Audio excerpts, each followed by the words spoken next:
Welcome back to true, scary, realistic, 100% human narrated ghost stories. Give this video a like, share, and hype, and welcome to the video. I was always told that if you ever hear someone calling you from outdoors after dark, do not answer, or you will be taken away by some spirit, or obake as we call it. When I was about 11 years old and quite obsessed with supernatural powers, witchcraft, ghosts, and such, day after day, I would hold up in my room and read every ghost book I could get my hands on.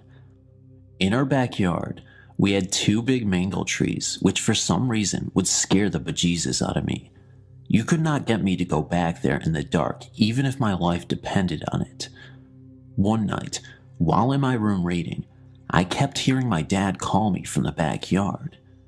Being an obedient child, I answered him. When he called me again, I got scared, remembering what I was taught when I was younger. I went into my parents' room to check and see if my dad was outside, and if not, and to see if indeed it was him calling me. To my surprise, he was on his bed watching TV and asked me why I was yelling for him.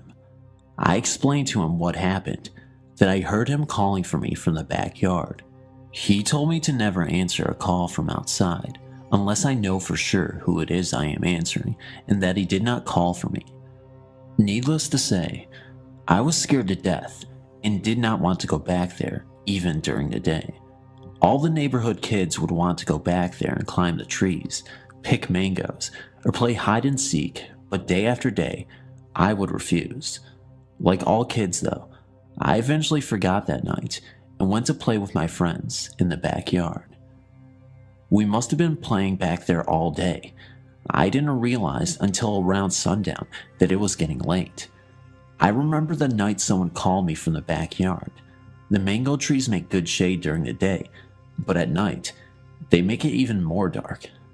As I was walking very quickly around to the front of the house, I heard my baby brother calling me, sounding really scared. For fear of getting in trouble, I am the oldest with two younger brothers. I ran back to go get them. When I got to the corner of our house where I could see the backyard, something made me look up in the mango tree. To my horror, I saw a pair of glowing red eyes. I ran into the house as fast as I could. I just opened the front door and saw my brother there at the kitchen table waiting for my mom to bring him his plate. After telling the story of my encounter in the backyard, my mom tried to convince me I suffer from an overactive imagination. I am positive what I saw was not of this dimension and most certainly was a supernatural being. It's what we in Hawaii call chicken skin.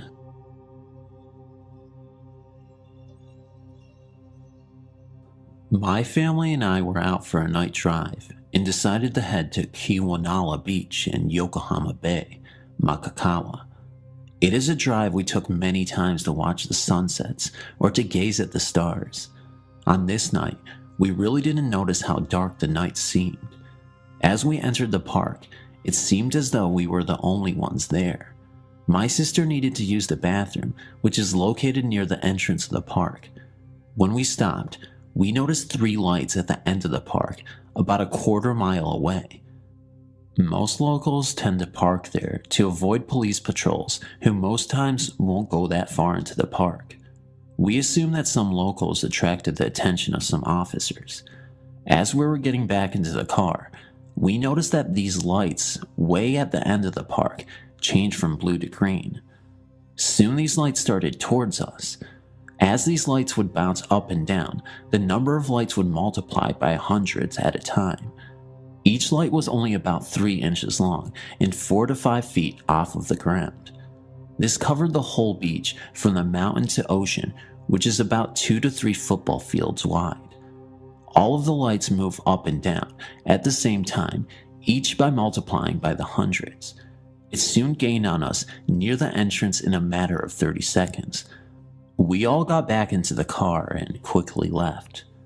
These lights were about 40 feet away from our car, but we couldn't make out what it was.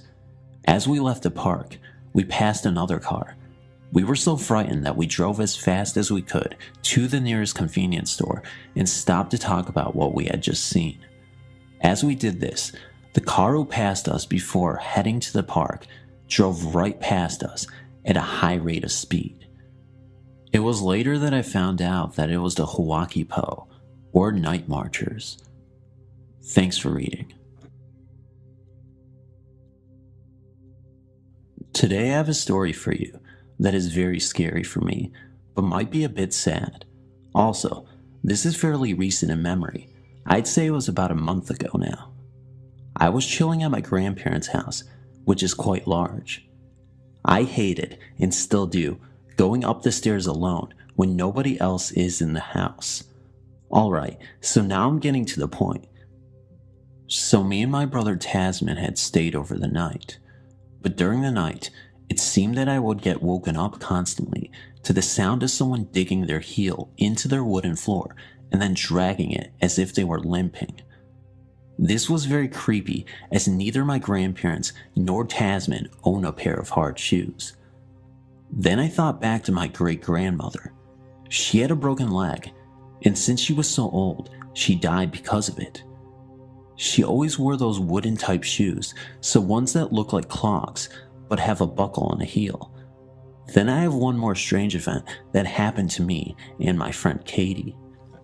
When we were about 12, we were about to watch a small movie. Nobody else was upstairs, and this is really important information. When we heard a little human sigh, it sounded like it was from an old lady as well. We sprinted out of there without even thinking, but it gets even weirder. Me and Katie both sat down to watch that same video again when out of nowhere, the whole room just went white. Like a blinding white, but just for a split second though.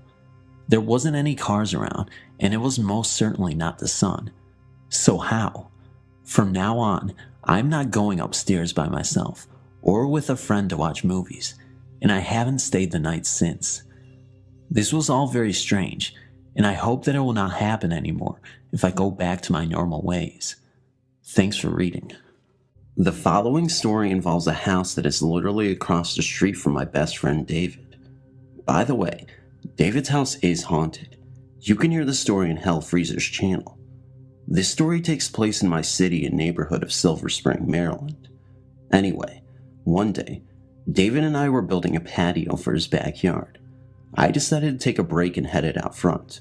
I sat on his rocking bench and lit my cigarette. That's when I noticed a disturbance coming from that house. As I stood up to take a closer look, I noticed an old Korean woman muttering hysterically in her foreign language while waving around something that was smoking. While she paced back and forth, she was trying to be comforted by two family members. I was immediately intrigued by whatever she was holding, but also wanted to see if I could help. I slowly approached the situation. As I got closer, I see the woman with tears in her eyes, holding what is mostly known as the sage smudge stick. A sage smudge stick has many purposes, and one is cleansing a space inhabited by evil spirits. I asked the other woman, her daughter, what was going on. She told me that this was her mother's home and that she couldn't stand the ghost in her house anymore.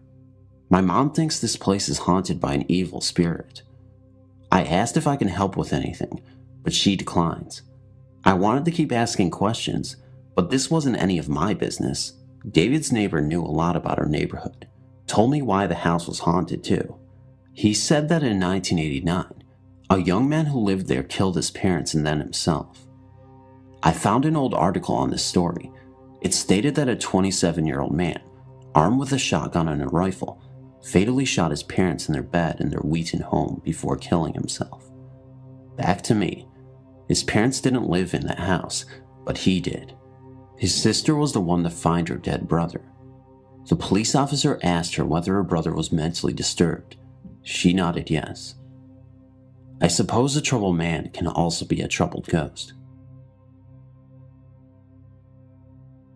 When I was 17 years old, a group of friends and I decided to check out a haunted place in our state of Maryland. It is known as Crybaby Bridge. As a side note, in the early 70s, my mom actually went to this same exact bridge when she was 17 too, It's pretty cool stuff, to be honest. Now, this bridge is also known as the famous Goatman Bridge. There claims to be a Goatman Bridge all over the country, but through some research, I discovered that this particular bridge was the original, at least for the legend of Crybaby. If you're ever in Maryland, go to Governor's Bridge Road in Bowie. There are some sketchy backwoods characters who live out there, so be very careful. Anyway, let me start this story from the beginning. There were 5 of us: Andy, Hector, Mary, Jessica, and of course myself. We hit the road all excited. Andy was blasting his new subwoofers he installed in his Cadillac, so we were in good spirits. Our GPS was directing us pretty well in the beginning, but once we hit that area of Bowie, it literally stopped and our phones were all disconnected. Jessica was filled with fear and grabbed my shoulder tight. I assured her and Mary, who was also scared, that this is how it is in the boonies. We were getting so close to the bridge, but didn't know which dirt road to take. It started getting dark. That's when we randomly came upon a trailer park spot. It wasn't really a trailer park community, but just 3 isolated shacks that were literally miles and miles away from civilization. I mean, fuck. You see that kind of shit in the movies and know that this would be a good time to leave, but we were so close to the bridge that we couldn't just turn around. Hector decided that we should ask for directions. When they saw our car stop on this dirt road next to their home, this woman and man got up from their rocking bench and walked slowly over to our window. The woman, who was maybe in her 70s, she was missing her 2 front teeth and was holding a Budweiser. And the man, who was maybe in his 30s, was a husky fellow with the most cliche backwoods outfit on. He had it all down to a T, with the dirty overalls, missing teeth, Confederate flag tattoo, shotgun by his side, and a lit marble Lucy hanging from his lip. They were very friendly, almost too friendly. They had already known why we're here. Apparently, a lot of people venture out to this bridge all the time. I asked if the rumors were true. The man with his slight southern twang said they used to hang goats from nooses back there. I asked about the Crybaby Bridge. He said he didn't believe in that one, but the woman did. She told me her version of its origin. Keep in mind that there are once again many variations of this legend's origin. The origin I was told was that legend states that in the early 20th century, a young woman was impregnated, but not married. In order to avoid judgment by family and peers, she drowned her baby in the river. Days later, with all of her guilt, she was trying to find her baby, which of course would have been impossible, so she too jumped off the bridge to her death. Time for the fun part. The urban legend rules were to first cut the car lights, get out, stand right in front of the bridge and shout, "I have your baby." What's supposed to happen is first you'll hear the faint sound of a baby crying. As soon as you head back to the car and get in, the woman will appear with a soft but crying voice, repeating, "Where is my baby?" She then will erupt in anger and chase you down, only to disappear. So here we are. However, I did one thing a bit different, which I've now learned never to do again. Being the asshole that I was, instead of just saying "I have your baby," I said, "I have your baby, you stupid bitch. Come and get it."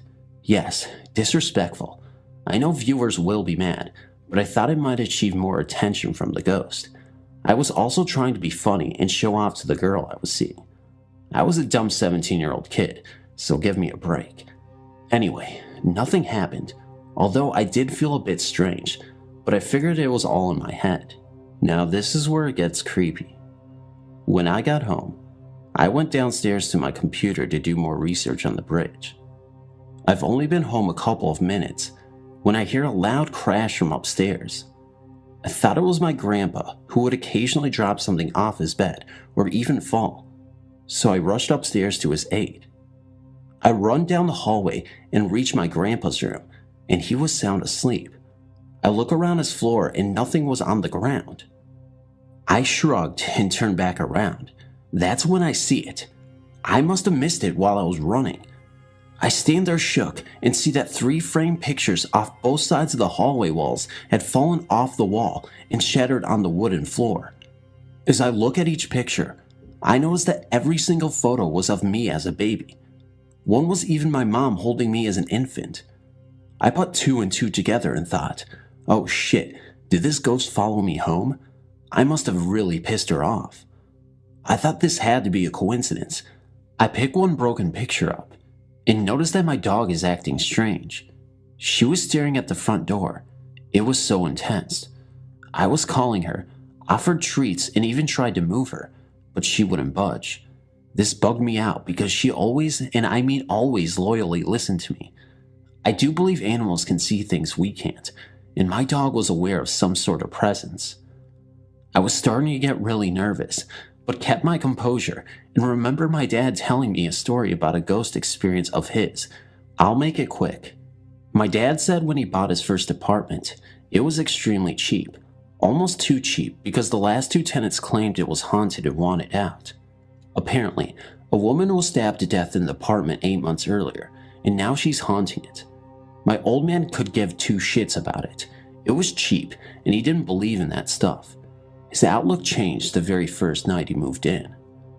He said every night, around 11 p.m., he would hear what sounded like footsteps starting from his hallway and ending at his bed. He's a mechanical dude, so he thought it had to be time machinery within the walls. However, after a week, it clearly sounded like footsteps. So one night, when he heard that last step at the foot of his bed, he announces, "Look, I'm sorry, but I live here now. I don't mind that you're here either, but please stop making noises because it's scaring me." And just like that, it stopped. So I decided to do the same. While holding the broken frame, I apologized out loud that I'm sorry for saying those things. I don't have your baby, and I won't ever do it again. My dog then clawed the door. I opened it and closed it. She was back to normal, and I didn't have a sense of dread anymore. After that experience, I did research and found that if ghosts are angry enough, they can attach themselves to you. Then again, this all could have been a coincidence, but what I learned is that you don't disrespect the paranormal.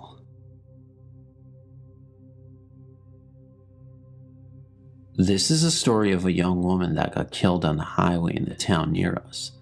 Some people say a gang of men attacked and murdered her when she got stuck on the highway late at night, and some say she was killed by a moving vehicle on the same highway when she got struck there at night. A guy who said he'd encountered her late at night was basically driving home at night on the same highway the lady got killed on. While he drove, he noticed a young woman hitchhiking, so he decided to give her a ride. He picked her up and asked her where she wanted to go, and she said she wanted to go home. She got into the car and he noticed the temperature dropped, so the man offered the lady his jacket.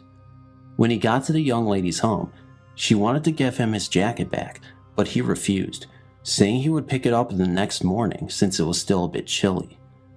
The next morning, the man went back to the house of the young woman, and he found an elderly woman at the house, and so he asked if he could fetch his jacket from the young woman, whose name was Sheila, which he later discovered. But the elderly lady refused and looked confused and told him that Sheila had died years ago and she used to live there. She told him where she was buried as she did not believe the old woman. He then got into the car and drove to the graveyard where Sheila was buried, and lo and behold, he found his jacket draped over the headstone of Sheila. One night, some friends and I were driving around, and we decided to check out an old bridge that was supposedly haunted. The story behind it is that a girl hung herself from the old one-lane bridge in the country. My best friend, Tommy, is into ghosts and believes heavily in them, and I decided to call him out. I was telling him that he was a coward and nothing would happen if we went there. As we turned down the foggy, beat-up one-lane road, I ridiculed him about the whole situation. As we came to the bridge, a black cat scurried across, and in my headlight, the green eyes of the cat glanced at us eerily. As we crossed the bridge, my friend told me that this was a bad sign. I again replied with sarcasm, and told him that must have been the ghost. We passed over the one-lane bridge so that we could turn around down the road and come back over the bridge facing the main road. My friend Tommy then convinced me to leave. We drove around a bit more, and I convinced him to go back with me. We went back, and like the first time, we crossed the bridge, turned around, and drove back towards the bridge.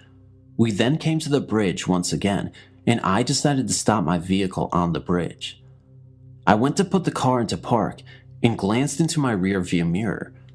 When I did this, my jaw dropped. A fog-like figure shaped like a basketball head with a human body walked behind my car, turned towards me, and looked at me with the same green cat-like eyes. It looked upset, and I've believed in ghosts since. The anger in the cat's eyes shot fear down every limb in my body. I then hit the gas and flew out of there. Now, I am a 3+0 student at the University of Findlay in Findlay, Ohio. I'm a baseball player at the university, and I'm about 6'2" and 200 plus pounds. I'm not scared easily, and I get chills whenever I think of this. I can't even tell the story to friends without coming to fear, and the image is ingrained in my mind. I feel like I have upset something, and I now believe in demons and ghosts and would like to learn more.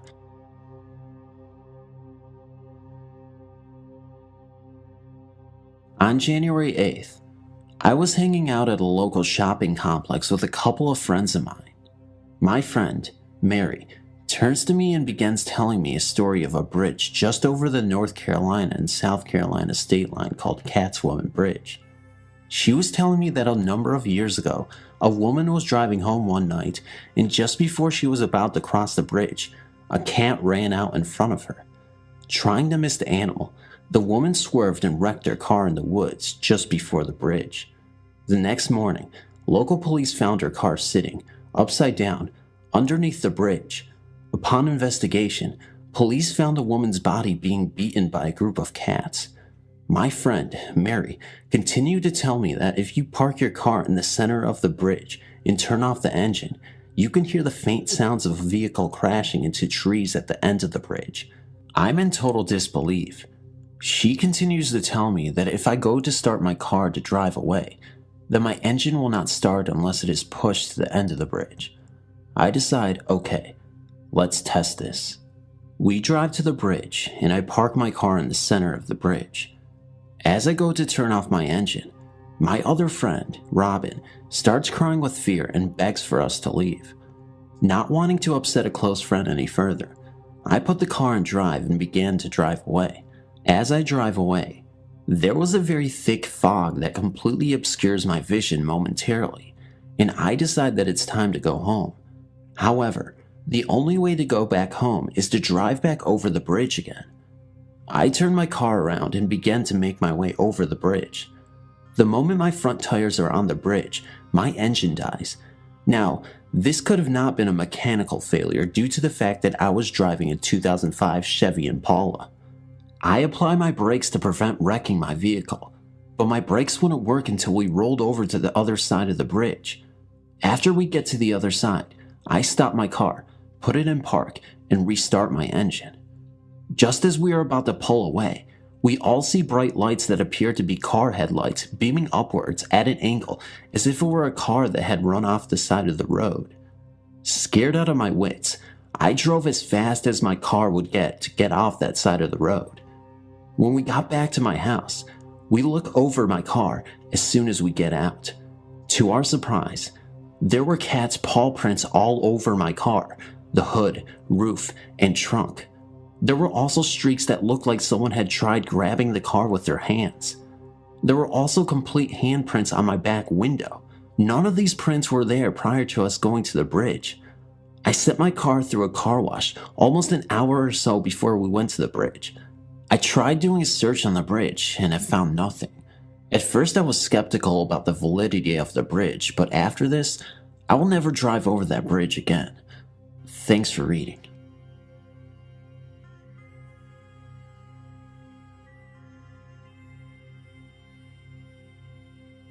I was in the Navy at the time and stationed in Norfolk, Virginia. I was driving to Houston, Texas, on leave, and had been on the road all night and alone. My diet had consisted of just Coke, and it was coming on 2 to 3 a.m. I remember seeing something out of the corner of my eye, so when I turned to look, I was surprised to see what appeared to be a runaway slave sitting in my passenger seat. He had an unkempt fro and bib overalls with no shirt. He kept looking around frantically as if someone was chasing him, then he was gone. I then noticed something out of my other eye. When I turned, I noticed hovering outside my car was an older white man with a sunburned face and neck, wearing a khaki shirt and sporting a crew cut. Out of the two apparitions, him I did not like. Now things started getting interesting as he proceeded to yell or chant something at me through the window as I was traveling about 70 miles an hour. The next thing I knew, I was transfixed on my windshield as it starts to turn white, like at the beginning of a movie when the screen goes white. Oblivious to everything, the slave man starts yelling at me to look out. I snap to and am literally inches from plowing into the car in front of me. Then everyone was gone.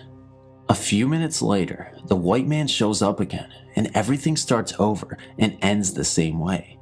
Finally, the third time it happens, I couldn't snap out of it as quickly.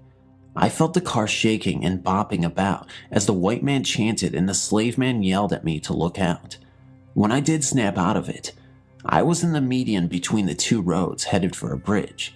Of course, there was no bridge for people on the median, so I slammed on my brakes, took the keys out of the ignition, covered my head with my jacket and prayed. I fell asleep for a couple of hours, and when I woke up, I drove home without incident. That was trip 1 of 2. I never really believed in the paranormal. I consider myself a skeptic and wholeheartedly believe that it is rational to question experiences without substantial evidence to back it up with. I do not believe in a higher power and consider myself to be an atheist, but after these accounts I had, I now believe that the afterlife does exist. Firstly, I wanted to reassure you all that I am not crazy. I'm not on any medication that causes me to hallucinate. I consider myself to be a competent human being, and during this experience, I was completely awake and alert. I was inexplicably looking out my bathroom window from upstairs. I say inexplicably because I can't even begin to explain why I felt the sudden urge to look outside my window. It was almost as if I felt some intense energy force me to look outside my window, and I couldn't resist it. So I was brushing my teeth, and that's when I noticed it. A cloaked figure, the size of a normal-sized man, floating across my courtyard, wearing all black. I wasn't able to get a good look at the apparition's face, because I had only noticed it from a side angle, and it was 20 feet away, moving across my line of vision, where I was able to get a side-on view of the hooded figure. My initial reaction, believe it or not, was met with apathy. I did not think anything of it, and so I went on with my daily routine. I think I may have been in denial about it, because I just didn't want to convince myself that spirits exist. And besides, I had an important job interview that I had to get ready for.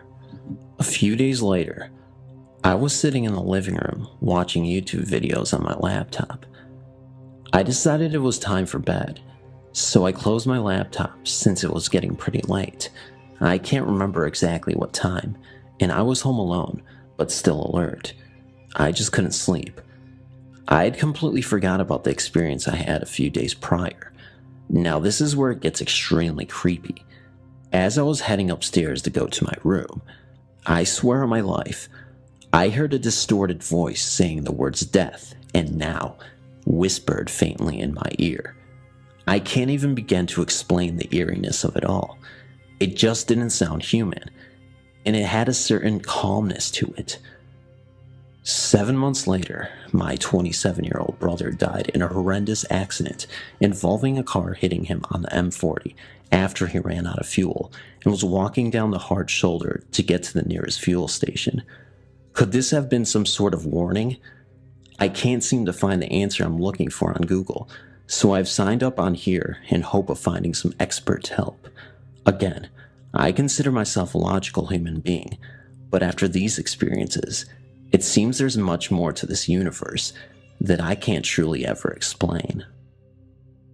This is one of the scariest experiences I've ever had, so I'm going to tell it to you right now.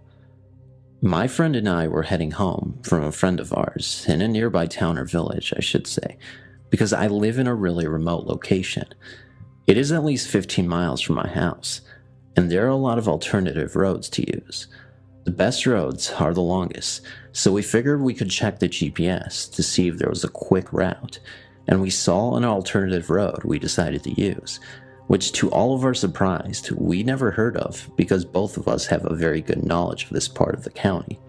We started to drive, and the first part, we're on a road we knew well, but as we seen on the GPS earlier, the left turn into the unknown was coming ahead.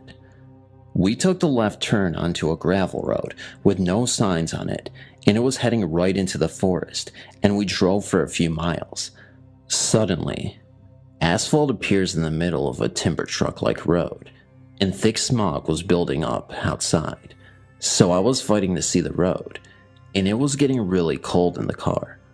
We kept on driving longer into the woods, and then, out of nowhere, a lady all dressed in white was standing by the side of the road. She was holding an old washboard and looked me right into the eyes with what looked like black eyes or very dirty around the area around the eyes.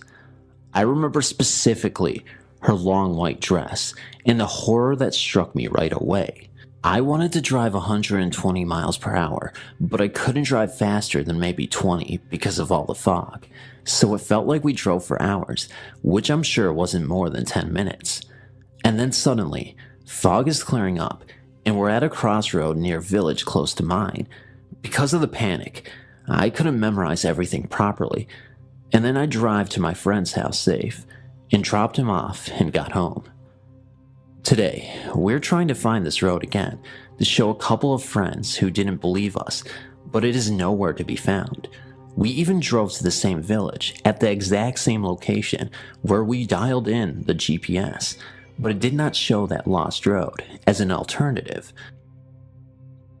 I have always been able to pick up and sense things. It's kind of random. Most things I keep to myself, because in my experience, it makes people uncomfortable. That's another post though.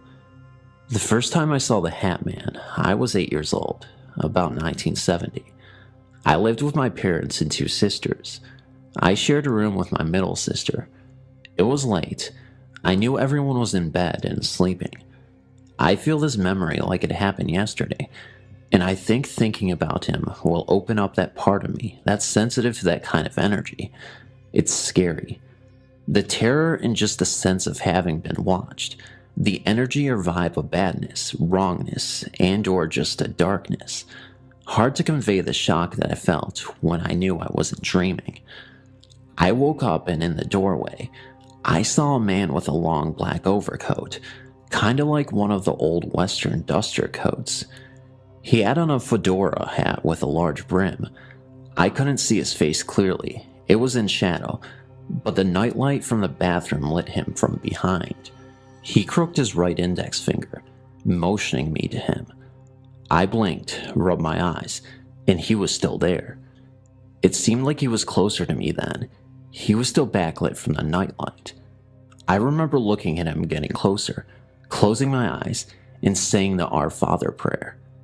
When I opened my eyes again, I didn't see him, but I knew he was still there.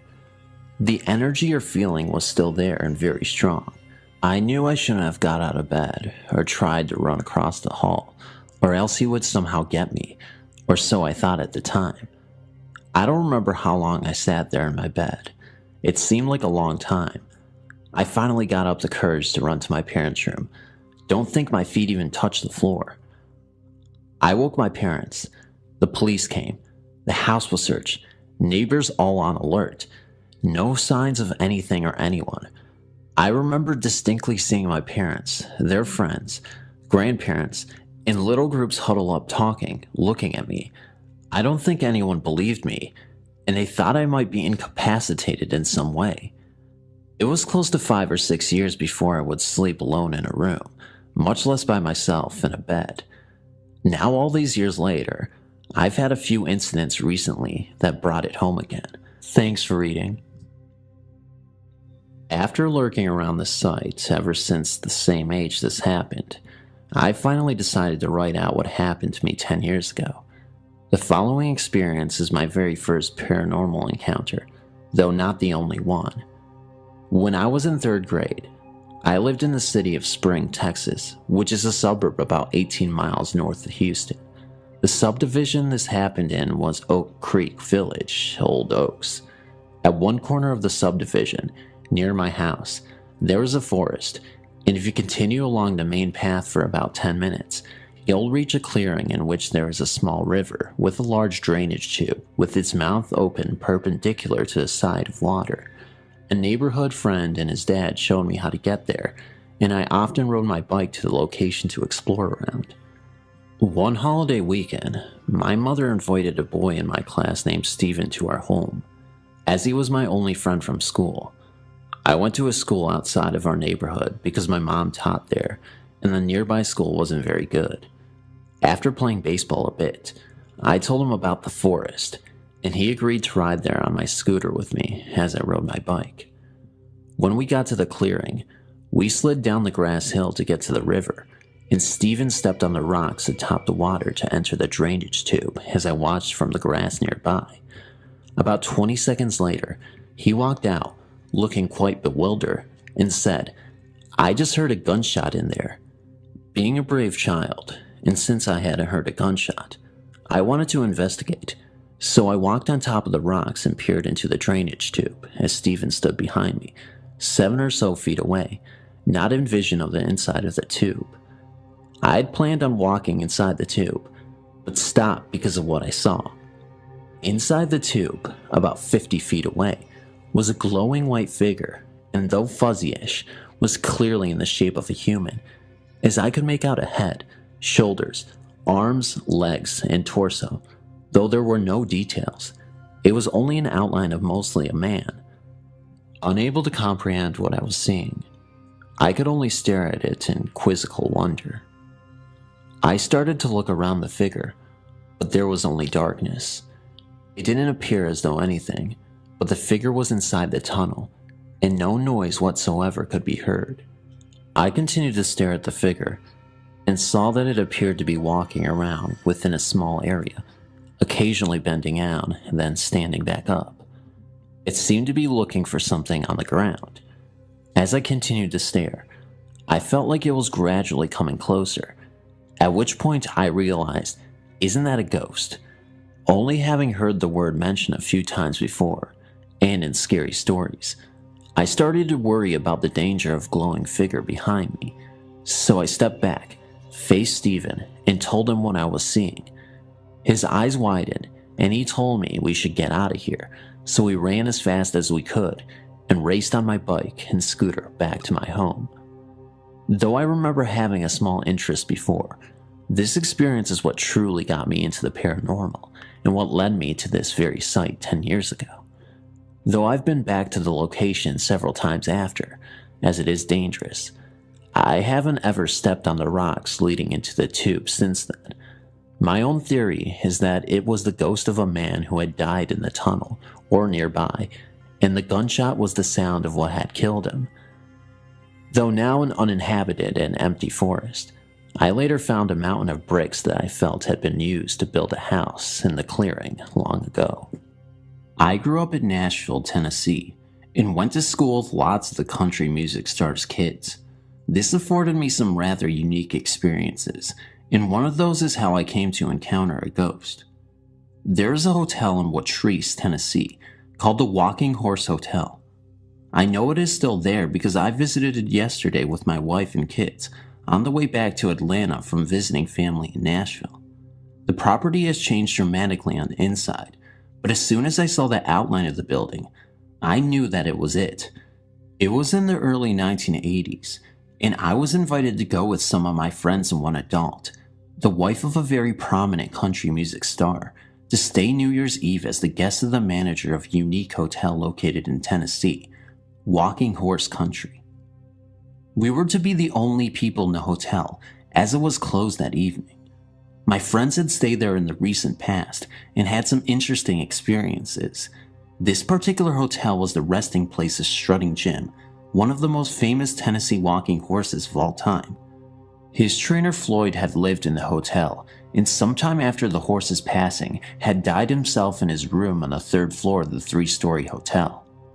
Floyd was still said to be wandering the grounds in the halls of the hotel, but our host George, the manager of the property, assured us that he was always friendly and had not harmed anyone. We arrived mid-evening after stopping for dinner on the way and enjoyed a nice quiet evening. We spent most of the evening looking at the amazing walking horse artwork that hung on almost every square inch of the lobby and main staircase. It was shortly after midnight. We had been listening to George's tales of encounters from other guests when everyone started settling down to sleep.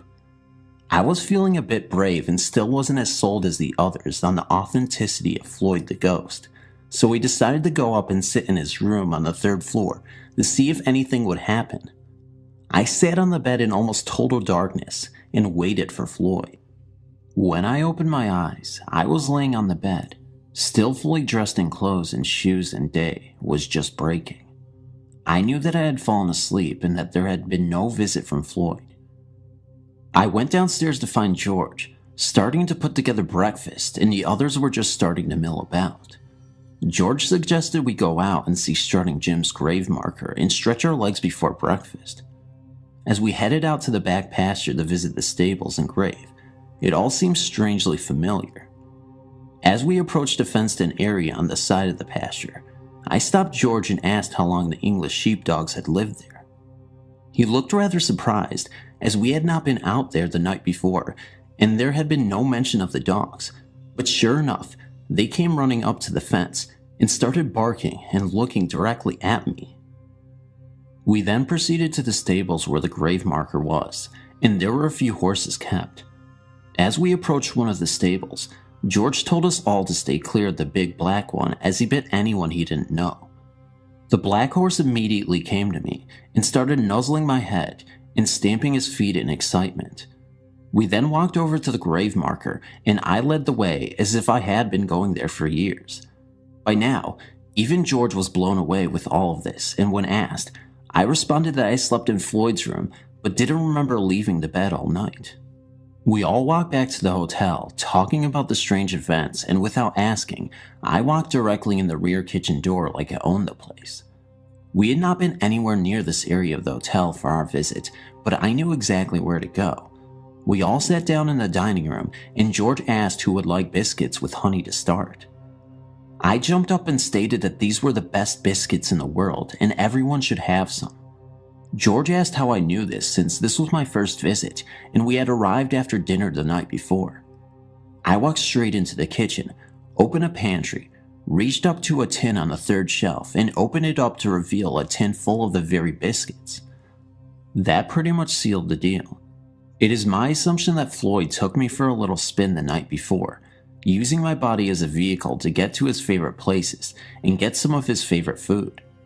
I'm still not quite sure what to make of this incredible event, but I know that I now believe that there are some people who just aren't ready to go on to heaven or whatever awaits them, and they are still here on earth with us.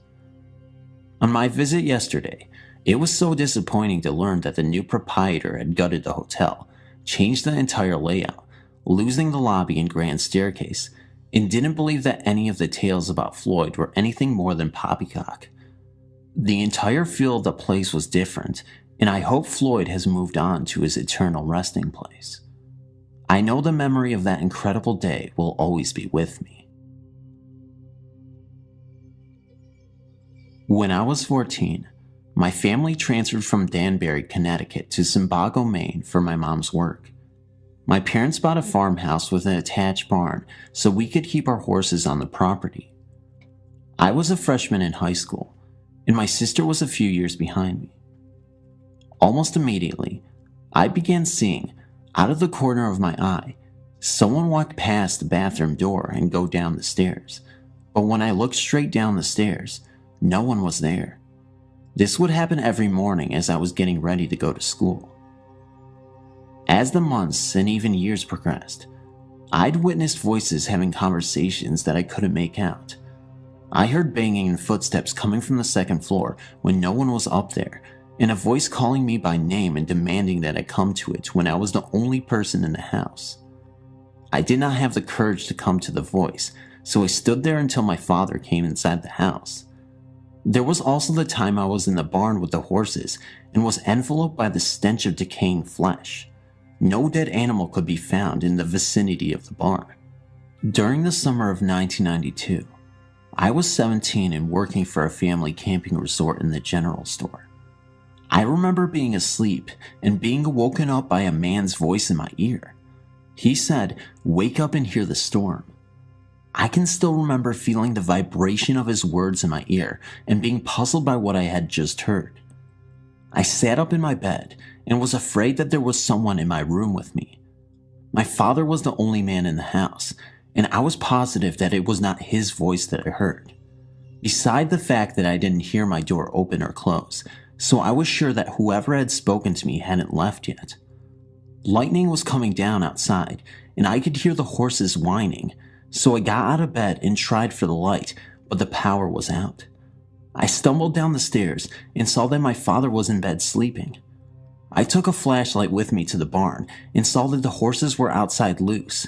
One horse had broken through the fencing, and the others were running around, panicked by the storm. Thanks to the voice, I was able to gather up all of the horses and put them in their stalls safe and sound. It was the only time that the spirits were helpful to me. Thanks for reading. I'm an experienced ghost and demon hunter. That is a big claim, but I can offer eyewitnesses if needed. I want to share my first real encounter. I was 15 and my family saved for months to rent a vacation home on Cape Cod. It was in the little village of Warham near Onset, and the whole area was made up of vacation homes. When we got there, I was excited and immediately ran into the house, only to run through a wall of cold. The cold got in and took over my mind. I was pushed to the back of my mind, and this other being thought through me and touched things with my body. The entity actually held a conversation with me about what she'd remember things being like in her day. The strangest part of this was that my vision changed. I wear glasses, but she took them off. Also, all colors paled into a weird black and white vision. I was terrified. No matter how I squirmed, I could not break loose. My mother called me outside, and as she went to see who my mother was, my body crossed the threshold of the door and the entity was popped out. I was panicked, but what could I do? Saying nothing, I built a wall up in my head that said simply no. When my little brother and sister went upstairs, they soon came down screaming that a dead hand had reached into the open window. I had not told anyone about my encounter, but my no strategy was working, so I cradled them in my arms and said no to the ghost for them as well.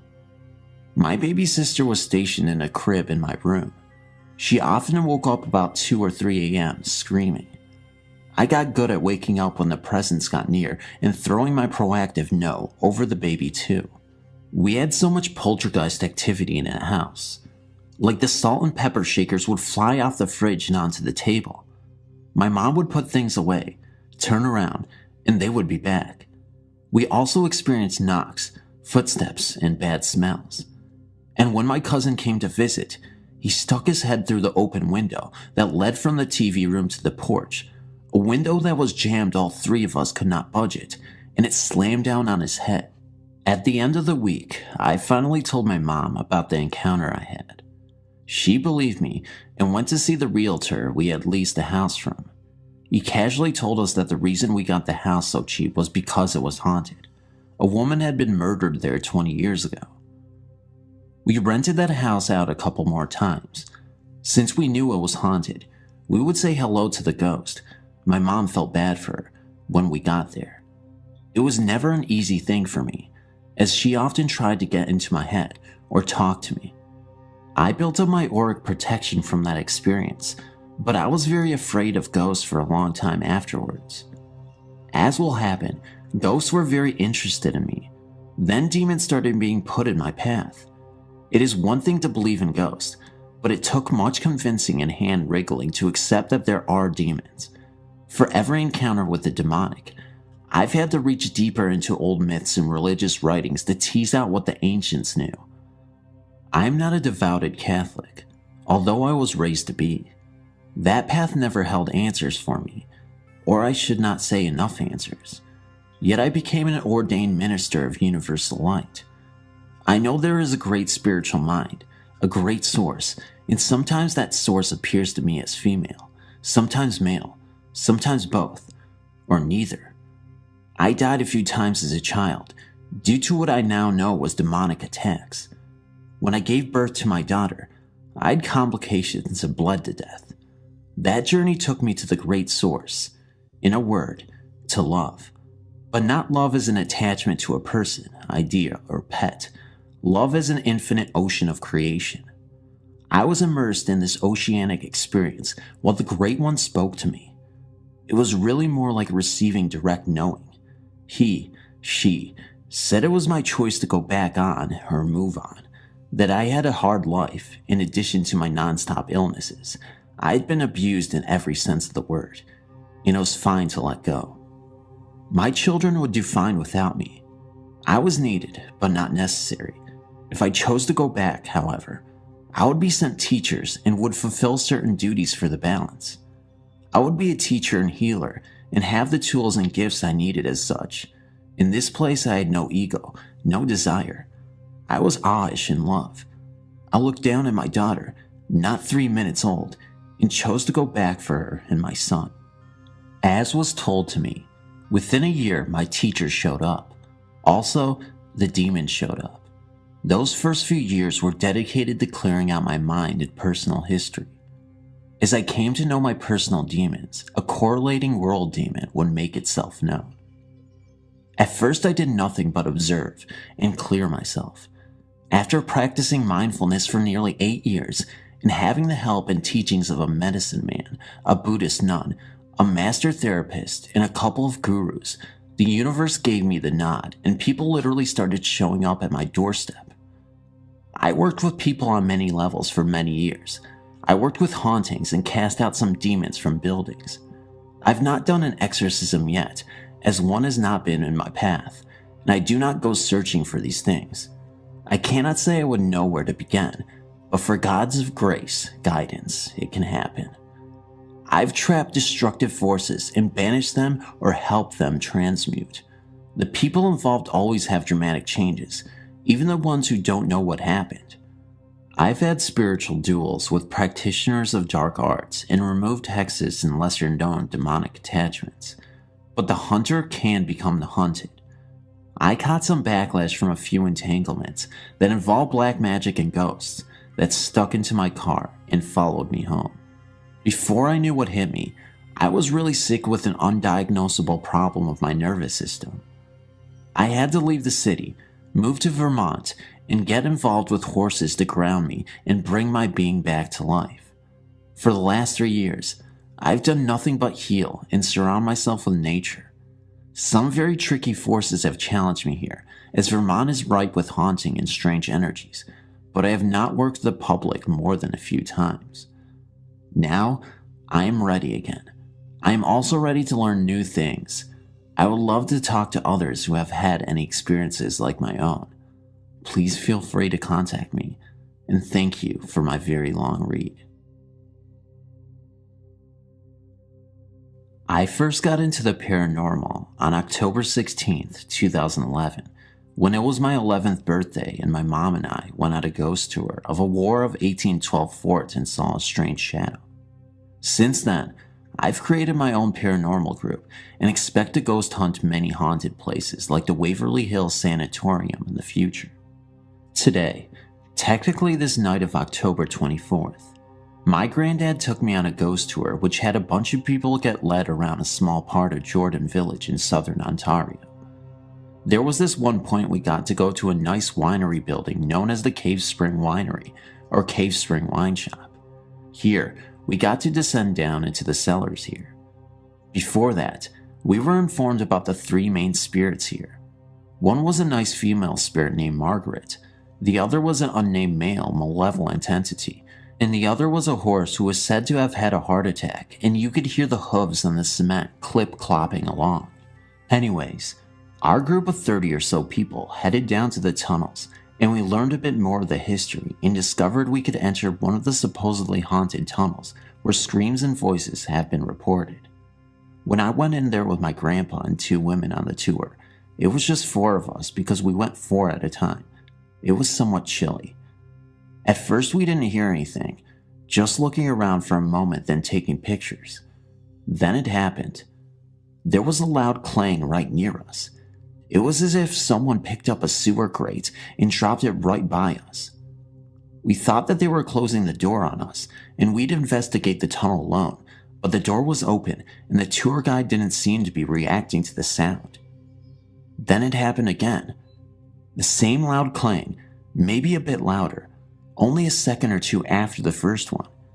It was getting a bit closer to us now. Moments later, there was a third clang. I didn't get a negative feeling, but more shocked like, wow, that's interesting. Once the tour was over, I spoke to the guide about it. She claimed she didn't hear a thing, nor did the rest of the tour group. But they were so loud. Someone besides us must have heard it, but there was no noise. The Cave Spring Winery is in operation on the upper floors, sometimes busy, but the floor is thick and we were at least 10 plus feet underground. It would be very difficult for sound to get through. Even so, it wouldn't sound like it was close by. It would be muffled. The tunnel didn't have any vents for noise to travel through, and there was only a staircase way out on the other end of the tunnel. It would be practically impossible for a noise like that to get through. Can I verify what we heard was paranormal? No.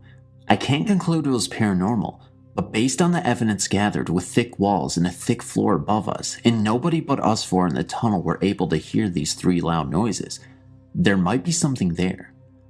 I've heard stuff about these knocks or scratches means a demonic presence, and yes, I do believe demons do exist. Was this a demon?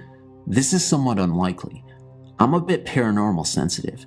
I can't tell when a spirit has entered the room, and when I have encountered a negative entity, which I have before at a local cemetery, not in Jordan. If this were a demon, I would probably feel the negative presence as a very, very uncomfortable feeling in my chest. I have a slight heavy feeling in my chest when a good spirit is in the room, not wanting to do harm, probably just making itself known. If this were a ghost, I guess it was Margaret, as she wants people to acknowledge her presence. Personally, I would recommend taking this tour to where you'd have to speak to someone at the Jordan Historical Museum, and the tours sell out fast and are usually in October. Of course, to put you in the mood for Halloween, there are people dressed up and hiding behind trees and stand there silently to freak you out. Many places on the tour had ghost reports surrounding them, but I do believe the Cave Springs Winery is haunted. It was the beginning of December when I received a phone call from my father in Orange, California. He explained to me that my grandmother had a heart attack and that she was in the hospital. After the phone call, I packed a few days' worth of clothing and started the 6-hour trip to California. Upon my arrival at St. Joseph's Hospital, I checked in and visited my grandma Sally. She seemed to be doing okay, but had to stay in the hospital for testing and for shortness of breath. I stayed with her that whole weekend, then had to make the trip back to go to work. I did this for 3 weeks. Each week I visited her, she began to look worse and her breathing was getting shorter. The last week of her life, I can recall the doctor letting us know that she had cancer and her lungs were hardening, unable to take breaths. After weeping for some time, we lied to her and told her she would be fine and be out in time for Christmas. That last weekend, I can clearly remember being in the room with her and noticed her staring at a chair. But at the time, I did not think anything of it. She would ask me to stay with her because she was so scared. I asked her why she was so scared, and she explained to me in Spanish that there was a guy in black in the chair, sitting by her feet, sticking his big tongue out at her and throwing spider webs at her. I could tell she was scared. That evening, I grabbed her holy water from home and bought some saints for her room. It was a very uncomfortable feeling when I would go into that hospital room, seeing my grandmother focusing on that chair. I eventually had her moved to a room in front of the nurse's desk. The following morning, they transferred her out to a hospice where she died 2 days later. My dad says she would tell him she could hear singing right before she died. First off, I'd like to say that I really appreciate your site. So far, I've found a lot of interesting things to read and learn. It's great to read other people's tales of true hauntings, because in a way, it's like sharing war stories with other veterans. These tales, if nothing else, really make a person think. I've always religiously believed in the supernatural. Too many strange and bizarre things have happened in my life for me not to. These are just two of the more interesting ones that I hope you and other readers will find mystifying and enjoyable. During the summer of 1995, I lived in Washington, D.C., where my father had rented an apartment suite at the Watergate. It was a very nice apartment, right across from the Kennedy Center on one side and a hop and a skip away from Georgetown on the other, and since the apartment was at ground level, had a nice fenced-in patio area just several yards away from the main pool. I was working as a White House intern and was just enjoying the first real summer away from parental guidance. After a time, however, I came to realize that I really wasn't as alone as I had thought. Upstairs were 2 bedrooms, the master and a smaller one right across the landing. At first, I decided to take the master because, after all, bigger is supposed to be better. But I quickly changed my mind because, in the dead of night, I'd feel suddenly very cold and very uneasy, as if someone was standing near my bed, its dark, shadowy presence vaguely menacing. I didn't know who or what it was. All I really knew was that it was big, male, and didn't seem to like me as much as a roomie. After 2 nights of this, and getting very little rest, I moved my stuff across the landing to the other bedroom. Anyway, about this time, my roommate and best friend from college came to visit for a while and, without telling her of my own unsettling experiences, offered her the master bedroom. The very next day, she reported the same unnerving sensations.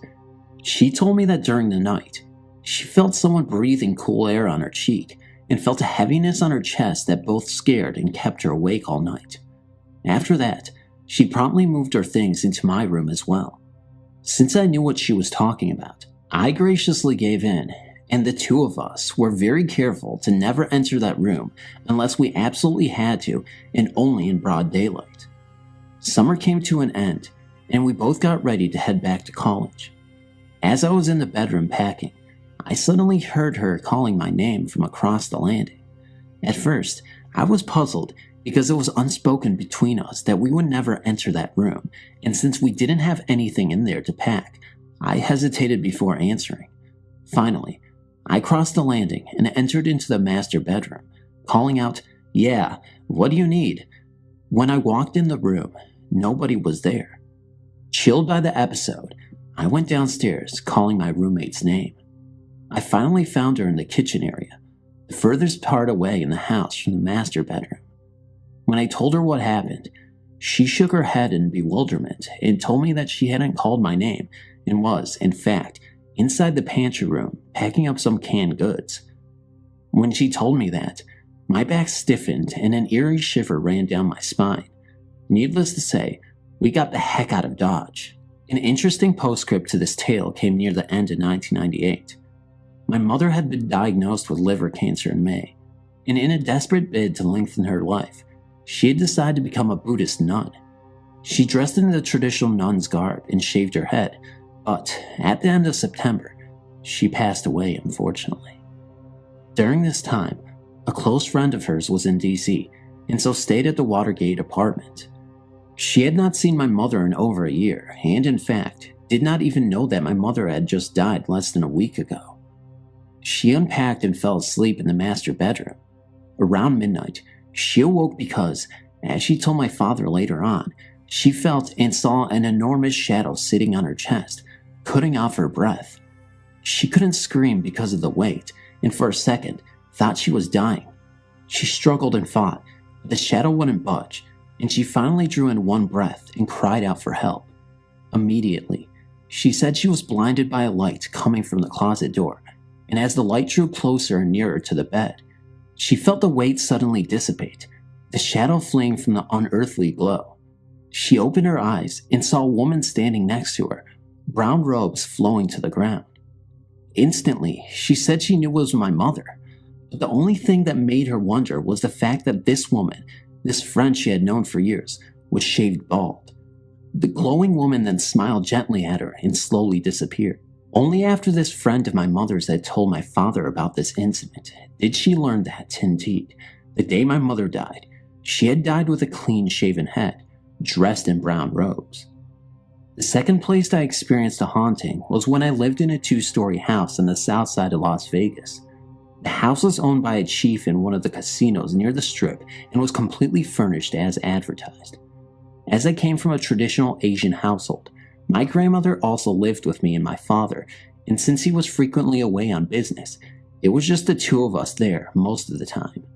The first week we moved in, my grandmother discovered very fine, very black sand would accumulate near the tiled fireplace, and since we didn't ever use the fireplace, we thought it was rather strange. She would sweep it up, throw it away, but the next day it would appear again. This happened for about 4 days in a row.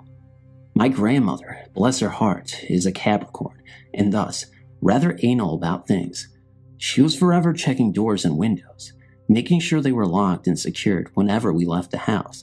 So when we came home one day from shopping, we were shocked to see the front door standing wide open.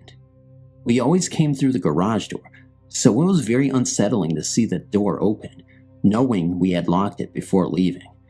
And since the front entrance is protected on one side by the garage, we knew the wind could not have done this. Nothing had been stolen or otherwise disturbed. We ended up not talking about it because really, what was there to talk about? And put it down to a freak of nature. During this time, my father came home from his trip and stayed in the master bedroom. Now, my father is not a man that is given to sudden wild and unexplained imaginings. He's 6'2", weighs nearly 200 pounds, and is perhaps one of the most self-assured men I have ever known. But after a week in that room, he abruptly confessed to me one day that there was something else staying in that bedroom with him. He said that whenever he closed his eyes to sleep, he would feel as if someone or something was staring at him through the darkness, and he would then have to get up and sleep with the lights on. At first, I just thought that was ridiculous. I mean, the man had faced down a robber at gunpoint, and he had to sleep with the light on? I smiled and nodded, but didn't think much of it because this was Vegas, not some creepy little Stephen King town filled with outlaw boogeyman. But after he left again, and I decided to stay in the master bedroom, it had cable, I quickly changed my mind, because as I snapped off the light, I too felt something peering at me through the shadows. It wasn't the same as it was in DC. This one was just as unsettling, to be sure, but it wasn't as menacing, just very disturbing. It was almost like it wanted me to notice it, had something it wanted to tell me, and as I turned on the light, I couldn't help but feel that it also needed to do something. Finally, one night, I sat up in bed and asked it, "Okay, what do you want?" I've had some prior experience with channeling, and this wasn't the first time I encountered a restless spirit, so I just bluntly asked it what it wanted of me so I could finally get a decent night's sleep. When I closed my eyes in exhausted semi-consciousness, it was around 3 a.m. at this time, I saw behind my closed eyelids the pale figure of a woman dressed in white with long brown hair down her back. To be honest, I didn't really believe what I was seeing, just thought it was a product of first stage REM cycle. I don't really remember what she looked like, just that she was slender and had curious stains on her white dress. She looked to be in her late 20s to mid 30s. She told me that she had been taken out to the desert, raped, strangled, and buried in the sand where the present house stood. Again, I don't know how much of this is true because I was nearly asleep at the time, but what I can say with certainty was that this spirit was obviously distressed by the manner of her demise, and I felt very sad for her. Later on, I told my grandmother about this, and as she burned paper money for my mother, a traditional act in Asian countries, she would be sure to burn some for the woman in white as well. She would burn the paper money and plead at the same time for this nice lady to not come out and frighten her while she was alone in the house. I thought it was highly amusing at the time and just indulged her whimsical actions. To me, it had been a very vivid dream, and as I was not the owner of the house, I certainly couldn't come up and dig around the property to substantiate the ghostly claims. After 6 months, the owner of the house was ready to move back in with his family, and so me and my grandmother packed up and moved to the west side. Another 3 months passed before I got a call. It was the owner of the house, and he had a very strange story to tell me. First off, he asked me if when I had lived there, did anything weird happen while I was there? Honestly, I did tell him yes, then told him about what I experienced and concluded that I thought the house was haunted. He agreed, telling me that the doors had started to open by themselves and that he would hear strange noises at night. Finally, he asked me to speak to his girlfriend because she had a most peculiar dream last night and needed to tell me about it. When she got on the phone, she told me that last night she had dreamed she had walked downstairs to the garage and met a young black-haired woman dressed in a white dress. The woman asked her if I was there because she needed to speak to me. Puzzled, the owner's girlfriend said that sorry, but no, they moved away. The woman in white had gotten agitated at the response and then asked, "Well, is the grandmother there then?" Again, she replied no, she's gone too. At this point, the woman in white became exceedingly upset and started to shout, "But I know she's there.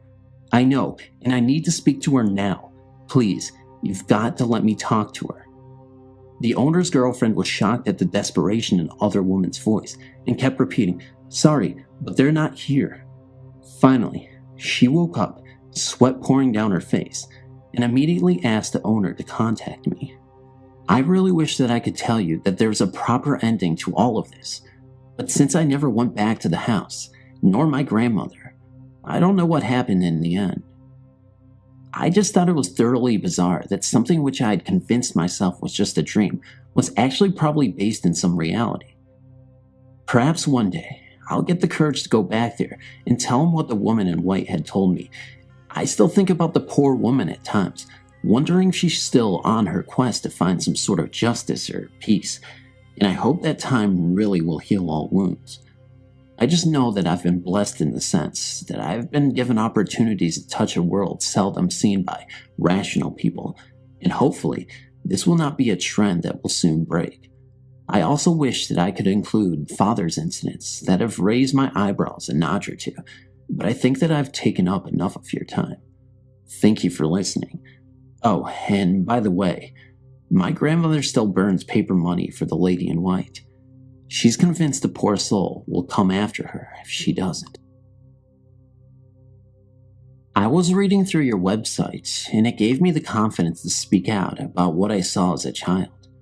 At age 12, I saw the angel of death, or what have you. I witnessed him come to a woman whom I had no knowledge of or have ever spoken with, take her away by giving her direct eye contact. Here's what happened. It was before summer in 1989. My family was poor, and we were being evicted from an apartment in Washington, D.C. We had to go to court to talk about it with the judge. In the waiting room at the courthouse in D.C., there was a woman sitting beside me with a large oxygen tank and a mask over her mouth. She was really heavy, and she wore a purple flower dress. I sat beside her. I remember I noticed her oxygen tank and wondered what was wrong with her. Then I heard a knock on the glass, which was right behind me.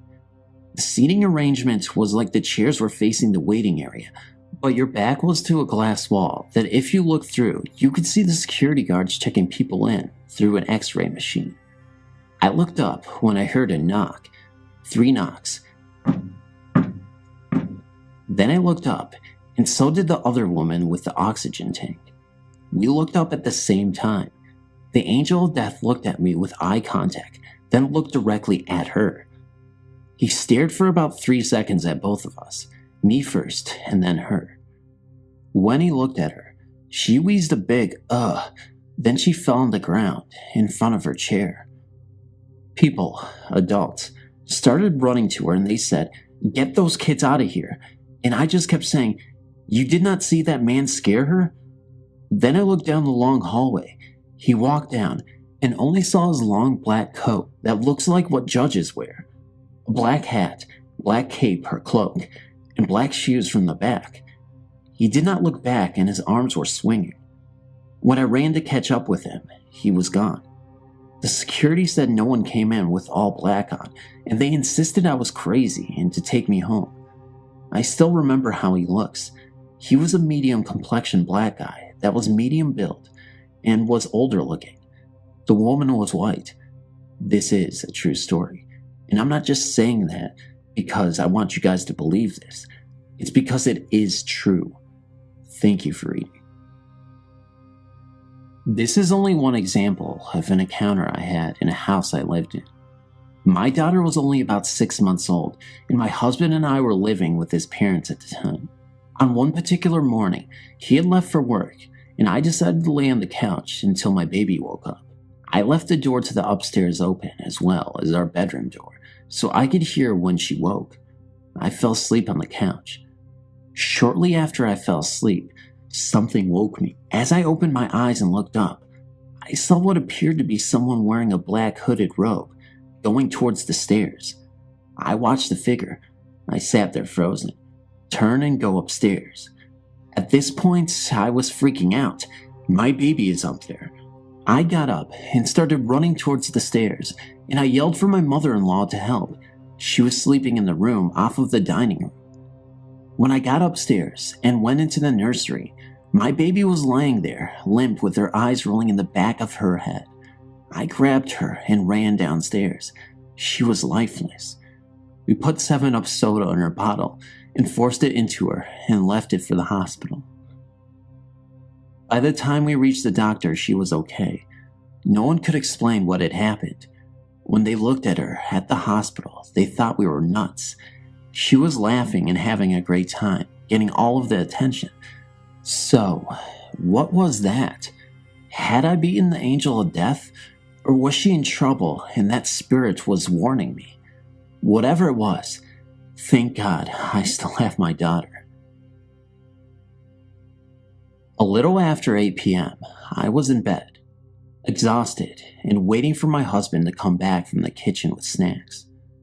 I dozed off for a few seconds, and when I opened my eyes, I saw a hunched over figure carrying what looked like a walking stick. He was standing sideways, so I saw his left side only, but his hair was gray and mussed, and he was wearing a ratty, moldy-looking cloak around his shoulders and partially over his head. As I stared, he just faded away. It was really disturbing. I didn't know if it was a dream or what. My husband came back a few seconds later, and I didn't know what to do. Finally, I told him, and he joked that it was the angel of death. I thought he looked a little like the guy from Akalog, Death Row Tool cover, but not quite.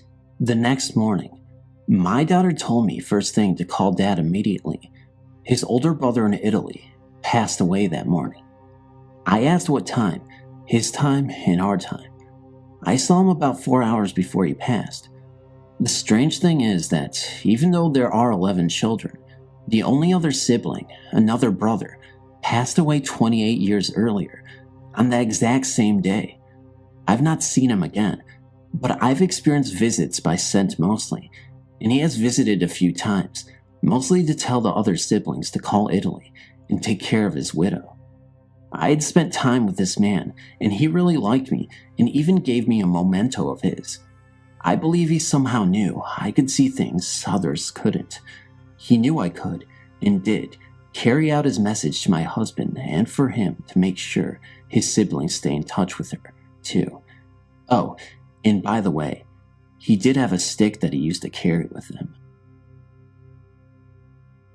Upon ever thinking of the paranormal, my initial feeling is fear. I'm not, maybe never will be, comfortable with my encounters with the supernatural. I've always been what you would call overly scared when it comes to the subject of ghosts, but that doesn't stop the supernatural from paying my frightened self many visits. For some odd reason, most of my encounters have been while being just in the midst of falling asleep, or they will wake me out of my sleep. For this reason, I've always tried to convince myself that they were just my imagination.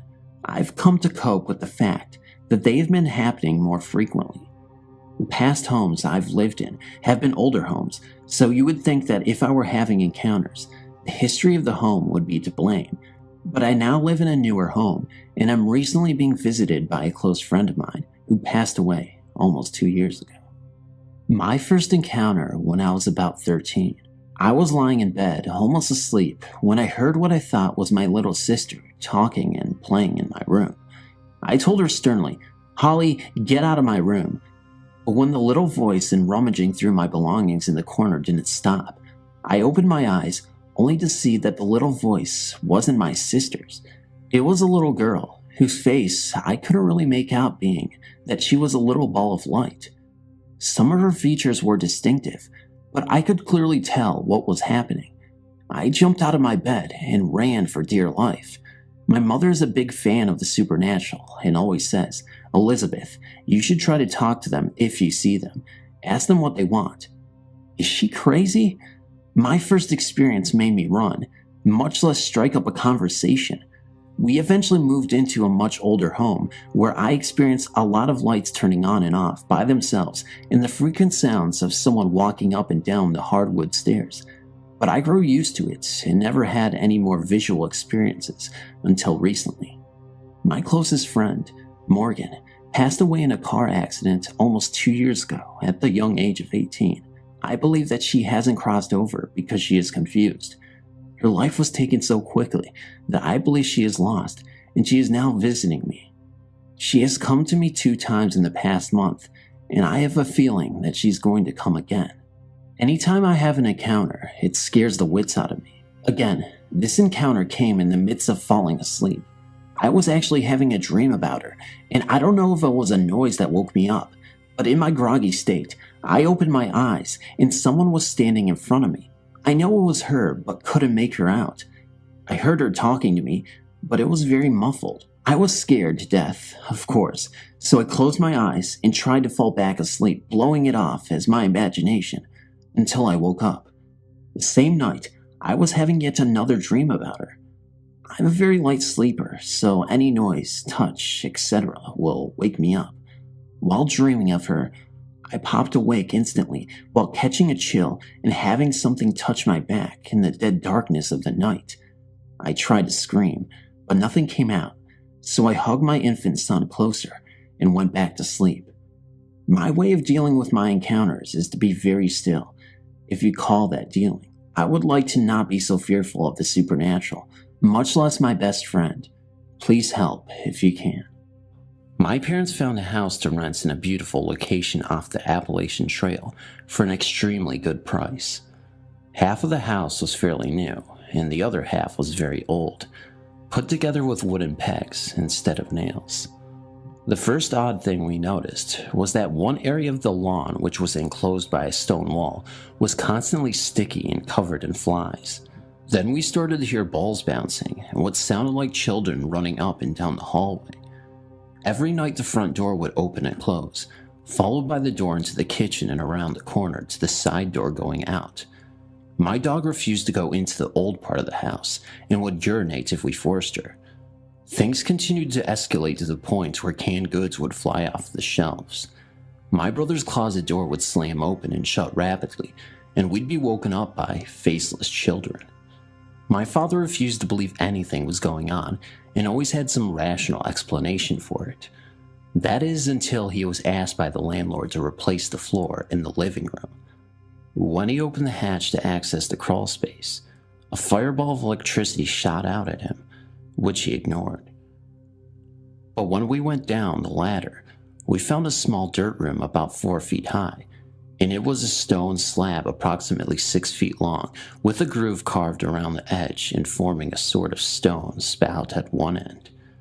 The next day we came home to find 4 of our birds with their necks snapped in their cage, and a mirror flew off the wall at my brother. My parents packed what would fit in the car, and we moved to a campground until we found another place to live. Whatever was in that house, I don't believe was a ghost, but something evil and dangerous.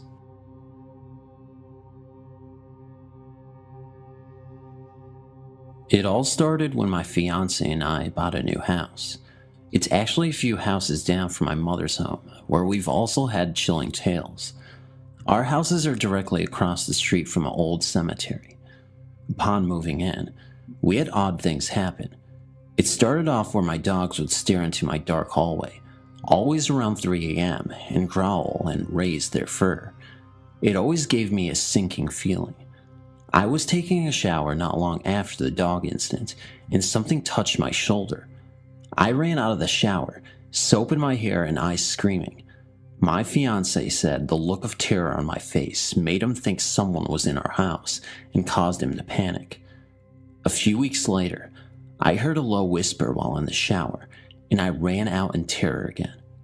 The icing on the cake is about to take place. I was out on my back porch, cleaning and organizing things, when on my back door, I heard a loud slam on the glass, so loud I expected it to shatter. I ran outside, couldn't even speak. I was so horrified, and again, my fiance thought an intruder was inside. There was nobody around. We live on a dead-end street in good neighborhood. I wasn't expecting a human to be the cause. Fast forward to a few weeks later, and we decided to put a fence in the backyard to keep my dogs contained. Upon building said fence, my fiance unearthed a gravestone in our backyard. It was dated from 1851 and appears to be from a young girl. I have a photo on my phone. After finding the gravestone, things escalated. I would be on my treadmill in the bedroom and something would touch my shoulder. I started seeing shadow figures and hearing creepy, low voices. My animals usually picked up on a presence too. I had the majority of the experiences, but I think it's due to the fact that I'm the woman of the house and she's looking for a mother figure. I own a duplex and rent out the other half. My past 2 tenants and current ones all had their own ghost stories. Instead, it was haunted. I mentioned my mother's house is a few houses away, built along the same cemetery near my house. Well, she called one day after getting home from work at 11:30 at night. She was almost in tears, saying she entered her kitchen and said she's heard the creepiest voice that sent chills down her spine. She's lived on her own for 20 years and wouldn't even enter her own house.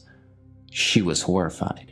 My fiance and I came right over and went through her entire house, but nobody was there. When I was a child and we had just moved into that house, she called the police before because it would sound like someone had a baseball bat and was beating on the outside of the house. But of course, nobody was ever there. I still live in my house with the gravestone we unearthed. The gravestone is still leaning against my house. I wasn't sure what to do with it. I didn't want to just desecrate it, so it's leaned against my house in my fenced-in dog pen. We also dug all around looking for a body, but I suppose didn't dig that deep, and we didn't dig the whole yard up. For all I know, there could have been a body in my yard. It was from 1851. It's quite possible the family buried their child in their yard. It's also possible the graveyard expanded to where my house is. Athol used to be a hotspot back in the 1800s. That pesky graveyard was taking up prime land, and folks wanted to build here. Just another thought of mine for why I have a gravestone in my yard, and all these creepy experiences.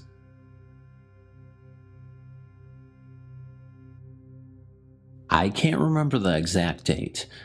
It was almost 25 years ago. I do remember it being in the summer though. I was about the age of 8 years old. My parents had a family friend pass away, and since they didn't have a sitter for me, I had to go along. I was afraid of dead bodies at the time, understandably since I was a child.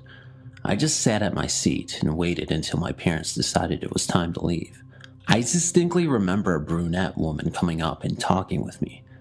She was wearing red heels, black tights, a black dress about down to her knees, a red and black suit-looking shirt, and she had on earrings and a necklace. I cannot recall what they were exactly. I don't know why I can remember this woman so well, or why I can almost perfectly recall her exact outfit. She just stuck out in the crowd. She asked me what my name was. I told her Josh. She then asked me a few more questions about how I knew the deceased. I told her he was a family friend. She then proceeds to tell me that she is his wife. I thought maybe it was his daughter or another friend of the man's. She was a lot younger than him. Her exact words were, "I know we will be together again very soon." At 8 years old, I didn't know better. I was brought up to be friendly to strangers, and I just talked to her. too many people around for her to try and kidnap me. I do remember everyone looking at me funny though, and giving me dirty looks. I didn't know why they were doing this. We sat there and talked a good 15 minutes or so. Someone must have said something to my parents about me. I remember when my mother told me they were leaving, she was griping at me that I should stop talking to myself. I told her I wasn't talking to myself.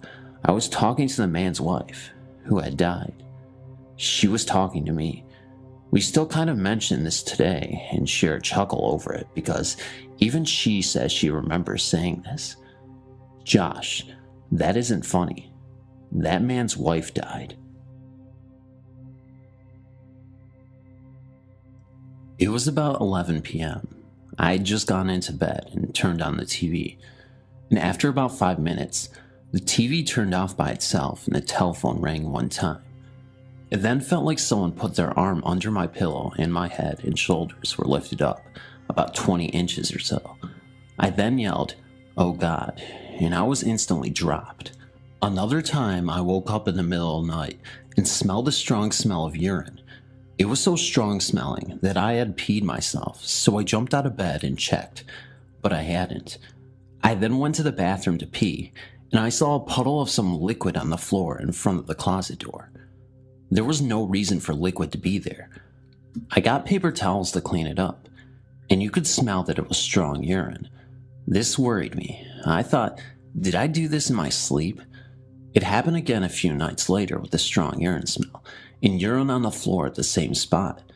Sometimes I would get a whiff of urine throughout the day. I asked a friend that came over to smell me and tell me if I smelled like urine, and I didn't. I told him what was happening, and after a few days later, he brought me a book. He said he read the back of it, and when I did, I started crying because it said, if you smell urine in your house for no reason, that you have a demon in your house. Some people told me they saw a black shadow in my dining room, and some other weird stuff would go on from time to time. What got me was this was a new house that I had built. I sold it after living there for 5 years. I was very careful not to talk about moving because I did not want this thing coming with me. At one time, I did demand it to leave, and things did settle down somewhat after that, but I always felt like someone was watching me. It creeped me out when I would take a bath. Thanks for reading.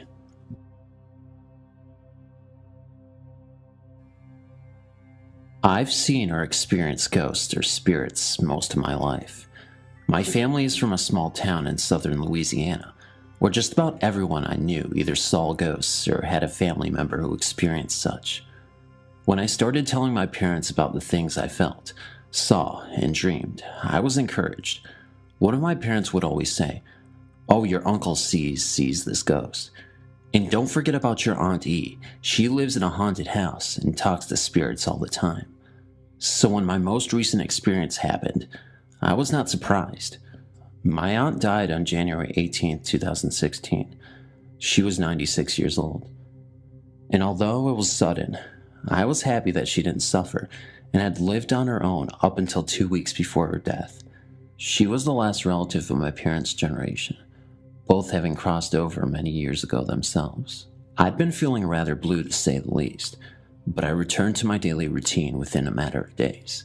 On Friday, January 29th, I was driving home after a long week. I was on a very wide and busy street.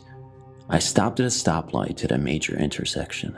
While I sat in traffic, I experienced the most delicious aroma of a cheeseburger.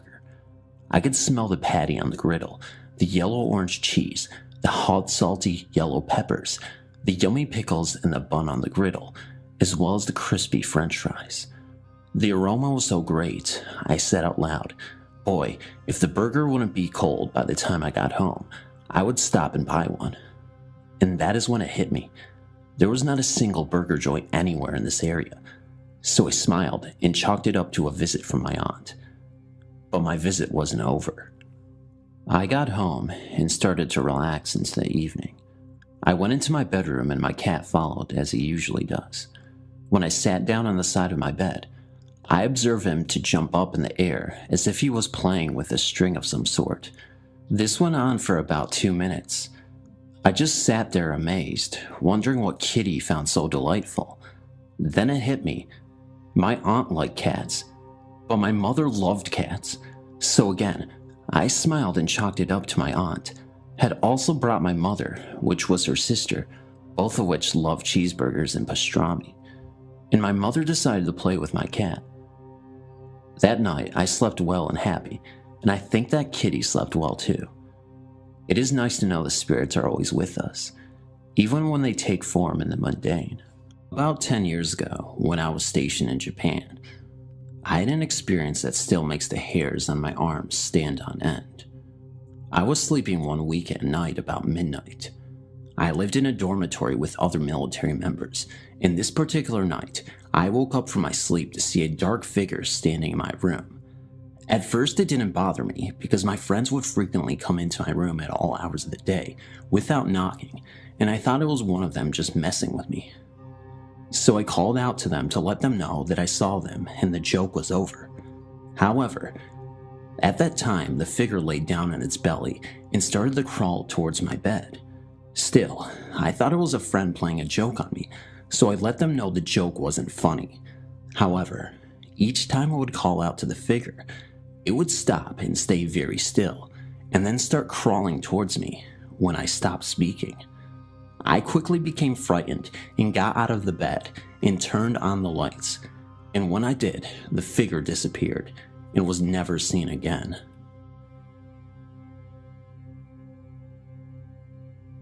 I'm currently a student studying in Japan, and I was invited to my friend's house in the Fuki Prefecture, on the western coast of Japan, one of the most haunted prefectures in the nation. It has more graves than any other location in Japan, and is home to the infamous Chernobyl cliffs. I was with my friend and several of his classmates at around 2 a.m. in a family restaurant, when the subject of ghost pictures came up, and several of them said that they had taken pictures at the Chinbo cliff and had seen the spirits that float around the area. My friend could even see them, a couple who jumped off together, standing on the edge of a cliff. I did not believe him, and I challenged them to accompany me up the cliffs. There was 8 of us in all. About 5 of them refused to go, but the others managed to convince 3 of them. The other 2 that had refused to go had very bad experiences there. One of them was a victim's cousin, and the other took a picture, only to have the ghost cling to his shoulder, and was plagued with nightmares. He saw people throwing themselves off a cliff. The nightmares continued until he visited a shrine where he was blessed and a Buddhist priest performed a ritual that would send that spirit on his way. We take the spirits of the past very seriously. On the 13th, 14th, and 15th of August, there's a national holiday called Oban, where we could go to the family grave and light a fire of barley to lead them back to the family house so they can protect us. Many elderly Japanese pray in the morning, offering fruit, rice, sake, rice wine to their family shrine. Anyway, please forgive me for the detour. I shall continue with my story. The Chinbo cliffs can be separated into 4 main parts: the cliffs itself, a red bridge where the bodies wash up, an island that the red bridge connects to the mainland, and it is said to be the resting place of spirits of the deceased, and a statue of Shinto god in a tunnel, which is said to show displeasure in his face if something bad will happen. We arrived at the cliffs around 3 a.m. and went directly to them. There is a total of about 10 of them, and we stood at the end of them and looked out. I saw nothing, as did several other people, but a member of our group seemed to be losing his strength in his legs, and we had to help him walk. Then we headed over to arguably the most haunted area of the cliffs, the telephone box where many suicide victims make their last calls to their loved ones. We took a video on one of the guy's cell phones. When we played it over, at the 19-second mark, we could hear a woman screaming in the background, "Stop, please stop, don't do this," saying this over and over again. Needless to say, we left in a hurry after that. We headed over to the bridge, which legend has it that the hands of those who had died would reach up and cross the bridge. We did not linger, nor did we cross the bridge to the island. Rumors had always flown that people who went there would carry more than a single spirit. We left and went to the tunnel. We draw straws to see who would go see the statue.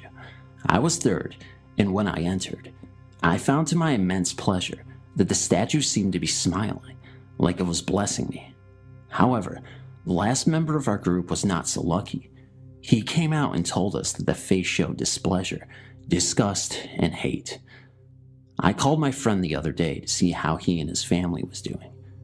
He immediately went into the story of our friend, who was the unlucky victim of the statue.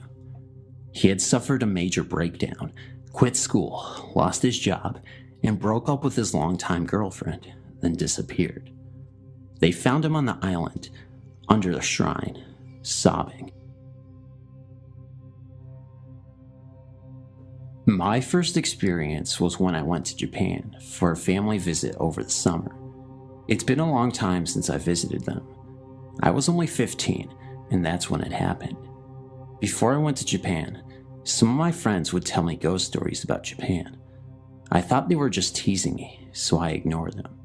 When I arrived, it was going well. The first week of my stay in Japan was going very fine, but I felt as though a shadow was following me. I kept having this feeling like someone had been watching me for a while. I woke up in the middle of the night, and I was still sleepy. I don't even know why I decided to get up, but when I looked over to my shadow, I found another shadow behind my shadow. I quickly turned around, but no one was there. I was freaked out, so I went to talk to Mom and Dad, but they wouldn't listen to me. I went back to sleep, but felt a warm hand touch my forehead. I was scared, so I just pulled a blanket over my head and closed my eyes tight. The next morning, I talked to Grandma and told her all about it. She told me that it must be her late daughter's dead son, who died at the age of 17 of a fever a long time ago. She told me not to be scared because he wouldn't do any harm to me. Even if she said not to be scared, I was still scared. Ever since I told Grandma about it, she would tell me stories about the time when he was still alive and that he was a nice man. For some time, a few weird things happened, but I just ignored them or forced myself to sleep. Back in July of the year 2010, I had a trip to Okinawa, located on south of Japan. To be remembered, Okinawa is one of the places in Japan which had suffered the consequences of World War II, being attacked by US military. Because of that, many people died, including Japanese civilians, Japanese military, and US military. Since I already studied about Okinawa's story, I had a strange feeling that something spiritual will happen there before I visited Okinawa. I've already had another experience, but I'll submit it later. And Okinawa is one of the places that have a US military base. I believe that was on the second day of the trip. We were guided by a local person to an underground-made cave called Gamma, which used to be a local's people place of refuge in case of aerial bombing runs. And because of the low hygiene, many people had died there, such as children, women, elders, and even sick or injured people. That's not all. Even the Japanese military said to civilians, when the US soldiers come to you, suicide before they kill you all. Die for glory, die for Japan.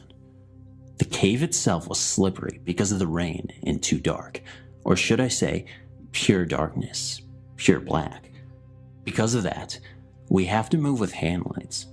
While we're advancing, we had a moment to turn off the lights to see how dark it was.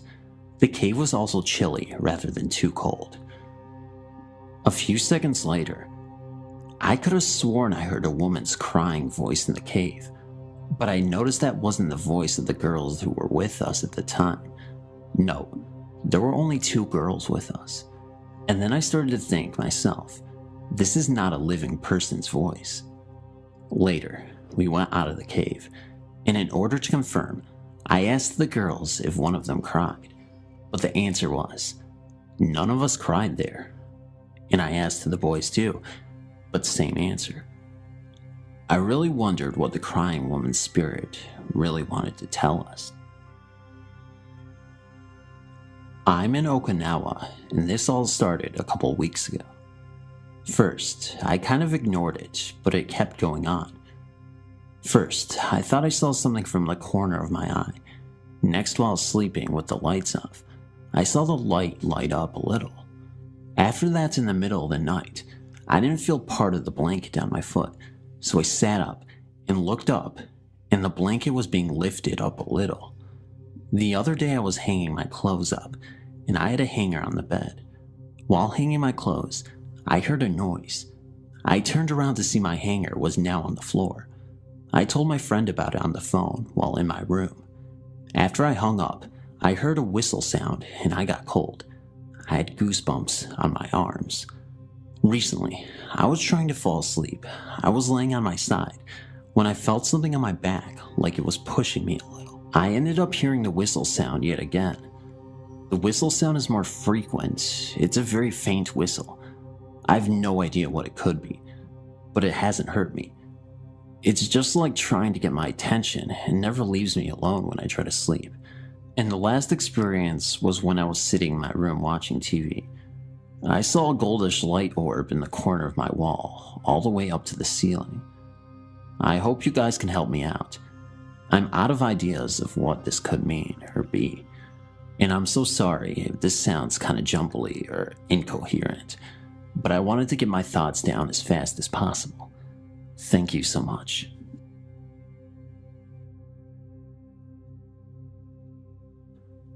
To make things a little more clear, I want to give a little background detail of the house that I lived in.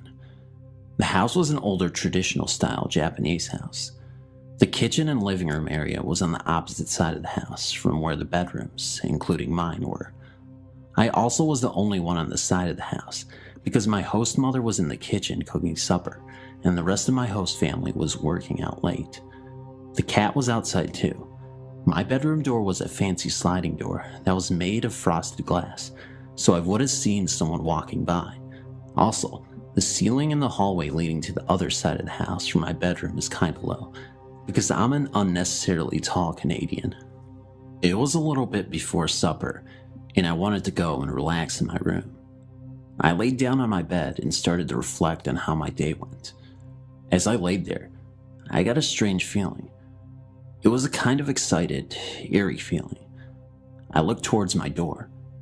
I stared at it when all of a sudden, a black, shadowy arm from the ceiling came down and knocked on the window of my door. I was flabbergasted. I went to my door cautiously and opened it. I looked up to the ceiling to find nothing there. At that moment, my host mother called me to supper. I ran to my host mother and told what had happened. She laughed at me and told me that I was just paranoid. Anyway, that night, I had a little trouble falling asleep. Any ideas? Or was I just hallucinating? In 1990, I was a corporal in the Marine Corps, counting down the last 6 months of my tour of duty at Camp Butler on the island of Okinawa.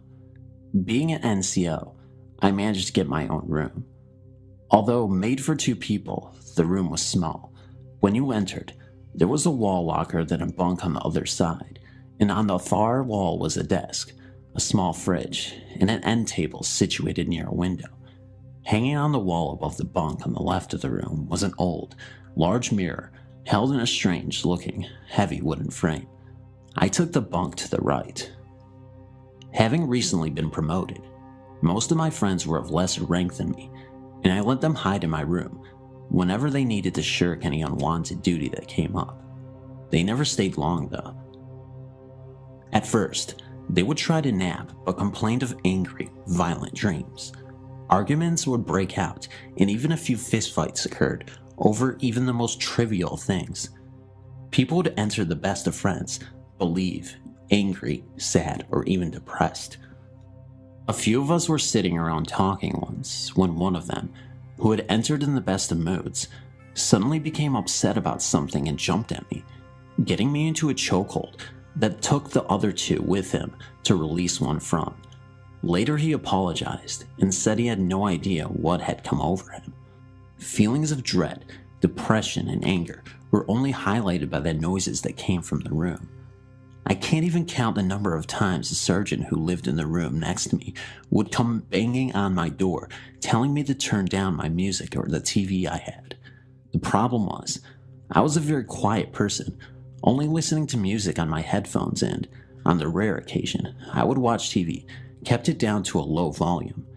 Numerous times he would complain about loud parties I was having, only to find that I was alone in my room, writing letters or reading when he came in to see what was going on. During this time, I had used an acoustic guitar and was writing my own songs. Since there was a lull in traffic out in the hall, and most people were away for the weekend, I decided to record a song I had just written to see what it sounded like. I'm a horrible singer, but wanted to hear how the words flowed with the song, so I turned on the recorder and very quietly strummed out my tune and sang along. I did this a few times until I had the way I wanted it, then listened to what I had. On the recording, I could hear the soft notes of the guitar in my horrible, whispery voice. Suddenly, I began to hear people howling like dogs. I shut the machine off and rewound it.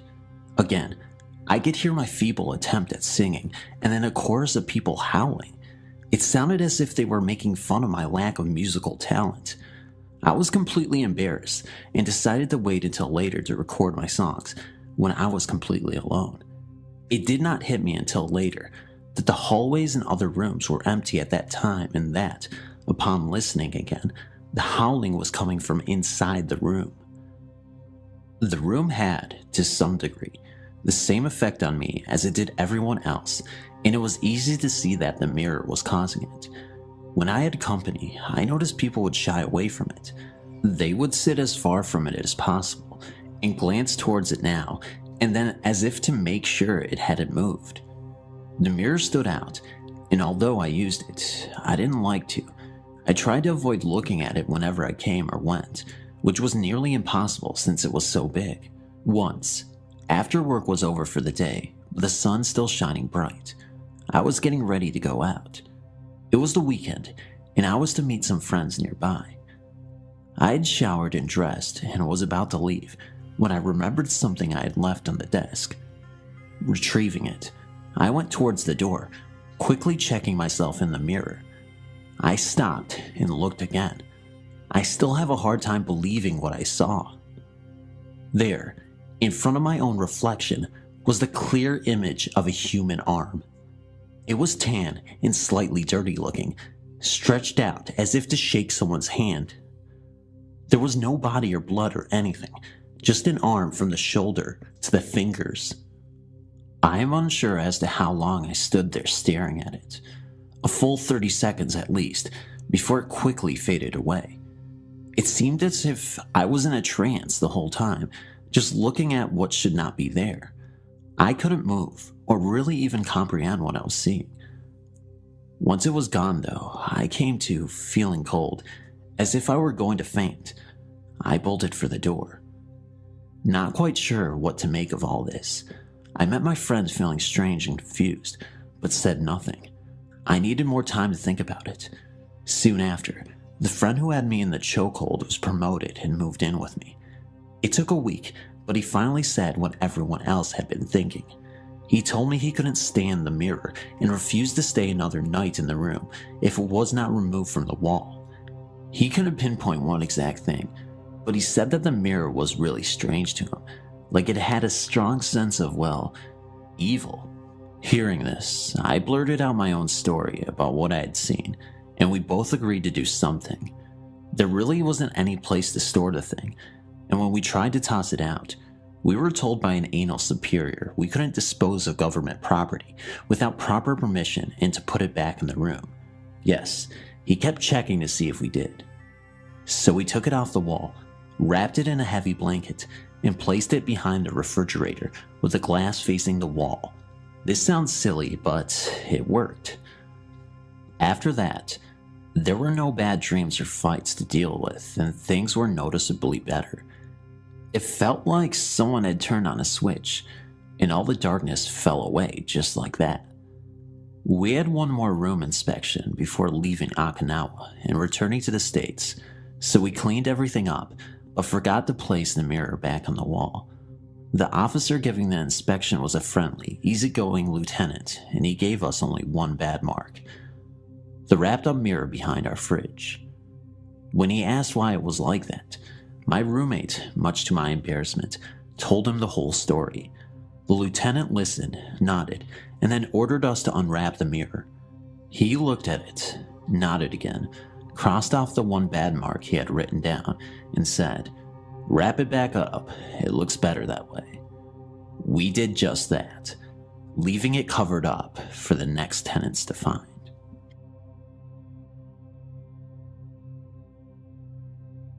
I was at the camp I had been going to for the past 4 years. I had heard many stories over the years, but never encountered anything as I had heard many others have. There was this story about a shadowy figure that haunted the rafters of an old recreation hall there. So me and a group decided to take a group picture up in the rafters just for kicks. Well, the freaky thing about that is that there is no electricity in that building, and in the picture that we took, the lights are on.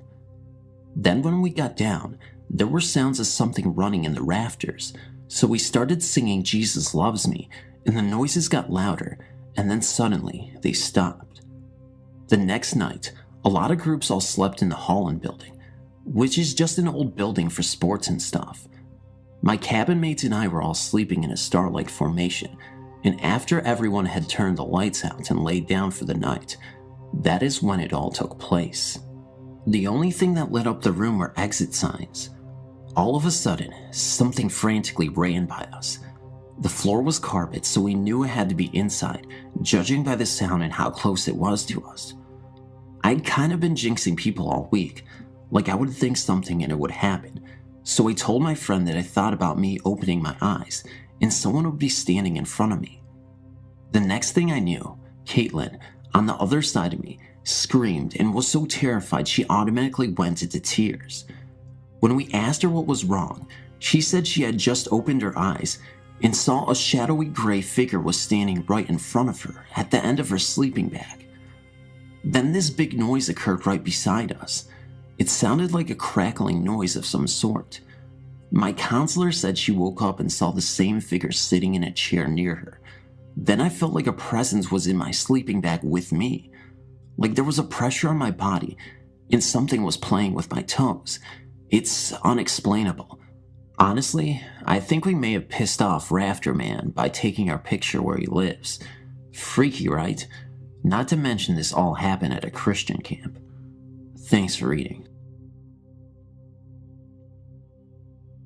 It was told to me once that my grandfather attended the summer camp.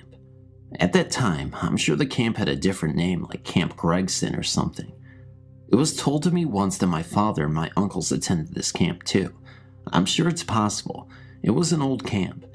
Nausea Fresh Air Camp, nestled in Greenfield, New Hampshire, on Sunset Lake at the base of Crooked Mountain, unfortunately closed now, was my home for a few weeks every summer from the age of 6 to the age of 12.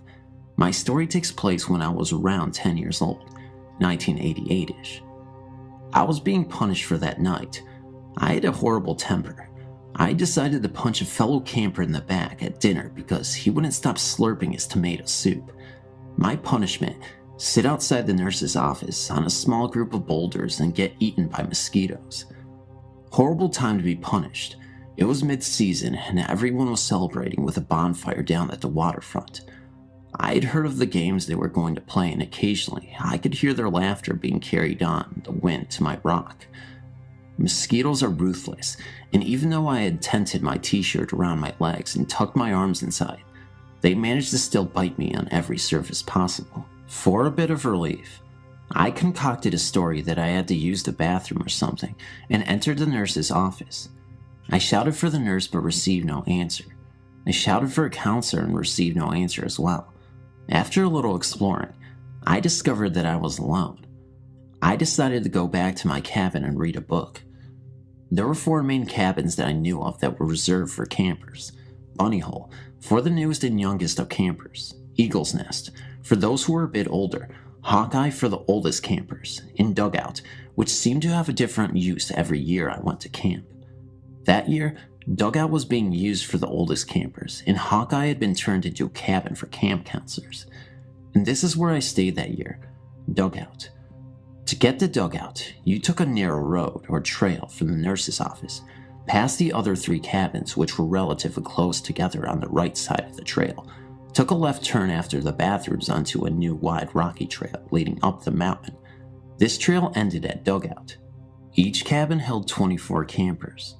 4 single wooden beds lined the walls on the left and right side of the cabin. The center of the cabin held 8 sets of wooden bunk beds attached head to toe and side to side. There was a large room at the front of the cabin, as you walked in, where cubby holes were found to place your personal stuff in. This room was separated from the sleeping area by a wall with 2 door frames, one to enter the left side of the sleeping area, the other to enter the right.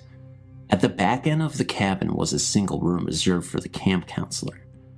My bunk that year was bottom bunk, third towards the back, on the left side of the cabin. When I arrived at my cabin, the lights were on. I called out a hello or two, but nobody answered. I checked the counselor's room and found it empty. Fine by me. I wasn't supposed to be there anyway. I crawled underneath my covers and broke out my collection of choose-your-own-adventure books, careful as to not get too comfortable in case somebody should enter the cabin and I'd be forced to slip underneath my bed quickly. I must have read for a while because when someone did enter, I didn't hear them coming. I was startled from my reading. The front door of the cabin swung open and slammed back again viciously, bouncing off the door frame as the spring tried to return it. A heavy set of footsteps entered the front room. Those footsteps told me it wasn't a camper. Darn, busted. I'd been lying on my stomach propped up on my elbows, so I flattened myself down on my bed and hoped that it wouldn't be noticed. The footsteps circled the front room relentlessly, and it sounded like whoever they belonged to was searching through the cubby holes. From my position, I couldn't see who it was because they weren't walking far enough left or right to reveal themselves in the door frames. I was lying there in my bunk, eyes darting back and forth from door frame to door frame, trying to catch a glimpse of someone as my ears followed the footsteps when they shuffled to a stop. Silence. I held my breath because of all the noise it was making. What happened next came fast and infinitely slow at the same time. With a greater haste, the footsteps resumed and traveled to the left side of the front room. I followed them with my ears and my eyes. Their intention was unmistakable. They were going to walk down the left side of the cabin, down the corridor between the beds, and most importantly, past my bed. When my ears started telling my eyes that I should definitely be seeing someone now, I'm sure I was only confused for a fraction of a second. But when my ears directed my eyes to where they were hearing the footsteps, I was frozen with fright because I could see the footsteps. A heavy imprint in the wooden floors, a pull of dust, the retracting of released weight. The floor thundered and moved with the progression of steps that made their way down the corridor, past my bunk, in arm's reach away from me, and entered the counselor's room at the far end without disturbing the curtain that separated the rooms. I sprang from my bed and exited the cabin, ran down the rocky trails at breakneck speed all the way to the nurse's office. Still no one there. I resumed my punishment on the rock and waited the rest of the night until everyone returned from the waterfront. I never told anyone there. Not too long ago, my then girlfriend and I decided to go camping. We decided on a ghost town near our homes in southern Arizona. In a book I had, it said there was a cemetery, but I had never found it while looking around there. Our trip got off to a late start because my girlfriend had to work late. It was dark when we arrived, so I drove down an abandoned road and found a nice spot with trees on a hill. We set up camp and cooked dinner and had some drinks by the fire to relax. A storm was coming, so we got into the tent to get out of the wind and rain. Later, we thought we heard voices out in the storm. My girlfriend thought she saw a man's outline when the lightning flashed. Being that this area is known for illegal alien and drug smuggling, I was armed and stepped out of the tent with my pistol drawn. I didn't see anyone, but saw a strange bluish-green light on a hill by us. At first I thought it was a car, but I realized it moved very strangely. Again, lightning flashed, and I thought I saw a man 15 feet away. I shined my flashlight, but no one was there. I got back in the tent. All night long we heard voices, so we got no sleep. The next morning, I got out to look for footprints in the mud and found none. It was during the search that I learned we were camping in the cemetery. I will never go back there camping again. This happened during my summer trip to my relative's place. My grandaunt lives in this lovely town surrounded by a forest-covered mountain range. I've always loved trekking there and have even camped out overnight with my cousins. I've been there numerous times. A cousin of mine and I were planning to leave on a 3-day trekking and camping trip into the jungle. At the last moment, my cousin ditched me, taking off for the weekend with his girlfriend. Now I was stuck with a camping trip ahead of me, but no company. I decided to go ahead on my own. So I was all of 22 years of age, and at 5'10" and packing a solid 80 kilos, I thought I could take care of myself. Nevertheless, I packed a Swiss Army knife, a machete, and a solid bamboo stick just to be on the safe side.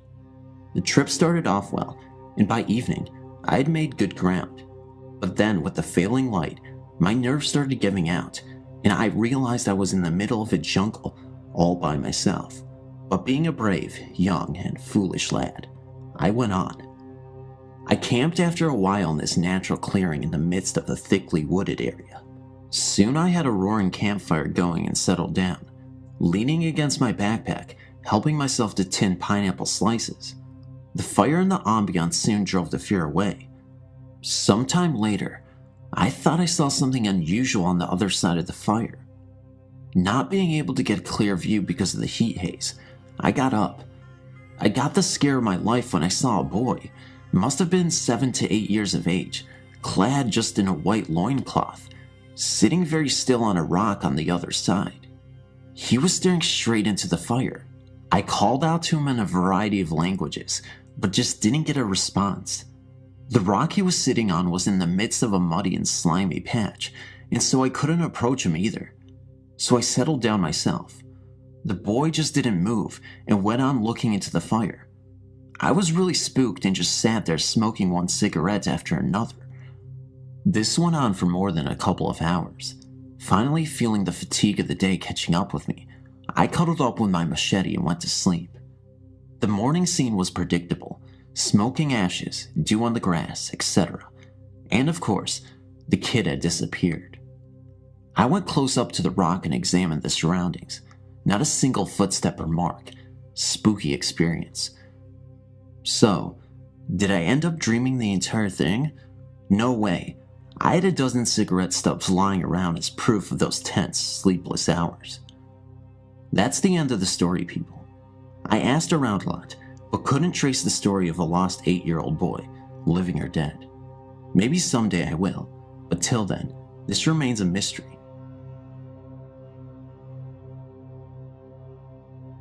I am a complete skeptic on all matters spiritual. I try to keep an open mind and enjoy stories of anything that smacks of the Twilight Zone, but I don't believe a word of it. I don't believe in an afterlife or UFOs. That said, I've had one encounter that I can't explain. The way it happened was so spontaneous that I think I can rule out a practical joke, but any other explanation fails me. I know that everyone always says this, but this is really true. I was camping with a friend in the Coast Range in northern Oregon. We were riding dirt bikes and were out after dark for one last ride. My bike was equipped with a very bright aftermarket headlight, and I could see what I saw quite clearly. As I rounded a corner on the way back to camp, my headlight shone on what seemed to be an incredibly white, incredibly skinny person. I seemed to be looking at a literal human skeleton. It was definitely masculine looking and standing on the bank, about 10 feet above the road. I saw it so briefly that it just didn't compute. After I passed it, I looked over my shoulder to see where my friend was, and he was about 200 yards back. I just assumed that I had been the victim of a bizarre trick of light. I was sure that what I saw was an artifact of lighting and human perception. When my friend pulled into camp a few seconds after me, he said that he was feeling awful and wanted to go pack up and go home. He then began picking up camp like a scared rabbit. I thought, he saw the ghostly light trick and he's gone completely to water. What a scaredy cat, or something no less juvenile. I began to rib him. I said, "What's the matter? You look like you've seen a ghost." I was making fun of him. He said, "You saw it too?" I told him that I had. and that it was a trick of light, and that he was acting about 30 years too young. We did pack up and leave camp afterwards. On the way home, I found out what he had seen couldn't have been the same trick of light. The being I had seen was about 10 feet up the bank on the left side of the gravel fire road. What my friend had seen was at road level, on the right side of the road, and it was holding a large, scary white dog on a leash. But we both thought we had seen what amounted to a walking skeleton, something that in no way resembled a living human being, but looked like nothing so much as a skeleton puppet. It was so much striking, a real event, that I have no doubt that we both saw the same thing. It's been almost 10 years and no practical jokers have come forward. I've camped and ridden there dozens of times since that night, and have never seen anything else that was so strange. Thanks for reading. Forest Park Cemetery was the place. I will never forget it. There's been so much said about the spooky, forgotten graveyard. Many stories that don't make any real sense. On a dare by my classmates, I went there with my friends and sister, after religious class no less. I figured that no spirit would bother me after religion, right? When we got there, it was desolate, and the only thing we heard were the dry leaves rustling along the grass and weeds. It was a very windy day. Things are quite overgrown there. As we made around the iron gate, we started to walk towards the mausoleum. Through the overgrown brush, my friend Marissa fell and cut her knee on some broken glass. It must have been from a previous party, no doubt. As we approached, we noticed that the wind had stopped completely, and it was very quiet. That scared my sister, Tony. She was saying that we must have walked through a time gated into another world or something.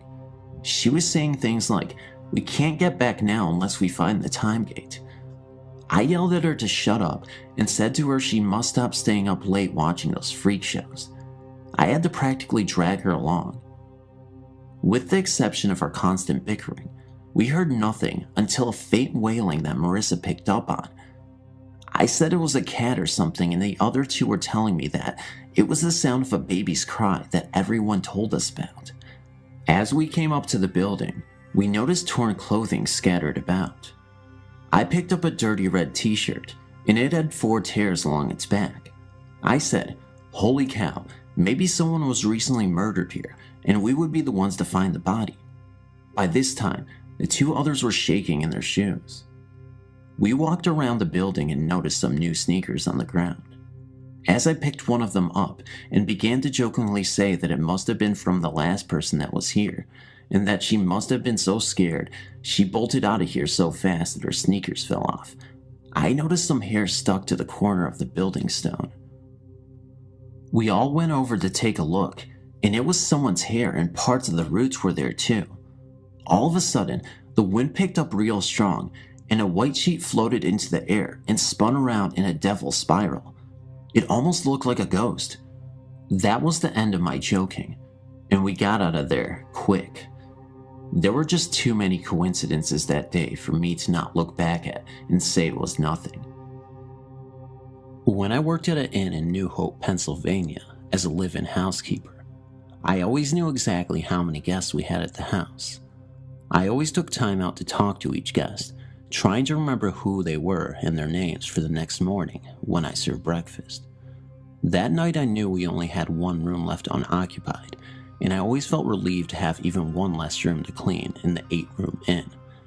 I knew that all of the guests were in their rooms one night, and I looked down the hall to see a man in coattails look up the long stairway to the upstairs of the old house. I thought that he looked upset because he's bolted upstairs 2 steps at a time. I remember thinking at the time that the manager or the innkeeper may have checked this last guest in, and he was possibly part of a wedding. I told the manager the next day that I wasn't looking forward to cleaning all the rooms. He said, "What are you talking about? You don't have to clean all the rooms. Only 7 were rented." He said in a voice that I can only describe as annoyed, confused. I asked him who the man in the gray coat was that bolted upstairs last night. Was he one of their friends? He wasn't any of the guests that I had checked in. I knew that for sure.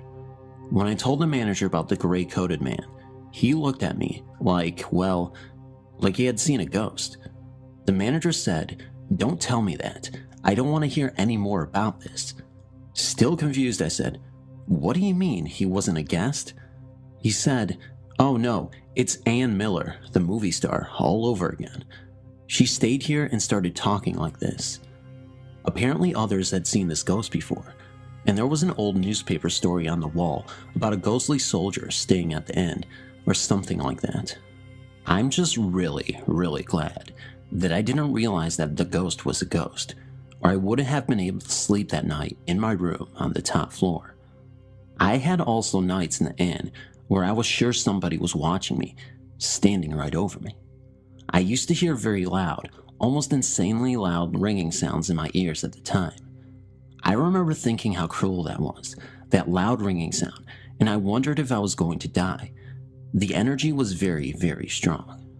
I was also uncomfortable after that, and couldn't stand to have the vacuum cleaner on, because I felt cut off from the real world when I was in the inn by myself. Evening Magazine did a story when I was still working there too, about the best inn in New Hope. As you may have guessed, yes, they did mention that ghost in the story.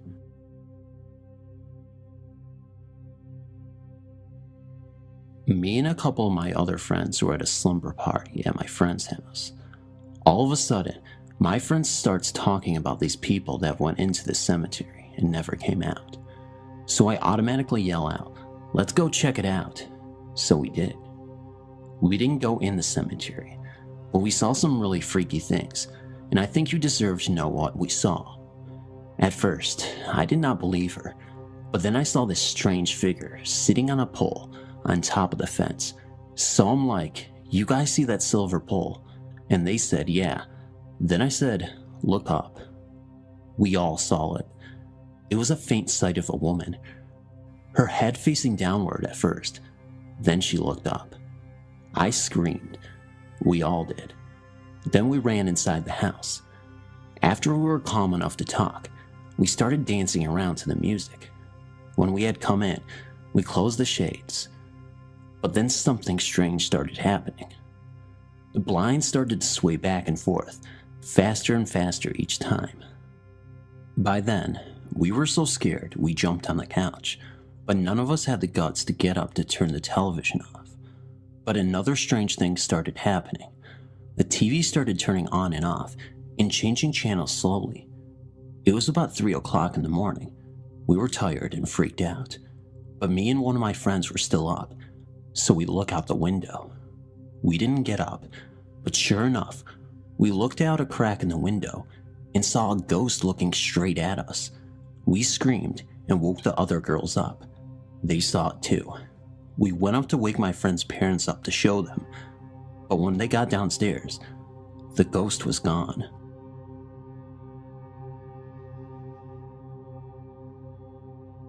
I've always been a Stephen King fan, and have always wanted to visit the hotel that inspired The Shining. I got to do just that in September. We checked in, went to our room, turned on the light, left our bags, and turned the light off. We came back an hour later and could only turn the light on with a chain on the ceiling fan, not the light switch. Later, after we went to sleep, the bed shook, like it feels when your washer is in spin mode. We found out at the tour that this is Billy, a mischievous boy. Then we heard the hotel ghost children, described the next day in the tour, giggling and running up and down the hall outside our room of 416. Nobody was even outside the door. I got to meet the people staying in 217, Stephen King's room in the presidential suite, and while we were in the room, we all started smelling a strong scent of rosewater. The tour guide said that was Miss Stanley. We ate in the restaurant downstairs, and my wife's phone went to vibrate mode all on its own. I also set up my Sansa brand digital sound recorder in our room and got the children running not once but twice, as well as the sounds of chairs sliding across the floor and dresser drawers opening and closing, although we were asleep and didn't see it happen. While taking photos, my camera would zoom by itself and sometimes shut off. I don't give a rat's butt if anyone on this website or my friends ever believe me. I will be staying there again. I have business meetings in Loveland every 6 months. What a great time.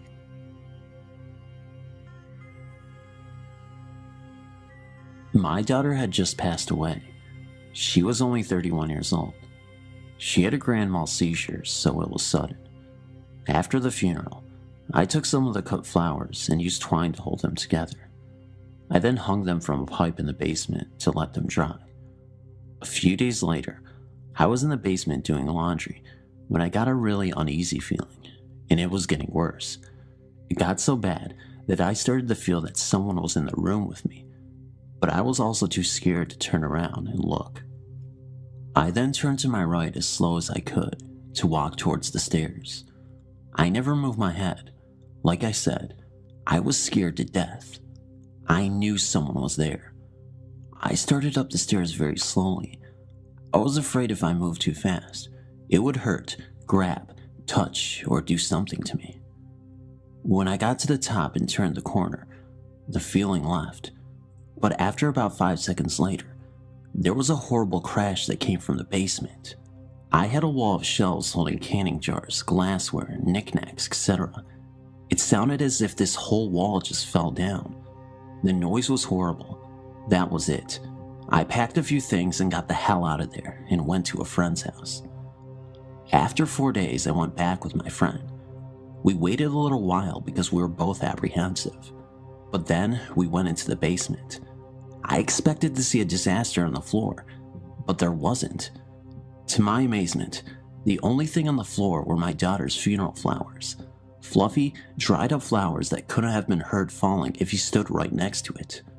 I also know that it would have been impossible for them to just fall because of the way I tied them up there. I've been trying to contact people who know about this stuff, but hit a dead end because they all want money to answer my questions about this. When a close person dies, it's natural that you would feel and hope that if possible, they will send you a sign. In this case, I don't think this event was my daughter's doing. She would not have scared me like that. That presence was one of evil. It felt evil.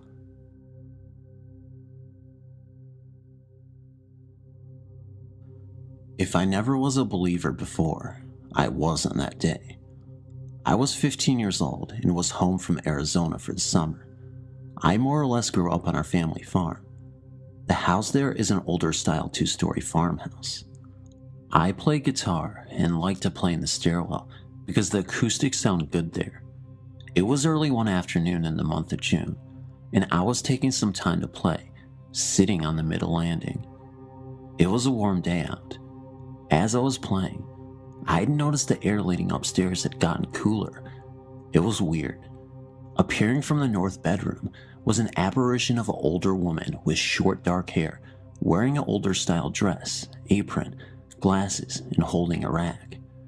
She had no feet, but moved to the south bedroom across the hall. Then she came back and looked at me and smiled. She then went back to the south bedroom. The air by this time was noticeably cooler. My first reaction was to get out of there, but I really did not feel scared. I talked to my father a few days later about it, and that was when I found out my then grandmother was not my real grandmother, but my grandfather's second wife. My father told me his real mother died from a fall down those stairs, resulting in a blood clot to her brain. My father was 14 years old when she died. Her funeral was also in the house. She was a lover of music, as all her children played from one form of instrument or other. I, of course, had never seen her. My father just stared at me when I described her to him. Then he took me to visit my grandfather, and I was shown a picture of her. That was her.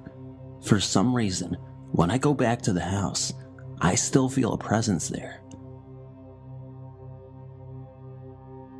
I can remember my first experience with a spirit, and it frightened me to the point where I was almost petrified to get out of bed. Okay, let me back up. I was quite a few years younger, probably 8 or 9, when the usual bedtime routines would begin. My younger brother, age 4 at the time, was making his commonly nightly advance for the light switch on the wall. He'd always switch it on right before bed, because he was afraid of the dark, to a point where he would scream like the uncanny themselves. The light switch was at the top of the stairs in our room, and to scan down the stairs without the lights on, you were almost never able to see the bottom. I believe there was at least 18 stairs, and at the very bottom, another light switch. Above the switches were the light fixtures themselves, just two tiny fixtures lighting a long staircase, which would leak beams of light right into the bedroom and keep it well lit. The night continued like any other. Our parents tucked us into our beds, gave us each a kiss on the forehead, told us they loved us, and we'd sleep content knowing they were there. No more than an hour or two passed and the light bulbs went out, one after the other. I thought nothing of it until my brother began to toss and turn in his bed as if he were very ill. He sat up in his bed and buried his head into his hands, looked up, and cried for our parents to fix it. Some time ticked by. It turned out the light bulbs blew, which I also thought nothing of until I realized the next morning that we just put new bulbs in that afternoon. After the small, bothersome fiasco, I finally managed to get back to sleep. Many hours later, I regained consciousness, keeping my eyes closed, hoping to get back to sleep. No lights on, which meant nothing would burn my eyes, and I thought I'd be back out in seconds, until I was disturbed by a long, chilling wind that swept up from the flooring.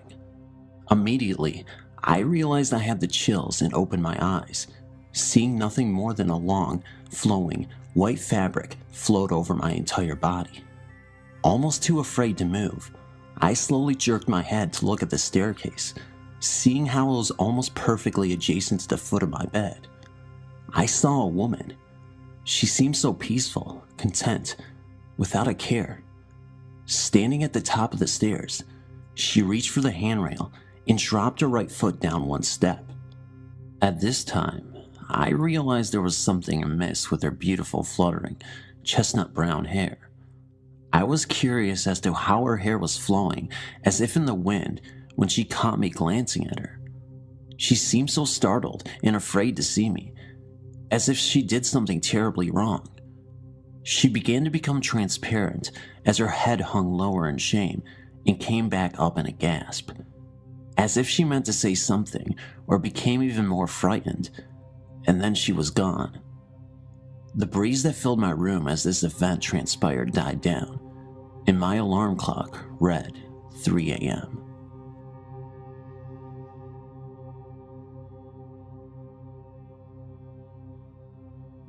My husband and 2 children moved into a house that we had rented while we were waiting for our new house to be finished so we could move in.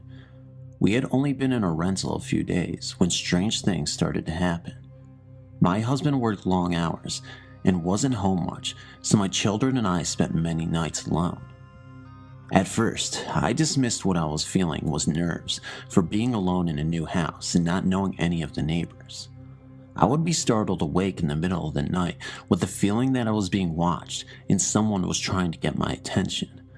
I would sit up in my bed and there was a dark figure standing in the doorway of my bedroom. Like I said at first, I dismissed it as my imagination. However, the events continued to take place on a nightly basis. Then my 4-year-old son started to talk about the monkeys that were counting his fingers when he was in his room. I asked him to tell me what the monkeys looked like, and he described a dark figure that I had been seeing. At this time, I was getting a little spooked. It really got to me, and I realized that I was dealing with a spirit when one of my kids' wound up stuffed animals kept laying in the middle of the kitchen floor, and I would pick it up and put it in the toy room, and within minutes the toy would be in the middle of my kitchen floor again. Finally, I gave up and put the toy on top of the fridge to keep the toy away from the kids. We left shortly after placing the toy up out of the reach of my children. We were gone for most of the day. When I walked into the house from being gone for the day, the toy was in the middle of my kitchen floor, playing the song it plays when it has been wound up. This made the hair on my back of my neck stand up. Later that same week, I had the kids in bed asleep, and I was laying on the couch watching TV. Everything seemed at peace for the time being, when all of a sudden, it sounded like someone was beating up the freestanding fireplace with a baseball bat. I ran for the kids' room to make sure they were safe. When I reached the hallway, I went through one of the spirits.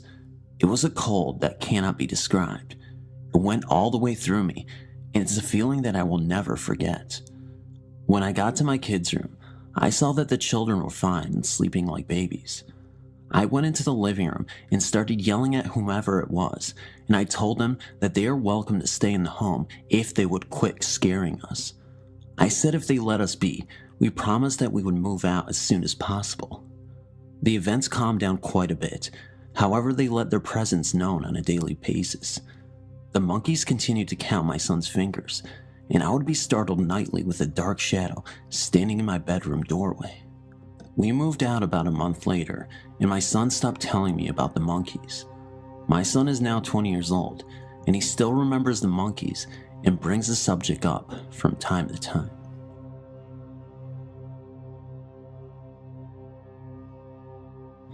I would like to share with you one of my own true experiences, which happened right here in Dayton, Tennessee, approximately 20 years ago. This story is true. I don't have a witness and I can't prove it, but it happened. When I was about 25 years old, I was hired on at the city of Dayton as a laborer. Due to medical problems, I requested a transfer and wound up working at the water plant. This is where water is sucked in through huge pipes from the Tennessee River and treated with chemicals to make it safe for drinking. Since it had to be located near the river, the water plant was rather secluded and far away from any houses. It was a lonesome place on the graveyard shift, from 11 p.m. until 7 a.m. Nobody there but me and sometimes my little dog, Rustus. But it wasn't really scary either. It was spotlessly clean and well lit. There were no cobwebs or dark corners, and best of all, it was easy. The only place in the plant that made me nervous was the basement. That's where the huge pipes from the river entered into the building, and the atmosphere down there was just creepy. Anyway, I've always been sensitive to spirits, somewhat psychic, and I know my way around a deck of tarot cards, and that intuitive voice, that gut feeling, told me that I should stay on the upper floors, at least above ground level. So I did, and everything was cool for a long time, but then, things changed. I went into work that night at 11, same as usual. Nothing out of the ordinary was going on, and after saying goodnight to the guy that worked the evening shift, I started the filters, checked all the chemicals, and then settled into the chair behind the desk in the office with a book. It's kind of strange, the little things that we remember. The name of the book was One Flew Over the Cuckoo's Nest by Ken Kesey. Why do I remember that? Oh, well, that's not important. I was really getting into the story. You know how sometimes you can get so absorbed into something like that? You forget about everything except the book, and the next thing you know, a couple of hours have slipped away without a whisper. Well, that's what happened. I looked at the clock and it was 3 a.m., straight up. It's a true witching hour. That's exactly when I heard the noises began. Slam. Something in the hall had fallen onto the tiled floor. Bang. It happened again. But that wasn't possible. I was alone, and there was nothing in the hall that wasn't bolted to the floor. So I took a deep breath, slowly eased out of my chair, and peeked through the doorless opening into the hall. First to the left I looked. Nothing. Just the closet door, which was open slightly. Then to the right, and there, about halfway to the door that led down to the basement, were two of the cabinet doors laying flat out on the floor. The same two cabinet doors that I had carefully closed and latched earlier. I decided that they weren't hurting anything by being there instead of on the cabinet, at least until the sun came up. I reasoned would be okay, and I could just stay in the office in case the phone rang or anything. I turned back to my chair and book and wished that there was a door that I could close and lock. But there was no door. It had been removed years earlier by Charles, an enterprising ex-employee who would never tell where he hid that door after he got fired for trying to disassemble the whole building in 8 hours. When questioned by the supervisor, Charles pulled a knife and began to babble about the Bible, the great beast, and the book of Revelations. But back to it, my chair and book. I sat back down and tried to read more, but it was impossible. You see, I began to feel that I wasn't alone.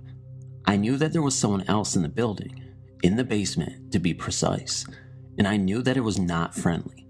So I just sat there behind the desk, looking through the doorway, waiting. I didn't have to wait long. I felt it before I saw it. A terrible air of hatred and evil seemed to settle in like fog in a graveyard. I was scared, really scared. And then I saw it. As I sat in the chair, looking out into the hallway, the shape drifted into view. It came from the direction of the basement, floating slowly about 6 to 12 inches above the floor. It was the shape of a man, solid, but at the same time not solid, and it was totally black, like a human body dipped in tar. I saw the arms, the legs, the head, but no face and no eyes. When it was exactly in the center of the open doorway, it seemed to notice me for the first time. It turned in my direction, and when we were face to face, with no more than 8 feet of open space and one small desk between us, it almost killed me. It very nearly scared me to death. It began to scream and reach for me, but for some reason, it seemed that it could not cross the threshold from the hall. So it reached and reached, and the arms started to get longer, getting closer with every effort, but never quite touching me. The monster leaned inward through the door and screamed its frustration. Now let me explain that it never made a sound that I could actually hear. It had no mouth. When I say screamed, I mean that it sent wave after wave of negative energy towards me and through me. Hate and fear of such intensity that I had never felt before and never want to feel again pulsed through my body with every lunge of that black demon. I truly thought that I was going to die from the fear, but I didn't want to die in the presence of such a creature. So I sat there for the duration of the attack, at least 30 seconds. I know that 30 seconds is not usually thought to be a very long time, but in my situation, it seemed to be considerably longer. Finally, after my half minute of terror was up, the thing turned its head to its left, as if it heard something. It then looked eyelessly back at me for just a moment, then turned away and floated back towards the basement.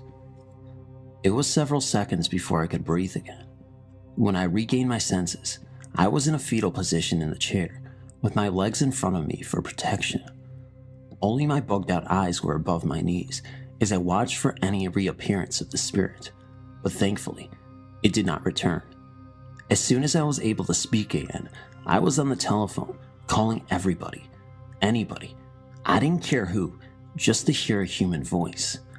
I finished my shift that night, and I didn't say anything to the day shift guy when he got there at 7 a.m. I immediately applied for a transfer back to the chain gang and soon received it. I never went back to the water plant. I now know the reason that Charles lost his mind. He thought his religion would protect him, but somehow the evil got through. And I know why the people that work there now, 20 years later, carry handguns at all times. They're scared, but they don't know what is scaring them. And you and I both know that if a monster ever returns, their bullets will not protect them. I still don't know what protected me, but I'm glad that it did. In the 20 years since this happened, I've done a little research and talked to several psychics, and I've learned that other people have seen these black spirits in various places and that they are indeed dangerous. So, if you ever go out ghost hunting, and I still do, watch yourself. These spirits are real, and they are nothing to play with. I've worked security at a major hotel near the airport for 15 years now. And when I first got here, I was told to watch out for a ghost on the 7th floor. I was told he likes to make his presence known at random times. Some of the older employees say it's one of the engineers, maintenance workers, who loved his job so much that he likes to hang around. At first I thought they were trying to scare the noob, because I didn't see, hear, or feel anything for months after I started. I did eventually run across him a couple times, and both times I was working graveyard shift. I started out on a graveyard shift and worked it for a couple of good years. You can say it was where we all started, as a proving ground for all noobs. Of course, since we are security, we have to do rounds to make sure everything is safe. People are not murdering each other, and of course the loot acts that randomly happen at hotels. You hear and see all kinds of strange things while working on grave. Almost all of it can be explained though. The sights, the sounds, the interactions, and sometimes the smells can be overwhelming sometimes. There's also the fact that sometimes, no matter how nice the hotel, someone dies. I've had it happen to my shift 2 times that I can count. It's happened a couple times to the other guys I work with too, but that is just part of the job. When walking the hallways, you notice things like doors that creak when you walk by, especially me since I'm 6'4" and 200 pounds. One night, a few months after I started though, I think the ghost made its presence known to me. I was doing a patrol on the 7th floor when I was walking by one of the vending machine rooms. They are small rooms that have a soda machine and an ice machine. After a few months, you start getting used to the sound of the ice machines kicking in and people getting the drinks out of the machines. Stuff like that. This night, as I was walking towards the vending machine room, I heard someone popping quarters into the machine. As I got closer, I heard the soda drop down. Being that it's also one of my jobs to greet guests every time I see them, I come around the entryway expecting to greet the guests on my way by. There was no one there. These rooms are not big enough for someone to hide in, and there was no room for someone to squeeze beside the machines. I kept an eye on my back the rest of the night, though. It felt like someone was following me, but only when I was on the 7th floor. The second time I think I encountered him, it was during renovation a few months ago. The hotel was going through a few month-long renovation, and the 7th floor was already complete at the time. The atrium of the hotel wasn't finished yet, so all of the elevator balcony doors were closed to keep the noise level down. The relevance of this is, I was sent up the floor to help someone get into their room. One of my coworkers, a Vietnamese gentleman, was just on his way out and clocking as I headed up. We passed each other and said our see ya laters, and I headed up the elevators to help the guests. When I got out on the 7th floor, though, I heard in the exact accent, right down to a slight lisp, "Jason," and a loud whisper came from my right. It sounded like it was a few feet away, but the doors to the balcony were closed. The weird thing is, I also heard guests down the hallway to my left, and none of them had an accent even close to Vietnamese, or a lisp. I checked the doors real quick. No one was on the balcony, and quickly went to help the guest. When I was 12, I moved to a church home called The Ranch with my mom. Before all this happened, I never believed in ghosts, spirits, or even demons. But now at the age of 20, I believe we're not alone. Okay, let's get to the story. When I first moved into the ranch, it wasn't just me living there. There were other kids and their moms. On the first night, everything seemed fine. Nothing happened. 2 days after we moved in, I started to become afraid of the 2nd floor. I never wanted to be up there by myself. I didn't know why my mom thought it was a kid thing. You know how some kids become afraid of basements or closets? For some reason, I was afraid of the 2nd floor. My mom always told me that it was all in my head, but I knew what I felt, and what I felt was pure evil. A week after moving in, I was upstairs by myself trying to rest my eyes when I heard a noise coming from behind me in the bathroom. It sounded like weeping, as if someone was cleaning the bathroom. When I turned around, it stopped like it never happened. I rolled back over to rest, and the noise started up again. I was so scared that I got up and left the room. I never told my mom what happened. I figured she'll think I'm making it up or something. Now, lucky for me, I wasn't the only one who was hearing things. There were 3 other kids who heard noises all over that place. I never thought these things were real. One night, I was asleep upstairs. It was about 11 p.m. when 3 of other kids, all sisters, started screaming out of nowhere. I got up to see what was going on when I saw a shadow figure standing at the foot of their bed. It was just standing there looking at them. This thing was not human. It was like this whole thing's body was nothing but shadows. It scared the hell out of me. 2 days after the night, my mom told me that one night while she was in the shower, she felt someone watching her, and yet she was alone upstairs. That freaked her out. 2 days later, we were gone. We left and never came back. Until this day, I always wonder what it was and if it's still there. Thanks to all of you who took the time to read this. Everything I wrote here is the truth. I swear to my life. When I was around 7 or 8, I saw a ghost in an underpass while in London with my mom. Since that day, I've come across something which makes me wonder the true nature of what I saw. I'm no longer sure he was a ghost. It's possible he was something else. I'll explain. Firstly, for those who don't know, people in different countries probably have a different name for these, hence clarification. An underpass is a small tunnel that usually runs under a busy road where there is no bridge or traffic lights allowing pedestrians to cross the road. They are all the same, covered in graffiti, rubbish usually, bit smelly, faulty lights or just dimly lit. In a lot of them, lights will be broken altogether here and there. I was used to these tunnels, as was everyone else. They are very common. Anyway, to what I saw that day, there were a good amount of people around, coming and going on their way. Nothing strange. Out of the blue, I got a panicky feeling that I couldn't ignore. Things just didn't feel right. We continued walking. I could see the people ahead, coming towards us, but the light wasn't brilliant, so at first, you couldn't make out things like facial features. All I know is I felt in danger and was becoming more alert to who was around. Soon enough, I spotted them, and the bad feeling skyrocketed inside of me. It was an elderly lady and a young, let's say robust, boy. They came into a better lit area as they passed, and I got a clear look. The old lady had longish gray hair, a little matted and small kind of smile on her face, but a very determined look. She didn't look around or anything, just continued straight ahead. It was the boy companion that made my little head spin. As soon as he was in view, I saw that he had no eyes, just black holes where his eyes should be. Needless to say, the bad feeling had intensified drastically. But the worst thing that shook me right up, as soon as I noticed the fact that he was eyeless, he turned his head and looked straight at me. At this point, I got upset. Mom asked what's wrong, and I explained. She turned, mere seconds had passed, and said she couldn't see anyone like I had described and to hurry up. Now, he could have been an ordinary kid, had an accident of some kind, been blind, and I am aware that contact lenses that are all black do exist and so on. However, I'm the only one who reacted to his unusual appearance. No one around me seemed to notice the pair or bat an eyelid. I'm all for not staring at someone who looks a bit different out of politeness and everything, but everyone has reactions, even subtle ones, and there was honestly zero reaction from anyone. My mom should have seen them when she turned to look, but she didn't.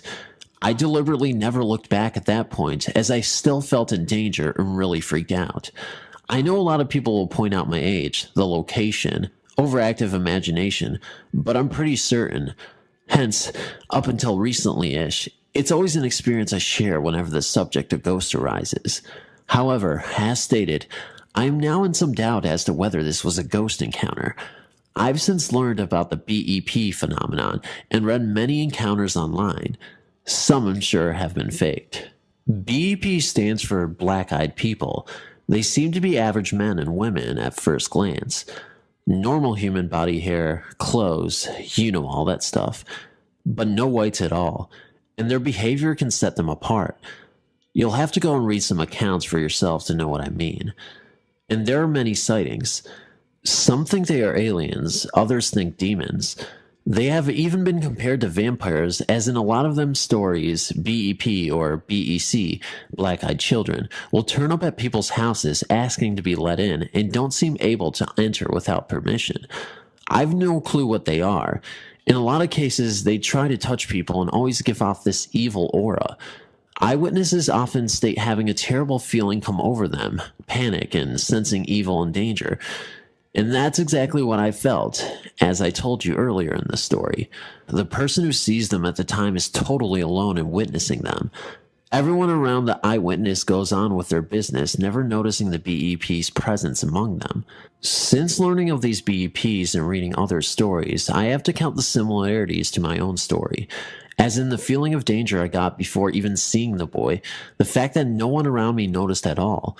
And as for the eyes I always believed were not there, were in fact simply black eyes. It would explain how he was able to look directly at me. I'm pretty sure that I was simply confused. No eyes for pitch black eyes that day. Therefore, I'm more inclined to say that the boy in the tunnel was not a ghost as I believed for many years, but one of those black-eyed people.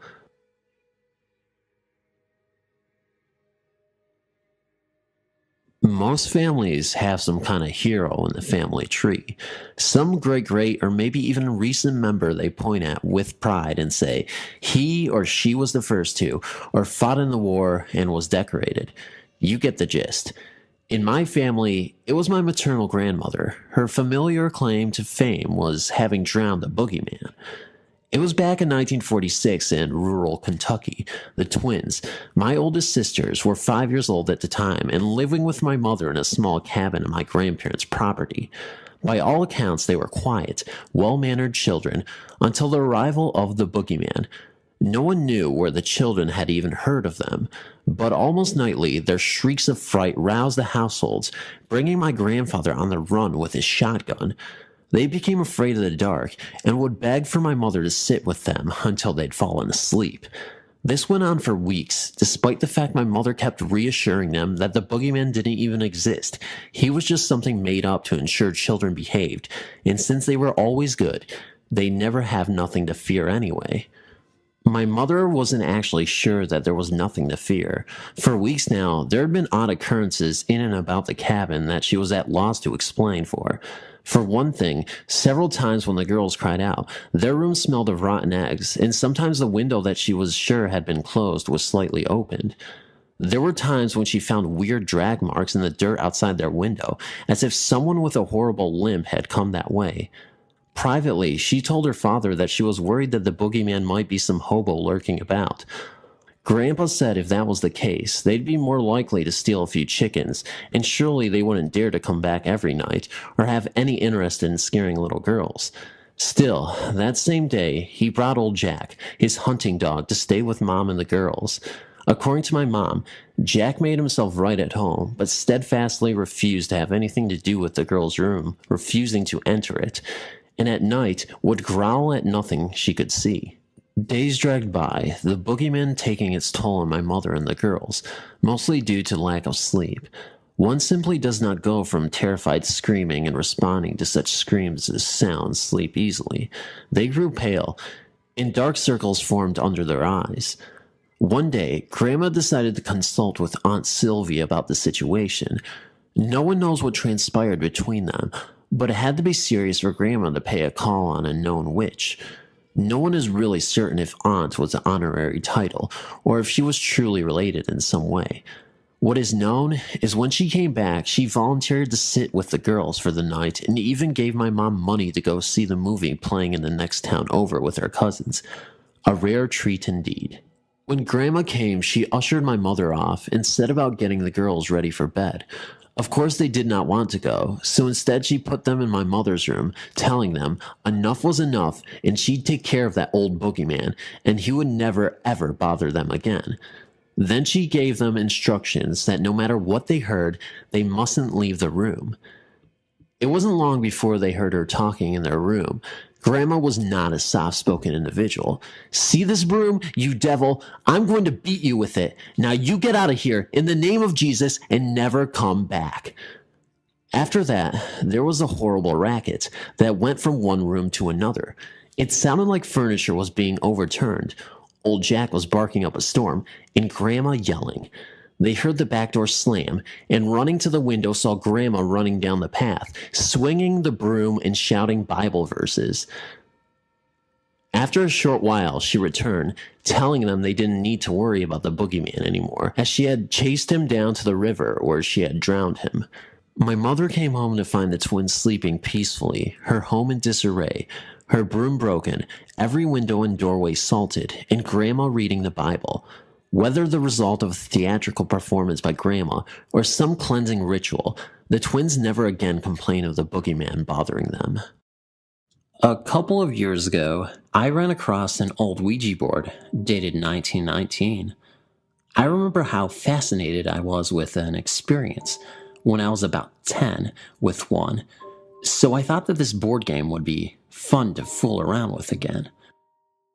My son, when he was very young, told me about looking out his bedroom window and seeing 3 glowing figures coming from the field toward his window one night. He also stated that they even entered his room and stood at the foot of his bed. He covered his head with the blankets, thinking that they would go away, and when he uncovered his head, they would still be there. Then they vanished. I attributed this to a bad dream at the time. There is this old, beautiful house in my property, built in 1926. The builder also signed and dated his name in the rafters in the attic. Cool, I thought, that he took so much pride in his work, like an artist, to do such a thing. Anyway, we were in this old house, working the Ouija thing and so forth.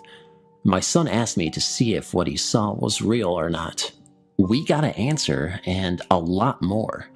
The 2 people who were at the board knew nothing about this. In fact, they did not know the name of the road we live on or anything else much about the neck of the woods.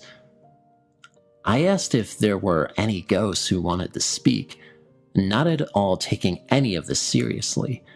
Yes, replied the board. Who are you? I asked. Anna Mills, was the reply. As our guests worked a Ouija board. Why are you here? I asked. And the Platchidid began to move quickly. I died here on the Munger Shaw Road. Our guests didn't even know the name of this road. How? I inquired. Truck, the board answered. How? I asked. Run over, Anna replied. When? 1936. At this point, I was having fun with this game. I did not take this at all seriously. After all, this thing is just a game. So if this is all true, where's your body so that I can bring you some flowers? I jokingly asked. Her answer sent chills down my spine. You are there, she answered. What do you mean? Scattered. Misspelled by an 8-year-old, she said. My ashes are scattered where your trailer house is, she added. She gave us a lot of information that night. She is with 2 uncles who are elusive, but protecting her. She was visiting them here when her death occurred. Things have happened after that as well than before.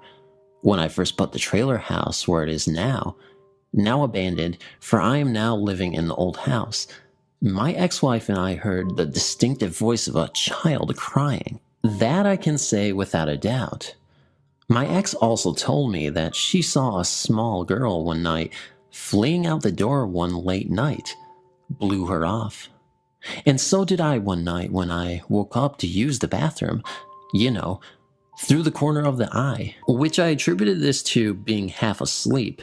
We did the Ouija again with 2 other people. Again, the same conversation with this Anna Mills. I cannot find any records of her existence of her anywhere, though. Then again, out here in the sticks, especially back in the 30s, records may have not been so critical. Heck, I know a guy that had 2 people buried in his front yard from back then. That's in the days when they did things like that. I did ask her who her uncles were, and she remained elusive on that info. Okay, I know this all sounds really weird, and I did not believe a thing about this until about a year ago. I went for a walk, as I have quite often. I walked across the field on a winter moonlit night. On my way back, I distinctly saw 2 people sneaking around the trailer. Thinking that someone was trying to break in, I approached one of them. I yelled out to them, what did they want, ready to confront the intruders. I swear that I was within 15 feet of the guy wearing a plaid shirt and bib overalls when he took an abrupt right turn and went right through the wall of the trailer house, right below my son's old bedroom. I could see each and every detail of his face and the texture of his clothes. He looked just like a real person that would appear under a full-lit moon. I stopped dead in my tracks, but somehow I was not frightened out of my wits as one would suspect. Rather, a comforting feeling came over me. By the way, when I first called out to them, the other ran into the woods. All of this I merely attributed to suggestive thinking I saw things that I imagined and so forth. Perhaps it was a restless walk, late night, and so forth. About a month ago, I was visiting my sister and her family at their house miles away. Her daughter also had an old message board that her father found years ago in an attic of an old school that he once worked at. The planchette was missing. So for fun, I went to work in his wood shop and made a really nice wood one for them. With her and her boyfriend at the board, I asked, "Anna, are you here?" "Hi, Rick," the board replied. This really freaked them out. "Tell us the story that you told me the last time we spoke," I asked. Again, the same info that came up a year before. I did not reveal any of the prior things that Anna said to anyone there, but there it was, again the same. She said that I did see her once, and that she and her uncles did visit my son. I did not ask any of this once the planchette began to move. She went on and on and on. I asked her if she liked what I did with the old house. It still looks as it did in the 30s, except for the addition of electricity and plumbing, and she said that she feels at home. I asked her if she enters the house, and she said, "No, bad memories." Again, misspelled by an 8-year-old girl. Lately, at night, through the corner of an eye, my son as well as I have seen someone fleeting past the kitchen window. Even our dog sends an alert that somebody is here, when in fact there isn't. The last time I used the board, being a skeptic, I always have someone else use it. She said that she wanted to meet me along the edge of the field at 1 o'clock in the morning. "Promise?" I asked. "I promise," she answered. I never bothered. I'm not sure if I believe in such things, but it is fun to think about. Perhaps it is true. Update. Anna is now haunting the people living in their trailer house now, even though I have never shared the story with them. Denise and her friends have seen her as well. She is still alone and longing for whatever she is looking for. They are not afraid, for they find her sweet and comforting. Just like the child she was in life, they have actually adopted her, and she at times visits my old house. Crying woman. This happened about 11 years ago, when I was around 7 years old. Since I was born, my family moved a lot of times from house to house. My sister and I have seen and heard many strange things during those times when we were constantly on the move. This is one of them. My family and I were living in an old 2-story house that was in a state of disrepair, with the edges of the roof falling off. The house had a creepy attic and basement that my sister and I never dared to enter any one of them. One time at night, my parents were sleeping in their own bedroom, and I was in my own room, wide awake, trying to sleep. I was very thirsty, and my mouth was dry, which always had bothered me. I didn't want to wake up my parents because they had to get up early in the morning to go to work. Then I decided to go by myself to the kitchen and get a glass of milk. The kitchen was just down the hallway, just a few feet away from my room. When I got there, the first thing I did was turn the lights on. Then I tried to turn on a small TV we had in the kitchen, but it was unplugged, and the TV was too high for me to reach the cable to plug it in. Then I started to drink my milk. When I just finished my glass of milk, I heard the terrifying sound of a woman give a low moan, like as if it was crying. It sounded like it was coming from the hallway, a few feet away from the kitchen. My whole body got numb of fear, but I didn't care how scared I was. and ran to my parents' room and told them that I heard someone crying, but they told me it was probably my sister trying to scare me, even though what I heard was clearly a grown woman. Then they decided to let me sleep with them. A few weeks after that incident, I was alone in the entire house. It was at night, and when I went to the bathroom to take a shower, I heard it again, and like last time, it sounded very close to me, like as if it was in the bathroom with me. I jolted out of there and went to my room and covered myself in my blanket, terrified, and stood like that until my parents came home a few minutes later. After that second time, I never heard it again. Luckily, we moved a few months later. About a year ago, I started to remember this incident and told my parents what I heard.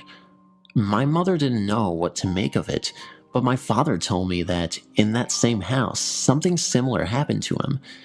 He said that when he got up very late at night to go to the bathroom, he saw a woman sitting on the stairs, which was right in front of the bathroom, and the woman was sobbing. She was holding her face crying. My dad thought it was my mom and started to tell her, "What's wrong?" But the woman gave no response. Then my father told her, "Fine, have it your way." Then, when he got out of the bathroom, the woman was gone. When he got to his room, he saw my mother sleeping. The next morning, he asked her why she was crying on the stairs. My mother was confused and told him she was sleeping the whole time. Until this day, sometimes I wonder who or what was the woman. If any of you have any ideas, feel free to comment. This took place when I was touring Kenya, Africa with my parents. We had lodged in a hotel in the savannah. The layout of the hotel was as follows. The main building was at a distance of some 1 kilometer from the lodging cabins. The cabins were amazing. They had a feel as if they belonged to the jungle itself. There was a river flowing behind the cabin, but it was out of bounds as it had crocodiles in it. But we got a good view of the river from the balcony of our cabin. It was great seeing crocs in their own habitat. The night we reached the hotel, we were all pretty exhausted. The room was cozy except for one weird thing. It had a deer's head hanging from one of its walls. The hotel was pretty old, so it must have been placed there before hunting was banned in Africa. There was a show of Mara people, tribals, that night, which wouldn't take place for another month. As we were there for only 3 days, my parents went to the show. I decided to stay back as I was pretty tired and the hotel was about 1 kilometer away. I was reading a book but must have fallen asleep. I woke up about an hour later, which was pretty odd, as I never wake up late at night once I sleep. My parents were not yet back, and as I rubbed my eyes, I swear I saw the deer's eyes move. I was completely freaked out and closed my eyes. After some time, I gave it up for an illusion and started to read again. This was when I noticed a pretty odd thing. The curtains of the room were moving as if there was a breeze coming from the windows, but the windows were closed. Suddenly, I felt a shiver run down my spine. I felt as if I was being watched. I felt a weird cold sensation and started praying. After a while, the feeling stopped, and after some time, my parents returned. I didn't tell them about the experience, as I thought they would not believe me. The next day, I asked our guide, who had become a pretty good friend by then, about the experience. I thought that he would know, as he visited that place pretty frequently. He said that he didn't know anything about that, but I felt from his tone that he was hiding something from me. We went on a drive in the savannas and came back that evening in a pretty light mood, but when we reached our cabin, we found to our astonishment that our luggage had been scattered and messed up. We thought that the cleaner must have done it and complained to the hotel management, but they said that as per their policy, the cleaners do not touch anything belonging to a customer. The receptionist also said that the cleaning was done under supervision. We let go the incident as some misunderstanding. Then, the last and most eerie thing occurred.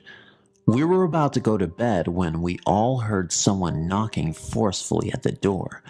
When we opened the door, there was no one. This happened 2 to 3 times. Finally fed up, we shouted to the person who was knocking to stop playing around. No answer. The knocking stopped.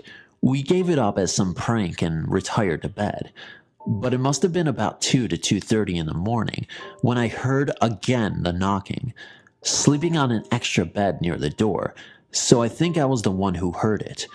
I was pretty scared to go out alone after my first experience, and we were even advised not to go out alone at night as the area had many wild animals. So, I woke my parents and told them about the knocking. At first, they told me that I was just getting paranoid and that I should go back to sleep, but then, we all heard the knocks on the door. My dad opened the door only to find that there was no one there, but he saw something move in the bushes. He came in and declared that it was some kid. Though I didn't feel convinced, I decided that I would rather believe that it was a kid. Next day, we complained about this to the staff. They also said that it must have been some prankster, but then suddenly, my dad asked what moron would have let out a kid at 2 a.m. in the morning. That set me thinking. I started relating this to my previous experience and felt that this place was haunted. But anyways, we were to depart that day, so I didn't care much. I didn't think about the incident until the day we were about to leave Kenya. On the day of our departure, our guide told me that he wanted to tell me something. He asked me not to tell anyone what he was going to tell me. I agreed. He told me about that hotel. He said that it was rumored that a leopard at the hotel killed a boy of about 9 to 10 years, some 50 or so years ago. He told me that everyone said that the ghost of the boy still haunted the same room where he was staying the night he died. He said that many of his customers had the same complaint as me, but only those customers who stayed in 2 specific rooms had the experience. It was in room number 153 and 154. I had stayed in room number 154. When I was in my late teens, I was living in my family's home in Warren, Michigan, which is a suburb of Detroit. I came home late one night, around midnight, and parked my car in the detached garage in the back of our house.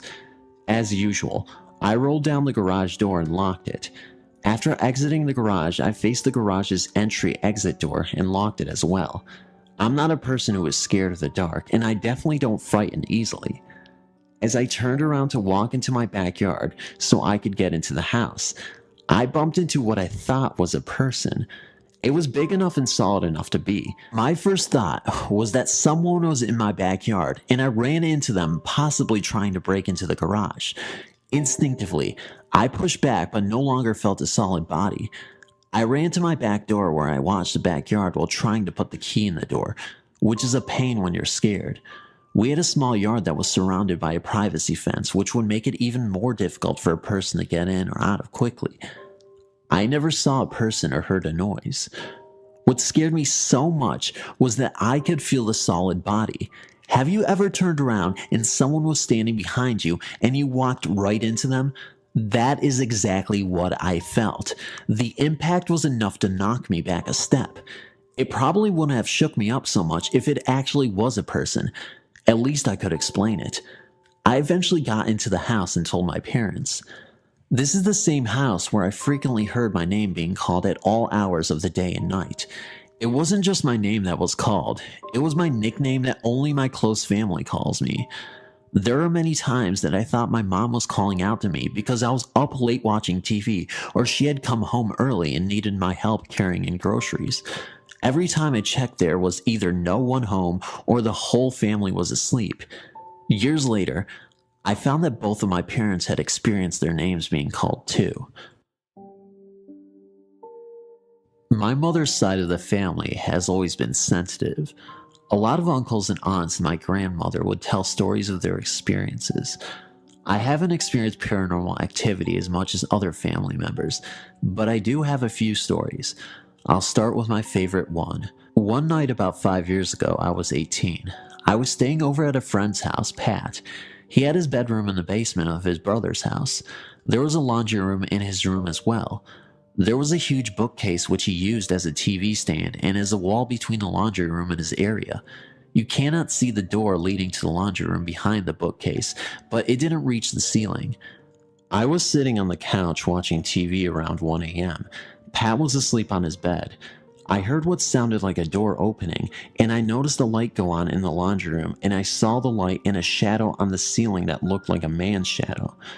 I don't know why, but I forgot that was a laundry room. I thought, at that moment, it was a bedroom and a relative or friend was staying there, even though I had been in that room before. And I was kind of nervous to have to say hi while Pat was sleeping. Then I heard footsteps, loud footsteps, like as if he was wearing boots, and a small dog barking, and then I heard the dog start walking. I could see the shadow of the man moving on the ceiling, but I never saw a shadow of a dog or anything else. The footsteps kept coming, and then they stopped, and it sounded like the dog was eating. I could still only see one shadow of a person on the ceiling. At that point, when the footsteps stopped and the noise of the dog eating was the only noise besides the TV, I froze. It's like all of a sudden I knew I wasn't supposed to be seeing or hearing this. I sat on the couch just numb, waiting for something to come out at me. Then the footsteps started again, and the shadow began to go back towards the laundry room. Once it got there, it turned off the light. I could even hear the switch and closed the door. I got up and jumped into Pat's bed, and the first thing I asked is, "Why didn't you tell me something was staying in that room?" And obviously his response was, "What?" I told him what had happened, what I saw, and what I heard. He asked me if I remembered that the room was a laundry room, and that's when I started realizing that, yes, I do remember that, and no, there is no way I just saw what I saw. So the next morning, after making my friend stay awake until I fell asleep, he showed me that the door to the laundry room couldn't even close because of a few wires he had crossing into his room from the laundry room. About 7 years ago, I was struggling with a drug addiction and decided I needed help. I couldn't afford a fancy drug rehabilitation place, so I chose to go the public route. The place is called the Stout Street Foundation in Commerce City, Colorado. They took a large, old hotel and converted it into a drug rehab and prison. It had nonviolent criminals mixed with people looking for help, not in trouble with the law. And I was not in trouble with the law, but in need of help. I've still never been to a building with such a dark energy. I was bunked with about 10 other men on bunk beds in a normal-sized hotel room. One of the men in particular was very chatty with everyone. He was telling all of his tales about getting high on meth and having sex all night in the same hotel and talking about how it was basically a rundown drug hotel in the 1980s. This guy had a very creepy and dark vibe to him, and you could tell he has done some very bad things in his life. This was the very first night of being there. The room was dark, but still very visible due to the window and hallway light. And I couldn't sleep, of course. I had a top bunk bed, and it must have been 85 degrees. Everyone else was sound asleep. I was tossing and turning and very alert.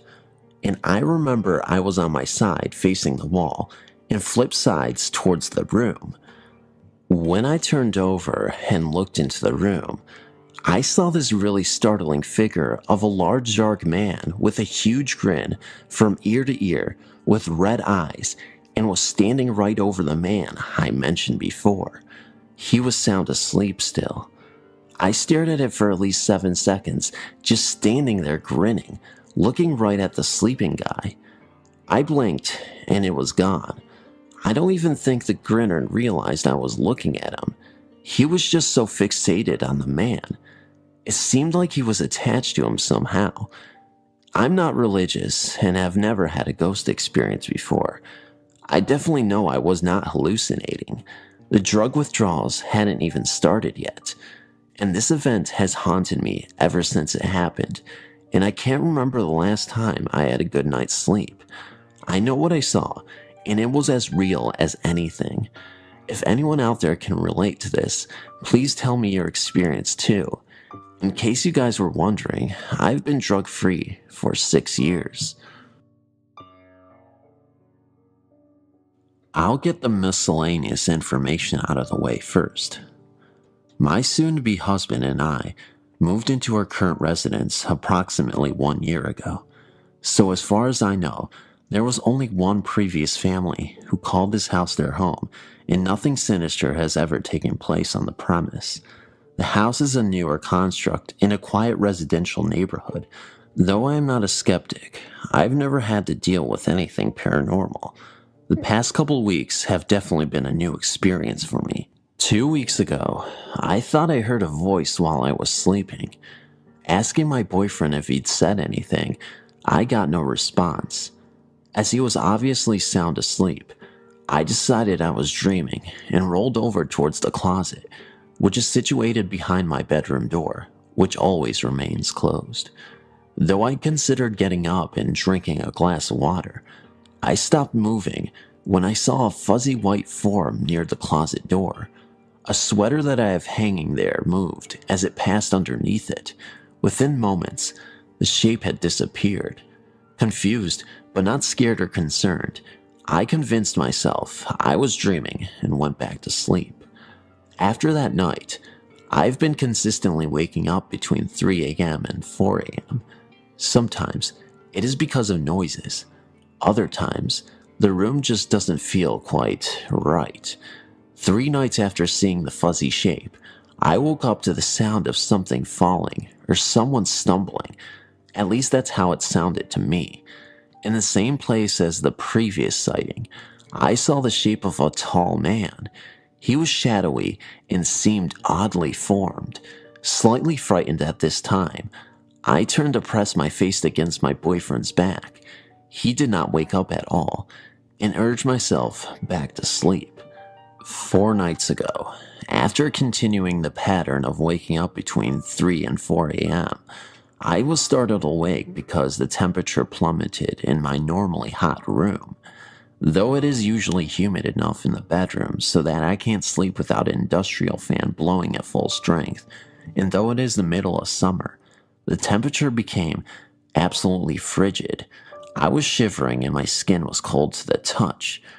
Upon opening my eyes, I saw what I assumed was the same man, better formed this time, and wearing a grin that set my heart pounding like crazy. Amusing as it is to me now, I jumped up and tried to punch him. He vanished at once. For a long time after, I shivered and my heart raced. I was much more scared this time because even though I actively tried awakening him by poking and speaking to him, my boyfriend did not wake up. Because this is unusual for him, and because it was now the 3rd time he hadn't awakened to help relieve my fear, the emotion grew until I was ready to cry. I planned to stay awake until the sun rose, but exhaustion eventually wore out over fear and I slept. After that night, I finally talked to a few close friends about the nocturnal happenings. The first person I spoke was with my husband-to-be, who engaged in a long conversation with me about theories, possibilities, and things we could try to do. He was curious about the fact that I said he seemed to be in a deeper sleep than usual when this went on because normally he will wake up if I leave the bed or say something. I immediately felt better. The conversation loosened a knot of nerves I hadn't been aware of. The next day, after having that first talk, I was online at work, talking to a friend on my laptop computer. We were discussing what had been happening, and I told him I was going to start looking up who the man could be, what he wanted, etc. With as little information as I had, however, I wasn't feeling confident I would find anything on him. My friend suggested shadow people, because I implied that the first 2 times I saw him, he was shadowy and not fully formed. As I was about to reply that 3rd time, he was fully formed and not like a shadow at all. The temperature dropped and my computer keeled over. It was plugged into the wall. No low battery warning came up, and it did not overheat. I kept it propped on a store-bought stand that prevents overheating, and when I touched the bottom, thinking that was the cause. It was cool to the touch. Now I work alone in a small drive-through store that is perpetually 5 to 20 degrees warmer than the outside air. Unless I walk into the cooler, it just doesn't get cold in there. I felt like a drop of ice water slid down my spine, and I quickly turned my computer back on, stand up perfectly, no problems, and locked back on. What disturbed me the most was when I got back into conversation with my friend. The first thing he said was, "Sorry for disappearing on you. My computer completely flatlined." Thought it was a power outage at first, but nothing else was affected. It was kind of weird. Yes, and even more weird that the same thing happened to me, thousands of miles away, at the same time. With as unimpressive as these occurrences are, I've been willing to pass them off as dreams, imagination, coincidences. The only things I keep coming back to that convince me maybe I'm not just imagining things are the temperature drops in places that are consistently uncomfortably warm, the strangely malfunctioning computers, and the sheer burst of uninhibited terror I felt when he smiled at me. I know that doesn't seem like that should be the biggest thing here, but it is the point I keep coming back to, in my mind and when I speak with any of my friends about it. I almost don't care why he's hanging around, but the intimidating leer of the grinning man haunts my thoughts now, even while I'm awake. This story happened to my mom. It was during the 1960s, when she was still sleeping with her brothers and sisters in one house. They have inherited a big house from my grandfather. He was a doctor, so having a couple of her cousins sleeping over is not a problem. Their house was built near a river with a wooden bridge over it. Here's where her story begins. All of them came home late from a party. They were all tired and decided to call it a night and went to their own rooms. My mom was staying with two of her sisters in one room. Her bed was located right beside a big window that's made out of wood and would just open from the middle, then the shutters will just slide from side to side. That night, due to excessive drinking, my mom woke up because she needs to go to the bathroom, so she went back to bed.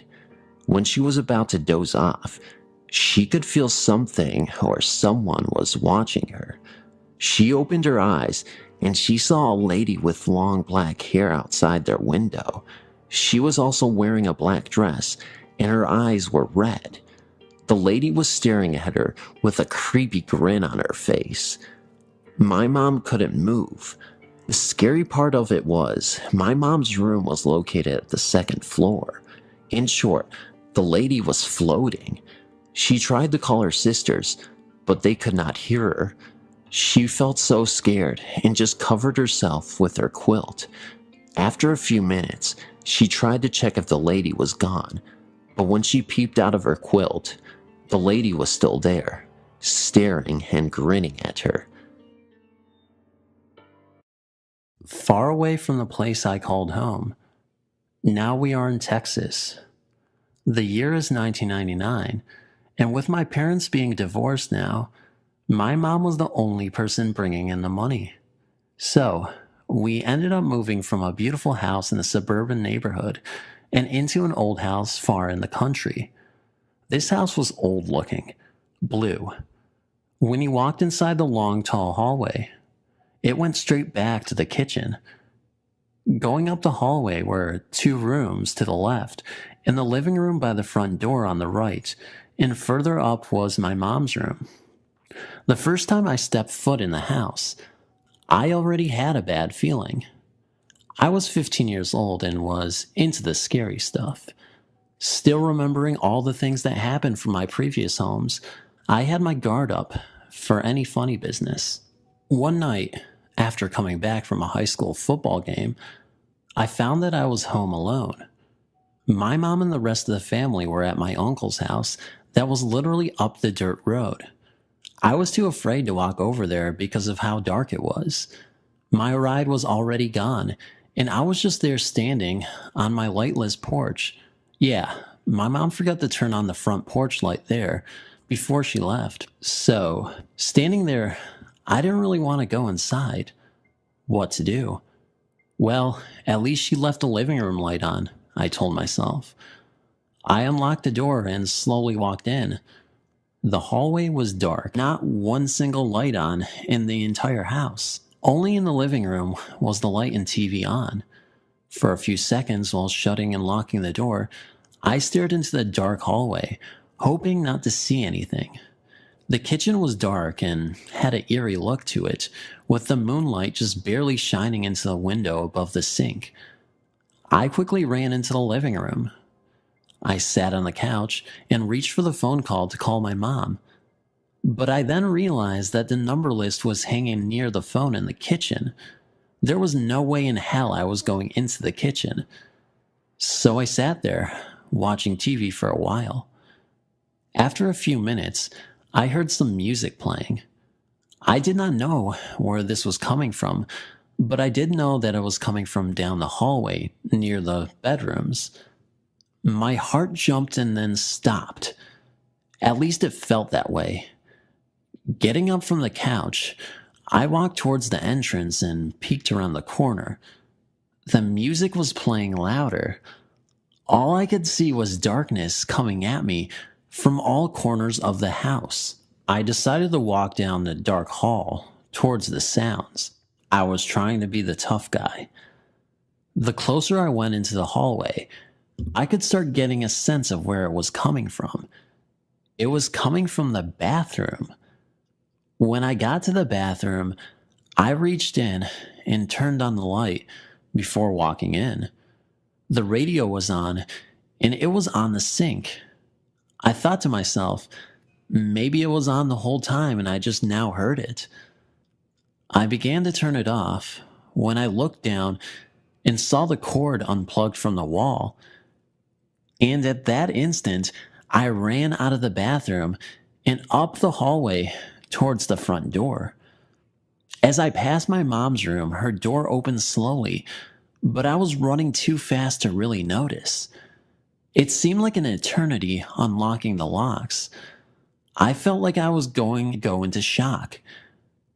I got the last lock undone when I heard a moan coming from the kitchen. I opened the door, got out, then slammed it behind me. I ran to the road with nowhere to go. I was 15, but still wanted to cry. I was home alone in a haunted house, and my mom was a mile away. I stood there with my hands on my hips, trying to catch my breath. It took me a few minutes to get my thoughts together. I convinced myself that I was overreacting. The radio must have had batteries in it. I walked back up to the porch and sat on the steps. I sat there waiting and waiting and waiting. I was laying down on my back after a few minutes. Then I hear this noise coming from inside the house. It sounded like someone was walking with a pair of flip-flops on.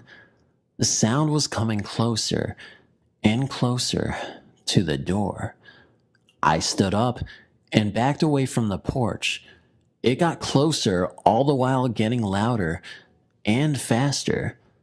Then it stopped. I couldn't do this anymore, I thought to myself. I turned around and headed back towards the road now with a few tears in my eyes. But to my relief, my mom was coming up the driveway. I ran to the car and everyone steps out. "What's the matter?" my mom asked me after seeing my face and how distraught I was. "I hate it here, Mom."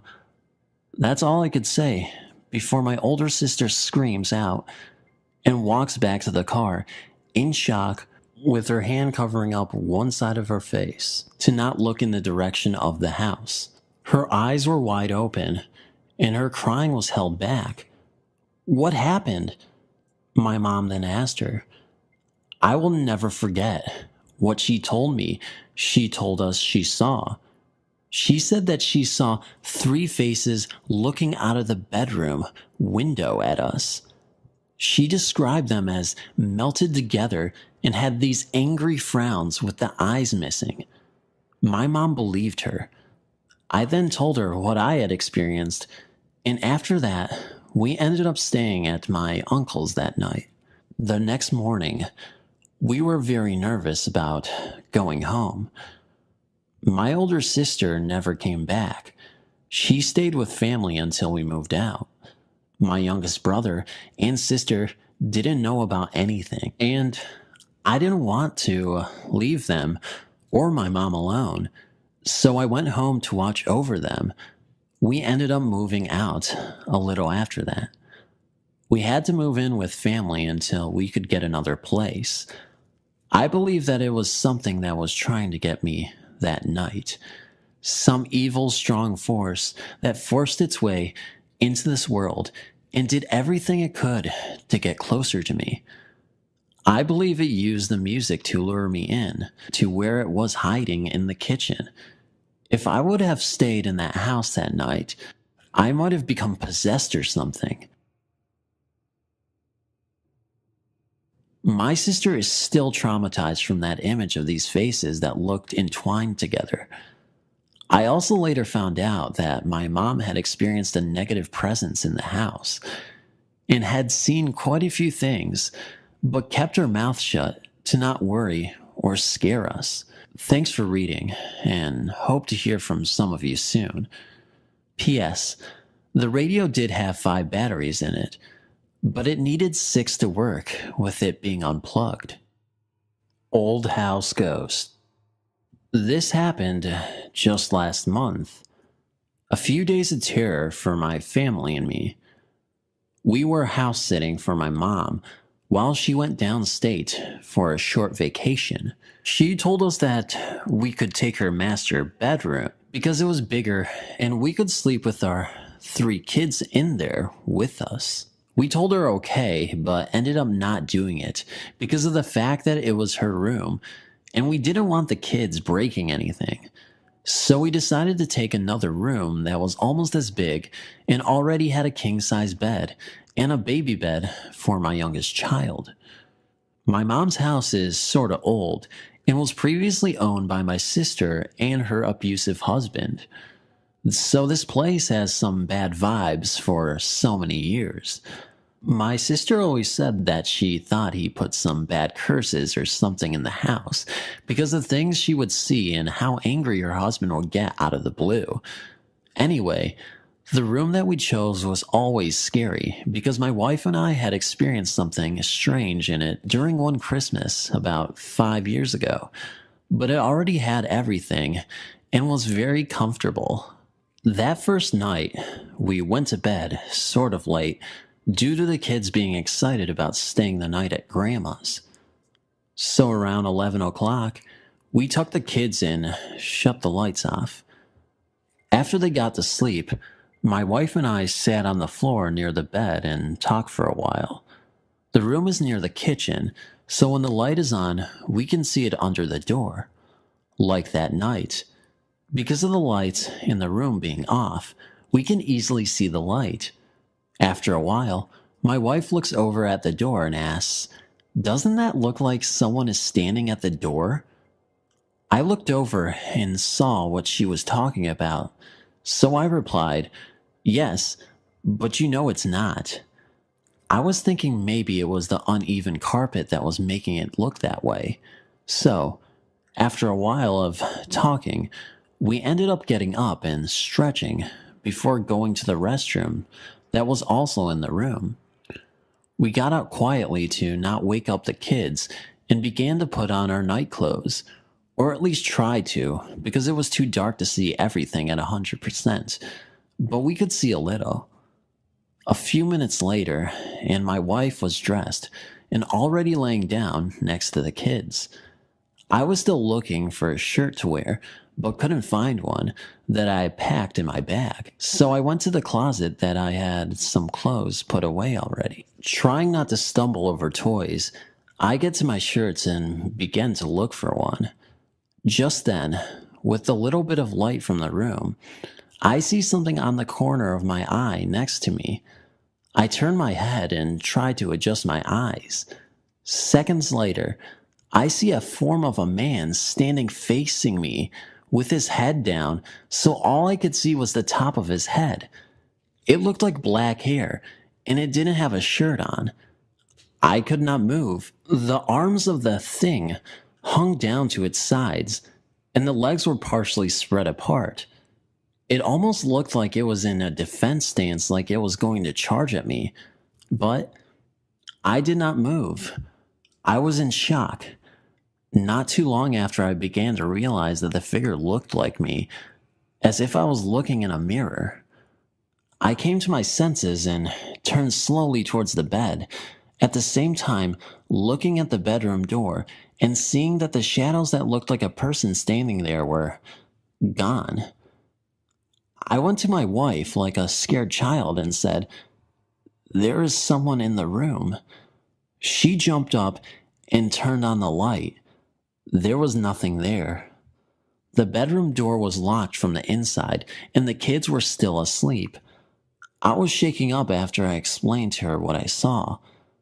I decided to stay up the rest of the night to watch over my family. The next morning, I was trying to understand what I saw and make a logical explanation of the events. But being me and believing in the supernatural, I was finding myself backed up into a corner about it. We could have packed our things and gone to another room, but for some stupid reason, we decided to stay. The next night, nothing happened. I was the last one to fall asleep, but only because I dozed off on the chair that was already in here. I slept like a baby. The third night, my wife and I were woken up by something that we heard in the kitchen. It almost sounded like whispering, but we could not make it out until we put our ears to the door. Like I said before, the room was next to the kitchen. We stood there, listening in the dark for a second, before we both agreed that it did sound like someone was talking in a low voice. My wife was freaking out at this point and turned to the bed to grab her phone. I asked what she was doing, and she told me she was going to call the police because we thought there was someone in the house. I went after her to calm her down before the whispering stopped.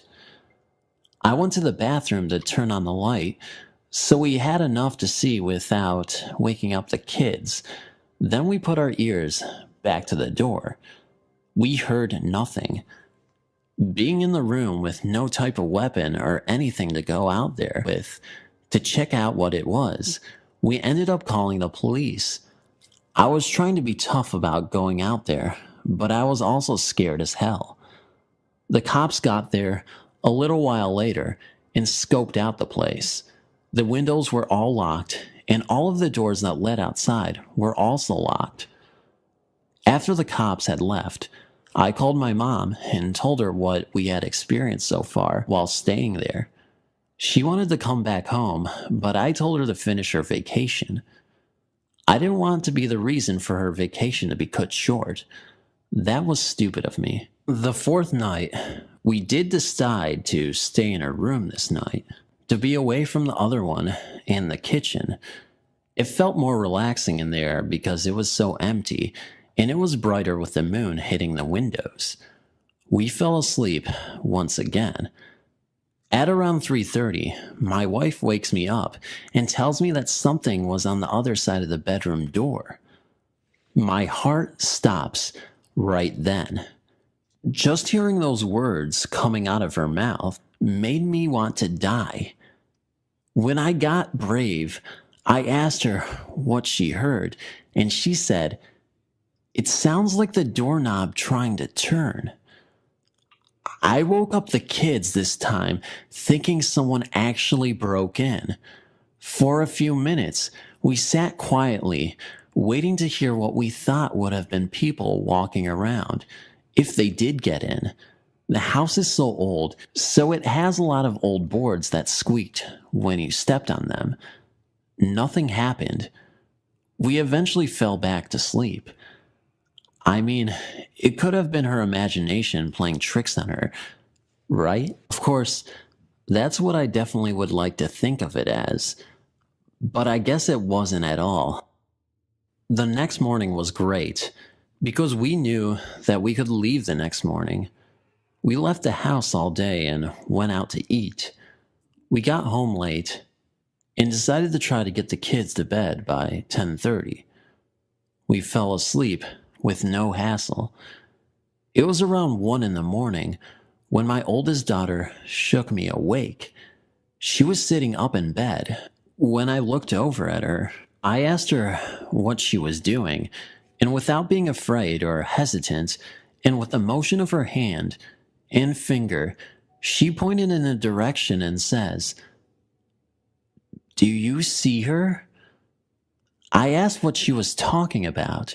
She then says, "Look, she's standing right there." She was pointing by the TV that was at the corner of the room. The moon was the only thing giving us light in the room, so I really could not make out what she was looking at. I first thought she was asleep, and to this day, I just think she was talking in her sleep. But I looked at her and said, "What are you talking about? Get some sleep." I tried to lay her back down, hoping I didn't have to rock her back to sleep. But as I put my hand on her shoulder, she says, "Look, she's walking over here." All the while, pointing with her finger, bringing it closer and closer to the bed. I got the chills when she was doing that. I didn't want to look. Right then, my daughter screams at the top of her lungs in terror. The rest of the family jumps awake. We turn on the light, and my daughter is trying to move closer and closer to us, saying that she went under the bed, saying that over and over. We just got up and got our things together after that. I called my mom and told her that we were just going to leave because of the kids being afraid. I think she knew what was up because we had always had problems with the house. Like I said before, there was a lot of hate in the home from years past with my sister's abusive husband. So with all of the negative energy, I think it just built up to the point of chaos between our world and whatever the other world is that is bringing all of this. We haven't been back to visit since then. It's been a few weeks already, but I know we will try. Thanks for reading. Another creepy thing that just won't escape me. A ghost, perhaps? A few months ago, my wife and kids and I were staying the night at my mother's house, in a room that was added on later after building it. My mom was renting this house from this couple. This room was always kind of freaky. On one night, my wife said she saw this cylinder-shaped object floating in the room towards the door. I thought that was strange, but nothing compared to what she saw next. On the night that we last stayed there, my wife, my 2 little girls, and I were sleeping on a king-sized bed. I was also asleep, so was my oldest daughter. My wife is sitting up in bed, rocking my other little one in her arms. She swears she was still awake, but kind of dozing off, with nothing but the light of the computer modem, not the monitor. Only gave little light in the room, enough to make out the shapes of the objects in the room. Also, everyone else in the house was asleep, so no sound other than the buzzing. The bed was in the corner of the room. She was sleeping near the wall, and I was on the outside of the bed. She said she looked in my area and saw something kind of moving, like the very top of someone's head. More like a child in the crawling position. She told me later that it was moving really slow down the side of the bed. She was so scared. She double-checked to see if it wasn't either of the girls that may have gotten up to play or something. They both aren't scared of the dark. They were both asleep. Slowly, it kept crawling towards the foot of the bed until it got to the corner. When it got there, she told me that it poked its head up just enough to see the black of the eyes. But without hesitating, It ducked back down the turned corner, crawling a little faster towards my wife. She told me that she lied down as fast as she could, thinking it saw her. But again, she swears that she was awake. She shook me and whispered my name over and over until I woke up. He sat up quick and asked what was wrong. She told me, but I didn't want to see anything either. And I admit, I was freaked out too. All of the strange experiences that I have had all my life from a kid to a grown man sort of gotten my nerves all crazy. That is the event that happened that night. My mom no longer lives in that house. The bathroom in that house always scared me. When I would take showers there, my face would get numb all the way down to my arms. Thanks again for reading. About 40 years back, I became interested in tracing my family's ancestors. This is how I discovered the Tilly Bend settlement. Situated in the Appalachian Mountains, it really is a beautiful place. The Toccoa River flows down from the high mountains, winding its way into the Blue Ridge Lake. Tilly Bend settlement is nestled back in these same mountains. One must cross the Toccoa River and travel down a one-lane dirt road that takes you deep into the forest. As you drive along, one begins to notice, windows rolled down, how quiet the deep woods become. This was my first impression of this area 40 years ago. This place has been lost in time because it looks like the same now as then, with the exception of the renovation of Tilly Bend Church. I've been here many times over the last 40 years. I suppose you could say I'm drawn to the mystery of this place. I will only share a small portion of my research. However, you need to understand this. Tilly Bend Church sits right in the middle of this haunting. This church is not part of the haunting. This church is the house of God, and services are held here on a regular basis and demands the respect as being the house of God. In 1756, the Creek Indians lived in this area and got along quite well with this white folk that came to this area from North Carolina. There are census records showing that the white man intermarried with the Creek women. The Cherokee did not get along with the Creeks and forced them out of the area. The intermarried Creeks did not leave, and neither did their customs. In 1820, the Stanleys had formed a settlement over the mountain in a place known then as Stanley Gap. This being told, I can now share with you what I know is fact. Searching for my great-great-grandmother's grave, I ended up in Tilly Road Cemetery. At this time, the church only had services on decoration once a year. The church building was very old, but still in fair condition for its age. There were no glass windows, only wooden shutters, and that was common in the days before air conditioning. The doors to this church is what I remember most about this old country church. There was in both of the old doors what appeared to be like someone had shot the doors with a rifle of some sort. My first impression was that someone had done this out of pure meanness. I then proceeded to walk around the side of the church and walked up and peered through one of the cracks between the shutters. Of course, with the shutters closed and there being no windows, the inside was dark. I could, however, make out the old homemade church pews and the pulpit.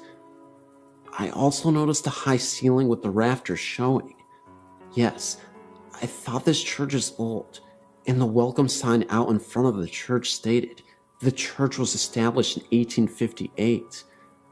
After I looked the old church over, I then headed up the hill to the cemetery. I noticed there were a lot of field stones marking the graves, which is not unusual for very old graveyards. Right in the center is a very old and large oak tree. The only tree that is in the graveyard. I started looking around at the grave markers for my great-great-grandmother's grave. Well, to my surprise, her grave was also in the center of the graveyard, and her grave was the only one under the oak tree. The name on her marker is Elizabeth, so I'm looking around at this graveyard, thinking it looked as if no one wanted to be buried anywhere near her grave. I then wrote the information for her marker down, and that is when I noticed the head of her grave was facing west, which is very odd, because all the people here bury the dead facing to the east, because the Lord will return in the eastern sky. I finished getting the information, and I caught a glimpse of someone out of the corner of my eye. I did not hear a car come down the dirt road, and there were no houses close by. I turned very quick to see who it was, and there was no one. I laughed at myself thinking, yeah, I'm jumping at my own shadow. You see, I don't believe in ghosts, but I did believe in mean people. As I started back down the hill, I noticed another grave. It was called Mary. The birthday was the same as Elizabeth. They both died on October 26th. Elizabeth died 1905. Mary died 1906. I thought, boy, somebody messed up on the dates. I reached my car at the foot of the hill, and as I got in, I looked back up towards the cemetery, and at the tree, I saw what appeared to be a woman. Her dress was long and black. She had on a hat that I can only describe as a granny bonnet. I thought, you have got to be kidding. Then it looked as if she stepped back behind the tree. I was curious, so I went about halfway back up the hill and shouted hello. Of course, no answer, so I walked all the way back to the tree, and there was no one there. I hurried back to the car and left. A couple of weeks later, my grandfather asked me if I had went to his great-grandmother's grave. I told him I had, and asked why her grave was facing to the west. My grandfather said, well, she was a witch. I laughed, and I said, really, Grandpa? Why is her grave turned around? He went on to tell me this. She was Creek, and also a witch doctor for the Creek Indians. The whole settlement was afraid of her. Now she had a daughter to marry, a Tilly, and another daughter to marry, a Stanley. There had been a family feud between the Tillys and the Stanleys, so the two sisters became enemies because of their husband. The feud escalated, and on Sunday morning, the Stanleys went to Tilly Church and started shooting through the doors of the church, killing the preacher, he was a Tilly, and several others in the church, including the one sister who married a Tilly. Now, the Tillys didn't let this go. And one night, they went to Stanley Gap and killed some of the men while they were asleep. Now the sister that married a Stanley, her husband was killed that night. A few months later, she died having a baby. Elizabeth Bradley vowed revenge on both the Tillys and the Stanleys for the death of her two daughters. After that, every baby born to the Tillys and Stanleys died at birth. I said, come to think of it, there was a lot of little baby graves, rows of them. My grandpa said, well, after a year of this, the Tillys went to Elizabeth Bradley's house and got her. She was then taken to the center of Tilly graveyard and hung from the old tree. They cut her down and buried her right where she fell. Right before they hung her, she told them she would come back. Now, after a few months, the little baby started dying, all at birth. People in the Tilly settlement started claiming the witch had come back and had taken up residence in a very old and mean woman, Elizabeth Bradley's sister-in-law Mary. So on the anniversary of Elizabeth Bradley's hanging, the men went and got Mary Tilly Bradley. They hung her from the same tree. They would not bury her facing west because she was, after all, not at fault because the witch came back through her, and she was a Tilly. I said, Grandpa, that didn't really happen. He said, you saw the graves, and I'm telling you it did happen, and the older folks here will tell you that it's true. He said, and I'll tell you something else that's true. I saw one of them witches one time, when I was a small boy. My grandpa went on to say that when he was about 9 years old, he went to decoration at Tilly, and he described the same very woman that I had seen. This happened 40 years ago, and my grandpa has been long gone for many years now. I've seen a tintype, old picture of Elizabeth Bradley, and I've also seen Elizabeth Bradley at Tilly Bend. I've kept a record, and I've seen her 8 times in the last 40 years. There has been 2 occasions that I heard a little baby crying as I walk up the hill. Of course, it quits when I get to the tree. Strange how one would think you could only see a ghost at night. I've only seen her in the daytime. Of course, I don't go there at night, and I never will.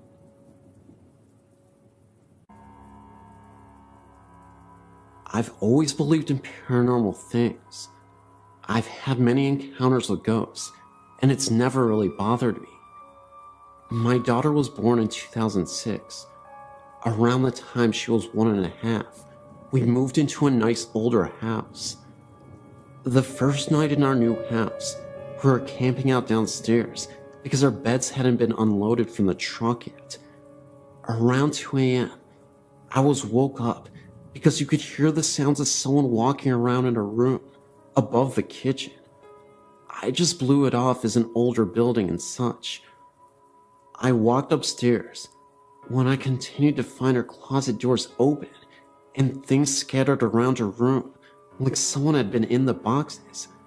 Again, I just blew it off as my kid brother playing a trick before he left.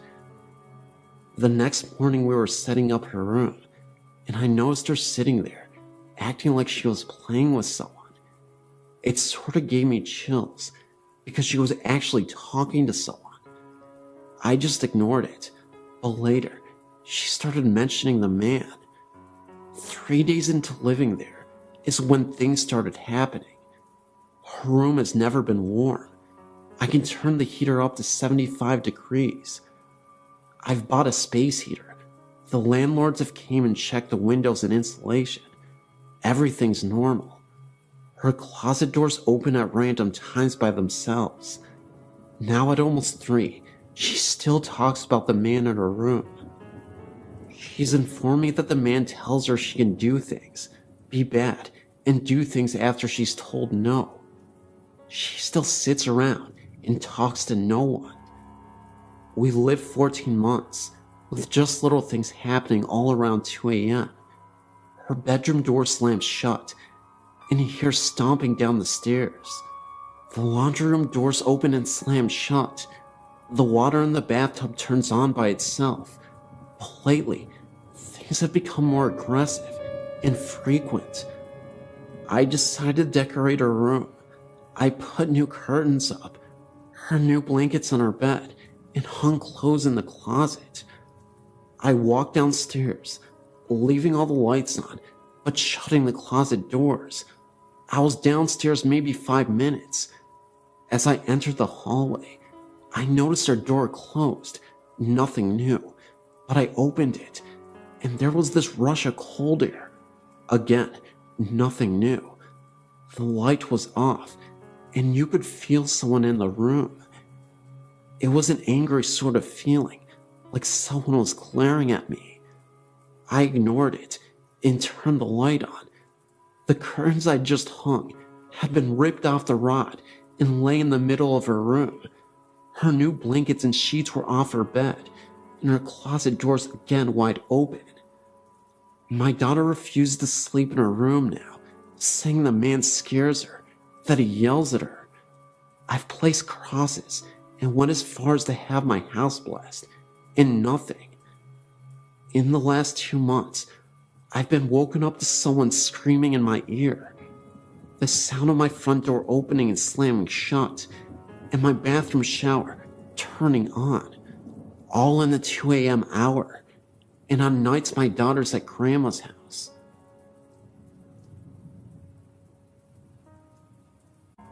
There are some stories that my family and friends have passed on, and I think you might find them quite interesting. I'm a great fan of your website. I've some stories that I've heard from family. Here's one that my grandpa encountered. His father had recently died in 1993, and the night of his funeral, he was awoke by something. He didn't know what it was. He was just awoken by whatever it was. He looked over, and his father was standing there, saying, "I'm okay. Please do not worry." My grandpa got a drink of water, and his father left. He went right through the door. Then, I have one from family friends. This was when friends Steve and Rita had moved into a new house. They had seen several apparitions that they have not really explained, or really just blobs. Then, here comes the scary part. Here are two stories that I've also inquired from the same person. Rita and her husband and two friends were in the family room in the middle of the day, talking, and all four of them saw a shadow jump from the balcony, slide across the family room, and go under the couch. Steps have also creaked, and toilets have flushed for no apparent reason.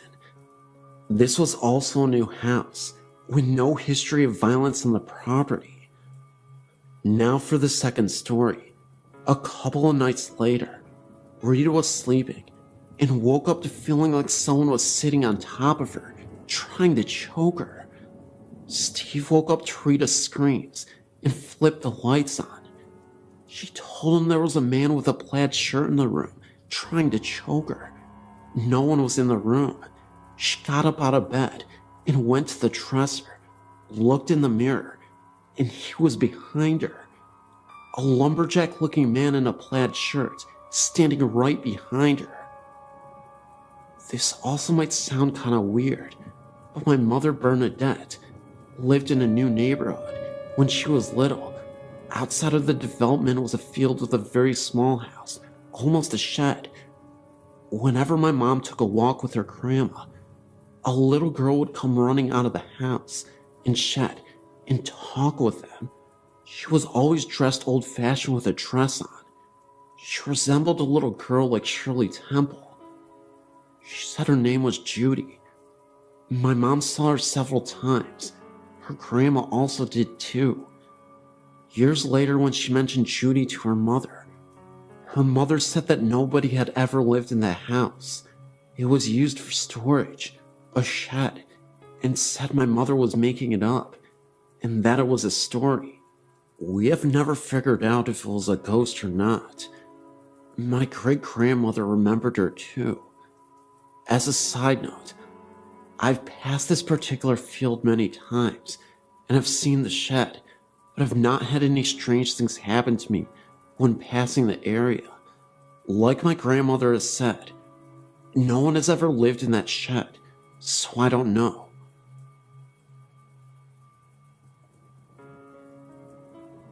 My name is Rodney, and I would like to share a story with you that happened to me and a friend of mine.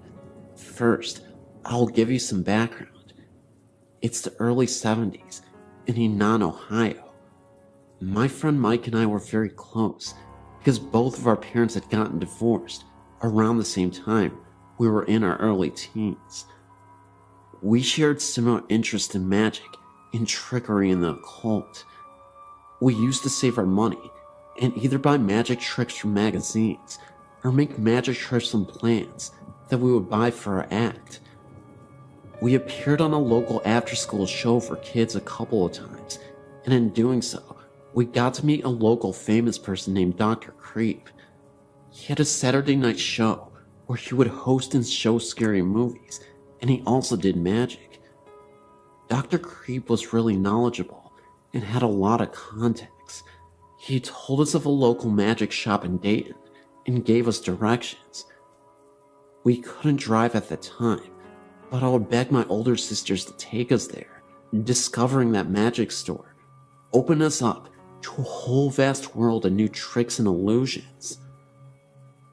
The shop also sold paraphernalia for smoking, and it had a lot of what we now refer to as goth type of clothing and jewelry. Well, as we were getting a bit older, the movie The Exorcist came out, and we thought that what a neat idea it was to put some drama and stage production into the act to make it more of a show. We both attended a vocational school, so there were a lot of talented people there, and we found a couple of girls that liked to dance. We added dancing demon girls to the beginning of the show using blacklights, dark jumpsuits to conceal the girls under the sheets. The music was Mike's Oldfield's Hearst Ridge. I think that was the title. The stage was very barren when the show started. Only a small table with dimly lit candle, and the dancing girls could be seen. The dancing girls' dance ended with them meeting in front of the table, and big flash exploded, and as the lights slowly illuminated, they would reveal a transformation in the whole look of the stage. There was now a 10 by 12 painted dragon silk tapestry hanging beyond the table, and 2 silk banners of Beelzebub artistically lit with airy lighting, and I would be standing where the dancing girls had disappeared in my cape. Most of our tricks and illusions were dark in nature. My friend Mike moved to Houston a year before we graduated high school. He got a job at the Galleria Mall in the fun shop. After I graduated, I moved to Houston and stayed with Mike at his mother's house. I also got a job at the fun shop. Eventually, we pretty much ran the place, and again, we found a lot of new outlets for magic and the occult. Eventually, we moved into an apartment together as roommates. Our interest in the occult grew, but only out of curiosity, and it gave us an air of mystery to other people. As we made more friends, and our reputations as being a little different spread, we decided to really mess with people. Mike's bedroom had a huge closet, and being young, he didn't have a lot to put in there. We decided to dress it up and make it look like a devil worship, after with the banners we had, and with the skull-shaped candles and the magic tricks. Our plans were when our friends would come over, we would show them that, and they would freak out. The very night we did this at about 12, I awoke to a pounding on a wall between Mike's room and my room. I sat up and yelled, "What are you doing over there?" The pounding continued unrelentingly. I got out of bed and went over to the wall and yelled, "Knock it off, I'm trying to sleep." The knocking got louder and didn't show any signs of stopping, so I went over to Mike's bedroom door and knocked and said, "Mike, stop it." The pounding continued, so I opened the door to see Mike sitting up in his bed, looking at the closet. My eyes went across the room towards the closet, and as my vision passed his dresser, I saw the door slowly closing. I asked Mike what he was doing banging on my wall. He said it wasn't coming from the wall between our rooms. It was coming from the closet. I continued looking onto the closet. As I saw the door, it was breathing and jostling, as if someone was trying to get out. Then it stopped suddenly. We were scared witless. We gathered up enough courage to both walk over, and we pulled open the door with ease. The closet was freezing. We looked around and saw no one or anything. The apartment we lived in was brand new. No one lived next door. Our neighbor downstairs was gone for the weekend. We asked the people behind us the next day why they were banging on the walls, and they said that they hadn't, and that they didn't hear anything the night before. We immediately started ripping all the decorations down. I'm still very much fascinated with the paranormal, but I will not invite it in. I have another story I will share with you later, But as for now, I hope you enjoyed what I gave you.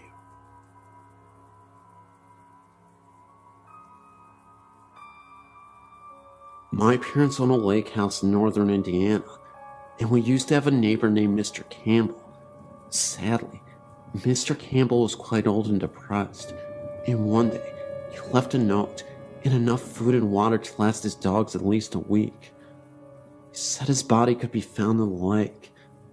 I couldn't remember if it was ever found though. This story has many parts, all leading to the same conclusion. Mr. Campbell's ghost haunts this property, but he seems to be quite calm and docile. The first incident. Well, a rich man, Richard, bought his property, tore the home down, and built a $2.5 million house. Richard was extremely nice and was always coming over for dinner. One day, he told us that he thought his house was haunted. He had an entertainment system installed that requires him to climb a ladder to fully turn it on or off. For that reason, he always left it on and left the ladder in the garage. One day he had guests over and was going to put on the Indy 500, but the system was powered down. He said he watched TV the night before and no one had been in the house. At first he just assumed it was a power outage or something. He got the ladder and turned on the system. However, all of the settings were messed up. The volume was turned down very low, and the radio was on and set to a 50s station. The TV was off because of the radio. When he turned on the TV, it was tuned static rather than the Discovery Channel Richard had been watching the night before. He said he played it off as an accident to his guests, but that it kind of spooked him. Later, after this happened, again Richard assumed Mr. Campbell wanted to listen to music, but didn't want to disturb anyone, because no one had heard the music. Richard also had a roommate named James.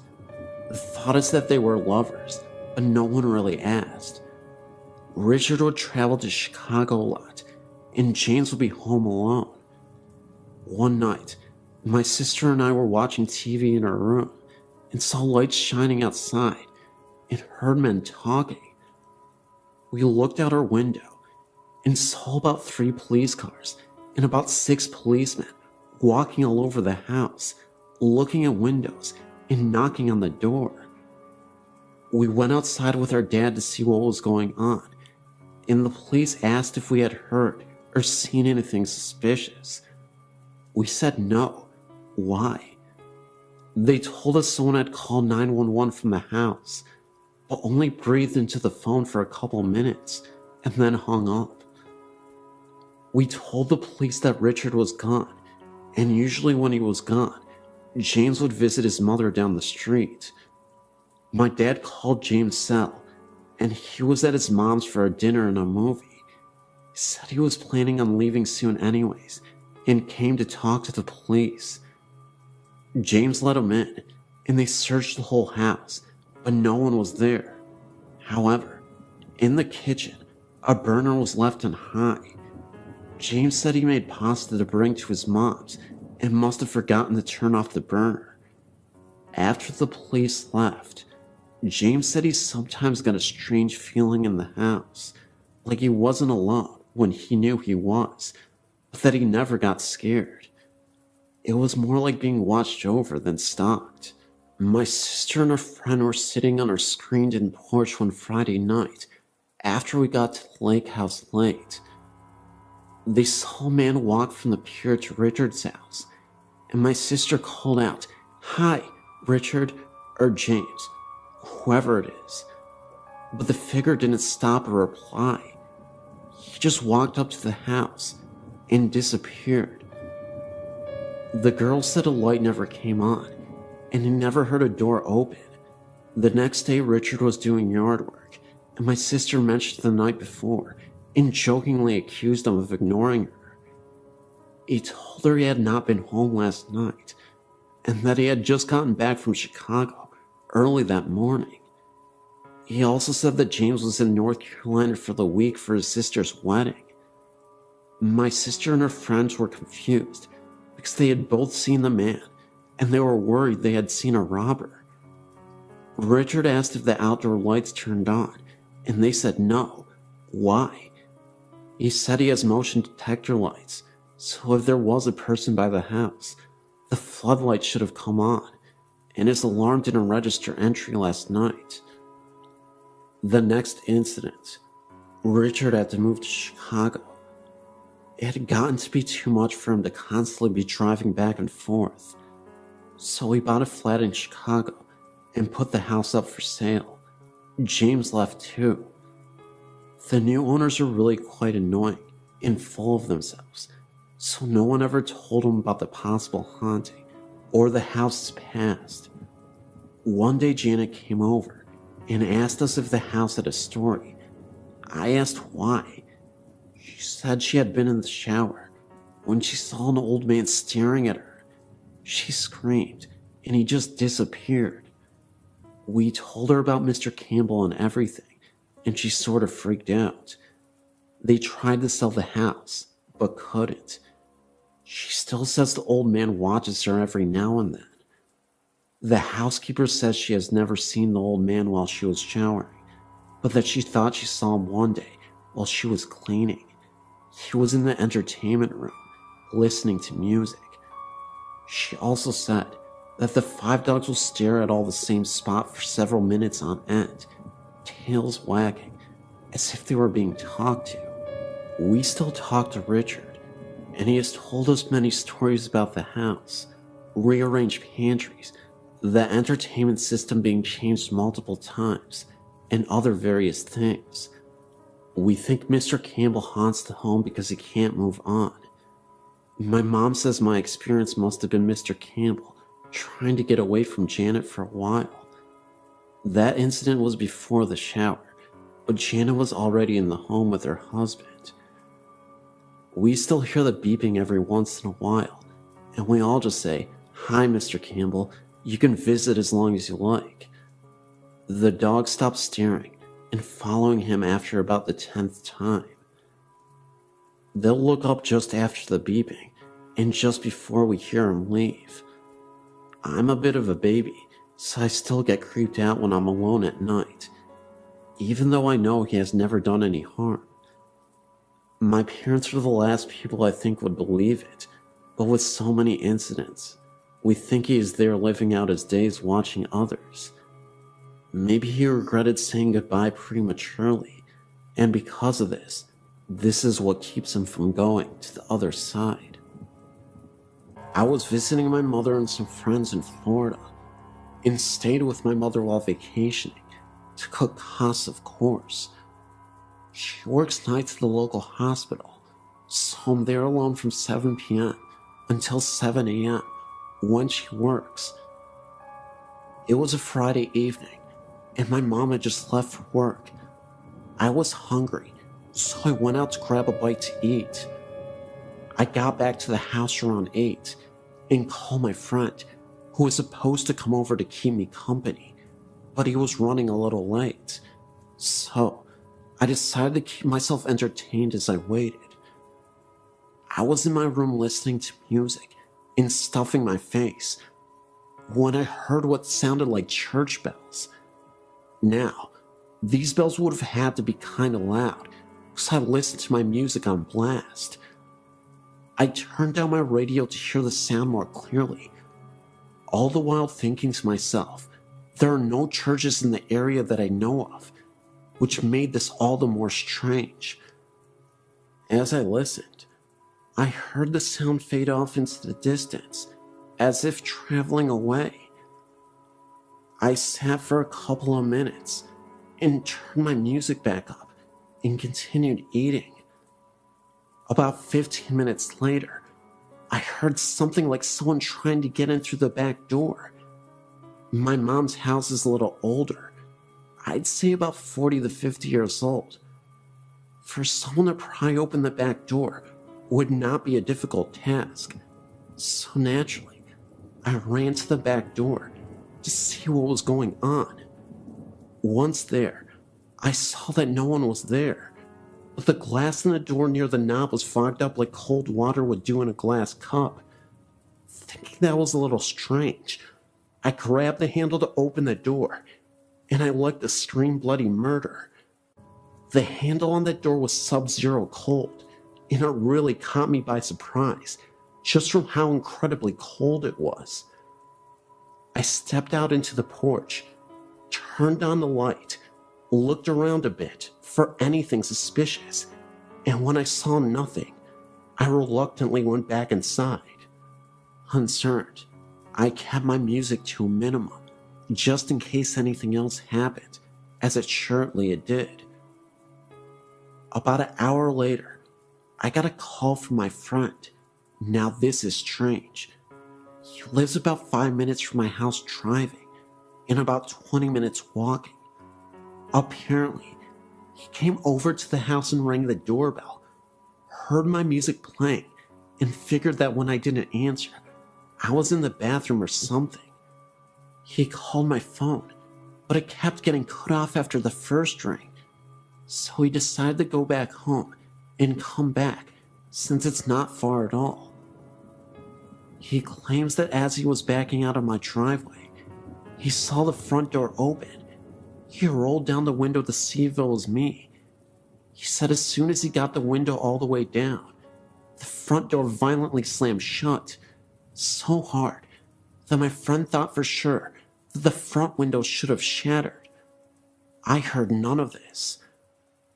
Around the time that he came over was coincidentally the same time I heard the strange bells. So, I was a little spooked and told him to come over. So he said give him about 15 minutes and he would be over. Well, a lot can happen in 15 minutes. I got off the phone with him and went to the bathroom to freshen up a bit. I washed my hands and face and dried them. I was heading back to my room when I heard a faint sound in the living room. I was a little apprehensive to see what was making the sound and started thinking that perhaps I wasn't alone in my mother's house. From my bathroom to the living room, there is a long hallway. As I walked the hallway, I sensed a presence, and it felt like a large presence, however that feels. Upon entering the living room, I looked up and saw what looked like a clergyman. I could see him clear as anything. My reaction wasn't what one would expect. Looking back on the incident, it seems unusual to me as well.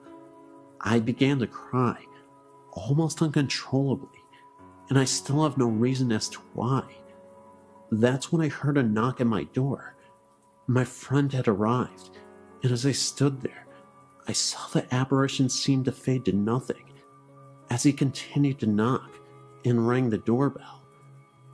I opened the door to my friend, who seemed a little shaken himself. He asked me why I'd been crying, and unsure on what to tell him, I simply said that I saw something sad on TV. He asked if anyone else was in the house because he saw someone leave out the back door. I told him it was my neighbor. I've had many things happen to me. Dreams and visions have been a part of my life for as far back as I can remember, but none of them compare to this incident. Weird, huh?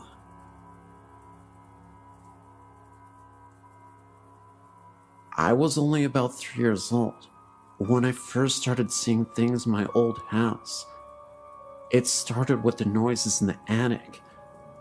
I would hear a rocking chair rocking in the attic directly above my bed. However, that portion of the attic had nothing in it at all. The floor wouldn't even have supported the weight. My old house was a 1950s home. The basement still had an old coal room.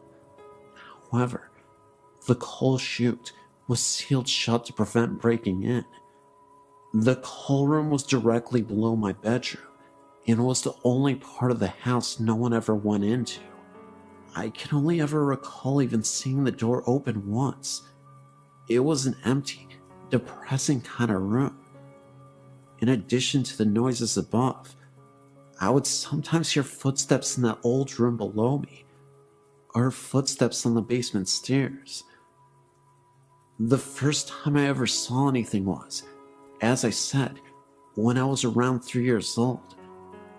I woke up from my sleep in the middle of the night to see a young girl standing by my bed.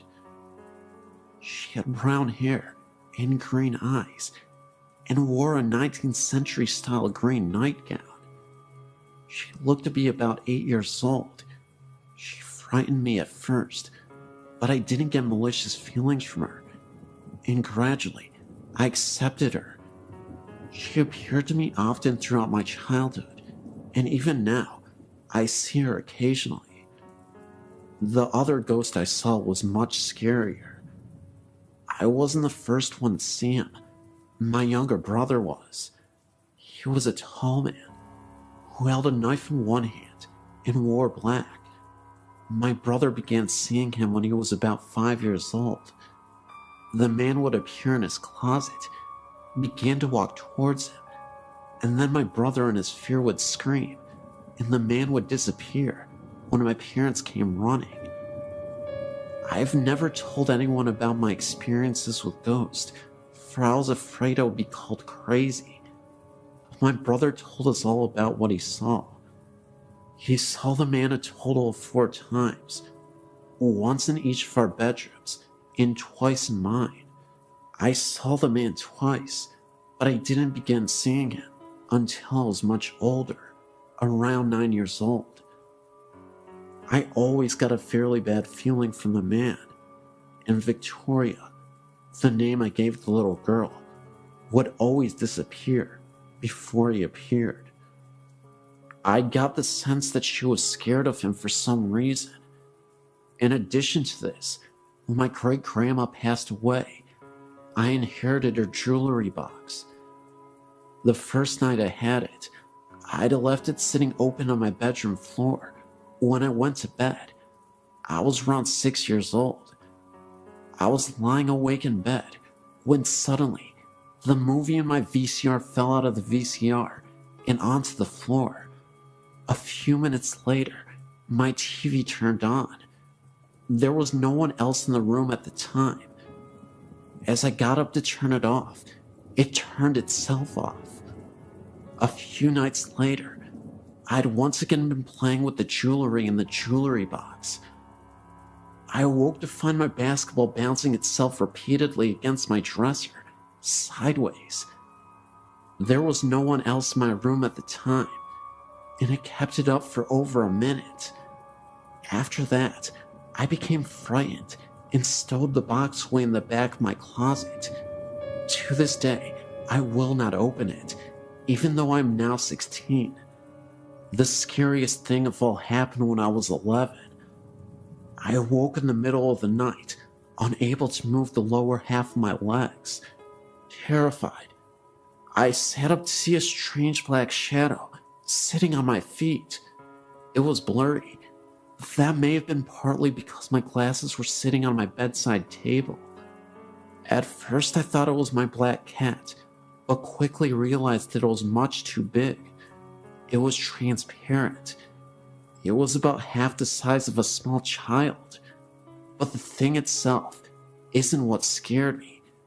It's the feeling that I got from it. I felt terrified, like I've never felt before in my life, as if the strange shadow was pure evil. I struggled to move my legs, and then ran into my parents' room and woke them up. It's the only time I've ever told them of my paranormal happenings. My dad came into my room and turned my light on, but of course, the thing was gone. He insisted I was dreaming and tried to get me to go back to sleep, but I slept on the floor for a week straight after that.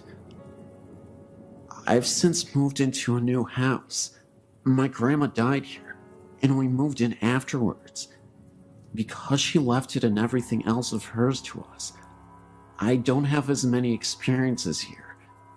But there is one that really stands out in my mind. I awoke in the middle of the night, and I could feel someone laying against my back. their knees curled under mine, and their arm around me.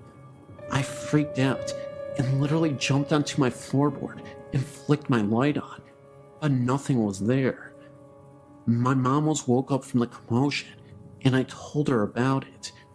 She told me it was my grandma who was keeping me safe as I slept. And then a few days later, we drove to the cemetery where my grandma is buried. We took my grandma's dog with us. Once we got to my grandma's grave, the dog went crazy. She began to bark and whine and paw the windows frantically. We thought it must have been a squirrel or something, but there were no animals in sight, not even a bird. My mom thinks that the dog saw something we couldn't, and I have to say I agree. I've had many experiences, and these are just the ones I was reminded of by reading other stories on your website. I wrote a lot. I tried to narrow it down a bit. I've tried seances and things with my very good friend who has similar experiences to mine, and we've been successful at this. It really shocks me sometimes, because we'll both get an image in our head or see something, and we can finish each other's sentences. That's how precisely we see things. I definitely believe in the paranormal, and I hope to show other people the truth.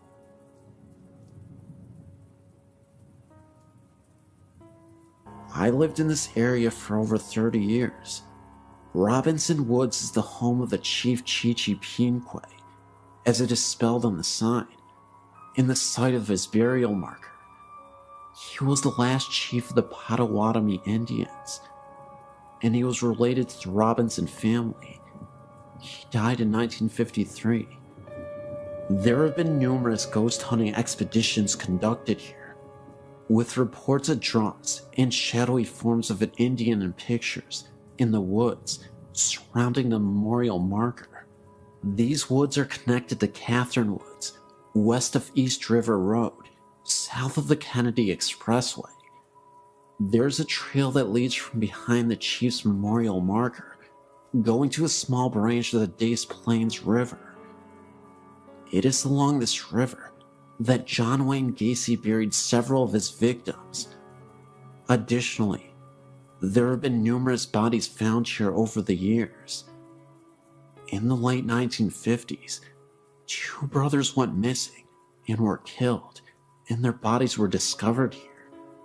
The area of these woods, more towards the Catherine Woods side, just south of the expressway, is where the American Airlines flight went down, killing all on board. On the east side of the East River Road, there used to be a horseback riding stable called Happy Day Stables, which was the site of many illicit doings.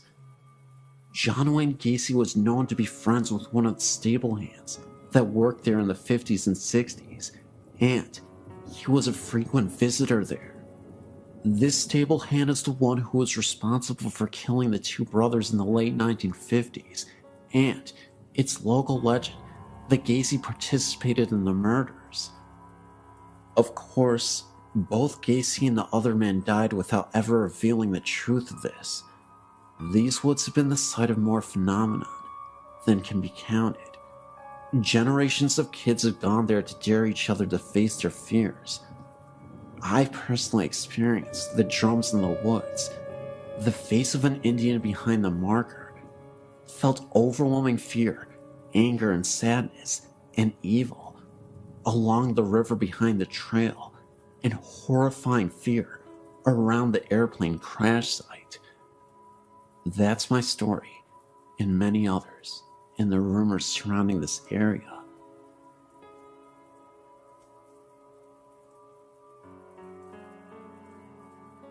When I was around 7 or 8 years old, I lived in Norwalk, California, with my mom and my soon-to-be stepfather in a 2-bedroom apartment.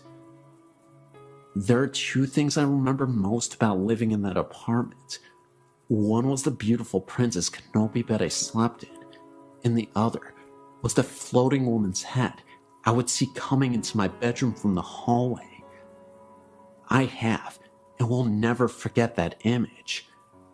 It looked like an older woman with long, coarse gray messed up hair with some kind of hat. The first thing I think of when I remember her face was she looked like a witch. Pointy nose, moles on her face. From the moment I started seeing her float in, she just stared directly at me, went around the poles of my bed, and coming right at me. I would always put the covers over my head knowing she was right on top of me, and shut my eyes hard, and put my fingers in my ears until I felt ready to look again. I've always believed and been interested in paranormal and ghost stories. After my grandmother died, I felt her hand on my shoulder in my then boyfriend's house. I turned around. Nobody was there, but for some reason, I knew it was her, and I didn't feel scared. I felt she was letting me know she's okay and with me. Lately, my sister and I have been looking at paranormal sites and researching videos and pictures of ghosts, paranormal stories. Your site is my favorite right now.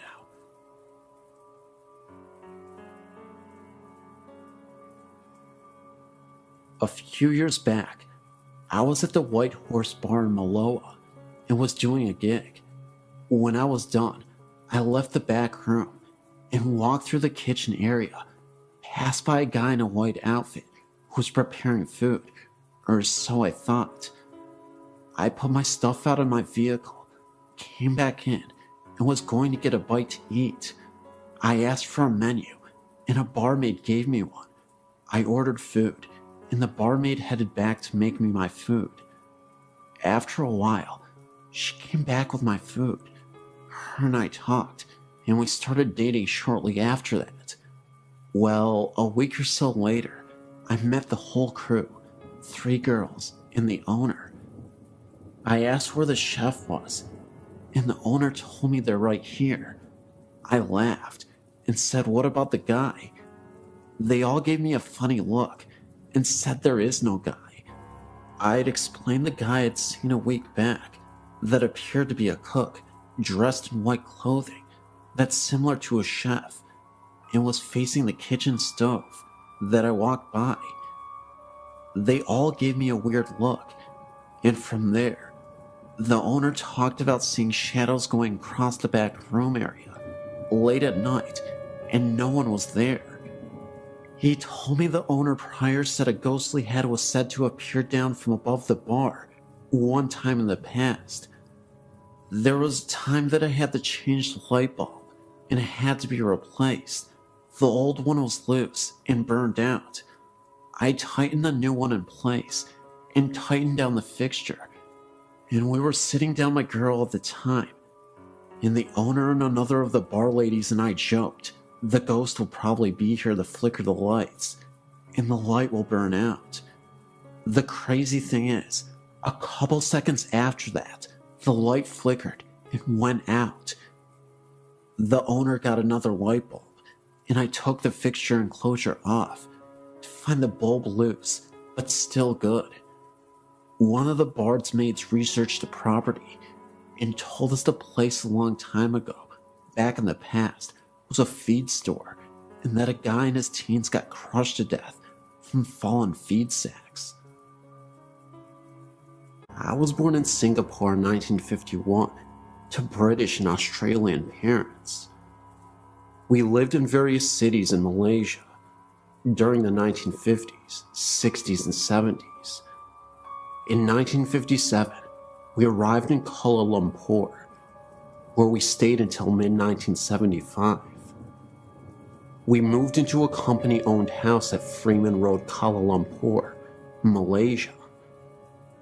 The history of the house is as follows. It and the house next door, number 17, were built just before World War II by the late Dato Gunlay Take, a then well-known architect, who became an early Malaysian High Commissioner to either Australia or Canada. He built them for his daughters.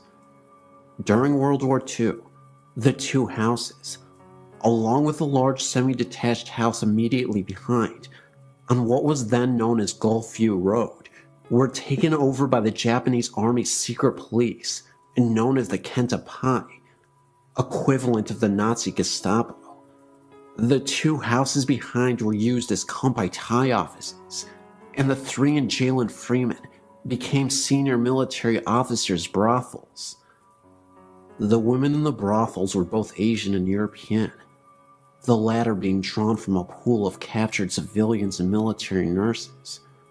Comfort women was the term used by the Japanese. Male military POWs were used as gardeners and cooks, etc. These staff, if they fell from favor, were executed, and some were obviously buried in the ground surrounding the houses, as some years later, we did find scattered human remains when excavating the gardens for our new orchid beds. On the advice of our doctor, who identified them as human in origin, we quietly reburied the remains. He said that if word got out as to what we had found, we would never get any Malay or Chinese domestic staff to work for us. After the war, the houses were returned to their owners who, knowing what the Japanese had used them for, promptly put them up for sale. They were all bought by large companies at bargain prices, who used them to house senior expatriate staff. Gunlay Take was no different, and in 1947, sold his 2 houses to the company my father worked for. The 2 company houses were 3-bedroomed houses of 2 stories, double brick construction. There was also a long narrow room, forming a roof over the carport at the front door. This room was to play a significant role in what we were to experience over the following 10 years. In our house, this room was turned into a large walk-in linen press and storage area. To enter it, one would take 1 step down. When we moved into the house in early 1957, the first thing my mother noticed was that this room was extremely cold, as if it was air-conditioned. In tropical Malaysia, a non-air-conditioned room this cold is not even practical. Our dogs would never go into this room, and when passing the entrance to that room, always hurried past with tails between their legs. Nobody would really stay in that room for very long. It had a very uncomfortable atmosphere. However, sometimes after running around and playing and getting very hot, I would go and sit on the step at the entrance to the room to cool off. I was 5 years old and knew nothing about ghosts at this time. The main bedroom, on the extreme right-hand side of the upstairs part of the house, as one faced out towards the main road, had its own full bathroom, and the other 2, also upstairs, shared a bathroom via separate doors leading from the bedrooms to the bathroom. These latter 2 were adjoining each other. One was on the extreme left-hand side of the house, and the other at the back, with windows looking out over the back lawn. This eventually became my room. All the doors were heavy solid, with solid brass latches. Windows were hinged teak framed and had a bamboo awning type blind that rolled down over the window to give shade from the sun. Downstairs was a separate formal dining room, lounge room, kitchen, toilet, and downstairs storage room, as well as a storage area under the staircase. The lounge room opened up onto a rear veranda area. Remember, the temperature was over 85 degrees Fahrenheit plus all year round. As per usual, European expatriate practices of the times in India, Malaysia, Indonesia, Hong Kong expats had domestic servants to look after the household chores. All expat houses built prior to the early 1960s had separate servants' quarters on the property. This house had a 3-roomed building with shared kitchen and bathroom, and it had a car garage building sited at the rear of the property, about 20 meters from the main house. About 3 months after we moved in, funny things started to happen. The first incident was the appearance of a white cat. Interestingly enough, it always followed the last person who went into my parents' bedroom at night, the bedroom at the right-hand side of the house.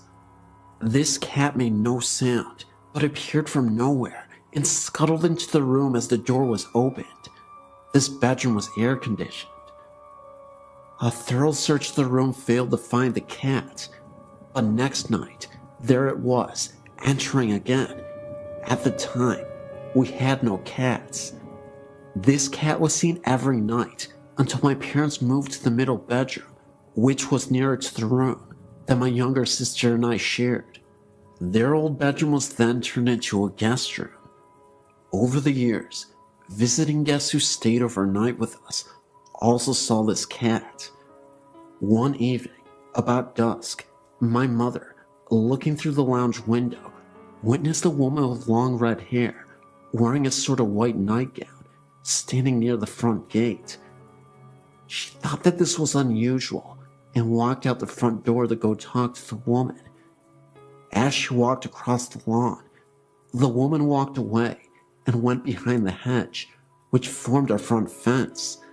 When my mother got to the gate, she looked in the direction that the woman had walked and saw nothing.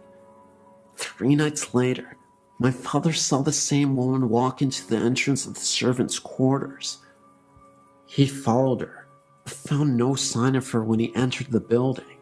She was never actually seen in our house, only on the front and back lawn and in the servants' quarters, but she was regularly seen in the house next door, number 13, and also in one of the houses behind. The occupants of both these latter houses often saw her sitting on the edge of the bed brushing her hair, but there was never a reflection in the mirror.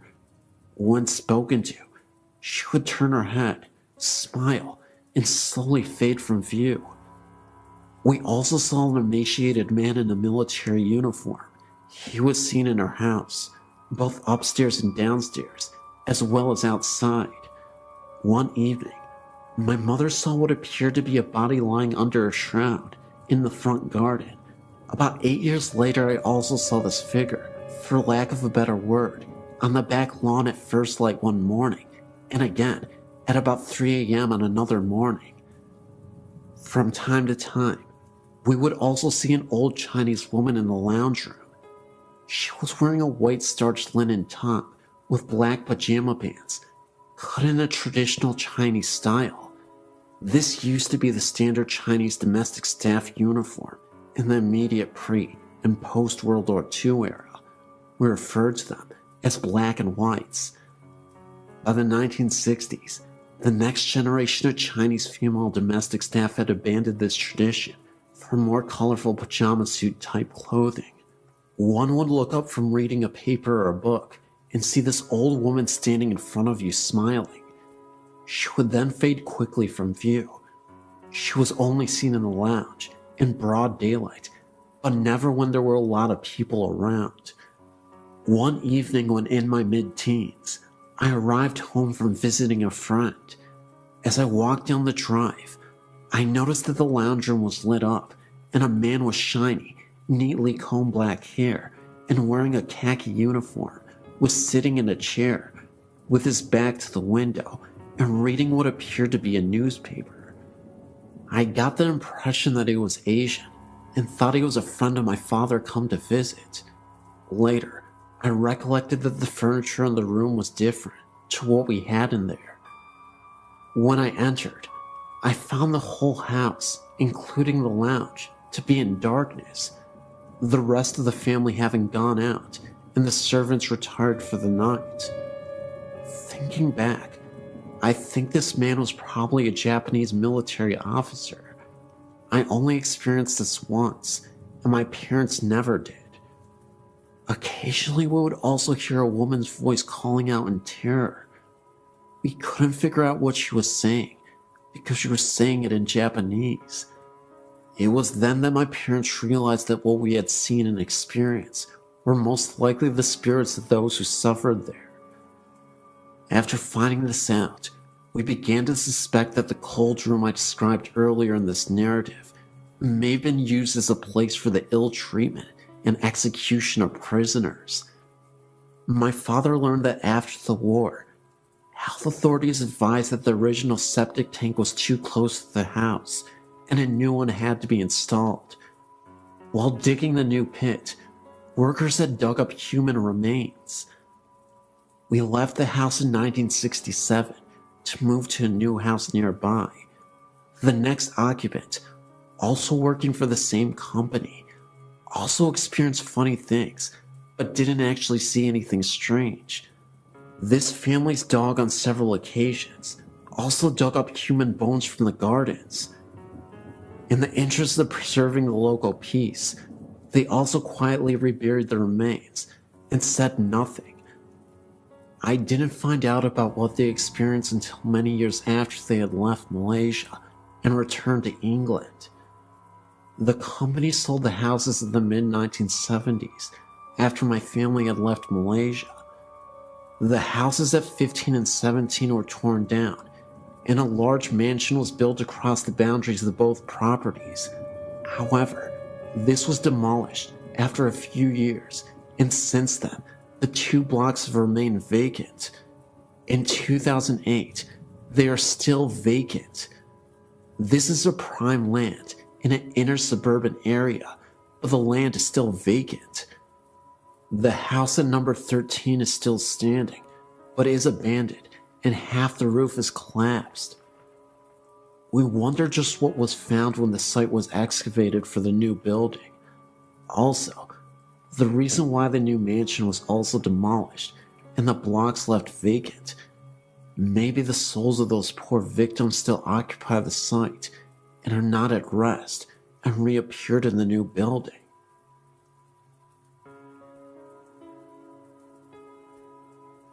I was shocked to see that in Lovejoy, Georgia, there were apparitions. I too had an experience, but didn't think much about it, especially after everybody looked at us. My mother-in-law also saw it, as if we were crazy. We used to live in a new apartment complex. One day, I was sitting on the counter eating lunch, and my mother-in-law was in the living room. As she came towards me to get to the kitchen, we both saw a man going towards the room at the end of the hall. Our first instinct was that one had broken into the apartment. We did get a chill, but at the same time, we didn't seem it was a big deal.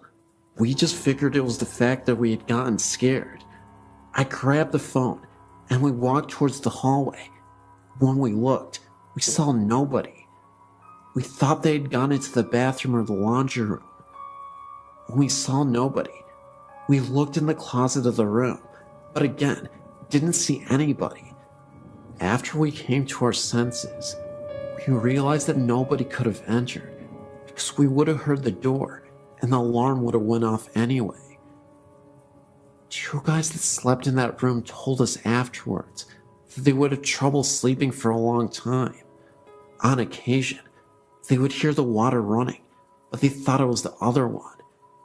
After sharing these experiences, we have come to the conclusion that this was in fact paranormal. We called the leasing office and asked them if anything had happened in that apartment, or if they knew of anything of this nature in that area. They obviously thought we were crazy and replied that they didn't know anything. Now that I have found this, I feel relieved that now, thanks to this, my family believes us. I'm of course referring to your site. Thank you for letting me share my story.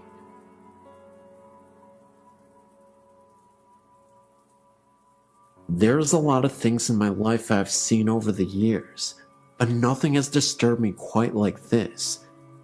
It was the weekend of break for myself and my mom, and we decided to go up to Oklahoma City to see my cousins. Everything was great. I got to see some relatives, and nothing seemed quite out of the normal. That is as far as normal went that night.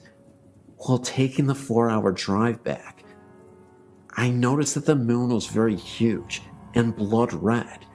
Of course, I didn't know about the eclipse that day, so it was cool to watch as we drove to Ferris, which is a tiny town between Lane and Antlers.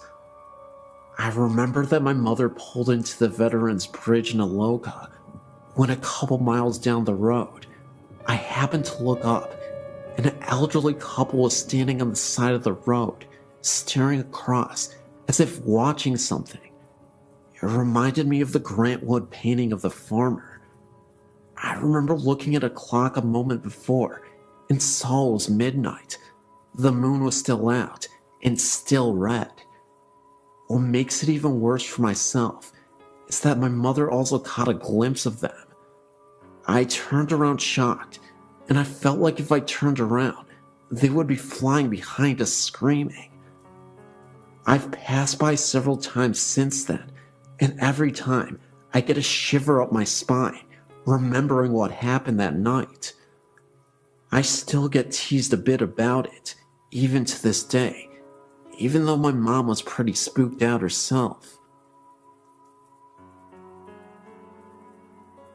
My dog and I have been traveling the mountains of upstate New York and Pennsylvania for 17 years. So when he left me last February 2007, I brought him to his favorite spot.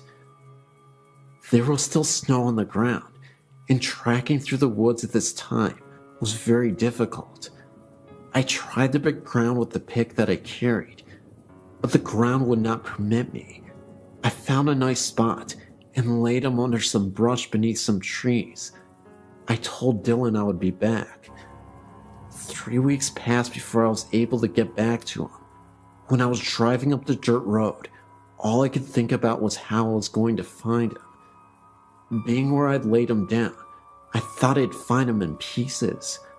Was getting sick to my stomach. He was my boy, and this had to be done. When I reached him, it was just like I had laid him down. Thought this was weird. He wasn't even stiff. It was like he was waiting for me to come back. It was nice being with him, even though he had passed. The rest of the afternoon off and on, I dug his grave, going very deep so the wild animals couldn't dig him up. I took off my coat and wrapped it around him and laid him in the grave. Dusk was setting in, and all of a sudden, I heard children moving all around me, laughing and giggling. I knew this wasn't natural for children to be where we were, for the closest house was at least 10 miles away. I still dismissed this in my mind, as the circle we were using around me kept getting smaller. I would stop every now and then and listen, but I would hear no breaking branches, which should have been happening. Thank God I already had a cross I made, for night was now upon me.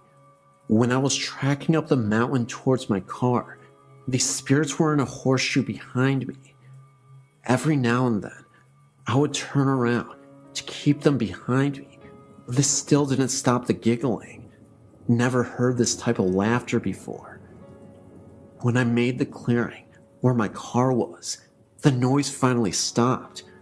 I popped the trunk open to put the pick and the shovel in. Then I leaned over the hood of my car.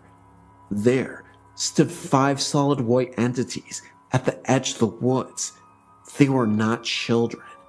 For the past 11 months, I've been visiting his graves to make sure his resting place is kept up and comfortable. Once, I saw a dark figure that drifted across the opening. Another time, this figure was floating 7 yards from me. I even heard bullfrogs croaking. I'm an educated man. I'm not crazy. Can't talk to anyone about this without people thinking I'm weird or mentally disturbed. Either way, this was a tale that I thought you'd enjoy. It's 100% real. I swear my life on it. I know I may only have my word, but it's the best I can do.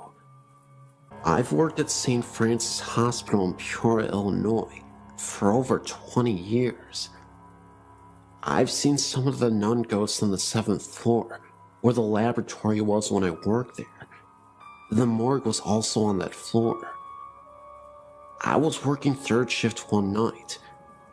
At times, we took the back elevator, the service elevator, to the floors to draw labs when needed. As I was walking down the hall to the elevator, I saw a nun getting onto the elevator. I yelled out to her, "Please hold the elevator, sister." The door started closing. Thinking she did not hear me, I hit the down button as it closed. The door opened, but there was no one on the elevator. There was nowhere else she could have gone, for it was a dead-end hallway.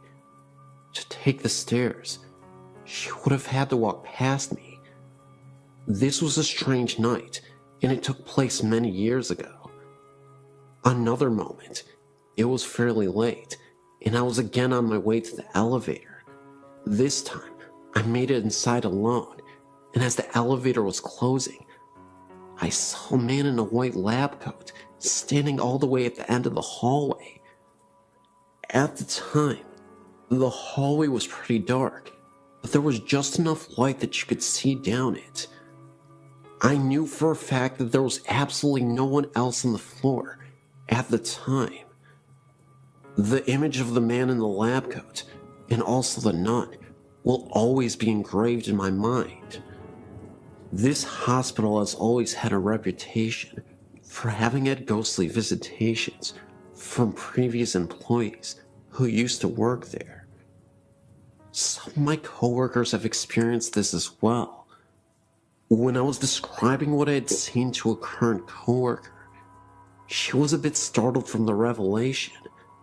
That's because one night, she had taken the elevator to the morgue, and when she got down to it, she could have sworn that she saw a figure or dark shadow in a praying position, kneeled over. She said the figure was an outline of a person. No distinct features, almost cloud-like, but could definitely tell it was made to be some sort of person. My theory is that the nun appeared once again to help with the newly deceased transition to the other side. I'd also like to think that the man in the lab coat was a former employee of this hospital. Either way, there's quite a bit of haunted history here, and I'm not sure how to deal with it at times.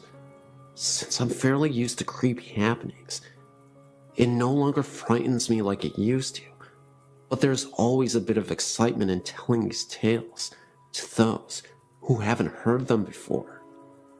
I believe there is a portal to the other side that humans have access to, and eventually we'll transport ourselves to this world. As for now, we're just getting a glimpse of the afterlife.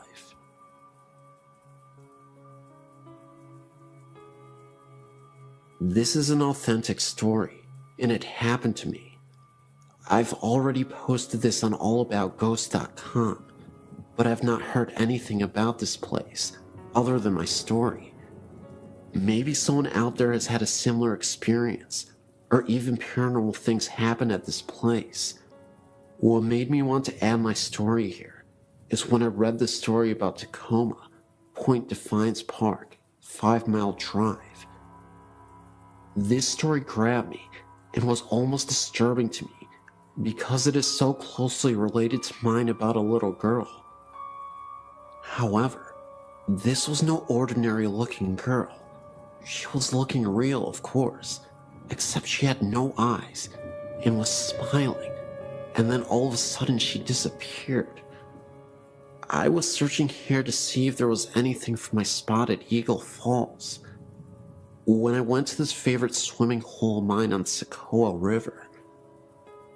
This is a very beautiful swimming hole, almost lagoon-like, where the river flows, with falls into a pool of deep colorful water, and under the water, on the side of the walls, there are huge giant flat rocks that drop off down where you cannot see the bottom.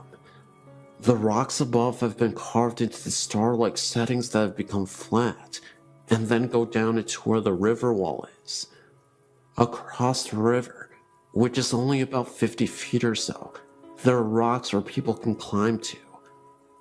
There is a rope swing tied to a tree on this side also. It's a popular spot for people to swim in the summer.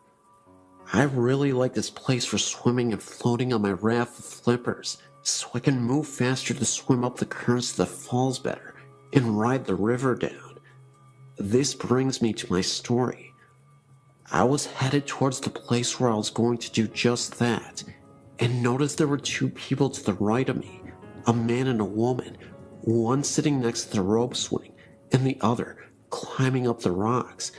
And to the left of me, there was this little girl, about 6 or 7 years old, and standing about 3 feet away from me, on the edge of the rock by the water with her head turned slightly, and just smiling at me. I am swimming still almost to passing her, and notice she's still smiling, so I smiled. I waved to her and said hi. She still smiles at me, but says nothing back. I looked at her again, this time into her eyes.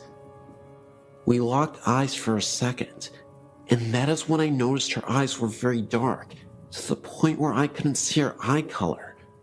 They only looked like black holes, almost hollow-like. Everything about this girl seemed normal, except for her eyes. She had a cute little swimsuit that was lime green, with little white flowers on it, and a little ruffle around the waist. She was tan, and had golden blonde shiny hair that came down past her shoulders, and also had bare feet. She was alone. There was nobody above her or next to her. I was thinking that maybe she was standing there watching her mother swing from the rope swing, or something, but as I swam a little bit past her, I suddenly turned to look back, because I feared her being too close to the edge, and wanted to let her to know to step back. But as I turned to do this, she was gone. Now, I was wondering how she could climb the rocks that quickly, and how she could be completely out of sight when I only turned for a second, then looked back. Surely I would have noticed her walking away, at least if she did climb the rocks, or even if she had fallen in, I would have heard the sound of water splashing. I was only a few feet away from where she was standing, and I quickly went to the area where I saw her, and nothing. I looked above and further back where some people were sitting by some trees, and looked down along the banks where other people were sitting, and with kids, and no one looked like her, or had blonde golden hair, or the same bathing suit on. At this point of feeling very confused, I felt a cold chill come over me, and my hairs and my arms were standing up. I felt a sadness and chilling feeling, and had a vision of the same girl falling into the water and drowning. I even felt some pain and a little bit of anger type emotions right there where she stood while I was still trying to see if I could find her. I thought, where are her parents? Why is she all alone? So I swam back up to my spot by the river and told a friend I was with what happened, and I pointed to the rock she was on. He said it sounded and even looked like I saw a ghost from the way I was acting. I asked him if he would go back with me to look for her, and he said no way, that is way too creepy. I don't want to go over there with you. I'm thinking about how this situation is so crazy, and the fact that it's daylight even. I'm going back to see if I can see her, I said. Determined to find her, I swam back to the spot where it happened and looked all over the area where people were sitting, and still, no little girl in a green bathing suit. I started looking in the water to see if I could see anything from down there. Nothing. And the girl across the river that I thought was her mother was not. She was with the guy on the rock still. Then again, I get the chill, and I'm feeling sad, and start becoming afraid of the spot, and even swam away from it again, thinking this doesn't make any sense, then wondering if I'm the only one who saw her. Did the people across the river even see her? This is a wide visible area where you can see everyone around you. Am I losing it? Then I remember those eyes she had were actually hollow. The smile she made, and just kept smiling at me. How she didn't even move from the time I swam towards her stopped, made eye contact, and said hi, then kept swimming, only a few feet further, then turned around to say she was close to the edge, or, "Where is your mother? Somebody should be with you." I truly believe what I saw was an entity of some sort, and perhaps this little girl might have fell into the river and drowned, right where she was standing. I've heard some stories from here of people dying at the spot by swinging from the rope swings and jumping from the high cliffs, which happened right across from where she was. I also believe I wouldn't be so disturbed by this if it all seemed normal, but it didn't, and for some reason, she didn't seem to fit in. I wrote to ease my mind, and maybe to just get it out somehow. If anything at all, I will probably never know why she picked me to see her, but I will never forget what she looked like, or how she stared at me and smiled for so long. Maybe she was looking out for some people swimming in the river. Who knows? Well, this is the end of my story.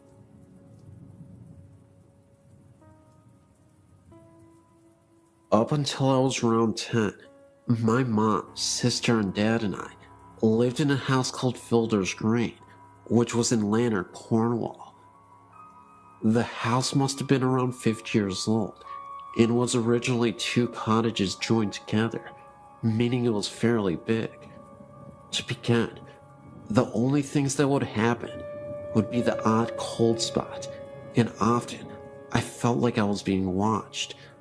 Another time, my mom went to use the downstairs bathroom, leaving my dad in the kitchen, when she heard a man cough loudly outside the door.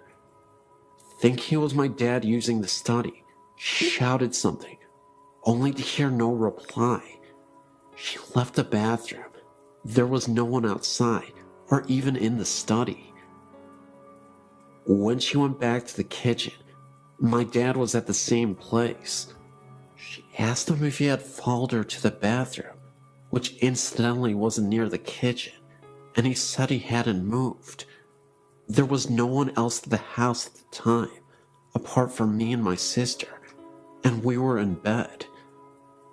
Another thing that happened was when my mom, my dad, and my dad's friend were sat in the kitchen late one night, when they suddenly heard an almighty crash from my bedroom upstairs. My mom said it sounded like a full-grown adult being thrown to the floor. Thinking maybe my wardrobe had toppled over or I'd fallen out of bed, they ran upstairs and found me fast asleep with nothing out of place. Later on, they even got someone to check the chimney in my room to see if a stone had fallen down it, but they found nothing. To this day, we don't know what the crash was, or indeed who made it. The most unexplained incident, however, was the sound of a singing lady. My mom and dad were asleep in bed, and they were woken by a tuneless humming outside their bedroom door. There was no way it would have been me or my sister, as we were only young, and it was quite clearly the sound of a woman. The sound came along the corridor from my room and gradually disappeared downstairs. Another time, my mom, sister, and I were inside my mom and dad's bedroom, helping my mom fold up some laundry. My dad was outside mowing the lawn, and we could see him from the room. After we had finished, we went to open the bedroom door, which was shut. We couldn't get out. The door had no lock on it and wasn't jammed. There was no draft in the room, as it was an airless summer's day. It felt like someone was standing outside, holding onto the handle to prevent us from leaving. My mom, who was obviously stronger than me and my sister, tried the door too, but there was no lock. In the end, we had to shout outside to my dad to come and let us out. He opened the door easily, and there was no sign of it ever being stuck. We left that house when my parents separated, and I found out from someone that knew the current inhabitants that they too were experiencing strange things, such as their child's toys being turned and turned off during that night.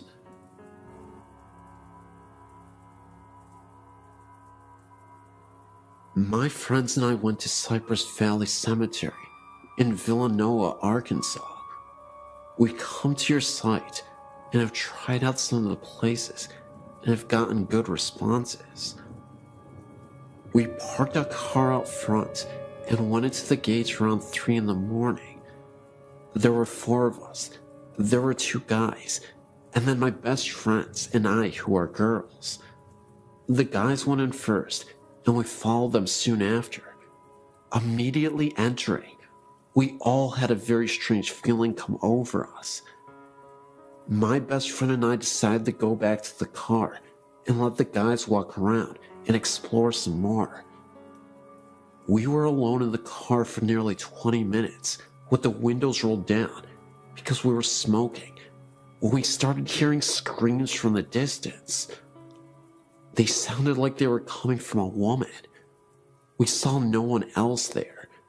Then a few minutes later, my best friend saw the outline of 2 men walking on one end of the cemetery.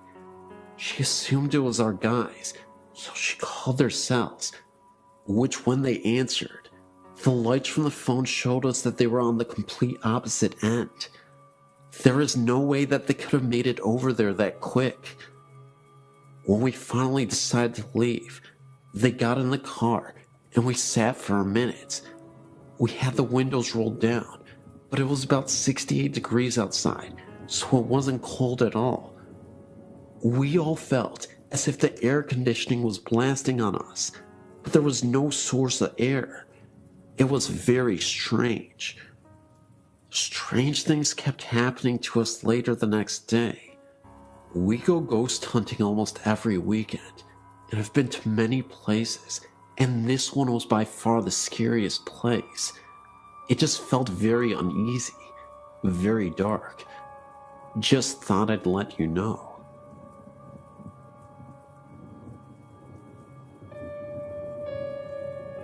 Here's one of my stories of paranormal activity.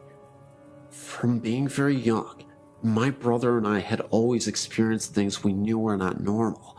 But of course, our grandparents, whom we had lived with since we can remember, brushed it off as childish imagination.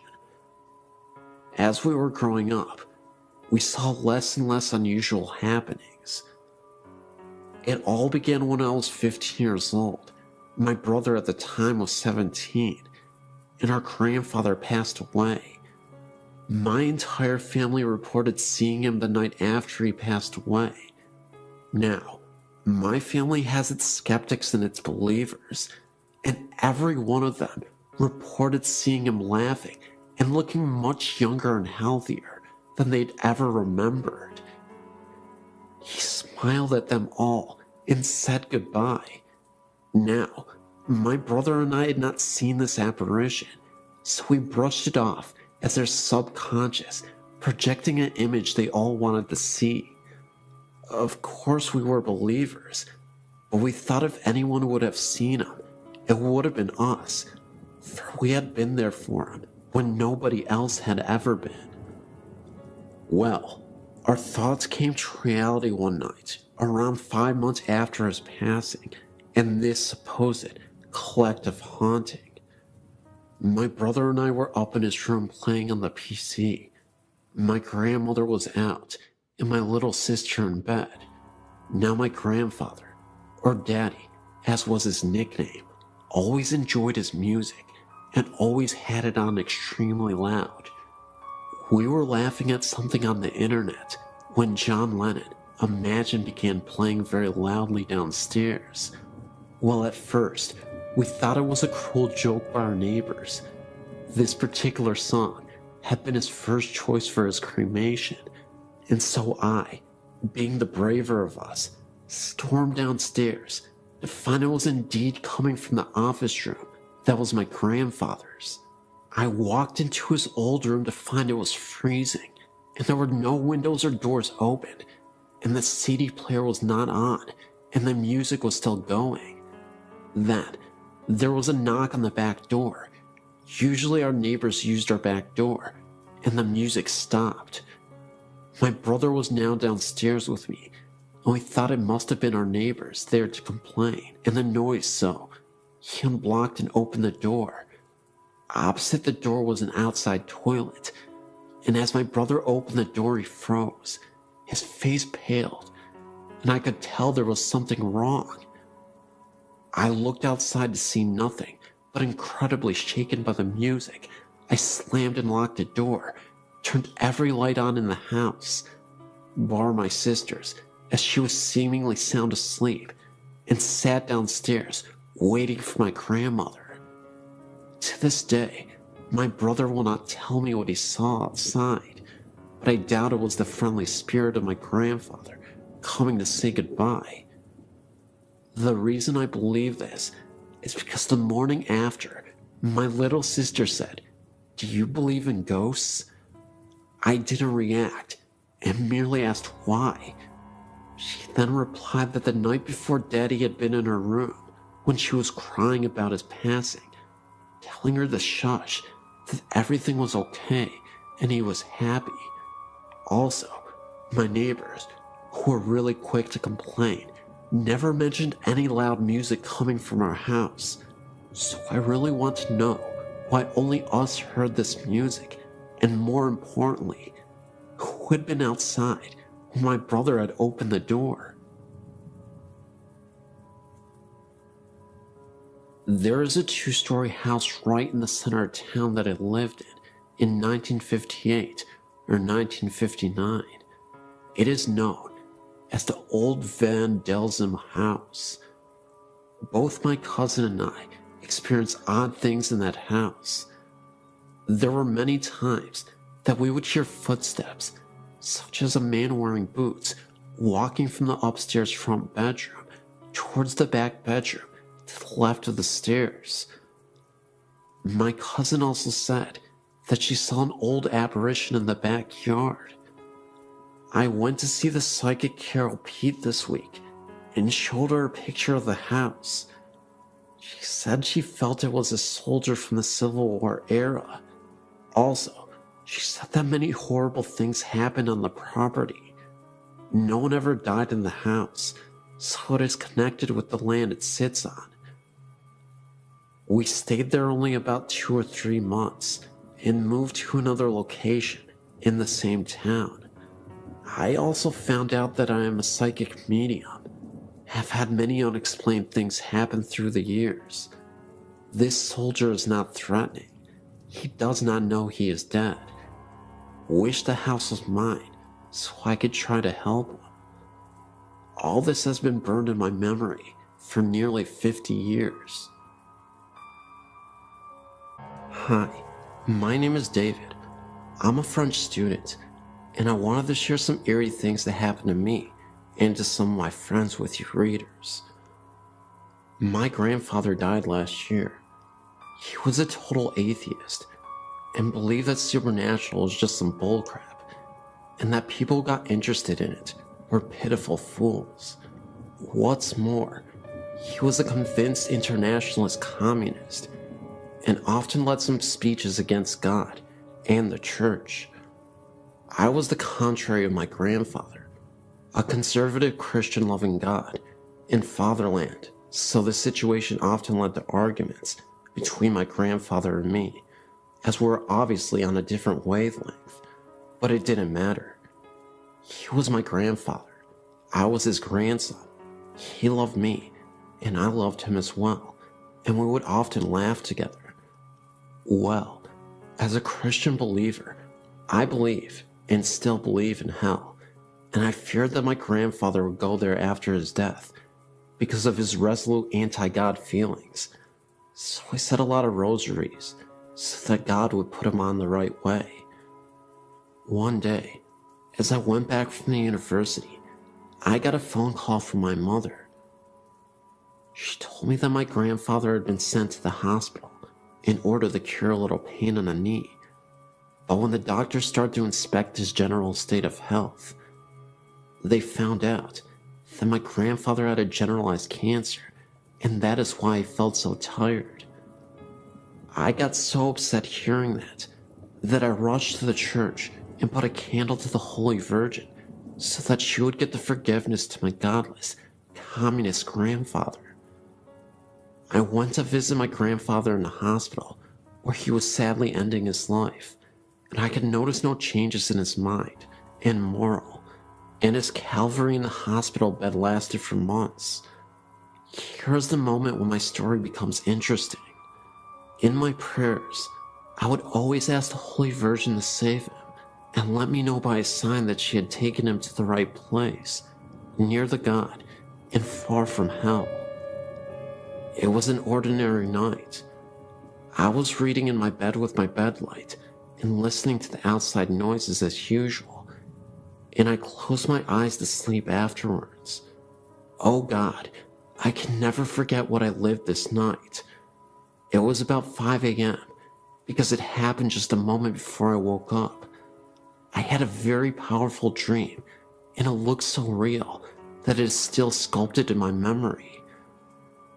I dreamt about a giant curtain of red velvet with a portrait of my grandfather hanging on it. I looked at this picture, and my eyes looked leftwards and saw that the curtains were open like on a theater. Behind these velvet curtains, I could see the sky filled with orange clouds, lit like on a wonderful sunset, or dawn, I don't know. And suddenly, I saw a boy kneeling in the darkness in front of the scene, and I recognized myself. I can't figure out why, but I know that the boy in this dream kneeling was me in person. A short moment after, a young woman went out from behind the curtain, from the lit side. She had a blue dress and a blue veil. Both were blue, one dark, the other clear. She looked like Raphael's Holy Virgin in the painting. I remember her peaceful face that made me feel peaceful and tranquil. The lady sat in front of the kneeling boy, me, and started talking to him. I would see the lady's lips moving, but no sounds coming from her mouth. But I distinctly remember her beautiful eyebrows. After talking, she showed me something behind her. It was a ladder, a beautiful multicolored ladder that went in the orange clouds. The ladder went through a hole in the clouds, and this hole had incredibly powerful light coming right from it, and it throwed rays of light. It was noisy like a storm, though not frightening at all, not at the contrary. My dream stopped with this vision of delight. I'd forgotten the dream on the following morning and went downstairs for the coffee. My mother was standing in the kitchen, and her eyes were painful. As I held my cup, she told me that my sister called from the hospital and that my grandfather passed away. I was waiting for this event with pain, but I got psychologically ready. Anyway, tears began to go out from my eyes, and I began to cry and go in the garden to think. And as I was walking through the trees in my garden, I suddenly remembered that strange dream of the night, and I was thinking that it was the sign I was waiting for, and that I beseeched the Blessed Virgin to send me. I was so grateful. I went to the church and told the Holy Virgin thank you, but I wasn't expecting such an intervention. But another prayer of mine had been made. However, if you're thinking that this story is going to be about light and positivity, you thought wrong.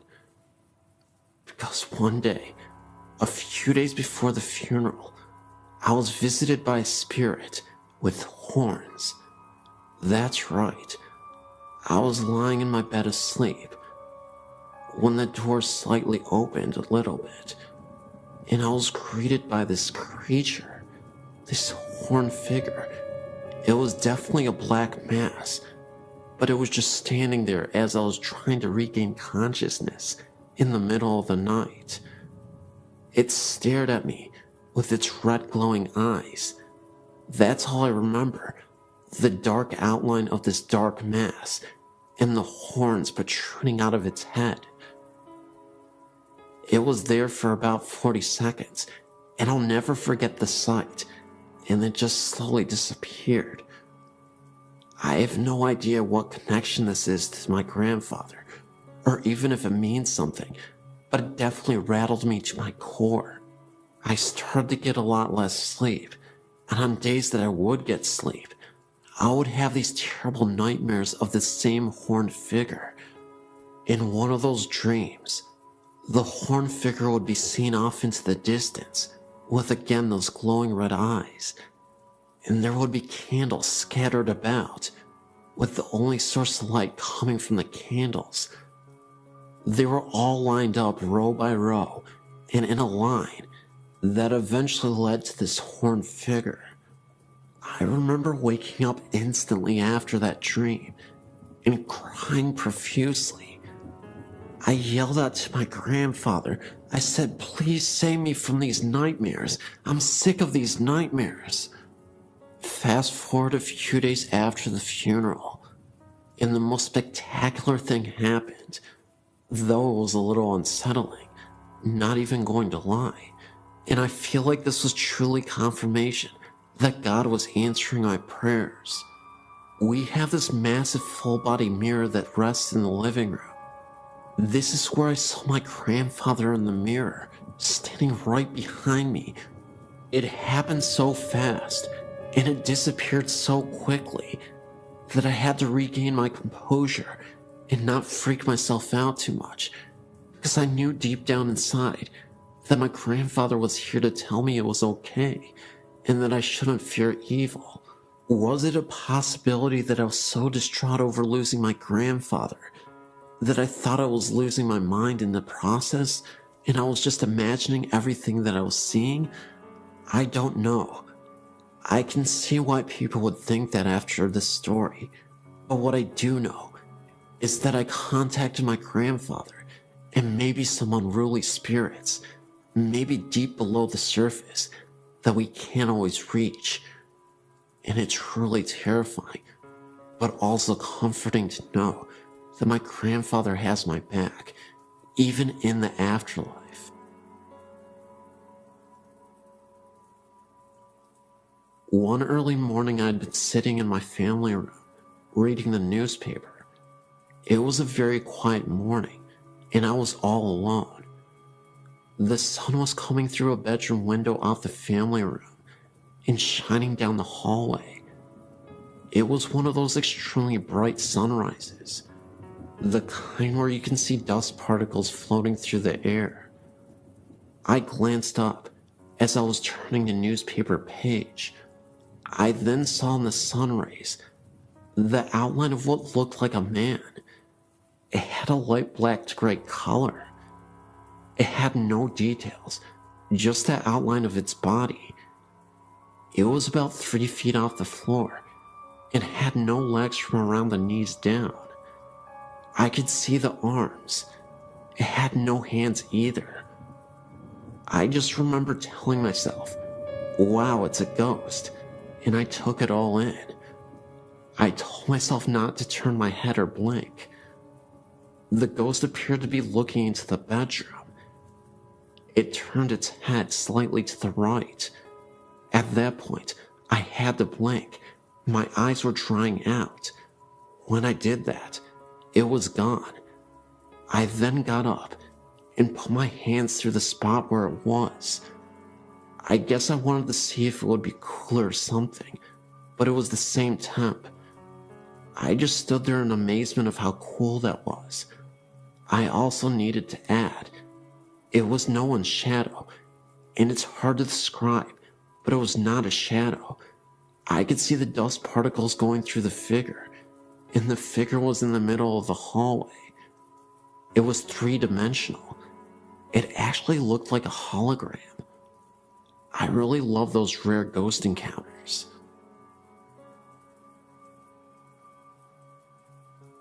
My parents bought a house in Newborn, North Carolina in 1970. It was a brand new home in a new neighborhood. I lived in this house with my parents and younger sister until I went to college in 1994. The house was a 3-bedroom, 2 full bath ranch with a carport. Before I was born, my father enclosed the carport and turned it into a large den. The original steps, carport door frame, and window frame remained and led up into our kitchen. It was an interesting layout because you could look through the open window frame from the kitchen and see into the sunken den, or vice versa. The bedrooms were on a long hallway at the back of the house. The hallway could be reached by 2 doorways, the kitchen and living room, actually one big circle. The first bedroom in the hall faced the street. The bathroom was next, another bedroom, and then my parents' bedroom at the end of the hall. The room next to my parents' room was mine until my little sister was born. I was 5 years old. I was moved down to the first bedroom. This room gave me the creeps. The closet door would slide open a bit on its own, which my parents said was probably a draft from the heat or air conditioning. However, after someone broke into my bedroom window while I slept and stole a few things from my room, I never stayed in there again, usually sneaking into my little sister's room and sleeping with her or sleeping on my parents' bedroom floor. I constantly slept with the bathroom light on and a bright night light or lamp. I would wake up in the middle of the night and hear odd noises that made me feel paralyzed and cold all over. One would think these irrational fears would subside with age, but they seemed to intensify over the years. One recurrent incident that still bugs me occurred in the kitchen, den area. Whenever I would be sitting on the couch watching TV, I would see the silhouette of a person walk by the window frame from the old carport. I would assume it was my mom or dad because the shape was tall. What would scare me to death was the fact that no one would appear at the door leading to the steps after I would see the shape walk by. Many times I would call out to my parents, thinking I was one of them, but no one would answer, and then I would walk up the steps and look into the kitchen. There was never anyone there. Most times, this would happen when I was home alone. On numerous occasions, my parents would come home to find me sitting on the front porch steps or sitting in my car with the doors locked. This went on for years, and I was very excited when I moved out to go to college. Years later, I went to visit my little sister and stayed with her in her college dorm room. We were telling ghost stories with some of her friends. When I told her my accounts of the shadow, I was in mid-sentence when my sister finished my thought and described the incident in perfect detail. I had never told my sister about this because she was much younger and I didn't want to scare her. Needless to say, we were both shocked and had goosebumps. We compared stories, and it seems we had very similar experiences in that house. My parents eventually built a new house about 10 miles away and sold that house. I wonder to this day if the new owners have ever experienced any of the oddities that my sister and I did.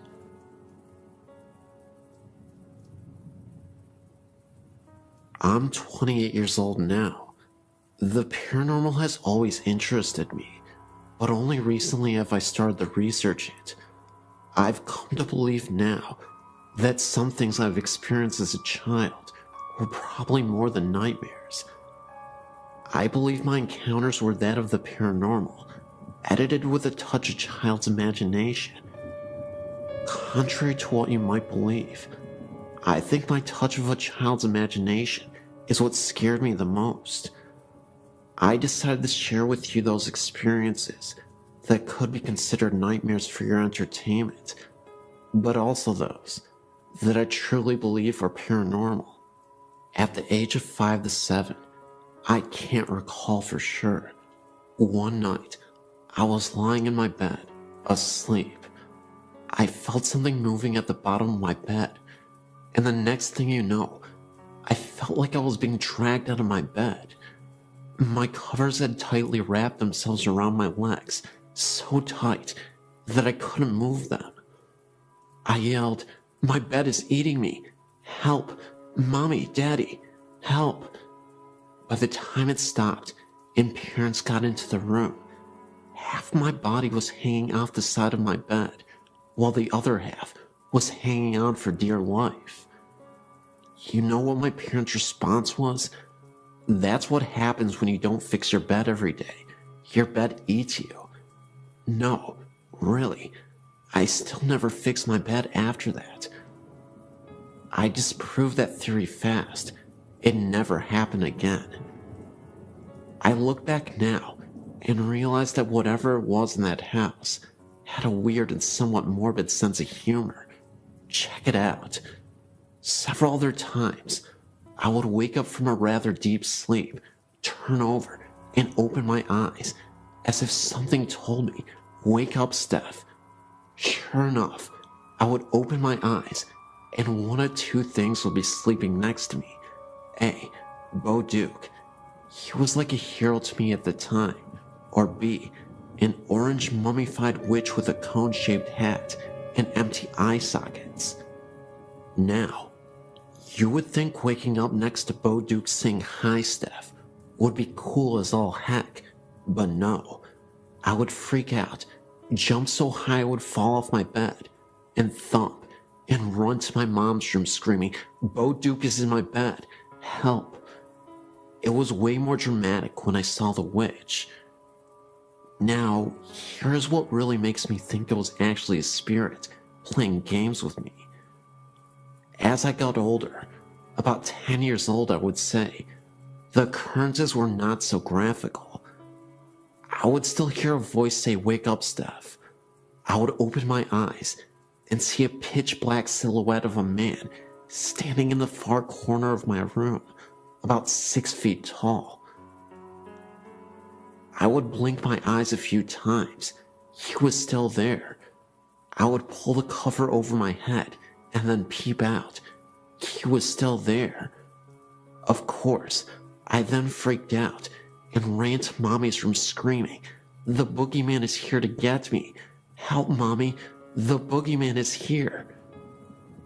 This would happen several times a month, for a good year or so it seemed.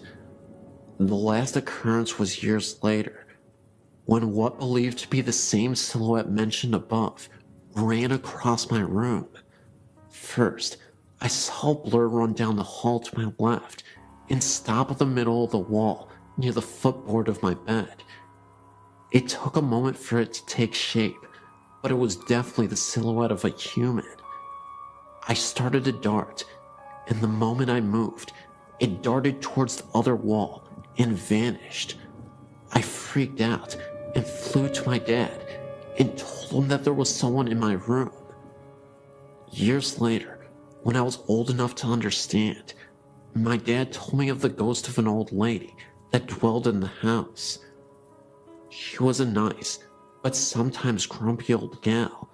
However, that doesn't explain the man that was in my room. I still can't figure out if the Bo Duke witch thing was truly a nightmare, or a spirit messing with my head, using the touch of a child's imagination.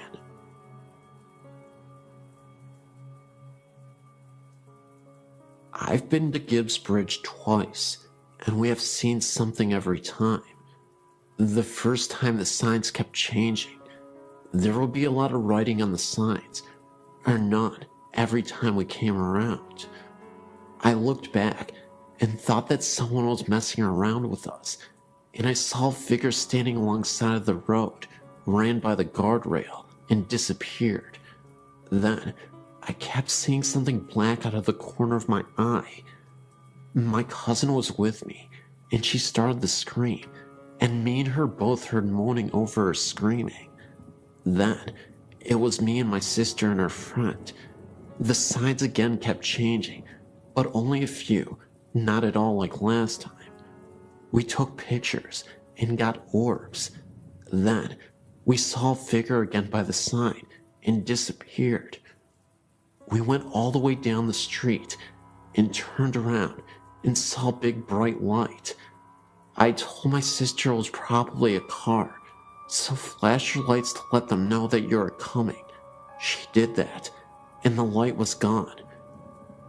It kind of looked like a motorcycle light with handlebars. I know the whole story about it. Then, we turned around again and saw it again.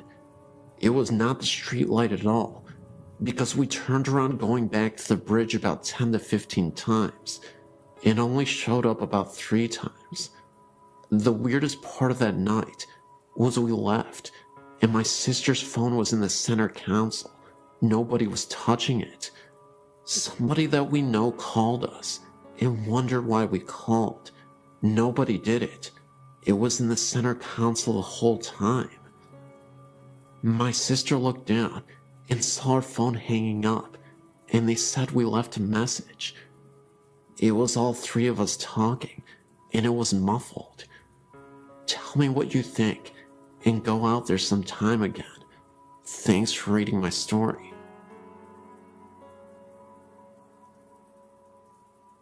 Back in the early 90s, a wealthy family who lived in Corona owned 2 homes. One large home they owned was on the south side of Corona, overlooking the 15 freeway. The other home, used later as an office, was the old in-town district on Corona's famous Grand Avenue. As the story goes, before the husband and wife met and got married, the husband lived in the large house on Grand Avenue. The house once been a funeral parlor, and almost nightly, the husband would hear talking and other noise coming from the room next to him. He would check the room, only to find it silent and nothing out of place. After he met his wife, they purchased the large house on the south side and turned the Grand Avenue mansion into an office. One of the children of the family went to my school, and he claimed that their family had experienced all kinds of strange phenomena in the old mansion. One instance, a soda can was completely knocked off of a nightstand right next to a bed that he was sleeping on, and constantly they would hear footsteps upstairs. And the mother once said she was in the bathroom and the door suddenly flew open. All of the windows were closed, eliminating any chance of a drift. Another night, the family drove past the mansion, as they often would, to make sure it was secure. Remember, nobody lived there at this time. It was only used as an office. As they drove past the house, they noticed every single light in the house was turned on. They went in, turned out the lights, and left. They checked with everyone who had a key to the house, and everyone assured them they had not turned on the lights. It is claimed that the atmospheric pressure in the backyard is different from the rest of the area. These stories were all interesting to me, but I still had some skepticism. Until, one year, the family was going to go on vacation to visit relatives in Texas, and they asked my mother and me if we would watch the mansion for them while they were gone. Keep in mind, neither my mother nor I knew anything about the house, including the strange phenomena. So Monday morning, we got to the house and settled in. My mother, a school teacher at the time, was grading some homework assignments, and I, only about 5 at the time, was fast asleep on the couch. My mother got thirsty, so she stacked the homework assignments in a pile, went to the kitchen for some water, came back, only to find the paper strewn all over the table and on the floor. I was still fast asleep, and there were no open windows. Later on that day, she was in the kitchen again, and she heard me crying in the other room. She ran in to see what was wrong, but again, I was fast asleep. I did not appear to be restless, as if crying in my sleep. Later on that week, we both occasionally would hear footsteps walking around upstairs. It is a very old house, as you can see from the attached photo, so naturally, the floors are very creaky. These were definitely solid footsteps. We constantly went upstairs after hearing the steps, only to find the place empty. After the family returned from their vacation, my mother had mentioned to them the phenomena we experienced. They laughed and explained to us that it happens all of the time. They described the entity as a friendly ghost who likes to play pranks on people, hence the bathroom door flying open. The family eventually moved to Texas and sold the mansion to somebody else. I never returned to ask the new owners if they have experienced anything. Perhaps somebody around this area might want to. My name is Prenta. I lived in Hamtramck, a suburb of Detroit, Michigan, in a 2-story flat on Grayling Street. The apartment itself has a long and bloodied history of violence and death. Not only did I experience multiple ghostly apparitions, such as a man in a long beard that resembled Abraham Lincoln, but demonic possession, as well as poltergeist activity. The demonic possession was incredibly startling. It wasn't something that occurred inexplicably. I had a boyfriend who was connected to negative energies, and an evil spirit named Harold latched onto him. My boyfriend had never been once an aggressive or temperamental person. However, after staying together in that apartment for a lengthy period of time, our relationship began to sour. He would often talk in his sleep, which was something he had never done in the 7 years previous, and we had lived together for a long time. One night, he was sleeping right next to me. For some reason, I remember I had a difficult time trying to rest, so I was tossing and turning in bed. My boyfriend was dead asleep. Not a second later, he starts whispering. He keeps repeating, "Harold's here. Harold wants to play." Although it scared me half to death, what he said after that truly shook me to my core. He uttered some unnerving words, something about how he was going to take care of my suffering soul. At that point, I couldn't take it anymore, and I woke my boyfriend up. He was in a pure state of delirium. I told him he was talking in his sleep, and when I told him what he said, he looked at me as if he were terrified.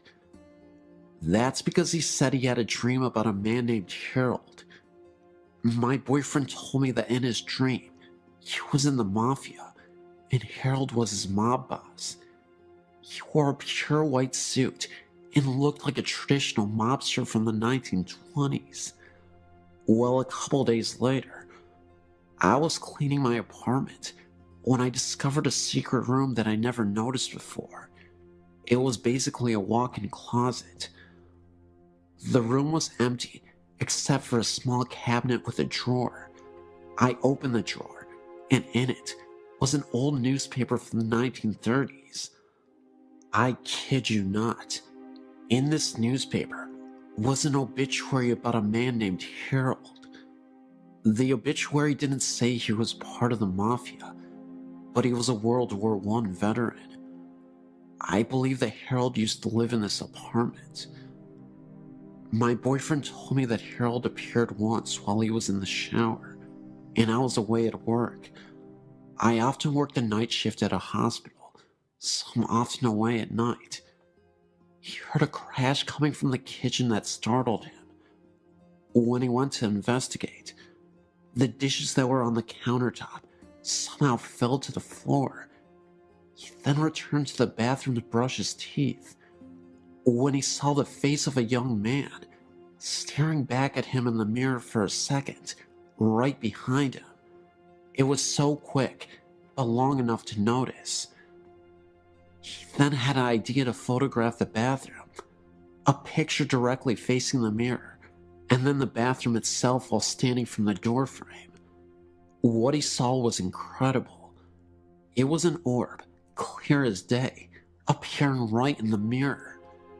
Either way, I was convinced that later on, my boyfriend was possessed by Harold. He became a shell of his former, laid-back and friendly self. He transformed into a vicious, aggressive, and easily agitated person.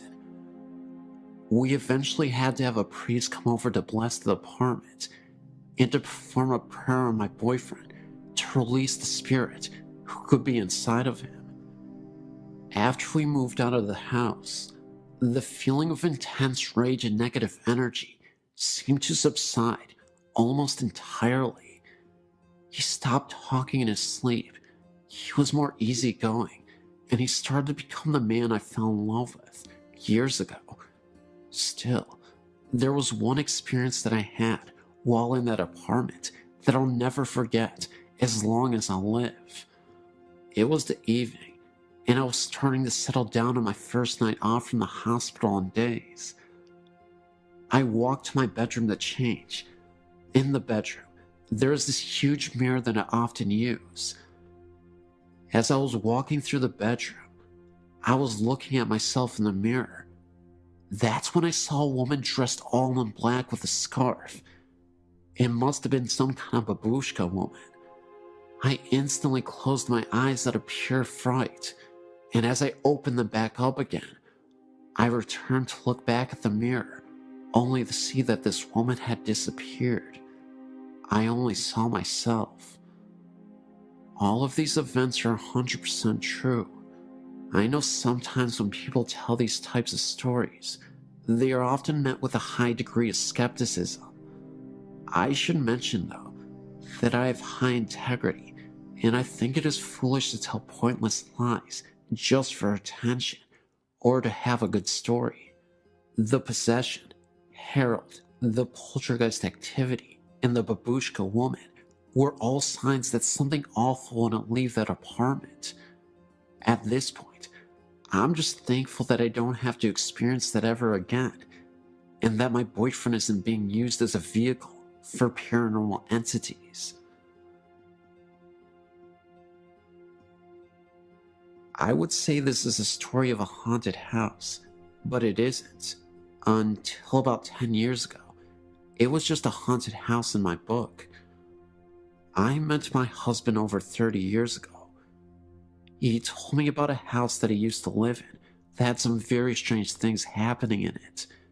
It was local, but he never wanted to go anywhere near it. He said that it was very old and had been built by a young person who had some of the wood and granite that made the fireplace sent from Ireland. Anyway, the story is that when he married his wife, she came with her mother, a real shrew.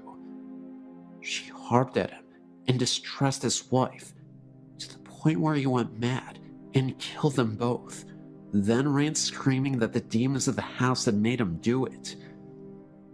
My husband's family moved into the house in the early 60s.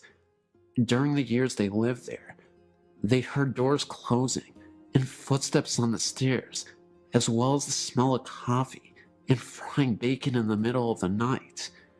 His mother was quite a gardener, but could never get flowers to grow in the yard. He said the whole family was quite uncomfortable in the home and eventually moved. We had been together for a few years when we heard that the property had been sold for a mini storage lot. We were talking about it with my sister and some friends when my husband told the story. The friends asked to see the house. I'd never seen it to this point, and I'll admit, was more than a little bit curious. We finally talked him into going, and away we went. When we turned onto the street, We got a really creepy feeling, but when we pulled up to the house, I was absolutely terrified. There was not a living blade of grass or anything else on that lot. We live in Washington State, and this was March. The house was dark and very ominous. I refused to get out of the car. So did my sister. The guys, 3 of them including my husband, took a flashlight and headed around to the back of the house to see what they could see. After a few minutes, we saw a flash of light on the 2nd floor. A few minutes later, we saw the front door open, but nobody came out. After a few minutes more, they returned to the car. We commented on the fact that we had seen the light, and they told us that they had never turned it on. Then we asked them why they didn't come out the front door. They told us it was locked, and that they tried it before going around back. I was always skeptical about the stories connected with the house, but after they tore the house down, the mini storage was plagued by problems and eventually went out of business. The property sits abandoned and barren. Still nothing lives there, and it's still as creepy as it was years ago.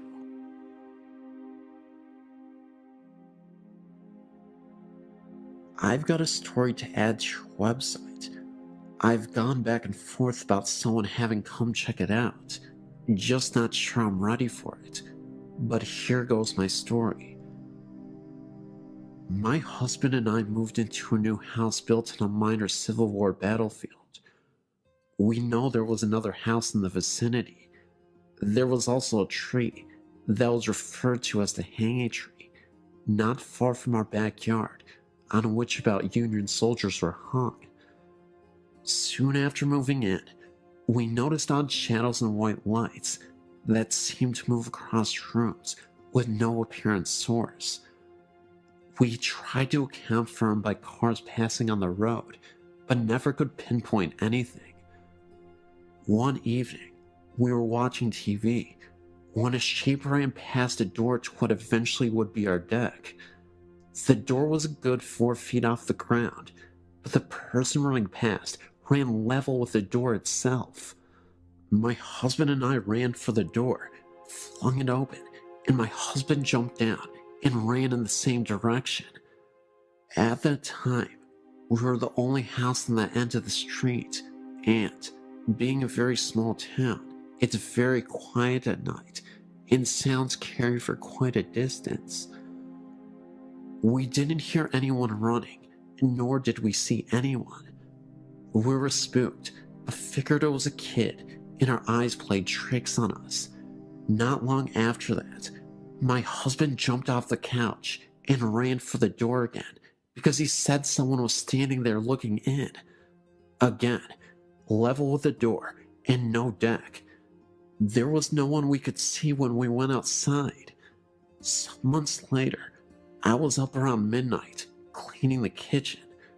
My husband had gone to bed and shut the bedroom door.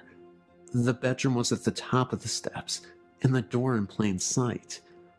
I was watching TV across the great room when I saw out of the corner of my eye a man leaning around the corner of the hallway wall and smiling at me. As I turned my head, I was ready to yell at my husband for sneaking up on me when I realized the man's hair was long and blondish, and my husband's is dark brown and short. I also realized the man was wearing a white t-shirt with full sleeves, nothing my husband owned. I couldn't see anything from the waist down. While I stood there staring, he simply vanished. I immediately ran to the hall and noticed that the bedroom door was still shut, and if anyone had gone out the front door, I would have heard it. There was nothing, no sign of anyone. When my husband got up for work, I told him what happened. He said it was my imagination. I didn't think so, but we left it at that. However, I started turning on the lights when he left the house for work, since he left at 3 a.m. A few weeks later, though, my husband was in the front room at the computer. To the left is a table with an antique mirror hanging over it. My husband saw movement in the mirror, in turn thinking it was one of our cats on the table. Instead, he saw a man's shoulder and arm, wearing a white shirt, walk past in the mirror. My husband simply got up and walked outside until I got home. During this time, my son, who knows no fear, would never stay downstairs at night by himself. He said he was creeped out, like someone was watching him from outside the door.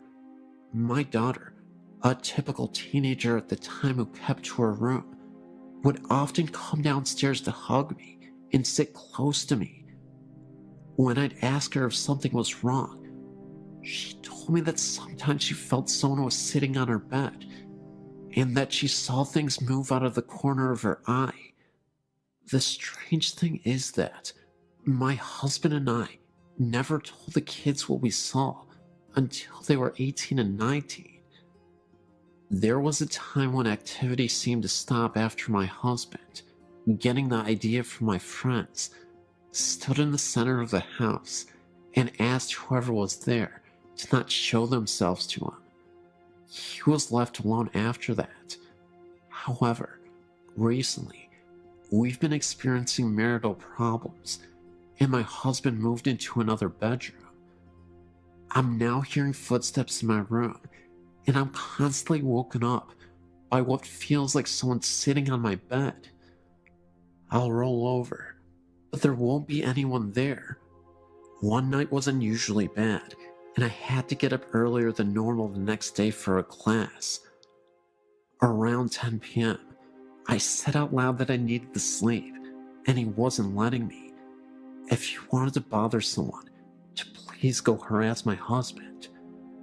Strangely enough, it got quiet, and I fell asleep, only to be woken at 11 p.m. by my husband, who was in the bathroom, frantically looking for someone to stop an area on his leg from hurting. He has psoriasis, but this particular time, he said it felt like someone was poking him with needles. The area was deep red and gave off heat. A very odd coincidence to say the least. We've also had things go missing: a tablecloth, a 15th century style costume, and various little things that turn up in different areas. We have yet to track down the tablecloth or the costume. I did tell the ghost not to hurt my husband.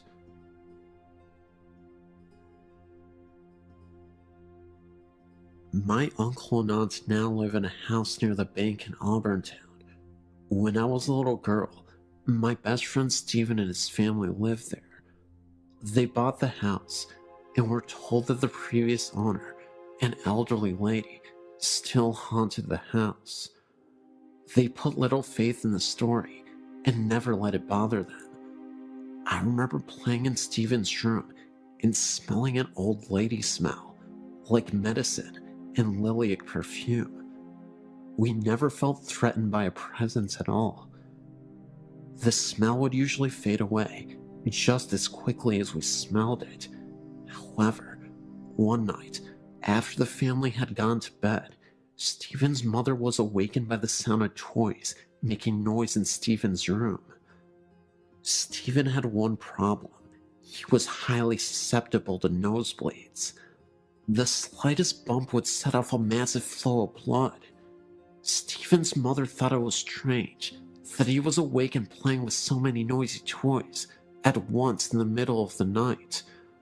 Also, the rocking chair in his room where she would often read him bedtime stories was rocking so hard that it was banging against the wall. She ran down the hall to his room, and when she opened the door, the toys went silent. The rocking chair slowed down. She looked at Stephen in his bed and saw that his nose was bleeding very badly, and it was going down his throat. He might have drowned in his own blood if the very sweet lady's ghost had not raised such a racket that night.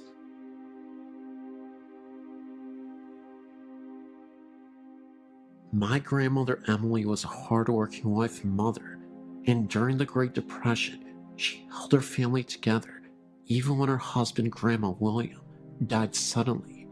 He left her widowed with several children to raise. She was a down-to-earth person and a practicing Catholic, so was not given to superstitions, but nevertheless had some encounters with the otherworldly. One time, for example, she was on her way to visit one of her brothers, an elevator repairman. On the way there, getting off the train, she had a sudden premonition of his death. She got a hold of herself and rushed to where she was supposed to meet him. It didn't take long for her to arrive at his workplace, an elevator station, where he had to do a repair job. She saw a noisy crowd assembled there, and she inquired what was happening. She was told that a repairman had been killed in an accident. It was her brother, the very one whom she had gone to meet, and about whom she recently had a deathly premonition about. I explained this as a prelude to her ghost story. Among her other siblings, she had a brother who was a decent man and a barber by profession. Unfortunately, they had a disagreement, which escalated into a parting of ways.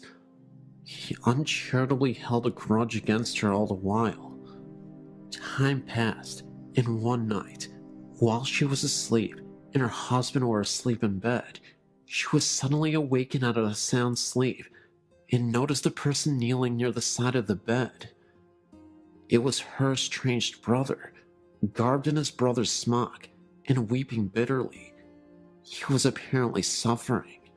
She was startled and confused and didn't know how he got in her house and bedroom in the middle of the night and why he suddenly showed up after choosing to cut himself off because of his silly grudge against her. She began to speak to him and ask him what was wrong, but he interrupted his sobs to say, "I'm sorry, please forgive me." And with that, he completely vanished. She was amazed and woke up her husband, relaying to him what had just occurred. As they lay there discussing it, the telephone rang. Her husband answered, and it was for her. When she got on the phone, she was informed that sadly, there had been a death in the family that very night. It was her estranged brother, the barber. They understood this ethereal visit from beyond the grave to be the soul of the departed brother, and that he was given the grace to appear from his purgatory to his sister in order to make up for his uncharitable bearing of a grudge. A requiem mass was offered for him, and they prayed for his soul. He never appeared again.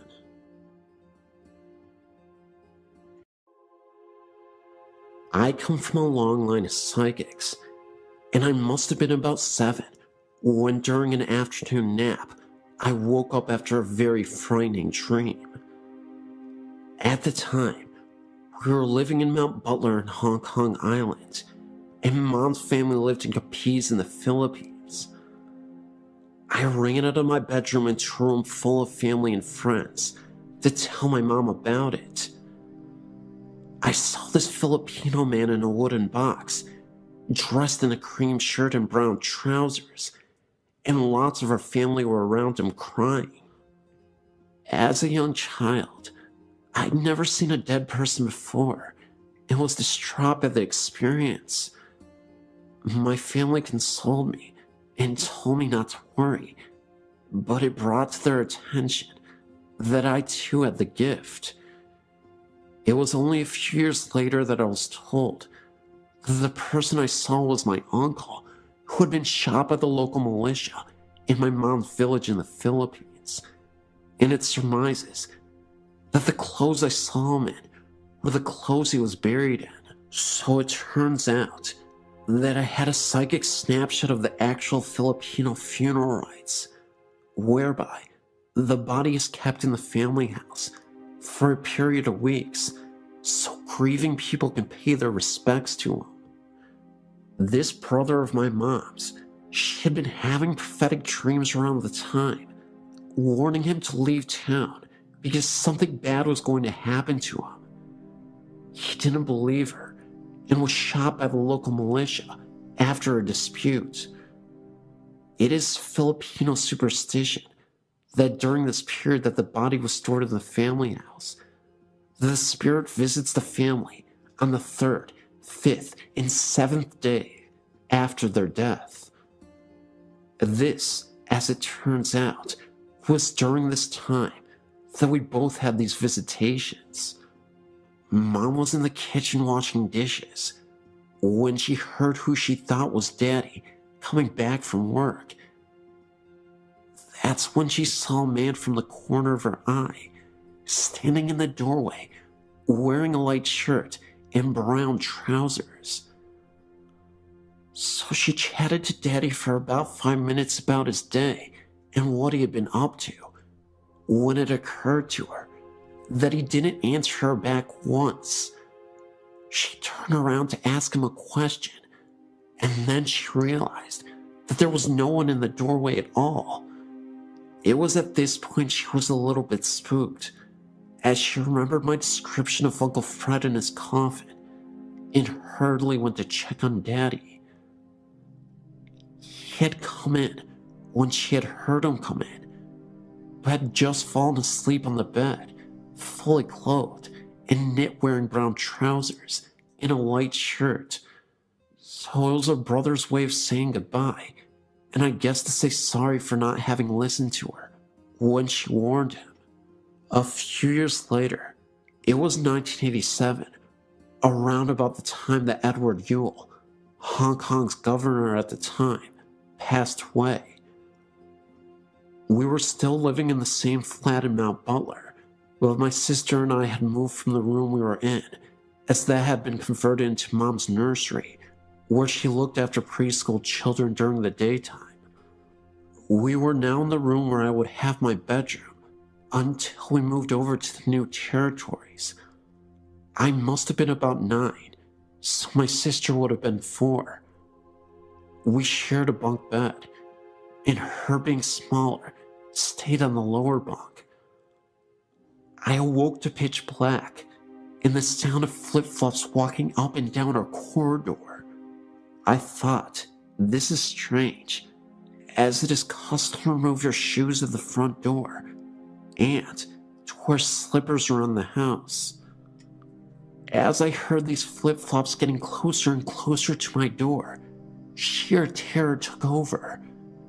I whispered to my sister, "Chris, can you hear that?"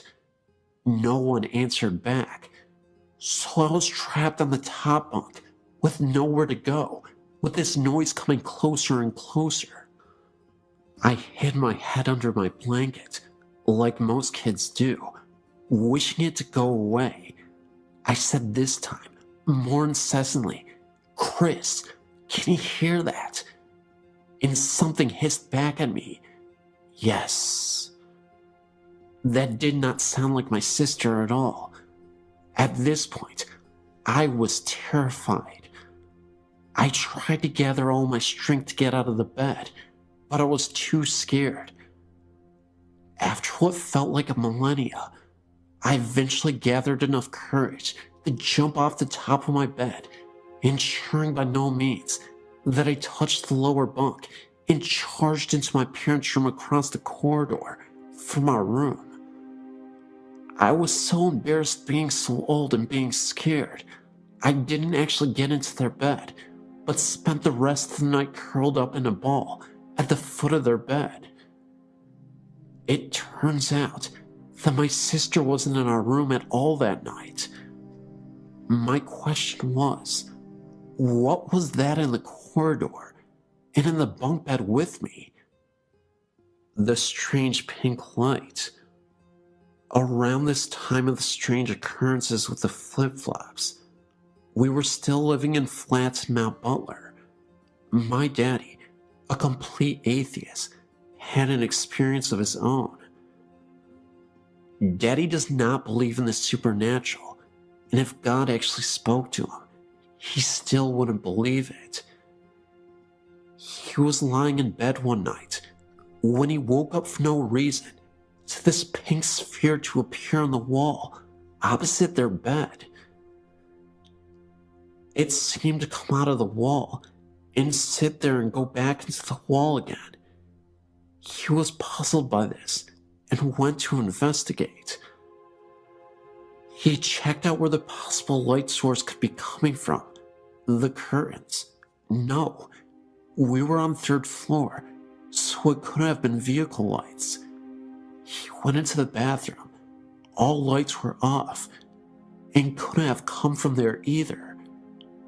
He got back into bed and tried to wake Mom up to show her. She was having none of it and kept her head under the sheets. Well, the sphere appeared again and came out of the wall, suspended somehow, then sunk back in and disappeared. He never did figure out what that was or where it came from. Running ghost.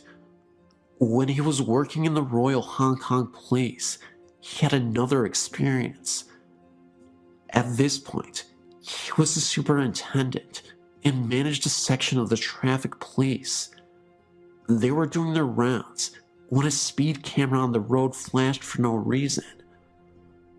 They went to investigate, and it flashed again with no cars in the near vicinity. They thought nothing more of it until the pictures were developed, and on one of the photos, there is a distinct picture of a person, blurred, apparently running very fast. So fast, it set off a speed camera. The ghost dog.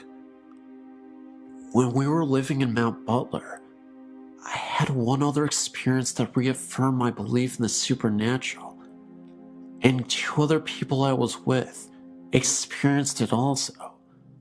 I must have been about 14 when my sister and my best friend at the time decided to go for a walk in the countryside. So where we lived was surrounded by Hong Kong countryside, which was perfect for me as I was a tomboy and spent as much of my time as possible out and about, exploring and climbing trees. Just before I started university in the UK, I was visiting some friends in Cardiff.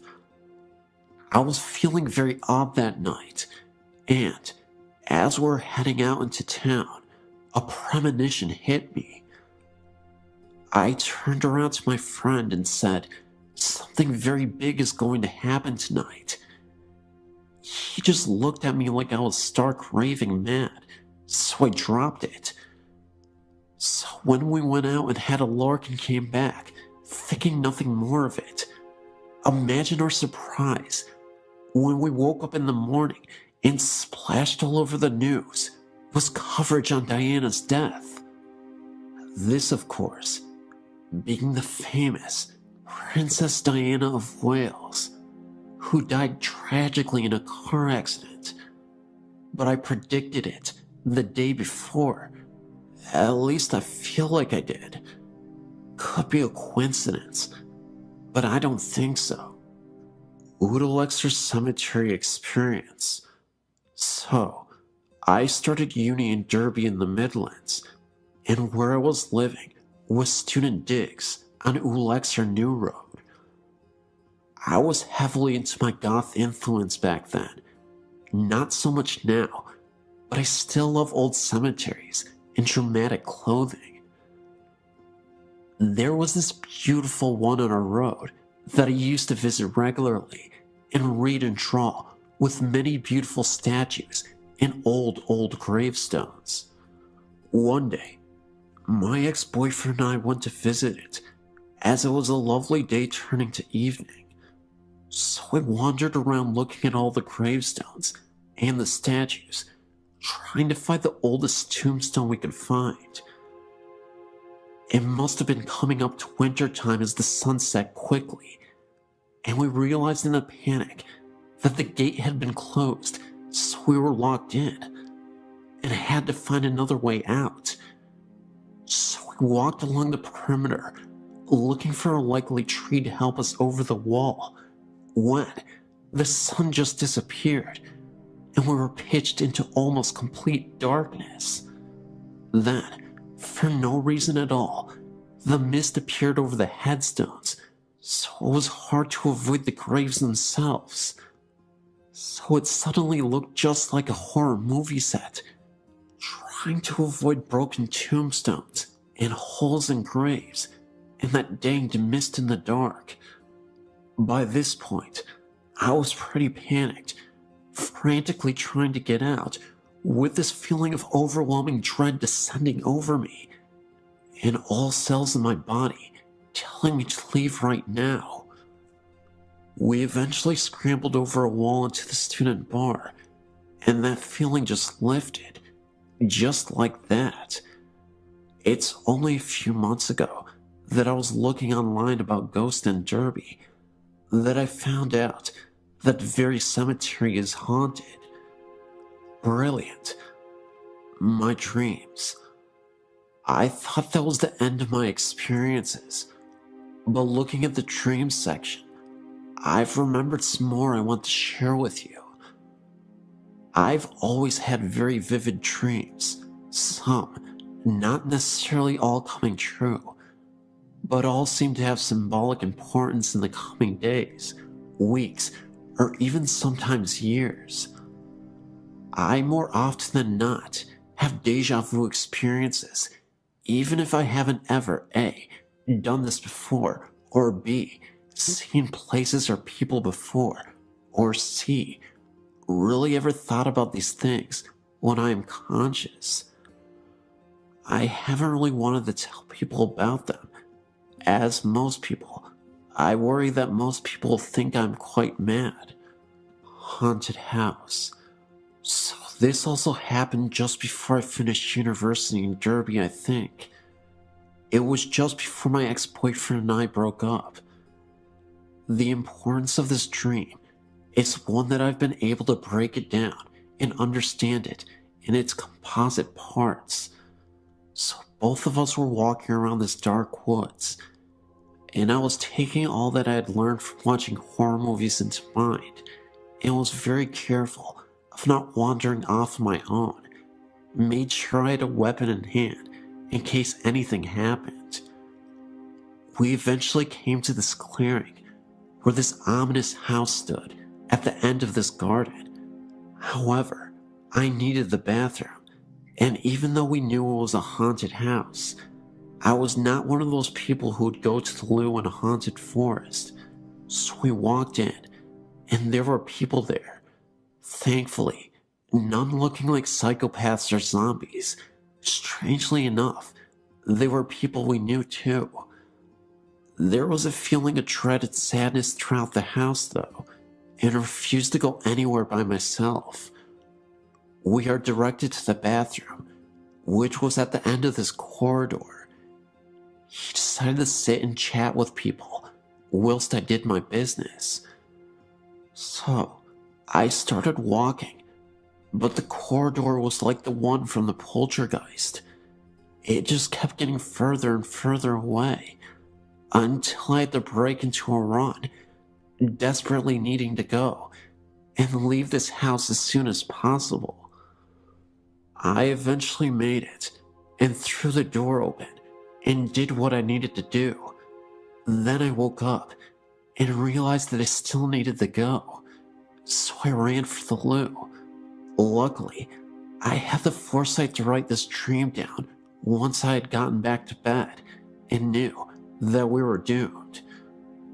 The haunted house was a reflection of our relationship, being hounded by our mutual bad doings, and that the end was near. It was just a matter of time, and so it was. Finally, before I finish another of my epic storytelling sessions, I have one more prophetic experience to share with you, but not one from my dreams. It has to do with my pet dog, Sophie. Her name was Sophie. She was lovely, with her white and black patch over her eye and black patch in her back. She was only 6 months older than me and had been with her family for 16 years. She was the loveliest, sweetest dog in the world, apart from having a penchant for biting socks, eating tissues and rubber bands, and attacking the Hoover. She was suffering from basically her insides giving in. She had serious kidney problems, and she couldn't walk very well because of arthritis in her back legs. And because she couldn't help herself anymore, she was kept outside. So one evening, when her parents were out, my sister and I were playing with her in the garden, and I had this weird feeling come over me. I seemed to be able to predict death, unfortunately, amongst other things. I turned to my sister when I saw the shadow fall on her Sophie that looked like a cross. It was like it was a sign saying she was going to die tomorrow. So that's what I told my sister, and she kind of brushed it off. She didn't believe me, being much younger than me. But sure enough, after a hard day at school, I was only 14 or so at the time, we came back, and our parents were in pieces. And that's when I knew it had happened. They had to take her down to the vet and have her put down, as it was too cruel to keep her suffering like that. I've never seen my daddy in pieces like that, but because I was strengthened by my foreknowledge, I supported him in his time of need. My poor cat was distraught, as she basically brought him up from when we adopted him as a very small kitten. On a happier note, I had a dream after this terrible day. I was watching my crazy dog run from the front of the house, in and up the stairs, with much zest and energy, like she would have had as a younger dog, running up to our level of the house, looking like she was having the time of her life, back and forth, giving little yips of happiness, grinning in her quintessentially silly Sophie way. As because of her health problems and her incontinence, she was not allowed in except for very cold weather. I think this was her way of saying that she was free and happy at last, and I knew she was in peace.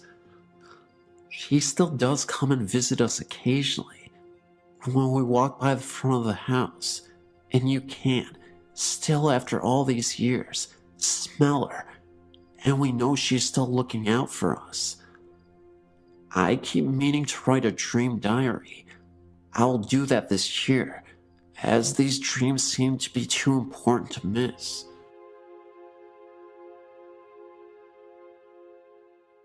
My husband and myself and my brother were all watching our mother's house while she was out of town on vacation.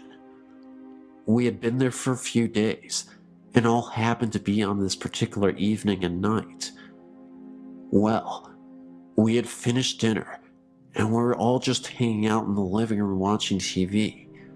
My brother said he was just going to sleep on the couch, and my husband and I said goodnight and went to bed in my mother's bedroom, because that's where we had been sleeping. We kissed goodnight like usual, and turned off the bedside lamp. I myself just can't close my eyes and go right off to sleep, so I was just laying there, looking off into the darkness and trying to wind down. Suddenly, I noticed a very dark black mass right by the bedroom door. I blinked my eyes a few times, trying to make them adjust to the dark better, but realized they already had, because I could make out the mass that was so much darker than the dark. I began to feel afraid when I saw it moving. I laid there and watched it approach the bed over our bodies. It looked larger than it had by the door. I began to nudge my husband, but I decided to lay there a little bit longer to see if it continued to move or even get larger. I laid there and marveled at its darkness and its extremely dark color as opposed to the regular darkness. It was pitch black and just floated there above us. unbelievably, I fell asleep. The next day at lunch, my brother said, "Hey, last night I saw the weirdest thing when I was trying to fall asleep. A large black mass was hovering above my head. It scared me half to death. I stuck my hand in it, and it was freezing cold." Before I had a chance to speak, my husband said, "Me too. I thought I was seeing things." I spoke up, and I said I saw it as well and was frightened by it. They both said, "Wow, I wonder what it was." I had read somewhere that these could possibly be evil. Needless to say, we didn't spend the night there again.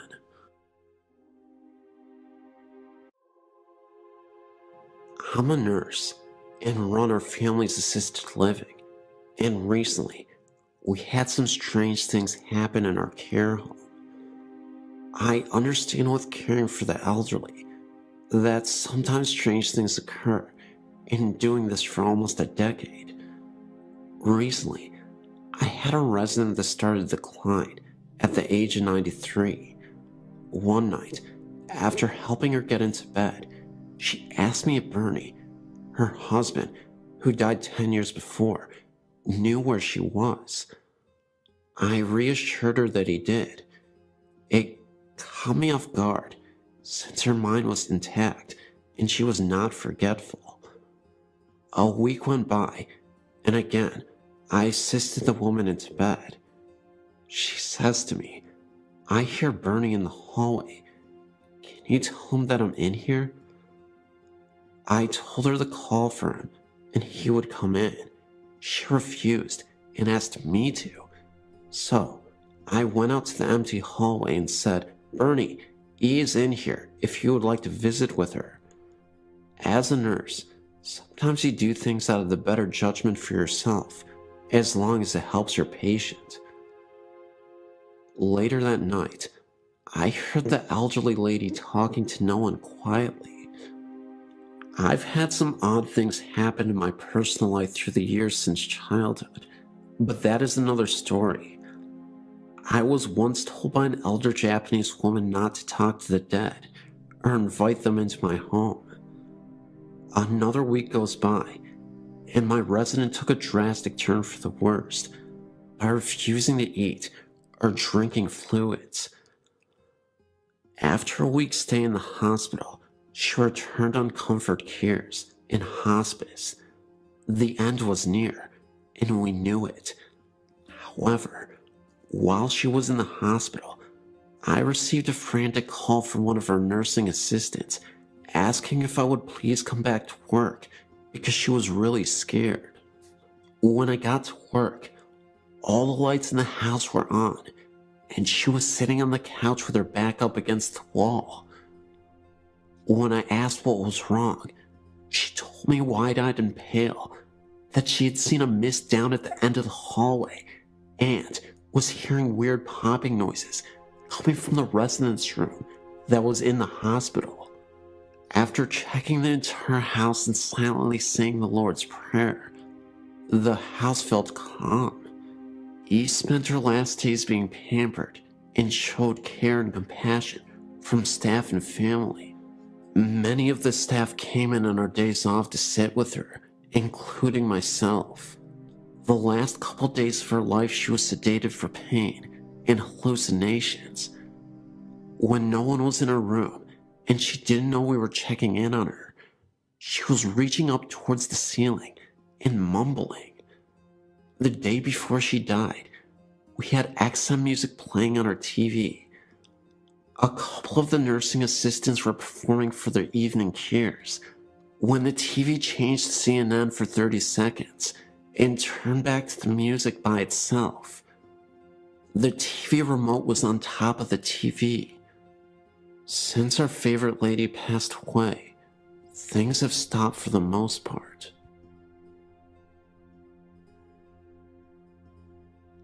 My mother passed away June 5th, 2007.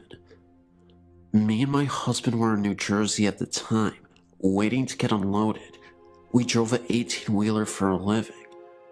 My sister had called me the day before and told me that my mom was in a coma, and the home healthcare people said she only had about 24 hours to live and that I needed to come home.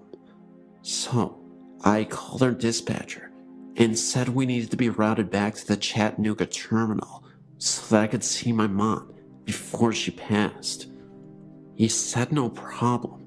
After you and your husband have put tires on, go pick up that load and head for Chattanooga.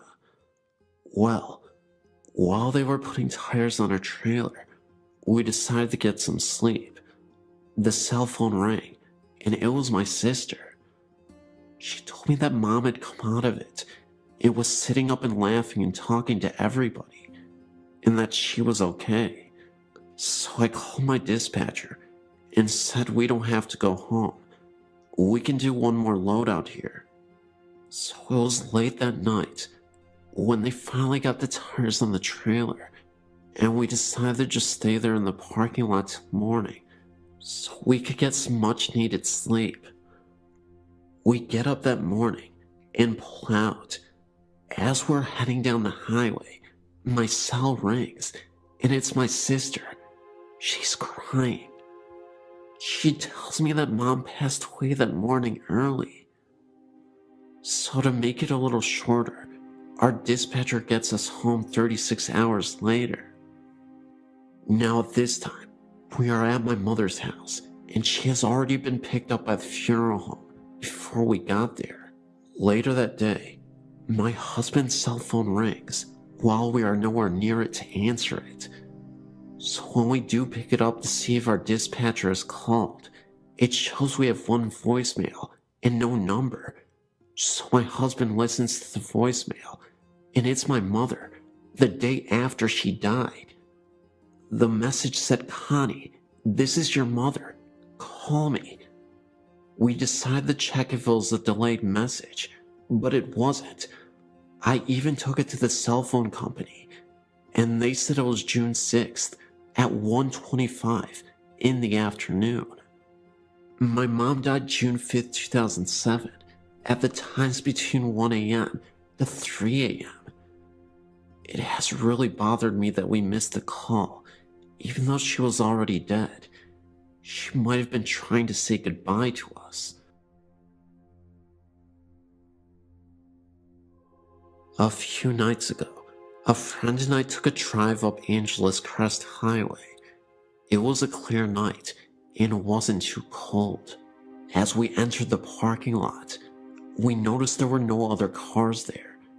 As I made a U-turn in the lot to face the small building, there, we saw a man walking. What got my attention was the fact that my headlights shined bright on the building, yet we only saw the person from the waist down. The rest of his body was a shadow. The man was walking around as if he were looking for something.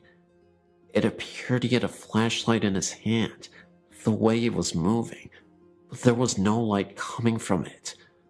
The closer we got to him, the smaller the image got. When I shined my brights on him, it looked like he went down a small hallway. Even then, we could not see his upper body.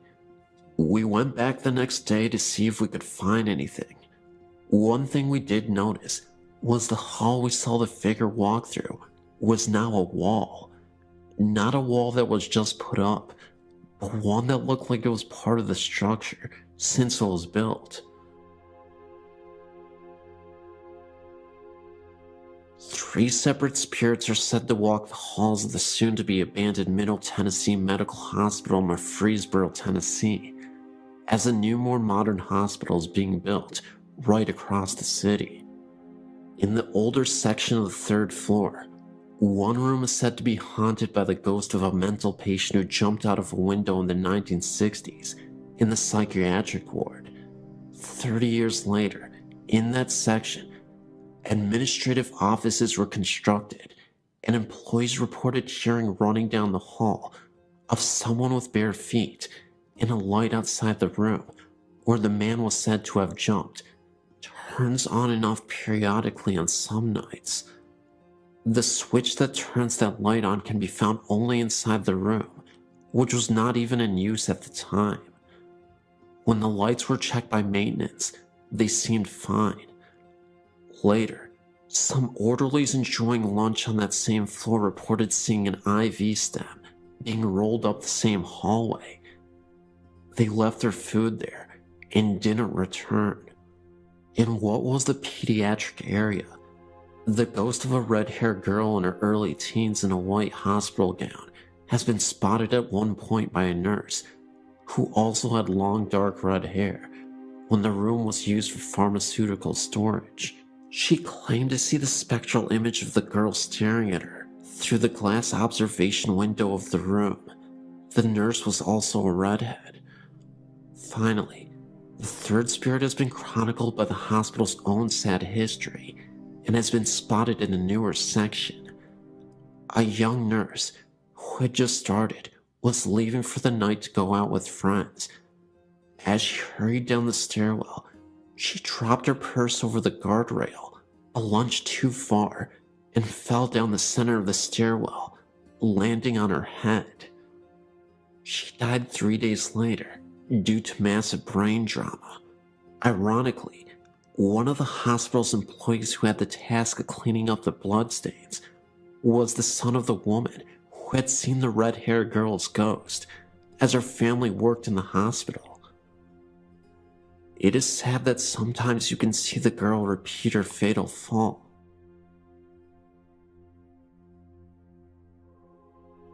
I have many stories to share with you, but I'm going to start at the beginning. I grew up in Lawrence Harbor, New Jersey.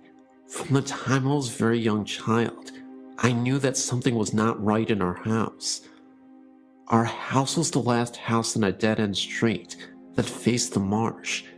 In the winter, you could see Highway 35. The surrounding woods were equally as disturbing. I was the only girl in our neighborhood. All my friends were guys. They were like brothers to me. I was a tough kid, and I did not scare easily. However, being alone in our house and going to sleep at night frightened me to death. My father died when I was a baby, and it was just my mother, brother, and myself. There was quite a difference in age between my brother and I. For years, I kept my experiences to myself because I thought it was my imagination, and I also thought that if I told my mother and brother, that they would think I was crazy too. It took me a long time to realize that I wasn't crazy. It was not my imagination, and the hard part was that I was a gifted child whose family could not relate to me on that particular level. These are my experiences while I lived there. My mother and father bought the house in 1962, and I was born in 1963. We owned the house right up until 2005. To this day, the events are burned into my memory. From the time I was about 5 years old, there hardly was a time that the house was at peace. I would lay awake in bed at night and watch orbs dance across the walls and ceiling. Then, I could feel someone sit on the corner of my bed. It was not a faint feeling either.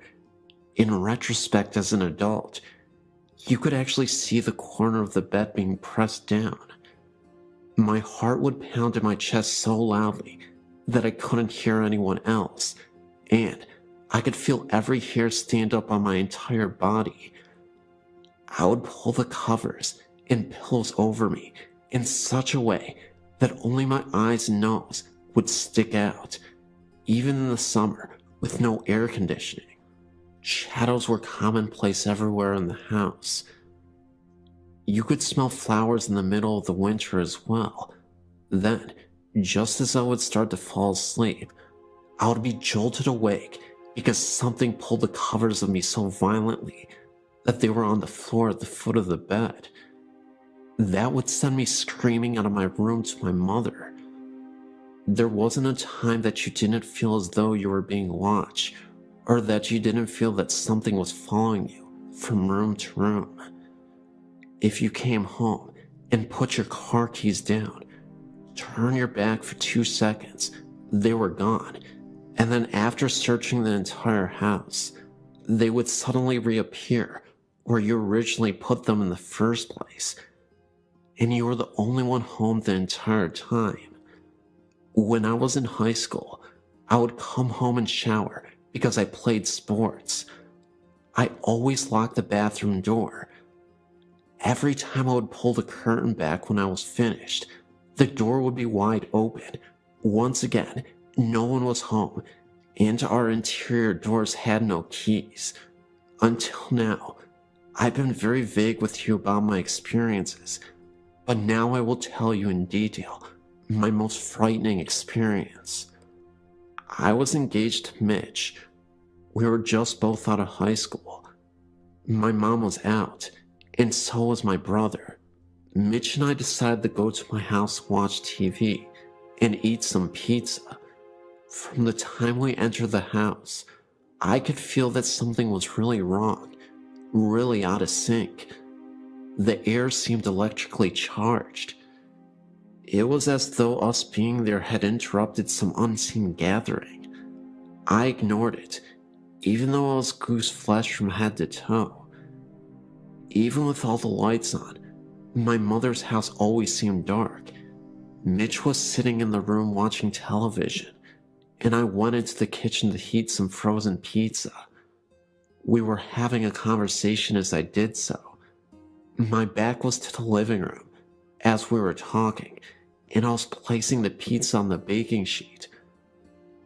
I heard what I thought was Mitch leave the living room and walk into the kitchen. I became aware that he was standing directly behind me as I was still talking. I turned around to ask him something, but to my shock, it was not Mitch standing there. I felt all the blood drain from my face. My knees went to jello, and I gasped and screamed at the same time. Standing face to face with me was a huge black solid apparition.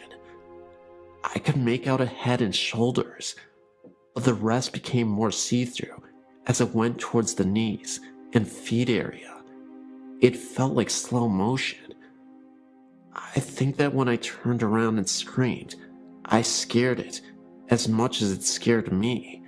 As I stood there screaming, the black figure literally whooshed through the kitchen wall. Mitch ran into the kitchen. I was shaking and white as a ghost. It took me a while to collect myself. I shut the oven off, and we left and went to the local pizza place, where I told them what happened. We didn't spend much time at my mother's house after that. This is just one story out of countless stories that I'll be glad to share with you. I'm now 46 years old. My entire life has been one foot in this world and the other in the spirit world. Years ago, I'd contacted Sylvia Brown, who told me that my mother's house had many spirits in it, but 2 stood out. There's the ghost of a baby and its mother. She also said that I was a medium and a psychic, and she was right. This is what I now do. I'm no longer afraid. It gives me pleasure to be able to connect with grieving spirits, with their departed loved ones. I consider this wonderful gift that I will not trade for anything. Thank you for listening.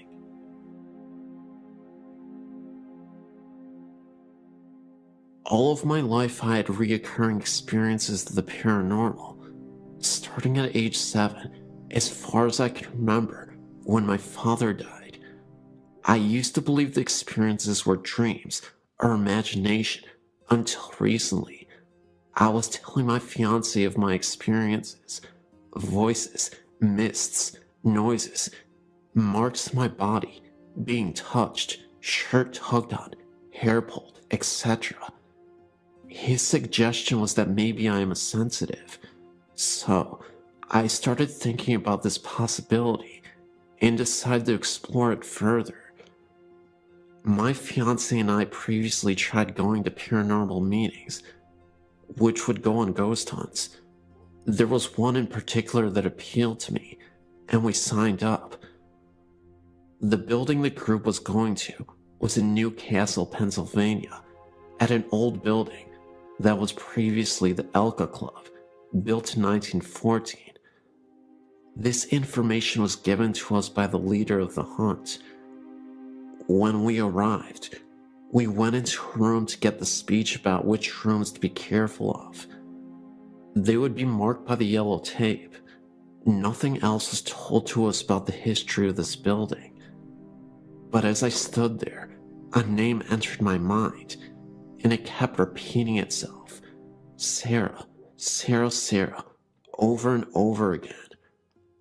Well, as the group entered the basement, we divided into small groups of 2 or 3.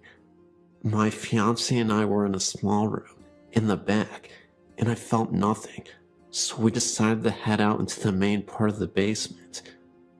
And just as we stepped out of the room, a man that was on tour with us, who has been there before, said, "Sarah, if you are here with us, give us a sign." I was flabbergasted. I looked at my fiance and explained the utter shock on my face, and we continued in to other parts of the area. I had entered a room just of the entrance of the basement and instantly was bombarded with intense sadness, so much so that I got tears in my eyes. I informed the group leader, and they took pictures around me, but by this time, I already knew that what they were searching for in the building wasn't correct. I knew that what I was feeling was the past, and the child Sarah intended on proving just that to me. She, in what I would call it, attached herself to me. She started flashing images in my mind about what the building was before the Elks had been built there. It was her home. It was a beautiful Victorian with a large porch, parlors, a library, you name it, she showed me. She told me that she was sad because of the remodeling that was about to happen in the building. She got her point across by telling me certain rooms did not belong. I also picked up a persistent man in a room on the first floor. I was flashed an image of a podium and people sitting and listening intently to this man. In the ballroom, I was given images of people dancing, only black shadows of such. And at last, the 3rd floor, I approached the end of the main hall and was shoved by something not seen. I took a moment and continued on into a grand circular room with benches attached to the circular walls, and had the feeling of being watched. And I kept saying, "This feels like judge and jury." It was like you were being persecuted, watched, and the spirits were getting angry. So I wanted to step out of the room for a moment, and I took a step forward towards the door and received a sharp blow to my middle back on the left-hand side. I went out of the room and was telling the group about the incident and decided to give it another try. And as I entered, I again got another blow to the right side of my back. At that point, I wanted out of there for good, so the group agreed to leave the 3rd floor. And as I entered the hallway again, I got pushed in the same spot as the first time, which happened to be in front of a very large window. The interesting part was, I said before, I knew nothing of the place, but when we were leaving, I told the owner all the stuff Sarah had told me. I told her of the man in the room that in my mind, I'd seen the podium. I told of getting pushed and hit in the back. Well, she surprised me, not only, but many in the group as well. Come to find out that this is where Sarah's home was. The rooms I was seeing were the rooms in her home. The man at the podium would have been the black preacher that occupied that room after the Elk Club closed down. That night, I came home exhausted. I fell asleep and dreamt of Sarah. In the dream, she told me her last name, so I searched for her on the internet. I then found something more shocking. Not only did I find her, the year she was born, but I also found the names of her parents. Well, I'd spoken with someone that has been to the club and knows things about it, but they never knew her parents' names, which happened to be the same names I came across. And as far as the room on the 3rd floor, the owner informed me that this room was the judging room for the Elk members, and where they would hold their remembrances to the dead brothers. The interesting thing was, the women were not allowed in this room, and there was also an EVP that picked up stating, "You are being judged."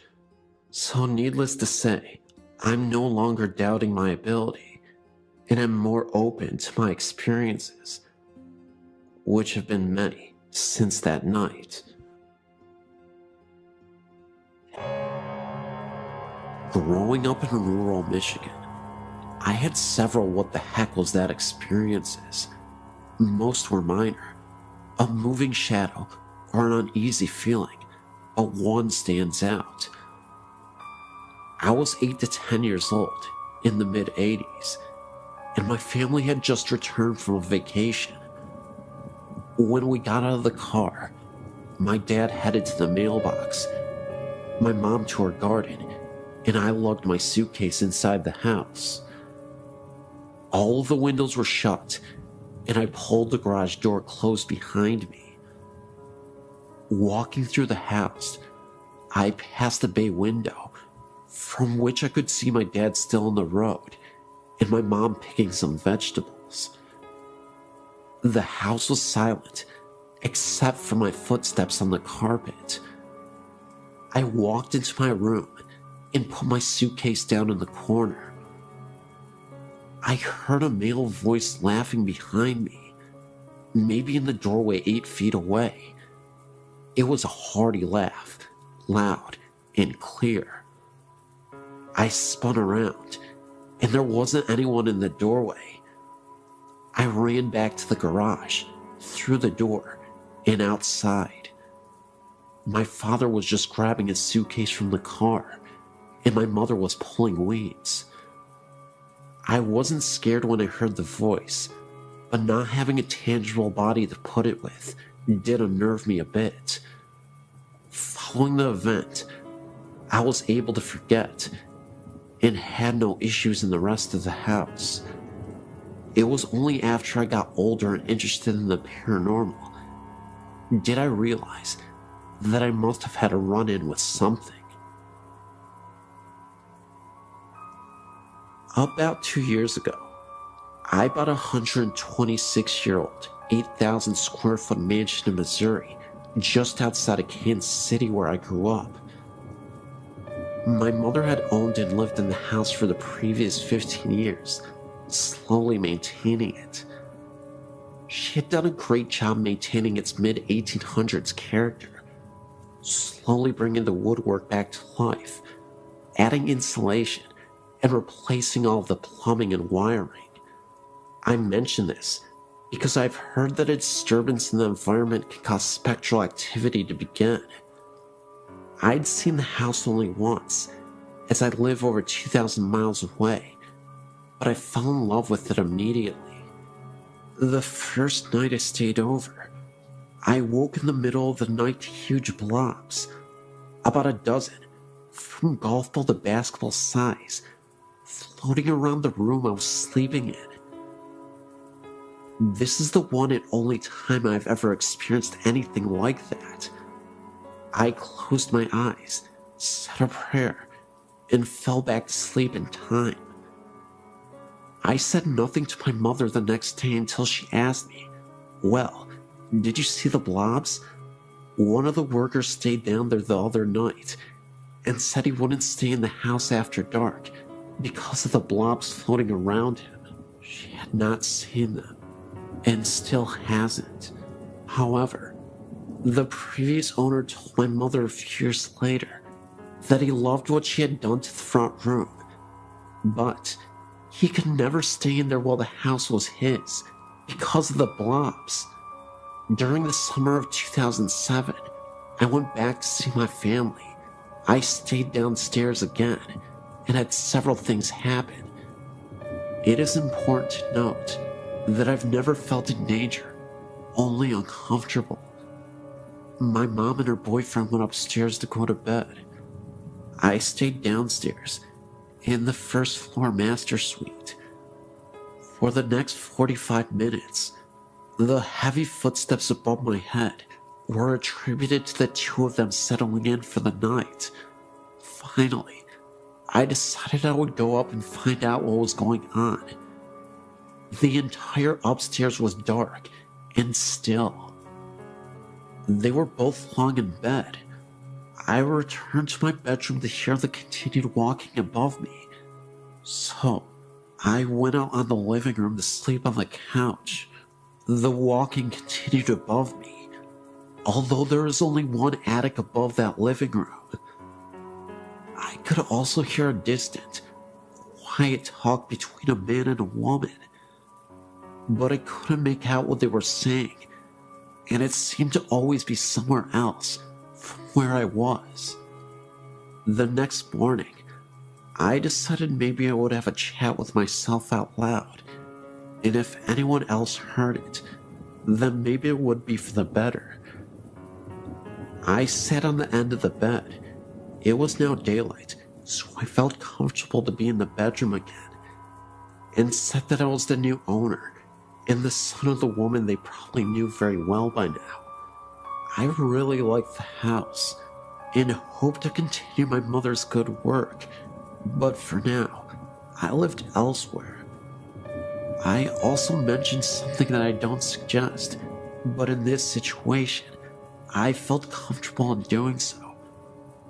I told them that they seemed to have been there a long time, and so long as they agreed to stay out of the bathroom while I was in there, we could get along just fine together. The following night was as quiet as it could be. I think their interest in me was satisfied. This past summer, 2008, was my third visit back. Absolutely nothing happened. I was ready, and nothing. Hey, that's fine with me. But one side note, my mother sat down to look at an album she had kept for all these years she had been doing the refurbishing.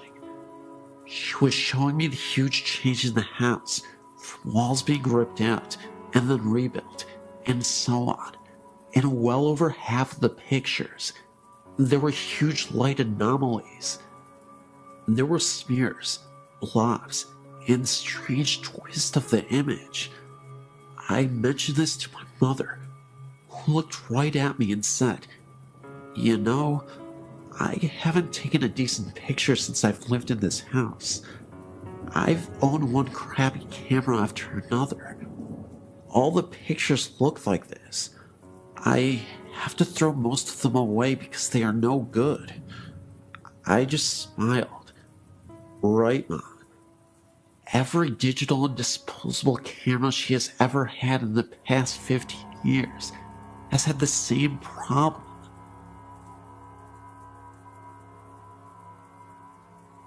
I grew up with a mom who is wicked, and she is very psychic. She has told me accurately if a lover and I will break up, when, if I'll meet someone new, and accurate descriptions of people I'll meet. My mother told my roommate that the child she was having would be a girl, and she was correct. My mom, to my amazement, is the real deal. On Halloween, our house is the most popular because the altar my mother sets up outside is very real. It's very fun, and I grew up with the easygoing view of the paranormal. I do tend to be very logical, and I believe in a paranormal experience if it does not seem like someone is BSing me. I keep my mind open. My mother does have headaches if she is around haunted houses. She has migraines that will make her sick for days after being in one. She's had this happen to her several times in her life, including once when I was a kid. A few years ago, when I was 23, I started having heart palpitations and tachycardia. At one point, my heart rate went up to 181. I spent night after night in the emergency room, and I was recommended to a cardiologist. I went through that for several months before finally someone realized it was a sedative that I took that helped me sleep. The doctors took me off the sleep medication, and I soon found out that I'd become dependent on sleep aids. At the same time, I had to get on a Greyhound bus for a 2-day trip to move back with my parents because of the health problems. If you've ever traveled on a Greyhound, you know it's really hard to sleep on it. I was sleep deprived. I was told that I was sleeping, but I didn't realize it. I wasn't sleeping through the night. I was exhausted. I was depressed, and I developed a phobia of the sound of a beating heart medication commercials, etc. In short, my mental health was suffering. I had to make the choice to go into a psychiatric ward because it took a month to get an appointment with a psychiatrist. I didn't want to wait that long.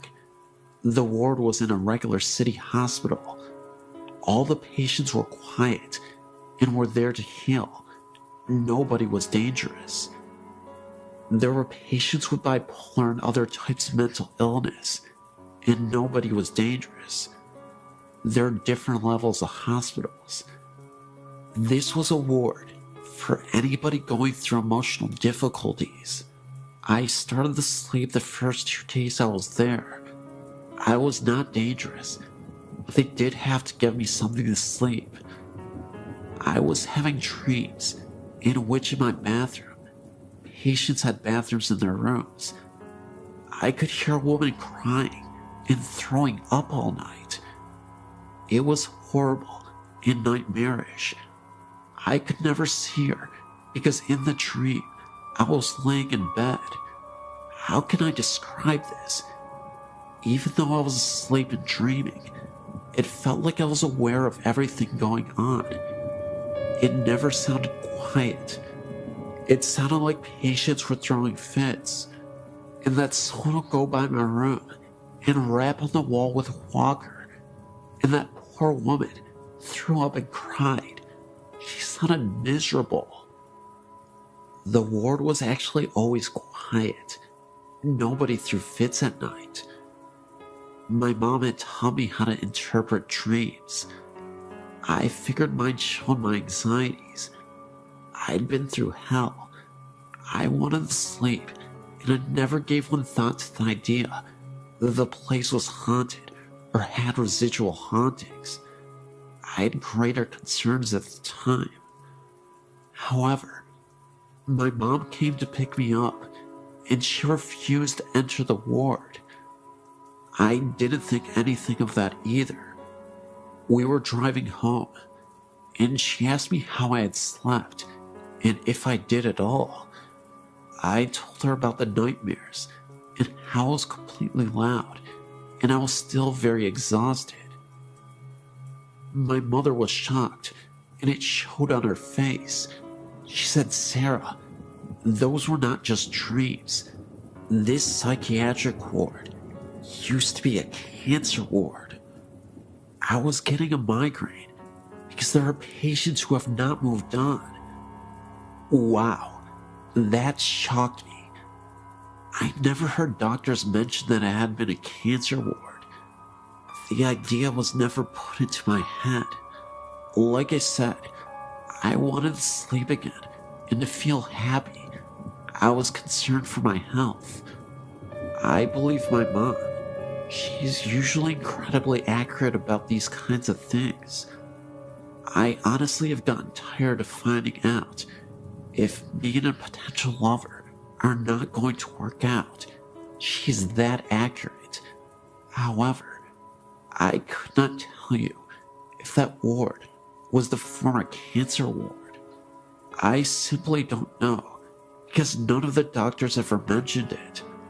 I was sleep deprived and going through hell at the time. My emotional state could have been reflected in my dreams. However, if I've learned anything about the paranormal, is that it can be a very small world. The hospital in question is in Iowa. It is a regular city hospital with an emergency room, surgery room, etc. It is not a psychiatric hospital only. If a former nurse ever writes you, or even a former patient, I'm here to tell you that there may have been something to their experience. The ward in question is still open. This was a few years ago that I was there. This is just a quirky experience that I wanted to share.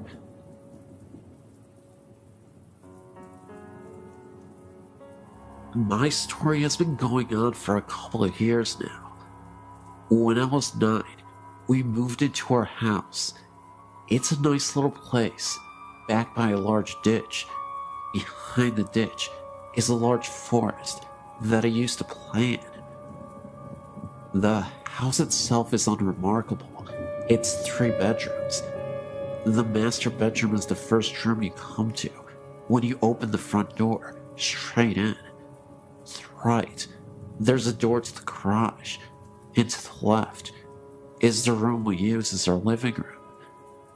To the right of that is the dining room, with an entry into the kitchen. From the left of the living room is the hallway, with the bedrooms and the bathroom.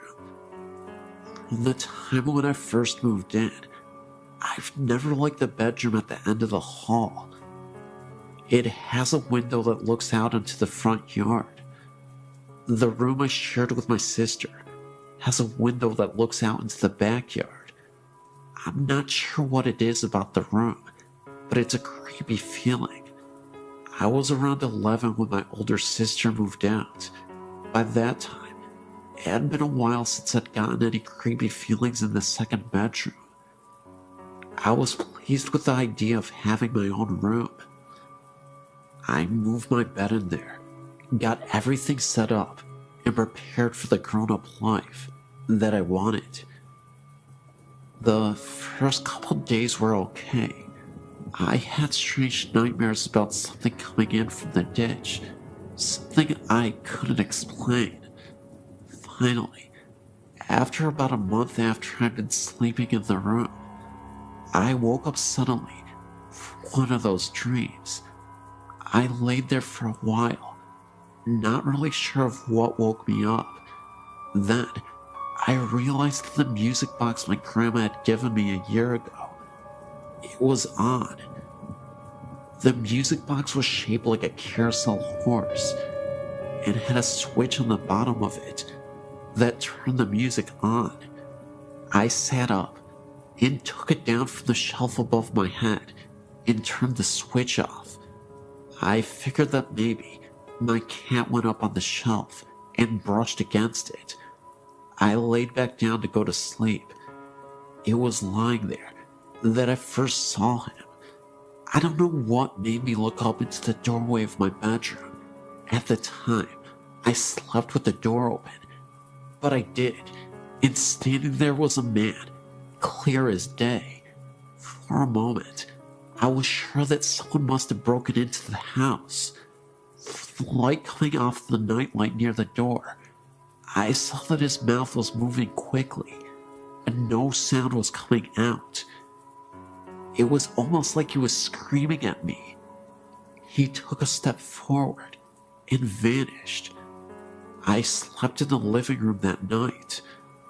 I finally got the nerve to sleep in my room again, after about a week of sleeping on the sofa, and that night, I had the same creepy nightmares and woke up to find a child's shape sitting on the end of my bed, staring at me. It vanished when I turned the light on. I ended up spending the next year sleeping on the floor in my sister's room because my mom wouldn't let me move my stuff in with her. I also couldn't change my room without getting the feeling of being watched. I would glance at the mirror. It's the type that sits on the dresser, and see a face staring at me, one that wasn't my own. My older sister finally moved back home, and I ended up back in the other bedroom with my sister. I thought that would make it go away, but I would sometimes see the man standing in the doorway late at night. He'd stand there staring at me, mouth moving, forming words I didn't understand. 3 years ago, some major changes happened. My oldest sister broke up with her husband, lost her house, and had to move in with my mom and dad, along with her 2 kids. My oldest sister had her boyfriend living in the house with her. The living arrangements were this: my 2 oldest sisters slept in one room, along with my youngest nephew, belonging to the first sister I talked about. My oldest sister's kids slept in the second bedroom with me, and my sister and her boyfriend had the living room. It was weird at first, but we all got used to it. The weird things had calmed down since I'd moved to the other bedroom, but it picked up again when my sister moved in. I was trying to get some sleep. It was around 1 in the morning, and I saw the child's shape again, but this time, it was sitting at the end of my niece's bed. I sat up, but before I could say anything, my niece woke up screaming. She said it was a nightmare, and I had a feeling it was probably the same one I had when I was younger. They moved out last year, and things calmed down for the most part, until my oldest sister moved away. I now had a bedroom all to myself. I was trying, once again, to get some sleep. I've always had trouble sleeping in this house, and I looked at my doorway, and the man was standing there, but this time, I could hear him whispering. It was gibberish. I turned over and pulled the pillow over my head, but the room got so cold, I ended up turning my TV on and closing my bedroom door. Another time, I was messing around with a couple of the other teenagers in the area. We were crossing the ditch and going over to the woods behind the houses. The way we cross is there's an area with 2 large pipes that stick out in the water.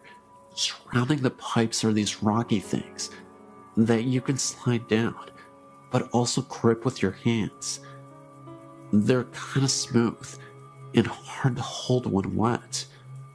We were coming back. The others had crossed just fine. I was the last one over. The first thing that happened that was really odd was my hand slipped and I started sliding down. I felt as if someone had grabbed my arm and stopped me before I reached the water. I was about to step down into the water to get across when I heard someone yell my name and say very loudly in my ear to stop. I looked down and there was a snake in the water, right where I was about to put my foot. My friend came back across and got rid of the snake. I got home okay. When I went to take a shower later that night, I looked at my arm, and I had a hard handprint bruise on my arm. I don't know if it was one of the ghosts from the house, but something stopped me from falling and from getting bitten by the snake. So, I guess even if the ghosts scare me, they're looking out for me too. Bonito City, a rather grand name for the cluster of log buildings that housed a saloon, post office, schoolhouse, church, general store, a hotel called the Mayberry House, and a number of comfortable residences. Set amid lofty peaks 12-mile northwest of Rizzuto, apple orchards and livestock of the Bonito settlers flourished in the 7,000-foot meadows at the edge of the forests. Trout fishing was excellent in the Bonito River. God was in his heaven, and all was right with the world, or so it seemed, when two events took place that would cause the serene and pleasant community to literally disappear. The centerpiece of Bonito City was the 2-story log hotel called the Mayberry House, operated by Mr. and Mrs. John Mayberry. They had 3 children, John, Eddie, and Nellie. On the night of May 5th, 1885, the Mayberry House leaped into the record books with one of New Mexico's most bizarre crimes. Earlier that evening, a number of miners ate supper there and left. Only 2 guests had rooms, Dr. R. E. Flynn from Ohio, and a youth named Martin Nelson seemed to be pleasant and inoffensive roomers. All were in bed by 10 o'clock. About 1 o'clock in the morning, Nelson arose and knocked on the bedroom door of the 2 Mayberry boys. John awakened and opened the door, at which point Nelson fired 2 rifle shots, killing him instantly. He then turned on the 7-year-old boy Eddie, who was screaming in bed. Nelson killed him with a single blast. Dr. Flynn, hearing the shooting, rushed from his room and was shot through the head. John Mayberry, after hearing the screams, was making his way up the dark stairs from the first floor when a shot through the heart dropped him on the landing. Blood was everywhere. Mayberry's daughter, Nellie, appeared and was shot through the side and left for dead. She later recovered. Miss Mayberry ran upstairs where Nelson shot her in the chest, but failed to kill her. She stumbled downstairs with blood streaming all the way to her feet, leaving bloody footprints visible on the stairs, even years later. She fled to the nearest cabin for help, but Nelson followed, executed her, and threw her body into an irrigation ditch. Nelson, the saloon keeper, no relation to Martin Nelson, appeared on the scene, grappled with the youth, who was no match for the murderer. Mark Nelson shot him to death and left his body bleeding in the sandy street. The next victim was a storekeeper, Herman Beck, who came out to learn the cause of the gunshots. Nelson killed him with 1 bullet. Bonito's terrified citizens locked themselves in their homes until morning, while Nelson roamed at large, finally climbing up a nearby mountain. Next morning, as Charlie Berry, Rudolph Schultz, and Don Campbell were standing in the street discussing the murders, they sighted Nelson returning down the mountain. He saw the man, brought up his rifle to fire, but was an instant too late. Berry failed him with a bullet through the heart. Nelson's last shot went harmlessly into the air as he fell. Total fatalities were 8 killed, including the murderer, and 1 wounded. It was years before the people of Bonito City recovered from the shock, and for 15 years, nobody set foot in the log hotel. Folks said it was haunted, told stories of shrieks and groans in the dead of night, of seeing lights flicker from room to room, or hearing muffled shots. Those who peeped through the dusty windows could see the bloody footprints left by Miss Mayberry's feet. The murderer was buried at Bonito, with his head pointed down. Folklore say that this custom was to prevent the buried persons from walking as a ghost.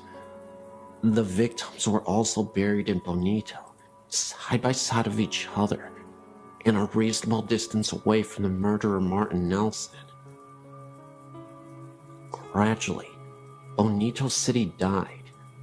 The final blow came when the railroad arrived in the desert below and took a business-like approach to acquiring water rights in the Bonito Valley, and later on, buying out the land in which the remaining residents of Bonito City lived. In 1930, Bonito Dam was built by the Southern Pacific Railroad. The remains of the victims were moved to Angus Cemetery.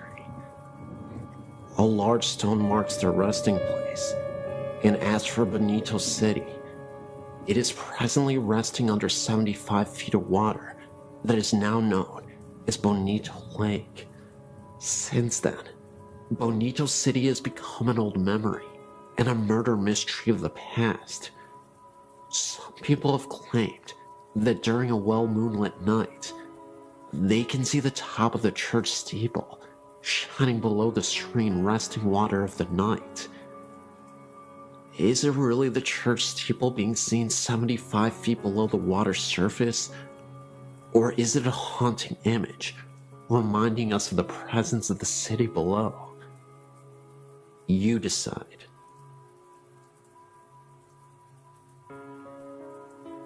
In early November 2006, I went over to visit my grandparents' house and my grandpa wasn't feeling well. He eventually went to visit the hospital. I thought he would just get out in a day or so, because he survived a heart attack before. For the first few days I wasn't worried at all, but after a week in the hospital, I was getting a little worried. About 2 weeks later, he passed away. I was absolutely devastated.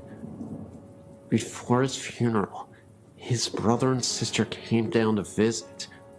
While they were sleeping in my grandparents' house, this is 2 days after he had died, my uncle was leaving. He looked back to see if things were all right, and saw a rather tall figure, wearing a hat, walking in our room. At first he thought it was my grandpa's brother Robert, but he was fast asleep in a different story of the house. He went looking in the room, and the ghostly figure was gone. We all think the figure was our grandpa. He was about 6'1", and always wore a hat. Every time my grandma went to go get food, or to pick up my little cousins, we would get a feeling someone was watching me, but in a good way. In early December, I was decorating the Christmas tree, and I saw a face peek out at the top of the stairs at me.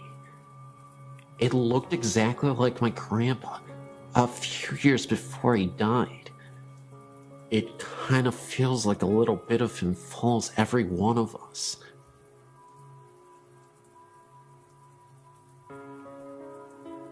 All of these accounts have happened in Lake Havasu, Arizona, each in a different house. My mother and I were driving around town, looking for a house to rent, when we found a large house on Bayou Drive. This house was an old bluish color, with vines creeping up the outer walls and into the fireplace, with a large overhang on the front porch. As soon as we started walking up the driveway, a very strong feeling of dread started to creep through my body. I really liked the house, so I ignored the feeling and continued into the backyard. As I entered the backyard, I remembered a dream many months before.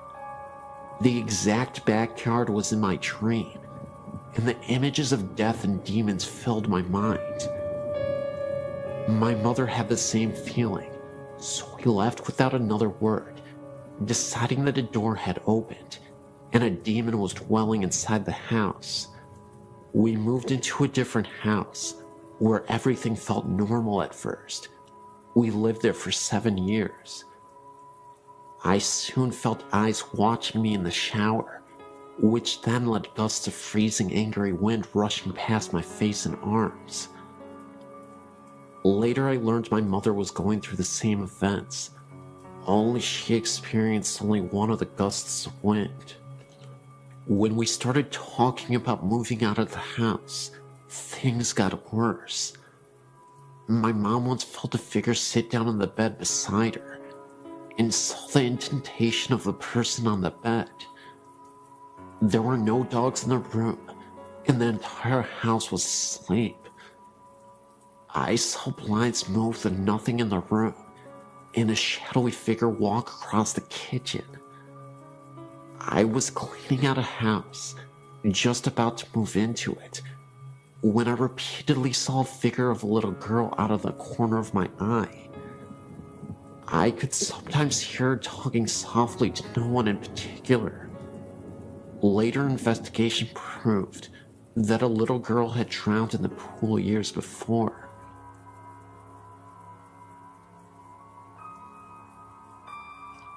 I've had a lot of things happen to me in my life, from seeing eyes in the corner of my room to being slapped by something I couldn't see.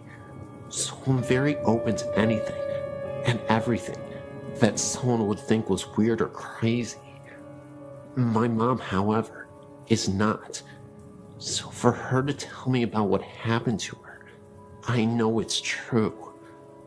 I'm 28 now, and this happened a few years before I was born. My mom was an FHA teacher for 15 years, so she went to FHA meetings a lot. One night she was at a get-together for school, and it was getting late, and as she was getting ready to go, one of her friend's cars wouldn't start, so my mom said she would take her home. As they were driving, her friend and her were talking, not even thinking about how far out in the middle of nowhere they were. Finally, they got to her house, and my mom dropped her off and started home. It was a very calm night, and very dark, almost eerily calm. As she was driving down the road, she started to feel uneasy, so she tried to blow it off, until she turned down back road to the highway. I can't think of the name of the road right now, but I do know there was quite a few fatal accidents on that road because of how windy it is. So, as she was driving, she looked over and saw this thing running right beside her. It was as big as a cow, and its eyes glowed green. She got so scared, she stepped on the gas and was going 85 miles per hour. And the thing then disappeared. It was almost as if it was there like a flash, and it was gone. She never found out what it was, nor did she ever go down that road again. But she figured it might have been a banshee or something, after a long look at things. She has only had 2 things ever happen to her in her life that she definitely couldn't explain, and that was certainly one of them. The other was when she went to bed one night, when she was a teen. She just got into bed and looked over at her closet, and there was something that looked like a man floating with a glow around it coming at her. She ran and told her mom, and her mom told her it was nothing. So she went back to bed, and she saw it again, and ran out and slept on the couch for the rest of the night.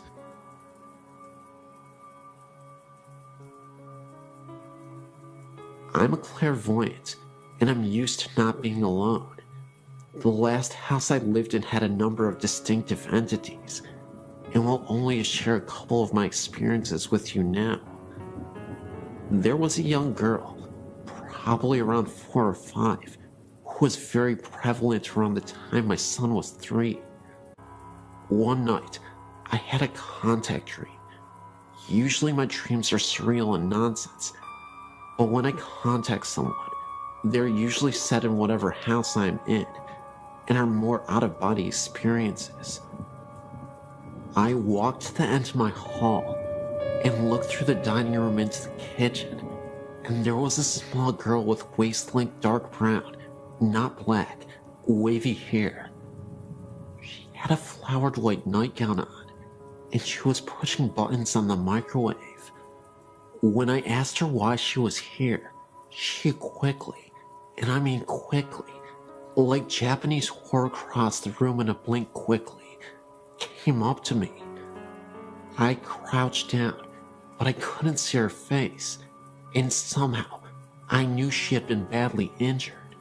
Think gunshot wounds to the eyes and cheek, so I didn't want to see her face. I explained to her that she needed to move on and go into the light where her family was waiting, and then I walked back to my room with her following behind me. I woke up, then went back to sleep, and a while later my son woke me up, halfways anyway, enough to answer him and kinda remember. And he asked me to tell the girl that she was not his sister and to leave him alone. I told him to lay down in my bed and explained to her she was about 3 feet away, that I'm not her mother, and that she needed to move on, that it wasn't her house anymore. I thought that part was a dream when I woke up, until I realized my son was asleep beside me. The other very noticeable energy in my house was that of a woman who was very straight-laced and controlling. She would often sit on a window seat in my bedroom at night. My husband, who is a very skeptical man, would sit up in his sleep staring with closed eyes towards her and ask over and over, "Who is that? Who the heck is that?" Until I would tell him it's okay. Then he would lay back down. Well, this house was in Oklahoma, and every time there was a tornado weather outside, she would panic and really become agitated and very distracting to those who could sense her. So I'd have to calm her down and watch the storm. When my alarm clock didn't go off, she would bang loudly on the window in time for you to get to work. The only nice thing she would do. But when we were moving out, she really flipped, stirring up whatever else was there. So in the middle of the night, I would hear floor shakings and bangs from completely empty rooms. Tape would be peeled off boxes and placed across the room. Things would be removed from boxes overnight and put in different rooms, like books stacked in the middle of the kitchen after they were packed, and sounds of the TV coming on after it had been unplugged and wrapped in protective sheeting. All in all, it was not a very fun move, especially when I was alone the last 4 weeks of packing, and she kept opening the valve on my air mattress at 2 a.m. My new house is nice, but I keep hearing a little boy talk to me from a corner of my bedroom. Oh well, I guess.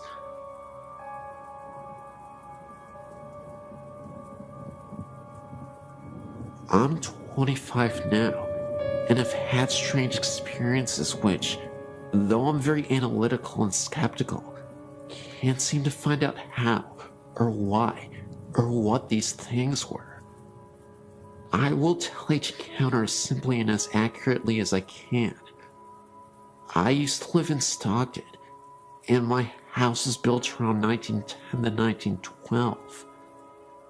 I was an only child, and my parents were very busy doing their own things. I may have had an overactive imagination, but I don't believe so, because what I saw was too clear and not vague and reinterpreted by my brain.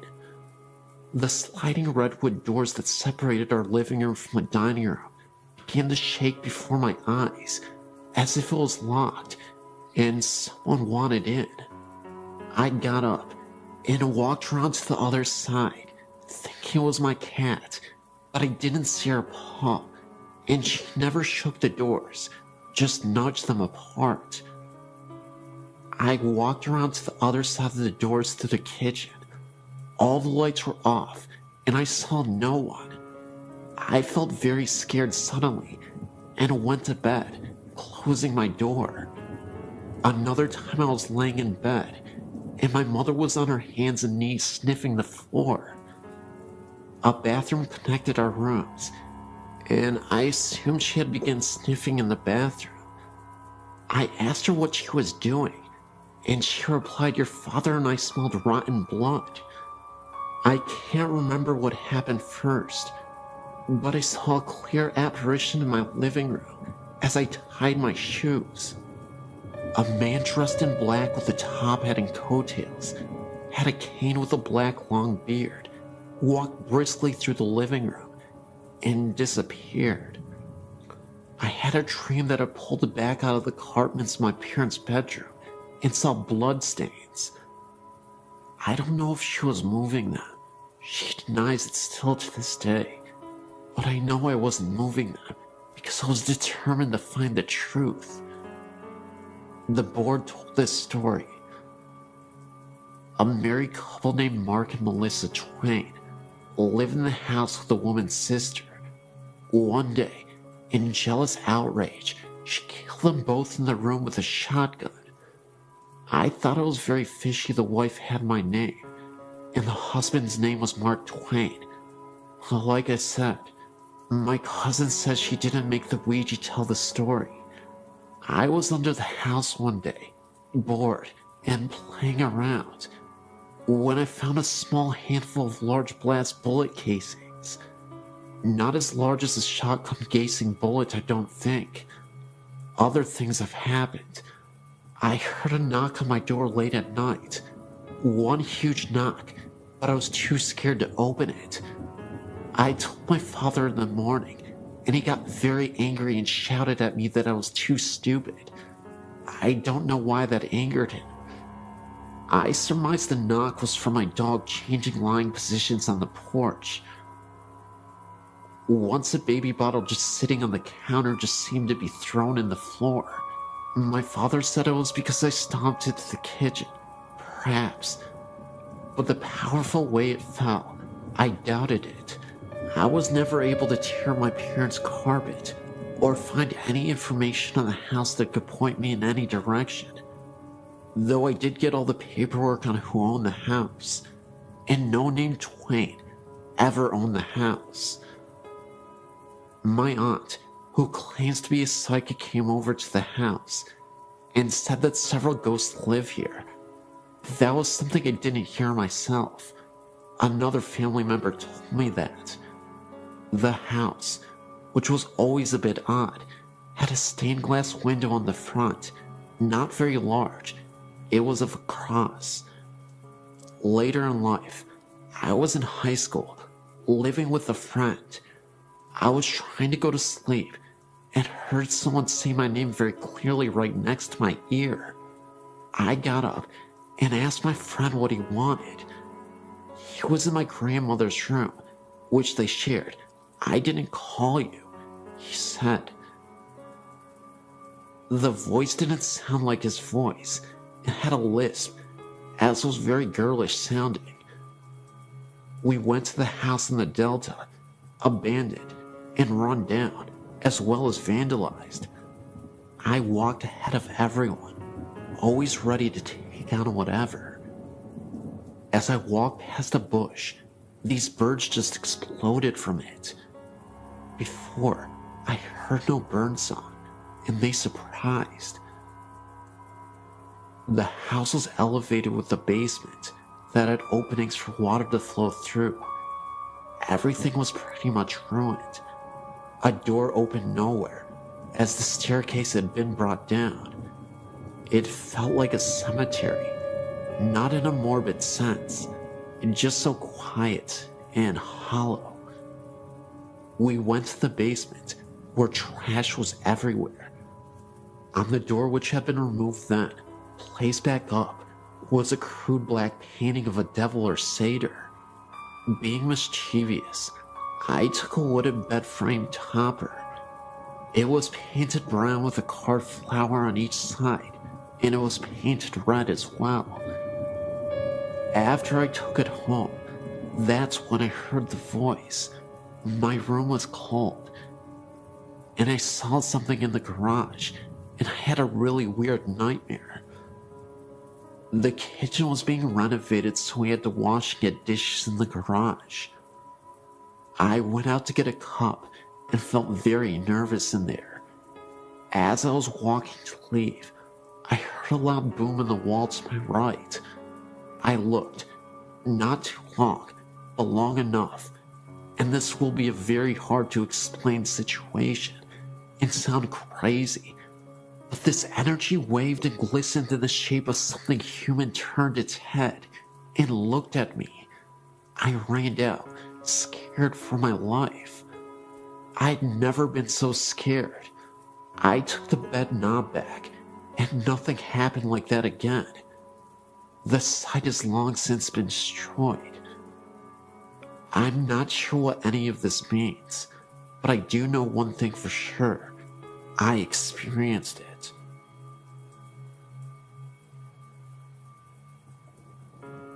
Both of these accounts took place within the same week of each other, happening to my brother and I when we were on vacation in London. The Hyde Park Ghost. I was on vacation with my family in London for Thanksgiving, 2001. About 10 in the morning on Thanksgiving Day, we decided to go for a walk around London, starting with Hyde Park, which was about 3 blocks from the hotel. The park was beautiful against the autumn sky, and both my brother and I found it strange how time seemed to skip, as the park just lay kitty corner from a highly modernized tourist strip. As we waited on the corner for our parents to catch up, I turned to see a great black carriage standing behind us, pulled by a glamorous-looking brown and white Clydesdale. I tugged on my older brother's jacket and pointed, and we watched it for a while, thinking it was the coolest thing we'd ever seen. Others in the park didn't take much notice of them at all, walking by in a hurry to get wherever they were going, or that's what we figured. My brother, having his camera with him, took a picture of the carriage and the driver, a slightly portly man with a contented smile and a formal air. He looked at us as my brother snapped a picture, and I felt an unexplainable tingling. Shrugging it off as the autumn weather, I continued to watch the driver. Our parents called our names, and we turned back to look at them, agreeing that we should all go for a ride in the carriage. My mom asked what we were looking at, and I turned back and pointed. What happened next is the strangest thing I've ever experienced. There was no carriage standing on the corner with us. My brother just looked as puzzled, and we continued the search about the corner, thinking it must have driven off after we turned to look at my parents. The carriage, driver, and horse were nowhere in sight. I found it odd also that we had not heard them drive off, as one would think a horse walking on stone could not be terribly quiet. A week or so later, we got the film developed. My brother and I searched through the pictures at least 3 times, trying desperately to find the one he had taken off the carriage. But though all the exposures from his camera were present, we could not find the one of the gleaming black carriage, Mary Driver, and the magic Clydesdale. We did, however, find a startling shot of the corner it had been on, with a little glowing orb just right center. My brother and I prickled. The real start, however, did not come until about 2 days after that, when I was reading a book about the ghost of London I'd picked up at the Tower of London for some light reading. I felt the same familiar prickle as I read about a popular ghost in Hyde Park, that of a man driving a gleaming black carriage pulled by a huge brown and white Clydesdale. The shadow in the chapel. A few days after walking in Hyde Park, my brother and I were wandering quietly through Westminster Abbey, enjoying the sights. We walked into the chapel that was open and sat for a moment, waiting for our parents to catch up. While we were there, he said he smelled something burning. I sniffed the air, recognizing the strong smell of incense. We looked around, not seeing anyone else in the chapel. My brother poked his head out the door, and he looked around, informing me that no one was there, and no one was burning anything nearby. Thinking this was strange, but not terribly creepy, we hung around in the chapel a while longer, chatting quietly. Our conversation was broken, however, when we heard someone chanting from in front of the chapel. We jumped, thinking we were alone. I looked up towards the front, certain we had been alone. The chanting continued in a foreign language I didn't understand. My brother, a Latin student, said later the chanting was a prayer or something. We stood there, watching the front of the chapel, looking around for anyone who might be chanting. I nearly fell over when I saw someone flicker to my left, a figure wearing a dark robe and moving slowly walked in front of us at the head of the chapel. I remember taking a sharp step backward and falling into my brother when, after a moment's reflection, the being looked up and straight ahead. We couldn't see its face as its profile was towards us, covered by the robe's hood. That didn't matter, however, as in an instant, the being was gone. There was no more chanting, no smell of incense, nothing but me being supported by my paled and terrified-looking brother. We didn't know what to think, neither of us thinking too much of ghosts before, but neither of us could really explain it. One minute, someone standing right in front of us, and the next minute, it was gone, completely and utterly gone. Not a trace of it.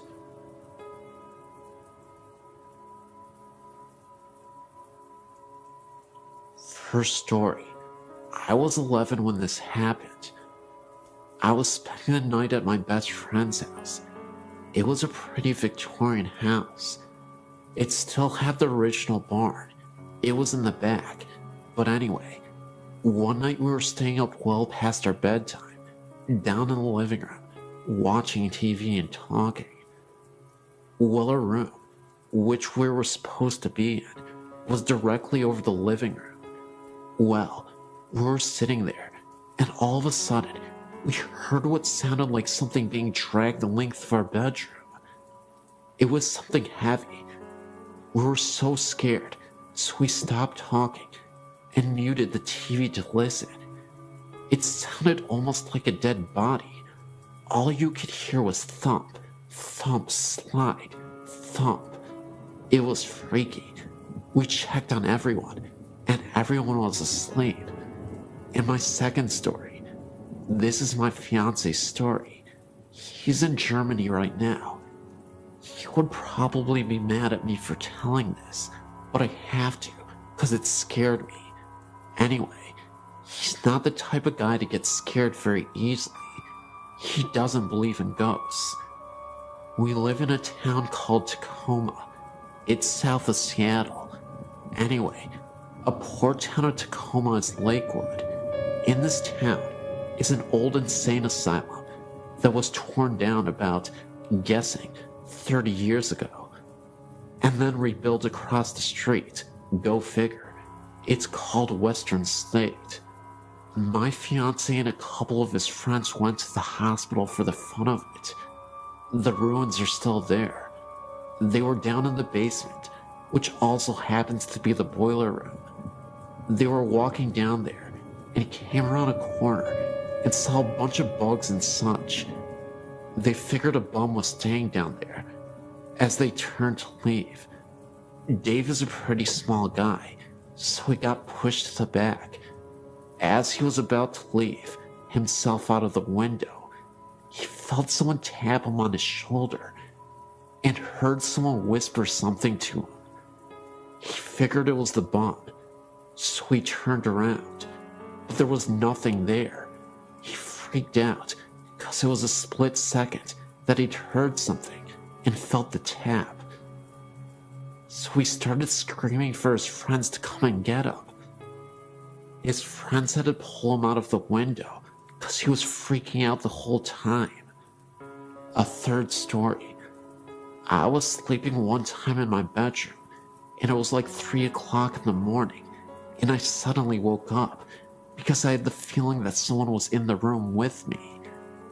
I had my own room at the time, and it was pitch black in my room, but I looked in the corner where my door was, and I could just barely make out the outline of a man. He was just standing there and watching me. I couldn't breathe or think. I just stayed there for about 2 minutes, trying to figure out what to do. I finally got the balls to reach over and yank on the lamp. When I did, nothing was there. Fourth story. Me and my sister were at my grandma's visiting, and recently, my uncle had passed away in the house. He had gone missing for about 2 weeks. My grandma didn't think anything of it, because he did that sometimes. She went in his room looking for something, and there he was, lying on his bed, half decomposed. She said it took forever to get the smell out. On my grandma's TV was a plastic face with a flake flower in it. The TV was off, and my grandma was at work, so me and my 2 sisters was sitting around and talking. I believe we were talking about my uncle when all of a sudden the vase went flying off the TV. When I say flew, I mean flew. It flew like 5 feet. We all stopped and decided to go to bed. Fifth story. I was spending the night at my best friend's house. I was like 15 or something. My godmother had just told us to go to bed. We were just getting ready for bed when I hear my godmother yelling at me to get my butt in bed. I came out of my best friend's room and said we were. She then proceeded to tell me that she had seen me in the reflection in the window walk by from the stairs to the kitchen, but the room we were in was right next to where she was. Freaky. The sixth and final story. I was babysitting my nephew one night. I was sitting on, listening to music and relaxing, when I heard my sister laugh. Thinking that was weird, because I hadn't heard them come home, I got up to check. There was no one there. I know my sister's laugh. About 30 minutes later, I heard my sister cough. Again, I got up to check. Nothing. I don't know much about this house. I've only been here about 8 months. It's my brother-in-law's house. This house is kind of weird though. When all sounds have died down, you can hear clicking and sometimes even what kind of sounds like walking sounds. I sleep with my door open, so I'd hear if my sister had opened her door. But they're like soft walking sounds. Odd. Anyway, I have tons more stories. I'm a very strong believer in ghosts, so if you want to hear more stories, just email me and let me know. I was reading your site around Halloween and noticed Green Man and instantly knew what the reference was. I had heard this story dozens of times by my dad who visited Raymond. Then, I realized the legend was not correct. The legend states that late at night, you could witness a ghost wandering around the tunnels and bridges around town. There have been numerous reports over the years of a man with a green face walking after hours. He is known as the Green Man. This is because when people have seen this figure, the apparition has a terrifying green face as he floats by the local tunnels and bridges of the area. The real version is extremely depressing, but the real version in the least. The horrible accident occurred in Evans City. Raymond, unsure of the last name, and his older brother were flying a kite near some electrical wires next to a tree. The kite got stuck, and Raymond followed his brother up the tree to retrieve it. When Raymond's brother grabbed the kite, both brothers got electrocuted. Raymond's brother was killed, and Raymond was severely burned. He was extremely disfigured, and it was extremely hard for him to walk because of the accident. The residents of Evans City collected nearly $30,000 for the boy for his care. His older sister and her boyfriend ran off with the money, leaving Raymond without the money he needed to get well. From then on, the townspeople took him under their wing and took care of him the best they could, but without the funds to do it.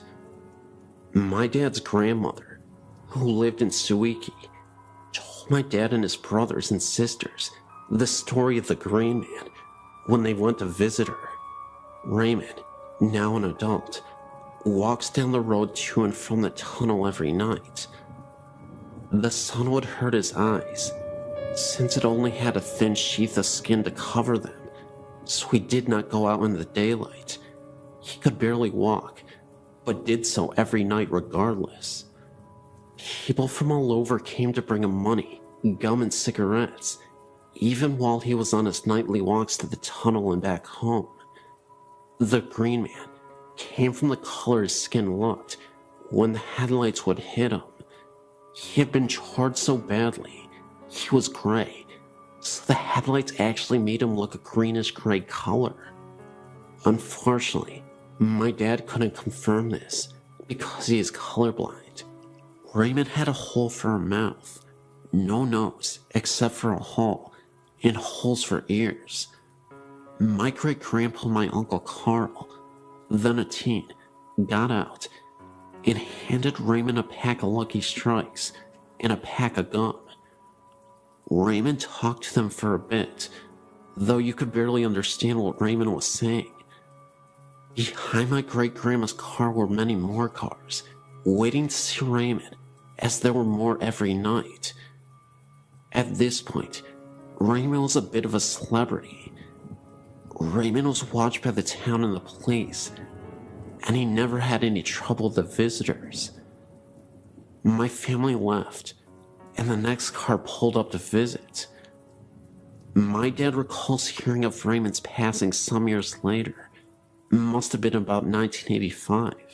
The interesting aspect of the story is that years after Raymond's demise, I've had friends who have passed by the tunnels and have noticed gray mists, orbs, and other strange phenomena, where that they witnessed phenomena near the very same tunnels that Raymond used to frequent.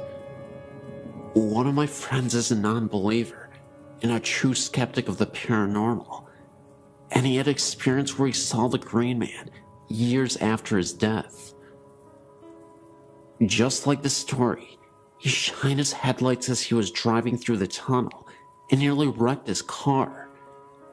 He thought that he had saw a man wandering around who appeared to have a green face. He appeared so quickly that my friend had little time to react. His car came to a complete halt, but there was nobody in sight. Whether Raymond haunts the road and tunnel, I don't know. However, I'd like to believe that the legend is now true, after the experiences that my friends have had. A little ironic, but fascinating, nevertheless. These experiences all occurred at my grandmother's house, which is called Gwynmick Manor.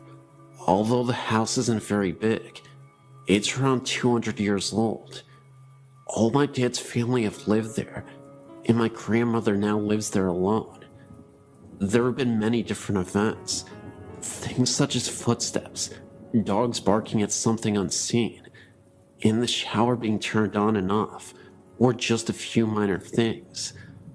One time, my uncle fell asleep in the kitchen at night, and the door he was sleeping next to was flung open, waking him up, even though there was no draft, and it was an airless night. The same uncle also had experiences as a young child.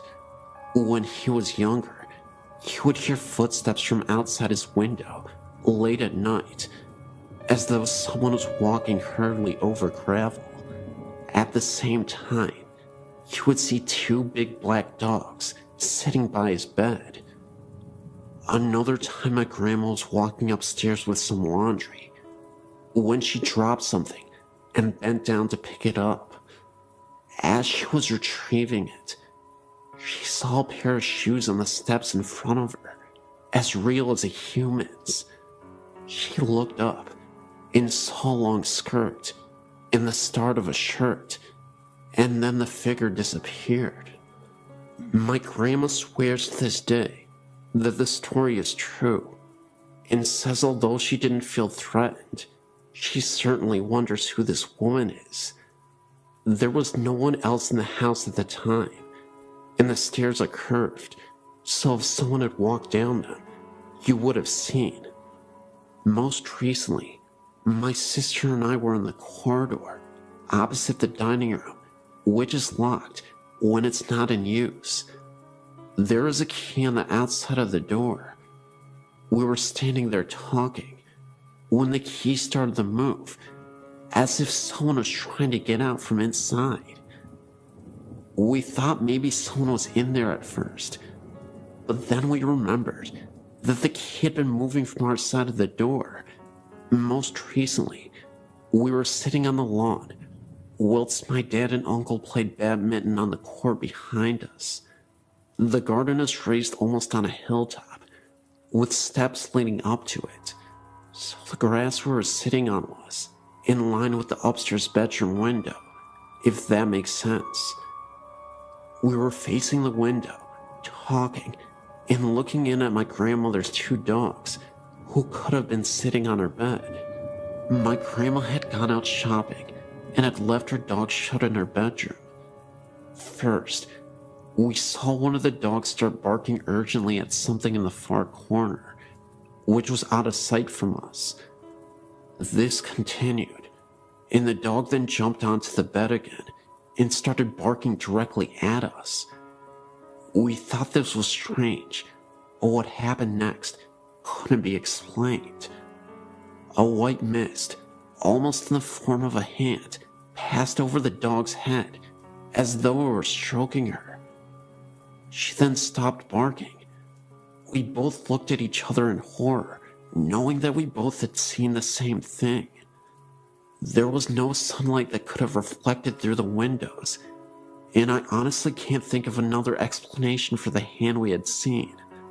I still feel scared when I go into the house.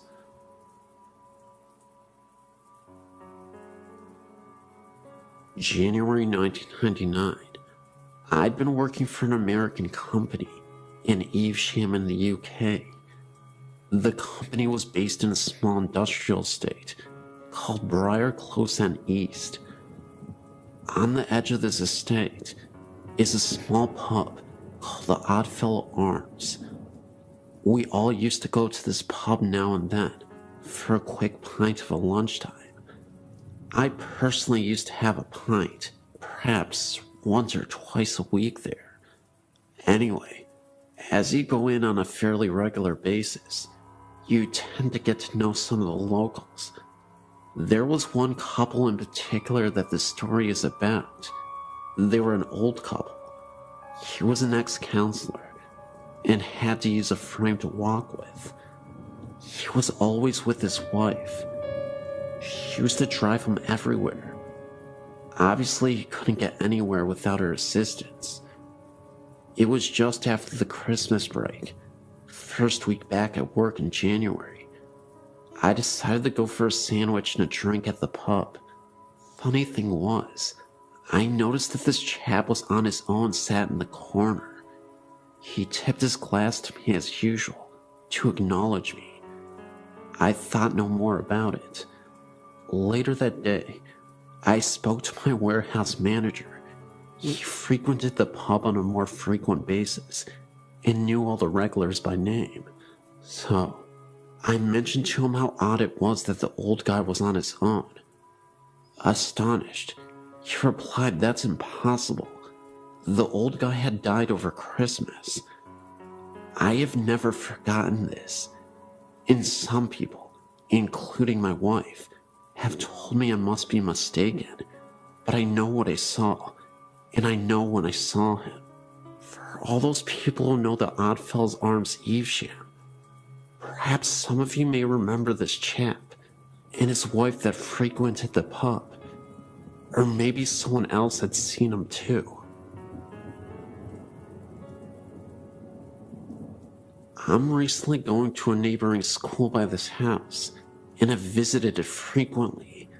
I never get a safe feeling while in there, and recently, we found a mutilated animal, not like it was feasted on, but just torn apart, and left in front of the house, maybe for some sort of omen, or a warning. The body was ripped to shreds, and its skin on the hands were ripped off, just showing its appendages. Later, we found the skull of the animal adjacent to it, and we noticed the jaw was removed, but the skull itself was in a very clean fashion. No blood, or guts, or any kind of fluids, not even dirt marks. The skull almost looked like it had been washed. That not being the strangest thing, I have a friend of mine who is a female, who is as well as extremely interested in the paranormal, and she has recently gone to the house, and the first encounter dealt with her and her best friend going into the house and just walking around. The problem was that they did not even get to enter into the house.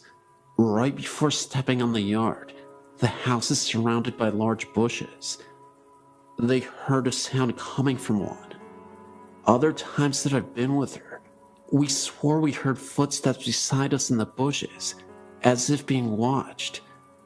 Her best friend saw a shadow and became very frightened and began to flee. My friend was not as scared and refused, and her being the determined person that she is, continued to go forth. The sound was continuing this whole time.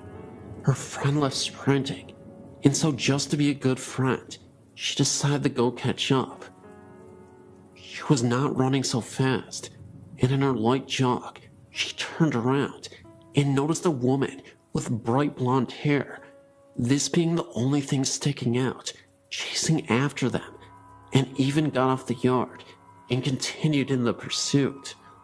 When seeing this, my friend began to run even faster and eventually ran to the church where they parked their car. She called me while this was happening, I guess to help us believe, and also, she knew I was very interested, and I could hear the fear in her voice. When she returned, she told us the story, and one of the girls who was a local asked about what she had saw, and when she said the thing chasing them had long blonde hair, the local freaked and admitted that the woman who was murdered did in fact have long blonde hair. This scared and excited all of us because my friend who was chased had no idea how the woman looked or anything of that sort.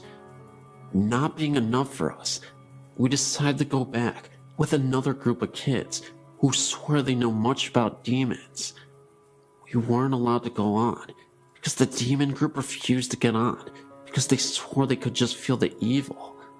Well, they went back, and we ended up going another day with other friends. We just heard small sounds and footsteps. Other friends' stories deal with the chair in the living room that has 2 missing legs would be dragged across the living room. But one day, my friend, being the brave girl that she is, went into the house by herself one night, and she was walking around and really did not notice anything. She made a comment expressing how upset she was that nothing was happening, and a few minutes later, she heard a high-pitched shriek, and right then she was pushed, what she guessed to be about 4 feet, and pinned to the wall. She stumbled out of the house, and when she got home, her best friend noticed the scratches on her forehead. She still has them right now. This incident is very recent. That same night, her friend later called me saying that she had fallen asleep and was not responding, and that she was breathing normally, but her body was extremely cold. We haven't gone back yet, but we noticed that activity is much higher when fewer numbers are around. I look forward to giving you updates. Also, I'm from McAllen, Texas, and there's a building in that area that is rumored to be haunted. There's this building, and it is extremely haunted on the 3rd floor. I'll go ahead and check that out as well, and I'll give you an update as soon as possible.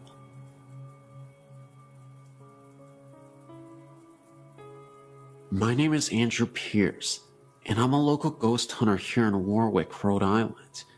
Having experience in paranormal investigation helps every time I tell my story, because living with ghosts and experiencing ghosts are 2 different things for me. I moved into my home 15 years ago, at the age of 6. The first night in my new house, I slept in what is now my mother's room, and before waking that night, I had nightmares of bloody murder, massacres, and deadly beatings. At the time I was just scared, but now, after researching, I've come to the conclusion that this was a ghostly encounter. Between the ages of 7 and 10, I suffered 4 experiences in my dreams where strange people would walk around in my house. The only problem is that they weren't living, and in each of these dreams, they were foreshadowings of what are now actual hauntings. The area with the most activity is my basement, which has been finished and where several phenomena have occurred. The first came when I was 12. I was headed upstairs from my computer room when I saw a figure out of the corner of my eye. When I turned around, it was a little girl huddled in the corner and looking at me. She was dressed in 18th century garb and looked like she had just left church or some sort of social gathering. She has never been seen again, but she has been felt throughout the house, and even experienced once by someone who had never been in my house before. This occurred when a friend of mine was sleeping downstairs, waiting for us to get back from her run to CVS. She was asleep on the couch when a ghostly arm or hand touched her arm, and then proceeded to knock over a couple of items on the table. When she had informed me of this, I knew it was the girl. Another haunting would be in my mother's room, where, if you are alone upstairs and my dog is not around, a growling sound comes from her room.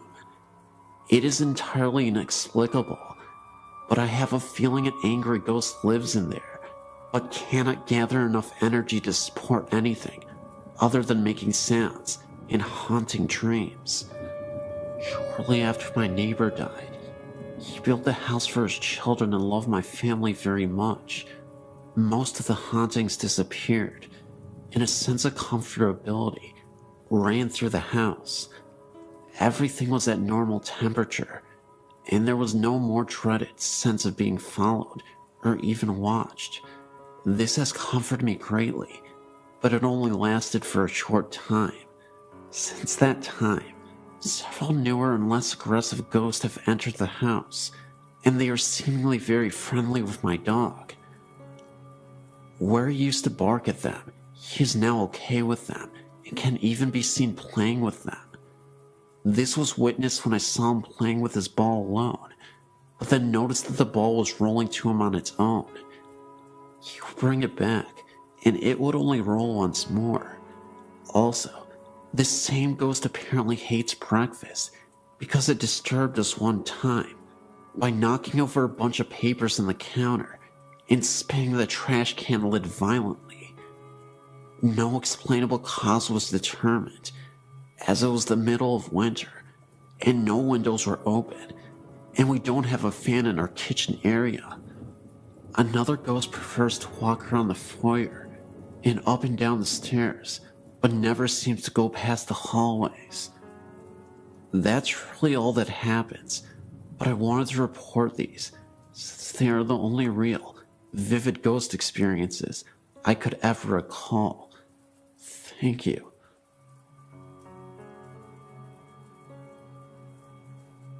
We bought a house in Yucca Valley in 1988, built during World War II, from what we were told, 2 bomb shelters. House added on to the years to come. Interesting old place, but nothing special other than the fact we thought we could turn it into our dream house. 2-story, white picket fence, etc. A couple weeks after moving in, my husband and I were in the kitchen, talking, when I thought I saw something. A fog, an image of a lady going through the dining room, not saying a word, thinking my husband would think I was nuts. He said to me, "Did you see that?" My husband and I choose to sleep in the downstairs bedroom, and the girls upstairs at that point. We were in a king-size waterbed, framed firmly on the floor, so it's not logically possible for something to be placed underneath it. After we began renovating the upstairs, we moved our bed up there, and the girls had the downstairs to sleep. Full-size beds, sitting on regular bed frames. There was nothing on the floor when we moved our bed out. A few weeks later, one of my daughters informed us that something was under our bed. My husband investigated and found a black and white photo, as well as some silk scarves. We called the former owner to ask if he knew who or what it might be. He came to look, said the photo was of his dead wife, and the scarves had belonged to her. A few months later, my husband found a painted portrait of a young man in his workshop. Again, called the former owner. He said it was of his dead son. A year or so later, one of my daughters saw the same image, the fog, image of a lady. He or she never caused us any harm, except for the fact that money we hid in one place or another had disappeared. After living there a while, we met the neighbors. They informed us former owner's wife had died from cancer in the bedroom photo, and scarves were found. His son, portrait found, had offed himself at the Yucca Valley Inn. Ashes had been spread on the property, according to them, the neighbors, but these facts were not disclosed to us at the time that we bought the house. After living there some 19 to 20 years, we decided to move, not because of spirits, just now that the kids have grown up and moved out on their own and wanted to downsize.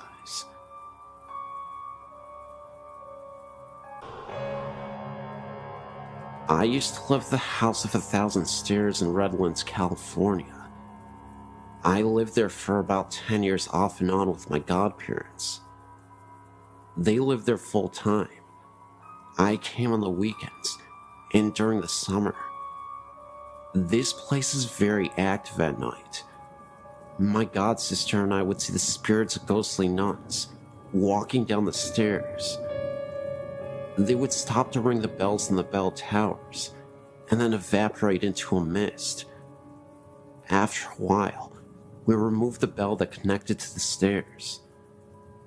There were other spirits as well. Some were pleasant, while other spirits we believed were demons.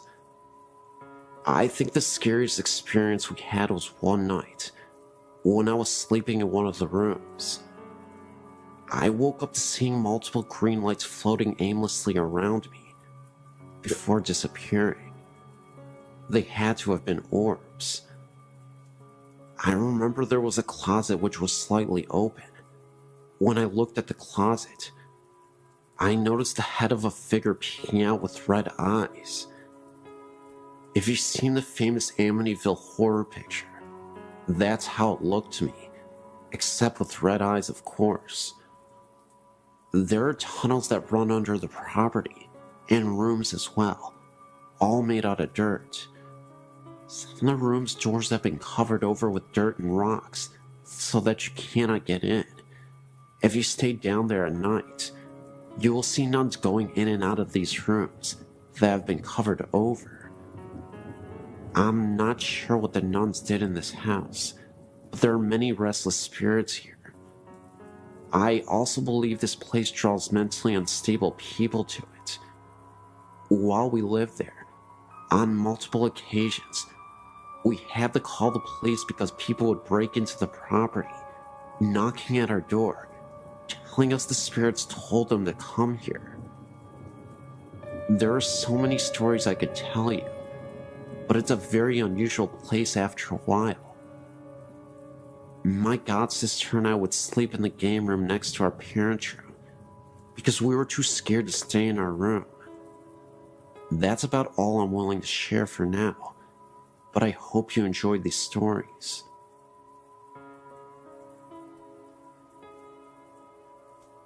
I know that most high schools claim to be haunted, but my old alma mater has everything from restless Indian spirits, students that died on campus, as well as the spirits of some priest that passed away at the campus. Its name is Bishop Olney High School. It's located immediately next to the San Fernando Mission Cemetery, and is directly across the street from Eden Memorial Park, a cemetery for Jewish believers. To make this easier, I will list the different stories I've heard and my own limited encounters. 1. Our school's built on what used to be an old orange grove. It was also used as a burial ground for Native Americans who built the mission. Several different faculty members have heard the sounds of an old woman crying right inside our alumni hall, and one claiming to have seen her pacing back and forth. I myself went there late with 3 friends one night in an attempt to see if we could prove anything for ourselves. We heard the same crying noises and saw a brief glimpse of a black silhouette through the all-glassed walls of the building. Other faculty members have claimed to see an Indian chief in full ceremonial garb near the school's chapel and the hallways behind it. 3. Members of the water polo, swimming team, and marching band have heard a young boy crying from the old archives located underneath the buildings on the west side of campus. The water polo and swimming teams used to use the old showers that were built for the priests when the school was a seminary, and the band used to store its equipment in spare rooms down there. One story of an eyewitness who saw the spirit is one of the creepiest our school has. A few of the girls on the swim team went down to the showers after practice and found all the shower heads on and a little boy standing in the middle of the room. The boy didn't respond to any attempts at conversation. The girls left to get a coach to try and get the boy to talk. When they got back, all of the shower heads were off, and the boy was nowhere to be found. This part of the school is directly next to the graveyard. Only a chain-link fence separates the two properties. Our pool is technically rented space from the graveyard. In the new school archives, located on the second floor of the building over the old archives, there have been reported sightings of a priest in his uniform, reading or filing books.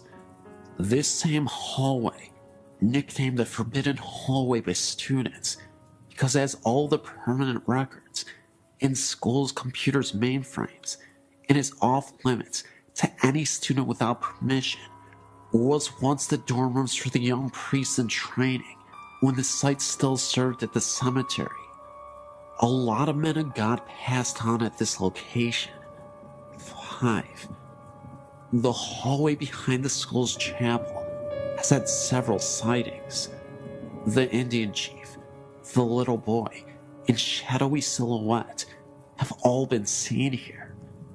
The boys' bathroom is a hotspot for strange happenings late at night. I would be there late for extracurriculars or what have you, and one night when I was there, the door to this bathroom closed and opened twice. No one else was there to do this, trying to test the spirit. I said, "Is someone here?" And the stall door I was in flung open. It didn't feel like a bad spirit, but it was definitely wanting to make itself known. There are plenty of other stories at the school from all different sources. Those are just the ones I've heard the most, in my own little 2 encounters. I really hope this haunting hotspot gets a slot on this website, because I don't think spirits are going anywhere. Yes, great website.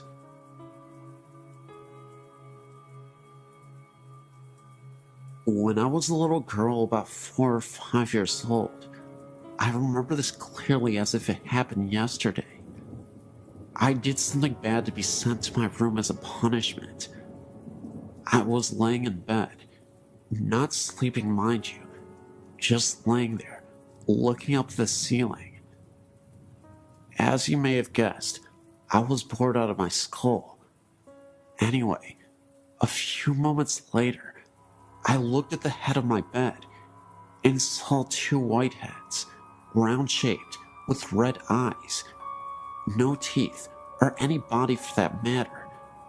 They just kept staring at me. I screamed as loud as I could, and my mother came running into the room. As soon as she did, the image or ghostly figure, or whatever it was, had vanished. This house that this happened in was known to be haunted. I'm not sure by what. I asked my mother years afterwards if she had any odd experience in that house. After I told her what happened, she said yeah. When she was down in the basement doing laundry, she heard someone call her name. No one was in the house at the time. I'm not sure where I was, or my brother were at the time, but I know we didn't call her. We call her Mommy, not by her first name, as this thing did. She answered it. Now, as I recall, if something unknown calls out your name and you answer it, isn't that an invite? This house is located in Vermont on West Road in Burlington. I forget the number of the house. My mother said I was a gifted child.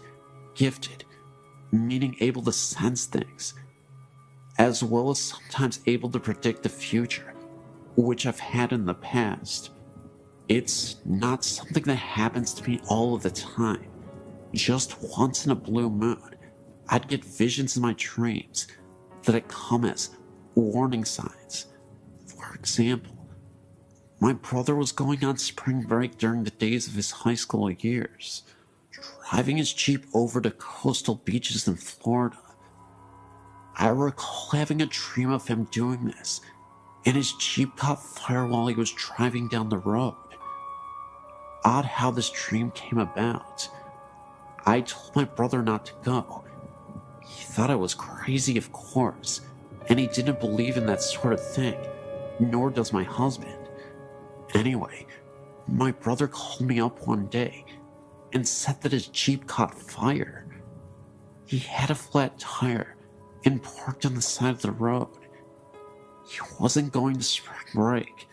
He was just heading over to a friend's house when this happened. Come to find out, some punk started the fire to his Jeep.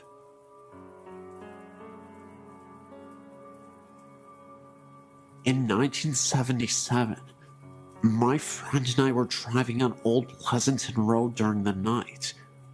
We were heading south when we came upon a woman wearing a black wedding dress.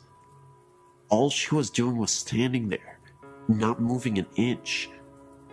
We decided to pull over to see if she needed assistance, but didn't go too close, in case it could have been an ambush. No response from the woman.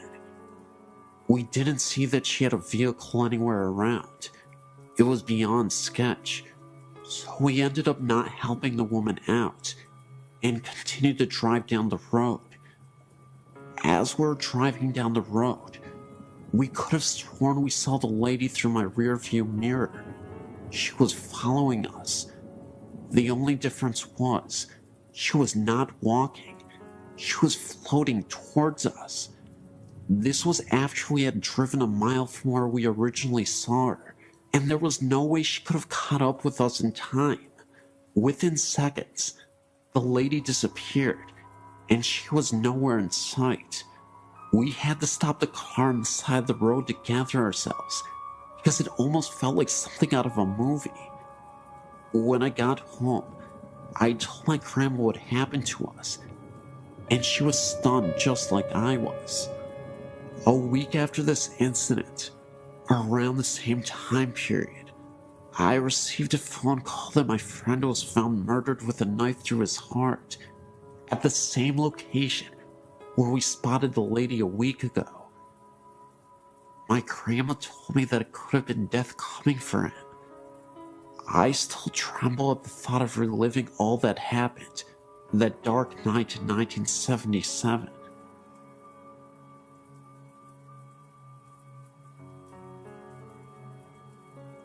Great Aunt Amy.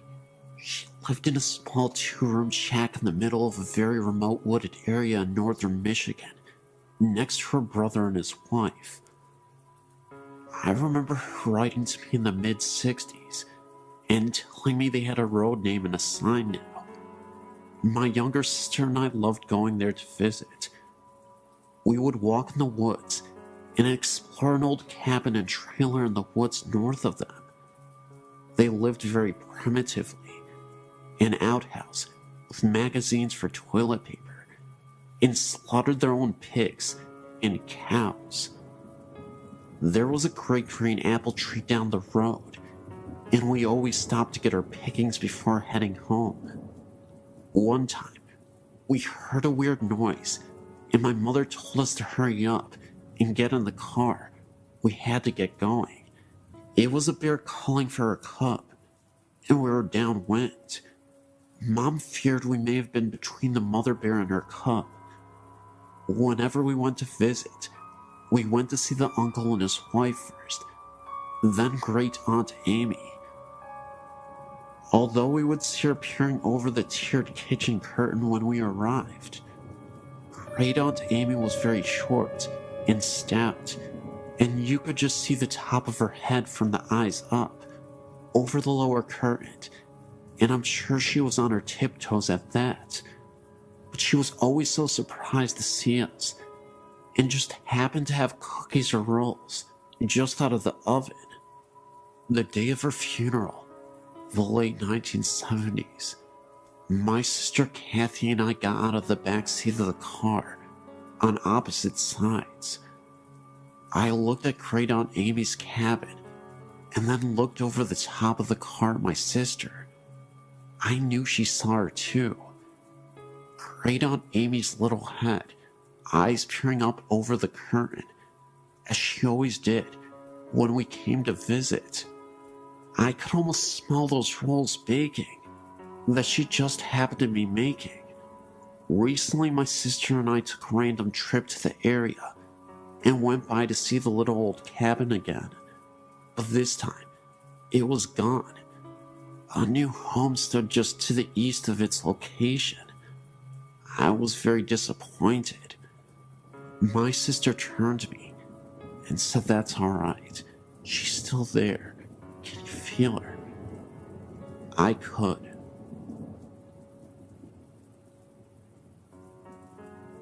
My father remarried 3 years ago, And when we moved into his wife's house, I began experiencing paranormal things. I've experienced things ever since I was a child. My mom and siblings were always sensitive to the paranormal. My siblings were pretty used to it, but I'd never seen anything significant until we moved into our new home. It started slowly. I couldn't sleep well at night and had been hearing bangs. I dismissed it all at first as being in new surroundings, but it continued. My sister moved in, and we began sharing stories about things we had heard in the house. They were matching up pretty well. One night I was laying in bed, and I heard hand slams against my window and slide down it. I freaked out because my window had a screen on it. So I went into my sister's room to sleep with her and kept hearing banging from my room. There was no one in there.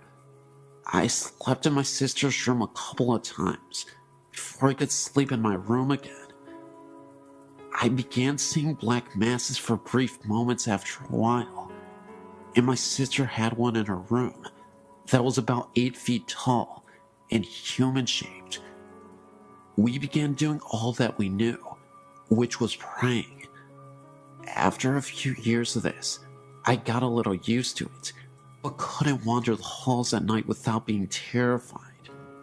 One night, I was playing on the computer and heard a very loud bang like a door slamming, so I went to my room. I shut my door and leaned against it and heard running up and down the hallway. Things like this began happening on a regular basis, and at the time, I felt like my sister was the only one I could talk to. Then one day, something on a different level happened. I was in bed at night, and I had a bunch of glass carousels on my dresser. I'm a firm believer in 3 a.m. being the witching hour, and at that time, all my carousels went off playing music, and a couple fell off the dresser. Once again, I played and slept with the lights on. I had one final major experience before I moved out. My dad's room stayed locked during the day, so when we heard scratching on the walls, it sounded like something was scratching the walls and the ceiling. I ran to the bedroom door and it stopped, but could see a shadow moving around under the door. The scratching then continued, so I went outside. I moved and don't experience things like that anymore, but sometimes hear noises in my apartment. I just ignore it because I know my family and I are skeptical to these kinds of things. Just keep my faith and know that I know it's human in my apartment. My dad's house, I'm not so sure.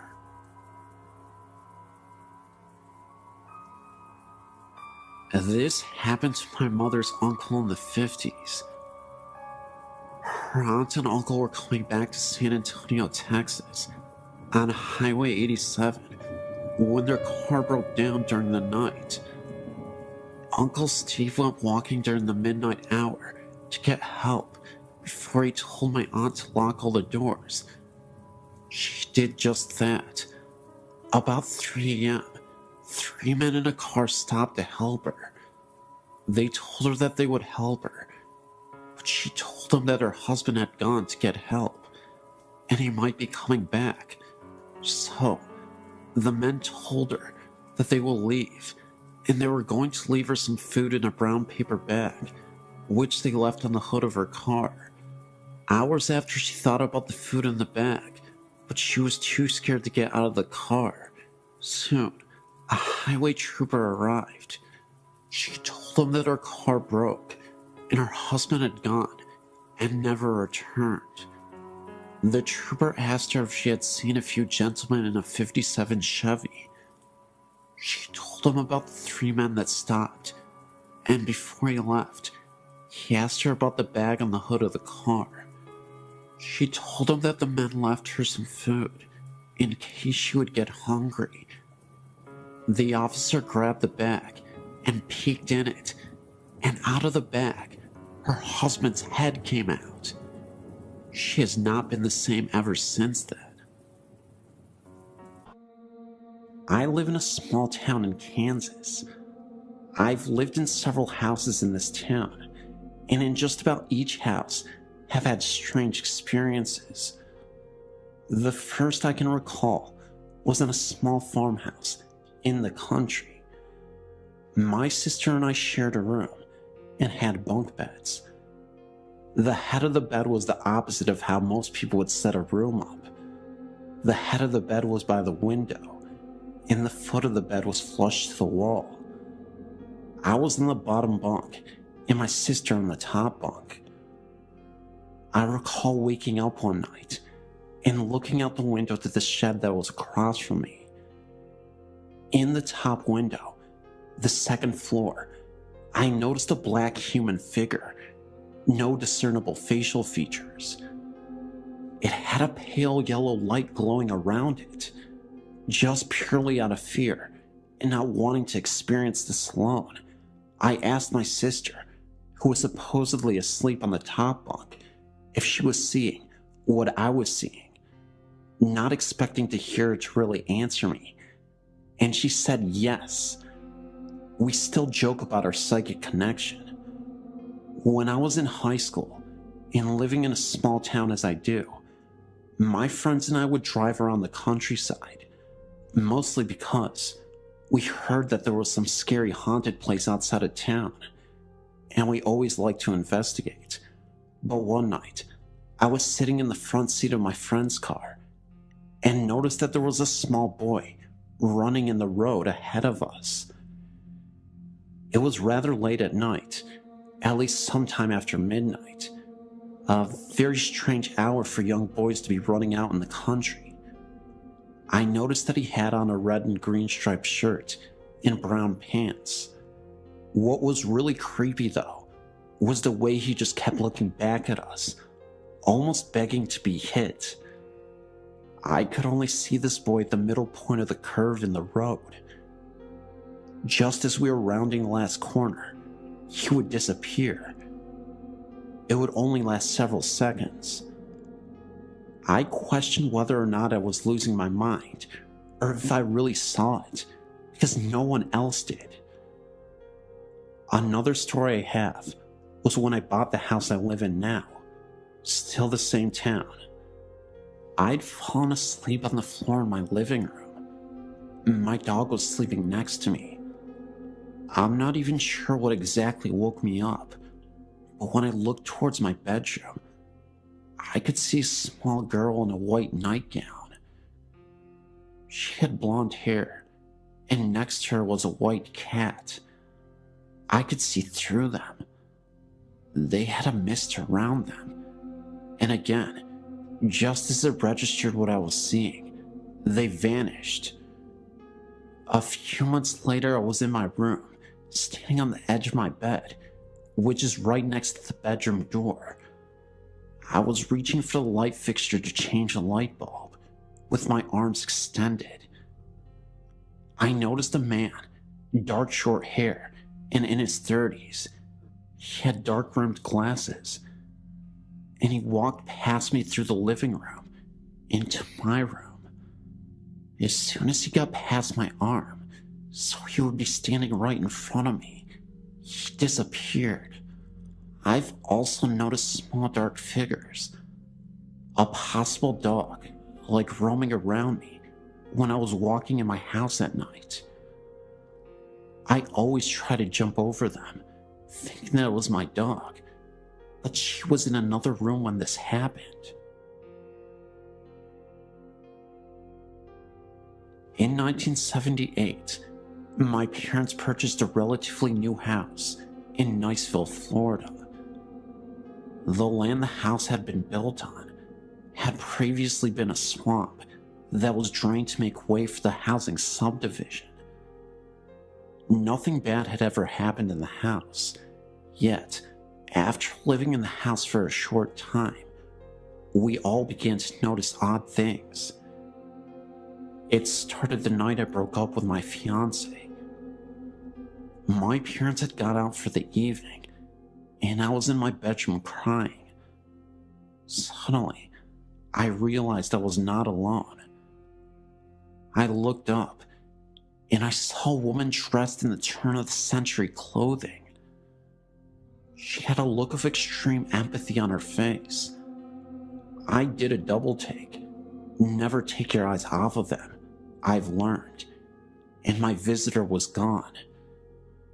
My brother brought her engagement ring into my room so that I could take it to work the next day and have it sized.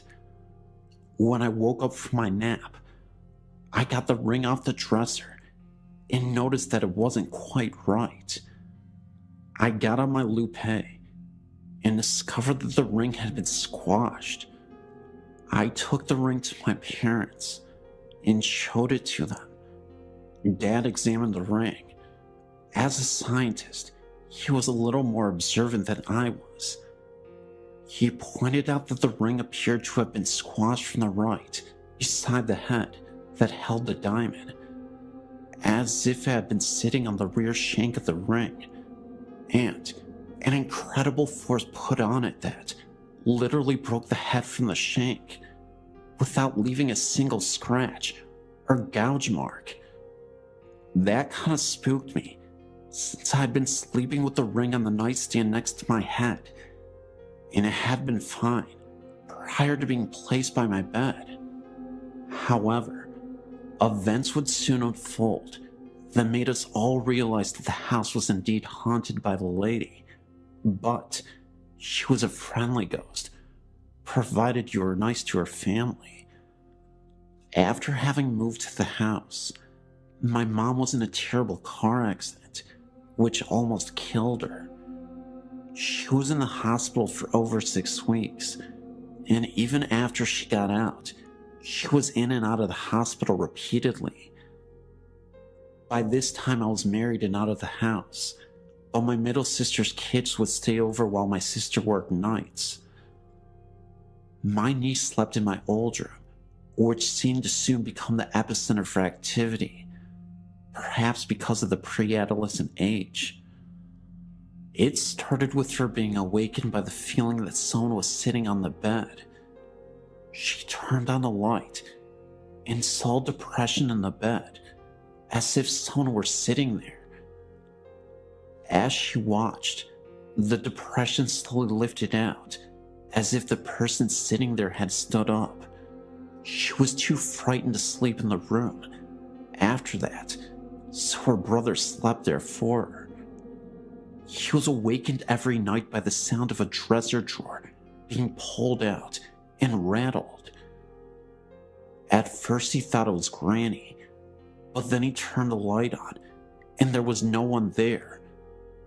The final straw for my sister's kids came when they were sleeping over one night. Mom had just been released from the hospital, yet again, and was sitting up in the den. Dad had gone to bed. Suddenly, Dad was awakened by the sound of the smoke alarms going off. He ran into the den and found Mom passed out. She had been in incredible pain since her accident and had begun stashing pills for a grand escape. That night, she had gotten so depressed that she ended up taking all the pills that she had been hoarding. There was no evidence of smoke in the house, not even Mom's usual cigarette smoke.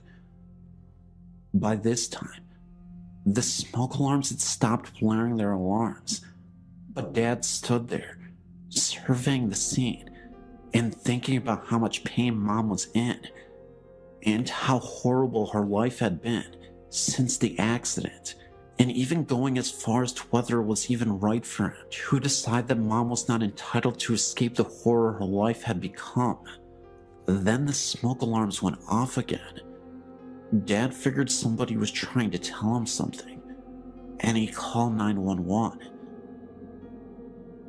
The next day, after we had all been to the hospital to make sure that Mom was going to be okay, we all gathered at my parents' house. I asked Dad why he had called the paramedics. I felt like the doctors who had saved my mom's life after the accident had not taken into consideration the lack of quality of life she would have, and I felt like Mom was entitled to a reprieve from the constant torment she was in. Dad looked at me kind of funny and explained about the smoke detectors. Then he said that when he had gotten home later that night, he had torn each of the smoke detectors apart, and there was nothing wrong with any of them, nor was there any reason they should have gone off in the first place. Once Dad told us this, we all sat there with odd looks on our faces and started talking about the lady. By this time, I'd seen her twice. My older sister had seen her once, and my skeptical scientist dad even admitted to having seen her. We began comparing notes and found us finishing each other's stories and descriptions. We had all seen the same lady dressed in the same clothing, and none of us had mentioned it to the others for fear of being ridiculed. As time went by, the lady continued to watch over her family. After my dad's death in 1998, my then husband and I were in the den of the house after we had cleaned out the possessions and cleaned the house up. I'd left a book on the counter, and X went back to get it. Our marriage was on the rocks, and he was becoming increasingly abusive to me. Something that the lady didn't seem to care for. He had always laughed at our family ghost stories, up till the day. But when he went back in the house to get my book, he came out of the house shaking and white. He had felt a cold hand brush across his face. Then, when he didn't leave fast enough, he felt the same cold hand pushing him in the back, propelling him to the door. The lady was trying to tell him that she did not appreciate the way she was treating one of her kids, nor was he welcome in her home. After that, the lady began dropping by my house. I always knew she was around because the stove timer would go off for no reason and the dresser drawers would rattle. After I left the abusive hubby and moved to the Midwest, the lady would come by and visit me there from time to time, always setting off the timer on the stove, rattling drawers, playing tricks with the blinds, anything she could do to let me know she was keeping an eye out for me. I realized that this is unusual for ghosts to leave their primary residence and to actually follow people from home to home, but I talked to some friends who all felt like the lady was probably a female ancestor who had died in childbirth, so she felt responsible for looking out for her family. After going through the family archives, we found a photo of my great-grandmother. She had died of appendicitis when she was pregnant. The baby also died. The woman in the photo looked like the lady. My sister is now living in the house. When she first moved in, she put some pots in the cabinet, then went to the bathroom for a minute. When she came back out, the pots were sitting on the floor. Earrings and rings that had been lost for years, some in different houses that we lived in, suddenly appeared on the cabinet or in my sister's jewelry box. Unseen hands frequently pull back the curtains to look outside, and my sister's dog loves to romp and play with the unseen visitor. I could go on and on about all the poltergeist activity, some that seemed to be coming from the lady, others that seemed to be coming from my deceased dad. From fax machines that go off when they aren't plugged in, my deceased dad's voice calling me to wake me up when the gas fireplace developed a leak, even luggage being set on its end. Weird stuff just follows my sister and I around. Just 2 nights ago, while laying in bed, I was awakened by the bed shaking. I sat up and looked around and found my husband sound asleep and the door securely closed against kitty visitors. I laid back down and snuggled up to my hubby, thinking that he just had a chronic jerk that shook the bed when it suddenly hit again. The whole bed kind of went whomp, as if a 20-pound weight had been dropped on it. This time, I knew that there were no cats in the room, and since I'd been snuggled up to my hubby, I knew he had not jerked in his sleep. It's nice having your own guardian spirit to watch over you, but it can really interfere with your sleeping. I know that some people think that we're all nuts, or engaging in what shrinks call magical thinking, but every time I start to question my own sanity, I get another visit. It should be interesting when we move to my dad's hometown this spring. I imagine the visits will become a regular thing.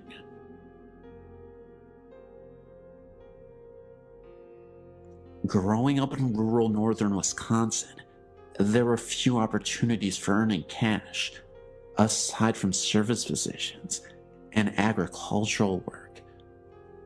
Coming from a farm family myself, as a youth, I would hire myself out to farmers to help with the work on their respective farms, mostly crops and dairy cattle.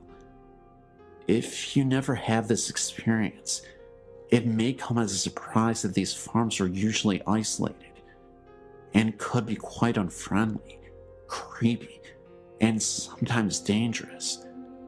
Physical injuries like losing an eye or a limb or even a life are not uncommon.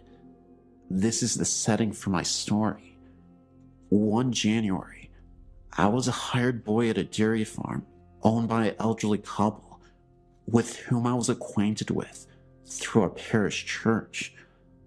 The farmer's house was heated by a wood furnace in the basement, where I was lodged, and among my other jobs, I had to bring in the wood and tend the fire. One day, while carrying wood down the steps, I felt pushed, which caused me to slip and fall down the stairs, landing on the concrete floor, which knocked me out temporarily. I must have been out only a minute or two, as I woke in pain and found the wood scattered all over. The farmer was very stern, and I feared how he would react to a mess and me not being busy with the work to which I had been assigned. When he did see me, he asked where I'd been and what I had been doing, and so I explained it to him. As I suspected, he was cross with me. Later that night, over supper, he told me a story which made me rethink my staying there.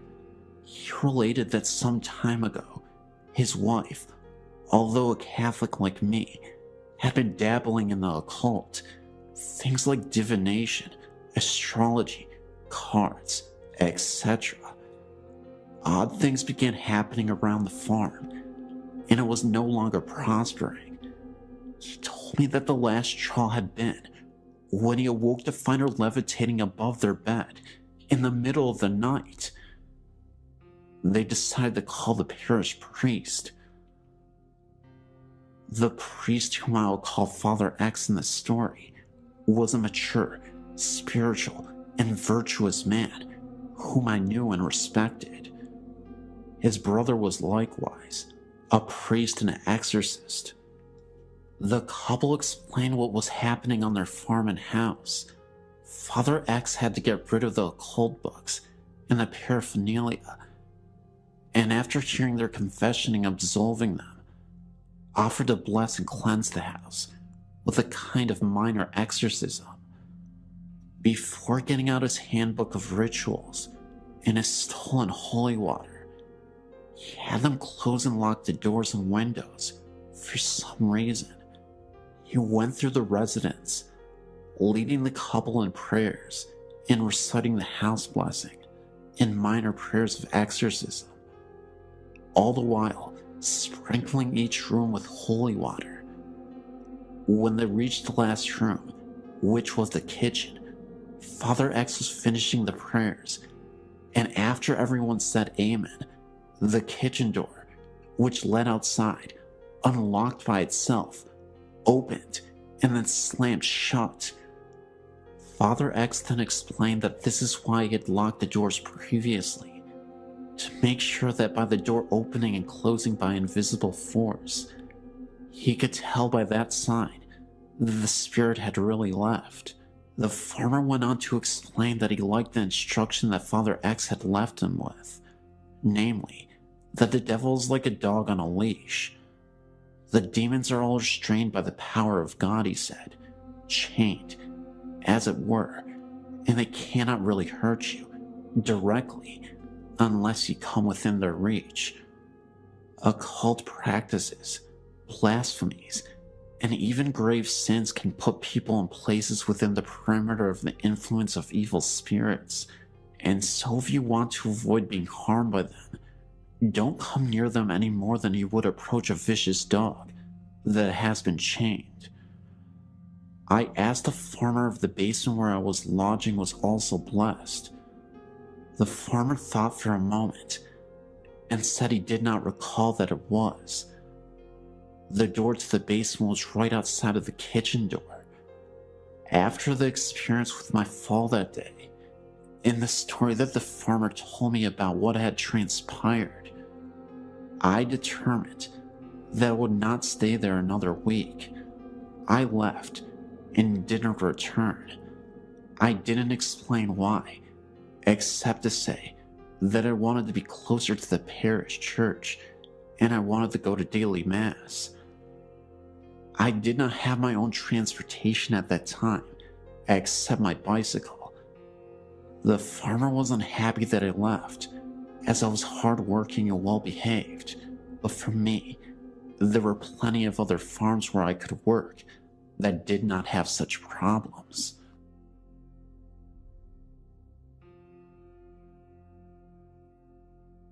Throughout my life, I'd seen and experienced a few things that I can only describe as supernatural. Everything I'm about to tell you about actually happened, and I'll describe each experience as I remember them. The first thing I can remember happened whenever I was only a young boy, growing up outside a village in Northern Ireland called Besbrook.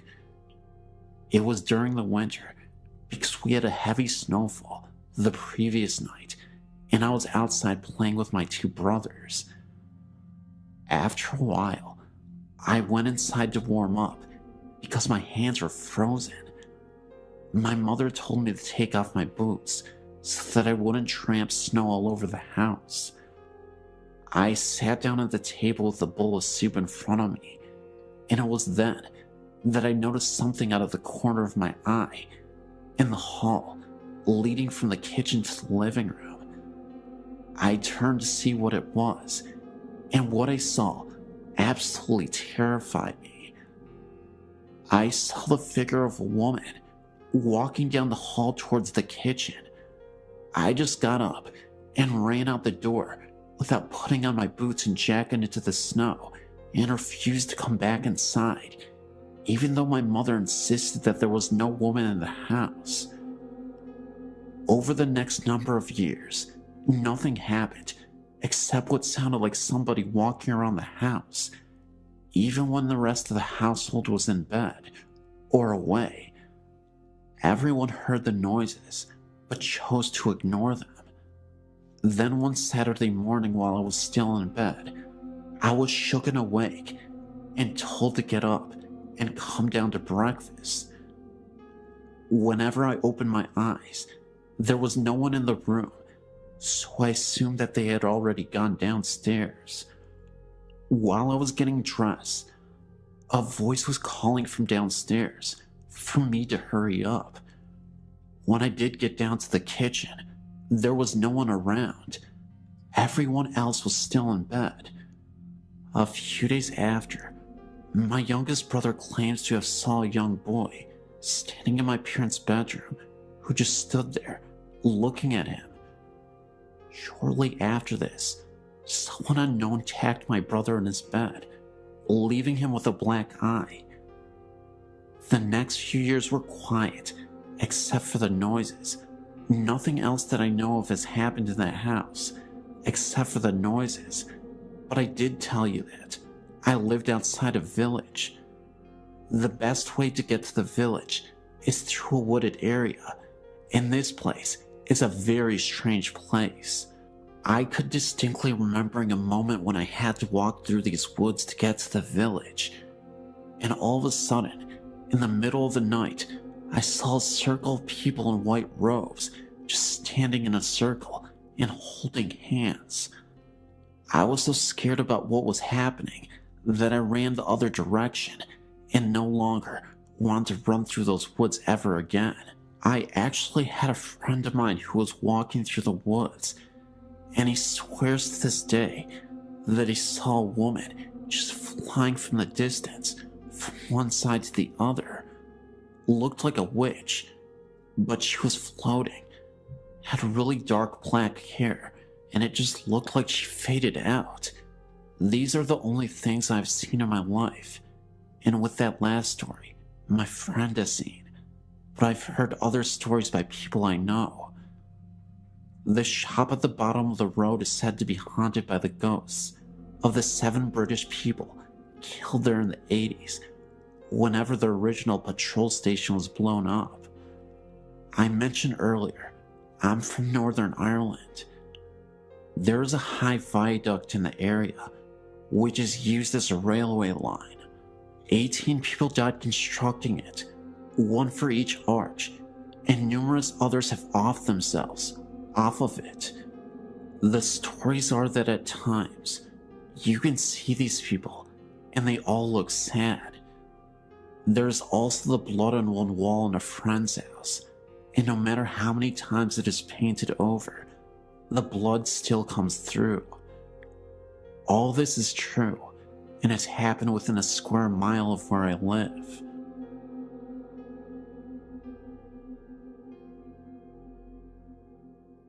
My friend from Arizona and I made our first trip to the Queen Mary together. We happened to run into a paranormal researcher when we were on a tour and decided to stay the night. We rented a room with 2 beds so the researcher could stay with us and show us around the old boat in the middle of the night when the most activity had been reported. We attempted to fall asleep around 11 p.m. I managed to sleep quite easily and wasn't scared about sleeping in one of the reported haunted rooms. About 5 minutes after I fell asleep, my friend wakes me up. The first thing I remember was hearing a staticky voice and thought it was a radio.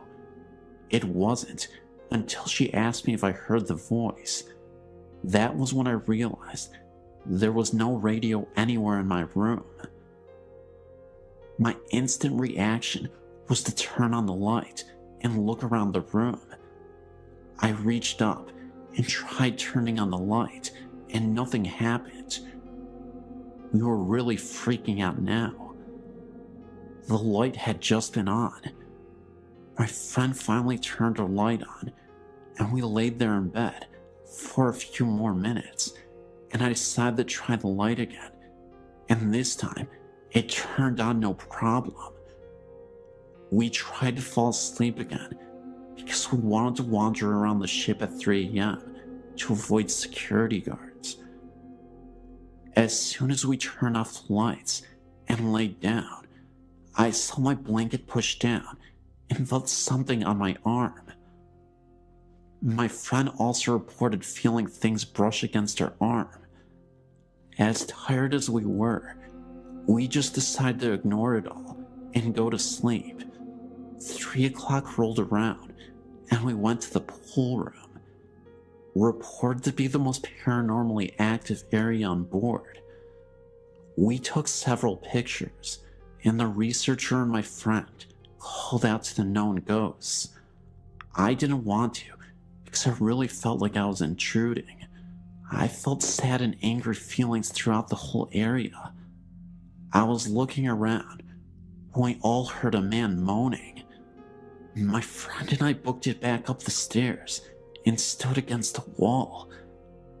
After a few minutes, we joined the researcher again, and he continued to call out to a little girl named Jackie.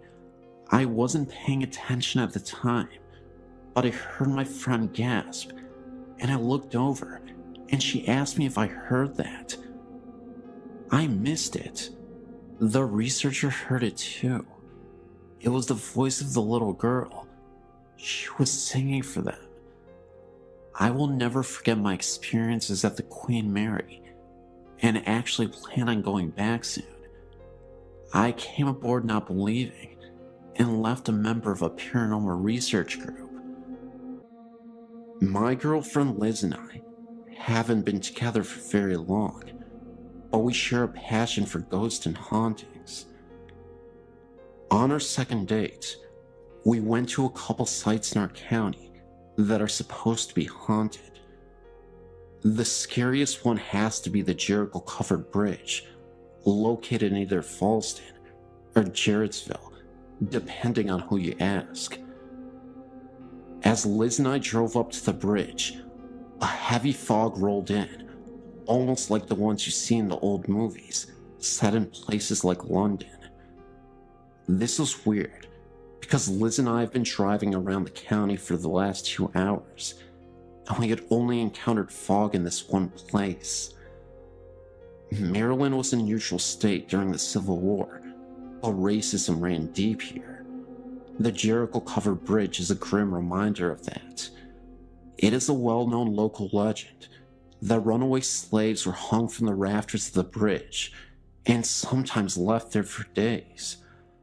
As we drove over the bridge, we both felt a chill and a sense of terror in the air, like the bridge had been, in fact, the scene of unspeakable horror. Neither one of us really wanted to leave the safety of the vehicle to take the pictures we were so willing to take just a few minutes prior.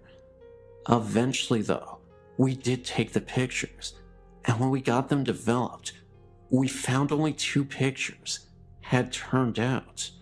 In the first one, you can see some kind of disturbance in the air towards the rafters, and in the second one, we can definitely see an orb in the area where just a minute before, the unidentified disturbance had manifested itself.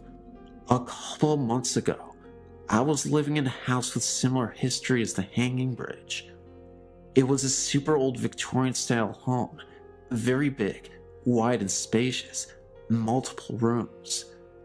A few things happened that I thought was very spooky. The first incident happened when I was sleeping with my girlfriend in bed. In one of the rooms upstairs, we had an old music box that was in the dining room.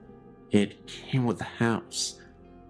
I was awoken by the sounds of the music box playing by itself, and could see that the door was slightly opened. Needing answers, I hopped out of bed to investigate, not understanding how the music box could play by itself. Needless to say, I made a gigantic mistake. As I opened the door and faced the stairs, I saw a dark shadow move directly up the stairs and then disappear. I froze for a second, almost chickened out, but decided to go downstairs anyway. To my surprise, there was nothing there, and all was silent. The music box had stopped playing. Another time, I was standing in the kitchen with one of my friends, and we were the only 2 people in the house at this time. We decided to use a spirit box and play with the Ouija board to conduct a session. I was fairly convinced that there was a spirit that needed guidance and was lost. We asked the spirit box multiple questions, but at first, no response was given to us. After nearly an hour, being frustrated, we nearly gave up. That was until we asked the spirit to give us a sign that they were still there. My back started to hurt, like some kind of pressure was being applied to it. I said to the ghost, "Is that you on my back?" Now get this. The spirit box sounded like it said death on the bridge. This immediately startled us, knowing that down the road was the hanging bridge. We tried asking it follow-up questions after that. The spirit didn't say anything, and just like that, the pressure on my back disappeared. I was starting to think that the ghost was trying to tell us that they were one of the ghosts that tragically passed on the bridge. The last incident happened in the kitchen. The kitchen door was slightly opened, and all of a sudden, I heard what sounded like a girl's whisper in my ear. As I looked towards the door, I saw a lady, I think, walk past the door. At first, I thought it was my friend Laura, who always used to wear jeans. So, I popped my head around the corner to try and scare her, but there was no one there. I wasn't scared because it was in the middle of the day. I actually found the experience quite exciting, but also unexplainable. To this day, I've always thought these incidents were all related to the hanging bridge. The Job Corps in Albuquerque, New Mexico. I was a student there in 1973. Since then, there has been a lot of renovation on the buildings, but when I was attending the Job Corps, it was pretty much the same as it was when it was an orphanage. One night, actually at 2 a.m. in the morning, when I came back to the dorms after babysitting, I had to walk across the campus to get to my room at the far end of the campus. While walking down to my room, all was very quiet in the dorms. Out of nowhere, I hear what sounded like children laughter in the distance. It was very faint, but I could definitely hear something. Yet, through the faintness of the sound, you could still hear shouts of glee and anger, as little children would do on a playground, if that makes sense. This happened behind the little chapel that was there, but the sounds came right there from behind the old chapel, and while I looked and squinted, I didn't see anybody there. I thought to myself at the time, why would parents allow their children to play so late outside?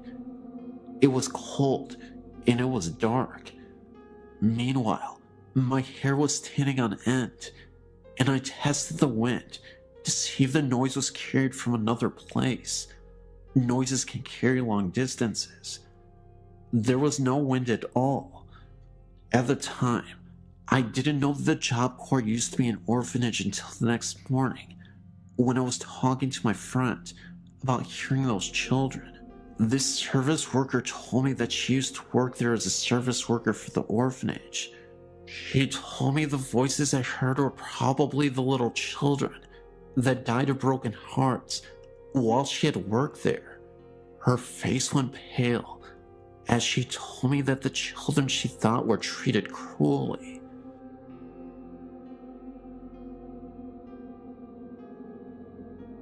There are two versions of this legend that I know.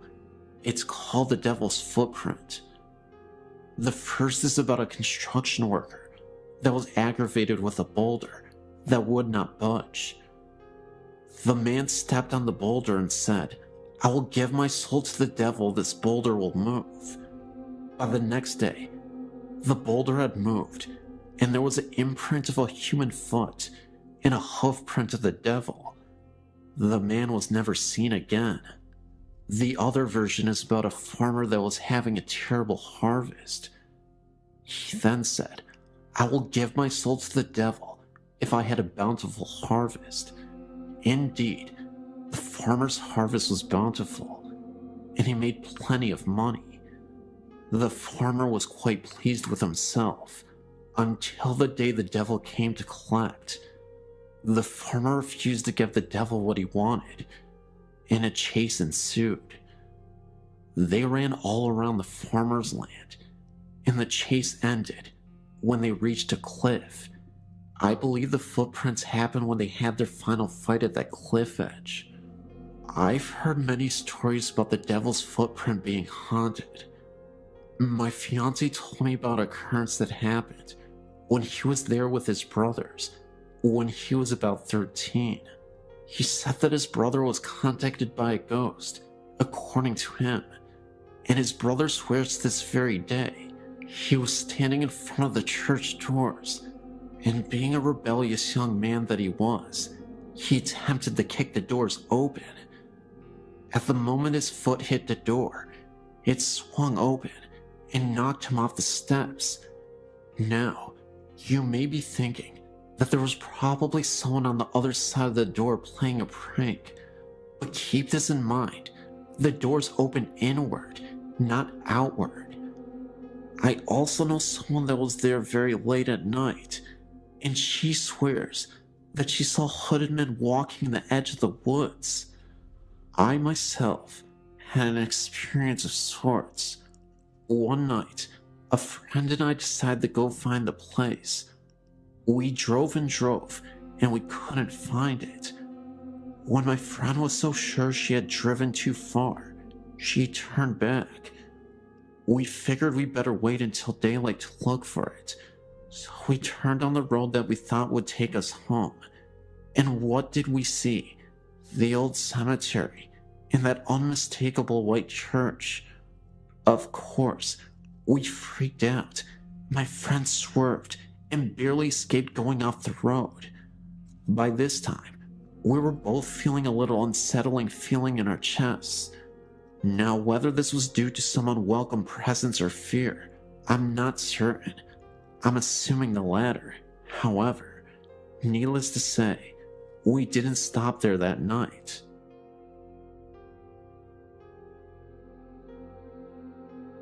My name is Bobby, and I was checking out your website, and I decided I should send in my own story. We live in Grosse Pointe Shores, Michigan. This event happened on Monday, August 15th, 2005. One day, my brother named Vince was on the computer at about 4 o'clock when he heard a scream. He ran upstairs to find me and my older brother named Sam. Vince asked what was wrong, and we asked him what he was talking about, and he said he heard a woman scream, and we said nobody screamed. We were also the only ones in the house. We got scared, but eventually thought that Vince was probably hearing things and forgot about it. But a week later, me and Sam saw this website and decided to check if something was haunting our house. We checked everywhere, but found nothing. But just as we were about to give up, Sam said to me that we never checked the attic. This was the first time that anyone was up there in the attic in a very long time. We got to the attic door and opened up the hatch, and a ladder came unfolded from the top of the door. We started climbing up the ladder and got to the attic, and it was all dark. I felt the wall right behind me and found a light switch. I flipped the switch and a dim light turned on. There was this old rocking chair rocking back and forth, the one that my grandmother used to have before she died. We totally forgot that we had gotten it and threw it up in the attic. Either way, we were freaked out. After about 2 seconds, we heard a scream so loud that it knocked me backward against Sam. We climbed as fast as we could down the ladder and shut the attic door. We were so scared that we didn't tell anyone except Vince about what happened. We checked the time, and it was exactly 4:06. We now know that Vince heard the scream from the attic a week earlier. All we know about the people that lived here before us is that they were the Andersons, and that they were an old couple that lived here and raised their kids here. I don't think it was my grandma's spirit, because she was always a gentle soul and wouldn't scare us like that. Anyway, After all the kids moved out and Miss Anderson died, a short while after that, he sold his house to us about 4 years ago. I believe Miss Anderson was the one who screamed. I guess she was mad that we stole her house from her.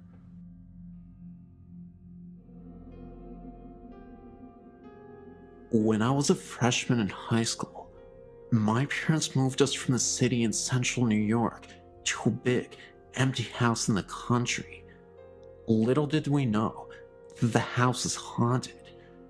So many things happened there that even my skeptical dad began to believe that we were sharing the house with someone or something else. My best ghost encounter occurred in the middle of the day. I walked into the bathroom and saw, from the corner of my eye, someone that I thought was my youngest sister. I said, "Hey, Lori," but she didn't answer me. Annoyed, I turned to find out what her problem was, only to realize that it wasn't her at the sink. An old woman with gray hair up in a bun, a pink flower dress, and a white apron was drying her hands. She turned to look at me, and then she disappeared. We weren't often frightened of the ghosts, and missed them when things seemed to be quiet for too long. We would lament that they didn't like us anymore. One day, I was in the house, and I went into the shower. All of a sudden, there was a huge noise. I thought a plane hit the house, or at least there was a terrible car accident outside. I jumped out, grabbed my rope, and went to investigate. I found nothing out of order at all, so I got back into the shower. Not 2 minutes later, I heard that huge noise again. I jumped out, shaking this time, and checked everywhere, but again, there was nothing to find. I decided to skip my shower. I had a ghostly nightmare about this house before even moving in. My family moved into the house, and from day one, things were creepy. People before had moved out in a hurry, and their family broke apart almost instantly in 4 months. They all spread to 4 different places. When we moved in, we all got terribly sick within the first month.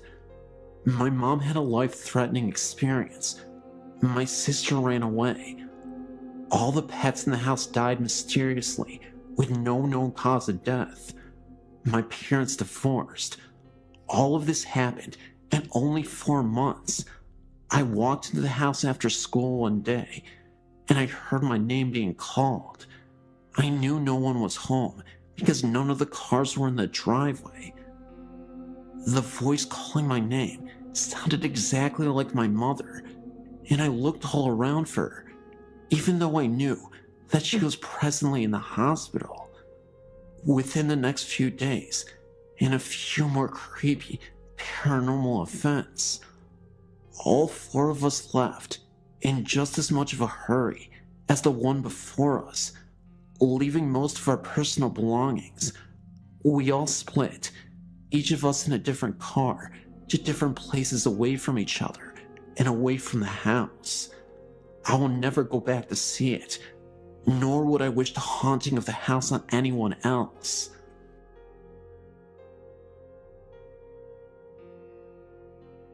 Hello. I lived at this house from 97 to 99. It was in Atlanta. My family and many of my friends were witnesses to the occurrences. Voices, electronics malfunctioning, dark figures. It happened day and night, but mostly at night. It is an older white home near the river, and for a while, we had a rat problem. The plumbers had left a hole under the bathroom sink.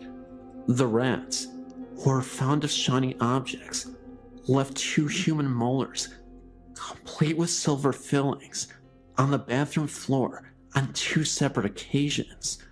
The back of the home had a foul odor, off and on, and the crawl space had been cemented over. I'm an investigator for the state, not a hysteric. but the place made a believer out of me, my family, and half a dozen friends. My then 4-year-old son complained of the man in the mirror with a string around his neck. Voices were male and female, also a small child. I've often felt the crawl space needed to be examined, just never could figure out a way to ask the officials to do such.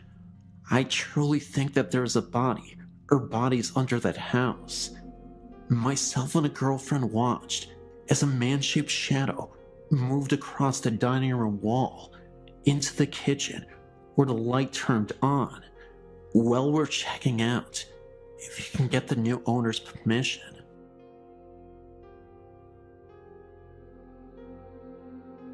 So when I was about 17, my family had just moved back to Canada from living in the USA. It was a bit sudden, and being a family of 6, it was a little bit of a scramble to find a place to house all of us before the snow hit. So, my mom and dad decided to live in an old house that my grandpa had on his property, just for the duration of the approaching winter ahead. The house was my great uncle's, and my grandpa skidded from my brother's property to his place. Now my grandpa has 2 quarter sections, and this house is tucked way back away from the main house, so the powers ran from the main house, and with it being so far away, there is no running water. This house is old, so to add to the running water, there also isn't heat, only a wood stove. Just to give you an idea of where we were living in. Me, being a 17-year-old, I often stayed in town and didn't stay there very often. I specifically remember the first time it happened. I was in my bed. I was the only one who would stay downstairs. With the wood stove, everyone wanted to sleep upstairs since it was warmer. So I was just starting to fall asleep, and I started to feel the room get really heavy. I remember the feeling of not being alone. The doorway didn't have a door on it. It only had a beaded curtain, and I could feel it standing there. I then remember having the feeling of total fear rush over me and frozen to my core with it. Then, it moved closer, and I felt the bed move and someone crawl right beside me, not in a way that was super noticeable, but in a sneaky, slow, sloth-moving type of way. I specifically remember wanting to vomit with fear. Then, I felt it, the feeling of an unshaven face rub against mine. I scrambled out of bed, holding my blanket, and ran up the stairs to my parents' room. I was so out of my mind with fear that I couldn't even scream. I slept on the floor with my dad's side of the bed. The next morning, Mom was wondering why her 17-year-old daughter was curled up at the foot of her bed, and I told her what happened. Later that morning, we walked over to my grandpa's house to have breakfast and go chat. My mom brought up my wild story. My grandpa and grandma silently listened, as my mom was laughing at the last bit of the story. My grandparents got really serious and turned to each other. Apparently, this has been an issue in the old house, and they didn't want to tell us, hoping we didn't acknowledge it, then it wouldn't bother us. I can honestly say it didn't feel angry or upset. It just wanted to cuddle. I didn't stay there much after that. I moved in with a cousin in town. Ghost stories are the most popular types of stories to talk about in the curious world that we live in. Some of us are skeptics, while others truly believe that the supernatural world is real. I truly believe that entities are real, and this is a true story involving my cousin. He didn't see a ghost, but he felt our presence, and is now fully convinced that we are visited by spirits, even though this event happened years ago, and at the time, he was truly skeptical. My cousin is a doctor, and he lives in the USA. A few years ago, he went out of the United States to Vietnam on business. He ended up visiting Hanoi, Vietnam, which is Vietnam's capital city, and stayed in a hotel with his wife at the time. Immediately after entering the hotel, they were both surprised to see a woman sprinting out of her hotel room and screaming bloody murder. It was such a shock to us at the time, it immediately gave them bad vibes about the property. Nobody knew what happened to her, and for a while, she refused to speak to any of the staff about why she felt so horrified or what happened. She looked sickly and pale, as if she had just seen something grisly. She was breathing heavily and hyperventilating. My cousin, out of curiosity, came up to the front desk and asked what happened. The staff said they weren't sure exactly what had happened, but my cousin mentioned that he was a doctor, and if they needed assistance, he would be happy to help. After a few minutes had passed, she collected herself. My cousin approached her and had a little chat. She swears that she wasn't just having a wild episode of hallucinations, and insisted what she witnessed was real. It was early morning, and the sun was barely starting to shine through the windows. The room was still dim, and the light was off. The woman had just woken up from her sleep. Again, still dark, but light enough to see the room. The hotel room she was staying in was massive, and she was in the kitchen making tea. From the kitchen, you can see into the living room. That's when she saw a man standing right next to the bed. It was the ghost of former president Nguyen Dim Dim. He was president of South Vietnam in the early 1960s, who passed away in a very terrible way. She also said that the night before, she saw a former Vietnam soldier staring at her from the window during the evening. My cousin, being a practical person, kinda dismissed it and advised her to just go home, take some medicine, and relax the rest of the night. Even after she had just calmed down a little, it was obvious she was still visibly shaken by this whole ordeal. My cousin and wife didn't take the room, but there was another couple that checked into the same room. When my cousin woke, he went down to the hotel lobby and noticed just outside the main entrance was an ambulance and a stretcher pulling two bodies into it. He asked the front desk attendant what happened. They said that the couple that checked in mysteriously passed away in their sleep, and nobody knew the cause. They suspected it was a heart attack. At this point, my cousin was starting to act a little apprehensive about staying the rest of the week there, but he continued to sleep at this hotel. His mind never let him believe that it was related to the last incident with the previous lady or tied to the paranormal.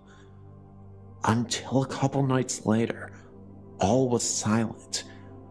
My cousin was a few doors down from the cursed room at the hotel. This is where it gets freaky. It was late at night, and my cousin was reading a Vietnamese book when the power started to go off and on. He looked out into the hallway to see if there was anything going on, and all seemed okay. He thought that maybe there was a problem with the electricity, so he called the front desk from his room. What he heard over the phone started to finally freak him out. He said that when he picked up the phone, all he could hear was heavy breathing, and someone hung up. Concerned, my cousin rushed to the desk. A woman was standing right there. He asked her why she didn't say anything over the phone after he had called. The woman said that he didn't make a call. My cousin insisted that he did, that he heard heavy breathing, and that someone else was on the other line, but the woman refused to accept his story. He also said that the lights flickered, and the woman began to grow pale. She urged him to bless his room, because there is something evil and it's disturbing the room. My cousin refused, saying that it was just a coincidence. Finally, a few minutes later, his wife screams. My cousin rushes to the room and asks her what happened. She tells him that she was walking out of her room when she heard voices talking, as if the chatter were coming from inside the hotel room where the couple had passed away. The doctor then demanded the staff open the room, but to their surprise, nobody was there. The staff even claimed that when they went into the room, the bathroom door was open and a dark shadow moved out of the bathroom and then disappeared. My cousin still dismissed everything. He said that things were just chaotic because of the first lady that stayed in the room, and everyone was on edge because of the death of the couple in the same room. He admitted it still creeped him out, but chalked it up to merely a very scary coincidence. However, if it were a coincidence, then how can anyone explain what happened in that room? It seemed to be the only room having issues, aside from the one my cousin was staying in, where he heard the voice over the phone. Either way, this was a pretty insane experience, and I don't know how I would have reacted if I was the one who was there instead of my cousin.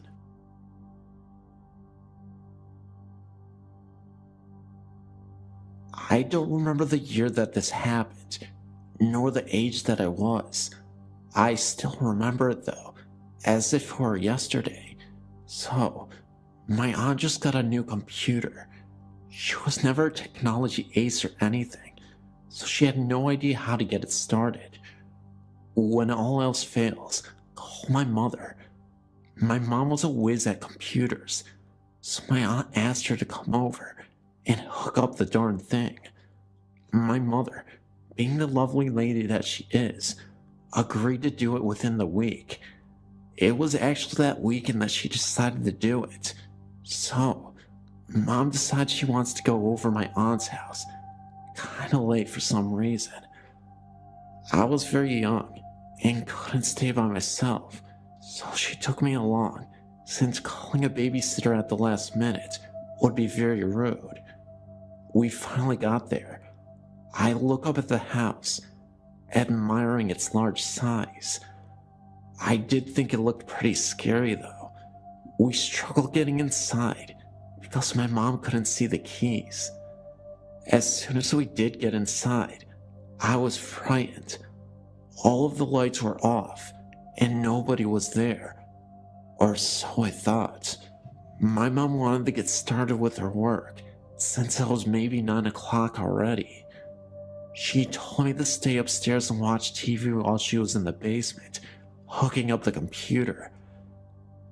After a while of whining and staying upstairs all alone in the large house, I totally agreed.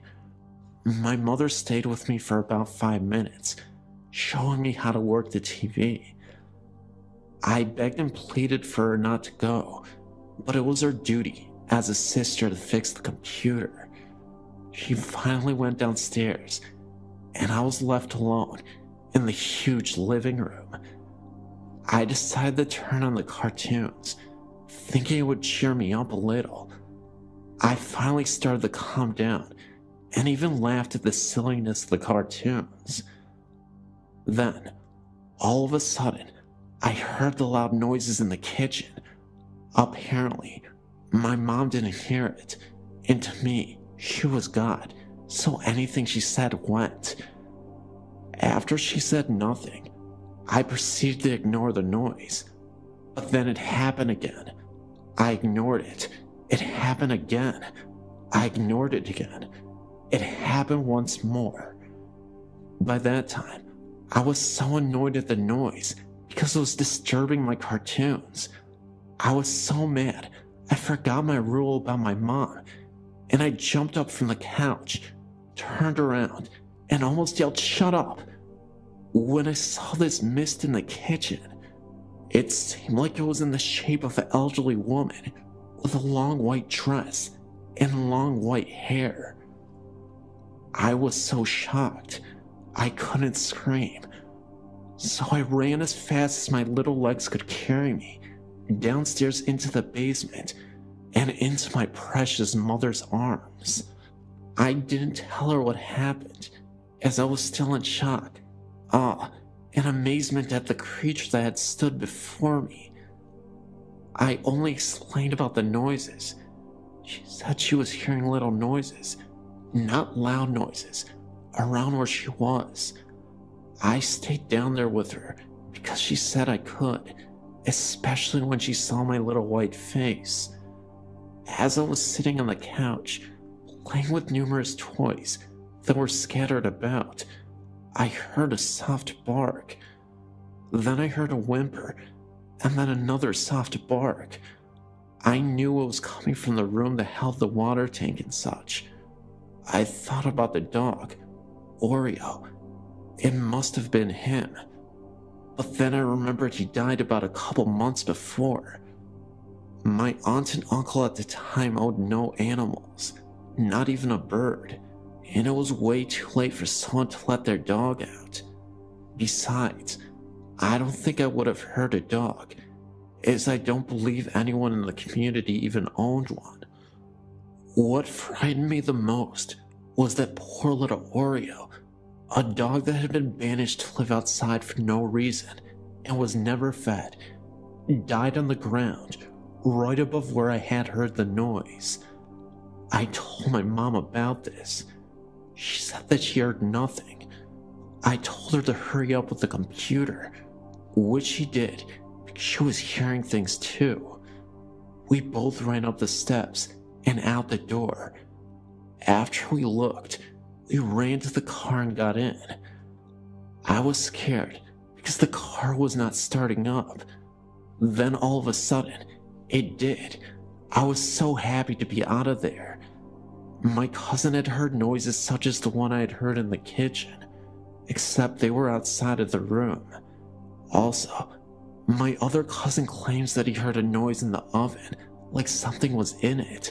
He opened the oven, and nothing was there, but he swears to this day he did hear something. Now, I mentioned in the title of this story that this was a traveling ghost. I say this because most, if not all, of that family's houses have had some sort of scariness to them. My cousin's current residence is just as haunted. Doors will open and close by themselves. One time, we were watching a movie. It was over, and I wanted to turn the lights on. When I turned them on, I heard a strange buzzing sound in the laundry room. It sounded like when the dryer is done drying clothes, only it was a steady, non-pausing sound. I walked over to the doors and started to put my ear up to make sure the sound was coming from that room. As I did so, all of the lights went off and the DVD player suddenly turned on, much louder than we had it on. But the thing was, the DVD player had been turned off the whole time. When everything came on, I jumped 5 feet into the air onto my poor cousin, where I proceeded to scratch her neck, holding on for dear life. I don't remember ever watching a movie down there ever again. Later, we asked his mom if she was doing laundry. She asked why, and we told her about the sound. She said she didn't even think about doing a load of laundry. To this day, I'm still scared to stay over my cousin's house.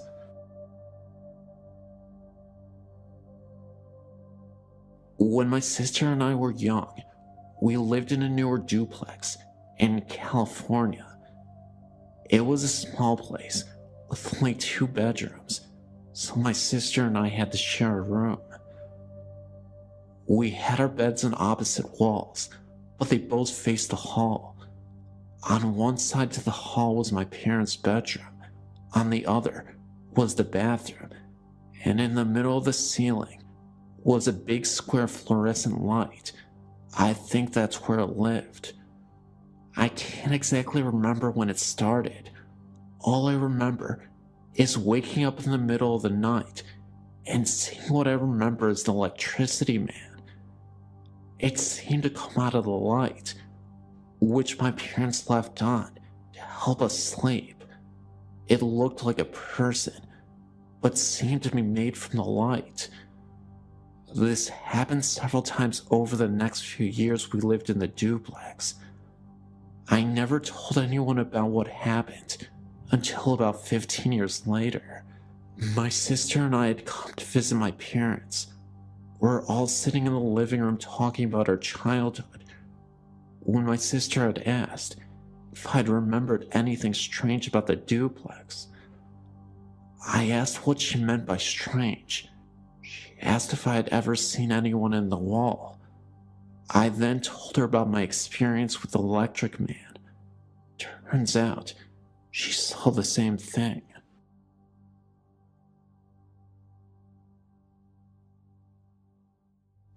This is an old story, pushed out of my mind for years and years. It was 1964-65. I was 4 or 5 years old.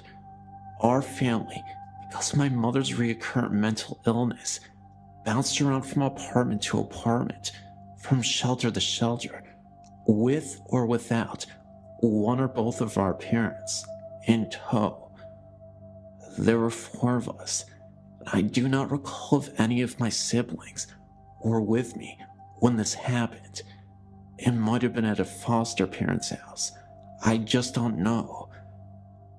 I remember sitting on the side of a small cot in the waning light of a Chicago winter. There was an odd, really dark shadow on the wall to the left of me. It was the size of a small man, and I stared in disbelief. Because it had a hat on and was in profile. The outline of the lips, the nose, the forehead was perfect. I was a pro at discerning what was real and what was not real even at that age, because of my mother's problem. And I tell you, I knew that what I was seeing was real, that I was not asleep, and that no shadow could have occurred that so accidentally duplicated the perfection of the human figure that I saw before my eyes. We stared at each other for a very long time, the figure never moving. I never told a soul, as I didn't want to be thrown in a loony bin too. This is the first of many encounters of the years. My mother had the gift. My sister really has it, much more than I.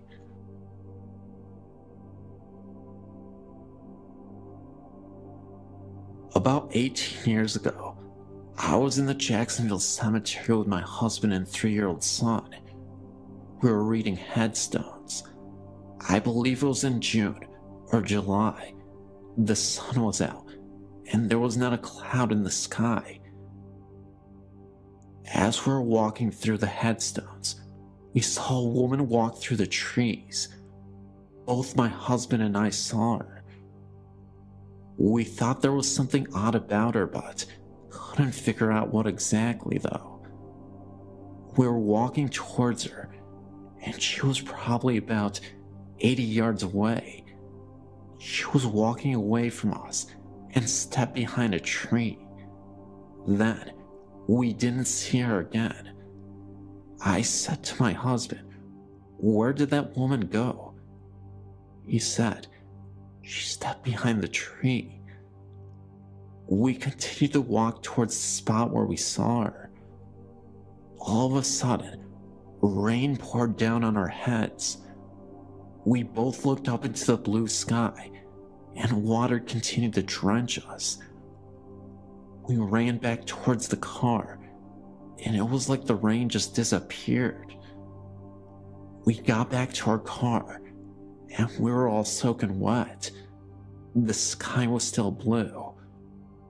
We left right away.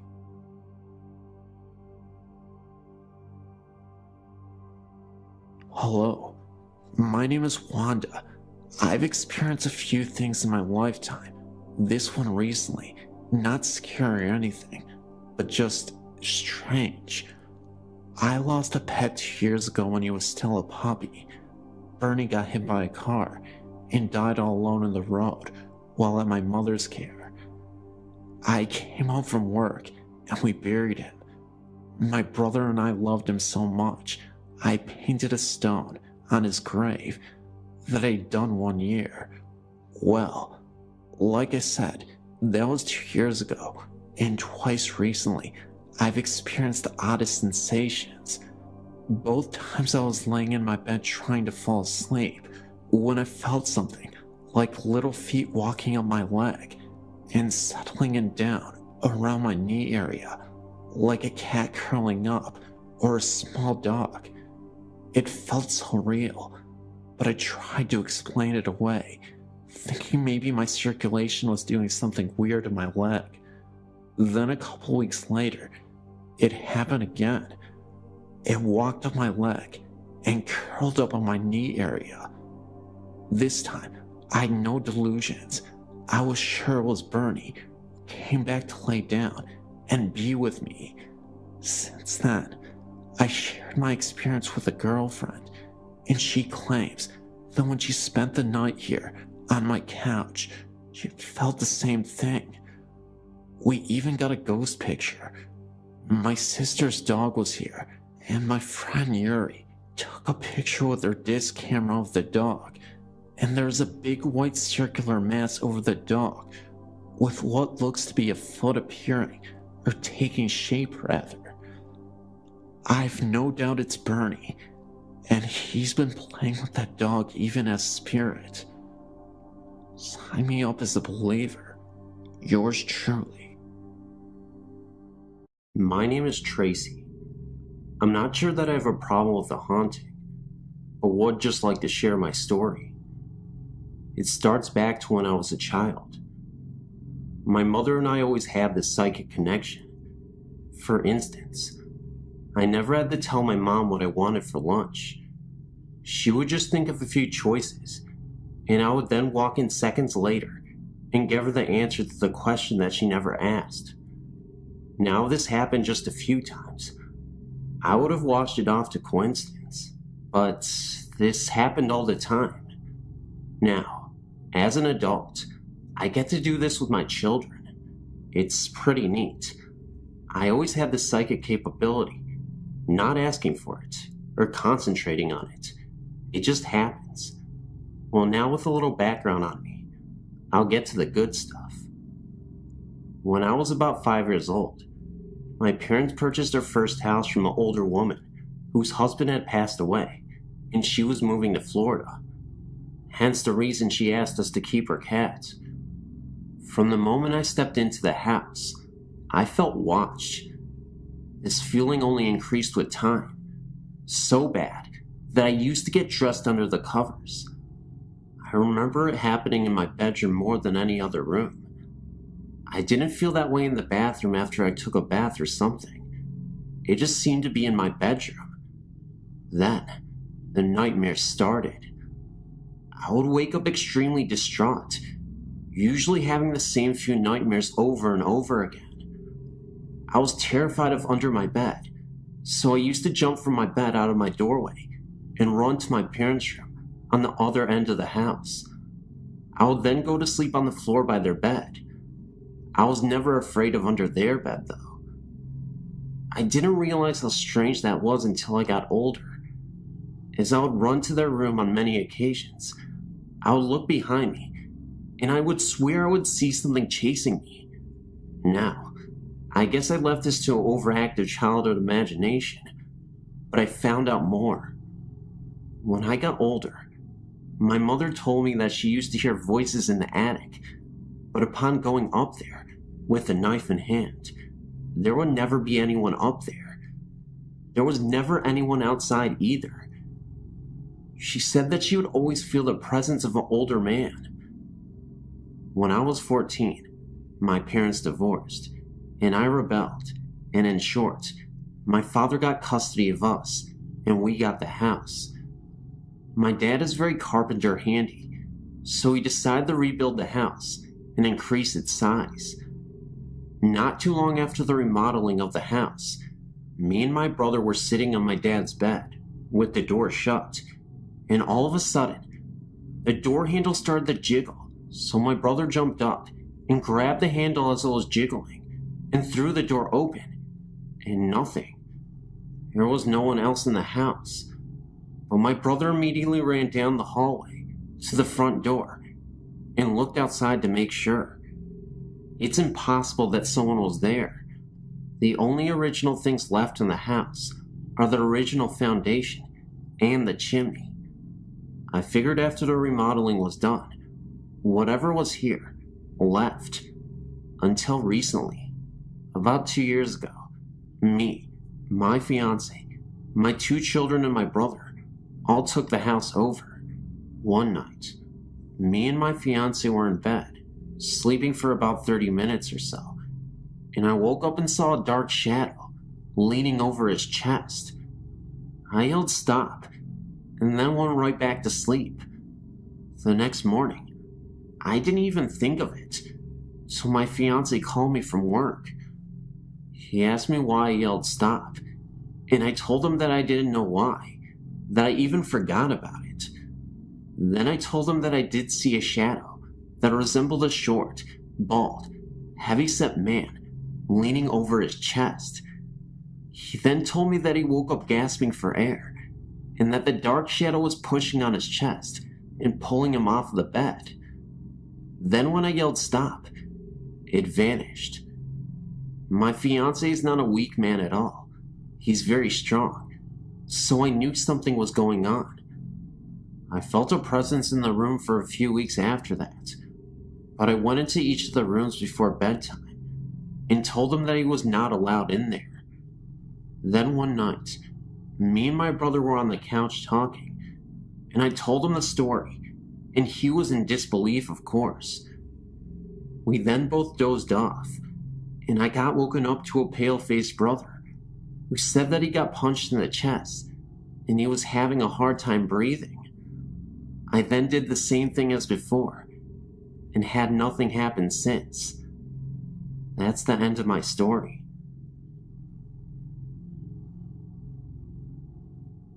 Well, this experience takes place almost 30 years ago.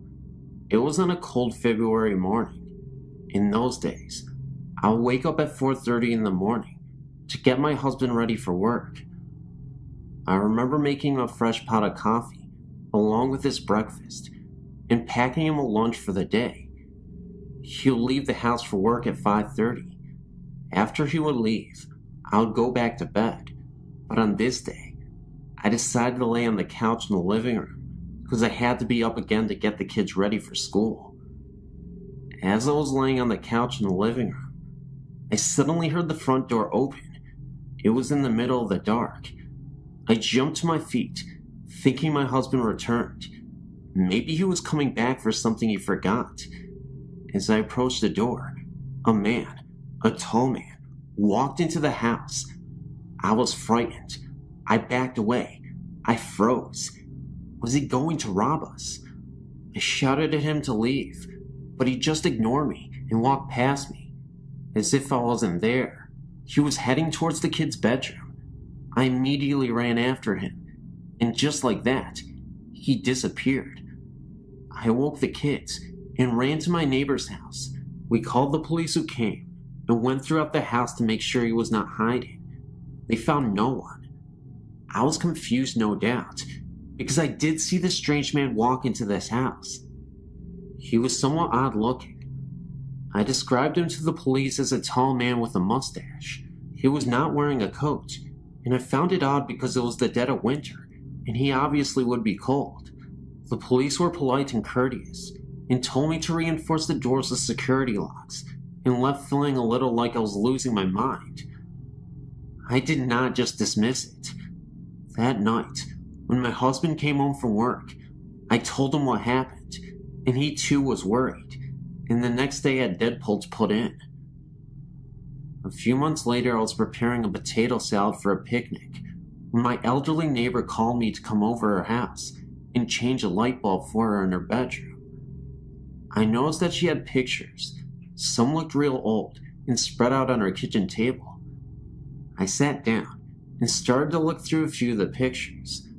Then I came across the picture of two men, one short and stocky, wearing a bowler hat, the other, a tall, light-haired gentleman with a handlebar mustache.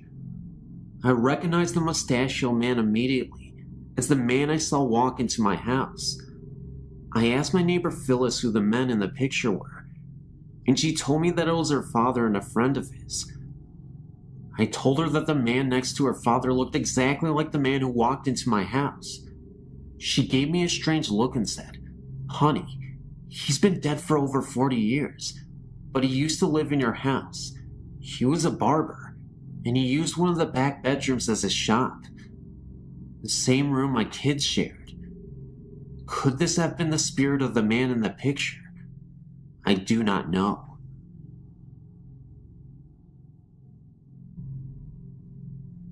For as long as I can remember, I've been able to see and feel the paranormal. I didn't know what it was at first, and was truly terrified by the feelings I would get when someone came near me. I'm at the point where I'm no longer afraid, but I do have my moments when something sneaks up on me. Almost every home I lived in has been haunted, and I'm not sure now if they were the homes themselves, or if I'm being followed. I feel comfort in my newest home, and I'm always sure that there's nothing there, which I'm grateful for, because my son senses them too, and I'm not sure if he can still see them, but he used to be able to. He knows his uncle and grandfather, and they both died before he was born. He knew things about them that no one else told him, and as a baby, he would stare past me and start laughing at air. In time, he was able to communicate what he saw, and the truly significant moment came 2 days before his papa passed away. He went into the room his great-grandfather was resting in, and came out, and told me that there was a man in the chair, and he was there to take Papa home. My son was 2 at the time, and we did not discuss his grandfather's dying to him. We only told him that he wasn't feeling well.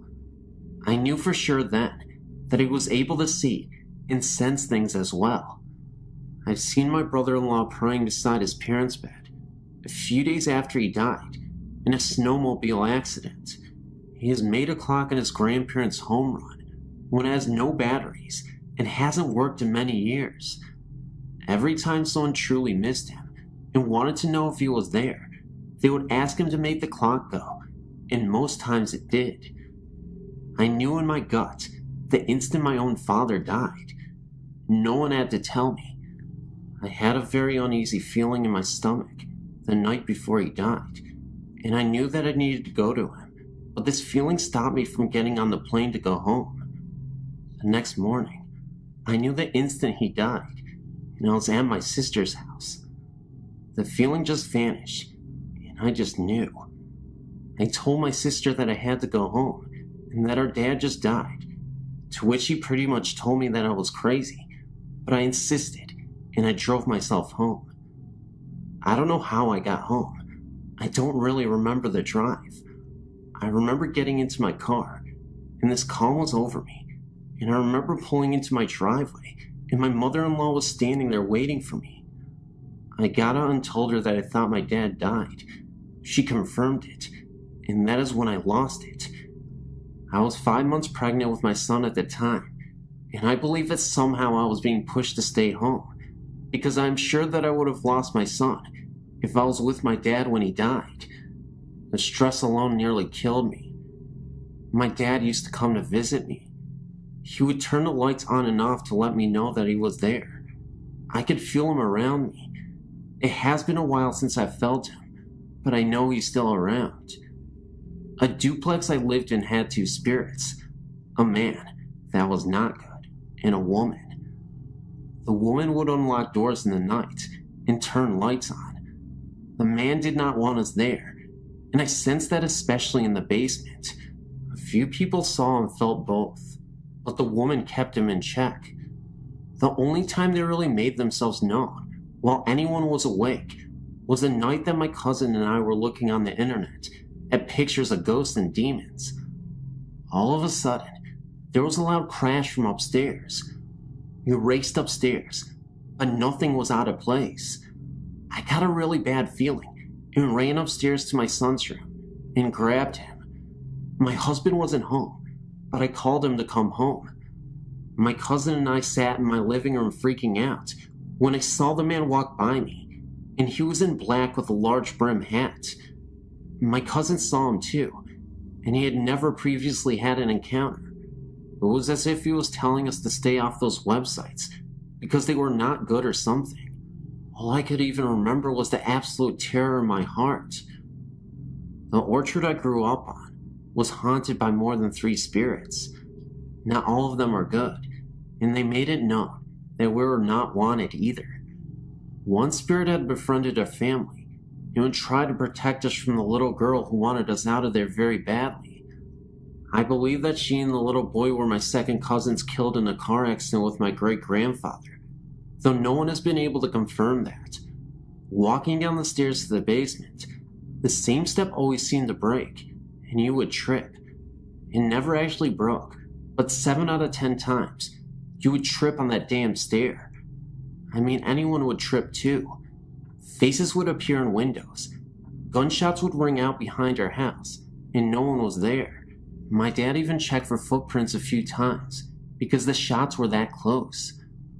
The taps in the kitchen exploded once, and there were the booming noises from within the house, for no reason. I saw the spirit of the cat my dad ran over a few times, and then there were the horses and cows that periodically freaked out over something no one else could see.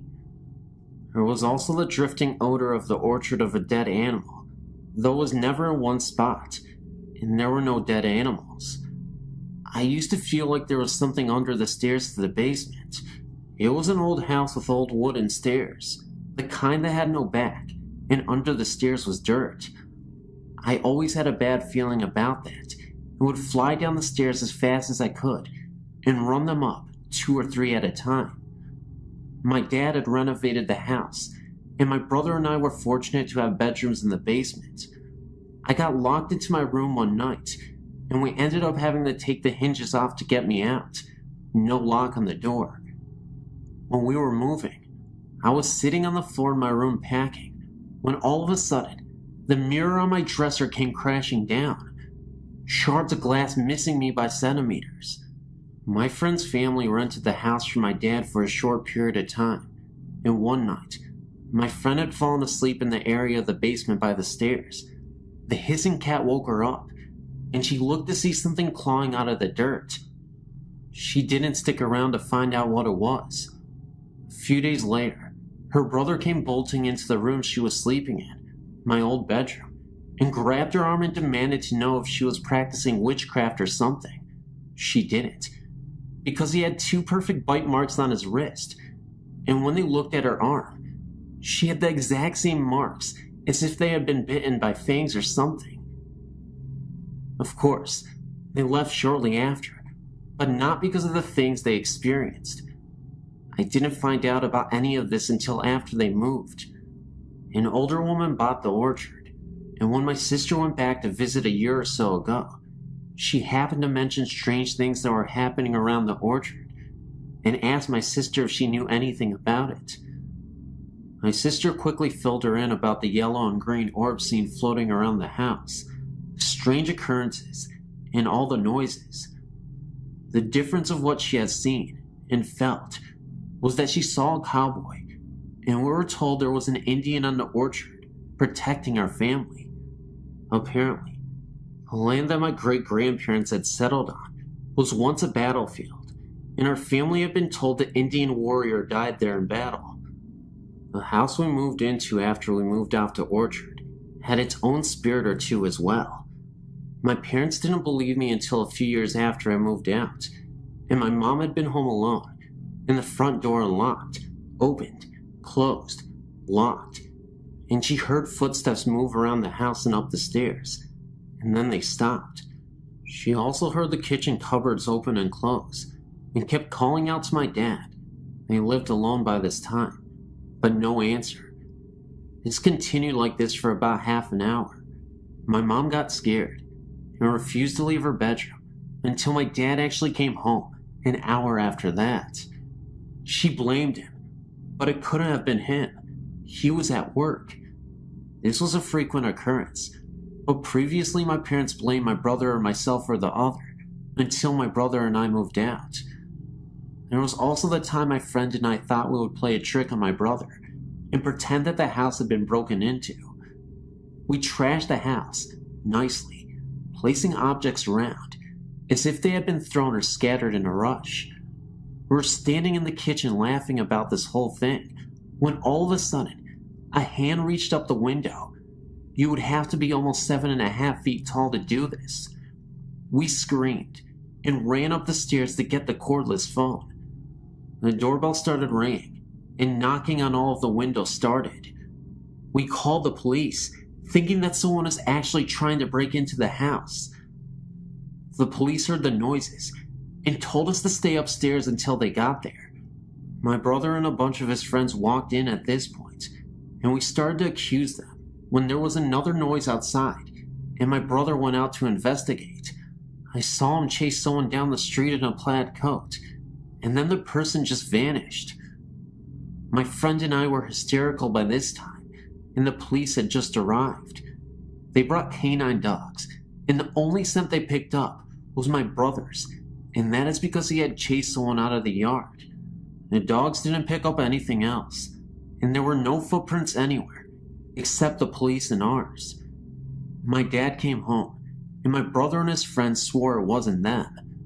When the morning came, we all went out to check under the kitchen window for evidence it was my brother, and there was just no way that anyone could have just reached up that way the hand reached up. There was also the time that I came home, and the upstairs extension picked up while I was on the phone. I thought my friend had someone over, or it was a party line. Small towns used to have this, where 2 different residences shared the same phone line. She thought I was trying to scare her, because we could both hear breathing. I snuck to the stairs and saw the shadow of a man. I freaked out, grabbed a knife, and ran out the door. I called my sister down the street to come, and there was no way anyone could have gotten out, but no one was there when it was checked out. There was also the glowing eyes in the bushes up the street. I used to see those frequently at night, and once in a while was brave enough to go and check it out, to see if there was a dog in the bushes, peering out.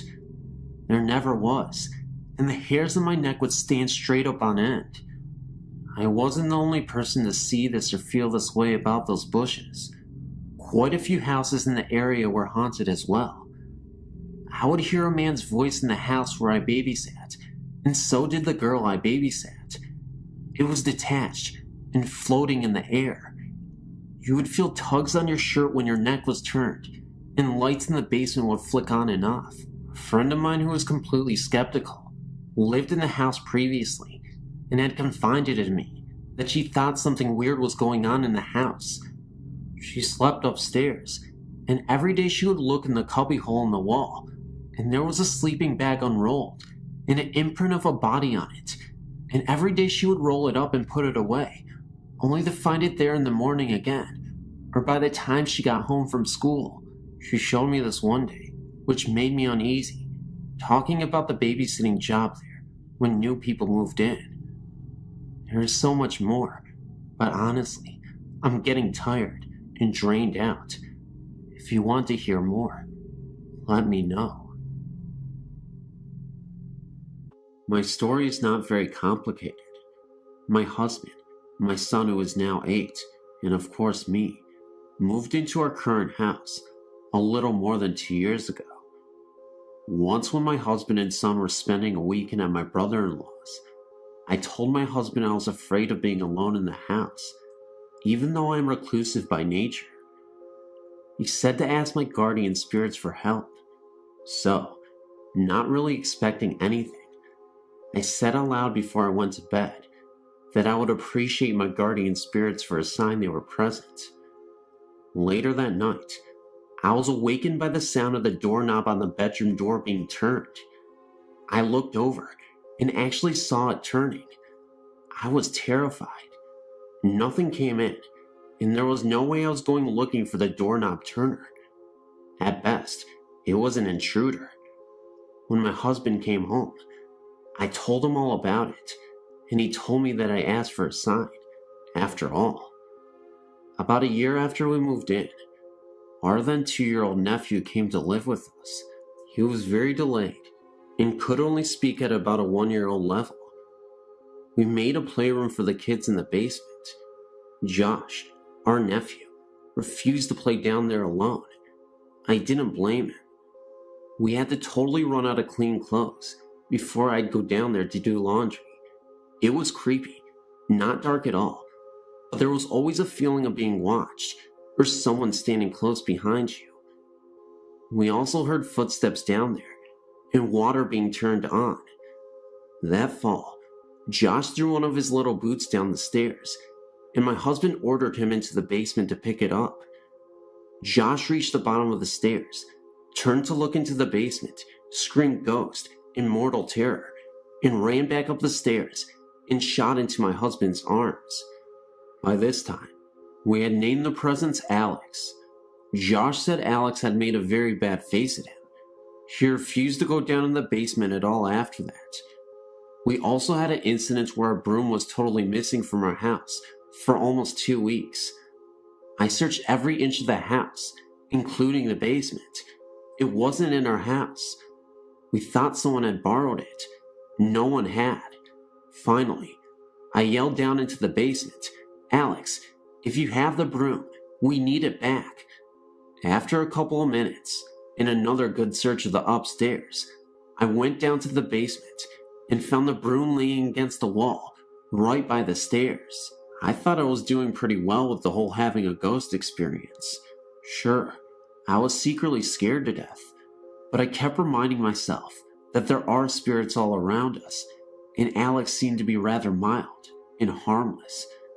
He even listened to my husband when Mike ordered him to stop scaring the kids, and later to stop coming upstairs. And surely, Alex had as much right to be there as I have. However, I changed my mind after taking a nap in the extra room downstairs. I was awakened with a jolt by the distinct feeling of a hand slapping me in the face. That was it for me. While we were in the car, away from the house, I told my husband Alex had to go, and since he seemed to have some authority, he had to tell Alex to leave. Mike said he'd probably have to talk to a medicine man. Luckily, however, perhaps after overhearing a similar conversation at the house, Alex left on his own. No more noises from the basement, missing household objects, or eerie feelings.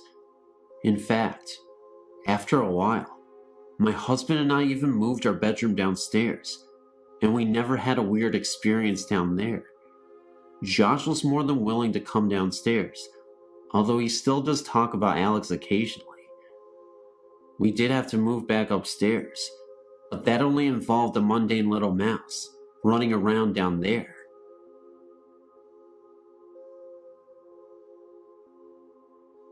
I had a friend in Arlington, Texas whose house had a ghost.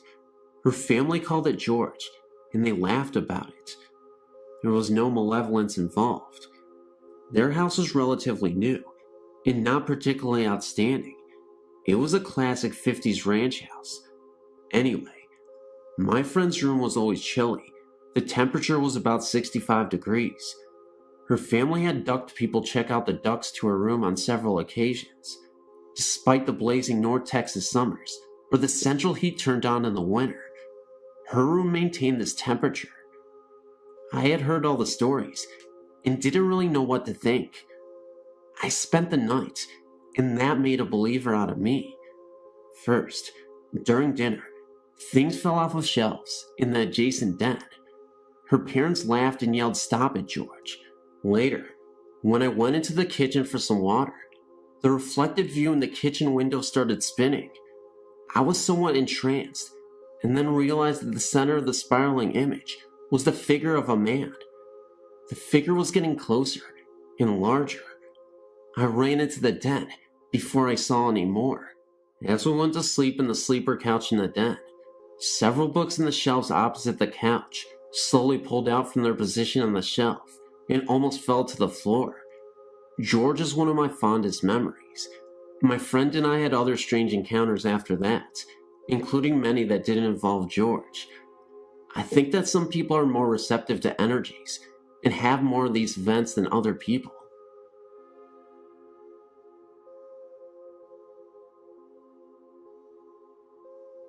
I've decided to post my other stories now, before I forget to post them later. The first one I would like to share happened when I was 18. My friend was living with me and my family in our house in Northeast Calgary. We were sitting in our room playing cards. There had been a couple strange things happening the last few weeks, like my TV turning on and off by itself, the volume going up and down on my stereo. Since both of us had always been believers, she's always had experiences of her own. We knew it was the work of a ghost. We were never really frightened, at least not until the night I'm about to tell you about. Anyway, like I said, we were playing a game with a deck of cards. You asked the question and then flipped a card. If it was a black card, the answer was no. A red card was a yes. It was called something like Ouija cards. At first it was just a game. We were laughing and joking around at the answers it gave us, until we noticed a pattern.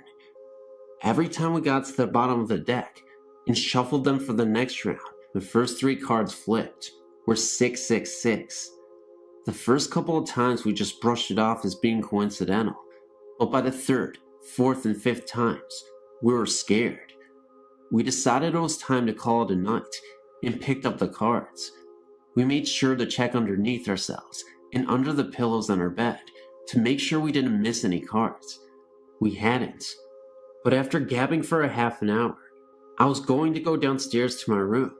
Sure enough, there was a card sitting right in plain view of both of us. We looked at each other a little funny, and then she picked up the card. It was the 6 of spades. I got curious as we went to put the 6th card back with the others and flipped the 2 cards of the deck. Both of them were 6s. We put the cards in the kitchen, and on my way downstairs, I heard the TV go on. I turned to go back upstairs to tell my friend when it turned off again. I went to my room and laid down. A couple minutes later, I noticed the room had gotten brighter. I opened my eyes and saw that 6 of my candles were glowing brightly, even though no one had been in the room to light them. I blew them out and tried to go to sleep. It happened again, but this time they lit, one by one. I ran from my room, noticing it grow dark once again, and slept the rest of the night with my friend. I've never had an occurrence like that again. My most recent experience happened in January 1999. One of our dogs, CB, short for cat bait, had recently been put down. He had been a big part of the family for 15 years. One night, our other dog, Tia, came downstairs to my room. This was extremely odd, since the only time she ever came down was if I had food, or if she was with my mom.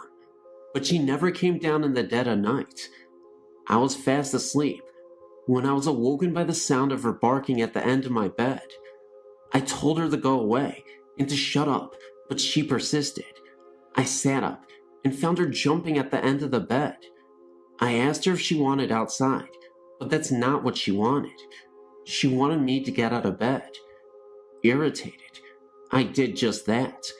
We walked out of my room, and she started barking at the corner of the basement.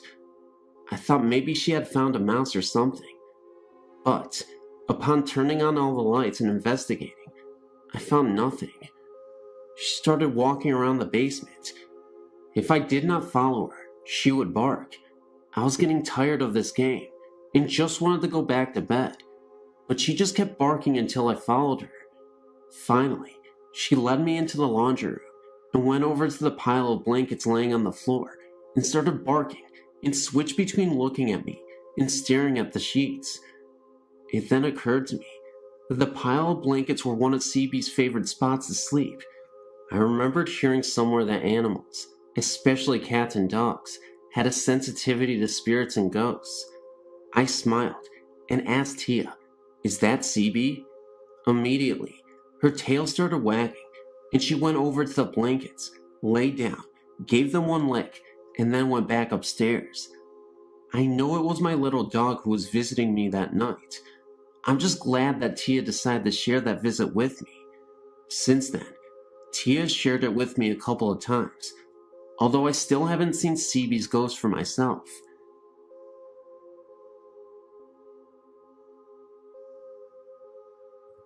This story has several parts. It has taken me months to put this together in a way that makes sense and takes all the known facts into account. I awakened suddenly from deep dreamy sleep one night in December or January with the terror that someone was in my room. I've heard that in most people, there is a reflex that literally prevents them from moving when they are in a deep state of sleep, and the frozen, unable to move state described by many upon first being awakened is simply that reflex still working, not fully in sync with sudden consciousness. I'm in a different category. However, I'm a sleepwalker and capable of vigorous movement, even when not awake. To get on with the story, I felt an intrusion in my dream that had nothing to do with what I was dreaming about. It shocked me awake, and I sat up straight in my bed. I was treated to the sight of an apparition standing near the foot of my bed. It was quite tall, over 6 feet I would guess. I couldn't tell if it was male or female, but my sense was that it was female. It had short dark hair, parted in the middle and brushed back on either side, and wore flowing white garments. It emitted no light. What I could see of it was illuminated by the yard's light, shining in the bedroom window. I apparently surprised it, because for a fraction of a second, its right hand was raised to its temple in a gesture that seemed to indicate I was not supposed to have awakened or have seen it. Immediately, it was gone, leaving me to wonder if I had really just been dreaming. It all happened so quickly. In January, I visited a psychic who told me that in addition to the spirit of my grandmother, which I knew about, I had the spirit of a young girl strongly attached to me. She was not able to give me any details as to who the girl might be, and I thought about this for a great deal. For months I pondered whom this might be, and got no enlightenment. Finally one day, the face of a child I used to babysit for many years ago sort of popped into my head, and I knew who my little girl attachment was.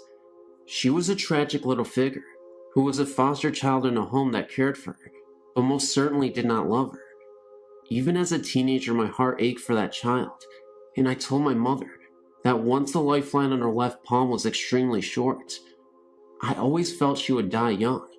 I really didn't know any facts about her, since I lost touch with her foster family after I went to college, but I had no doubt that she was my attachment. A few days after this, I went to another psychic, who told me that the girl had not been ready to die when it happened. It had surprised her. For that reason, she was unable to find the lights that souls are supposed to go to when they pass. He told me that I was the only light she could find, and therefore she had attached to me. But that wasn't a good thing. She meant me no harm, but she was draining me some of my energy, and she needed to move on for her own sake as well. He spoke with her briefly, and told me she was 17, and that her stepfather had caused her death, or at least a great deal of pain while she was alive, which she does correlate with what I knew of the man. Remember, she was in foster care, not living with her mother and stepfather when I knew her, but the man was a convicted child molester. The psychic told me he would go help her to the light, and I presume he was successful. Tonight I was reading some of the articles on the site about why spirits tend to manifest at night, to get a glimpse of someone they loved, perhaps, or to try to communicate, and what the best reaction to an apparition is. And I realized that 1, probably my apparition was my young friend, who I wouldn't have recognized because I hadn't seen her for about 7 years before she passed, and 2, sitting straight up in bed was a good way to scare it off, because it disappeared in the blink of an eye. If I had realized who it was, I would have tried to make things easier for her, but for both of our sakes, I hope there is no next time.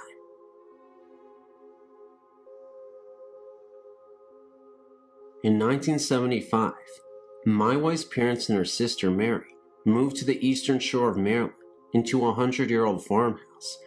What made them believe there was a ghost was little things disappearing and reappearing in different places, doors locking by themselves, being touched by someone who wasn't there. Things really didn't start getting weird until her other sister Cher and her son David moved in with them. Cher had a little bit of ESP. She could tell when things were going to happen. She would have dreams and funny feelings that would mostly come true. They would hear noises in the attic, footsteps, and things rolling around. Cher would hear someone calling her name at night. She had the bedroom with the attic door in it. Once, my wife felt someone sit on her bed, and Cher felt someone run their fingers through her hair. They were all outside taking photos of each other one time, and no one was in the house. But when the photos were developed, someone was looking out the pantry window. They believed the ghost was not harmful. In fact, it was very helpful. Things that they were looking for would appear. When David was a baby, he had stuffed animals in his crib. Years later, he told us that he was afraid of these stuffed animals because he thought that they were alive. Another thing that happened was when both my wife and her sister Mary got married. Both of their wedding photos that were taken in the house never turned out. They believed the ghost was sad to leave them there.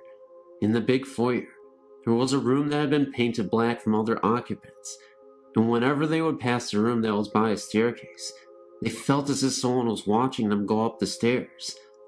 All 3 sisters felt this presence. I'm now a 48-year-old professional, settled in Canada, and doing very well. In Northern England, as a youth, I had many experiences, mainly revolving around the house, which my family bought when I was 12 years old. We were told by the neighbors that 3 families had moved out in the 18 months before we moved in, but the only explanation was that they had marriage problems. Within a year, we heard noises, such as a person banging on the door, or definite and very clear footsteps, which would walk up the stairs if you were upstairs, or down the stairs if you were down. When it first happened, I thought it was my brother, 1 year younger than myself, banging on the door, disturbing my math homework. But when he went down to complain, my parents insisted that I had not been out of the front room for an hour. The very next incident was I was awakened in the middle of the night by a tremendous racket from the bathroom, and I got up and put my trousers on to see what it was. As I left my room, my mother stood at her door, and we each asked the other if we had heard the sound. We agreed that it came from the bathroom and went to look. All that was there was an empty washing up liquid bottle, made of plastic, squashed and lying on the floor. Another night, my mother and I heard a crash, as if metal ladders had fallen outside downstairs living room, but again, there was no source for the sound when we checked. Over the years from age 12 to 18, I became familiar with these sounds and joked with school friends that we had a ghost called Jack. Some friends were in the house when the footsteps came down the stairs. I heard them, but I said nothing. No one else did. When it happened a second time, I heard it, and so did a young man named Mike, who had never heard of this story. He searched everywhere, and would not accept my reassurance that no one was there. When I left to go to university, I told the next door neighbor, a middle-aged woman, that I was glad to leave. She told me that these sounds were the reason why the 3 families left in such a haste. The neighbors agreed not to tell us because they did not want to put ideas into our minds. A woman who lived there previously was found dead in the bath with her wrist slit. It was thought to be suicide, but I had a vague and reoccurring mental image of a man coming down the curved stairway. A friend later suggested that, perhaps, this man was the old woman's son. Perhaps he killed her and made it look like suicide. Who knows? One piece of advice: never try a Ouija board to communicate with the dead. Leave well enough alone.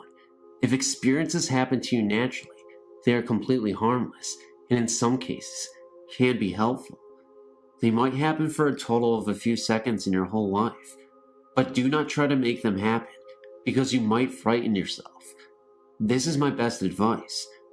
There are other stories, all true, but they have to wait.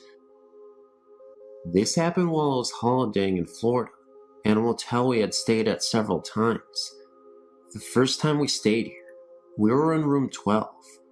While in room 12, we would always hear arguments from next door, and the occupants would always check out, usually within 1 or 2 days, never staying longer. My husband loves America, especially Florida. As it happens, I was to have an operation in Florida, and this was a good time to visit. We checked in at the same hotel. My husband wanted the room in which we had stayed in before, room 12. Unfortunately, it was taken, so we had to take the room next door. This motel does not have a room 13, so the room is numbered 14. I did feel uneasy about staying in that room. Let's just say a nagging feeling, an intuition which I always trust. By the way, I come from a long line of witches. The reason why I was so uneasy about this was not because of the number, but from remembering the countless couples that came and went from that room. My husband insisted we stay there, since it was next to room 12, and the happy memories of the last holiday we had there. I gave in, and we checked in. We unpacked our things, and from day one, we had an argument the whole entire time we were there. I thought to myself, maybe it was me subconsciously dreading the operation and taking it out on him. We would be at each other like cats and dogs, to the point in which I walked out of that room a couple of times. The atmosphere would be charged and depressing, and as soon as I walked out, the sun would lift my spirits. My husband is not superstitious, nor does he believe in ghostly encounters. After having my operation, I would have to be bedridden for a week or so, and heavily under the influence of painkillers. While I lay in bed, I would chase my husband away with my bad mood, post-op blues, so I could be left alone and in peace. The time I had alone in that room would stay with me for a long time. Remember, I'd taken some painkillers for my operation. My husband had drawn the curtains so I could sleep. One afternoon, I dozed off and was awakened by the tug of the bed sheets. I thought maybe I kicked it off, so I tried to pull them up. Once I did, I fell asleep again. Again I was awakened by the feeling of sheets being tugged. I thought it was my husband and woke up shouting at him, but there was no one in the room. I felt the temperature in the room was cold. I shivered and had to force myself in great pain to get out of bed and pull the sheets up. Once in bed, I looked around the room. The strange thing was, it seemed like shadows in the corner, yet it was bright as day outside, and the curtains were drawn, and there were no trees or anything near the window to give off shadows. I stayed awake for hours, waiting for my husband to return. He walked in and got a shock, seeing me all wide-eyed, and thought he had left the air conditioner on, as it was very cool. He walked over and noticed it was off, and blamed that the damn thing was broken. For the whole week while I recuperated in that room by myself during the day, my bed sheets would come off. I would wake up in cold sweats, looking around the room. There was no one there. I felt something brushing my skin, and always felt the shadows in the corner. I put it down to painkillers. They were very mild, and my usually happy self became withdrawn and depressed. I noticed that my husband would come back smiling and was trying to cheer me up, but as we stayed longer in that room, it seemed to have an effect on us. He became mean, and sometimes he would jeer at me. I had enough by this time and wanted to leave. The last night we had stayed there, I had not taken any painkillers, as I wanted to believe I was not hallucinating or seeing things. And believe me, I've seen many things and experienced stranger.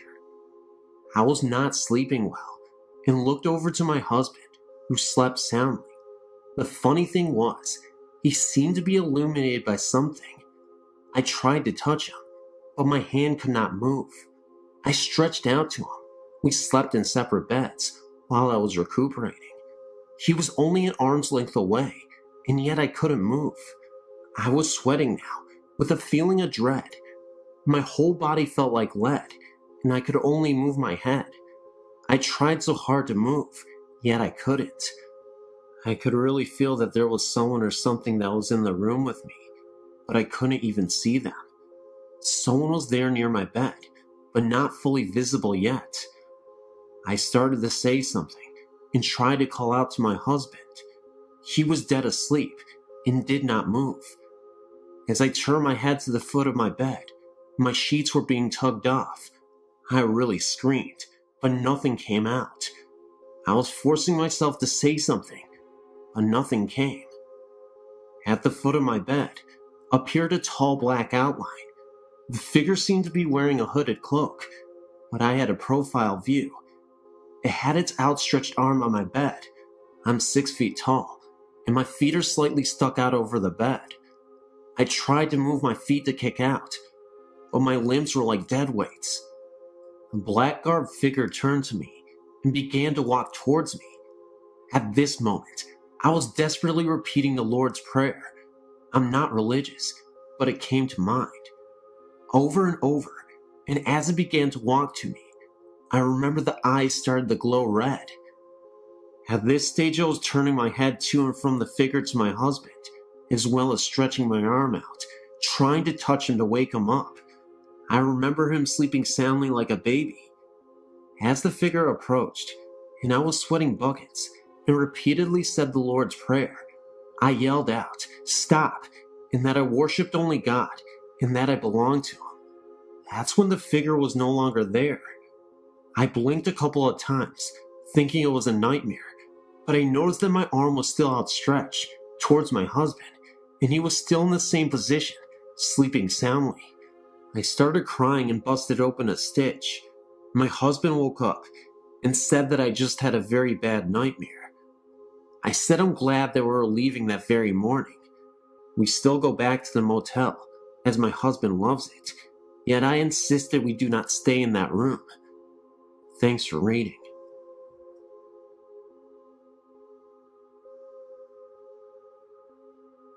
I grew up on a farm in Missouri.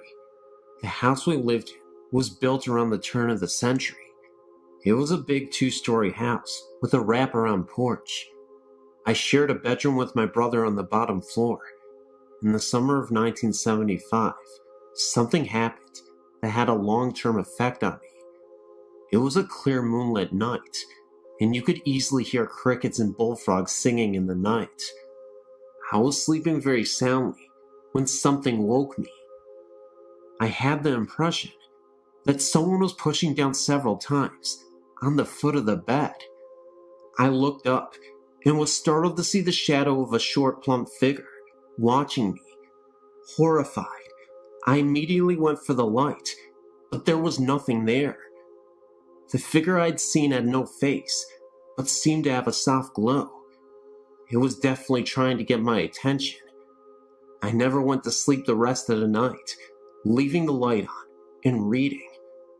The next night, about the same time, I was awake and witnessed a small ball of light zipping around the room. This time I left the light off and watched the tiny orb for about 15 seconds when it finally zipped out of the room. I talked to certain family members later and found out that apparition that I had seen was probably my great-grandmother.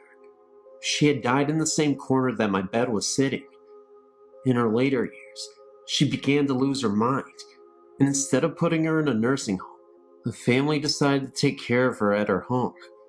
They hired a male nurse to help her, and at night, the night I saw her, my uncle said she was probably looking for him. The incident disturbed me deeply, and it was years before I could finally sleep well at night. I'm now married and live in another old house, but this one seems to have no past to disturb me. Thank God.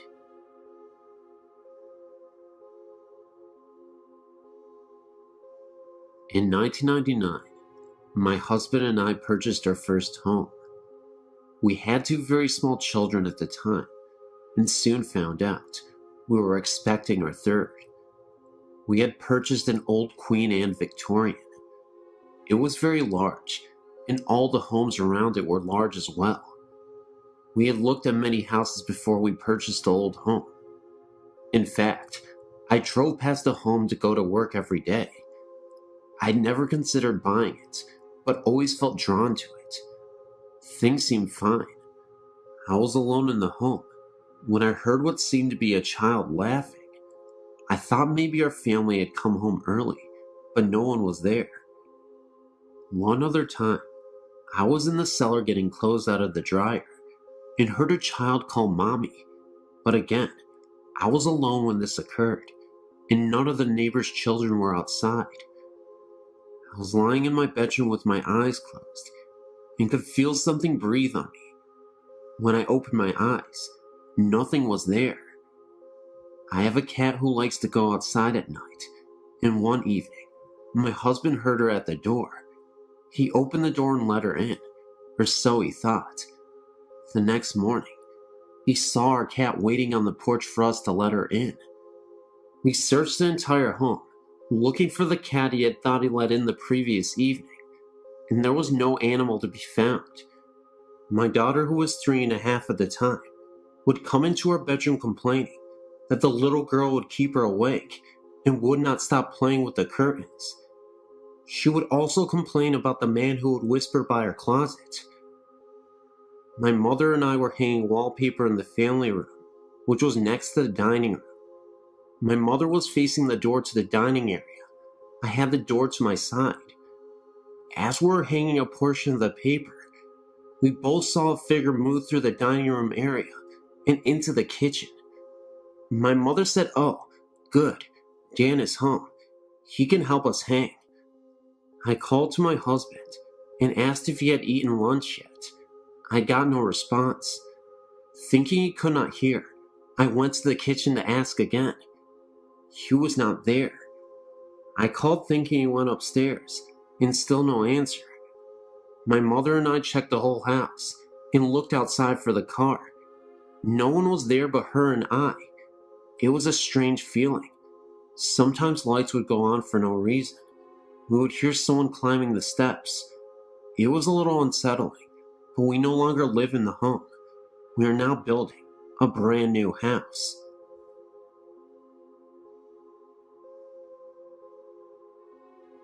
The story that follows is a true account of an 11-year experience that I will never forget. When I was 6 years old, my family moved into an old Victorian home in Pontiac, Michigan. The house still stands today. It has changed owners several times, but is in a state of disrepair. The house had been built in 1892 by Mr. Newsbringer for himself, his wife, and children. My parents had purchased the home from Clara, the last living daughter, in hire. I remember moving in that day because even as a young child, I felt a sense of uneasiness. That feeling was soon to be validated. At first, it was more of just an uneasy feeling throughout the whole house. Soon I discovered, though, that the feeling intensified while in my room. It was a large, 4-bedroom home, and us 3 girls all had the luxury of having a bedroom all to ourselves. Mine was in the back of the house, next to my parents' room, and across the upstairs foyer from my other 2 sisters. When alone in my room, I began to feel as though I was being watched. It is a universal, primitive feeling. I'll be sitting at my desk doing my homework, or just laying across my bed listening to my stereo, and I would feel it. I felt that a presence was emanating from one corner of my room, up at the ceiling. I had not seen or heard anything up until this point, but that was soon to change. As I was alone in my room again, one day after school, I heard a voice call my name. It was a male voice, and I thought it was my father. I went into the foyer to answer his call, but since he was not home from work yet, it could not have been him. I went back into my room and soon heard the voice again. I say that I heard it, but it occurred to me several years after the fact that I only heard it in my mind. A sort of telepathic communication, I think. It wasn't long before this voice became an everyday intrusion into my life. It would call my name repeatedly. It would assure me that it was okay, and for me not to be afraid. It also told me to come closer to the corner from where it was coming. I remember now that I would be so drawn to it, and would just stand there transfixed, staring at the corner. I never went close to it. Call it instinct, fear, whatever, but I somehow knew better. As I was staring at the corner one day, a huge void opened up in the corner. It was the blackest black I'd ever seen. I saw nothing in the gaping hole, but it seemed to go on forever, and I would grow lightheaded and lost blocks of time staring into it. Now, I had told my younger sister all about this, but she never saw or felt anything until we actually moved out of the house, but I'll get to that later. I was afraid to tell my parents, and had been warned by the voice that this was our secret, no need for me to tell. The voice began to torment me. Even at night, as I lay in my bed sleeping, I could feel it there in the dark, beckoning. It invaded my dreams, becoming ever more insistent that I succumb to its wish, that I come into the void. It was angry at me, growling insults and obscenities, but I never would give in. Towards the end of the stay in our house, I began arguing back, telling it that I was stronger than it and would not be overpowered. Strangely enough, over all those years, I'd come to accept its presence as a normal part of life for me. No one ever saw or felt it but me. I'd even confided in my best friend Shirley, who would frequently come for sleepovers. I think she slept with one eye in the corner. The day we moved out, I experienced the most intense terror I will ever feel for the rest of my life. I was then 17. I was in my room, packing up the last few items. I felt the familiar goosebumps and tingling of my skin as the hair on my back of my neck and arms stood up.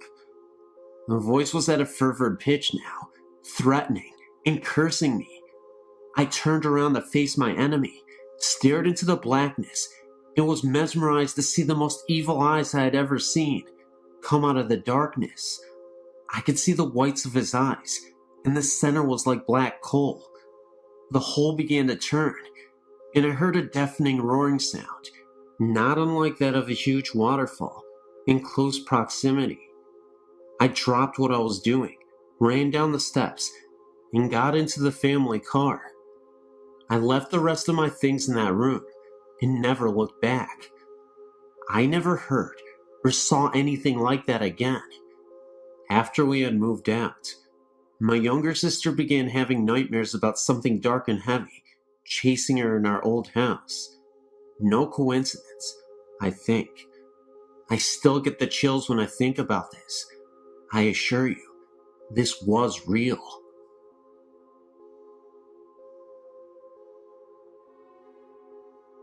My family and I lived on a farm in Manistee County for 11 years.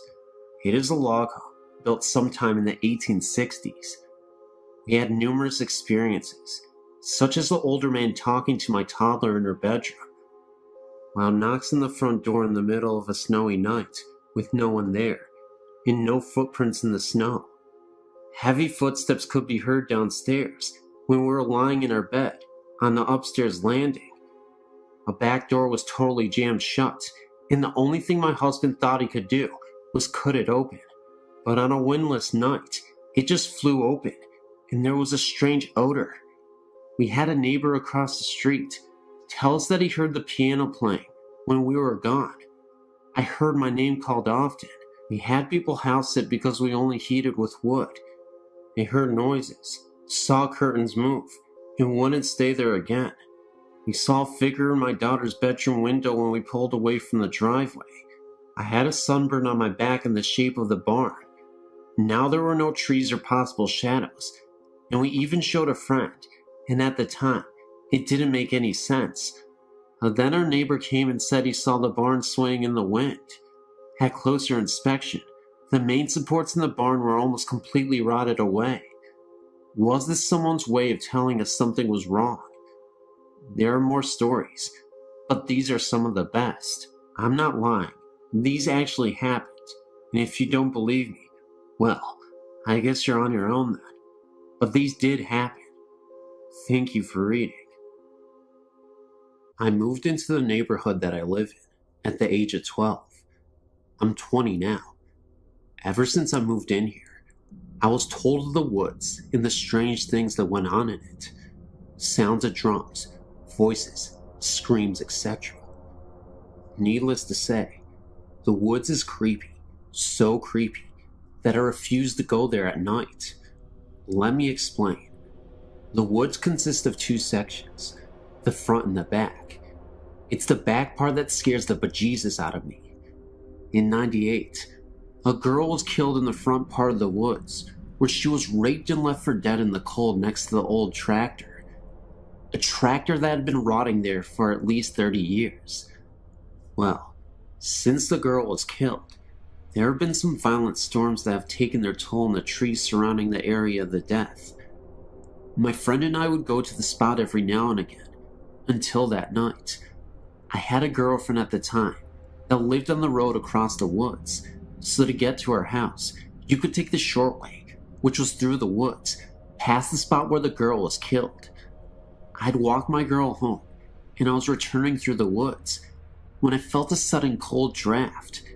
Now mind you, this is the end of summer, so there was no logical explanation to see my breath during this time of year. I then turned to look over at the tractor, and I felt an overwhelming sense of depression and sorrow that made me feel sick to my stomach.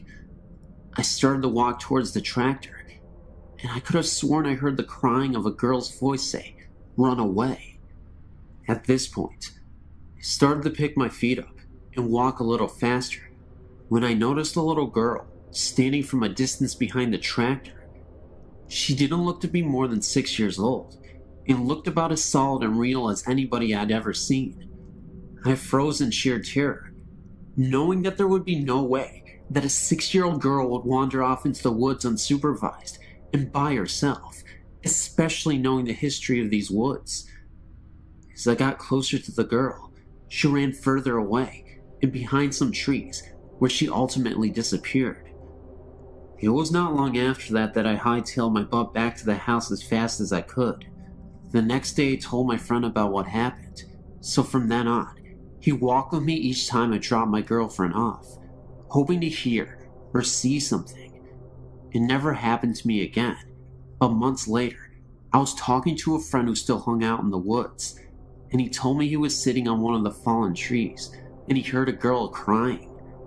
He said it startled him, so he went to go and leave.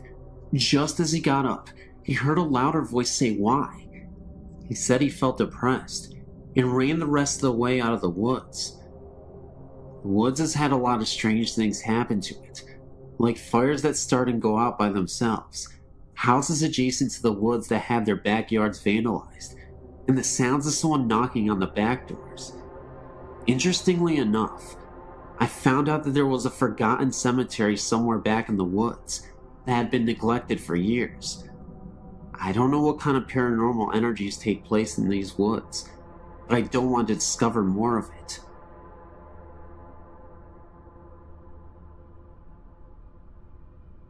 My parents still live in the same house I grew up in with my older sister. My experiences with ghosts began at about age 8. One night, I'd just gotten into bed and was waiting for my dad to come tuck me in. The lights were still on, and the whole family were upstairs. I wasn't alone or anything. I was wearing a nightgown. Suddenly, I felt 2 hands run quickly underneath my nightgown, up my legs, and over my body. I screamed bloody murder, and my parents came running in. I don't remember if they believed me, but I never slept in that room again. I traded rooms with my sister. Once she had begun sleeping in that room, she would tell us in the morning that someone would sit on the bed and say her name while they rubbed her head. But she never opened her eyes during these encounters. A few years later, I was getting my dad and I some ice cream in the kitchen. There was a new big bag of candy on the counter in front of me. Suddenly, it flew across the counter. I ran and told everyone. They believed me when they saw the candy on the other counter. Another time stayed home sick from school. I was lying in bed watching TV, and I kept hearing what sounded like marbles being dropped in the attic right above my bedroom. I was so scared, I called my mom, and she sent her friend over to stay with me. To this day, the TV in our kitchen turns on and off by itself. My aunt reported hearing music being played in her family room when everyone else was outside. Last weekend, my family gave me a bridal shower at my parents' house. When I got the pictures back, almost all of the pictures have orbs in them. I could not believe it. Whoever it is still there and still trying to be a part of us.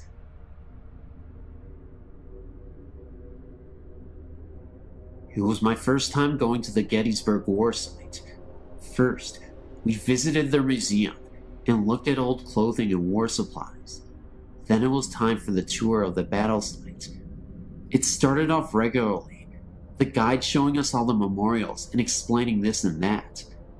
Then it was time to get out of the car and look out over a field where a charge was made. It was a nice view stretching out before us, and behind us was a slope with a grove of trees to the right. While the guide talked, I noticed sounds of what seemed like a great number of people yelling and screaming down the slope, nearer in the grove of the trees. It was quiet at first, but it got louder, then quiet again. Even the tour guide stopped for a moment to question what those sounds were, and I even asked the guide if there was a reenactment going on down there. He just looked at me confused and said no. Perplexed, I asked if he had ever heard those sounds before while giving tours, and told us that this was the first time he had heard such distinct sounds that sounded like battle cries. There was even a moment where I was standing there, and I could have sworn I saw an extremely faded apparition run across the field for a second, then completely dissolve. Somehow I was the only one who saw this apparition. We then moved on, and as we walked back to the car, I asked my mom later about it. She thinks it was where the Confederate soldiers mustered up their courage by screaming war cries before they went to battle. I've been trying to find stories similar to mine ever since, but I've found none.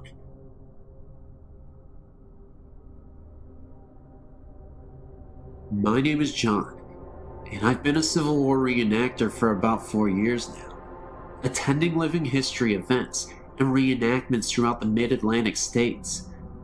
I'd like to tell you about an experience that my reenacting group had at Antietam National Battlefield, Maryland. My company, Company G, 96 Pennsylvania Volunteers, annually has a living history event at this famed Civil War battlefield. It was here that in September of 1862, one day's casualties amounted to 23,000, more killed, wounded, or missing in one day than the casualties in America's previous wars combined. At one point during the battle, one American was injured with every second ticked by. I'd like to note that this was the ground upon which we were camping on. To continue my story, we traditionally take a walk into the battlefield to a small lane known as the Sunken Road. Here, Confederates hunkered down on a road that had been worn down by years of wagon travel, holding off wave after wave of heroic Union soldiers advancing upon them. Eventually, the Union forces swarmed over the Confederates' right flank and fired into the rebels from down the road, driving them off. This is where we annually took a midnight tour, hoping to catch a glimpse of energy left from 1862. Please note that even though the park closes around 10 p.m., the rangers often allow us reenactors to walk around. This is because if we found anyone defacing a monument or even shifting a pebble, that person will be praying for a ranger to come by and save him. So this night, about a dozen of us strolled down the sunken road and eventually came upon a monument located in about the center of the lane's length. We sat down along the banks of the road to relax and take in the atmosphere. About 20 minutes passed with silence and a few pictures taken here and there of us around the monument. Soon, 4 of us, myself included, chose to walk the remaining distance of the road to an observation tower, climb it, take a few snapshots, then head back.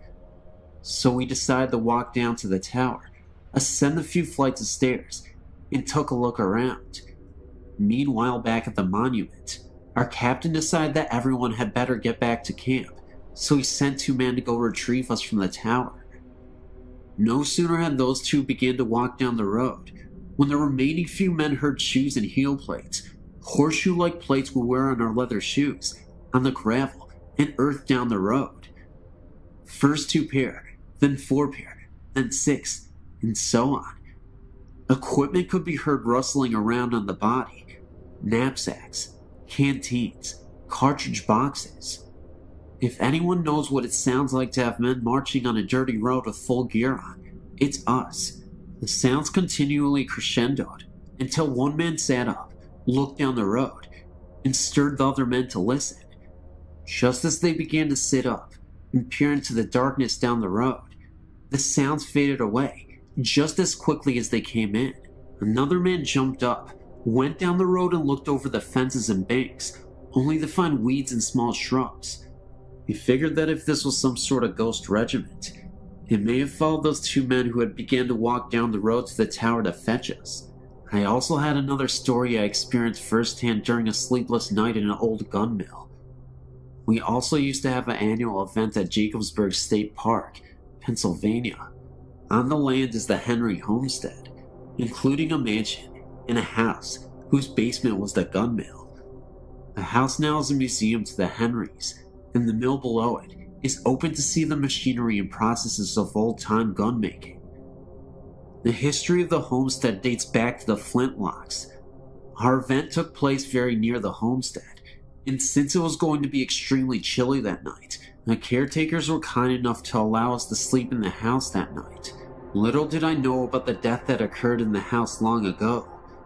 A young girl had contracted a contagious disease, one of those terrible, yet common diseases of the old days. She had died, and since it was thought that her illness could be contracted even though she was dead, the viewing of her body was not a traditional one. Her body was placed on a large windowsill inside the house, of a window outlet that protruded onto the front porch. This way, the viewers could stay out on the front porch and peer in through the windows to see her on the windowsill. Of course, nowadays, ghost stories fill the house. So now it was time to go to bed. You could say, more like hit the hardwood floor. Of course, the lucky guy I am, I got a spot directly to the large window and the windowsill. I laid there half the night, listening to each hour tick away on the clock in the next room. Eventually, I had enough, so I moved to a spot further away from the sill. I laid there for some time, and then heard something. The noise was coming from. It sounded like the downstairs. The best description I can give is that it sounded like an older lady mourning, or crying, possibly over the recent death of her daughter. It was not the house settling or creaking. as it continued for what seemed like years. Okay, well, maybe a few minutes. My house also creaks a lot, and it sounded like nothing I had ever heard before. Scared out of my wits, I frantically tapped on the leg of my first sergeant, laying just a few feet away from me. He awoke, and I told him to listen. He heard the sound too, but not even wanting to ponder over it, he nervously said, "Wonder what that was," and quickly laid back down. The sound soon died off, no pun intended. Sleep was pretty much out of the question now, so I laid there another hour or so, until I heard something else. This one is easy to describe. Imagine being outside, and two other people are far away from you having a conversation. You can make out murmurs, in tones and voice, but not individual words. Almost like being underwater, and someone is talking above surface. That's what I heard. Only it seemed to be between a lady and a child, probably a young boy. Again, the sounds came from below the floor in the basement. These didn't last as long, possibly because God answered my prayers for them to stop. That night, I heard every single hour chime by, and every minute crawl past, every second tick by on the clock. Needless to say, the next morning, I wasn't a happy camper. Hope you enjoyed my stories, and yes, they're true. I told them just as I know them. Have a good one. I was in an infantry company in Germany back in 1989 to 1991. We used what is called a Bradley fighting vehicle. It weighs about 51,000 pounds and looks like a tank. We were doing live fire exercises at night, and we finished about 2 a.m. I was driving a Bradley in a convoy of about 10 other Bradleys, returning to the motor pool. The drivers used a large night vision scopes to see by. It's like watching green TV, and the Bradley commanders use that one that attaches to their helmets. While driving, a commander is to stand on his seat so that half of his body is outside of the vehicle, so that he'll have a better view of the surroundings. At about 3 a.m., I saw a man standing by the dirt road we were traveling on. I figured he was one of the German range patrolmen, and that he was just waiting for us to pass. Right after the Bradley in front of me passed, this man walked right out into the dust of that Bradley. I hit the brakes to avoid hitting him. At the exact moment, my commander said watch out, but it was already too late. I knew I must have hit him. I didn't even see him come out on either side. My commander then asked me if I'd seen a man walk out in front of us too. I said yes, and then he said that he had too. But when he turned around to check for a body, there wasn't one anywhere on the road. This dirt road was about 50 feet across, and when we returned to the motor pool, we took a flashlight and checked the whole front end, and found nothing. No blood, no piece of clothing. There was nothing.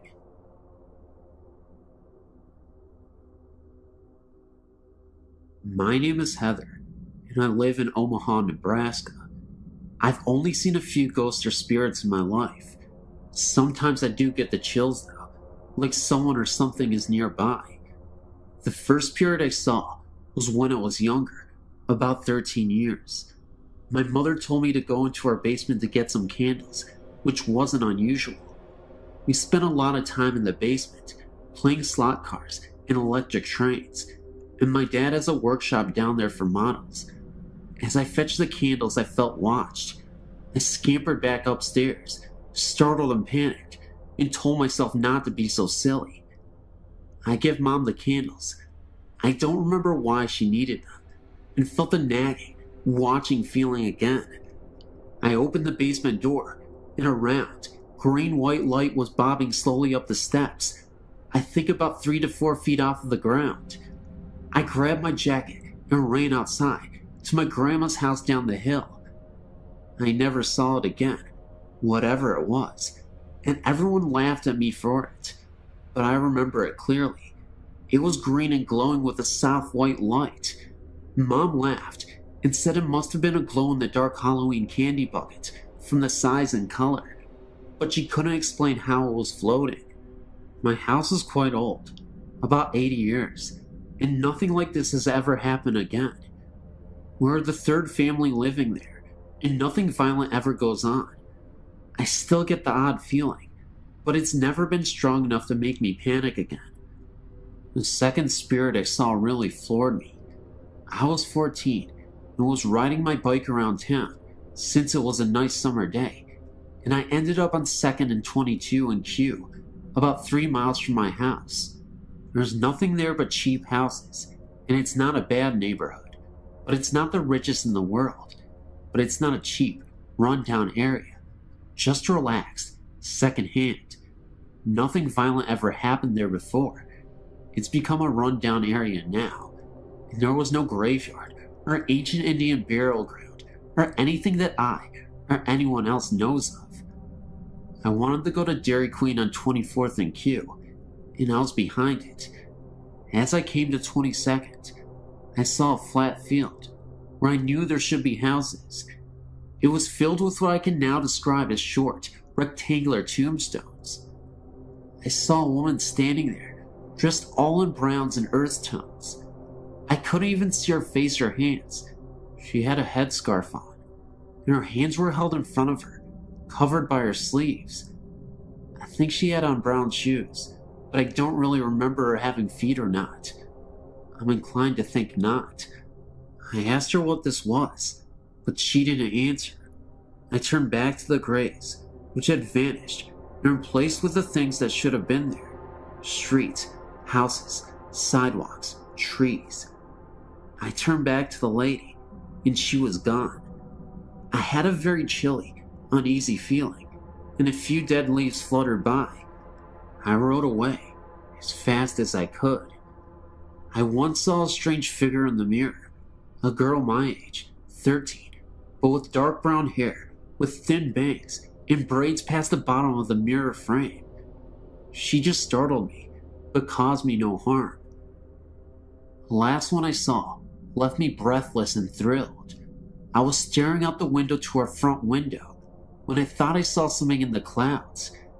It couldn't have been lightning because it wasn't fast enough. It resembled very slow lightning. It was white and long and crooked. I got up and tried to stare out by the light. It was at a bad angle, so I stood up and walked to the front door.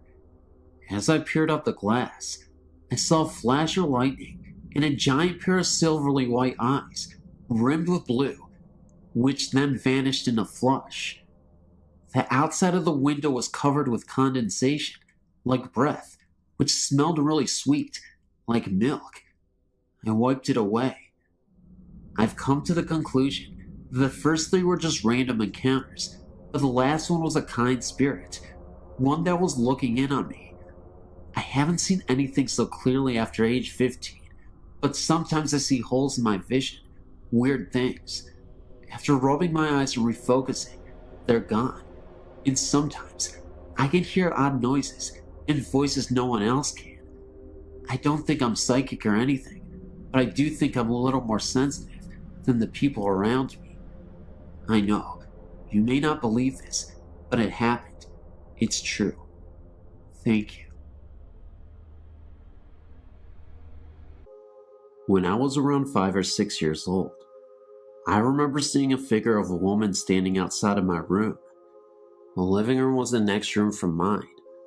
I always thought it was just light coming from outside the windows in the living room. But when I went up to the light fixture and tried blocking the light with my hand, nothing would happen. The light would still be there. I wasn't scared, because I wasn't aware of ghosts when I was around that age. But as I got older, maybe around 9 or 10 years old, I sometimes would sleep in the living room, on the couch, because my room would get really hot in the summer. Well, as I would lie on the couch, getting ready to fall asleep, I would hear things in the kitchen, like the sound of someone placing a glass on the table. I would sometimes go to see if anyone was there, but nothing would be there. I still hear the sounds in the kitchen sometimes, and when I would be home alone, I would sometimes go into the basement and watch TV or exercise. As I would work out or watch TV, I would sometimes hear footsteps above me, seeing how the TV was right below my room. But what happened to me 2 months ago terrified me. I'm 17 years old now, and it was raining harshly in the middle of April, and I was working on an art project in the dining room, which was the room after the living room. I was home alone at that time. My mother was picking up my sister from work, and my father was working. As I was working on my art project on the table, the lights went out, and as soon as they went out, in front of me, I saw a woman sitting across from me. I couldn't see her clearly, but she seemed to be smiling. About a second later, the lights turned back on. I was so scared, I ran into the kitchen and stayed there until my mother and sister came back. When they finally returned, I told them about what I saw, and my sister kind of freaked out because she hates hearing about things like ghosts and other things related to that. My mother told me it was probably just my nerves, and I've been working too hard on my project. I believe what I saw was real. I don't know what this ghost lady is doing in my house, but she seems to bring attention to me only.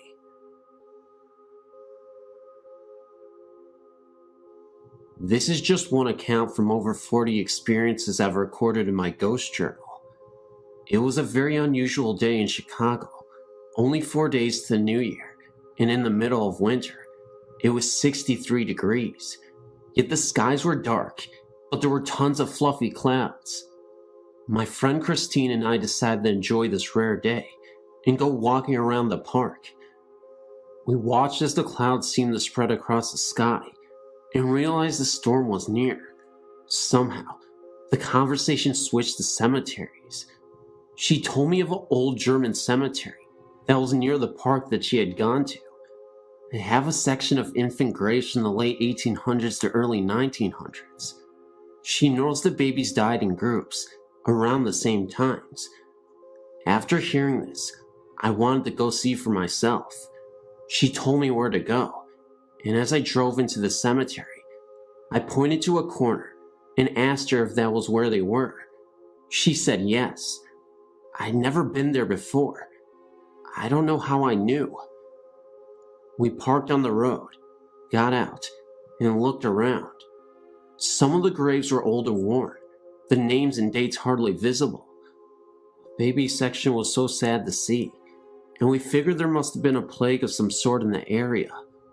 It was beginning to get dark, even though it was about 4 p.m. in the afternoon. The cemetery closed at 5, so we wanted to hurry and see everything before they closed and before the storm came. We were walking through the cemetery when it felt like the temperature had dropped 20 degrees in a few minutes. I stopped in my tracks and noticed a familiar smell. The scent became stronger, and I realized it was roses. I asked my friend if she smelled anything. She said yes. I asked her what she smelled, and she said roses. I was bending down to smell the flowers on a grave, which were not roses. I wanted to figure out where the smell suddenly came from.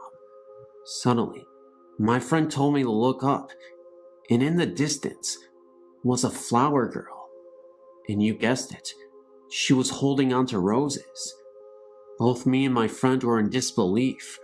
We couldn't even fathom what we were seeing, but yet here was this flower girl holding onto a rose, which had a strong perfume smell. Her attire was in a Victorian-style dress. She looked absolutely beautiful, but it was also really scary because it was in the middle of a cemetery and we were really spooked. Even though it felt like forever, she momentarily appeared and then she was gone, just like that. It must have been about 15 seconds, if that, but we both saw her, and we're not making this up. We're totally sane individuals who actually go out and try to see these things on purpose. I know that sounds crazy to some of you, but we get such thrills about ghost hunting.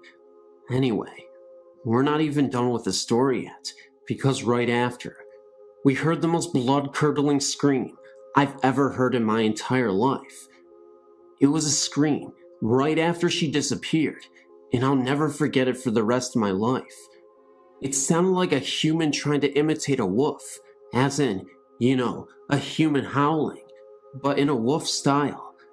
I know that sounds ridiculous, and maybe it could have been a real human being trying to play with us. However, we did not stick around long enough to find out, and we bolted all the way home.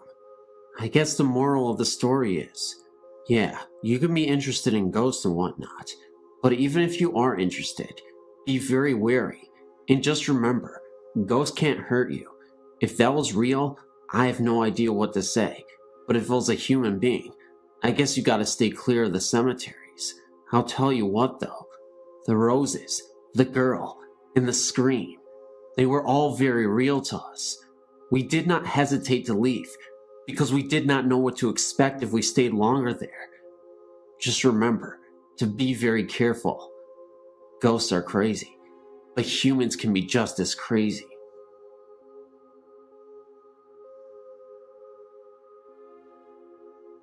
This happened to my fiance about 37 years ago in Karn City, Texas.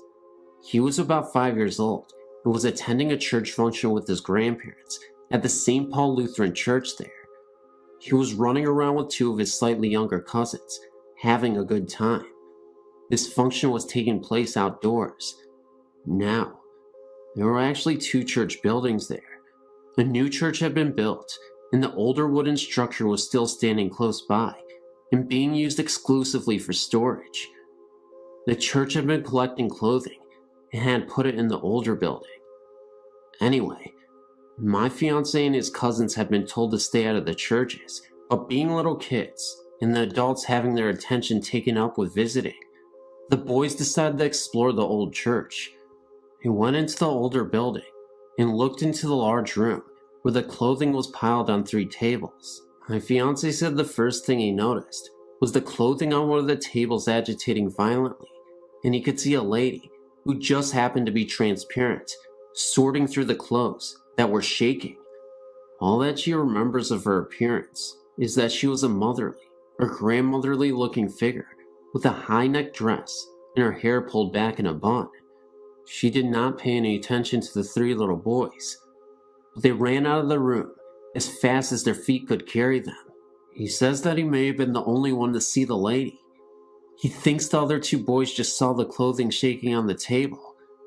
My fiancé says that he believes that the only reason the clothes were shaking was because of the ghost.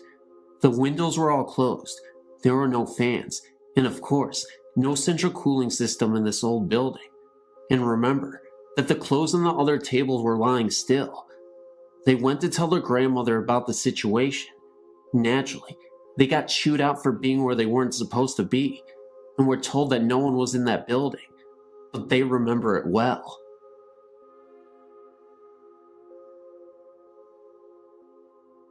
This story is one that may or may not scare you. It's more of a mystery to me and my friends. When I was young, me and my cousin were always together and trying to scare each other. It just so happens that there was an old house which my grandfather had built in the early 1900s, which we thought may be haunted. It should be mentioned that I am from a small town in Virginia, and in the early 1900s, it was a pretty isolated town from the rest of the state. My grandfather was a pastor of the local church. Being that the church was very big, and my grandfather's house was, he would have wakes and funerals in his den. The house was very big, and there was plenty of room for people to attend these funerals. Anyway, my cousin and I used to see things through the windows which we could not explain. The house had not been lived in many years, when we would see these unexplainable lights. They were blue in color, and they seemed to go from window to window when we were looking at them. We finally got the nerve to sneak into the house, which probably wasn't too smart. Anyway, we had to enter through the basement in order for my father not to see us trying to get inside. This was very scary because there was no electricity, and we had to try and make it through the dark and up the stairs to the entry of the den. We did this several times, and on some occasions, We heard and seen strange things, and sometimes we didn't. On one occasion we lived in the house, and we heard a tapping on the ceiling upstairs, as if someone was hitting it with a cane. This was very odd, because my father lived in the house as a child, and said his uncle lived with them, and he had a cane. When he needed something, he would tap on the floor for someone to come and help him. This scared the living daylights out of us, but my cousin was a little more courageous than I, and he persuaded me to go up the stairs. When we got there, he asked whatever it was that we were seeing and hearing to leave us alone in the name of the Lord Jesus Christ. The sound stopped, and we left the house. My father was a little skeptical about the whole thing, but he felt that there may be some truth in it. He himself now saw a ghostly apparition which he can't explain. This is coming from a man who himself is now a preacher, and I don't think he doubts seeing this at all. I really feel that there is some connection to the noises and sightings with the funerals that were held in the house. There are other occurrences which have happened, but would take a while to tell them all. I've read in other experiences about blue lights being represented with the supernatural. This story may not be that scary to you, but to me and my cousin, we know that there is something paranormal about that house.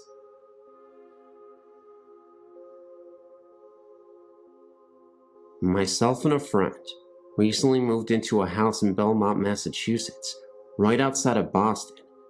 The place is about 100 years old and retains much of the original woodwork, ceramic doorknobs, etc. I even found an old ceramic liquor and med bottle in there. It's a third-floor apartment with an old aluminum speaking tube to the second floor, which leads us to believe this may have been servants' quarters at one time. We never get anything but good vibes from the place, but a few things have happened which make me wonder, and I write asking your opinion. Firstly, the former tenant was an elderly alcoholic who, according to the landlord, used to heat only one room in the house, the dining room, with a space heater. She kept the whole place closed up, according to Miss Richardson, who also tells us the former tenants didn't die, but moved to a nursing home. We aren't sure if we believe her. Well, that room seems to have a door problem. Often when I return from work, all 3 doors to the room will be slammed shut, even the one which is tied open with a string. These are doors which don't close easily, being old and paint covered and wrapped a bit. While we hang out, sometimes doors slam. It happens in fits and starts. One week it happened every day, but it hasn't happened for a while. Granted, there is a breeze in that room, but the manner in which it happens strikes one as odd sometimes. Also, we have both seen a white figure in a long dress, and perhaps a veil, always in the hallway into our place, or in the doorway of the dining room. It is a peripheral vision thing, which leaves one looked at directly. I've seen it standing in the door several times, and I saw it seemingly walk down the hall once. It kind of bounced up and down like a person would were they walking. Mike tells me he usually sees it moving past the door, either coming into or exiting the apartment, and he has used the words wedding dress to describe its clothing. I didn't get that detailed a look, but I've definitely seen the shape. Visitors have seen a similar shape, but hesitate to call it a ghost.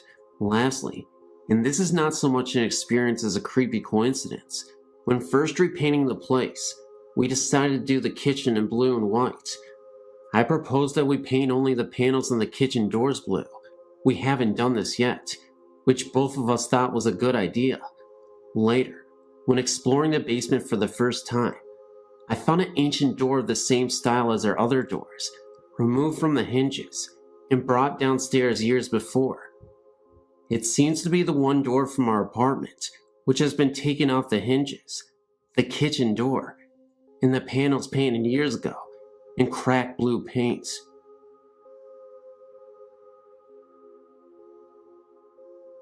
Yesterday, my husband and I toured the Whaley House in San Diego. I think I may have been present to a supernatural occurrence of sorts, but I wanted to ask you about it. Initially, I started out on the first floor, not part of the tour, and I felt a markedly weird sensation in front of the dining area that I can only describe as having a sinking feeling that bordered on nausea. I felt fine walking around Old Town and coming into the house. I hung out in the dining room area for like 10 minutes, thinking what I was feeling was so unusual, and it dissipated. I felt fine again, so I looked around the rest of the house and felt okay, until I came to the first upstairs bedroom, directly right of the stairs. I again felt that same feeling, and I stood there, just looking about the room, and that is when I think I saw something in one of the mirrors, the mirror closest to the hall. It looked as though thin white smoke was being reflected into the mirror, as though someone was standing next to the mirror with a lit cigarette. I can only describe what I saw as smoke, because it curled. I also smelled a very faint smell of cologne that reminded me of violet water. I made sure it was not me, since I was the only person in that area, and it wasn't. It seemed to blow in through the saddled wooden partition. I was a little weirded out, because I was in disbelief at what I thought to be witnessing, so I called to my husband downstairs to come up. I didn't want to cause a stir, because I was unsure what this was. I even saw the presence of a shadow behind my back, in the corner of my eye. I walked back to the area in front of the room, and looked back into the mirror to make sure that it wasn't a reflection of something outside, like a passing vehicle, but I no longer saw the smoke. I really didn't want to tell anyone about the incident, because I would have winded up scaring everybody, including myself. I've been thinking about it ever since, and been trying to find a logical explanation for it.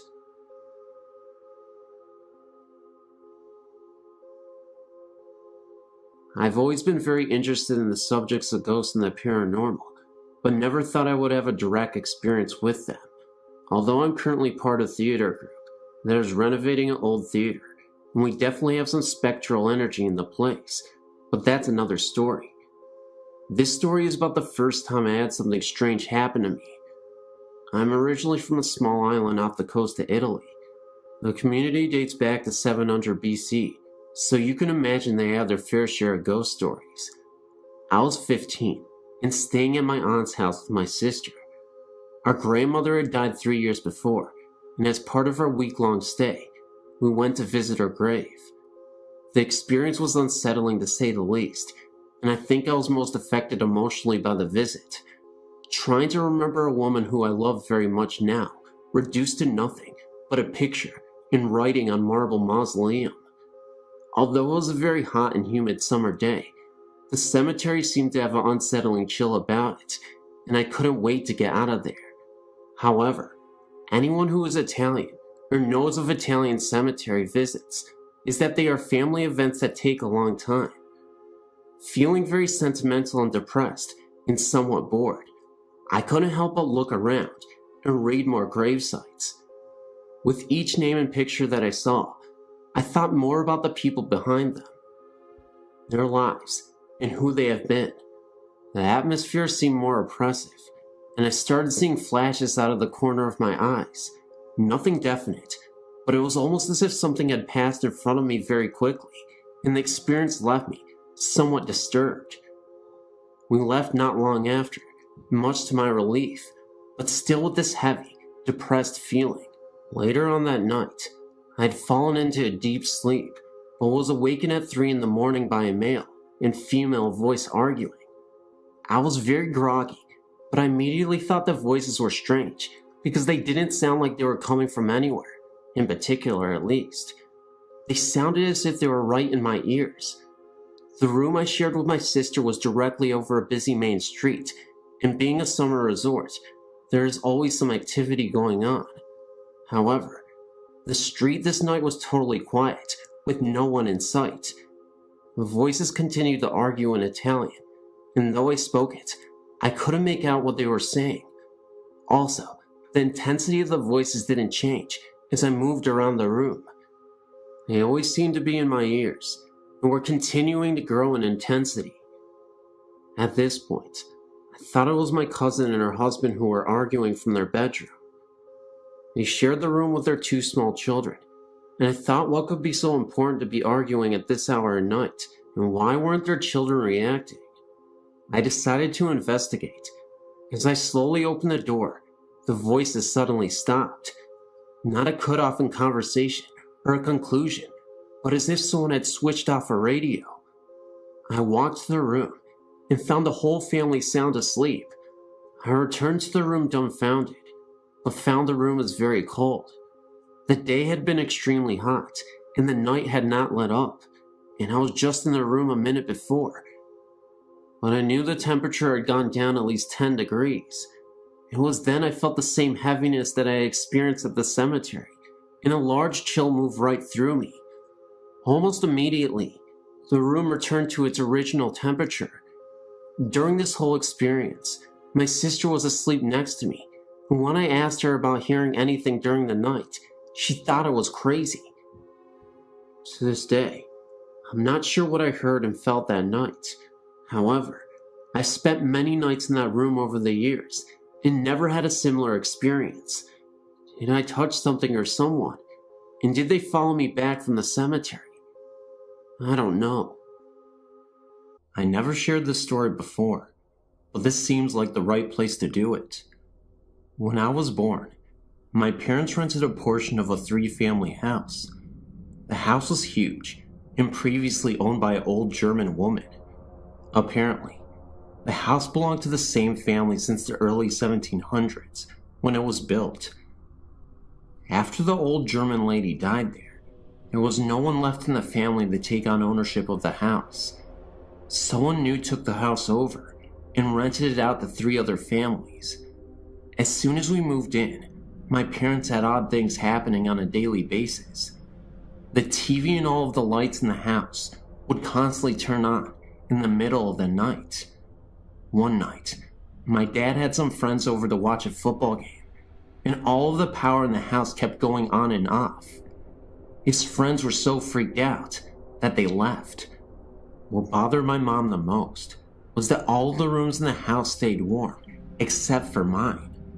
My room was always like ice, and being a newborn, my mother was concerned.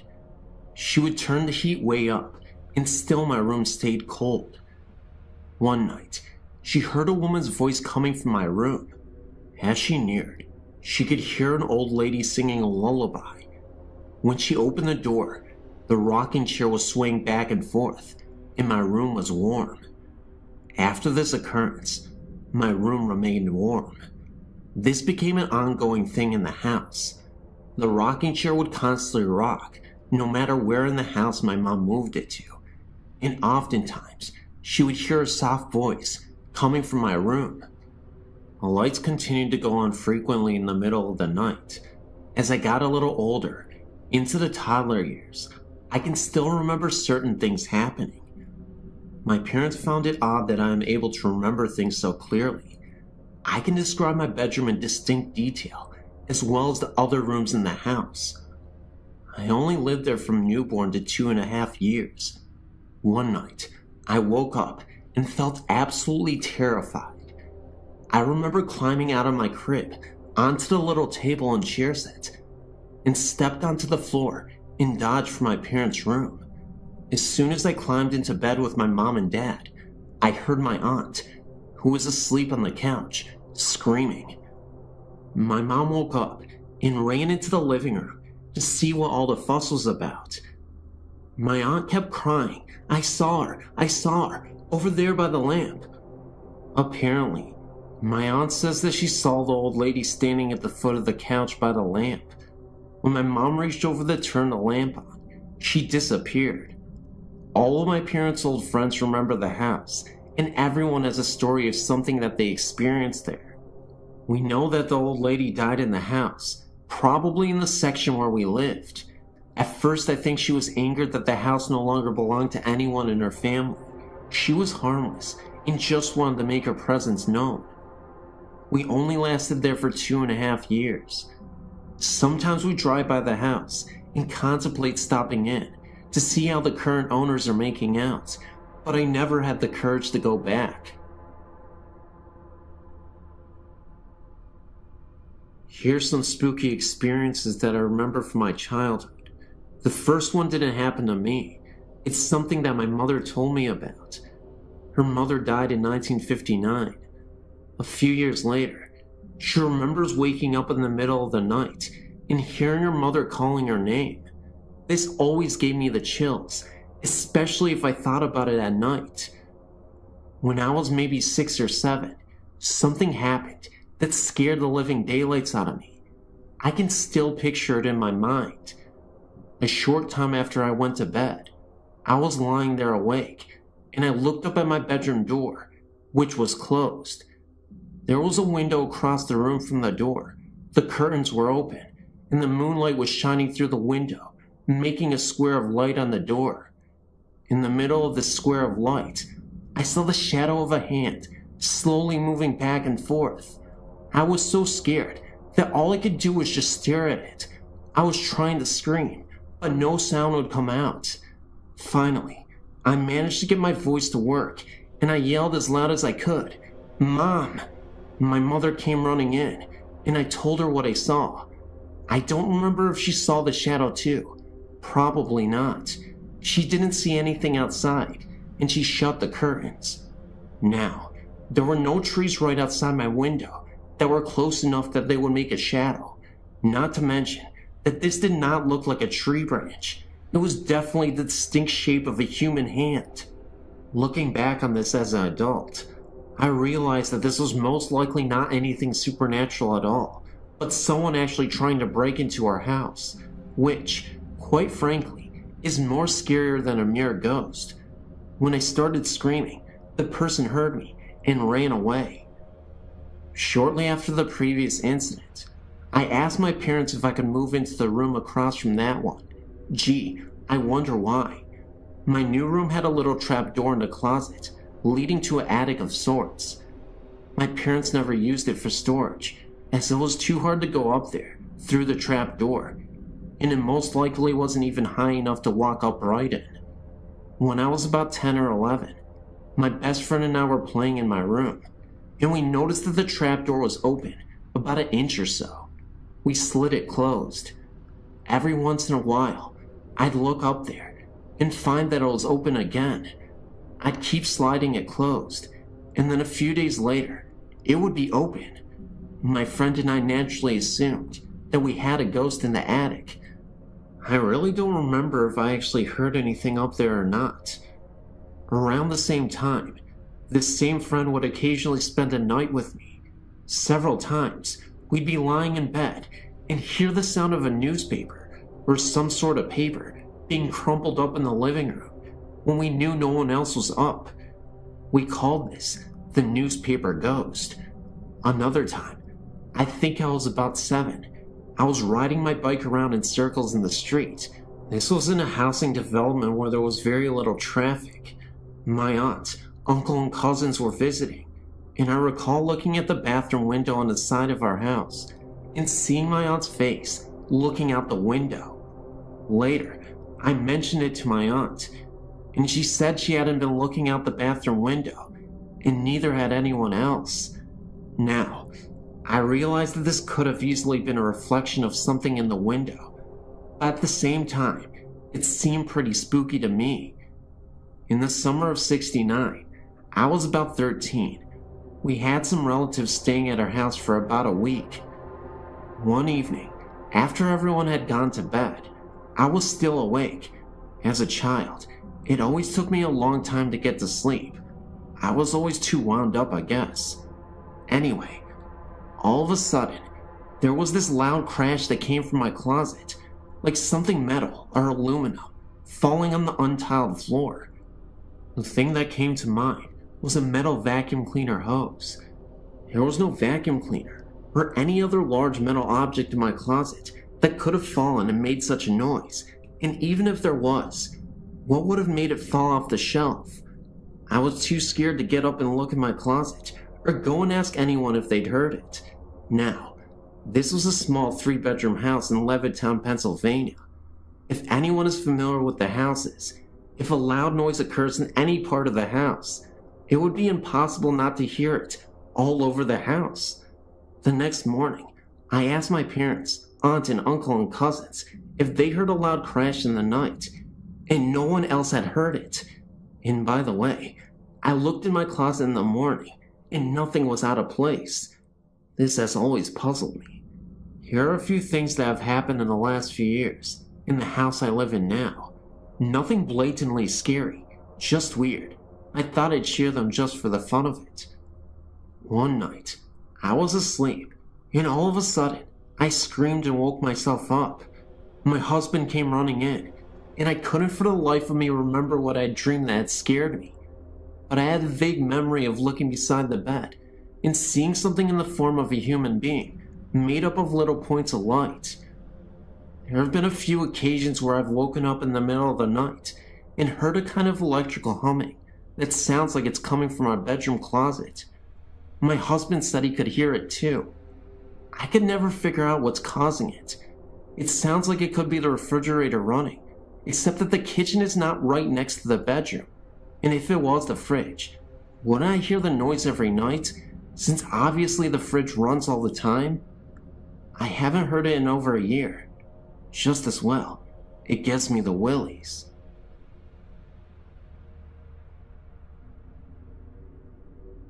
I want to say that I can sympathize with your situation, although other than apparitions, my experience varies greatly from yours. I do want to share what happened to me with you, but I do want to warn you ahead of time. I used to be a reporter, so I can get lengthy. My first experience happened when I was a child. I was 7 years old and lived a completely normal life. My parents didn't smoke dope or dabble in the occult, so I really had no knowledge of ghosts, other than the traditional Halloween experiences every child encounters. When I turned 7, my family moved from Metro Memphis, Tennessee, to rural Independence, Mississippi. We moved into a house that my father renovated. Rather than trying to draw a diagram that may get scrambled in transmit, I'll try to describe the layout of the rooms involved. The way the home was originally laid out, you walked in the front door into the living room. To the left was the kitchen, open without walls to the living room. To the right was a bedroom door. Straight ahead was a hallway leading to other bedrooms, laundry room, and bathroom. After my father was finished, the front door was added onto a new wing of the house. The living room was enclosed into a bedroom.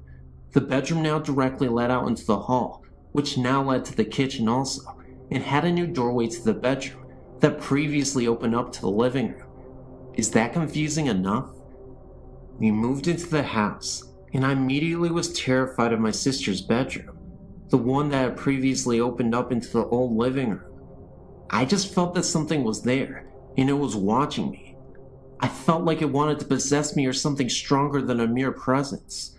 Also, I never found out why, but hers was the only room with security bars on the window.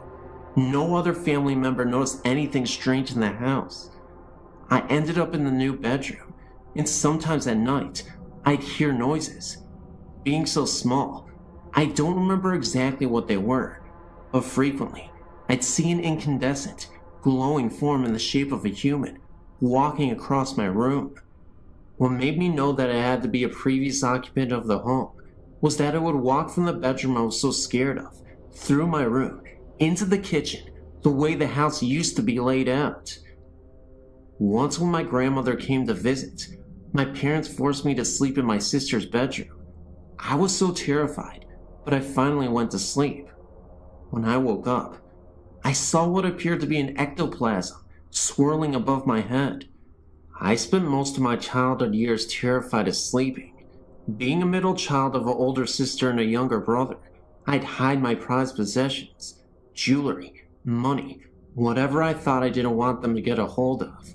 Almost every time I hide something, it would disappear and reappear later in a different location.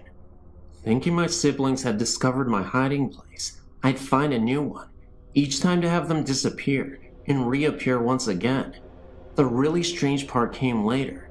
We sold the house when I was 13 to another girl's family I went to school with.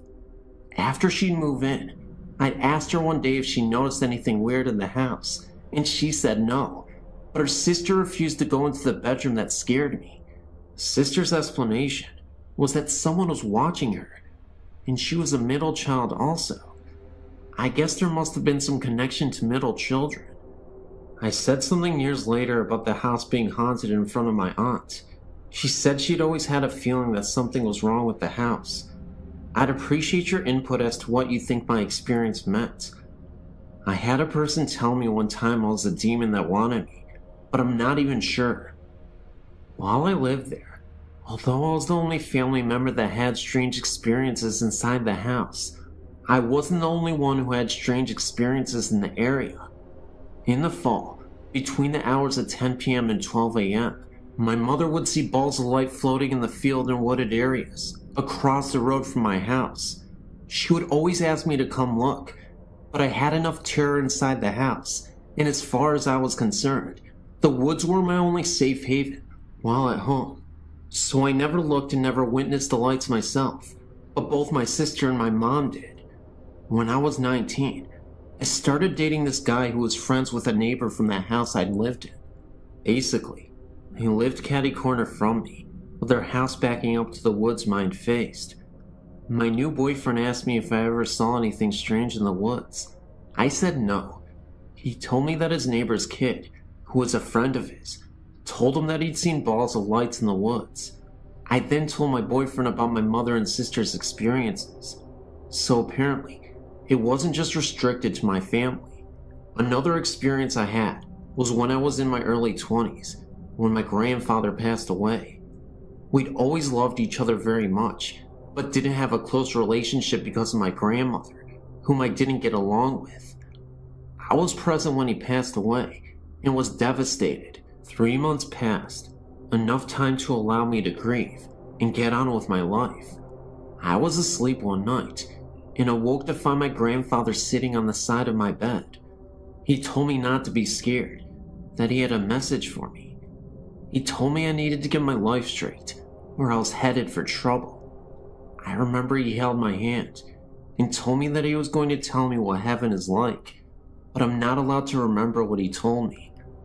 I remember him being present for a while longer, but can't remember a word he said. Now that I'm an adult and have some time and distance between me and these experiences I had as a child, I'd like to try to discover what these experiences meant, or why I was chosen to have this one. Do you have any suggestions? Also, even now, I can drive by a place or house and tell that it's haunted. Does that mean that I'm psychic or paranormally gifted? Usually I just get kinda jumpy and frightened, but one night, I was out repossessing vehicles, something I did part-time for a while, and my partner pulled up to this house. I was so terrified of the house that I told him he better turn around immediately, or I was getting out of the vehicle and running. Please help me to understand what is going on with me. I'm finally getting to a point I accept it and want to understand it, rather than how I've been so terrified in the past that I didn't even want to talk about it.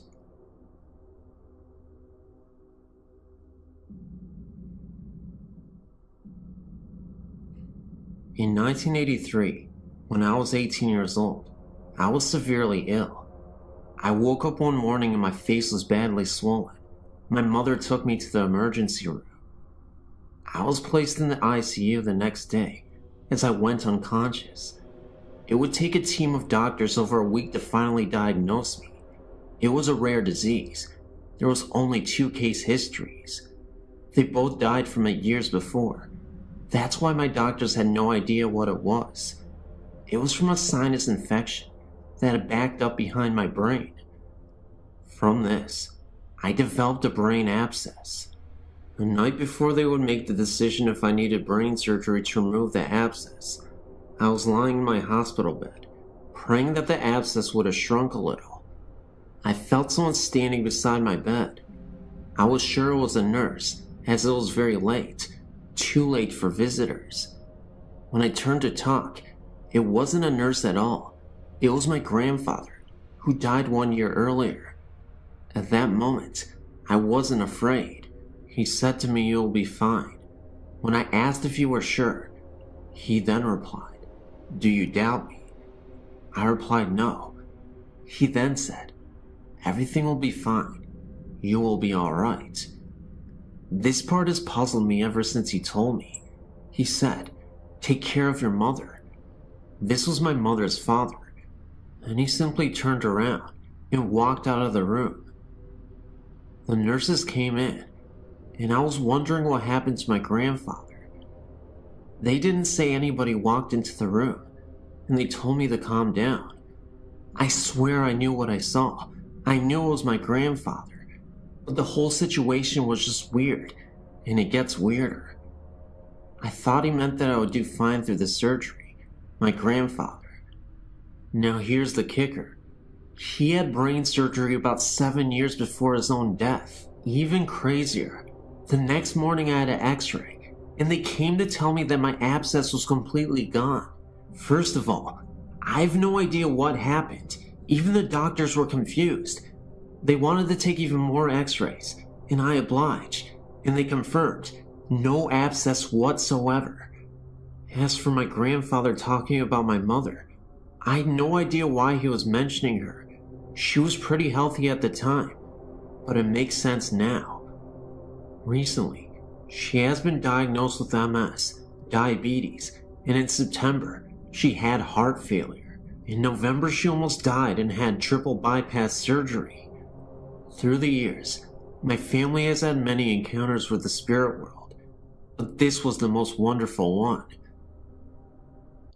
In the summer of 1994, my sister and I moved to Hawaii to live with our father. While we were gone, our mother moved into an apartment to save money.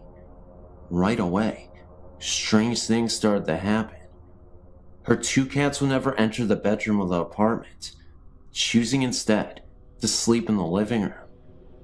They would claw and bite if you tried to carry them in there, and then run quickly away.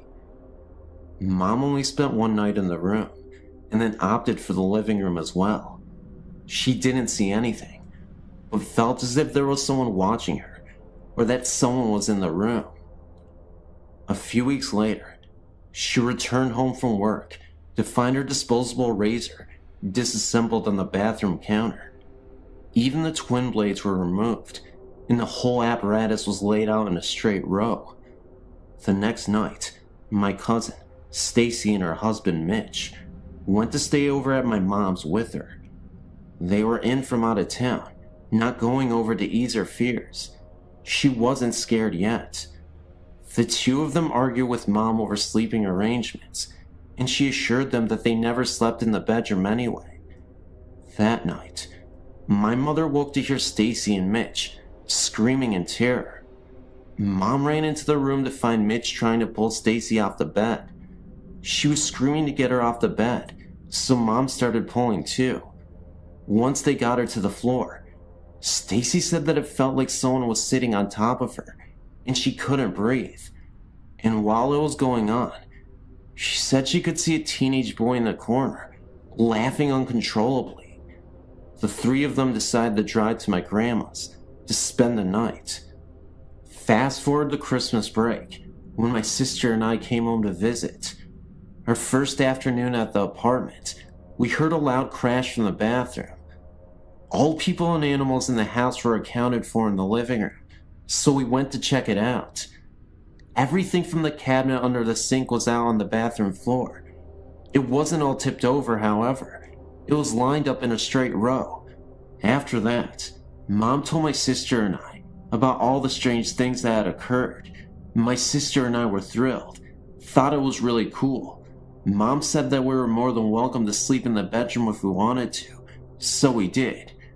Early the next morning, I woke up and thought I saw someone standing in the walk-in closet. The sun was just starting to come up, and I thought for sure it was my sister playing a trick on me. When I looked over in bed, she wasn't there. Instead, there was a guy, maybe teens or early 20s, with shaggy black hair and no face, in bed with me. He reached out for me, and I literally wet my pants, running into the living room. I woke my mom and sister, who had moved during the night, said she had the creeps, and attempted to tell them what happened. Mom told us to get our stuff, and we left. Later that afternoon, I recited the story to Stacy, and she said the guy I described was the one she saw laughing at her. Mom went to the leasing office a week later and asked to be moved to another apartment. All the leasing agent had to say was that no one had lived in that apartment longer than 4 months.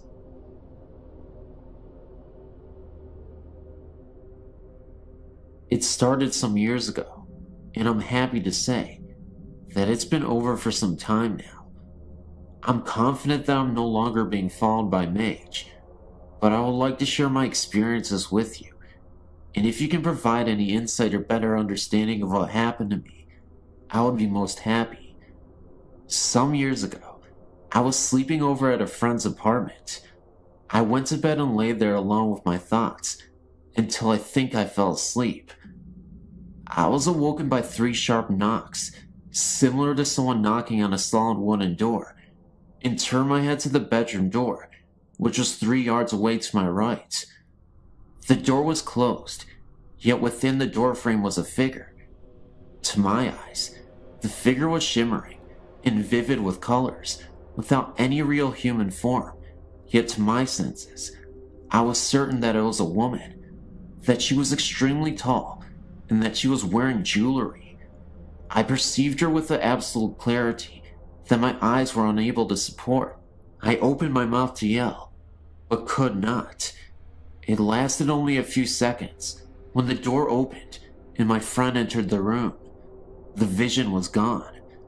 I said to my friend with a detached calmness that I had just seen a ghost, but this of course was met with indifference.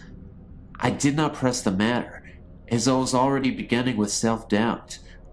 By the end of a mostly sleepless night, I had managed to convince myself that it was a dream, or at least a product of that period between sleep and wakefulness. Within days, the whole episode was forgotten.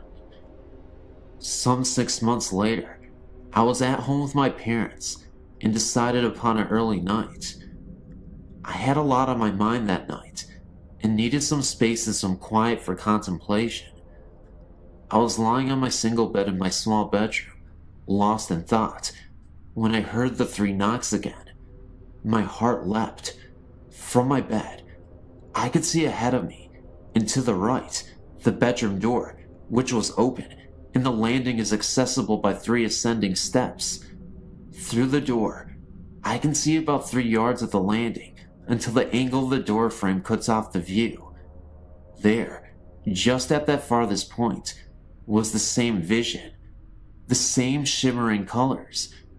She was much clearer this time, and there was no doubt that my eyes were seeing a woman. She was so tall that she had to bend her head to her left until it was almost resting on her shoulder, like a body hanging without the noose. But she was looking at me. Her eyes, although I couldn't actually see them, were fixed upon me, and there was a malice in them, I had no doubt. Then, in an instant, she came along the landing, down the 3 steps, and right up to my face. So quickly and so aggressively, she brought her face to within an inch of mine. I could make out her eyes and nose, but to this day, I cannot be sure if I saw them or experienced them. I could not separate her emotions from her visage, which seemed to be one and the same in my mind. It is difficult to describe, but I saw her face and features, along with her hatred and despite. I opened my mouth to scream, but nothing came. Eventually, she disappeared. I've never been so terrified in all my life. Never has fear removed any capacity to utter or to move a single muscle. And yet this was the case. I lay rigid for some time, at least until the room was light from daybreak. I was absolutely sure that I had not fallen asleep, but yet over time, I managed to convince myself that this was indeed the case. This is how I came to terms with it. Over the next year, I saw no more of her, and she was reduced to an entertaining story for friends. Then I married and moved to set up house with my wife. The third, the last, and the unequivocal sighting was during the early days in my new home. It was a bright, warm Sunday afternoon, and I was sitting on a chair to watch a television program, an old episode of Bonanza, as it happens, when I became aware of another presence in the room. I turned to the door behind me, fully expecting my wife to be there, but she was not. As I turned my head back to the TV, to my right was a settee, and, sat in the middle, was the woman again. This time she was sat on the edge of the settee, with her hand forward, cupping her chin in her hands, and her knees were also together under her chin. She was leaning forward in this position, contemplating me amusingly, or mockingly. I cannot decide. There was so much clarity about her features, and the room was bright, which she seemed to reflect. There, in front of me was a woman, about 25 years old, very sharp features, very tall, and very thin. Her bright colors, her hair and her jewelry, reminded me of a punk rocker, although this was not so. I'm sure she was from a long time ago before that era. I was not afraid, and emboldened by the daylight, I simply and calmly asked her what she wanted. There was no response, no answer. She simply faded away, and I have not seen her to this day. Compressing my research into a short paragraph, I went back to the place of the first sighting and asked my friend some questions. It transpired that she was haunted by a spirit many years previously who would disturb household objects. An expert was brought in, who ascertained that they were being haunted by a malevolent spirit who was called Mage. It was not possible to get rid of her, but to hope that she leaves of her own accord. This happened in my friend's hometown, some 300 miles from where I live. My theory is that Mage came with my friend to my hometown and took a liking to me, thereby following me to both my parents' home and onward to my married home. I don't know who has provided the vehicle for her to leave my house, but I hope that she has been gone for good.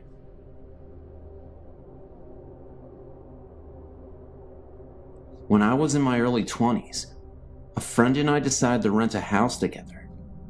We found a lovely old house near the Mississippi River, and I was immediately drawn to it. After we moved in, we both began to notice banging on the walls and lights blowing out constantly. The lights we attributed to bad wiring, and the banging, I truly believed, was my friend, and she truly believed it was me.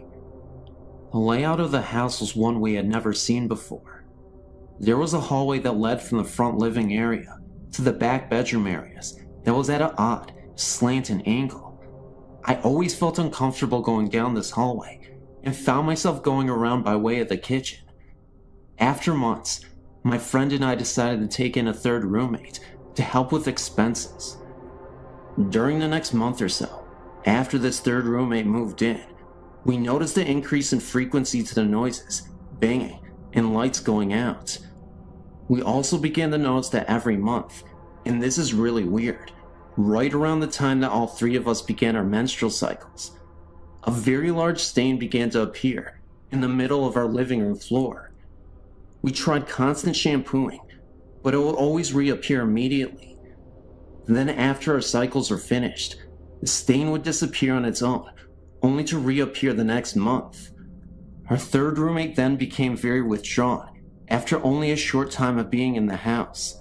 She began to go directly to her bedroom and never came out except to go to work. Her personality has also changed drastically. She went from being very funny and outgoing to a complete loner. She would also say very inappropriate, weird things to us. We had known this girl for some time, and her behavior was quite unsettling. She finally told us that she was not comfortable in this house and was moving out, and she did so that very day. Shortly after she moved out, the banging noise began in earnest, and we started noticing our things being rearranged.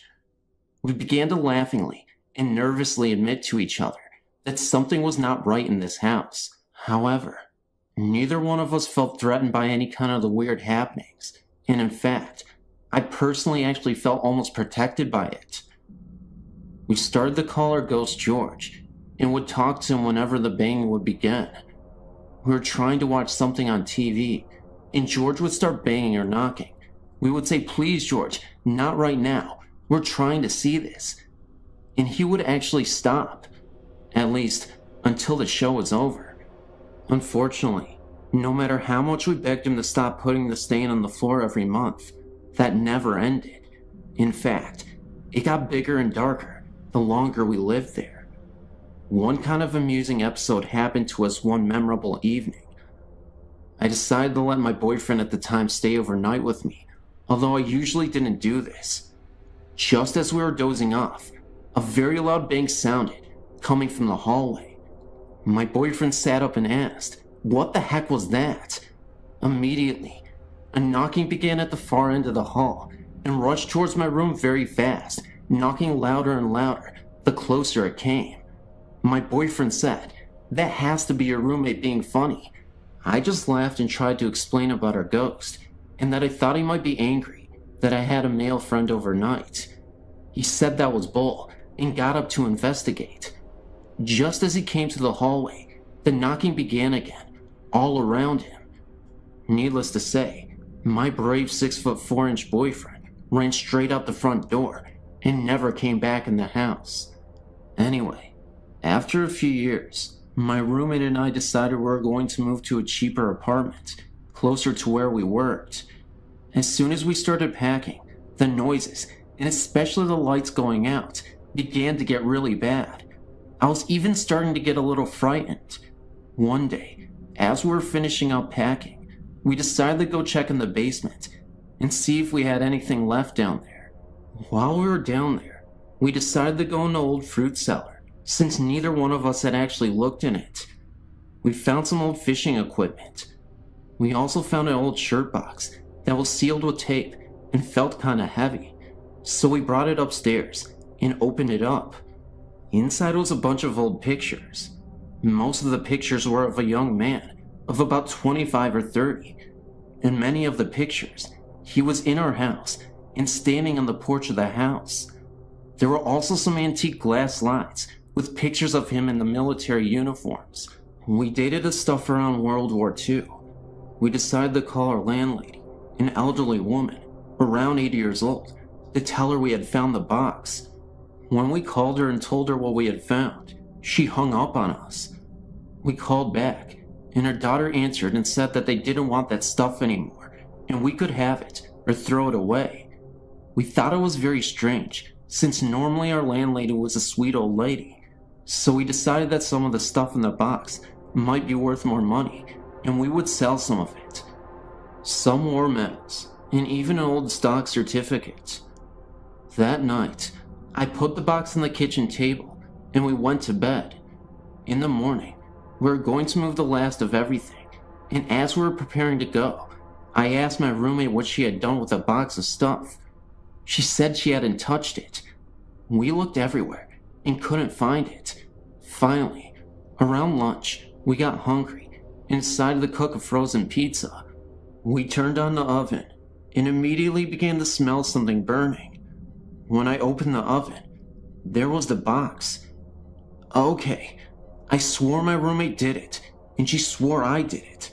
So we left the box on the table again and left to move some things to the new place. When we got back, the box was gone again.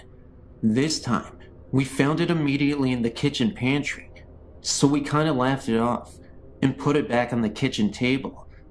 About 10 minutes later, I walked into the kitchen and it was gone again. I decided the heck with it and decided to just go finish the bedroom closet I had just minutes before been working on. When I stepped up on the chair to wipe off the upper shelves, there was the box. That did it. I said out loud, "Okay, George, we promise not to take your stuff," and put the box back in the fruit cellar where we had found it. We left that day and have never been back, but I've always wondered if the next tenants ever heard from George.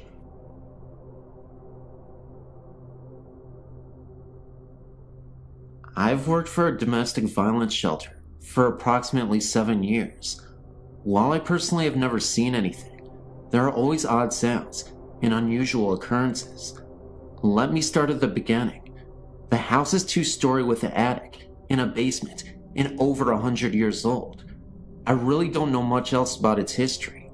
The local domestic violence center purchased the building, which had been uninhabited for a number of years, did some renovations, and began operating an anonymous shelter for battered women and their children.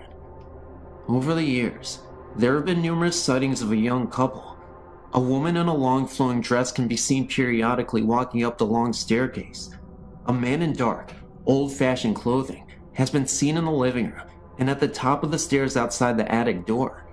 It is usual for all who went into the attic or the basement to feel uneasy and not alone. Recently, the sightings seem to have increased. A church group came over to the holidays to sing Christmas carols to the residents, and a young boy pointed to the ceiling and said, "Look, there's an angel." The only thing seen by the others in the room was a hazy, grayish fog that wasn't in any particular shape. A few months later, one of the employees' daughter was in the living room, alone, working on a school project, and looked up to see a gray, transparent figure looming in the doorway. She screamed, and her mother raced in to see the figure moving slowly upstairs. It was as if the ghost was checking in and didn't mean to frighten the young girl. Perhaps the most interesting aspect of this haunting is that the couple together, fitting the same descriptions of the man and the woman seen in places of the house, have been seen in one bedroom upstairs. To my knowledge, at least 3 residents in the last year have been awakened at night to see the woman sitting on the edge of the bed with a man standing behind her. The couple has been described as comforting and reassuring to those who have seen them in this manner.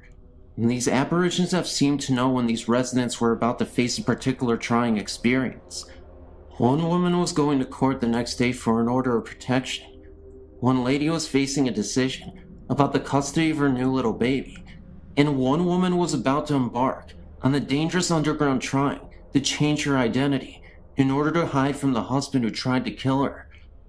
All 3 of these women felt as though the ghosts were trying to tell them that everything was going to be alright, and, as it turns out, the dire situations facing each of these women worked out in their favor. I personally find their presence reassuring as well. Women and children who came through the shelter are very often depressed, sometimes hopeless, scared, insecure, and anxious. I think that the fact that they are comforted by these spirits is a sign that these are good spirits who seem to approve of the work being done in their house. They've never tried to scare anyone. Sure, lights turn on and off by themselves, and the dishwasher is forever turning on by itself. Maybe they are just trying to figure out what these gadgets are. I do not know anything about the history of the house, but I assume these spirits were once residents of this house.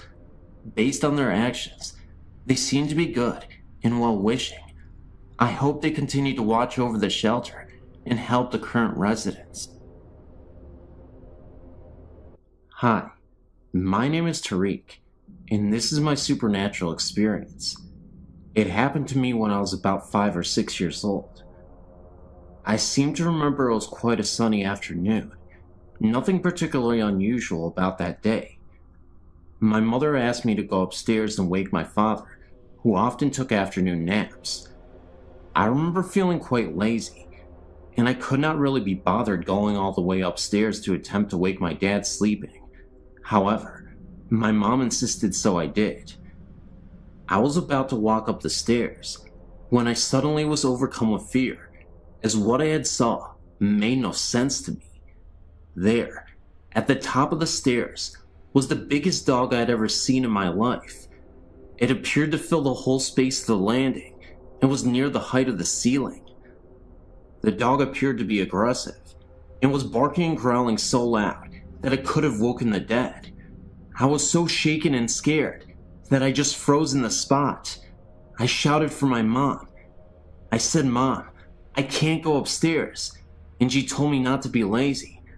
I told her no, there was this big dog at the top of the stairs, and it would not let me pass. My mom came out to me, and she said, "Tariq, we do not even have a dog." Of course, this is what I already knew. I quickly told my mom to get over here and see what I was seeing, but by the time she arrived and looked up the stairs, it was gone. This perplexed me even more, and being the age I was, I couldn't even understand it. I started to doubt myself, wondering if I ever even saw it at all, and I trusted and believed in my mother. So if she didn't really see it, maybe I was just hallucinating, and it really wasn't there. Obviously, the dog disappeared, and after a while, I forgot about it. It never resurfaced again. However, these memories came back when I was about 12 years old, and I spoke to my mom about it. Looking back on it, I do believe I saw something paranormal, but any ideas on why my mom or dad could not see it or hear it, and why was the dog being so protective, beats me. I don't know, but it was sure a scary sight. It just sucks that I feel like I was the only one who had saw it, and it makes me crazy. But what can you do? I don't know.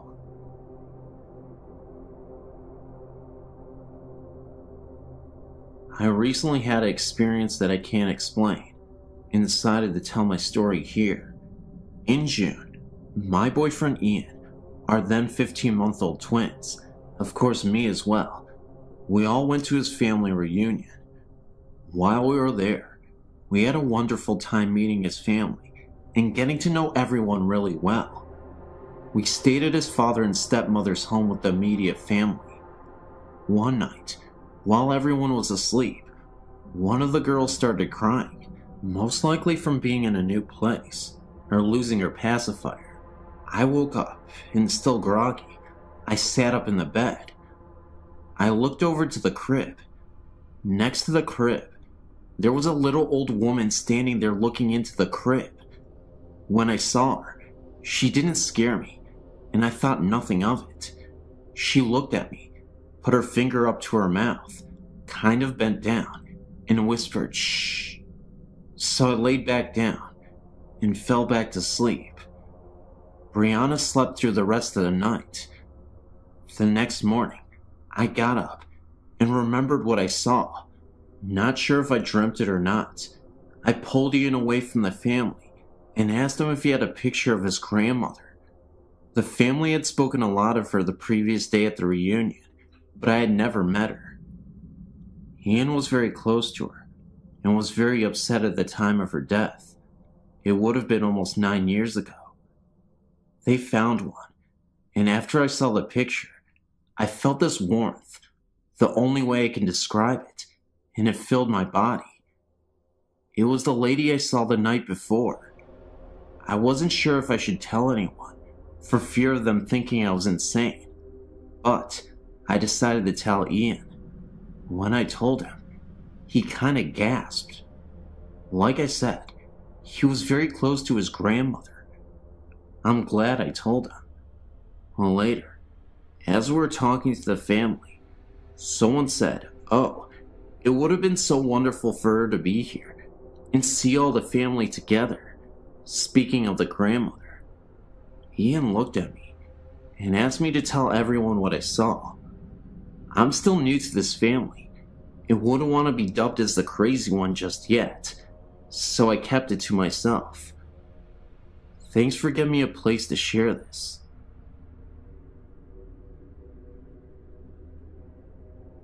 In 1983, we moved into a home that had suddenly been vacated by the owners. The man had suffered a heart attack at the front door and died. His wife went into serious shock and suffered some emotional distress. After the funeral, her children decided to take her back to Missouri. I'd personally known the couple in 1971, as I had lived in a house on the connecting street. Our backyards were contiguous. Mr. Williams had been the water superintendent for the city for many years. He was an upstanding citizen, a loving family man, and a friend to many people. Shortly after moving in, he got the feeling that Mr. Williams had never really left his home. At night, after everyone had turned in, footsteps could be heard throughout the home. It sounded like heavy footsteps stomping up and down the hall, outside the bedrooms. I would get up and check to see if the children were awake, and would find them sleeping soundly in their beds. Once in a while, doors would open up wide, as if someone was entering a room, and then the door would slam shut. One night, my wife at the time awoke to see the form of a man standing at the end of our bed. He woke up on her side and leaned over a little. She laid there terrifying, knowing that I was very hard to wake up, and that if this were a burglar, I would not suddenly spring into action against the intruder. She maintained her position and just peered through her eyelids. Suddenly, the figure just faded away. These occurrences persisted for about a month. One morning, at around 2:30 a.m., we were suddenly awakened by the bedroom door slamming open with a violent force. We were very tired of Mr. Williams' nightly tirades, and I was running on my last nerve. I got up and decided to try to talk with this confused soul. I addressed him as Mr. Williams and told him that he had suffered a heart attack and had died. I told him that his wife had gone to Missouri to live with his children. I told him that we were paying rent to his children to live in this house, and we worked hard for our money. I started to get angry with him and told him that if he wanted to rant and rave and stomp about the house, he needed to do it when we weren't there, as he was disturbing our sleep. If he continued, we would be forced to move, and his children would have to find other renters. I suggested he go to Missouri, because that is where he would find his wife. After that, we never heard from Mr. Williams again.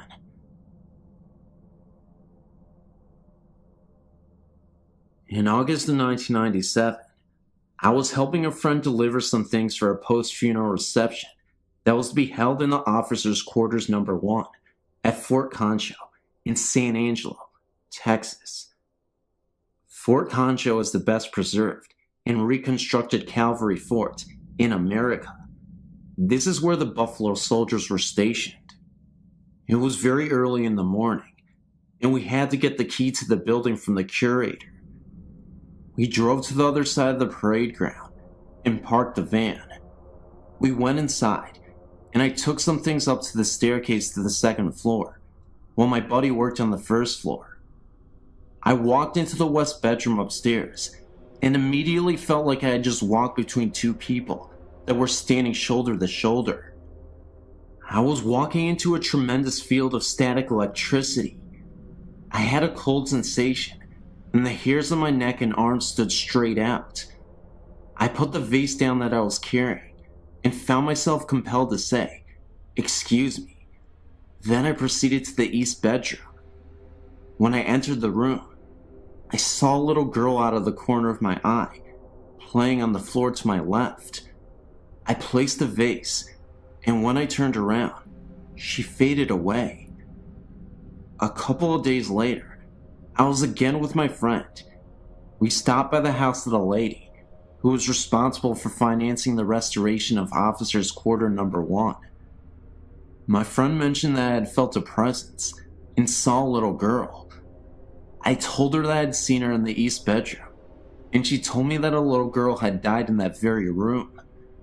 Maybe it was her parents that I felt in the west bedroom, or just someone else watching over her. A few months later, I had the opportunity to stop by the officers' quarters number 1 when it was open to the public.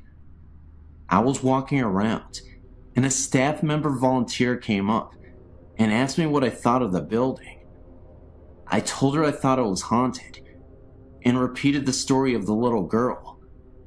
The lady took me into the dining room and pointed to a portrait on the wall. It was the same little girl I had seen upstairs.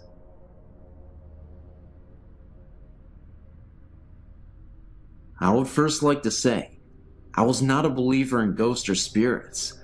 I was in the Navy at the time, and had been just transferred to Japan. My family and I arrived there in August of '91. I felt very lucky, because the Navy had just opened Harrio, a new housing complex about 9 miles from the naval base.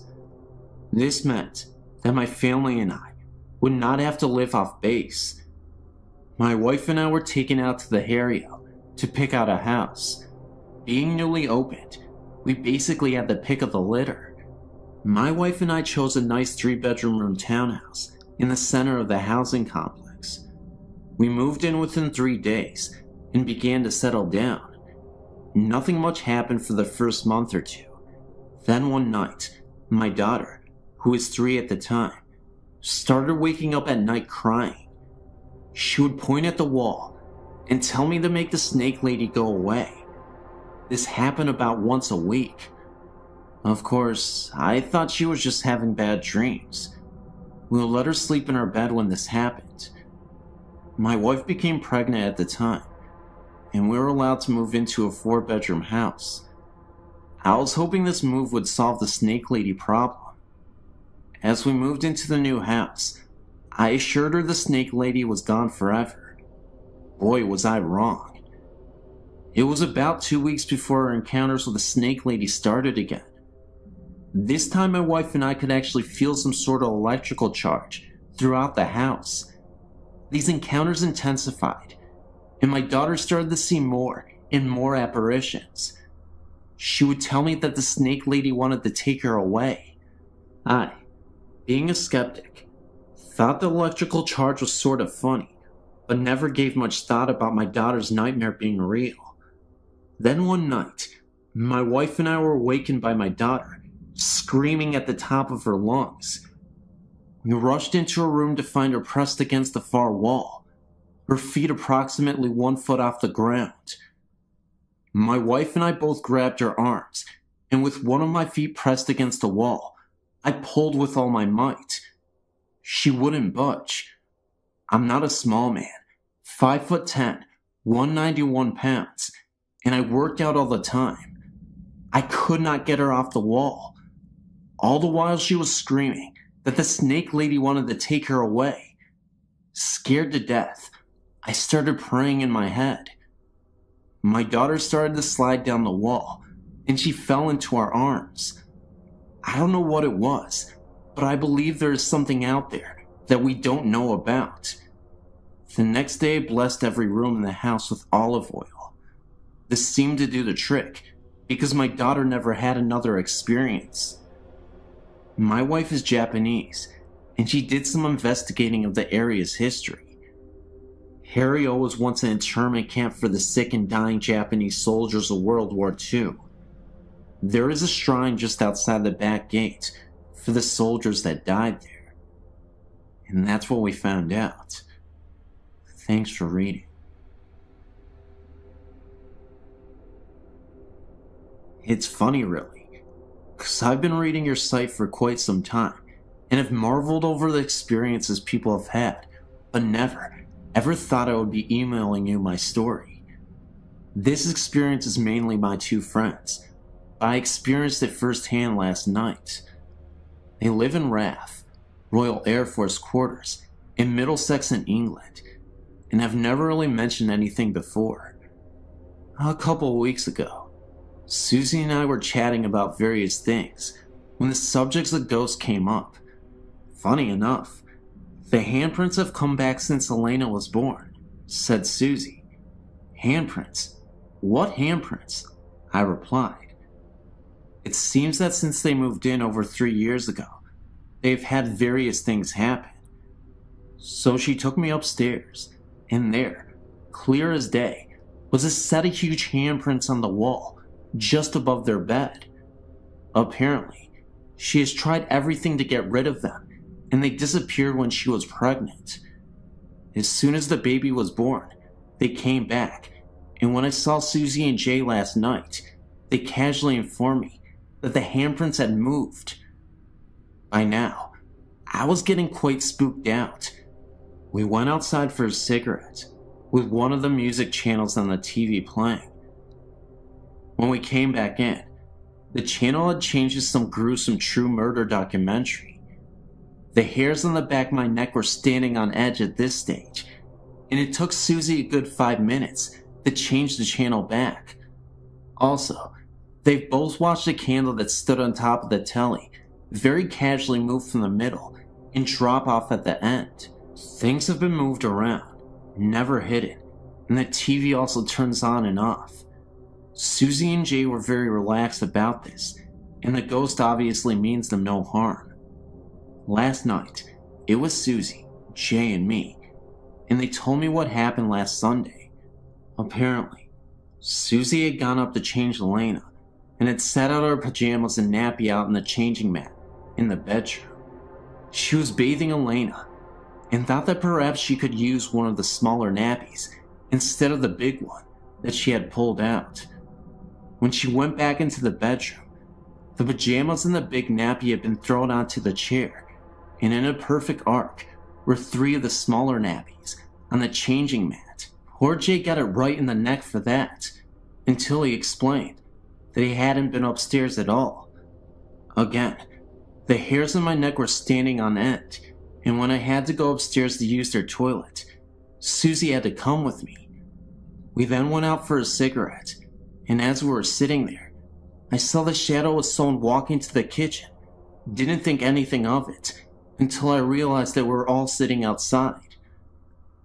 I told them, and Susie said that she sees shadows out of the corner of her eye all the time. We then went back in, and I was sitting on the sofa next to Susie, talking to Jay, when I noticed that she was staring at something right behind her. I asked what she was looking at, but she said nothing at first, knowing how freaked out I was getting. She then began to tell me that she noticed a transparent man with an axe lodged into his forehead casually move from the room we were in and into the kitchen, then disappear.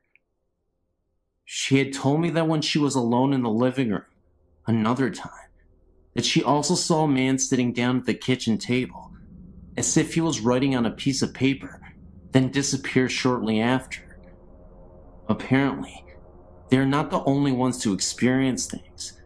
It seems that quite a few people in the row of houses had strange things happen, and the couple on end have seen a shadowy figure. She asked me to babysit Elena next week. Must admit, not too keen on having the extra company though. When I was about 10 years old, my family lived with my great-grandmother and me, and my brother had to sleep in the basement. Half was for storage, half was an extra room. So one night, at like 3, I had to walk to the top floor to take a pee. On my way down, I hear the voice of a little girl say goodbye. Then I noticed that same voice, and it said die. I immediately freaked out and ran back into my room, absolutely terrified. There was another incident with my brother. He was in the basement, and he heard the same voice coming up the stairs from it. It said die as well. And he turned back, looked down the stairs, and the apparition of a girl was standing right there, and then materialized and disappeared in an instant. When I was 15, we moved out to New Jersey. When I was 16, I heard horribly violent screaming. It sounded like a woman, and it sounded like it was coming from behind me. 3 days later, my brother, he was 19. He heard the same screaming coming from our bedroom closet. Nowadays we don't hear any mysterious voices, but we both know they had to be ghosts. And not only that, they had to be evil. And I don't want to experience that ever again. I'm sure my brother doesn't want to either. Thanks for listening. I first became aware of a presence in our home when I was a child of 4 years. When I was 4, my brother was born, and my parents moved him into the bedroom next to theirs. I was moved into my very own room, upstairs. My older sister occupied the room next to mine. It did not take me long to realize that there was something odd about this new room I was in. I would wake up in the night, chilled, with the overwhelming feeling that someone was watching me. Sometimes, I caught fleeting glimpses of what looked like a shadow on one particular wall. When I mentioned the shadow to Mom, she attributed it to light play from the moon and other rational explanations. I tried very hard to believe her explanations and to make the shadow sightings go away, but I simply couldn't take the vision of a man in an overcoat, wearing a fedora. I could never actually see this man, just an outline, a shadow, but I knew he was there. I can't even say I felt threatened by this figure. I just felt watched and not alone. I suppose I should describe our family home. It is a large, Cape Cod-style home, built in the 1940s, just after the war. The family that built the home were obviously influenced by World War II, as was the world, I would think, and they built a secret room, which I would imagine was designed to hide the family if war ever broke out on home soil. This room was only accessible via a trapdoor in the kitchen floor, and it led to the secret room in the basement.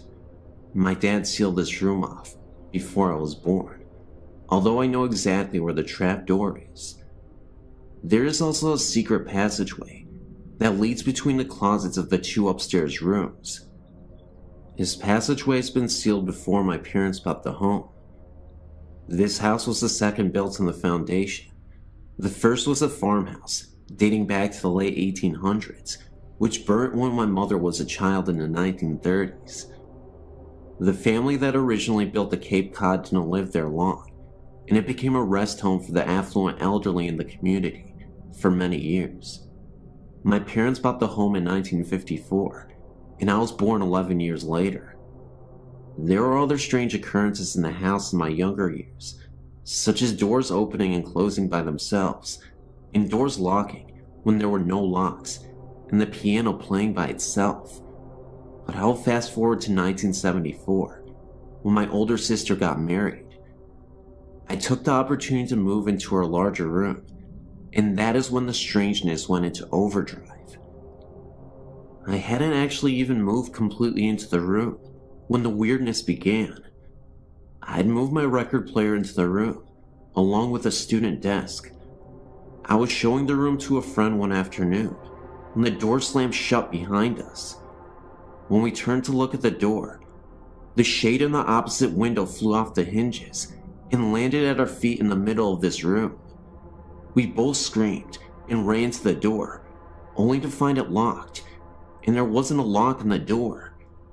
We managed to finally get it open and run down the stairs. My friend would never even go into the room again, let alone spend the night with me. I didn't let it bother me, however, and moved the bed into the room and took up residence. The room always stayed incredibly cold, even in the heat of an Ohio summer. My dad installed triple the insulation into that room to try to help with the chill, but it remained downright cold. There were countless nights when I would awaken to knocking on the walls. Sometimes I would knock back, and it would knock back at me. When I told my parents about the knocking, my dad said it was a tree limb scraping the house. The knocking became so intense that he ended up cutting the tree down, but the knocking continued. My parents installed an intercom system into my room next to my bed, so I could page them when the knocking started. Dad seemed convinced that it was the neighborhood boys throwing rocks at my window. It didn't sound like that though, and the knocking was coming from an inside wall, not an outside one. One afternoon, I was lying on the bed reading, and I got the overwhelming feeling that I was being watched. I sat up on the bed and said out loud, "Stop it! There's no such thing as ghosts!" And no sooner had I uttered the words, a figurine on a shelf began to wobble, and then flew off the shelf and across to the bed, hitting me on the forehead. I slept on the sofa for a month after that. My family was even beginning to notice strange things happening by this time. The television would turn itself on and off, or alternatively increase the top volume, without anyone being in the room. Dad said we had a bum set and bought a new one, but it did the same. We had the wiring replaced, but it still happened. My mom declared that if it was a ghost, it certainly wasn't going to run her out of the home she loved. This is true. She still lives there with the ghost. Other things that would happen in the house included radio switching on and off, lights flickering, the washing machine switching on and running a cycle, and of course the shadow wandering around upstairs. It was all beginning to frighten me quite a bit, especially the knocking noises. If the knocking started, I would buzz Mom in the intercom, and she would race upstairs, but as soon as she reached the top step, the knocking would stop. I began to think perhaps I was going a bit crazy. I went away to college, and something strange happened in my old bedroom about a week after I had left. I still had the same clothes hanging in the closet, and there were a few posters still hanging on the wall, but otherwise, it was empty. My mom heard a funny noise upstairs one afternoon and went up to investigate.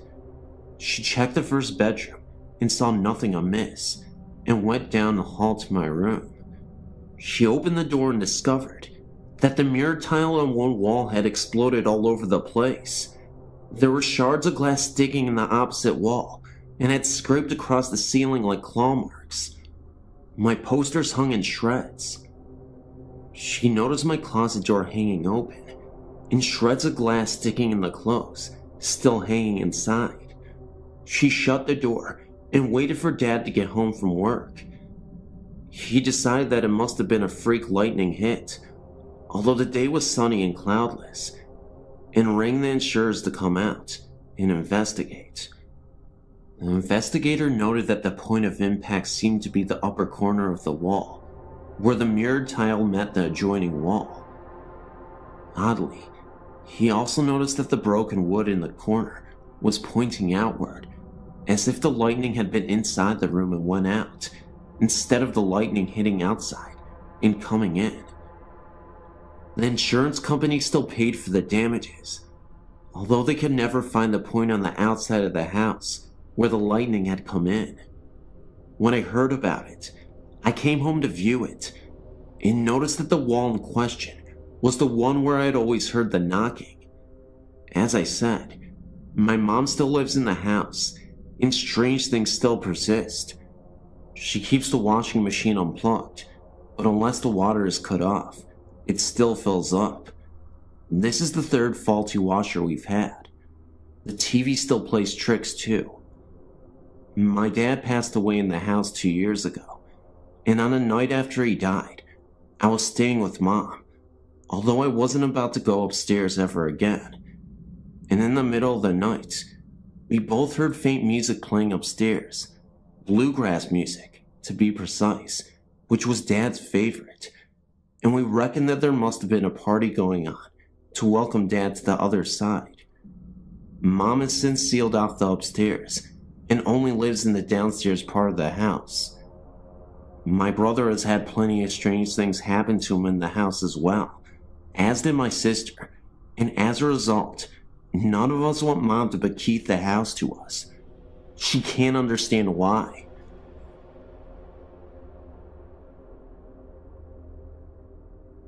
Every single night in my home, when I was 4 years old, my parents would come in and put me in bed. Mostly my mother, because my father wasn't home much.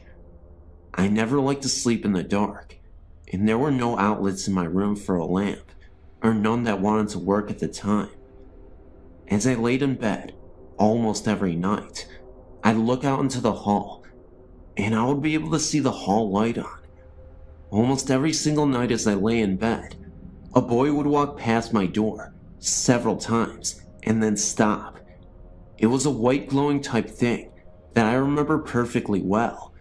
It scared me a bit, but I never got an evil aura off of him. A thing about the boy is that he had died a long time ago, before we had moved in. It scared me all the time to recall it though, even though he isn't bad. I've only slept with the door open once. Since then, my parents got the outlets working. I was sleeping in a different room, but it was across the room the boy had died in. I looked outwards from my slumber, my glasses still on my face, because I always fall asleep watching TV. I saw the boy, and he went into my brother's room. That night, my brother got really sick. I don't know what happened, but the boy had died of a sickness. Another thing that happened. Me and my friends were sitting out on my back porch, and my one friend had brought a Ouija board with her. My other friend suggested that we play. Of course, I didn't want to, because I've had past experiences that turned out bad with those things, with other friends. We sat at the table and put each of our hands on it. Before we started, though, we read something that had said you must finish a question. We thought we would. Beside the porch is a pool. This will fit into what happened as I go. We didn't believe that the board would actually work, though, and so we tried. Even with the past experiences, I didn't think it would. So this is what we did. We tapped our fingers while the thing was moving, so that no one could move it themselves. We did get in contact with a spirit, and we, of course, ended up not finishing a question. Then, we noticed from the pool a mist that started to emerge. I kid you not, it was a ghostly apparition floating above the pool. It lasted for about 10 seconds, and then it faded away. I then decided to finish the question. My friend immediately stopped me and asked me what I was doing. "You're conjuring up evil," she said to me. It was clear that she didn't want to do this anymore, so we stopped, and we never returned to that Ouija board again. In fact, we went out to the fireplace and we burned the Ouija board so that we would never have any bad omens attached to us. Yet another incident occurred. About a year ago, I met up with some different kind of people. Wiccans to mostly say, and I still am Wiccan now. I took it in, because God actually hadn't helped me one slight bit with my life, so I started to believe in gods. I learned some good spells, and some bad. The ones I used most were the exorcism spells for haunted houses around here. My house I knew had quite a lot of ghosts in it, and I decided to get rid of one particular one that would scare the entire family as we slept.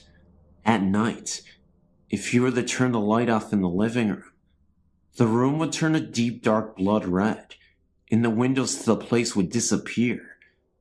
When you looked to one corner of the place, you could see a black figure walking out of it. This is the ghost I decided to rid the house of. It never spoke during anything. It would only appear, and nothing more. My sister and her friends hadn't believed me when I told them of what was going on in the room, and they tested it for themselves. As we did it, they saw exactly what I was saying, and screamed for me to turn the light on. I actually sleep in that room still. The ghost is still there, but it doesn't bother us anymore. When I had tried the exorcism, the ghost had gotten angry and thrown the lamp at me. If not for me dodging it and then grabbing it before it hit the wall, I would have been in trouble. It glared at me and disappeared. You're probably thinking, this is absolute bull, but I can assure you, it was not. And I tell you this, not because I really want you to believe in some fantasy story, but because this actually happened. I couldn't even believe with my own eyes what was occurring. When I returned to the room that night, and from then on, the ghost never came back, or didn't bother us anyway. There are other ghosts in my house, ones that are in the cellar, but I've only heard them, not actually seen them. Anyway, this last event occurred outside of my house. Anyway, one night I was out with my friends, against my parents' will. We had left when they were asleep. It was around 3 a.m. in the morning, and we wanted to see what was around the area. We went up to the graveyard near, and sat down by some of the older graves, deeper into the graveyard. As we were sitting there, I looked up to see a dark and black figure standing by one of the trees. He wasn't looking at me or my friends, but something else. I had been leaning up against a grave. I didn't have much respect for the dead at the time until after this. I turned around and looked up to see a white figure standing there, looking at the black figure. They then turned their eyes towards me. I tugged on my friend's arm, but she didn't reply. She was asleep, along with the 2 other people that were there with us. I backed up off the grave as the white one glared at me. When I got completely away, they had turned their eyes back to each other and had vanished.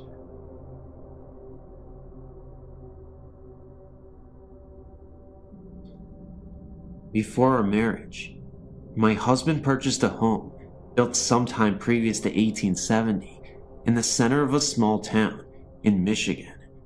It is a lovely house, we still have it, with high ceilings and wide archways between some of the rooms.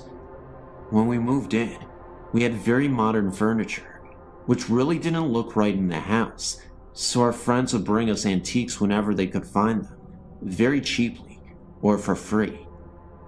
One friend bought us a very large round antique mirror that he had found in a house his company was hired to tear down. It was the kind with a gilded wood and molded frame with a medallion at the top. The glass, while it had some dark spots and shadings, was in exceptionally good condition. This was back in the mid to late 70s, and we had parties almost every weekend. In the summer when the doors were left open, no one bothered knocking. They just opened the screen and came in. Late one Friday or Saturday evening, shortly after receiving the mirror, I was sitting on a low sofa against the east wall of the living room. Also on this wall was a large archway leading into the dining room, which is where the main entry door that we used was located. There was also a door leading into the living room from the front porch, but no one used this one. The mirror was hung on the north wall, right next to the couch where I was sitting. Everyone else was sitting in the middle or at the opposite end of the room, large room. I was looking to my right and noticed in the mirror that a young man was walking through the archway into the living room and stopped right at the threshold. At first glance, I did not recognize him, so I turned on the couch to look at him directly, and there was no one there. I looked over at the mirror again, and there he was. He was not a big guy, about 5'8" or 5'9", thin build, dark hair, short for the times, and wearing what looked like one of those blue-gray work shirts. I looked towards the archway again. No one was there. I shot off the couch and into the dining room to see if anyone was playing a trick on me. There was no one in any part of the house other than the living room. It made me very uneasy, and I could never sit in that area again. In fact, I moved that couch a week later, and even though the mirror still hangs there all these years later, I tried to avoid looking at it. A couple of years after this happened, I joined the local historical society. I met a wonderful tiny old lady in her 90s. She told me that she had been in my home many times during her youth, and I found out from her that during Prohibition, the people who owned a house would have parties with bootleg liquor. There was an argument late one evening, and a young man was killed by a blast from the barrels of a shotgun at close range in the area of the front entrance to the dining room. I'm not sure if it was him or not, but for 3 or 4 years after that, every night at 3:10 a.m., I would hear slow but steady footsteps on the creaky wood floors walk from the archway through the living room and up to the bedroom door. They always stopped right there, thank God, and I tried to make sure they would come no further by hanging a crucifix on a hook inside of the bedroom door. After a few years, it either stopped or we grew so accustomed to it that we didn't notice it anymore. So, do you think my spirit came with a mirror, or that the mirror just enabled me to see him? I don't know. I guess we'll find out sooner or later. Early March last year, my husband and I had the most terrifying night of our lives. Avid campers, we had never been scared sleeping out in the middle of nowhere in our tent. We went to a campground called Weldon Springs in Illinois, about 45 miles from our home. We stayed at the backpacking area, which at that time of year is isolated except for a few deer and birds. I felt fear the minute we walked into our spot. We had camped in that spot several times before, with no weird occurrences. I felt like we were being watched. I tried to pass it off as dead trees and grass, and a lack of other people around. By evening, sitting around the fire, I was scared. Our friend came along to stay with us, had a sleeping bag with him, ready to camp. Oddly, he decided not to stay. When we got settled in our tent, hell broke loose. We laid there a minute, and I heard an odd stomping noise in the trail leading to our site. It got louder, like it was getting closer. I asked my husband after we discussed it ourselves, and he said he felt an evil presence there. Even though we were absolutely terrified, I told him to take a peek outside the tent, just so we could ease our minds about the situation and prevent our imagination from running wild. This was a terrible mistake. He told me when he looked out that he saw the ghost of a hunter with red eyes staring right at him, and then he floated off into the woods and then disappeared. It didn't last very long, but he could still tell that the man was wearing hunting gear from a different era. It definitely didn't look like the attire you would see today, according to him. He told me that the clothes that he wore looked a lot like the people in the Wild West would wear in the 19th century. My husband even said that it looked as if he didn't want to be seen, like he had the look of pure shock on his face. In a way, I wish I had seen it myself, but I know I wouldn't have been able to handle that.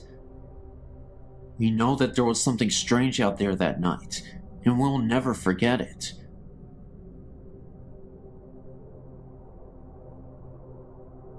There's this camp that I know of. It's referred to as Camp Connecticut, and it's a rundown camp. It's called the Run Camp because of its deadly history, where a group of men were once gathered, said to be a cult, and eventually the town had exiled them and were forced to stay at this camp outside of town. When abandoned, the caretaker's daughter was found brutally murdered in the camp, and all members of the camp denied any knowledge or participation in the murder. Whenever I go back to the camp, I've always experienced unsettling events that could be tied to the events just described. Experiences included voices. For example, a young girl screaming, which we thought could have been the young murdered girl. We have seen figures pass among the trees while walking through the narrow paths along the woods. In pictures that I have seen, there are many orbs near the main gate and near the large sign within the camp. Examinations shown not to be a photo error or bad development. There was also this insane experience that my brother's best friend and his friends had. He happened to take a trip here, and while walking the main entrance pathway, he came across a man standing there in all white clothing. They called to him, and there was no response, so they turned to go the other way. And when they did, this presence in the white was standing right in front of them, with eyes that were completely black. As they turned and ran, it seemed as if the presence began to run after them. Anyway, as they got close to the main gate, they turned, and there was no one behind them at the time. They stopped again for a second, and turned back to look behind them again. They recall that about 5 apparitions, all in white, were standing right next to each other, and then they disappeared. It was as if they were letting them know that there were more of these ghosts. They then walked back to the car and drove away. This place is very freaky to even just look at the main gate. I get scared every time I go. I will send our photos as soon as I get my scanner up and running. Thank you. I've been tempted to write about what happened to my family many times, but it seems far too unreal. We were not allowed to talk about this outside the house when I was a child, and my mother only told guests about her visitors when they experienced something in our house. Our childhood home was built in 1898.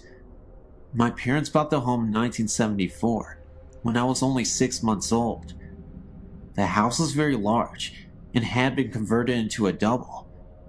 My grandmother moved into the upper level. Strange things began to happen shortly after my family moved in.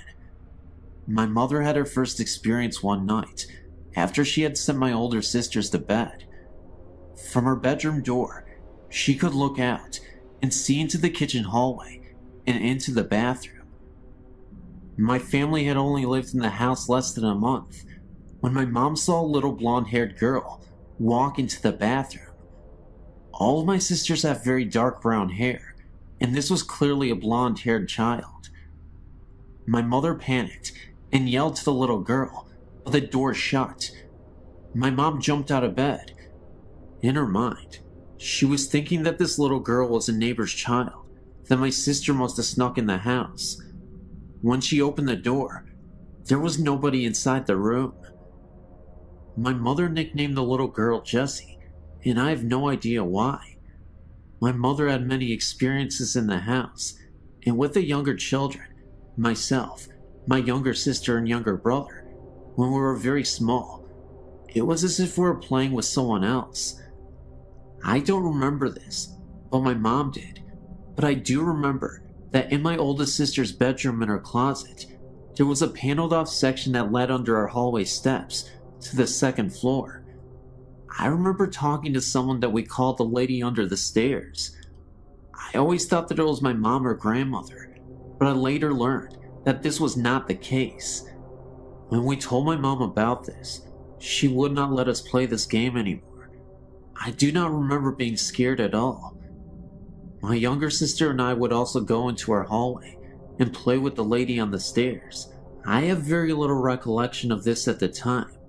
I would have been about 4 years old, and my sister would have been about 3.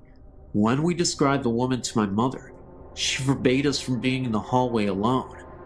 I never took the ghost stories to heart and was very carefree as a child. I always felt safe. However, I did finally have a bizarre experience that I could not explain or rationalize away. My grandmother had a stroke when I was 15, and my mother gave my older sister's bedroom to my grandmother since it was on the first level and was safer for her. She had no control over what she was saying and was rapidly deteriorating. My parents didn't lay any ground rules down for us kids that summer, as things were in havoc, and my brother and I had stayed up all night, watching Nick at Night in the living room. I could see into my grandmother's room, and we also kept an eye out for her, should she use the bathroom or want something to drink. I was just starting to doze off when I thought I saw someone in my grandmother's room. It was a blonde-haired girl who might have been 10 to 12. I have no idea the age. I thought I was seeing things, or that I was just really wiped out, and my mom's stories were starting to get to me. I walked out into our kitchen, and my oldest sister was eating a sandwich, and I told her what I saw. She laughed at me and told me I must have been dreaming. I thought maybe she was right, because I just never believed what my mom had been saying about the girl she had claimed to have seen on several occasions. Now here's where I realized I wasn't a complete nutcase. I said before that the house was very big. Well, my grandmother started screaming, and my sister and I ran into the room. My grandmother was up and headed for the front door. She was screaming about fire and the little girl. We could barely make out what she was talking about, but she kept repeating, "The little girl said I was going to hurt the baby, and I have to go before I cause a fire." That was the most intelligible sentence that my grandma had said in over a month. My sister kept saying, "What little girl?" and my grandmother said, clear as day, "The little blonde-haired girl." My grandmother was 72 years old and short of hearing. She was also 3 rooms away when I literally whispered this to my sister. We woke my mom up because we did not know what to do. My grandma ran out of the house and refused to come back in. She stood on our porch. My parents took her to the hospital, and she was placed in a nursing home because even the mention of our house sent her into hysterics. The baby she was talking about is my younger brother, who is the baby in the family. My mom decided to turn the house into a one-family home again, and had us kids, there were 6 of us, do the work. We did not mind, as we wanted the help, and it was a good way for us not to think about my grandmother all the time. My younger sister and I would be the only 2 sharing a room, but that was fine, as we were very close, and we were excited.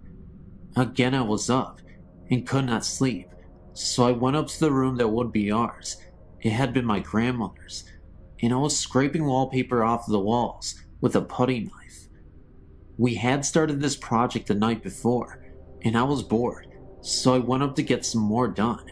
I was scraping the walls, and had been doing so for about an hour, when I heard a funny noise that sounded like the scraping noise I was making with the knife, but different. It's hard to explain. I thought someone was playing a trick on me, so I began to scrape the wall, and very quickly, I stopped.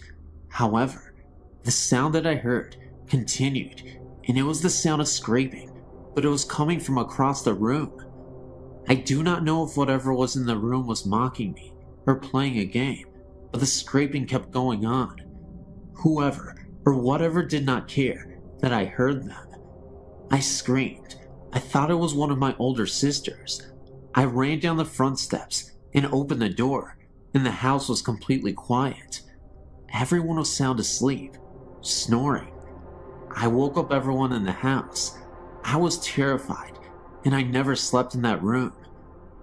I would continue to hear things in that house until I was 18 and moved out.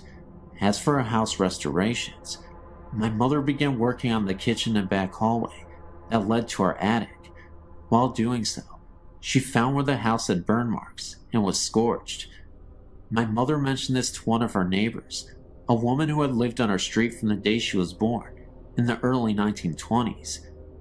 Our house had been burnt very badly and had been rebuilt. At that time, it had been converted to a double. A little girl and her parents lost their lives in the fire.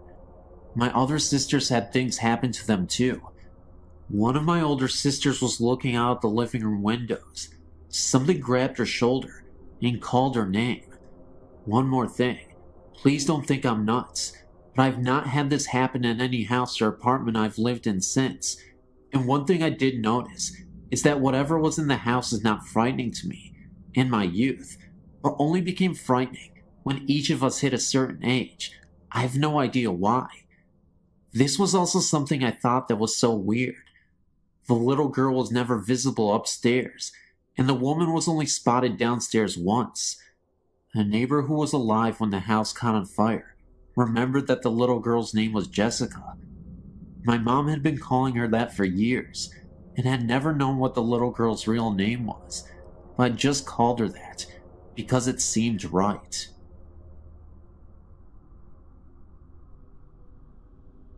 Hi, I just thought I'd write to you guys to tell you what happened to me when I was about 12 to 13.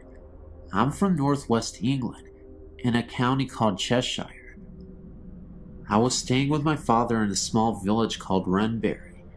He used to live in a large country house that has been around for many years. I think, but I'm not certain, that the house is in Victorian. I was staying for the weekend.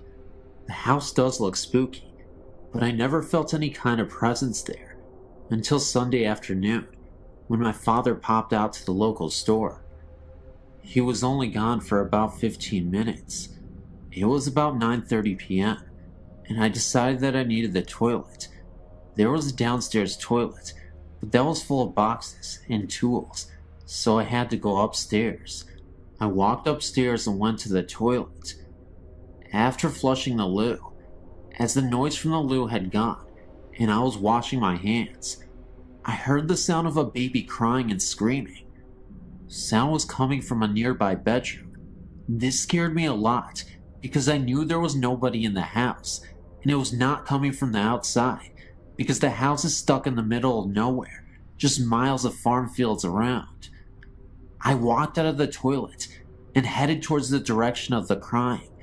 As I opened the bedroom door, the sound flew past me, but no one was there. It was almost like the sound traveled through me. I was rooted to the spot with complete terror. I then turned to face the sound, which was now sounding like it was coming from one of the other bedrooms across the hall. I don't know why, but I headed to the other room. The crying baby was really loud, and I was sure that someone was hurting a baby. Looking back, maybe that's why I went to see. As I opened the door, I saw something I will never forget. There was a baby lying on the floor, but it didn't look right. Half of its body was stuck in the floor. I could see one of its legs pointing out, and a half of a face. It was wearing old-looking clothes. The sound of the baby was almost deafening, and it looked like someone was hurting it, but no one was there. This was all too much for me, and I ran downstairs and outside into the dark, and just waited for my father to return. I never told my dad anything. This is the first time I've ever told anyone. I thought I was going crazy, because I've never believed in ghosts before. My father no longer lives there now, but I did go back once when he was visiting an old friend that now lives there. But I never went up their stairs on my own again. Well, I just thought that maybe you would find that interesting. Nail me back if you wish. Hope you don't think I'm lying, because it was all very real to me. I'm 20 years old now, and I have access to the internet. I spend my time looking for other people who've had similar things happen to them. Thank you for reading.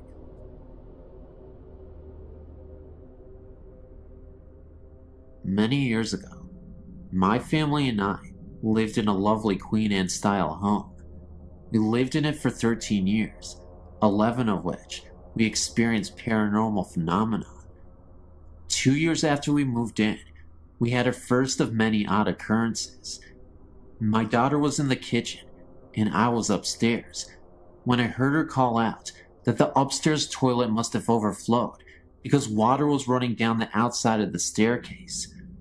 I ran to the top of the stairs in bare feet, only to feel water on the surface of the carpeting. I looked over the top of the railing to assure her that the toilet hadn't overflowed, and that was when I felt the wetness on my feet.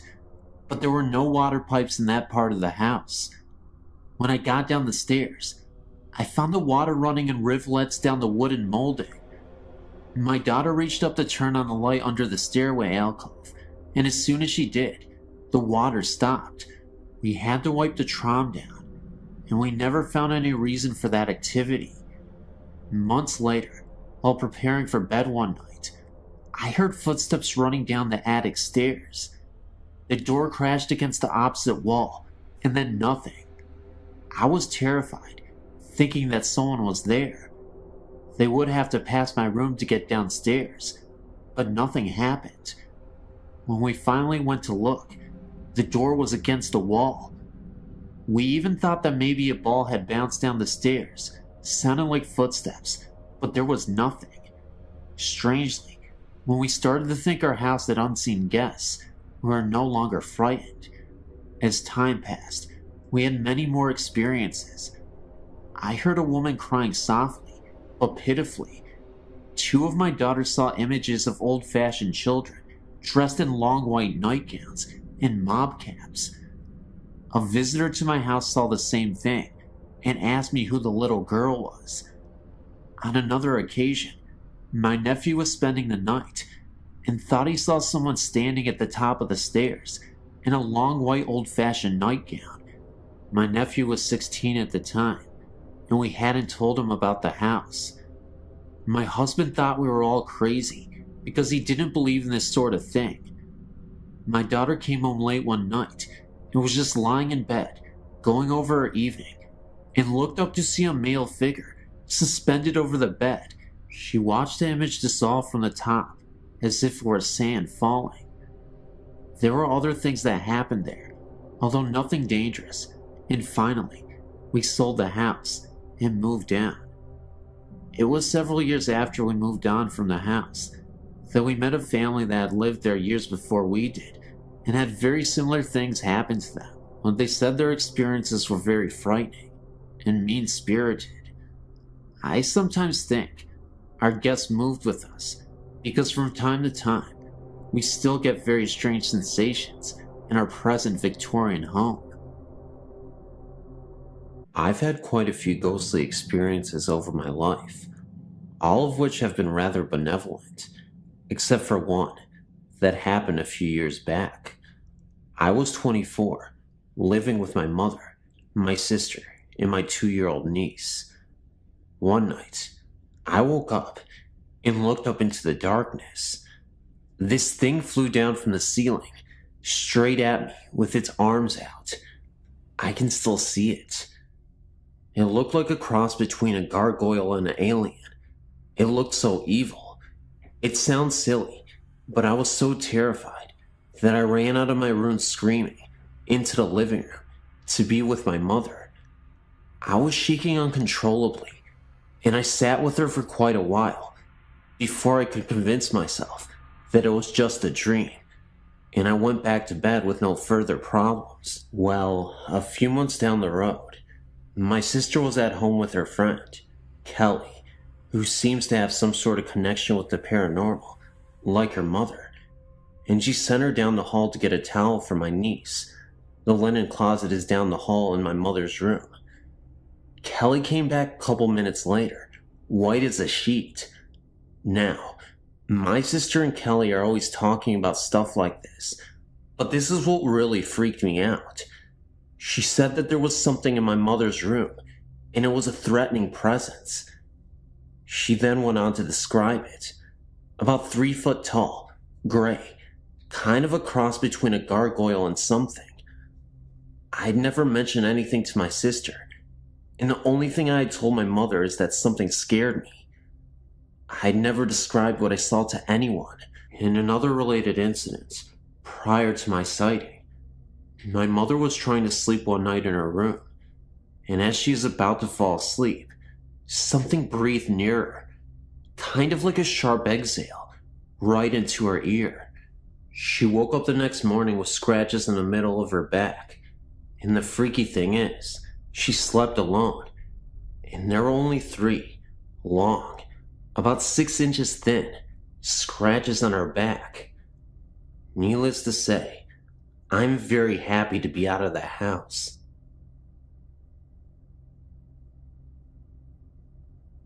I'm not sure if this qualifies as a ghost story, but it was more than an ordinary dream.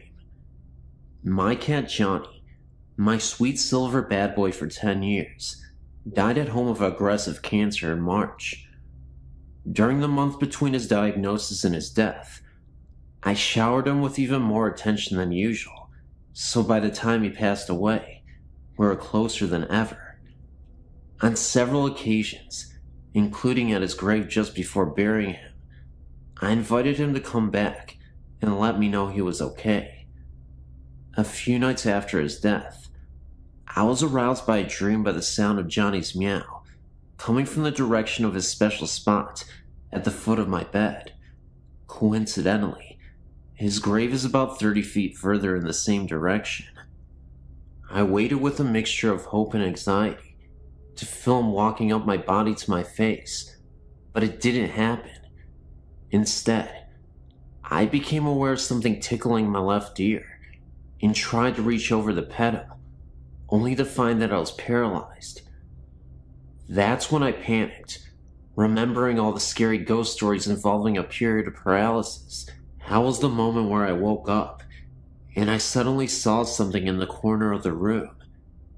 It was a dark, small figure, but I couldn't really make it out. It was a dark shadow, even though it was a very dark outline of something. I'm assuming it was a kid or something. It was very terrifying. I couldn't even believe what I was seeing. And then all of a sudden, it seemed like 2 Grim Reapers were standing right behind him. So this humanoid ghost, this figure, this creature, this child, was hunched over and was absolutely mortified himself. And these Grim Reaper type ghosts came to take him away. And just like that, within seconds, they were all gone. I guess you can say that my cat didn't return. In fact, I think a demon actually returned. But I guess that's up for debate. Thanks for listening.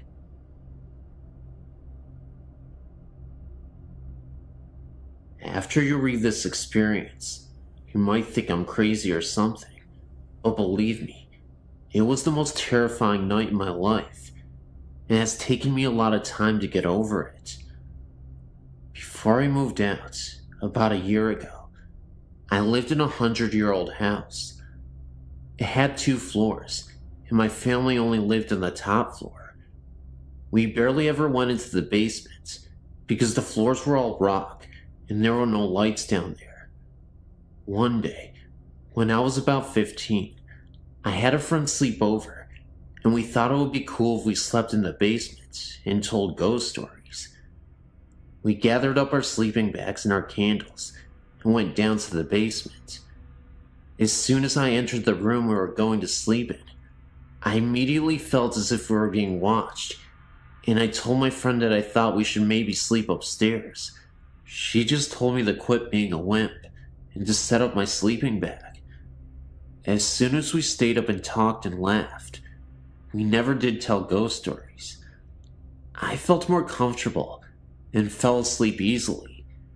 In the middle of the night, I remember this so clearly because this scared the crap out of me so bad, and I'm absolutely positive I wasn't dreaming.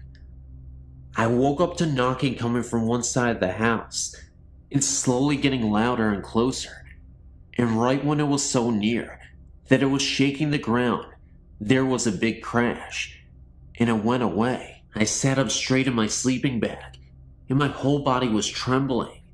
After I calmed down a bit, a figure appeared at the foot of my sleeping bag, and I froze. I couldn't move. I couldn't scream. I couldn't do anything. The figure was of a man dressed in rags that were covered in coal. He stared at me as if he recognized me from somewhere, and then his eyes widened, and he exclaimed with a gasp, "Mary Beth, Mary Beth, help me." He then disappeared with a flash of light. Apparently, my friend had woken up right when he disappeared and saw the flash of light. The next day I told my parents, and they said that they had felt a presence down in the basement earlier. I read up on the history of our house, and found out that the mistress of the house was named Mary Beth, and her picture resembled myself.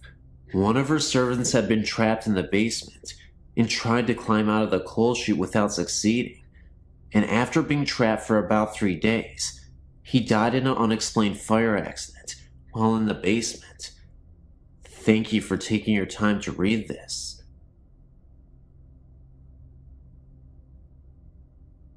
Hello, I have another ghost experience for you.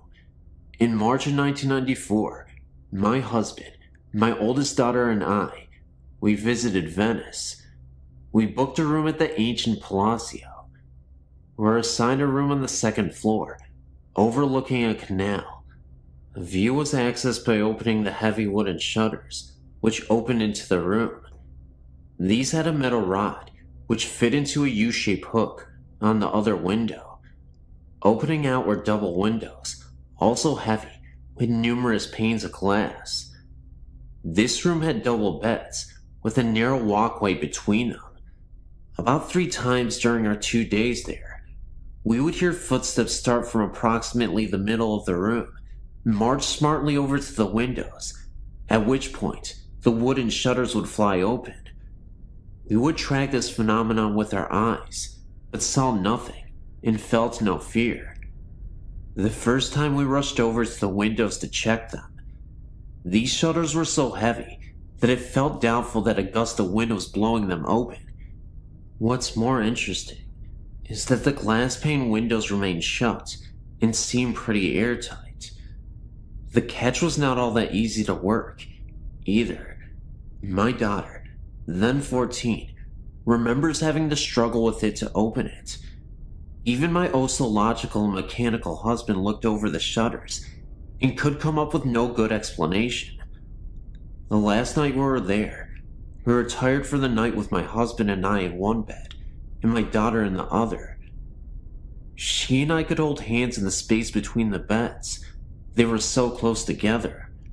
Right after lights out, we heard the footsteps, this time walking up between the beds to where our heads were. We could hear breathing. We were both too scared to do anything, but we certainly compared notes the next morning. I wanted to ask as we were checking out if the place was haunted, but the only folks on duty that morning didn't speak English, and we don't speak Italian, but we'll never forget the place.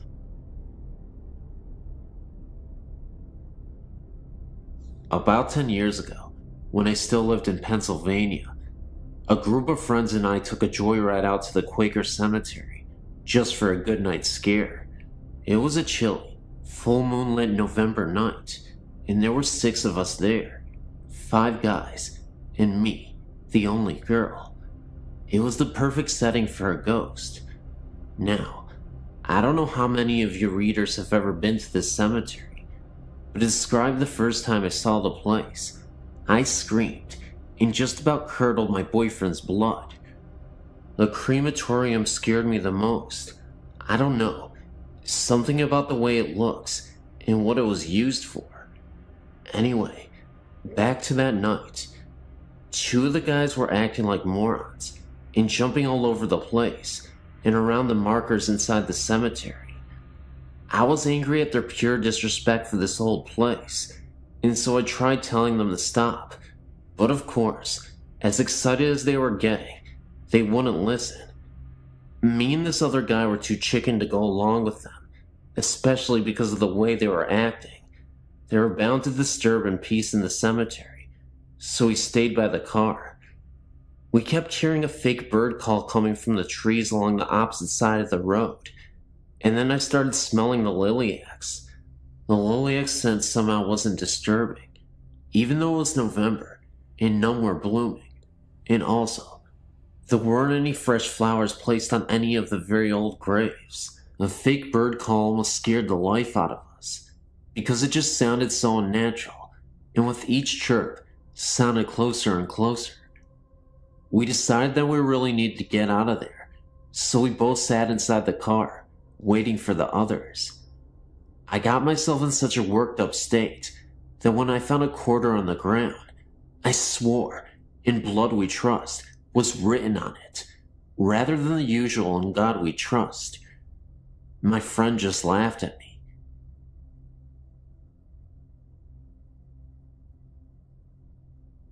The story that I'm about to relate to you took place when I was about 11 years old.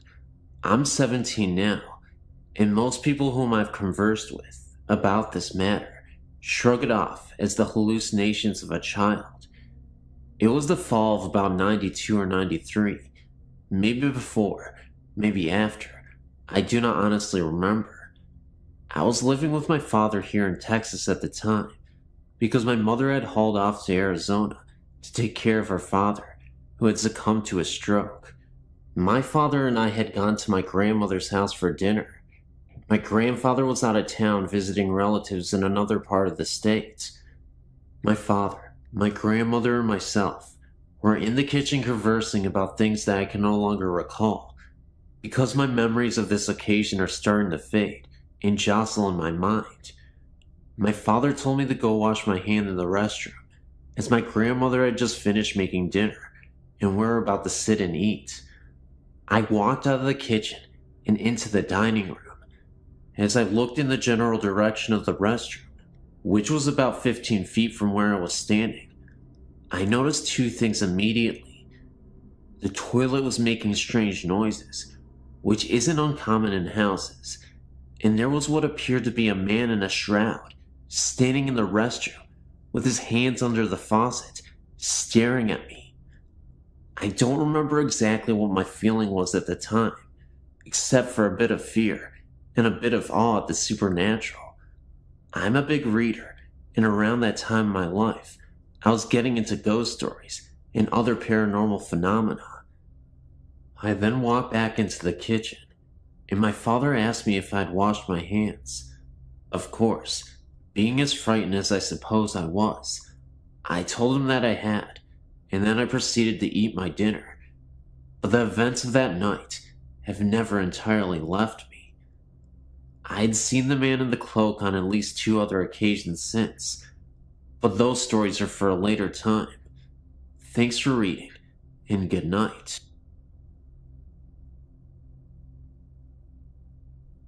This story was told to me by an ex-boyfriend, Mike, when we first started dating. We were still getting to know each other, so when he told me he was very afraid of spirits, I believed him, because it's not the type of thing you'd say if you were trying to impress a girl. I asked him why, and this is what he told me. Mike's first encounter with ghosts was about 10 to 12 years ago, when he and his family, mom, dad, little brother George and Mike, were living in a house in the northwest side of Chicago. This particular house had an attic, which was used to store the items that came with the house when before Mike's family bought it. Nothing too unusual, mostly furniture and such. At this time, Mike was probably 15 years old, and his brother George was probably 9 years old. They were up in the attic one afternoon, goofing around, pretending to be acrobats and wrestlers. Eventually, they got tired, and George collapsed on the floor, while Mike sat in the old recliner that came with the house. The brothers continued talking until their mother called from downstairs, announcing that dinner was ready. The boys had worked up an appetite, so they bolted out of the attic.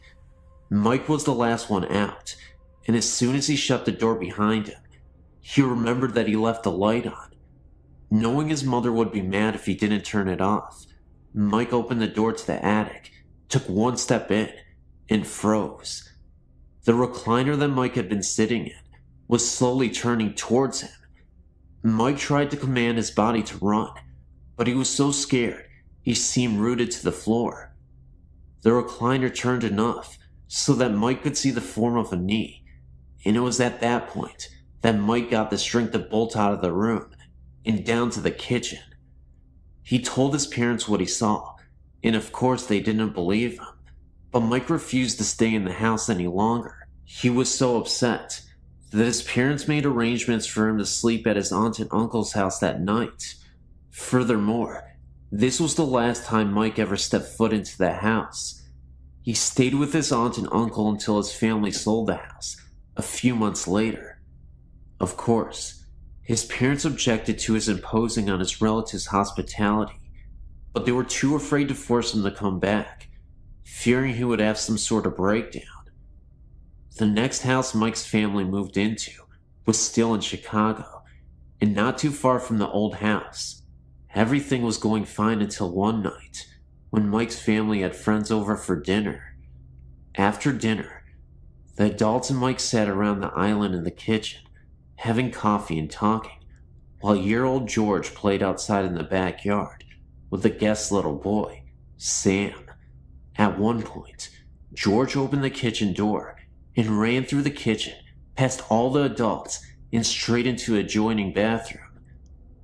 Nobody thought anything of this until about 10 minutes later, when Mike's dad questioned why George was taking so long in the bathroom. Mike's dad knocked on the bathroom door, asking George if everything was all right. No answer. Mike's dad tried to open the door, but it was locked from the inside. Everyone started getting concerned until the kitchen door opened again, and in came George and Sam. Mike's father asked George how he snuck back out of the bathroom without anyone seeing him. You see, there is no other way out of the bathroom. If George came out, or even opened the door, he would have been seen. In order to get back outside, he would have had to go through the kitchen again. George swore up and down that he had not been to the bathroom at all. He was outside playing with Sam the whole entire time. Mike's father asked him again to explain about the locked bathroom door, but when they checked it again, it was not locked.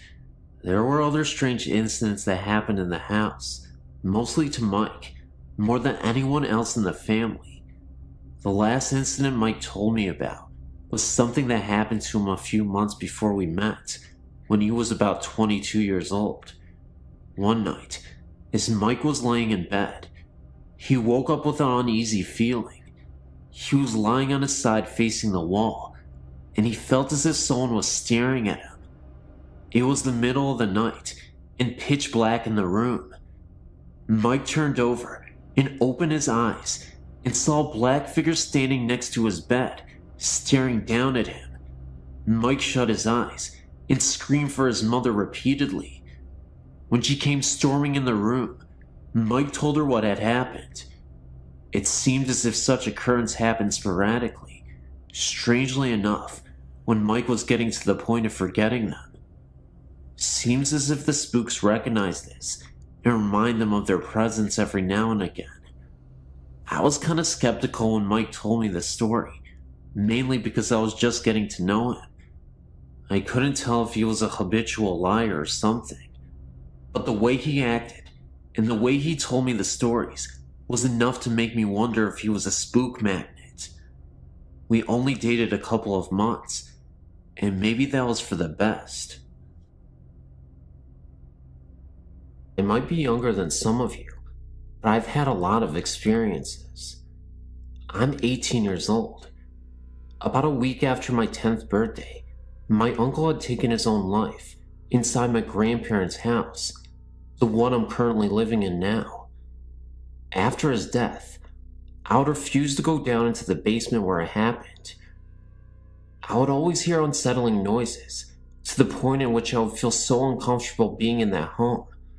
The odd part is, it would only happen when everyone was in bed and I was home alone.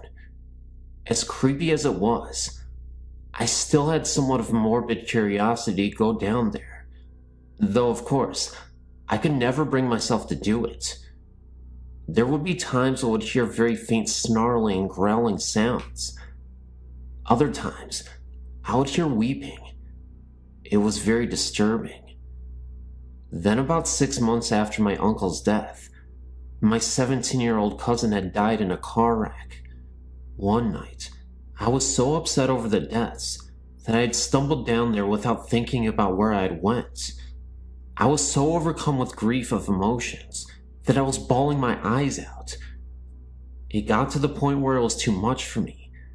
I was sitting on the couch thinking about ending it all so I could be with them. Just when I was about to, I felt a hand on my shoulder, and I knew instantly that it was my uncle. That moment made me realize that it was okay to continue on.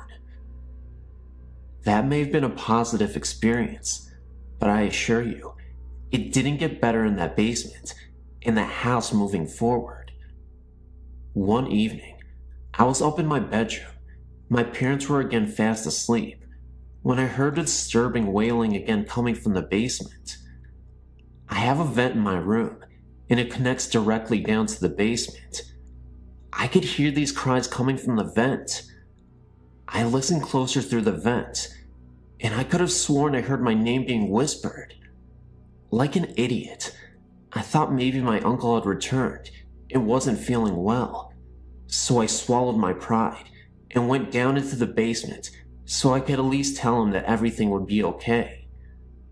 As I opened the basement door and looked down the steps, at the end of these steps, I saw a figure for a moment's time.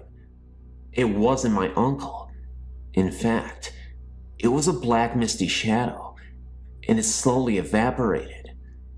It seemed to be there for a few seconds, then it was gone within a blink of an eye. I then turned around, heard a distinct growl, then ran back up the rest of the steps and back into my room.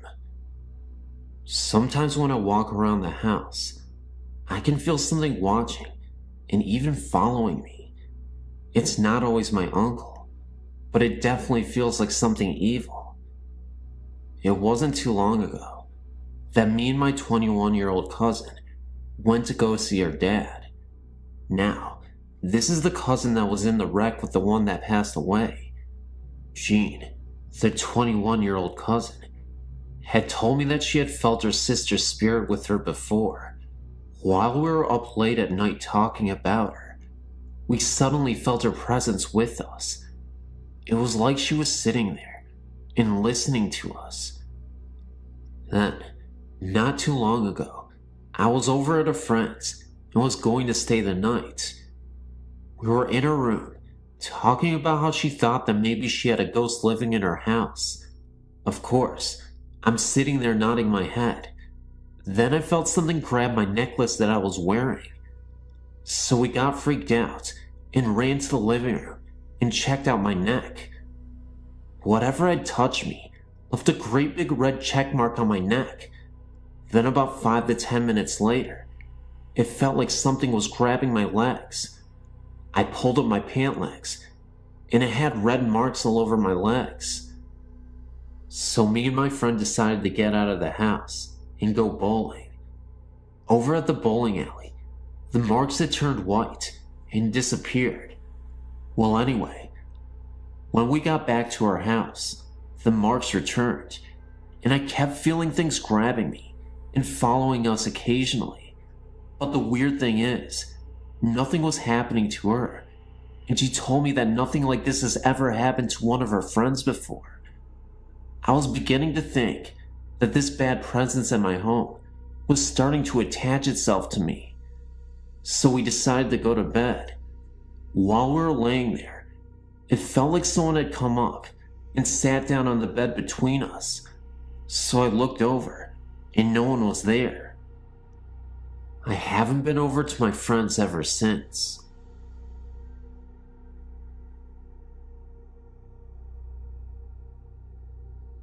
A friend sent me this and suggested that I tell my stories, so here's one of them that I hope you enjoy. I have more if you'd like to hear. I live in Clinton, Illinois, which is a small town. We have a lake, and that's pretty much about it. One night, I was out joyriding in the cemetery with a friend, as I like to do from time to time, and I had to go to the restroom. So, I went to this accessed area that is out in the country. I went to the restroom and then walked through the pavilion to look at the lake. I then came back to my car and then crawled into the driver's seat. I looked up, and there was this little boy ducking behind a garbage can. He had red eyes that glowed like a demon's and teeth that were jagged and white. A black figure that looked like a medium-sized dog was beside him, and it was black. All that you could see was its red eyes. They both stared at us in the car, and I felt fear overwhelm me. I quickly started the car and left. The next day I told my mom about it. She grew up in the area, and she said that they often had Satan worshippers out there, and that rumors were that a little boy was drowned and used as a sacrifice many years ago. My aunt, she says that the little boy was evil, and therefore was put to death in that spot. I've tried to research this, but there are no records of any murder of a child taking place in this area. But I will never go there again, night or day. This is just one of the countless stories that I have. I have some photos too. I don't know if you can use this, but if you can, feel free to. You may also edit if needed.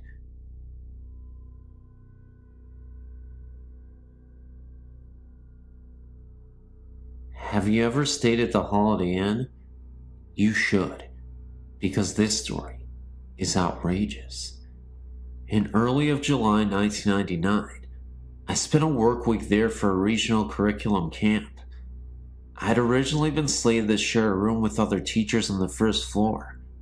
However, the room was a smoking room, and the odor was causing my asthma to flare up, so I was transferred to a room on the 4th floor. Buggered if I can remember the room number. When I retired on Monday night, I had not heard yet of the ghost or any legends. I was awoken 3 times during the night by the phone ringing. I was really ticked because no one was ever there. I vowed to speak with someone at the front desk about it. In the morning I learned about Tanya, the ghost. We all laughed at the story, thinking it was something to amuse tourists. Being WNY natives, we weren't going to be suckered by any such nonsense. I forgot to talk to anyone about the phone and decided not to bother. I fell asleep very quickly that night.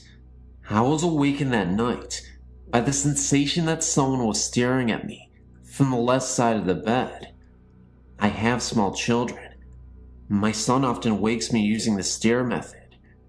Now, I might have thought the ghost story was crap, but I wasn't going to test the theory by looking to see what was next to me. I said, "Go away. I'm not going to look at you. I need my sleep." The sensation immediately left me, and I slept the rest of the night quite peacefully. I awoke and went to my morning sessions without anything remarkable happening. However, I had to return to my room mid-morning to fetch some papers I needed for the next session. The curtains were open on the doors leading out to my balcony, which was not unusual. Housekeeping always opened the doors after cleaning. What was unusual was the number of small, sticky handprints all over the outside of the doors. These were no higher than my waist. I shook my head at the poor cleaning job. I was sure that the previous guests must have children with them, and that the maid had failed to clean the prints off the glass. I wondered how hard it was to open the doors and give the glass a good cleaning, and then I hustled off to make my session. As the day progressed, I heard more tales of Tanya, like how she throws the poolside chairs into the pool during the night, etc. We giggled amongst ourselves, like good campers should when hearing ghost stories. None of us was going to admit we believed any of it, especially when our principals were listening. So, I was half joking while I was in my room, getting ready for bed, and said out loud, "Listen, Tanya, I don't know how old you are, but I think you'll enjoy the books in the Falls room. If you can read, you'll really like them. Even if you can't, lots of them are full of beautiful pictures that I bet you'll like to look at. Go there instead of bugging me." I slept like a log without any interruptions that night. When I went to breakfast the next morning, I told a colleague about my chat with Tanya. I mentioned that it must have worked because I had slept so well. I stopped talking when I saw my colleague's jaw drop and her face go white. I asked her what the matter was, and she took me over to the professor who was leading the sessions in the Falls room. My colleague said to the professor, "Tell us what you found in the room this morning." I listened in stunned silence as the professor described what a mess the room was. Books were thrown all over the place. The display table was in shambles, and her boxes of supplies had been unpacked and poorly repacked. In her own words, she said it looks like a kid went through everything and tried to put things back together, but couldn't manage.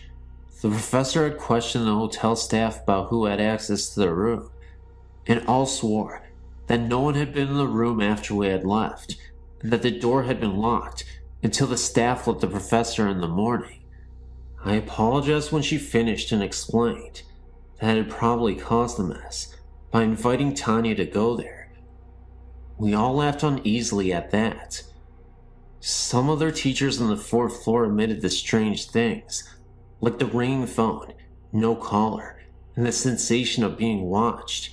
Suddenly, we weren't so sure if the story was something just to amuse the tourists. Were the phone calls, staring sensations, sticky fingerprints, and trash conference room related? There could be logical explanations, like incorrectly routed calls, poor cleaning, and staff mischief. Maybe Tanya was drawn to all of us warm, female, motherly-like type teachers. No male teachers that I know of on that floor. And yes, all of us are moms too. One thing is for sure, I'm far less skeptical of the paranormal than I was before, and I will admit, even to my principal, that something odd happened in that hotel. If you really want to check out the paranormal, then you have to go to the Grand Island Holiday Inn. You can pretend you came here to see Niagara Falls.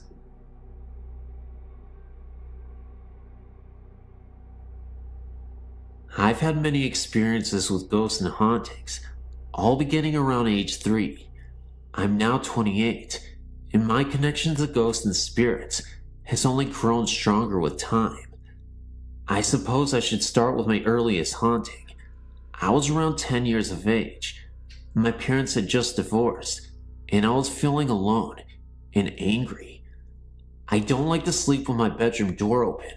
When I did, I felt I was being watched. One summer night, the air was hot and humid, and I had no choice but to sleep with my door open to get a cool cross breeze. I remember waking up sometime around midnight or shortly thereafter, feeling I was being watched. When I looked out my bedroom door, I saw a frightening sight. A figure with pure black skin, bright yellow eyes, and a cloak of red, white, and black harlequin-like design was staring at me, its hands on the door jamb, about to enter the threshold of my room. I screamed, saw its eyes widen in shock, possibly, and flee down the hall adjacent to my room. I even saw its robes fluttering after it as it fled. My scream woke my family, who searched the room for the thing, lack of a better word, but found nothing. All the doors were locked, no windows were broken. I shut my door, put up with the heat, and it hasn't returned since. I've been told that the creature was a demon. I also found out that I was depressed at the time, and that may have been drawing it to me. I can still feel its presence when I think about it. I feel very frightened just remembering the experience. Thank you for letting me share my experience here.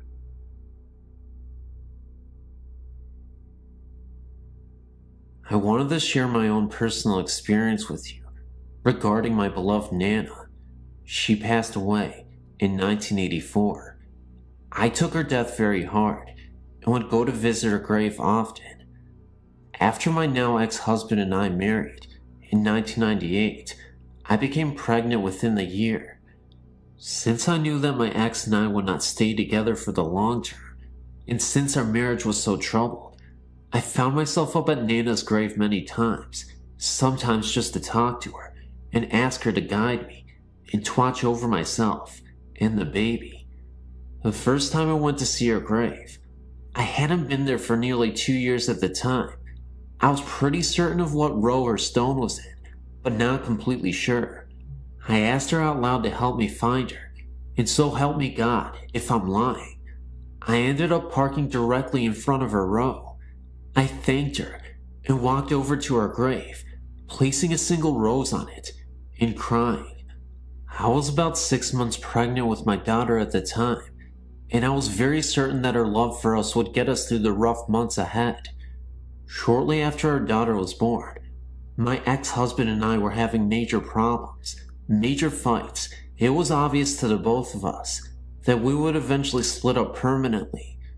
We separated when my daughter was 3 months old, and I moved into an apartment with my infant. Shortly after, I could feel my Nana's presence. I never saw anything. I always asked her not to appear to me, as she knew I would be afraid. But her presence was unmistakable, especially in my daughter's nursery. It never frightened me, conversely. I felt very comforted and protected. As a new mother, I took many photos of my infant those first few months. I never noticed until a friend pointed out to me that in one of them, which was a picture of the nursery, there is a vortex on the right, like a solid bar of white light, and to the left of that, an arched mist that almost looks like the shape of a rainbow, but you can see the wall right through it. Also, the picture of the room came out as if I had taken it from on the floor, or close to the floor, and pointed the camera up. I would have never taken a picture from that angle, and I know I didn't. I cried when I realized that the vortex and the light are my Nana watching over her great-great-granddaughter and me. I don't think it's a coincidence, either, that the photo is focused on the rocking chair and the mist is right across it. I should also mention that shortly after my Nana passed away in the 80s, and my brother and I still lived at the home with my parents, that one night I was up reading in bed and walked out into the kitchen. My brother was sitting at the kitchen table, shaken and white as a sheet, almost crying. A second later, my mother walked out of her bedroom, and she was crying. They both professed, at exactly the same moment, that they had seen Nana appear to them and tell them not to worry, and that she was all right. I might add that their bedrooms were on opposite sides of the house. My mother also had a separate incident where she saw my Nana at the end of her bed. She wasn't at all afraid, just comforted. I still visit my Nana just to say hello, and it comforts me to know that someday I'll meet her again. Until then, I guess I'll just be comforted by her presence and know that her ghost is still looming around. And no matter what, I'm always a fan of Nana. How can you not like Nana? She's amazing. I miss you, Nana, but I'll see you again. This incident occurred about 20 years ago in Mishikawa, Indiana, when I was only 9. Our house was built in 1904, so I had the huge solid oak doors in trim. The living room was very long, with ceilings which are 12 feet high. I hope you got the idea of the architecture of this house. The basement was a full one, divided into 2 rooms, and this is where most of the presents seemed to be. I'll get to that later. Back to the house though. The master bedroom was downstairs, with its entrance being oak sliding doors. All of the fixtures were of the early 1900s also, so the living lights were hanging chandeliers, one at each end of the living room. The upstairs had 3 bedrooms, with a landing at the top with a banister guarding the stairs. The stairs were enclosed and curved, and this will be important in a minute. The house upstairs wasn't insulated well, so in the winter it was cold, and in the summer, hot. As a consequence, my 2 brothers and I slept on the pull-out couch downstairs. One night, my younger brother and I went upstairs to get ready for bed, and as we were going down the stairs, I looked back up due to the feeling something was there, and I saw an apparition coming towards us. I screamed and told my brother to look up. He did, and saw the same. So we flew down the rest of the stairs and yelled at our parents to go look for the man. They did, and of course, nothing was there. Now, let me describe the ghost. He was not opaque, he was complete in his form, and he was dressed in Catholic priest clothes. I noticed this because we're not Catholic, but my friend next door was, and I visited her church just down the road. I thought this was very peculiar, but what I thought was even more peculiar was the fact he was holding a gun, and he pointed it directly at us, or so what I thought was a gun. Of course, my parents told us we were young and had very vivid imaginations, and it was nothing. Years later, however, my mother confessed that she knew the house was haunted, and also because when she was the only one home, she would hear something walking up the stairs and on the stairs. We always had German shepherds, and our dog would growl at the ceiling and would never go in the basement. Now, onto the basement.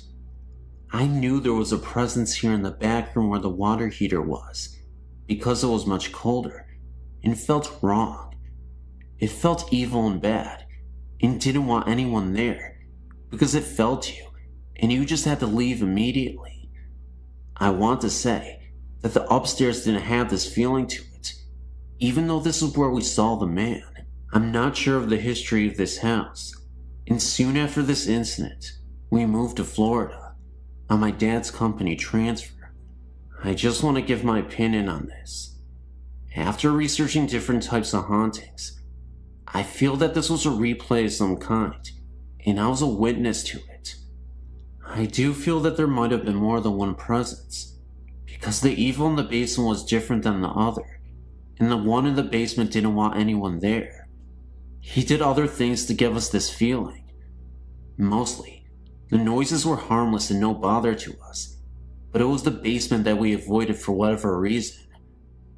I would love to hear what you all think of this, and the type of haunting you feel it is.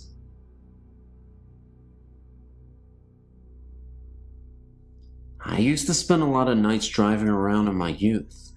I was young and reckless, and had no clear direction in life, so I'd often find myself aimlessly driving, late at night. I'd spent a majority of my adolescent years dependent on drugs, and unfortunately, almost succumbed to an overdose. I was harming others, but most importantly, I was on a path to self-destruction.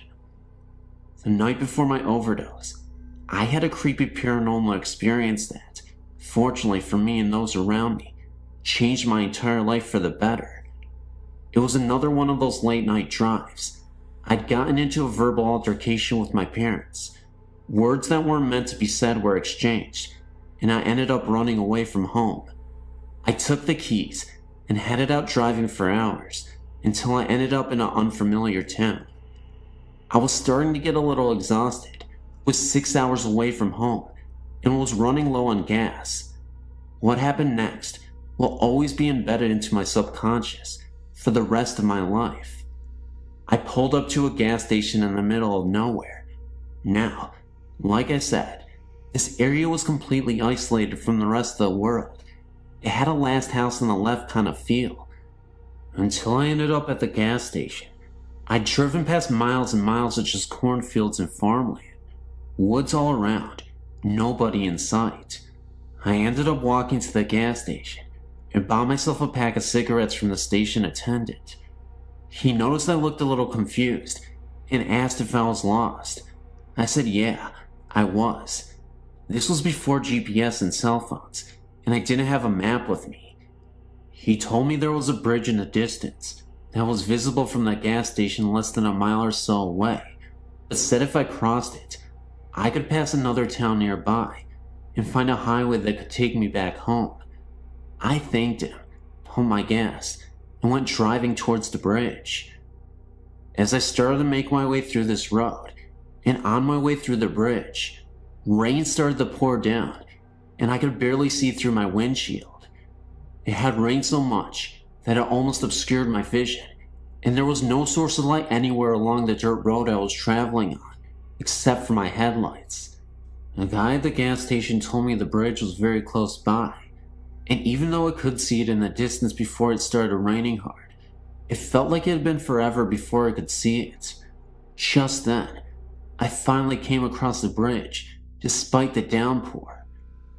This is the part that really startled me. I was driving across the bridge, absolutely nobody in sight, no other cars. It was late at night, 3 a.m., and nothing but trees and bushes scattered around the bridge. I kept driving across this long bridge, and that's when my headlights shined onto this small child who suddenly appeared within my field of vision. All I could remember was that his eyes were glowing, almost like an animal in the night. I was unable to stop in time, and I thought I had hit him. I immediately panicked, stopped the car in the pouring rain, got out to check to see if he was okay, and the kid was nowhere to be found. It confused the hell out of me, because again, what kid would be playing around in the middle of the night, in the middle of nowhere, and in the pouring rain? I didn't even hear a thud, or any noise besides the sound of the rain falling down on my car at the moment of impact. I looked under the car. It was as if this child didn't even exist. I remember distinctly that the boy was wearing overalls and a hat. It looked like a completely real boy. There was no mistaking that this was a human. Now, I mentioned my recklessness and drug abuse because this incident caused me to turn my life completely around. I was so worried that I accidentally hit a child, and it may have ran off into the woods, that it made me swear to always be alert and never fight with my parents again.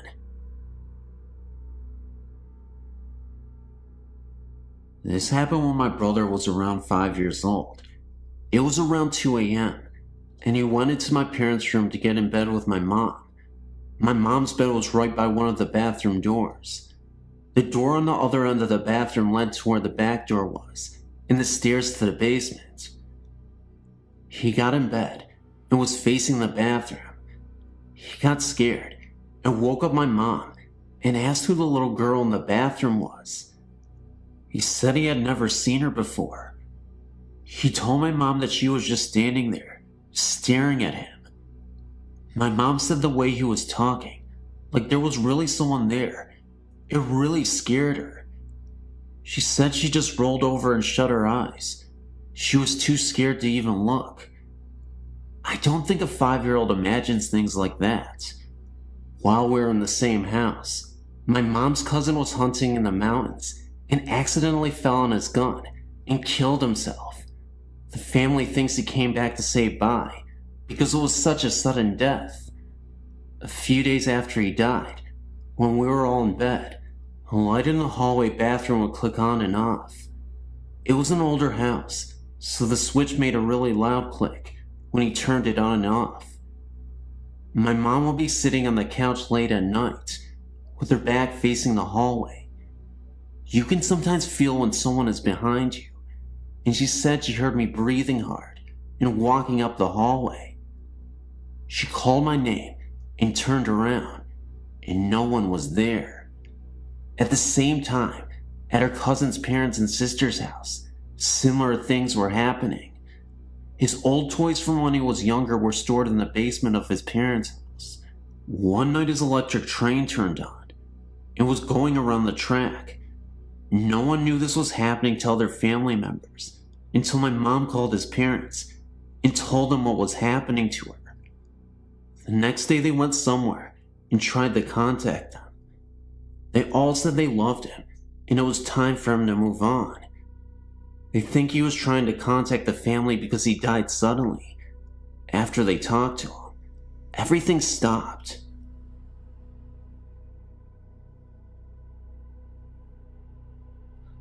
The following happened back in July 1995. Me and a friend traveled around the UK by train. It was about 4 p.m. Then we checked in at a bed and breakfast in Manchester. All double room was occupied, so we got the 2 single rooms, which was located next to each other. We were quite tired after a long day trip by train, so we rest for a moment. Later we went out to eat something, had a beer in the hotel bar, and then headed up to the rooms for sleeping. The time was about 11 p.m. I closed the Vatican blind, turned off the light, and almost immediately fell asleep. The room was pitch dark. Then, after about 2 hours, I woke up and found the room bathed in light. The light almost blinded me.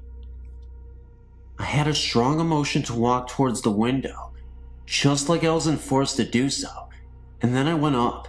I heard voices and music, like old folklore or something. The voices was only like a murmur, so I actually couldn't hear what it says. It was like being in a full-up restaurant or a pub or something. I was not actually scared, but it was an uneasy and confusing experience. Then, I reached the window and opened the Venetian blind. Everything turned to normal again, quiet and pitch dark. I went back to bed again, and to my surprise, I fell asleep after only about 10 minutes. The morning after, we met up and headed down the stairs for breakfast. Afraid of being regarded as a fool or jackass, I told him it was only a dream. Then, I almost dropped my coffee pot when he told me that the exact same thing happened to him. He has always been quite skeptical to the paranormal things, but I think this experience has changed his mind a bit. I would be very glad if you could give me your opinion. I have apprehension about what really happened that night. I know I was fully awakened, and it can't be my imagination, because the same thing happened to him. As I said in a previous mail, I'm not so good with English, so I hope you understand me.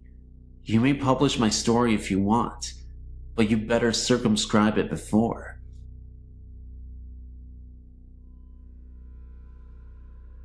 Hi there. My name's Joe.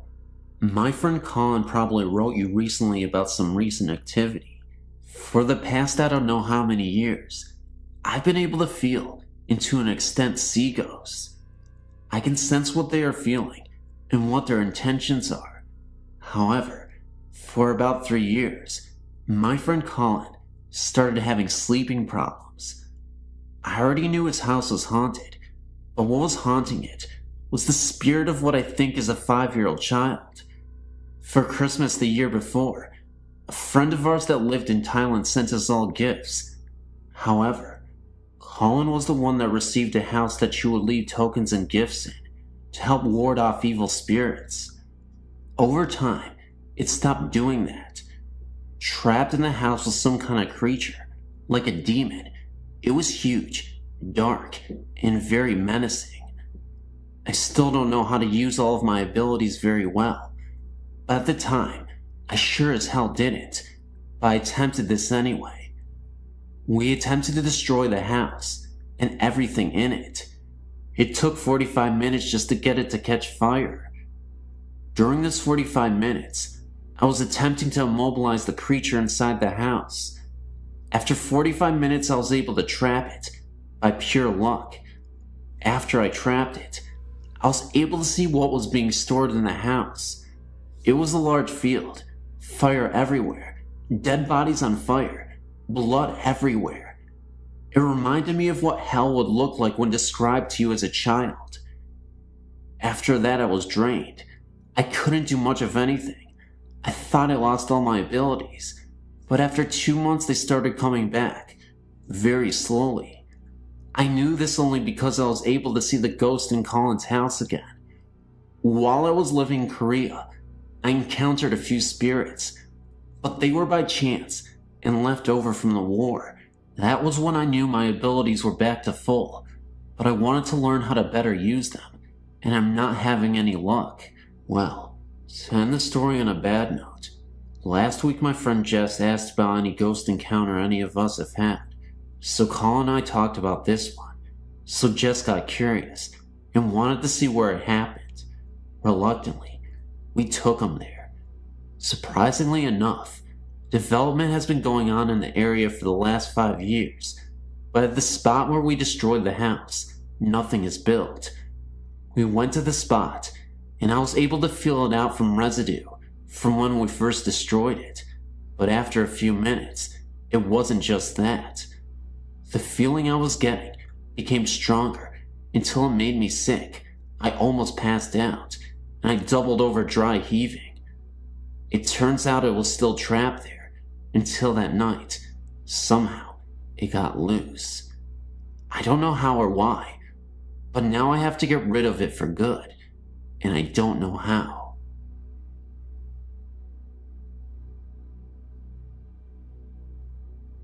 In 1989, I moved into a government apartment in a small town containing 7 units.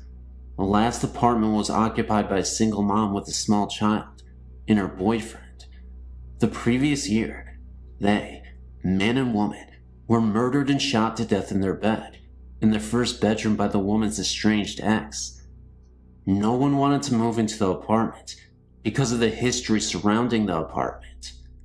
I was a young mother and had 2 children and needed a place to live, and thought nothing of this.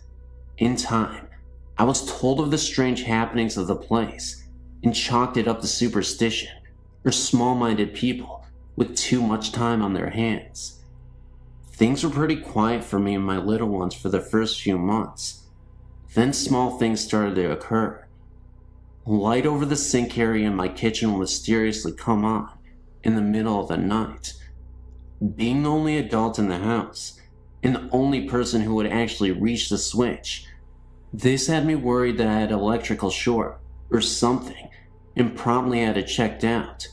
Nothing. Perfectly normal. Kitchen cabinet doors would be halfway open in the mornings when I awoke. I scolded my oldest daughter, 7 years at the time, for climbing the counters and getting snacks out, and she told me that she was asleep and she didn't do it. My youngest daughter, 2 years old at the time, was starting to make a habit of getting up in the middle of the night and getting into bed with me. Very unusual for her. She's a hard sleeper. At one point, I was having trouble sleeping, so much so, to the point I went to a doctor and got sleeping medication, all to no avail. I always woke up at 3 a.m. and had a difficult time getting back to sleep. Nothing worked until I rearranged my bedroom furniture and moved my bed from one end of the room to the other. Once, while my oldest daughter was visiting her grandmother overnight, myself and my youngest daughter decided to take a bubble bath together in the late evening. While we were in the tub, I heard jingle bells rattling around in the cup on a shelf not 5 feet from me. All of my windows were closed, and no one else was in the house. Couldn't explain it at the time. After 3 years, I chose to move in with a man to a better neighborhood. My landlord chose that time to tell me the complete history of my apartment. He showed me the newspaper articles on what happened, and after reading all of them, I understood all. The ex climbed through the bathroom window and shot them both dead at 3 a.m. and took the child, which was sleeping between the two. Her bed was in the exact position as I had my bed when I couldn't sleep. The mom was a stay-at-home mom and was always in the kitchen fixing stuff for her little child, making homemade cookies, snacks, and such. She always left the kitchen sink light on for her boyfriend when he came in late at night. My daughter always getting into my bed late at night was quickly understood by me. The other bedroom was never used by the child. She always slept with her mother and the boyfriend. No other tenants have reported any activity in this unit. Of course, they didn't have a smaller female children either. Time will tell if this ghost will ever find peace or her final rest. Before moving out, the last night there, I made my peace with her and told her I understood why she did the things she did. I understand she wasn't trying to scare me or my little girls, and I wished her peace. One afternoon of 1995 or 96, I was dusting our bedroom, the master bedroom, in our apartment. Right beside our bedroom was a small hallway leading up to the bathroom into the other bedroom. I remember being in a very good mood. I'd been doing a few changes in the decoration of the bedroom and was now dusting. I was happy with the results, and as I was dusting, I was talking about the changes with my husband, or what I thought was my husband, standing in the hallway. All smiling and happy, I started to tell him, or what I thought was him, "Hey Frankie, look at what I've just done. Isn't that nice?" I advanced in the hallway to bring him in the bedroom, and as I neared him, he disappeared. I nearly jumped. Now, as I was dusting, I happened to turn my head towards the hallway, which was on my right, and there stood a man who very much looked like my husband and who was dressed in modern clothes, a short and a t-shirt. When I saw him, I was sure he was my husband. That is when I started talking to him, and as I was cheerily and happily explaining the changes to him, he had this most beautiful smile of encouragement. He seemed to be happy for me. What a surprise when I realized that I had been speaking to someone or something else than my husband, and when I saw it, it disappeared. It is when this being disappeared that I realized that my husband was lying on the couch and watching TV. He was very surprised when I told him what happened.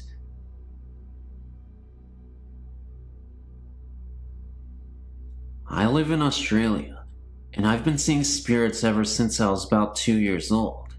My first experience was just after my grandmother's death. I was visiting her grave for the first time, and then all of a sudden, I started hearing voices. They were telling me to leave, that it was too dangerous for them and me if I stayed, that I had to run and never turn around. It is weird that I remember it, although my memory is not as clear as my mother's, but I remember most of the details. I know that this is pretty hard to believe, but I give you my word it is true. Although I think about it now and realize that I wasn't scared, at the time I knew that I had to leave, so I told my mom and dad, and we left. My dad didn't believe me, but my mom did.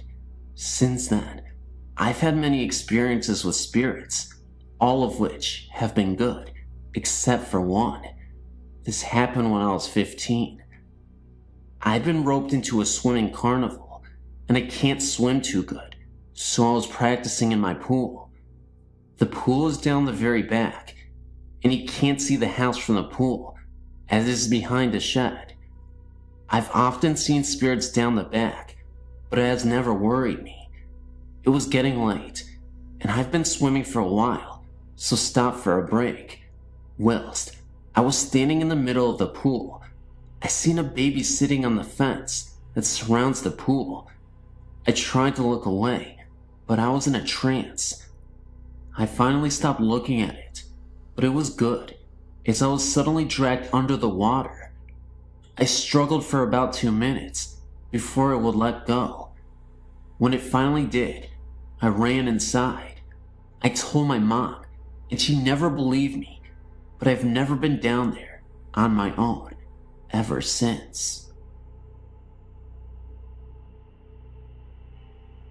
My name is Evan, and my friend's name is Scott.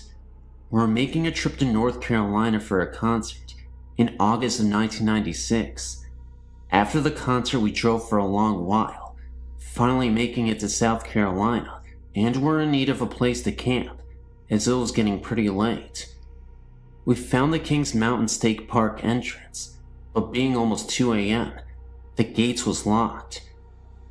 We both got out of the VW camper to see if we could get the gate open. The road was completely deserted, and being at the entrance, we were not even close to any campsites. With the headlights of the camper as our only source of light, a woman appeared out of nowhere. She had dark hair, thin white dress, and was barefoot. She asked us if we were with the wedding party, and we replied that we were not. As quickly as she appeared, she was gone. Scott and I thought it was kind of weird. No evidence of another car on the road, and the fact that she was barefoot in the middle of nowhere at 2 a.m. in the morning. Entertaining the thought that we may have had an encounter with a ghost, we forgot about it. Recently, I was reminded of the incident and thought I'd surf the web to see if there was documentation of some similar experience when I found your site. I was blown away when I found an entry for Kings Mountain State Park and the woman in the white dress. The entry said that she was murdered by the Klan for marrying a black man. I wonder if they were married right before the murder, and that's why she asked us if we were the wedding party. When I was 9 years old, we moved to a house in Brooklyn Park, Minnesota.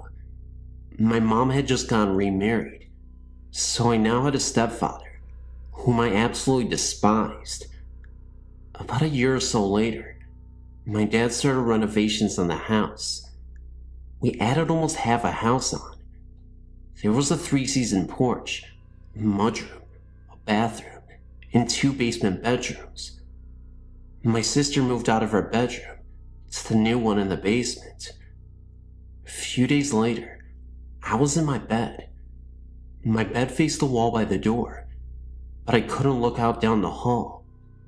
I had only been in bed for a few minutes. I looked up because it felt as someone was in the room with me. That's when I thought there was my stepfather standing at the foot of my bed. He was wearing what appeared to be a hooded trench coat and appeared as a dark silhouette. Looking back, it didn't really initially terrify me, because I just thought it was my stepfather playing tricks on me as I said. Boy, was I terrified. I yelled, "Ken, get out of here."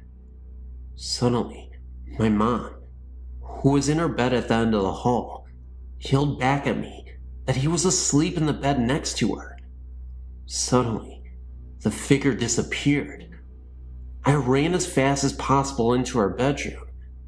There was my stepdad, sound asleep and snoring right next to her. I told her what I saw, and she just told me to go back to bed. The next morning, at the breakfast table, I started telling everyone. My oldest brother described the man in the hood. He also said he'd seen the man in his bedroom at the foot of his bed. His bedroom was in the basement, located right under my parents' room. He also thought it was our stepdad, until it vanished. He just thought he was hallucinating or something, and didn't tell anyone. Honestly, now, I really wish it was my dad. Hi, I'm a 21-year-old student in Chicago, Illinois. I'd like to tell you my story, and if possible, ask for your professional opinion about a few things. I've experienced spiritual and ghostly activity for about 11 years now.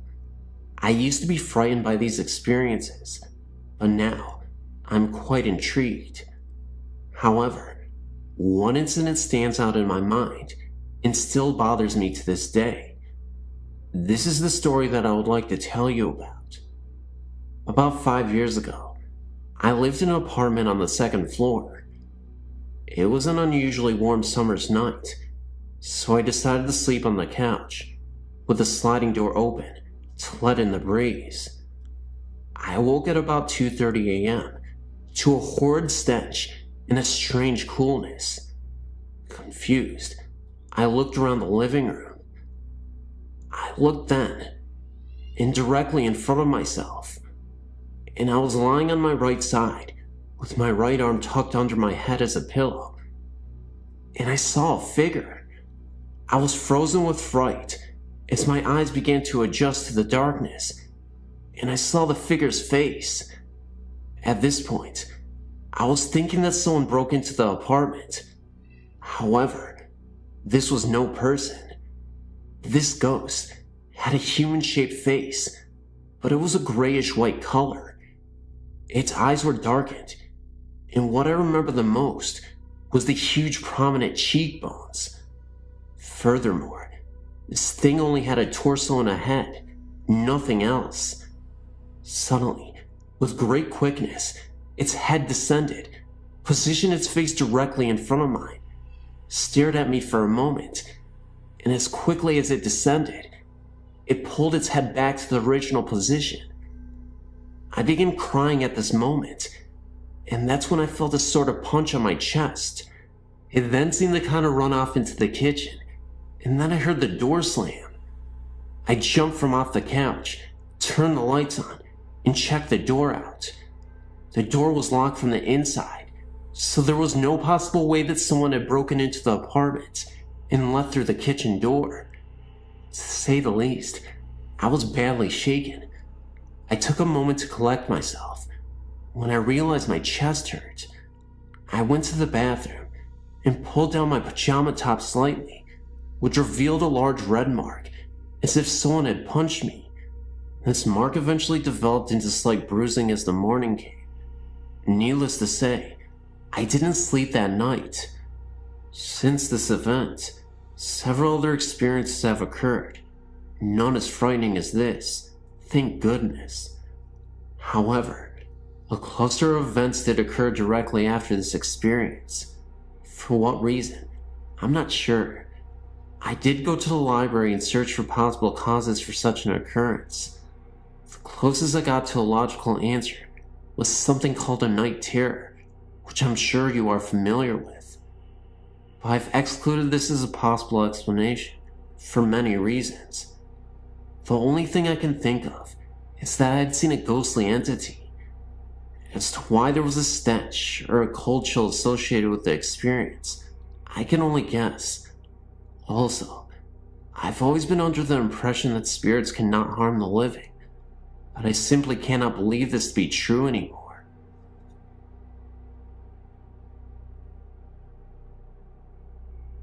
And this is an experience that I had when I was younger. It's a little short. It remains my creepiest ghost story I've ever had. I had to have been 8 or 9 years old when it happened. And yes, it sounds a little corny, but it was truly an unforgettable and authentic experience. It happened to be dark and dreary on this night. It had been raining really hard, and I had no choice but to walk through the rain. The rain just kept pouring down, and all I could think about was how miserable I was from the rain, and just wanted to get to my friend's house faster. I think it was around 10 p.m., and I was walking through the neighborhood park to my friend's house on the other side, when all of a sudden, I saw my dead grandmother appear from out of nowhere. Oddly enough, it was a year to the day of her death from cancer. She just looked as she did before she got sick, though. She looked wonderful. Of course, I wasn't sure if it was really her, so I walked up to her and called out her name. The wind became harsher and the rain fell harder, and as she reached out to me, I could see she was in pain. It was at that very moment that her face changed, and she became scared and looked as though she needed my help, and it was then that she disappeared. I had to have been 3 to 5 feet away. Needless to say, I ran as fast as I could to my friend's house and didn't say another word that very night.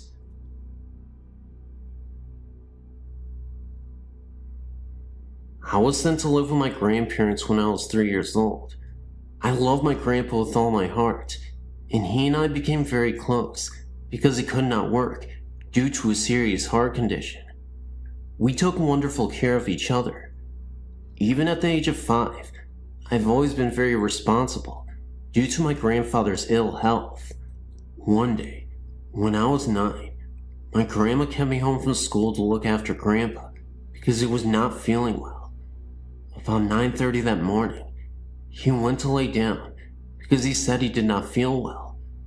I went in about 10:30 to take his temperature and discovered his fever to be 103.4. I rushed and called my grandma and mother immediately. In turn, my mother said she was going to call an ambulance, so I was to get Grandpa ready and wait for them. As I did this, my grandpa called me into his room and told me, "Pumpkin, I love you very much and you know this. Even though you are young and in time will forget different things about me, just always remember my love and the way you feel. I promise you this. I'll always be there with you, and you'll always be in my heart." I will always remember him saying this, because that was the last conversation he ever had. I never got to say goodbye, because he fell into a deep coma, and they wouldn't allow me into ICU to say goodbye. He then died on May 26, 1983, at 5:36 a.m. I know this for a fact, because he had given me his watch to hold on to while he was in the hospital, and it stopped at that very second that they pronounced his death. Now, while that is odd enough, the best part is yet to come. 3 weeks after my grandpa had passed away, my grandmother became very ill and was put into the hospital, so my sister, brother-in-law, and myself stayed out at my grandma's house. My sister had a cat that whenever someone came down the stairs, it would run to the basement door and cling to the screen to be let out. Well, one night, at about 11:30 p.m., the cat was sleeping with me on the couch in the basement when it jumped down and ran to the door to cling onto the screen, when all of a sudden, we heard footsteps. Now, the house is locked, my grandmother is in the hospital, and we are all in bed, downstairs. My brother-in-law grabs his baseball bat and tells us to call 911. At first I was very scared and was crying. And then they went upstairs. The footsteps stopped, and all of a sudden, my grandpa was standing in front of me, holding the note I had put in his pocket the day of the funeral. He had a tear in his eye and told me not audibly, but I could see his lips move, that he loved me and would always be there with me. Ever since then, any major life event, graduation, marriage, the birth of my 2 children, anything, I felt this love at one time or another, and I felt a huge sense of calmness.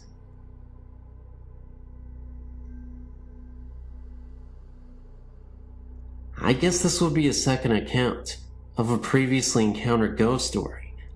I had the same thing happen to me as in the story below on Denton Road, Ypsilanti, Denton Road Bridge. The story goes that a group of kids were playing chicken near Denton Road Bridge, and one of them proved to be Chicken. His car swerved off the road when they reached the bridge, and they crashed into the river below.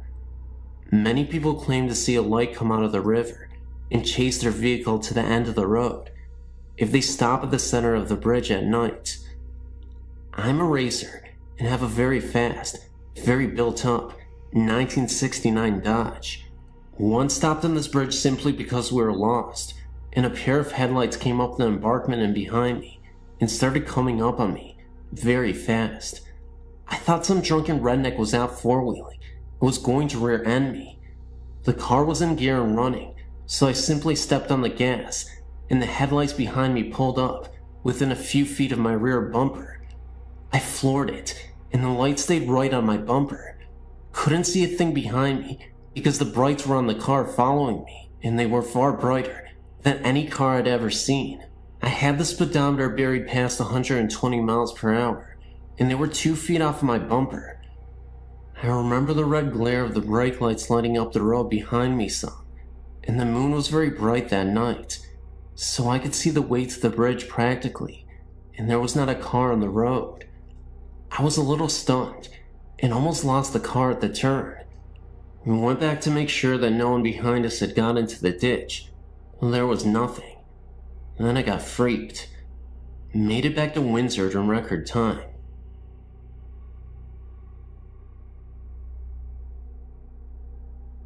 I don't know how to start this, other than saying several years ago, when my children were small, we moved out into the country on the Washington side and lived in a home that I feel has some strange paranormal or ghostly things going on in it.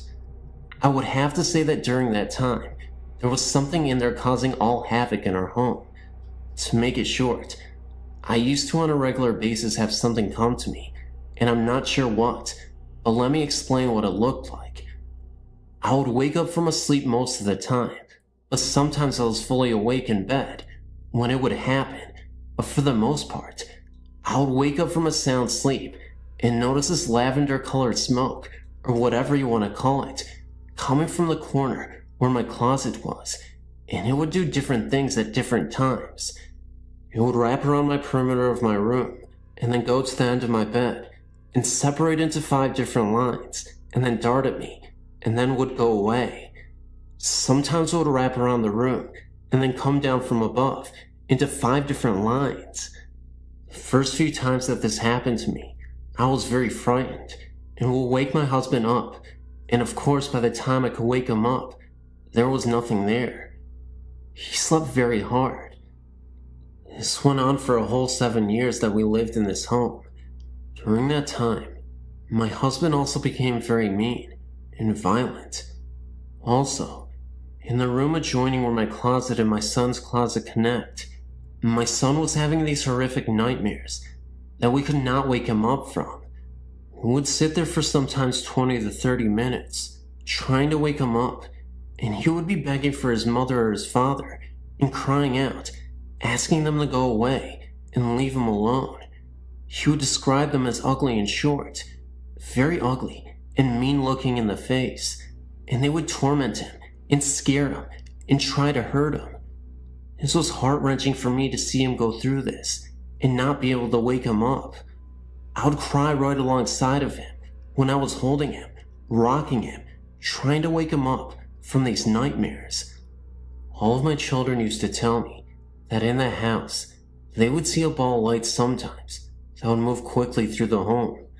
I saw that occasionally as well. Our television was something quite interesting as well. It would turn off by itself while we were watching it, and then it would turn back on with the remote, and then it would turn back off again. We could play this game for a few minutes, and then it would stop. This only happened a couple of times through the TV. I do feel that there was something evil in that home, because many things went on in that home. What the lavender-colored smoke was, or the ball of light, or even my son's terrifying dreams were, I have no clue. I don't have a great deal about that kind of stuff. I do feel that I have many experiences, though, and had some in other homes as well. Who knows, maybe they follow me, but the home in Washington was not a good ghost, if that is what it was.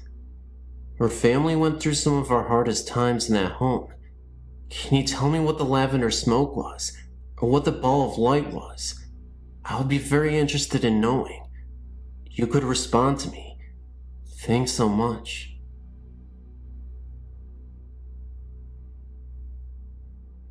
I'm from the Southern California area, so here's how it goes. I was born in the Los Angeles area, but my parents bought a brand new home in the Orange County area. The city of La Palma, to be exact. The house was located on some ranch of some sort, because our backyard faced a very large open but fenced field, with some cattle roaming around in it. Mind you, these are tract homes, as we know it today, and at the time, it seemed like we were living in the boondocks. I mean, looking back at it now, it was a rather very lonely area, but it all had these new tract homes. You know, one supermarket, one library, one hospital, fire station, and police station. You get the idea. What the funny thing was, we were only 4 blocks west of Knott's Berry Farm. That is, if you stand at the main entrance, as you get closer to the park. Anyway, the house was well built, new carpet, plumbing, the whole works with upgrades. But on some occasions, I was very scared downstairs in the family room. I was even scared in my own bedroom. I mean, my room looked like a toy room display, so there was no reason for me to get scared, just out of the blue. I mean, I was playing in my room, and it seemed as if evil walked in the room. I got this incredible feeling of hate towards me, as if I shouldn't have been there. It's happened to me several times in the house, and at 7 years of age, I didn't know anything about the supernatural or paranormal activity. Another occasion was during a Saturday afternoon. My mother and I were upstairs, and suddenly, we heard this slamming and crashing noise, and as we came down the stairs, we saw in the living room my mom's favorite painting smashed on the floor. It looked as if someone broke it in anger. I mean, the frame was just trashed, and the small pictures around the one that got smashed were perfectly hanging straight. The ghost made itself seen again in the late afternoon. This time, my mom was doing some house cleaning, and as she turned to one side, she looked up towards the stairs, and she saw a man wearing a white cream-colored suit in pristine condition, except he didn't have a head. No Hollywood genre or anything like that. I saw the same thing myself. This time, I saw him at night, at the end of the hallway. This was very real, and very scary. Another time, as I would sleep at night, the beds were occasionally kicked very hard. Also in the master bedroom, the sliding glass mirror doors were slamming back and forth, and the dresser drawers were also slamming in and out as well. All these things would happen separately from each other on different occasions. The main boulevard is La Palma Avenue, and the street of the house is Comstock Circle. We lived there from 1970 to 1975, my parents and I. And that is the most scary and terrifying ghost story I have. Thanks for listening. I had recently sent a story about my grandfather visiting me about a week after his death. Well, that was one of the more comforting things that has happened to me. The next story I'm about to submit actually happened as a dream, but to this day, I feel a very strong connection with it. It all happened about 6 years ago. A 10-year-old girl mysteriously vanished from a sleepover at her friend's house. I never met this girl, and although we only shared the same first name, I had several odd dreams about her after her disappearance. One day, about 1 week after the child turned up missing, I woke up early one morning to go to work. It wasn't like any day though. I woke up feeling very sad and upset. I didn't have any idea why I was feeling like this, but something just wasn't right. So, I continued to get ready for work. When I got there, I still had this bizarre feeling that something big was about to unfold. About an hour into my long workday, I forgot about the feeling and went on with my day. A woman I work with came into work about an hour later and then asked me, "Did you hear they found the missing girl?" All of a sudden this feeling came back. I said yes. They found her in a dumpster wearing her blue nightgown. She replied, "Then did you hear?" I then started to cry uncontrollably and said no. She, the young girl, came to me in my dreams and showed me where she was and told me that I no longer had to play with her because it was time to move on and now she could rest in peace. The woman just looked at me in disbelief and really didn't know what to say, and neither did I. I then realized this poor young soul felt compelled to have someone to be with her. Why she chose me, I will never know. Again, we did share the same first name, but other than that, I cannot explain what happened. Most people I tell this story to have a tendency of just looking at me with an odd expression on their face, but I too believe that it was all just more than a dream. I've never seen any ghosts or had any sort of experiences with the supernatural, but my friend, Amber, has. She was friends with this guy named Seth, whose mother was my high school coach. She was telling me about this house Seth's parents bought in Monticello, Florida, about 45 minutes away from where we live. It was a real old house with lots of land around it. This house was a weekend house for Seth's family. One day, Amber was invited to spend the weekend with them. She told me that on the way up there, they tried to warn her not to get scared because there were ghosts there. She thought they were pulling her leg and was laughing and playing along. When they got there, Amber was impressed with the 2-story wooden house. It was built in some old style from the 1800s, apparently. She walked upstairs to her room for the weekend and was given a tour of the house. Upon entering one room, she smelled something sour and bitter. It was right beneath the attic. She couldn't describe it to me, but let me know it wasn't pleasant. Then, she was led to the attic, supposedly the most haunted room. There were old rusted chains and shackles attached to the walls. A long time ago, a slave owner owned this home. The slaves would be punished by whipping and being shackled in the attic, with no food and water for several days. Amber said she had no eerie feeling, and didn't see anything out of ordinary. Later on that night, Seth and Amber were staying up late and playing games. They dared each other to go up to the attic, knowing the stories behind the deaths of slaves in the attics. When they went up the stairs and turned on the lights, they smelled that sour and metallic smell and saw dark stains on the floor that wasn't there previously. Amber said she had never been so scared in her entire life. She thought her heart was going to stop beating because it was beating so fast and hard. She and Seth went downstairs, wasting no time at all. Amber couldn't sleep at night because she was certain she could hear the groans and cracking. The next day, Amber came straight home and refused to come back to the house again. I talked later on with Seth's mother, my high school coach, and she said it was true. She gave more stories about how she'd find things moving or missing, how she smelled cigar smoke when no one smoked.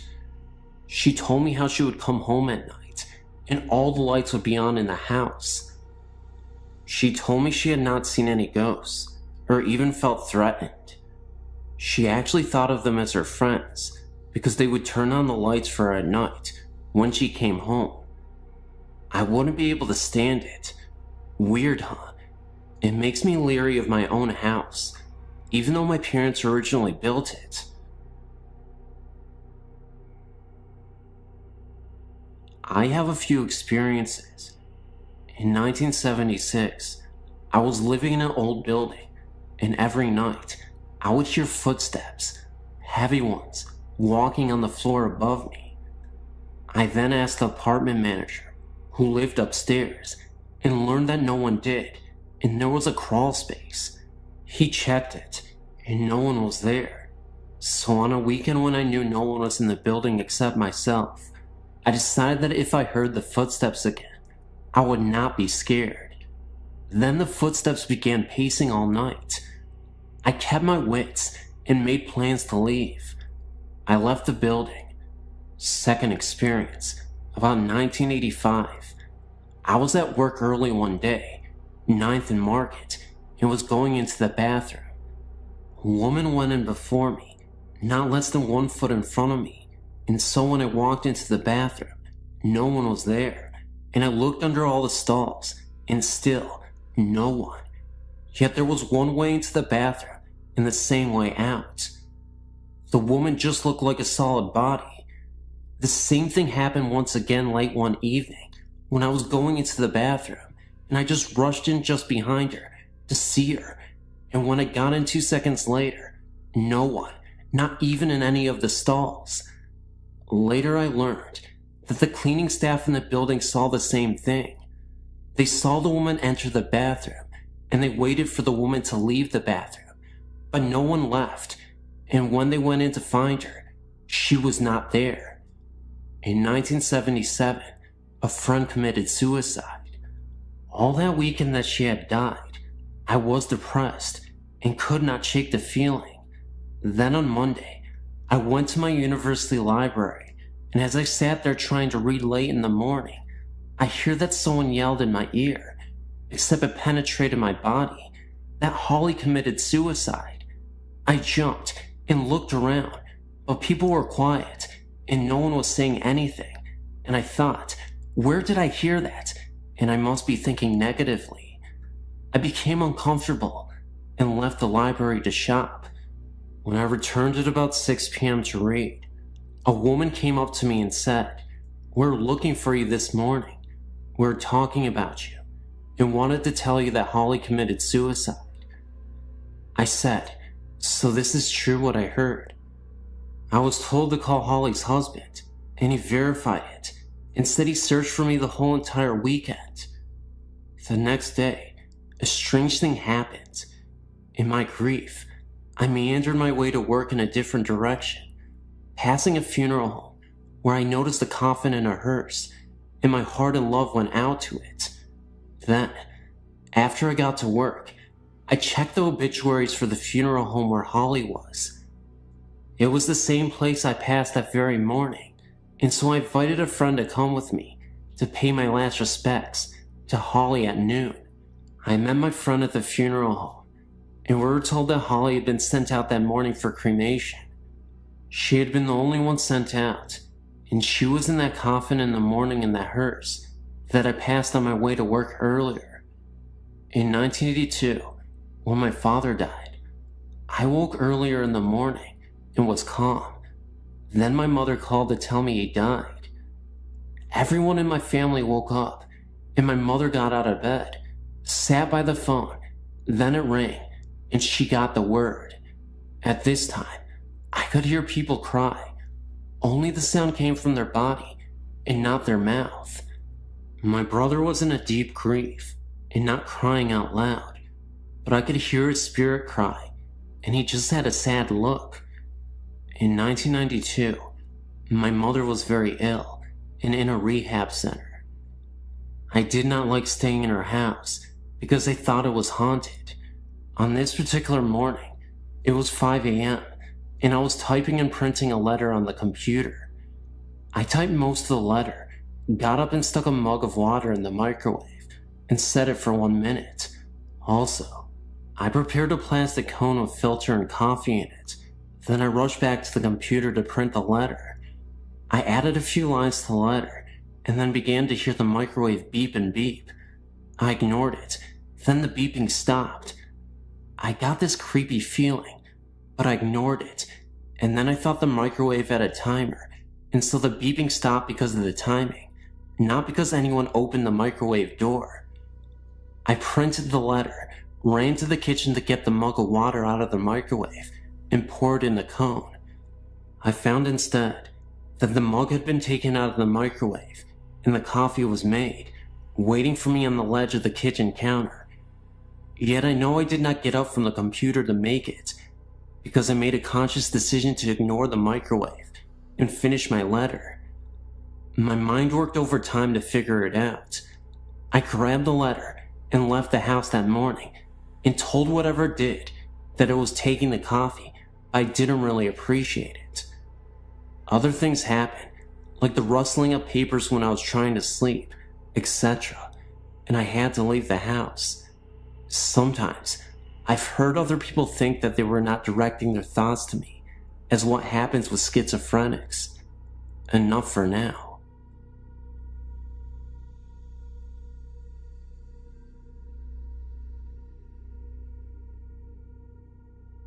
This isn't my story, or even the story of the person who told me, but I thought I'd share it anyway. This was told to me by the music teacher at my high school. The college he attended, which I won't mention the name, is up north. I'm not sure when it was built, but the main building of the college was a Catholic monastery. There have always been stories around the college that a monk went crazy and killed himself in the monastery. People in the college have reported strange happenings and sightings of what appeared to be a monk. The story that I know comes from a janitor who works at the college. On the weekends, one of the custodian's jobs is to break down the classrooms. This means that they have to stack up all the desks and chairs up against one wall. The janitor had just finished doing this and walked out the door and locked it from the outside. There is only one door into the classroom, and it is the one he had just locked. The windows in the room can only be opened from the inside, and the janitor was the only one in the room. As he turned to walk away from the door, he hears loud crashing and banging coming from inside the room. He immediately unlocks the door and steps inside. What he finds is that all the desks and chairs have been thrown all around the room. Drawers from the teacher's desk were ripped out and papers strewn across the room. There is no way any possible human could have been in that room and done that damage in a matter of seconds, then run out without the janitor noticing.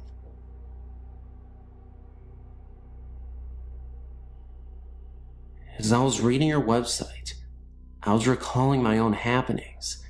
None were ever harmful to me, but I do sleep with the light on most of the time. I believe I have a following, whether it be the same ghost, or if I have some attraction for them.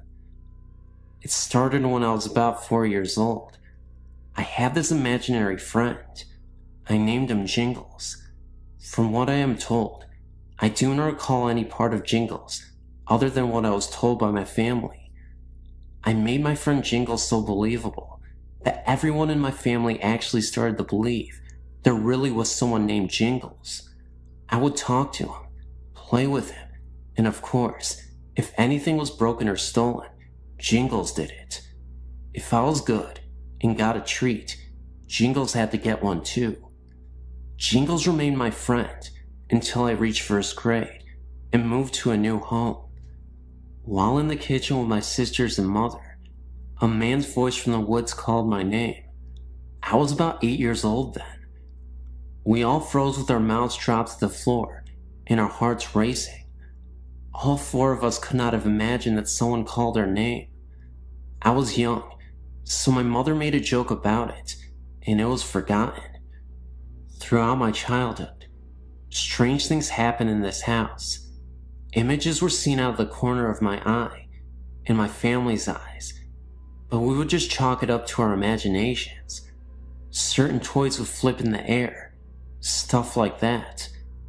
I was scared for the moment, but never afraid to be in the house. Over the years, we have found what I believe to be cow skulls in the backyard. 2 were found, but no one in the street has any cows. We don't know where they came from. This house that I lived in as a child eventually became my home. My sister lived in the in-law apartment below me. She would always ask me what I was doing up there, because she would always, even when I wasn't home, hear jumping and walking around. What makes this so strange is that once I moved out of the house, the noises stopped. After moving out of my parents' house and into my own home about 9 months ago, there seems to be extra guests. I hear voices, but can't make out what they are saying. I often hear a muffled radio sound. I hear running water. The house is always making house noises, but around 4 to 5 a.m., the noises stop and the house is dead silent. Often a cool breeze would find me, even when there is no wind. I can't explain the feeling that I'm not alone. My children, 9 years old and 8 years old, keep saying that they want to move because they think the house is haunted. I don't think moving is going to solve that problem. A little background on the house I own. It is 30 years old and a waterfront property. I found out that the owner of the home died of cancer, not in the house, but has died. There have been 11 deaths around the lake, and they've all died of the same cancer.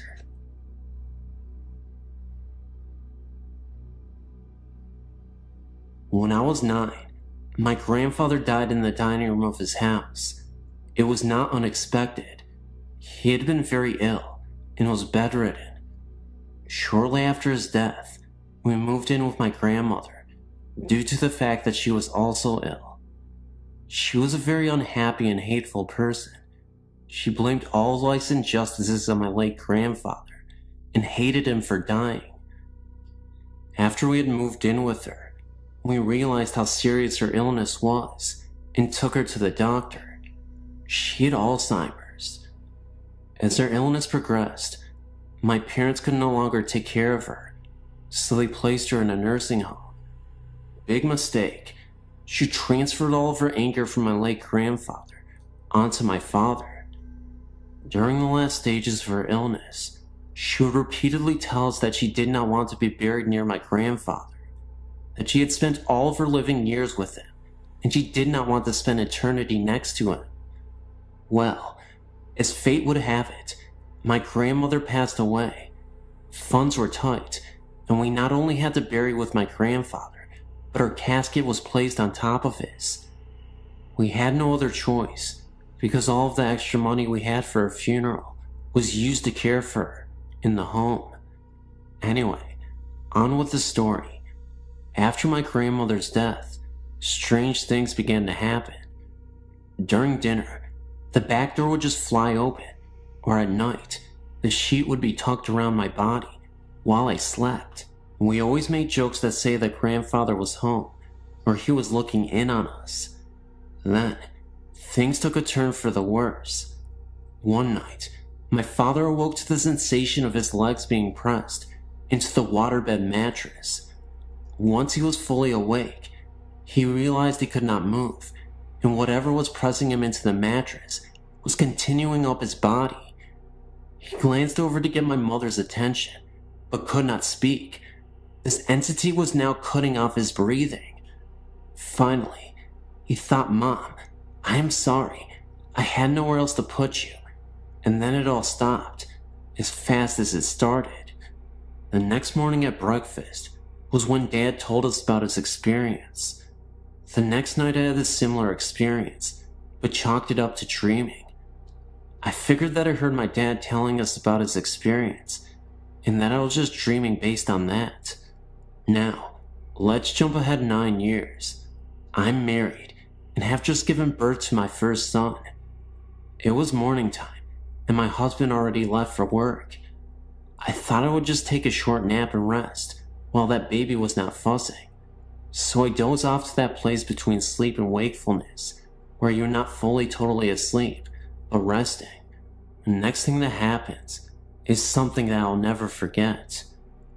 I began to feel my body being pressed down into my waterbed mattress. I could not open my eyes, but I knew I was awake. I could hear the television and my son cooing.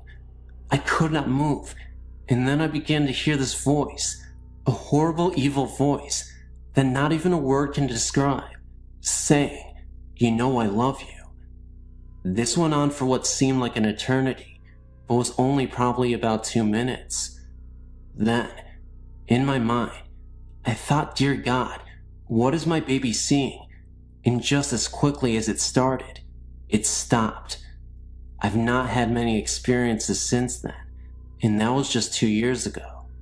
My question is, was it my angry grandmother or something else? If anyone has any suggestions, please email me. I'm on your website because my boyfriend runs a theater in downtown New York City and has otherworldly occupants. The building has been around since 1897 and was a school until 1978, where a fire killed a little girl. Now, it's an arts community with theaters and artists that occupy the studios and occupy the whole of the building. My boyfriend and a couple other people who run the theater have seen and heard things. I myself have felt the cold associated with presence in a particular room. All my hair stood up on end, and in my gut, I felt we needed to leave the room. These are 2 particular events which solidify my suspicions. I got a call from my boyfriend one night to tell me he was coming home early. In the background, I heard male laughter, like someone was playing a joke on him and really enjoying it. I thought nothing of it. He works with a couple guys down at the theater. When he came home, he told me he had been dumping the evening's garbage. The dumpster is at the bottom of the stairs on the north side of the school. As he was going down the stairs, he saw a figure cut across the room at the bottom of the stairs. He called out, thinking it was the building's handyman. No answer. He reached the bottom of the stairs and deposited the garbage bag and headed back up the stairs to get the other bag of garbage. At that moment is when he heard what sounded like someone dragging the bag he had just deposited. He stopped, turned and called out. The noise stopped. He dismissed it and brought the other bag down. He headed back up, and the same thing happened. This time he did not go back down, but instead called to tell me he was on his way uptown. Later that night, in bed, he told me what had happened. I asked him who was with him when he called me, and he said he was alone. All my hair stood on end. Who was that laughing then? I asked. He said he was alone when he called. I think he thought it was my imagination or a bad connection, but now I know what I heard. Now last night, I was at the theater, some fashion show going on there. My boyfriend tells me what happened the night before. He'd spent the night at the theater in a pull-out mattress the guys kept there for late night work. It was around midnight, and he was not asleep. He was staring up at the ceiling, rethinking his day. He heard his name called out. Then the door to the office slowly closed, as if someone was closing it from behind. He responded and peeked out to his desk to see if somehow a cat had found its way into the building, which is ludicrous. One doesn't see cats around there. And of course, he found nothing. All the windows were closed, so no breeze blew in. He said he then heard what sounded like whispering outside the office door. Lots of whispering, stage whisper, of gibberish with some strong hissing sounds, almost like a snake. He called out again and banged on the door. He went back into the adjoining office and went towards the door. He then felt a cold coming in from under the door. He placed his hand in the crack at the bottom of the door and felt no breeze. Then, a scratching sound, fast repetitions, like a dog scratching to get in, started. This was too much for him. He packed up and calmly walked out. He said he was a little afraid to walk back once he left the theater office, afraid of what he might see. I think being a theater, and many actors who loved the space left parts of them when they died. The founder died of leukemia and loved and lived for this theater company. The little girl who died in the fire also stands my hair on end. Last night, I also found out the other guy who hears and sees things, that he hears that same playful laughter in the theater, just like I heard on the phone that night. Also seen figures sitting at the bar, footsteps heard. And that's my story. Thank you.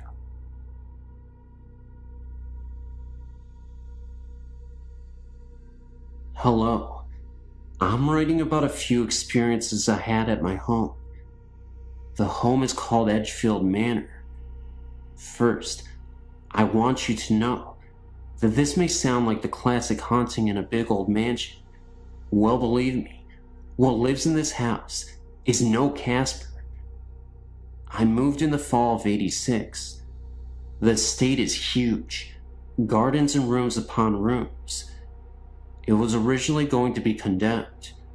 Well, anyway, here's a couple of my experiences. One day, I was in one of the parlors. I got up to turn the light on, and as soon as I did that and turned around, I saw a whitish figure glide across the other hallway. Another thing there is poltergeist activity. Explain this to me. The home has a ballroom. I went inside like usual. The grand piano was in the same place as it has been when I moved in. I walked out for 5 minutes and then came back inside. The grand piano was moved across the floor, pushed to the other side of the room. No indication of any noise. It was just moved. There are many others, and I have pictures. If you want more stories or pictures, just email me. I know this is kind of short, but it's always terrifying.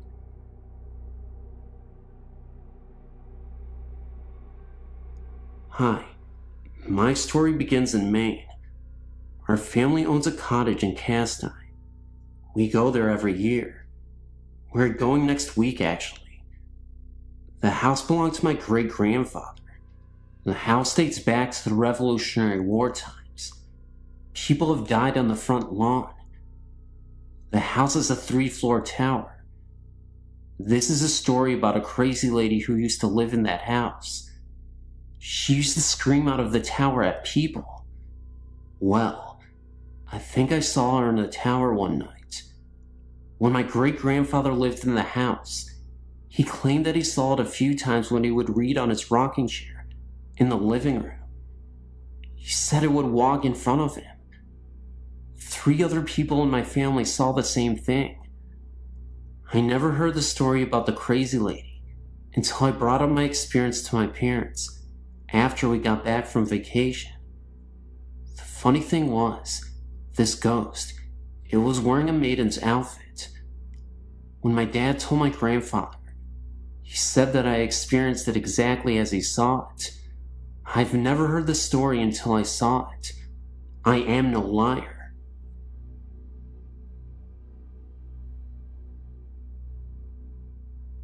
I was really never told to believe in ghosts, if they were real or not. This started when I moved to Missouri with my family in 1995. The first home we rented when we arrived, something was very uneasy about it. I not only felt it, but my eldest son did also. One evening, when the 3 sons were in bed and my husband was working late, I was up watching TV late. When I decided to go to bed, I left a low light on in my bedroom. As I was walking down the hallway, past my son's room, there was a blur. I thought it was because my eyes were tired, and there was a mirror on the back wall of the hallway. But as I continued walking, my left eye got real blurry, and I felt a cold chill go through me. There's a basement to this house. I had my washer and dryer down there. I also had my kid's Sega game there. I felt very uneasy every time I went down there. My eldest son heard something pounding on the Sega controllers. He said at one time he saw some kind of figure down there. The figure was bent over, blurry blackish gray, and it had no real face or features. He said it stood there and it was shaking its head. He would be downstairs playing and hear someone coming down the stairs, and no one would be there. My son was very uncomfortable when he first walked in. He said he felt sick to his stomach. When he saw the figure, he felt sick also. We have since moved. Same town. We have moved into another house that has been lived in by many people, but not for long periods of time. Someone told me that the reason nobody stays in this house very long is because it is haunted. Again, me and my eldest son have been the ones noticing everything that has been happening here. I hear feet scooting across the floor at night, but no one is there. My son has seen a bright light flashing in the corner of his room. It is in the upper corner of his room, where no lights shine on the wall. I've also seen this myself. He has also seen 3 lights, spinning lights, beside his bed. There was also a time that he felt his bed shake. My son has cancer, and he had been going through a time that he could not sleep. It was right around the time that he felt his bed shake. We do not have an uneasy feeling about these experiences. They are quite comforting. I had an uncle. He was killed on a head-on accident when he was riding a motorcycle, and he was hit by a drunk driver. This was around maybe 20 years ago. I think of him very often. I was just wondering if it was him that was there with my eldest son and me during this time that he, my son, is going through this cancer. We aren't scared of his cancer, even though it's rare. My uncle was a very spiritual man. I feel that this is his way of letting us know that my son is going to be alright. We will get through this year, and his cancer will be done. I have 2 other sons, and they've not experienced anything. Neither has my husband. I told him, and felt foolish. I felt he thought I was crazy.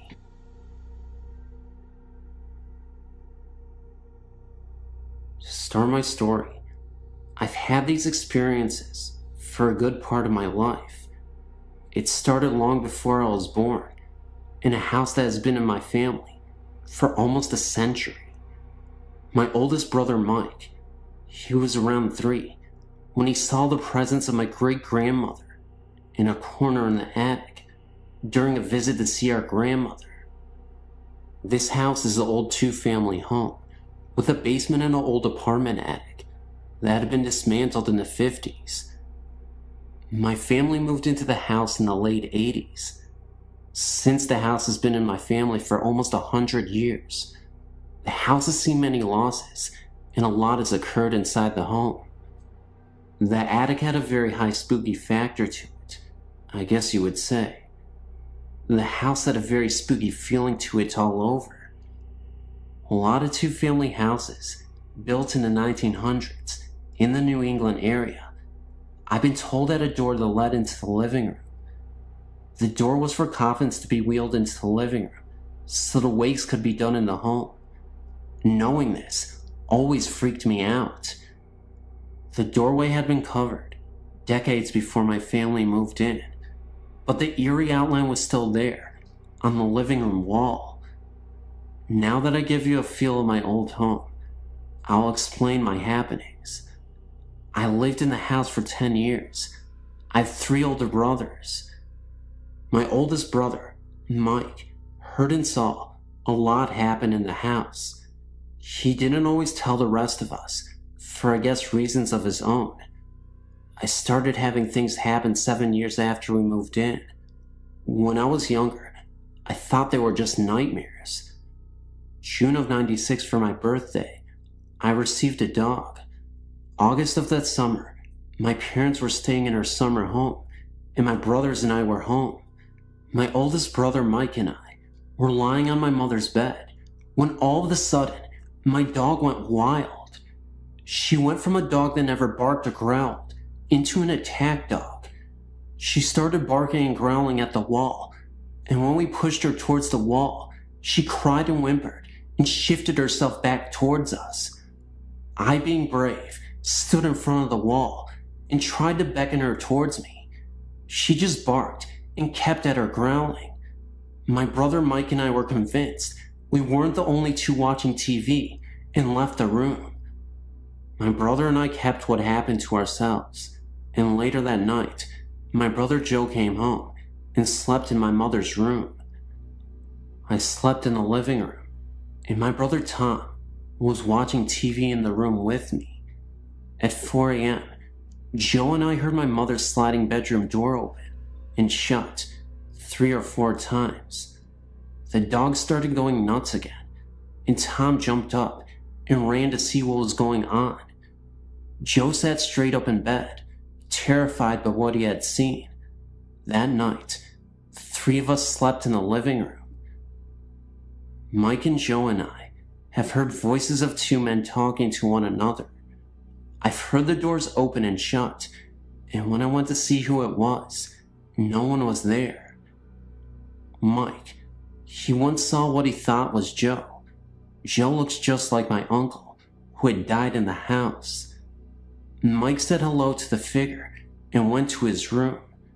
When he came out of the room to talk to what he thought was Joe, the figure was gone. And when he finally saw Joe again, Joe told him that he was just getting home from work and hadn't been home since that morning. Mike had slept on a bottom bunk of a bunk bed he had in his room. Joe used to sleep on top, while long since then, slept on the couch in the living room. Mike swears he could hear someone shifting on the top bunk, even when none of us were sleeping on top. Mike would hear 2 men conversating on the top bunk, but he could never understand what they were saying. These are just a few of the experiences we've had. My mother, father, Tom, and I, we all moved out of the house in 97. Joe and Mike still live there. They still experience things happening at the house. I lived with them from November 98 till July 99, and I had no experiences. I visited them 2 weeks ago and stayed overnight. I slept by my grandmother's on her pullout, and something almost jumped at me. I can't even explain what happened. It was pitch black in the room, and my mother was next to me. I turned my body and opened my eyes, and it almost a flash of light, but with a dark figure behind it, leaped at my face and disappeared. I got so startled, I started crying. I think that whatever was in that house has followed me, or something is new in my home. When I leave my room sometimes, or even when I'm sitting in my room, my stereo will turn on, and my Jewel CD will come on. Last time I came in the room, the song Adrian was on. If you know Jewel, it's a song about a young girl who is a child who becomes disabled. I have no pictures or sound bits to share, just what me and my brothers have experienced. I know it's long, and some of my things may seem a little wild, but what I'm typing is nothing but the truth.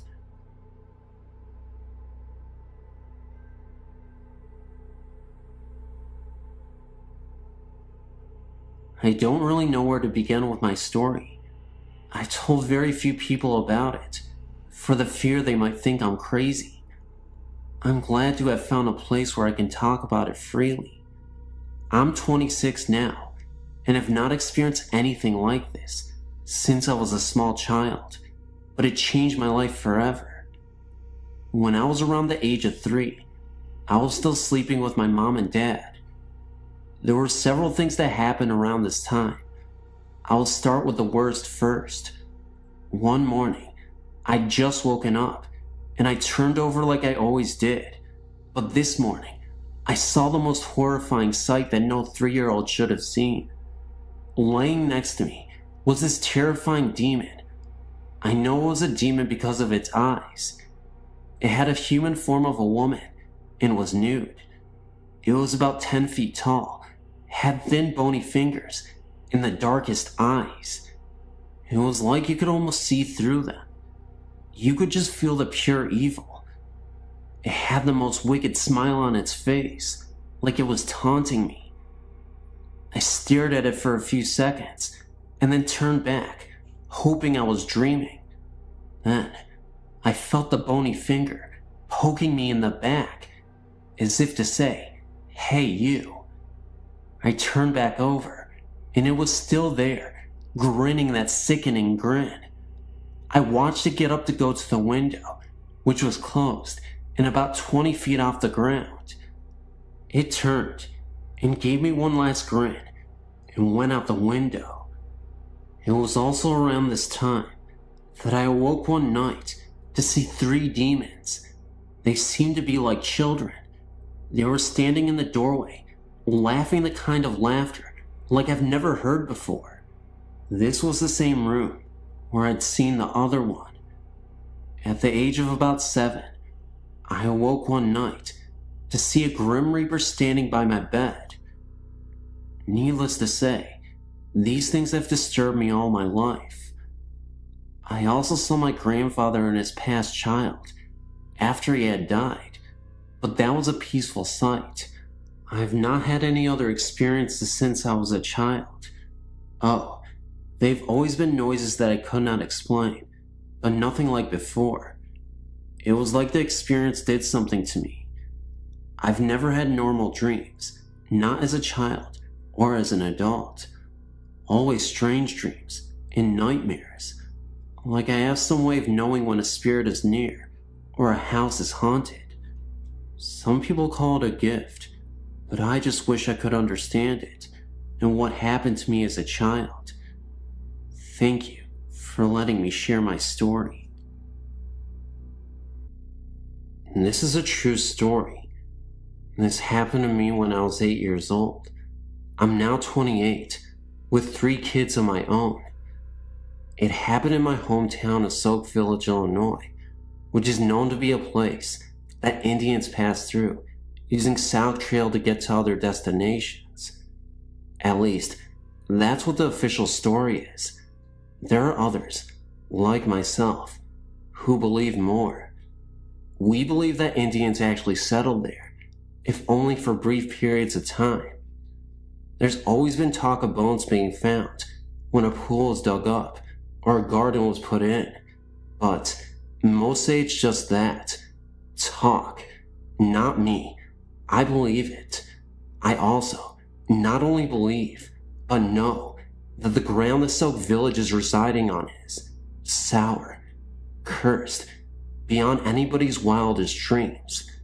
And I have many stories to support that belief. But for now, I will start with my first story of proof. It was a cold, normal night in the season of autumn, cold enough to keep you inside your house and snuggled under a blanket. I was doing exactly that. An 8-year-old can only do so much during these times, and I chose to do my homework so I could read later. I'd been listening to a Rick Springfield album on 8-track. I was playing it on my 2XL robot toy. This was a toy that you could put 8-track cartridges in that was made by the company to be a sort of trivia game. You'd play the cartridge, and it would ask you questions and tell you jokes. It had 2 big red robot eyes that flashed red when you were correct. It had 3 buttons you could push to answer your questions. 2XL could also play normal 8-track music, and of course, its red robot eyes flashed in time with the music.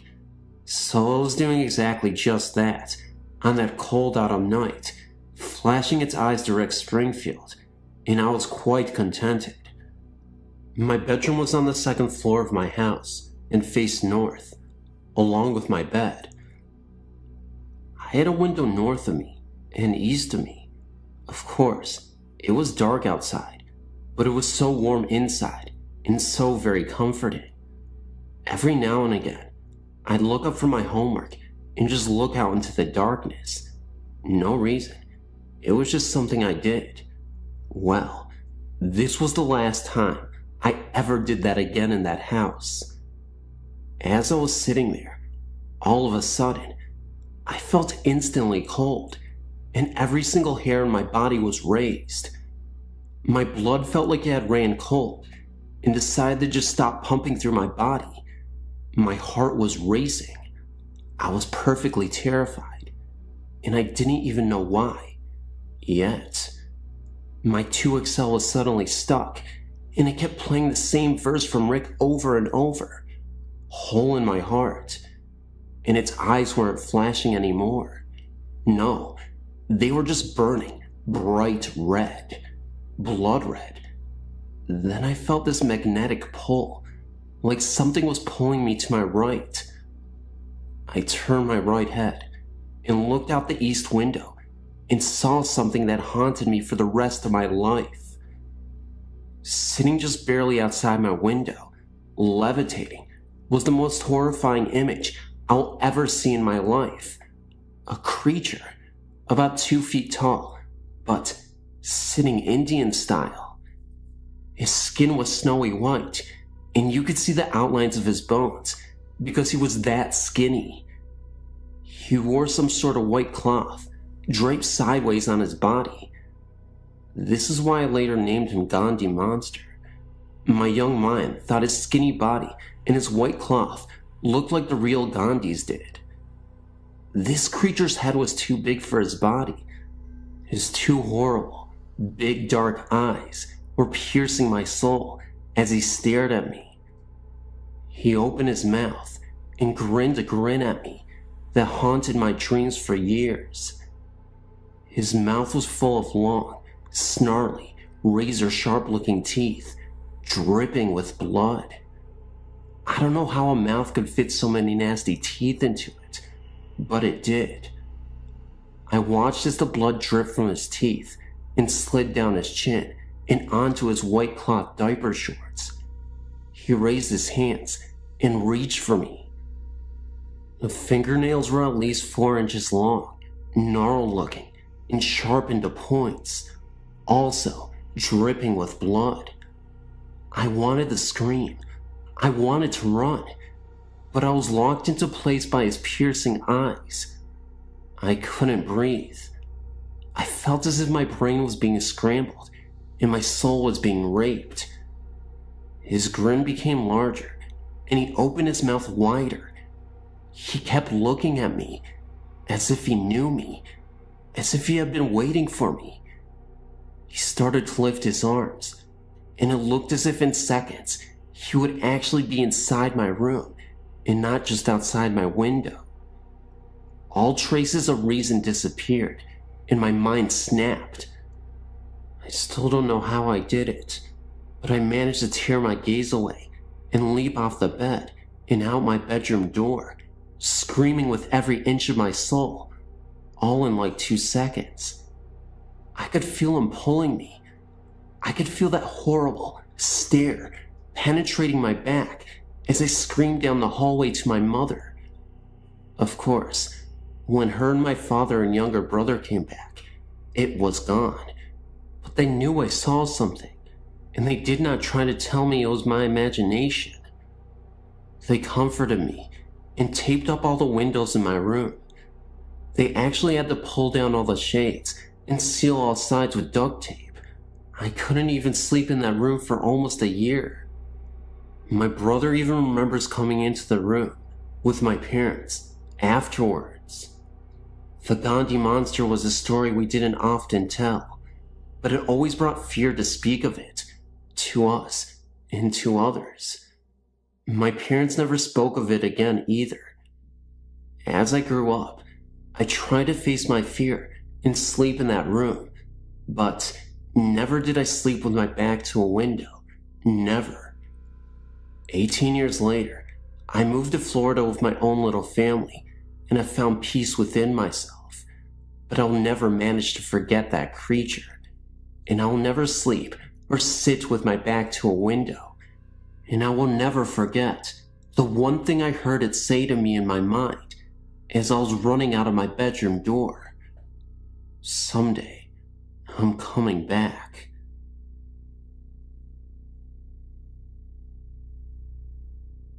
Hey, I'm in my mid-teens, and I've experienced ghostly encounters.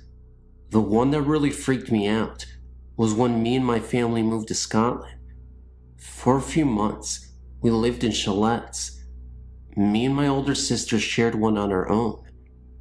A few weeks after we moved in, we began to feel uncomfortable and felt as if we were being watched there, and there was also a threatening atmosphere. We told our parents, and they said it was just because we were next to the graveyard. A few weeks later, I was lying in my bed with the door open when a tall, dark figure stood, leaning over me. I didn't think at that particular moment, but it wasn't until my sister asked me if I felt somebody was in my room the previous night. We started to talk, and she too felt as if somebody tall was leaning over her. I then started to sleep in my sister's room, and the figure didn't return, so I moved back into my own room. But then again, the figure returned this time. It was kneeling beside me. The next morning I told my sister, and again, she felt the presence of a tall man. Our dad told us that the large house next to us was where the Vikers used to stay until the house was sold.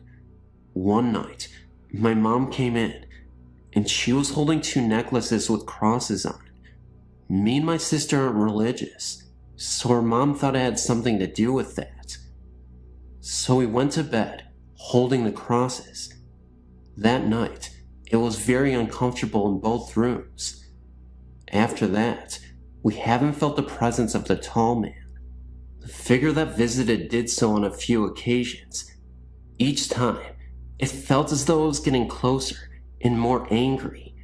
When the crosses were given to us that night, the figure seemed very angry. Its face was literally pressed into mine, and it felt as if he was gritting his teeth at me. My sister also had this very uncomfortable, menacing figure who was pressed into her face. All you could do was hide under the guilt, closing your eyes really tight, and hope you'd fall asleep quick. Since that last visit, nothing has returned, and we've since moved then, and nothing. We don't even use the crosses anymore. Other things that we didn't think of as being connected at the time now do seem connected, such as the chalet that mom and dad were in, although the same, was different in feeling. Because mom and dad's chalets always had a comfy feeling, yet ours didn't. Whether it was because there was just me and my sister alone in there, and it was our imaginations or not, we don't know. Although in mom's and dad's chalet, there was only one more person over there. From the moment we stepped into the chalet, it was always cold, even with the heaters on. Plus, there was often a bad smell wafting around, a lot like fish, rotten. This was only in my bedroom, possibly me, my sister says. Also in my room, there was a strange noise of scratching, as if someone was sketching or writing.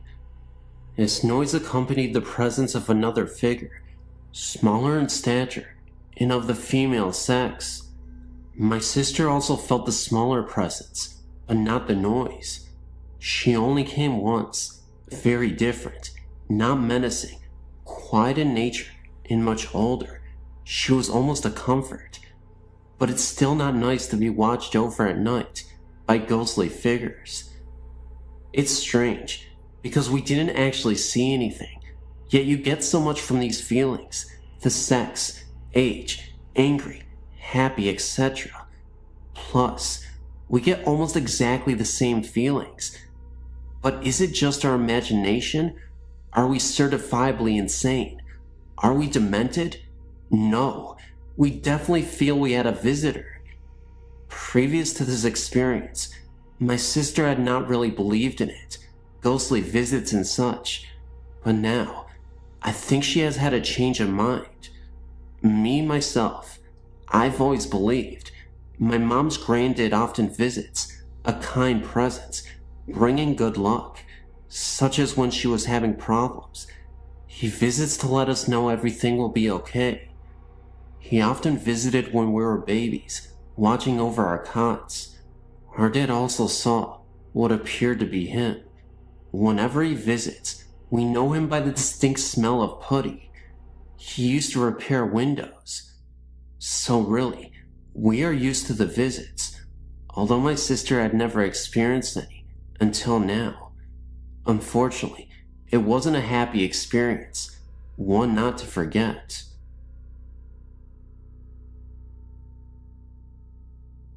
Happened to surf onto your website, and I just wanted to let you know that I saw Resurrection Mary in Justice, Illinois, back in October of '92.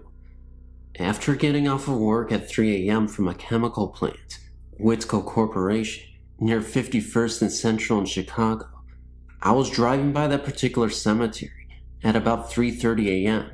on my way home from work. Driving by, but initially not thinking much of the sight, as there was a nightclub with women of ill repute nearby. I saw a woman in a light blue or white palm dress standing by the trunk of what looked like a black park limousine at the front SW Cemetery driveway off Archer Avenue to the cemetery. I slowed down quite a bit to get a better look at the odd sight, but then drove off. I thought it was probably a prostitute with her John.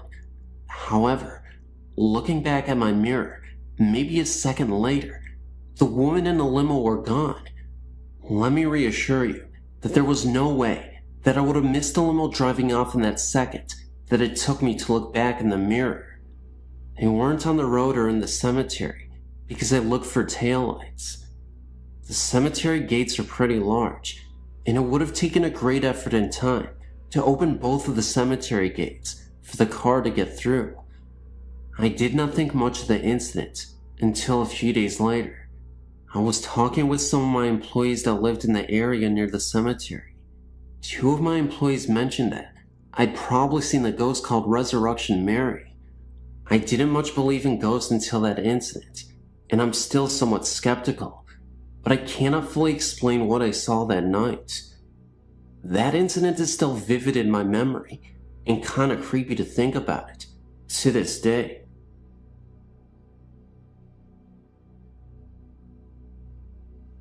Ever since I can remember, I've always had an interest in ghost stories. That is why I'm writing you this letter. No, I don't have a ghost in my house. A friend of mine told me about this place at least 10 months ago. I was so amazed at this story, I asked if he would take me to this place. No one really ever goes there. I guess because it's so creepy and dark looking at night, but during the day, it is okay. Nothing strange happens. Well, first, before I tell you more about this place, let me tell you the story of why it is so unusual. The city is called Lake Forest, California, and they call it Canyon Creek, I guess, because it is nothing but canyon and wide open spaces of nothing but rocks and wildlife. The story goes back 30 years ago of a lady who was in her 40s. Nobody knew what her name was. She lived alone with her 2 Great Dane dogs. She was very rich and owned all of the canyon, which is like miles and miles of land. This lady never married and had no children. It was just her dogs and herself. She lived in this trailer park home, and it was not a pretty house by any stretch of the imagination. Well, about 6 years later, the story goes that a police officer got a call about the lady and her dogs. The officer went to the lady's home and knocked at the door, and no one answered. The officer ended up breaking down the door, and what he found next was horrifying. It is said that the officer found the lady dead. Nothing was left but her decaying body, and her bones were visible. Worst of all, Laying right next to her were her dogs. They had both died as well. Now, on to the paranormal part. People who have never been to this place don't know what to expect if they come into this place. It's unpredictable. Sometimes, when you go back to the area where she passed, you'll notice paranormal phenomena. Other times, you won't. A man was driving alone on the canyon by himself one night, and the story goes that he saw the presence of the lady standing at the side of the road with their 2 dogs. The man did not stop at all to give the lady a ride. He just kept going. This other story was told by my friend. My friend told me that his ex-girlfriend and her boyfriend went up there one night to check it out. They stopped where the lady's house was. They were only there about 15 minutes away when they were just talking and listening to music. Then, all of a sudden, they heard a knock on the side door of the driver's seat. They both turned to look, and they saw the lady standing there, knocking on the window. She was dressed in all white and covered in blood. They also saw the dogs nearby as well, far off into the distance, appearing as silhouettes. They sat there in shock for 3 minutes, horrified by what they just saw. For some reason, the lady was still knocking at the driver's side of the window, but in reality, it was really not that long. They both said that she must have been there about 40 seconds. After that, my friend said they never returned back there. That was not the only story that happened to anyone. There are far more. What I would like to know is who is this lady and why is she doing this? There's something more to why she has to haunt people who have done nothing to her. Maybe it is because she does not want anyone on her land that she loves so much. What could it be? Here's my email address. If you have any questions, please feel free to get a hold of me. I would like at least some kind of feedback on this story. Please, I beg you. I'm so confused and I'm scared. Please let me know what is going on. I find this intriguing. When I was a young teenager, around 13 or 14, my cousin Judy and her family had rented a home on the Tennessee and Georgia line. This was a huge house with plenty of bedrooms for Judy and her 4 siblings. It had a wraparound porch and 3 fireplaces. It was a gorgeous old home, probably built in the early 1920s, if not earlier. And there were huge oak and maple trees complete with tire swings in the front yard. Judy, who was 2 years older than me, instantly hated that house. She said that it scared her. Her mother passed it off as that adolescent dislike of anything and everything. After about a month in that house, Judy had changed. She was always sleepy and cranky, always jumpy, and looking over her shoulder as if she were scared. When I asked her what was wrong, she insisted that it was the house. She said that there were strange voices, odors, and unexplainable movement from furniture at night, that she was almost unable to sleep at all. When I tried to be rational, she snapped at me and demanded that I go and see for myself. That night, I arrived with a small tape recorder and blank cassette tape, something one of my classmates told me to do, and readied myself for bed.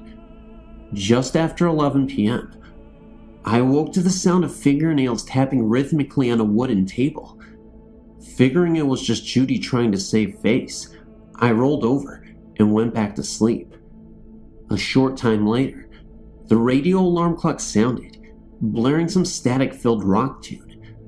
I turned it off, thinking again that it was just Judy pulling another prank. Later still, I awoke freezing cold. All of the blankets were piled at the foot of the bed. Judy was sitting with her back to the headboard, and her knees curled up under her chin, and her arms wrapped around them. She was staring glazed eyes at the dresser mirror, where there was this faint, fog-like mist reflecting in it. Again, thinking it was all Judy's doing, I gathered up the covers and went back to bed. Finally, very late in the night, I was again awakened to the sound of someone calling my name. It was very distinct and not something Judy could pull off, especially considering she lay next to me sound asleep. I shook her awake, and she heard it too. We sat there listening for what felt like hours. Then it just stopped, and there was an uneasy stillness in the room. The bedroom door slammed shut, and the dresser drawers opened and slammed closed of their own accord. A guttural growling sound filled the entire room, getting louder and louder until it was echoing throughout the house. When it finally subsided, we could hear beating and knocking on the bedroom door. It took us a few moments to realize that it was Judy's mom trying to get into us. When her mom finally got in, Judy and I were in tears. Somehow the door had locked itself, and it was one of those old locks that require a skeleton key to lock or unlock. Her mom wanted to know what we had been doing to cause such a ruckus. When we began to tell her about all of the odd events, she shushed us and emphatically stated that there are no such things going on in this house. No sooner she had gotten the words out of her mouth, the rocking chair in the living room just outside of Judy's bedroom began rocking. I mean, rocking so violently that it was pounding the floor.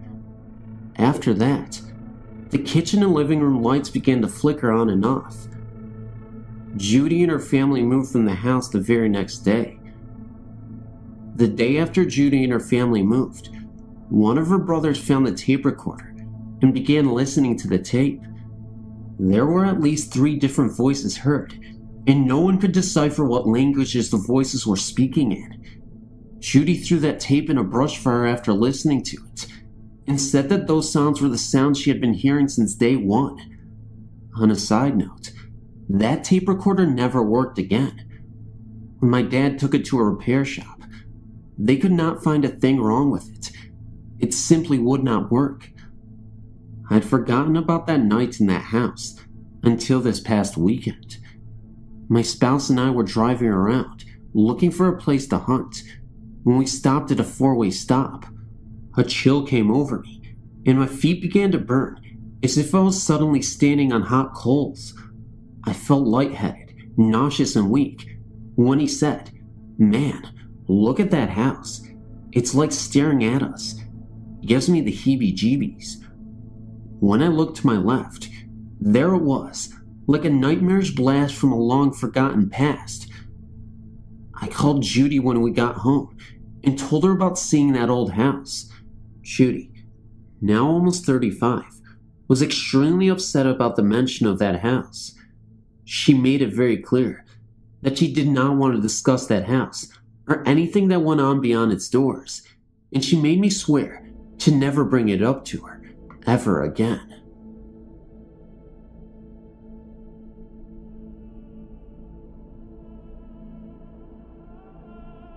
From 2001 to 2003, my grandma and I lived in a house in Boonville, Missouri. The house was my uncle's, but it used to be a duplex, so my grandma had one side, he had the other, and I had the upstairs that went from his side up. First, I have to say that the house always felt weird. It used to be a vet's office, and between the 2 halves of the house, there's a little hallway about 3.5 feet long with a door on her side, a door on his side, and a door to the basement. The doors in the house stuck at some times of the year. It wouldn't stay shut the other part of the year. This was the part of the year that they wouldn't stay shut. They just swung all the way open. I went downstairs to go talk to my grandma, and when I went into the hall, both doors slammed shut. The basement door, which always latched very well and stayed latched, started to swing open and stopped at about 1 inch. I know it was about 1 inch because my hand was on the door. There was a really cold draft coming from the crack in the door, and our basement wasn't that cold around that time of year. I screamed and started banging and pushing on all 3 doors. It was pitch black in there. There wasn't a light. And finally, the basement door shut quickly, and both doors just swung open. I went in and told my grandma, and she said she heard the door shut and thought it was weird, but didn't hear me screaming. Another time, we had been gone all day, and so had my uncle. We didn't have a big ladder, and no one around there had seen anyone on our roof. I went upstairs and walked into the bathroom, which was right across from a window. I paused for a couple seconds, then turned around. The window, frame and all, were lying on the floor. There were a couple marks on the wall where the cornice hit as if it was falling down, and there were linters of wood all over the floor. We checked, and there weren't any pry marks, and no marks outside, and no handprints on the window like someone had pushed it.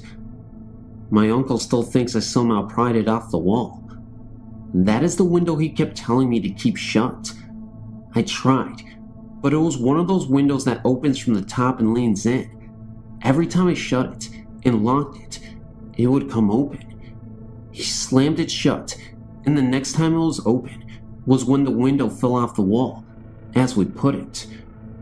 There are other things that happened in that home. Almost all of it happened upstairs.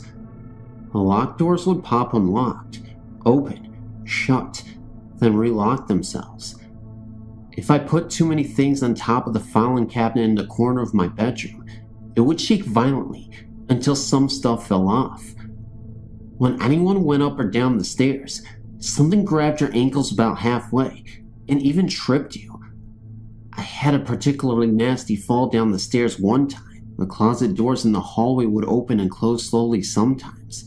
The stairs came up in the middle of the hallway, and there was a walkway all the way around. The side that no one ever walked on had really cold spots. A couple of things that happened that were not upstairs one time.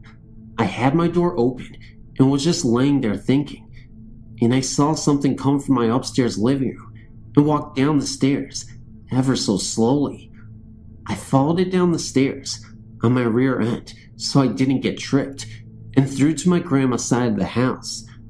My grandma started talking when it was still in the shadows. She thought she was still talking to me, and I was still in her kitchen. When I ran in there, she stopped and asked if I was standing there. Who was in the shadows? I told her. That was her first experience with a ghost. Also, all of the time, it seemed that the house was listening and watching everything, even from the outside. All in all, that was a very active house, and I'm glad I don't live there anymore.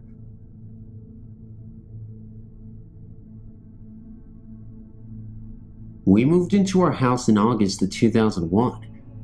We first realized we had a ghost when I was sitting on the toilet, and the toilet paper in front of me suddenly and very quickly began to unroll into a perfect pile on the floor. This happened once to my husband also. Soon it began. Here are some of the things we have experienced with our ghost. We have a woman who died in her son's room. Her name is Della. We know this from buying the house from her nephew.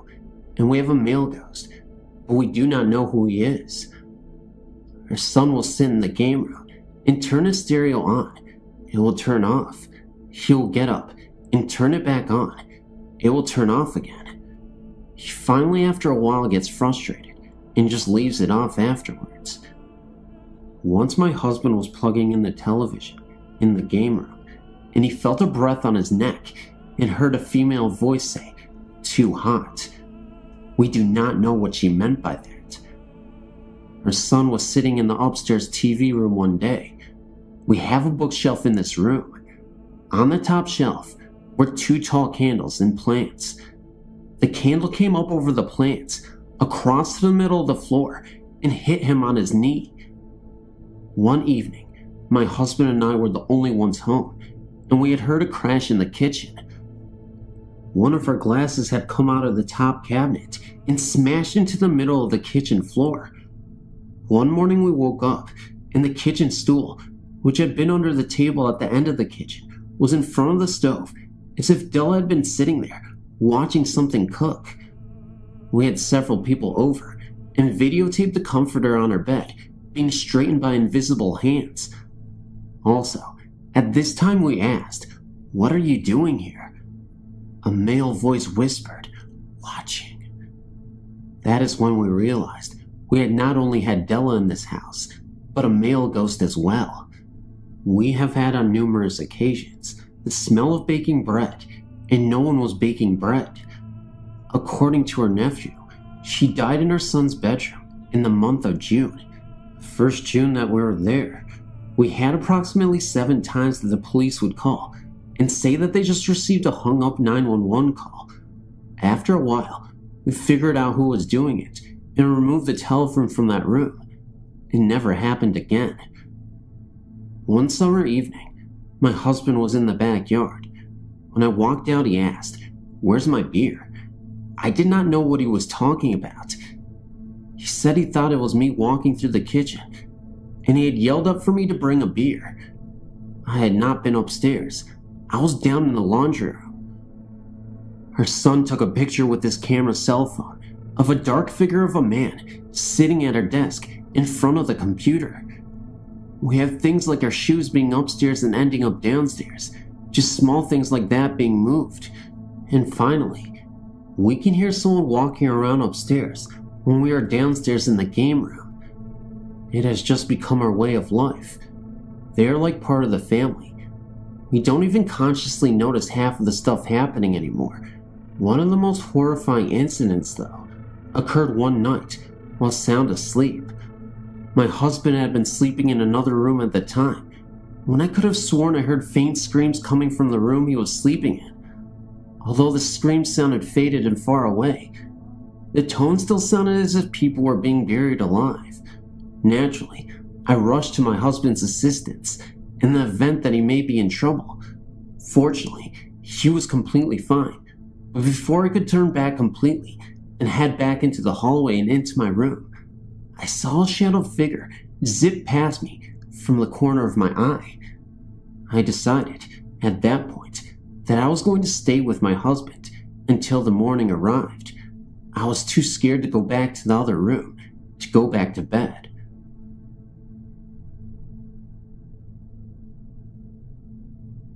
Hey, my name is Kelly, and I know that this experience is a bit short, but it's also a life-changing story that I'll always remember for the rest of my life. I used to frequently visit this young girl who I became a babysitter for.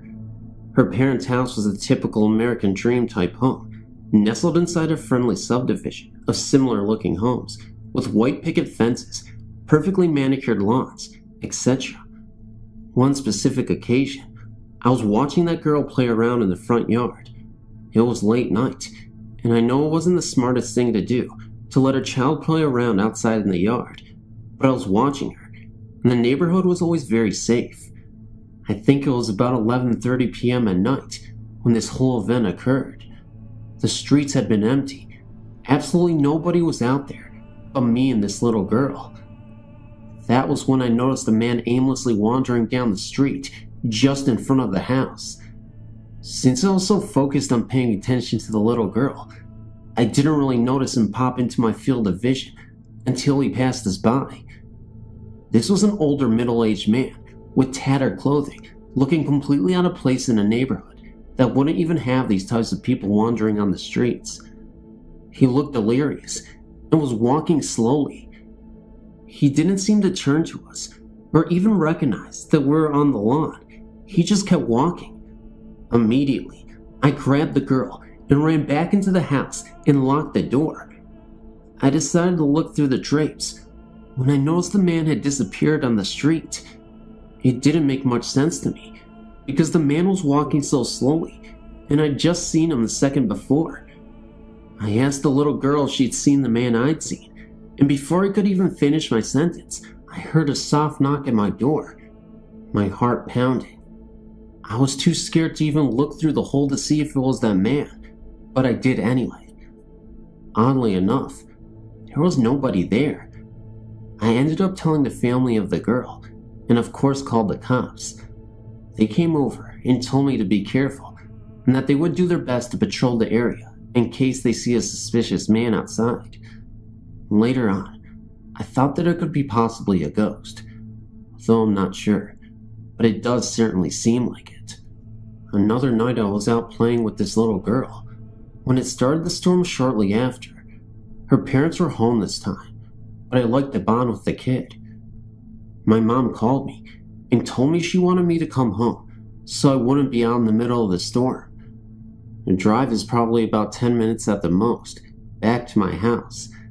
As a side note, a friend of mine's house that was killed in a car accident is on my way home. As I was driving past, I got this urge to look at the house, and in the yard of this house, there was this fog presence. It wasn't just a light mist either. It was a completely darkened cloud.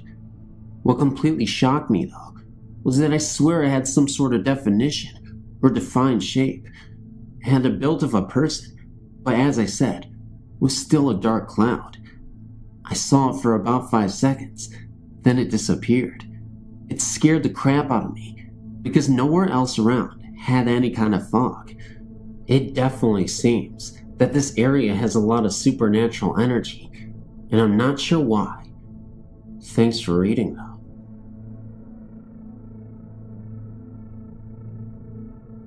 I wanted to share a story that proves that love continues, even after death. My son and his wife, who live in another state, were expecting their first baby in the first part of December. My 80-year-old mother couldn't wait for the baby to be born. She was so excited. Every time I talked to her, everything would be about the baby.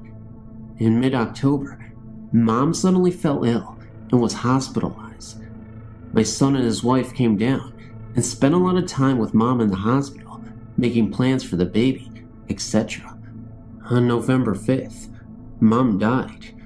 My beautiful granddaughter was born December 1st. It was named after her great granny. It was very bittersweet, as we loved the baby more than anything, and so glad she was healthy. But it was very sad knowing how much Mom wanted to see her. Well, death did not keep Mom from seeing her first great-grandchild.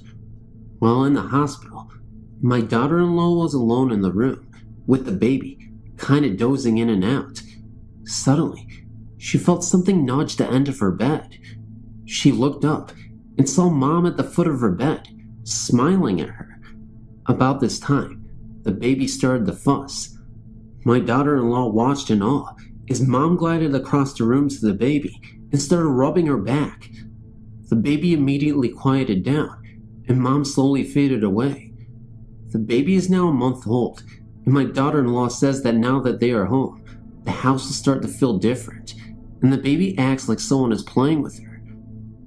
I think we know who her guardian angel is. As a side note, yes, the story is 1000% authentic. I know maybe people might not believe it, but obviously it happened, and I have the proof to back it up, at least in my heart. It's not the scientific proof that everybody wants, but it did happen. I believe in ghosts. I'm certain of it. I had an experience at this location, similar to the gentleman who shared his story, so I'd like to share mine as well. One evening, out of the blue, my friend told me about this haunted track just outside that small Saskatchewan town, located in Canada. We decided to take the several-hour trip just for fun, just to see it. My friend, who knew about it, had already been there several times, and told us exciting but scary stories about it. 2 carloads of us made that trip that wintry night. We drove our vehicles down the track, past some no trespassing barricades, and parked. We got out to look.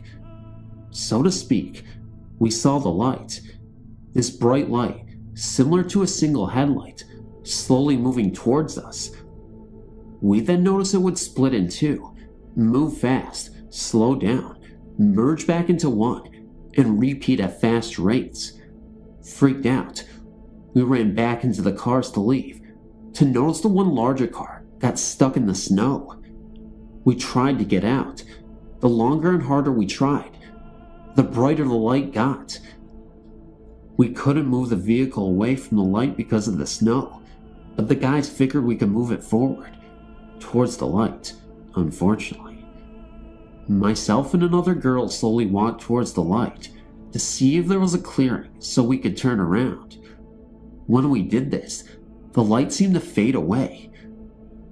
We walked quite a ways down, then decided to go back to the cars. We turned our backs to the light, which was at this time quite a ways away. You just have to look back, and after a few steps, we did. The light instantly grew in intensity and jumped what was like 50 to 70 feet towards us and was right behind us. We ran to the cars. It followed just as fast. Something, it wasn't the snow, kept making me trip over and over again, hurting my foot even more each time. I was on the verge of tears. Eventually, somehow, we got back into the cars, managed to get turned around, and started heading back. Then the car in front of us got stuck. The light moved up the road with us, but at this time, maintained a bit of a distance. We got this car unstuck with less trouble than the first, and proceeded a few meters more when we came back to the barricade. I don't know how we got past it at first. It seemed impossible to get back. Big pieces of metal in the middle of the path, ditch with trees on the side. Maybe just enough to get a car through, if there was light. One of the girls got on top of the pile with a flashlight to show where the edge of that was. I got in the ditch to show where the edge of it was, turned on the headlights, and the most absurd thing happened. The spotlight went crazy, fast, unpredictable movements, sudden duplications, merges, etc. Then little red lights surrounded it as it turned into one huge glowing white light. Then the huge light went out, gone, instantly. The red lights remained, and they flew towards us at high speeds. I tried to get myself out of the ditch and run to the car, but my foot felt as if it was being pulled back by someone. I yelled at the top of my lungs for help, but everyone else was spooked by the red lights, and they were running. More resistance was felt to my ankle, and I looked back at it and noticed the red little lights now, about a meter from me. I yelled at them to leave me alone and for my friends to help. All of a sudden, I was released from its stranglehold. I then proceeded to leap from the ditch and ran as fast as I could. I got up and ran as fast as I could to jump in the car. We left and got away from those tracks. I know I yelled. The scary thing was, I asked my friends why they didn't help me get out of the ditch. They said they didn't hear me yell at all for anything. I know I did. Did the ghost take away my voice then and there? Discussing this event afterwards with the group, we concluded I had the scariest experience of the 8 or so of us who took the trip. Why? They aren't sure, but I think I know. I was the one who didn't believe any of it would happen. The ghost had to prove me wrong. They did. Trust me. Believe. They are out there, and you don't want them to have to prove it to you. Every time I tell this story to anyone, even typing it, my body stiffens up like I did that night. I feel a cold sweat, and every shadow scares me. It scared me to tears that night. I returned another time with other friends. They all believed at first, so they ventured out down the path, ran back within seconds, scared out of their wits. I got as far as 5 steps from the car when I jumped back in and locked the doors. Something felt wrong, like I wasn't supposed to be there. I couldn't even look down the path. I traveled 4 hours. Didn't even look again, just to travel another 4 hours back home.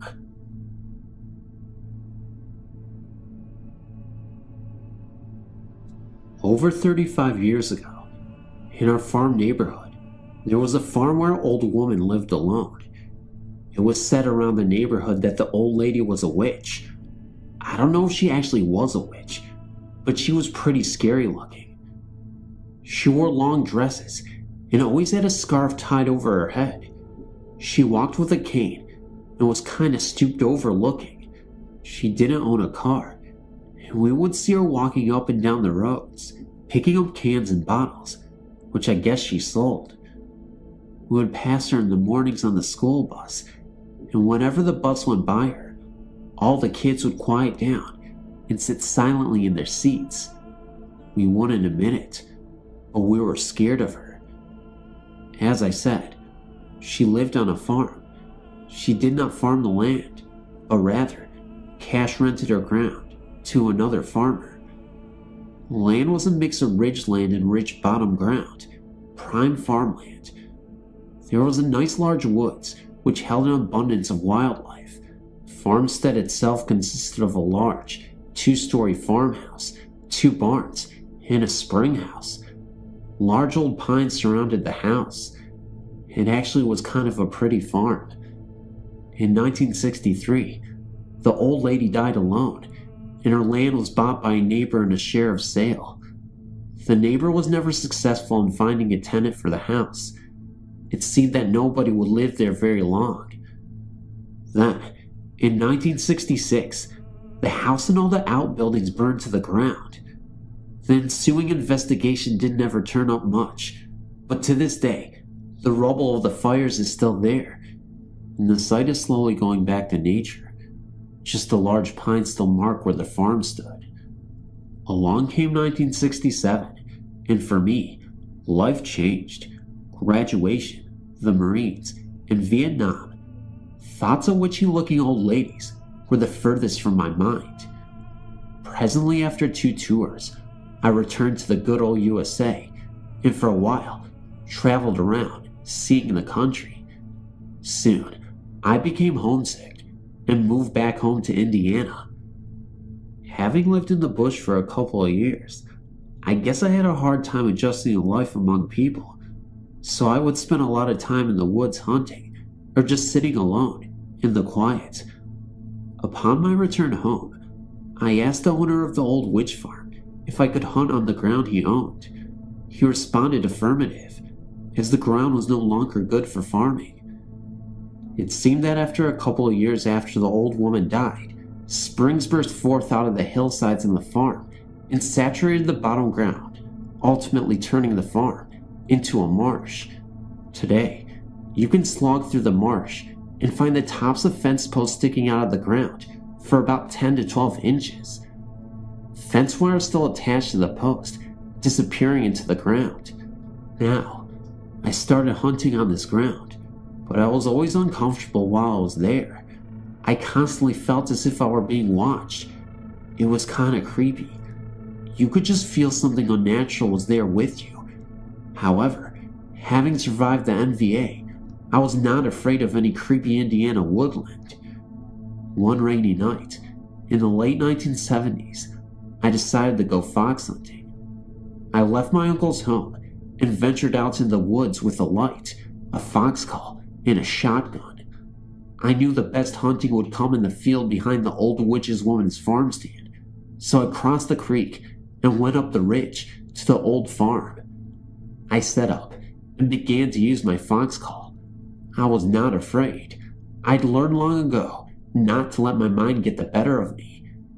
After a while, I called in a gray fox, but I was not able to get a good shot at him, so I held my fire. It was very quiet, just the sound of the rain falling.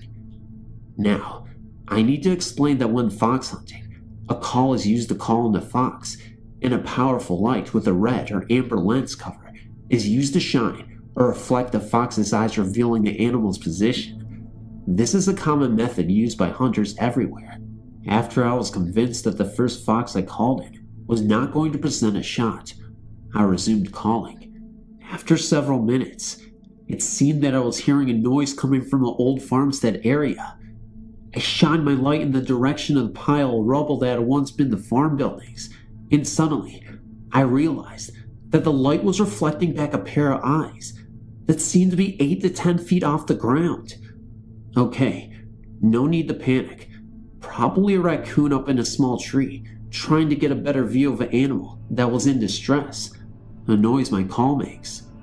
Regardless of what it was, this incident spooked me, and I decided to leave. I blew my cover, and removed the red lens cover from the hunting light, and turned it into the direction of the elevated eyes. Now, An animal's eyes will reflect red in light, but normally reflect with a greenish tint in white light. However, the eyes of a possum will still reflect with a reddish tint. The eyes that were being reflected in my light stayed red. No big deal, just a possum. I gathered my gear and started across the field for the wooded slope to go home, turning my light in the direction of the red reflecting eyes. They were still there, unmoving, but closer. Now, any animal whose eyes are being reflected in light will eventually move their head, causing a momentary break in the reflection. These eyes were unblinking, unmoving, except they appeared to be following me towards the woods. The scariest thing was the fact that the eyes were still about 10 feet off the ground. It was then I realized that there were no trees in the field for an animal to be in, and no Indiana owls can hover like a Harrier jet. Suddenly, this battle-tested Marine panicked and started double timing towards the woods. I found the footpath that went down to the creek crossing and started down it. After going about 40 meters into the woods, I stopped dead in my tracks. I was suddenly paralyzed with fear. I knew if I turned around that the pursuing eyeshine would be behind me. Mustering my courage, I slowly turned, shotgun at the ready, and as sure as hell, the reflection was there at the tree line, still about 10 feet off the ground. In the powerful beam of my hunting light, I should be able to see the body of whatever was following me, but all I could see were the eyes, staring, almost seeming to glow red. I was toying with the idea of shooting at what I was now sure was an apparition, but a low guttural sound, which came from the same location of the eyes, convinced me that this was not a good idea. I was overwhelmed with the feeling to get the hell out of here, so finding the feeling in my legs, I broke and ran like I never had before. I did not even use the stepping stones at the creek crossing. I just splashed through the water. I continued my pace through the scrub timber until I finally found safety in my uncle's farmyard. At this time, I heard a cry coming from the timber that I cannot duplicate or describe accurately, but it had a mocking quality to it. What did I see in those woods that night? I don't know. It wasn't anything indigenous to the Indiana woods. It was something that scared the hell out of me more than an NVA B-40 rocket ever did. I know that I will never go into the woods again at night. This incident happened over 20 years ago, but I can't shake the image from my mind.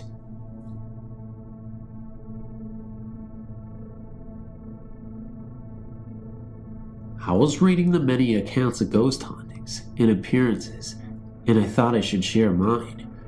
My senior year, my sister, my friend Mindy, George, Joey, and myself decided to go and search for ghosts in a place that is known for many ghost hauntings. I'm from San Antonio, and some of you may be familiar with the Tracks school bus crash that killed several children and bus driver in the surrounding Espada Park. On the way to the Tracks, there is a cemetery about a couple of blocks off the main street that leads you to the Tracks. It was about 11:30 at night, and we heard about the statue of the Virgin Mary, that if you stare at her long enough, she starts to rock back and forth. This whole area is known for many ghost sightings because it is also a battlefield. The statue is located in the cemetery, near the small road that leads into the cemetery. The cemetery has a gate surrounding it and a chained entrance. Well, anyway, we parked outside the fence and sat in silence to see if this was true. Sure enough, slowly at first, the statue started rocking. She sits with her head bowed and is holding her arms as if she is carrying a baby. To our surprise, the statue started throwing her head back. We started freaking out, but weren't too scared, because we had seen a ghost about 15 minutes ago, but that's another story. We sat there, and my friend noticed that the gate was completely open. I don't know how we would have missed an observation like that, since we have to pass the entrance to get to the park outside the gate to see the statue. We all decided to go in and get a better look. We were being stupid and just weren't scared enough, I guess. Slowly, George began driving, and as we kept getting closer to the statue, the harder she would rock.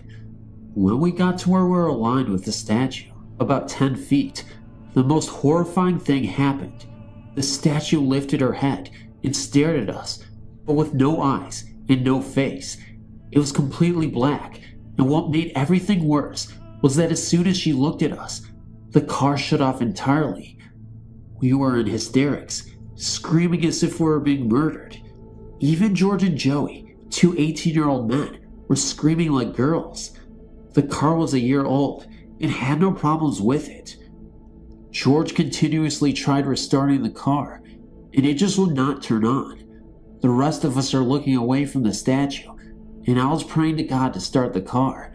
Finally, what felt like an eternity, it started, and we hauled ass out of the cemetery and took a right out of the entrance, which leads us further away from the main road towards the tracks. We were in shock and decided to skip going to the tracks and go home and pray. When we got home, I noticed the TV was on and the news was blaring. It was announced that an earthquake had just hit the San Antonio area. I guess that explains what happened at the cemetery, even though I swear it was paranormal. I'm not even entirely sure what happened that night exactly, but I know it terrified me. But how do you explain the black eyes? How do you explain everything else? Maybe it was a paranormal earthquake, if that even makes sense. You know how I was talking about the ghost from earlier that I said I wouldn't mention? Well, I guess I should mention it now. A few minutes before we were heading up to the cemetery to see the statue, we saw this old guy out in the fields, just digging. As we drove by with our headlights on, we flashed towards the guy. He looked up at us and looked absolutely frightened. Either that or angry. It was hard to tell. But as he was looking up, his eyes were black. Not only that, but his eyes were so black that they were reflecting off of the car. I'm not even sure if that makes sense, but that's what we saw. We ended up driving past that area, and that's when we went into the cemetery. Now, you may dispute this and may be skeptical about what happened, but I'm telling you, honest to God, it really did happen. I know a lot of people say that, but I swear on my life that it did. Every time I pass by that cemetery, I can't help but think of what happened that night. I don't know if I'm ready to see that thing again, once it decides to appear. But I'll tell you what, whenever someone tells me a ghost story, I'll listen and believe.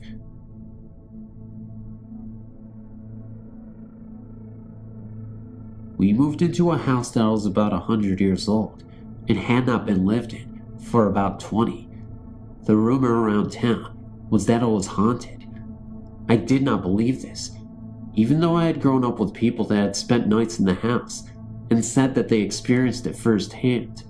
So we moved into the house when my children were ages 5 and 8 years old. The first night in the house, I was very nervous. I could not go to sleep. When I did almost fall asleep, I heard a man's voice in my head. I know this sounds very strange, but it was like someone else's thought was in my head, and it said a man's name. I can't remember the name, only that it started with a B. We finally settled in. The girls complained of doors locking them in rooms. We had gone out of town for the weekend. My youngest daughter got a virus. When we got home, she went to bed. About 5:30 a.m., I heard what I thought was one of my children calling out for me. When I checked in on them, they were sound asleep, not even stirring. I went from my youngest daughter's room into the hall to go to my room, and I saw what I thought were car lights reflecting in my window on the stair landing. But as I watched, the lights were bobbing up and down, independent of each other. They went down the steps, turned at the landing, and continued down the steps until they disappeared through a door.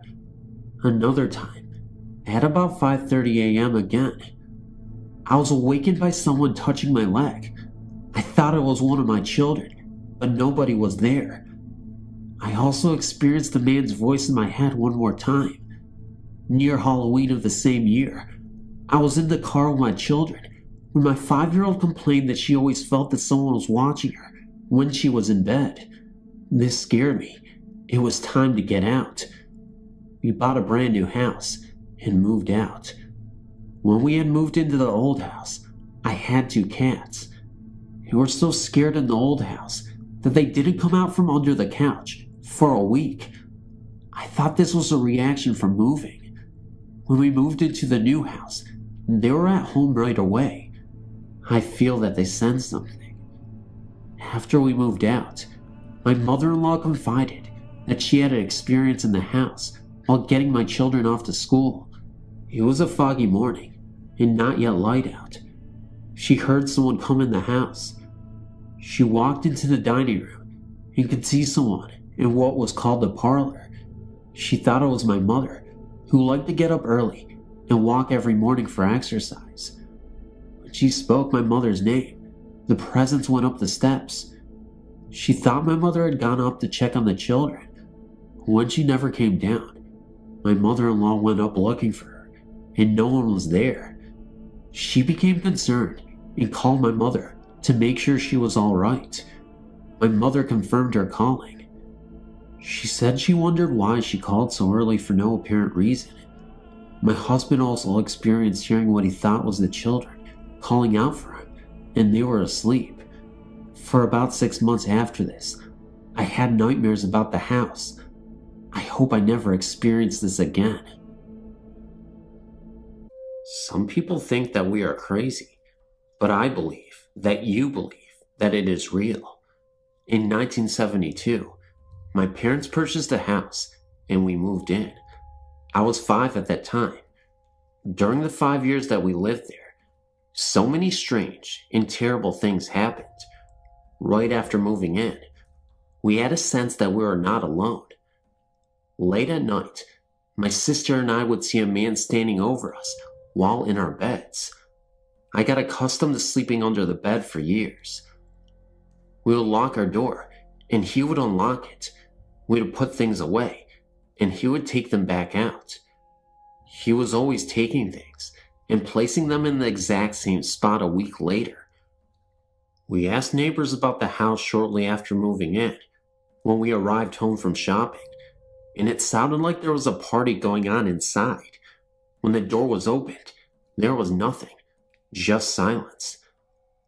That was when we started asking questions about the property. One neighbor, who lived next door for over 50 years, told us a heart-wrenching story. It seems that a family of 4 had lived in the house in the late 1960s to the early 1970s.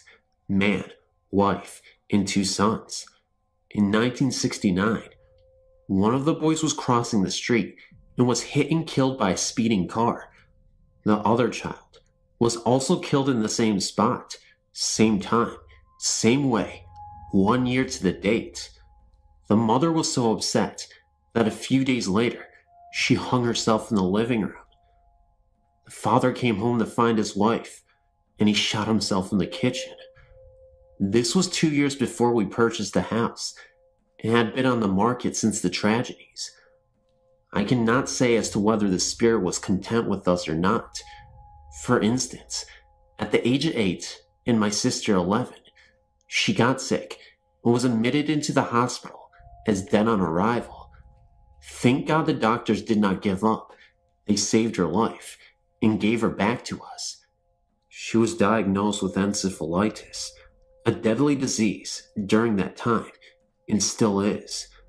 She was in the bathroom when I found her that night, and in the mirror appeared a shadow of a man's head. We have since destroyed that mirror, but the shadow was never there before her sickness. Second instance, we moved and rented the house out to my aunt. One evening my uncle had went to retrieve some items he had in the garage. 2 of the items were antique shotguns. We have never been able to find shells for these 2 guns, and they're in shadow boxes now. As my uncle picked up one of the guns, the other slipped and went off. He was shot in the neck and shoulder and almost died from the injuries. Thing is, there was no proof either gun had been fired. Police could not find any powder residue anywhere, but they concluded that the shot came from that caliber of gun. Third instance, I moved back into the house in 1986, shortly after the birth of my son. After being there a week, it was extremely hot that summer. I had a feeling something was wrong with the baby. I went into the room and noticed that it was blue and ice cold. As I rushed him to the hospital, he was coming around. At the hospital, they said nothing was wrong with him, and he sent me home. I moved that night. I only go into the house if a renter moves out. Nobody ever lives there long. I still get locked into the rooms. I feel his presence all around me, and the hair stands up on my arms. We have never been able to get a minister to go in the house. We always get told that evil lurks there. There are many other instances, but these are the ones that really bother me the most.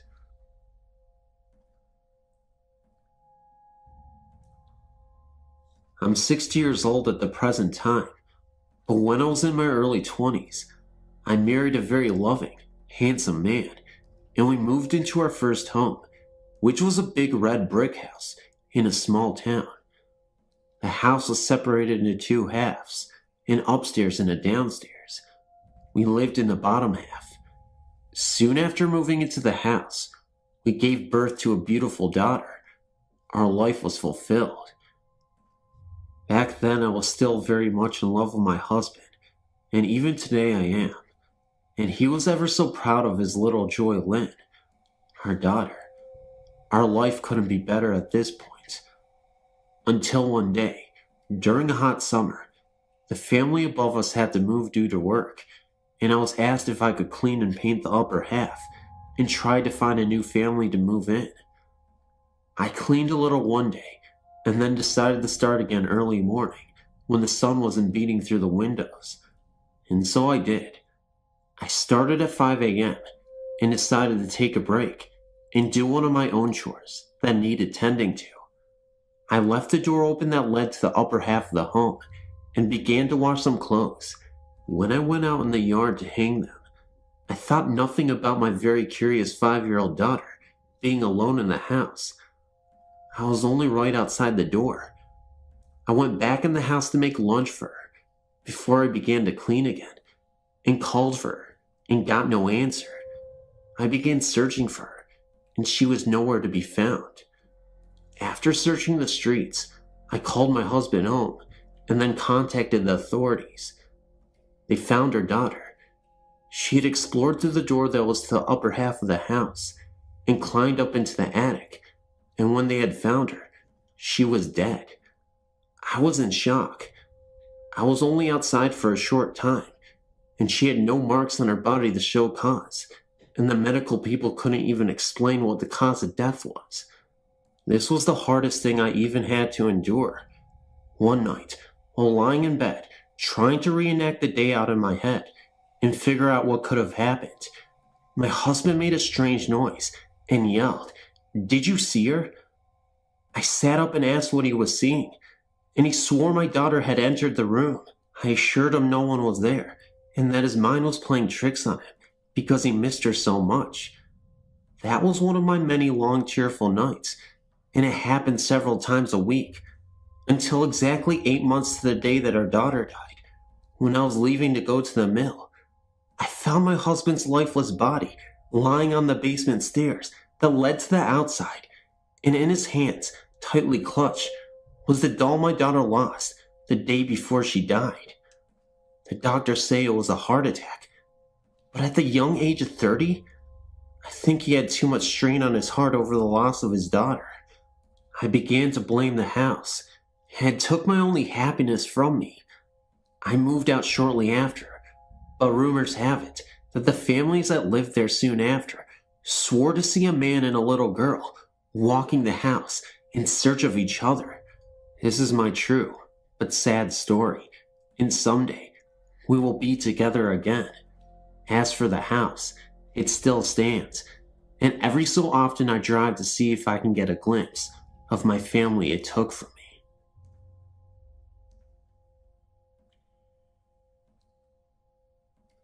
Sunday, September 16th, 2001. Very early in the morning, around 6:45 a.m., I witnessed what I would speculate is my first ghost experience. Before I go and tell you what I saw, or what I think I saw, I think I should mention all the details from the night before. I live in Pennsylvania, and my fiance lives on the border of New York and New Jersey. We were driving home from his house that night at about 12 midnight, which was about a 2-hour drive from a funeral we had attended earlier that day for his grandmother. As we were driving home, we got to telling each other about different ghost stories and urban legends. At first I was scared, getting creeped out by each story. However, after about an hour and a half of stories, I started to relax and enjoyed listening to them. When we got to my house, we decided to look for ghost stories on the internet. We got into reading in-depth stories and looking at pictures. At about 4 a.m., I put him to bed in my guest room. I still live at home with my parents, and they're very uptight about him and I sleeping together. The guest room is filled with porcelain dolls, many put in the closet due to being too freaky looking for him at night. He went to bed with the light on, again being afraid of the dolls, in the empty room. I went back to my room and stayed up for another 2.5 hours, being afraid myself.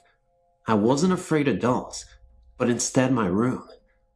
My house is about 12 years old. I've been living in this house ever since I was 6. We moved in right after my 6th birthday in October.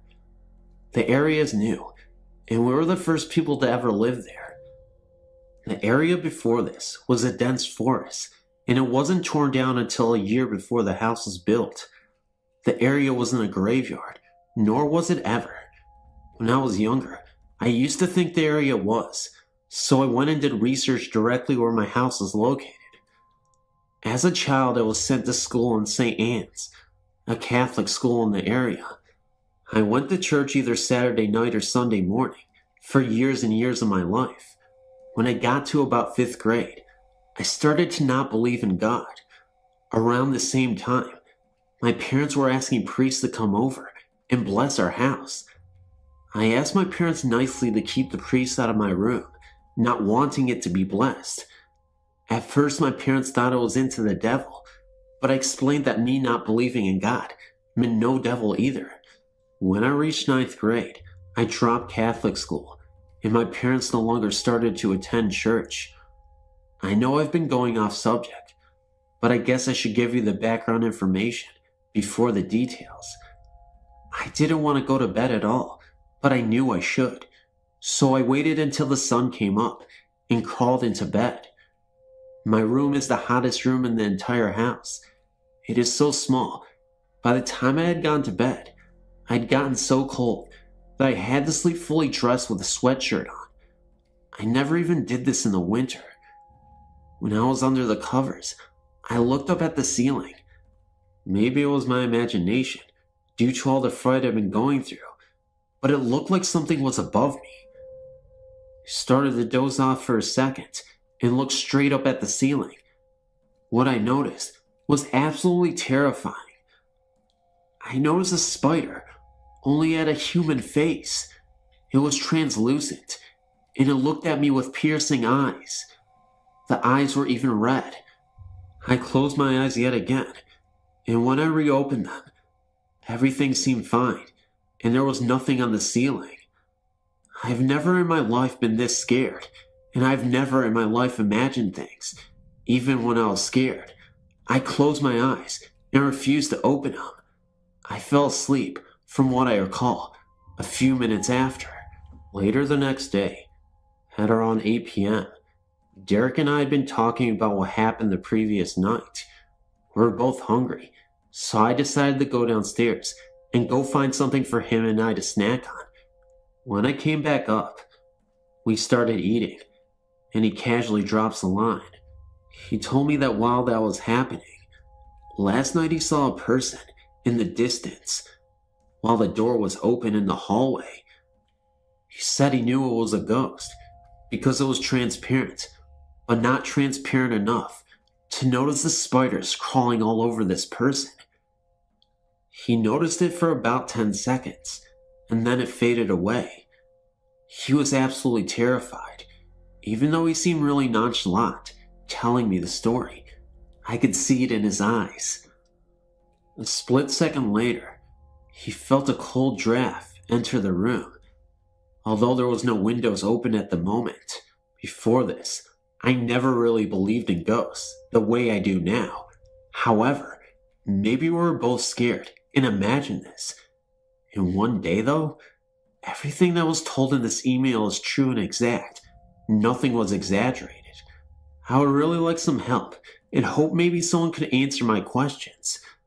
Please tell me if you think we're both seeing things, or if maybe our willingness to believe has brought out a spirit.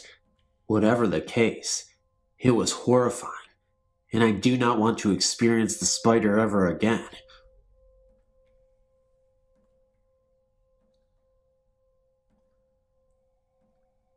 I'm an agnostic, or truth seeker.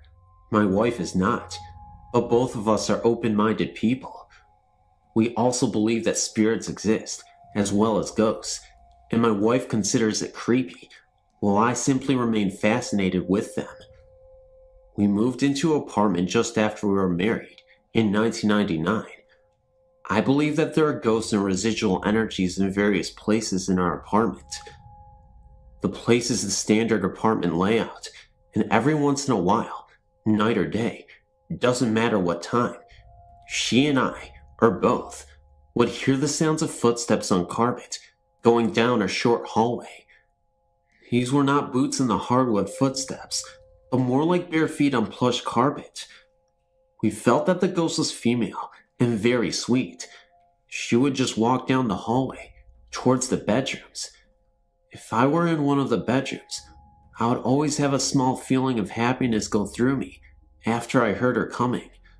The way you would feel if someone smiled at you. Occasionally, we would feel her watching us from the front room or back bedroom. Evidently, the hallway was where her domain was. There were never cold spots, but my wife would occasionally feel the lady next to her when she walked from the bedrooms to the front room. The lady made my wife feel rather creeped out. However, she startled me once when she came running into the bedroom, eyes wide, and told me that the lady moaned in her ear, as if trying to say something to her. So for the sake of my wife, we stood in the hallway and asked the lady nicely, but firmly, that she could remain, but to not make her presence known to us. We also informed her about the light and how she could enter into it. Since we had no more occurrences with her, in the small bedroom, there's either residual energy or a passive ghost. I feel watched when I'm in there, and it's usually 10 to 15 degrees cooler, even with the afternoon sun spilling in. I don't think my wife feels it, and no one else does either, but I felt it so strongly, so I placed a micro cassette recorder in there with a sensitive mic and recorded for the duration of the 30-minute tape. The only odd things I've heard on the tape are an occasional whistle that changes in octave. The second only lasts for a half a second, but it's an audible, breathy whistle that goes up an octave, like first part of a wolf whistle. That was interesting, and I'd dismiss it if it weren't for some of our possessions being misplaced that suddenly appear in odd places. Our truck keys suddenly disappeared this morning without a trace anywhere. The truck was searched over twice, and the apartment was searched. So I made duplicates at Home Depot and gave them to my wife, who used them to drive to the doctor's appointment. When the appointment was over, we walked back out to the truck and opened the door with a duplicate key. There on the driver's side seat was the original set of keys that were missing. She would have felt them under her bum if they'd been there before. She called me at work in hysteria, telling me all about it. I don't mind ghosts being around. I consider them friends, or at least I try to make friends with them. They are, in fact, just spirits without bodies. Some are angry, some are nice, and even some are jokers. When you come across one, you should respect him or her just like you would a complete stranger. Make friends with it, or ask it to leave if you wish. But don't disrespect ghosts, because of childhood, Halloween stories. They are intelligent humans who are a bit confused about where they are. If you happen to have one around you, simply ask it to walk into the light where friends and loved ones await them.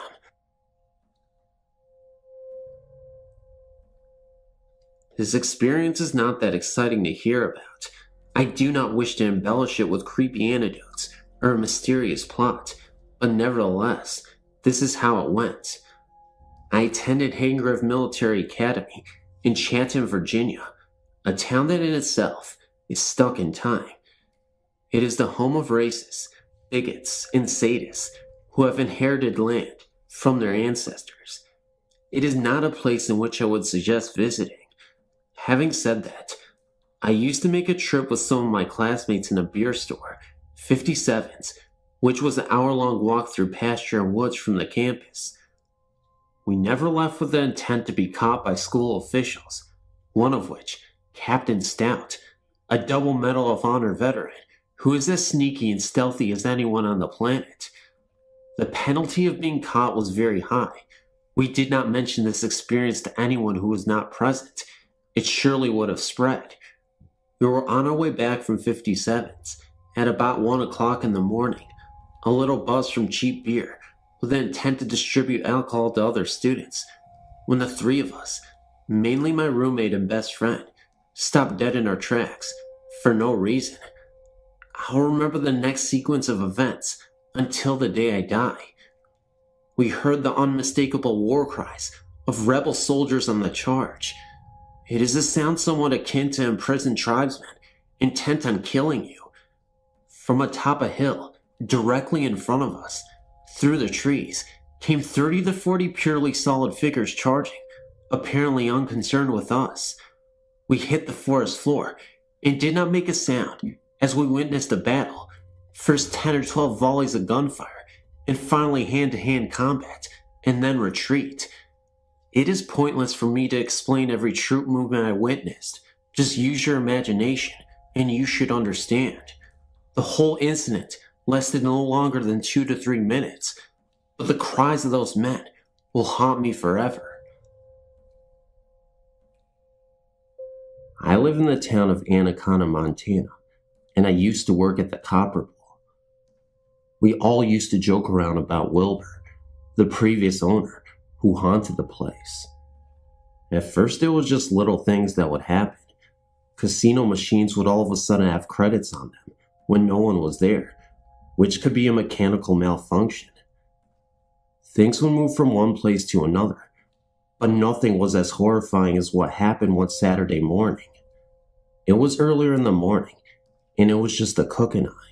He was telling me about the reflection of a woman he had seen a few nights before in one of the windows, but when the spot where she was supposed to be was investigated, no one was there. These kind of scarier stories were becoming more and more commonplace, and we knew that Wilbur wasn't alone. That morning, we had gone over to the bowling alley, which is next door.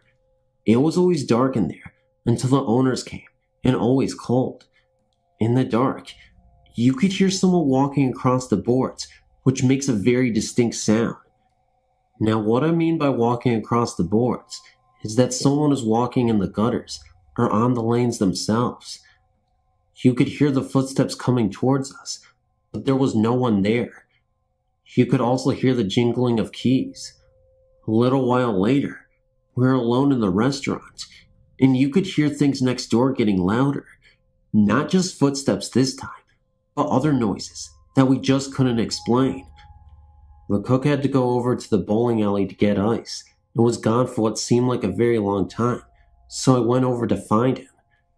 As I walked through the door, there was a really intense feeling, one that I've only had a few times in my life, and it was the feeling of get the heck out of there, but I had to find my coworker. When I called his name the first time, I got no answer, so I walked up towards the bar. As I walked up the stairs, I heard what sounded like a gurgling noise that comes from deep inside the back of the throat, and I got the chills. I called his name again, and this time he answered me, but it sounded very faint. Again, I called his name, and it seemed to be as loud as it should be, considering he was only 4 feet from me. A little while later, we went over there again to have our cigarettes, and I saw a black figure at the other end of the alley walk across.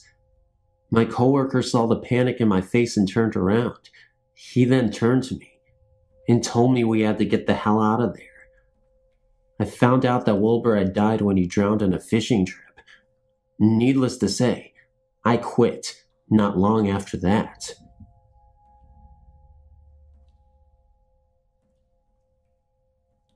My better half and I were looking for a larger apartment to rent. Because he works mornings and I work afternoons, I ended up doing a lot of our house hunting alone. I went to look at around 5 different houses and apartments one day. They were all far too generic, little boxes in apartment complexes, until the last one. This last house was an old mill house, made into a duplex. It was huge. The ceilings were 15 feet. The rooms were massive. It was a great house, about 9 years old, and oh so cool.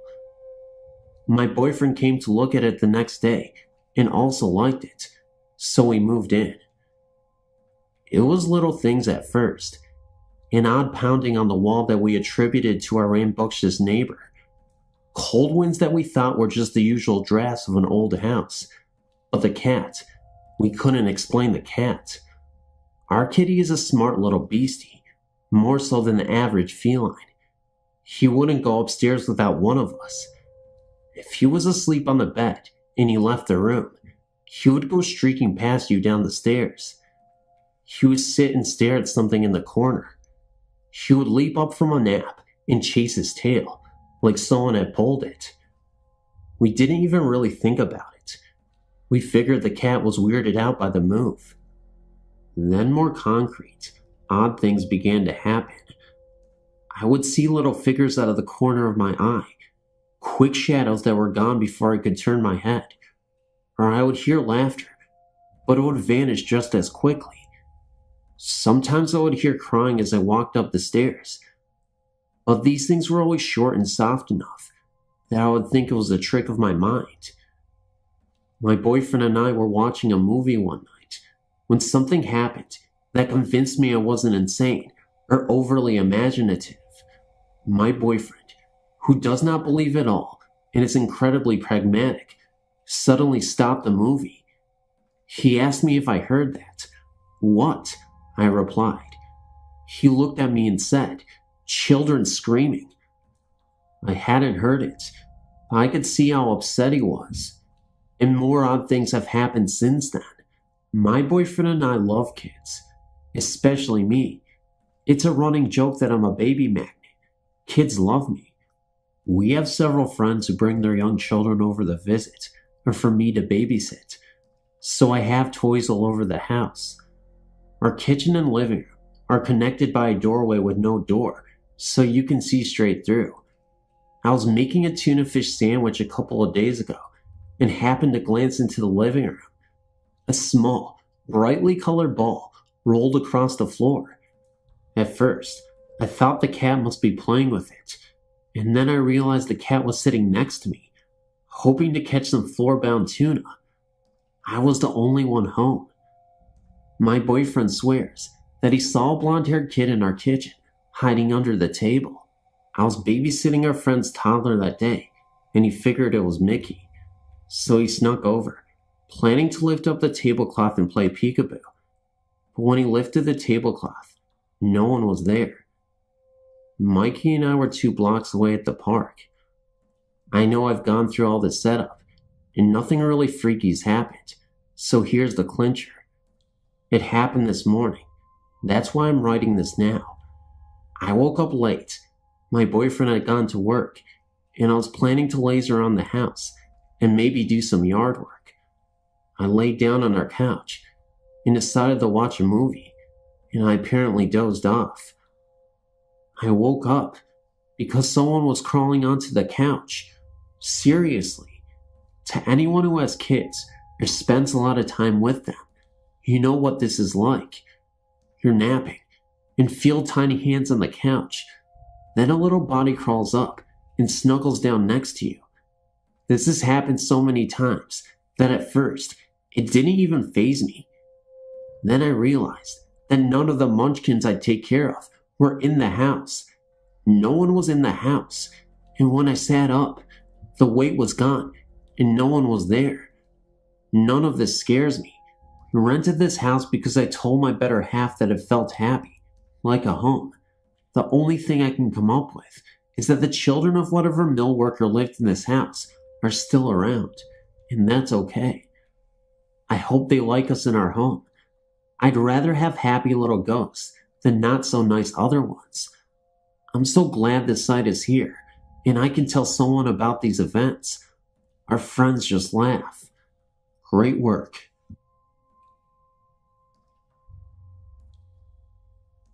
I've had a few ghostly occurrences happen to me, but two really stand out.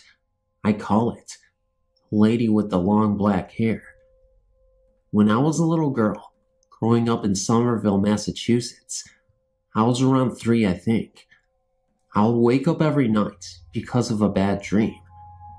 I would then make my way to my parents' room to sleep for the remainder of the night.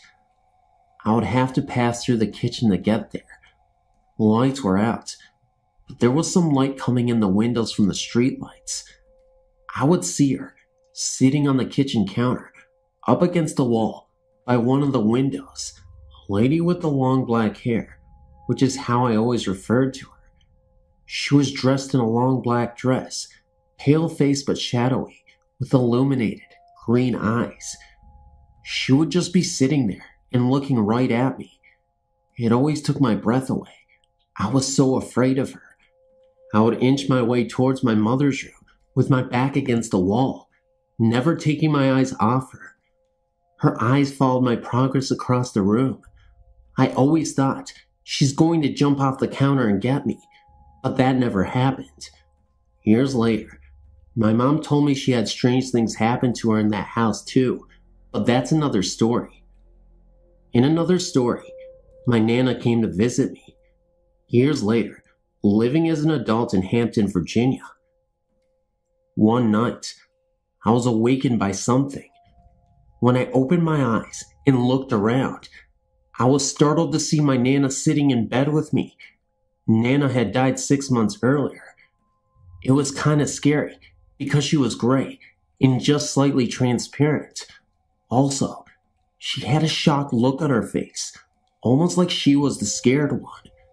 Then in my head, I heard her voice saying, "Shh, go back to sleep," which I did. The next day, I remembered it all quite clearly, and thinking on it, I feel like she had been surprised that I had woken up and was looking right at her. I don't think she bargained on that when she come to visit me.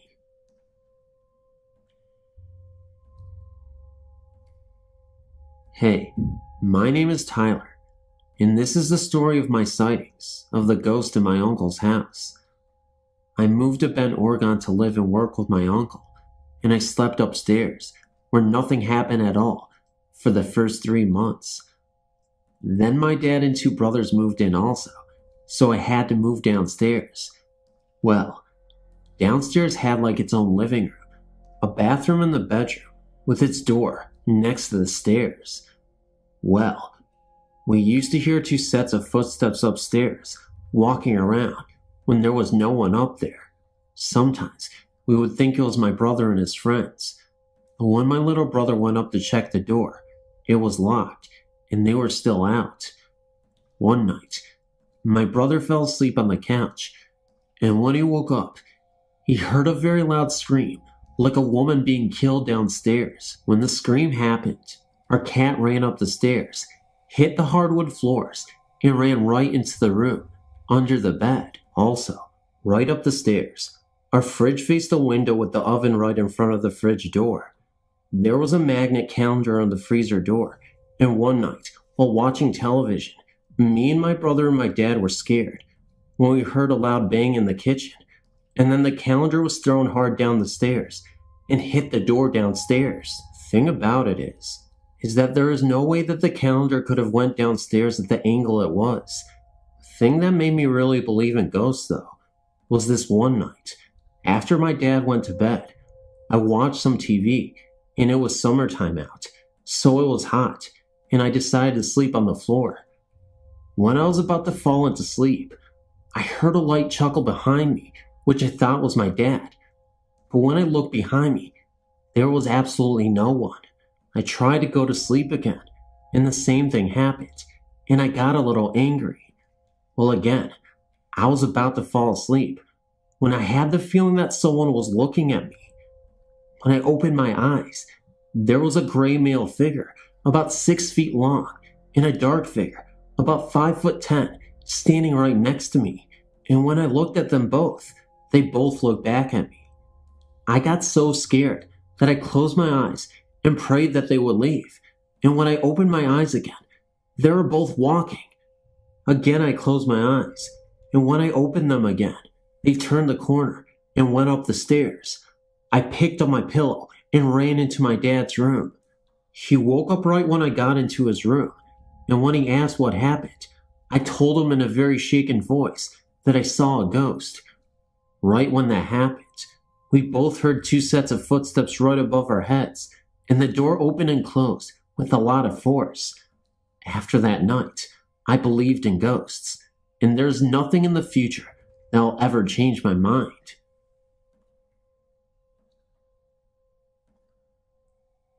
Hi, my story happened a long time ago. I was 17, and it was the evening of the 1989 earthquake here in Northern California. I was staying at a family friend's house for the night. I had known them for several years, and they'd always told ghost stories while we would camp. The husband's brother had just died when he was 5 years old. He got hit by a car.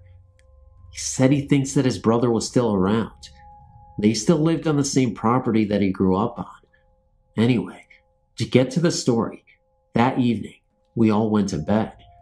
They had a small house and had me sleep in the kids' room, and the kids slept in the living room. Everyone was turned in for the night. All of a sudden, the lights started flickering. The dad yelled for the kids to stop messing around. It wasn't them. We all ended up getting out of bed. The lights continued to flicker and then turn off completely. We turned the light switches on, and nothing. We looked outside, and other people's homes were still lit up, so it wasn't a power outage. I just figured with the earthquake and all who knows, I wasn't scared at the time. We all went back to bed and giggled a little and made a few jokes about the ghost. I laid back down, and before long, the lights started up again, and then the drawers in the bathroom started opening and closing, slamming hard. At this point, I was scared. I ran into the master bedroom and told them I wasn't sleeping by myself. I thought I would sleep on the floor at the foot of the bed. We were all a little scared. All of a sudden, the most horrible, inhuman sound came. Like I said, it was a small house.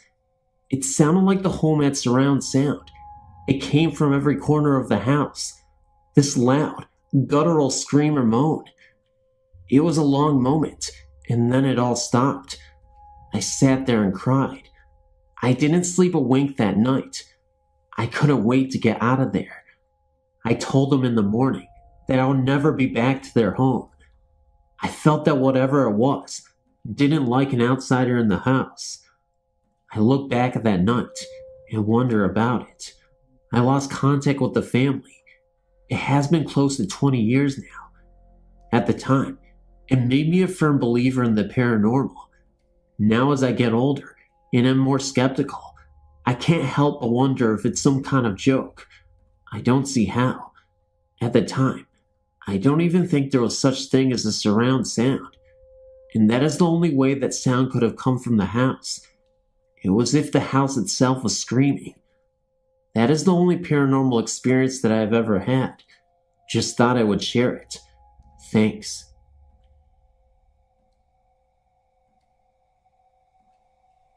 My friend Helen and I had been in our local pub for most of the evening. We had been drinking cola all night, but decided to walk down to another one close by, as there was a band that we liked that was playing there. The town that we lived in is quiet and unassuming, so we thought nothing of walking through the cemetery that was on the way to the other pub. You're probably thinking, oh, here we go, another cemetery story. It was right in the middle of the two pubs, so it was the usual quick walk. It was around 9:30 p.m. on a Sunday night in October 1998, so it was pretty dark. We chatted and walked down the path and into the cemetery, not giving it a second thought. All of a sudden, Helen grabbed my arm and froze on the spot. "What the heck is that?" she gasped. Thinking she was trying to scare me, I just laughed and looked over to where she was pointing. I could feel her shaking as she held on to me. To help you picture the scene, the path runs directly through the middle of the cemetery, with graves on both sides, the church to the left, and a row of cottages just the other side of the graves, and a little hedge to the right. To my horror, there was something very large, tall and black, making its way along the small road, which runs along the side of the cottages. We're only about 15 yards away, but there was absolute silence, no footsteps, breathing, or noise of any kind. The thing was sort of gliding along at a steady pace, as we couldn't see the bottom of it because of the graves in a small hedge. We couldn't see any legs or anything, but the way it moved looked like it was on a bike. We both stood, rooted to the spot, and watched it for around 30 seconds. It moved around the row of cottages and down a small alley that runs along the side of the library. The odd thing was that it was huge, much taller than the downstairs windows of the cottages, and it was a sort of square shape. It's very hard to describe, but it was definitely not a person. It made absolutely no noise and moved very softly and smoothly. We were terrified. When it had gone, we just looked at each other and ran back to the pub. We told a couple of our friends, but they just laughed at us and said that we were seeing things. But we knew what we'd seen, and it really frightened us. We're not the kind of girls that scare easily and are very level-headed. On occasions, we still mention it. We even went along there in daylight to try and find a plausible explanation, even trying to work out how tall it must have been, but we never came up with anything. I have seen many paranormal entities during my life. Here's my first quite shocking meeting with a ghost. I was 7 years old then. I was in my grandparents' house with my mother. The house is about 80 years old. I was relaxing downstairs when the phone suddenly rang from upstairs. My mother proceeded to go upstairs to answer the phone, and I followed her. After climbing about halfway up the old staircase, I felt that somebody or something was behind me. I quickly turned my head, and that's when I saw a middle-aged lady climbing the stairs, holding out her hands as if to grab me. She was wearing a bathrobe, and her hair looked mangled. I freaked out and ran upstairs as quickly as I was able to. She surely was a ghost, because she wasn't a family member or a friend. I'd never seen her before, and my mother didn't even notice her. She disappeared as fast as I'd seen her. Unfortunately, that wasn't the only ghost experience I had in that house. I was about 10 years old when the second meeting happened. It happened in the same old staircase in my grandparents' house. It was late night, and I was going upstairs to get some sleep. That's when I quickly discovered that my route was blocked.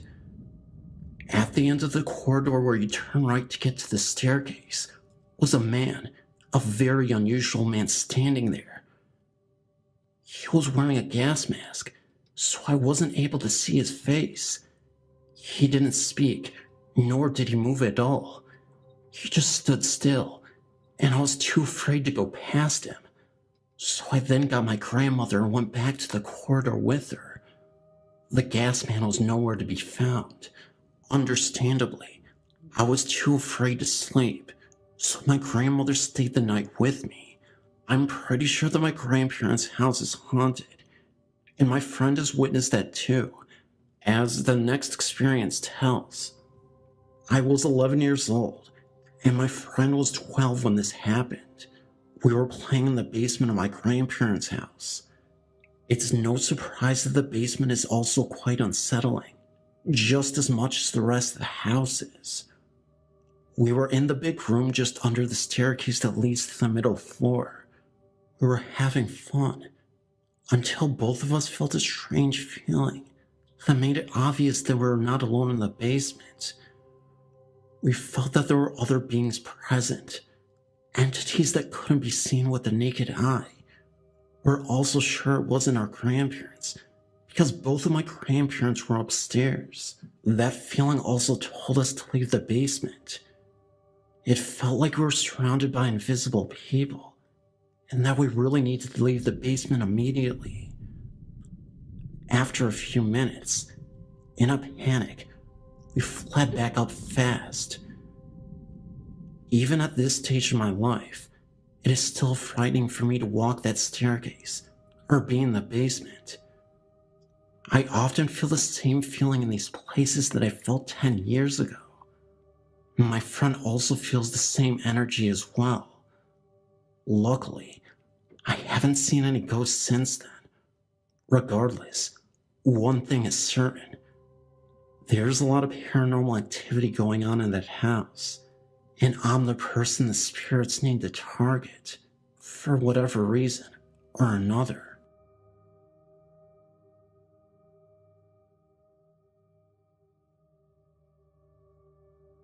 My story starts back in 1991, when I first hooked up with my then boyfriend, now husband. My boyfriend lived on the bottom floor of a house that his aunt owned. His aunt and her family lived on the second floor. His cousin was my best friend, and so I was always at the house.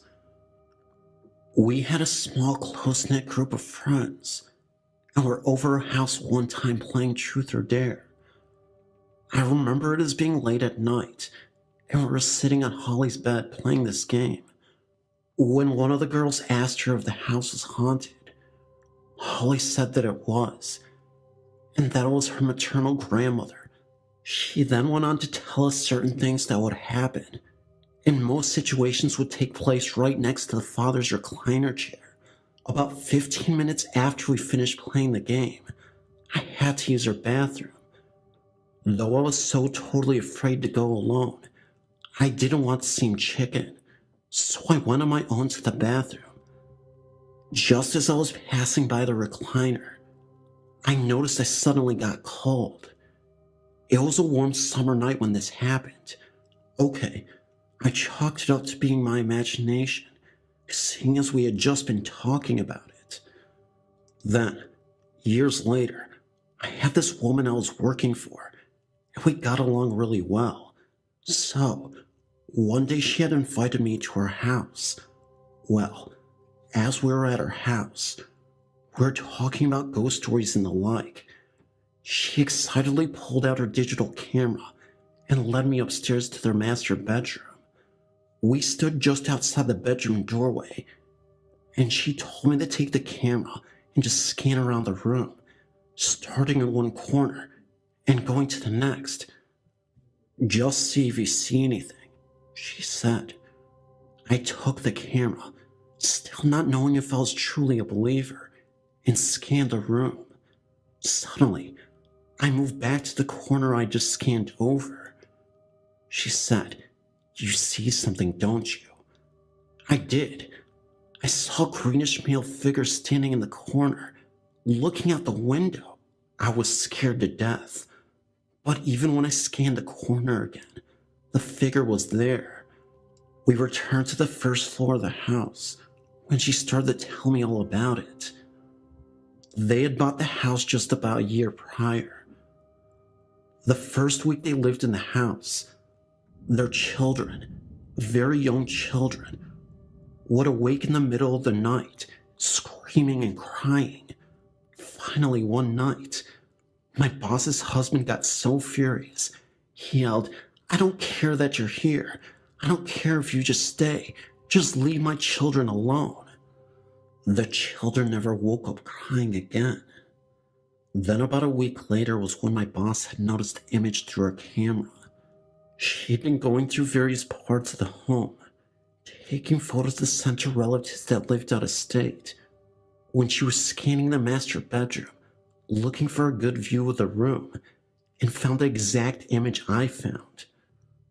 She yelled for her husband, who saw the same thing, but it could only be seen through the screen on her digital camera. After I saw it, I was a believer. There was no way I would have seen it if it weren't there. A couple of days after she saw the first image herself, she was cleaning in the basement when she found a hidden room. She went into the hidden room and found a box of papers. They started investigating the roots of the home. She found out that the old police chief of Rennister, the town she had lived in, had built the house a very long time ago. The only thing she could figure is that the greenish male figure is the police chief, looking out the window and watching over his town. They still live in that same home, and they still live with their chief, all of them living peacefully together.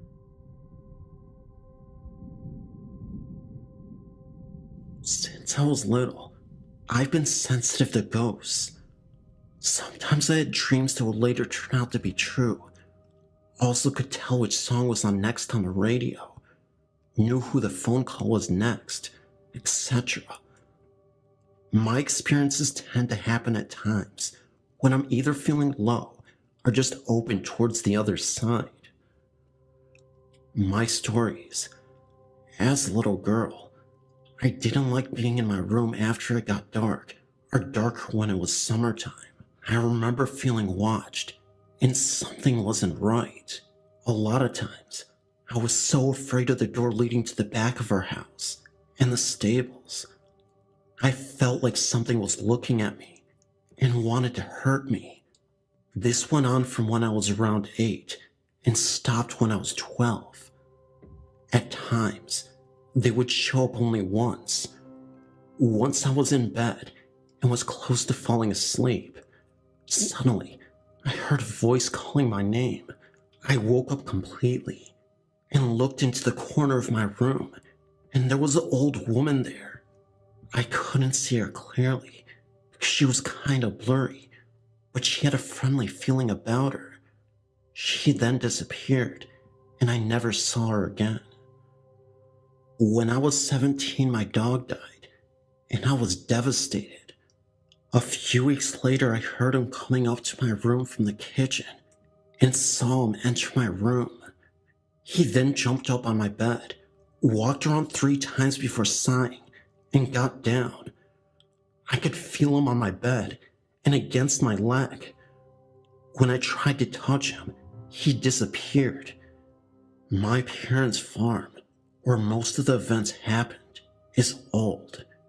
It burnt down once there, and there seems to be quite a lot of ghostly activity. In the barn, my parents got their car. Since I was little, I was afraid being alone there. I felt something was wrong, and that something was hanging in the dark. I always felt uneasy there until a few years ago, when my mom told me that someone had offed themselves there. My worst experience I've had was when I was around 15 to 17 years old. My room was connected to the kitchen by a little hallway. From the kitchen, you can go directly to the 2 living rooms. The last one I've never felt easy in was always feeling unnaturally cold and just weird. One night, I woke up and my room was ice cold.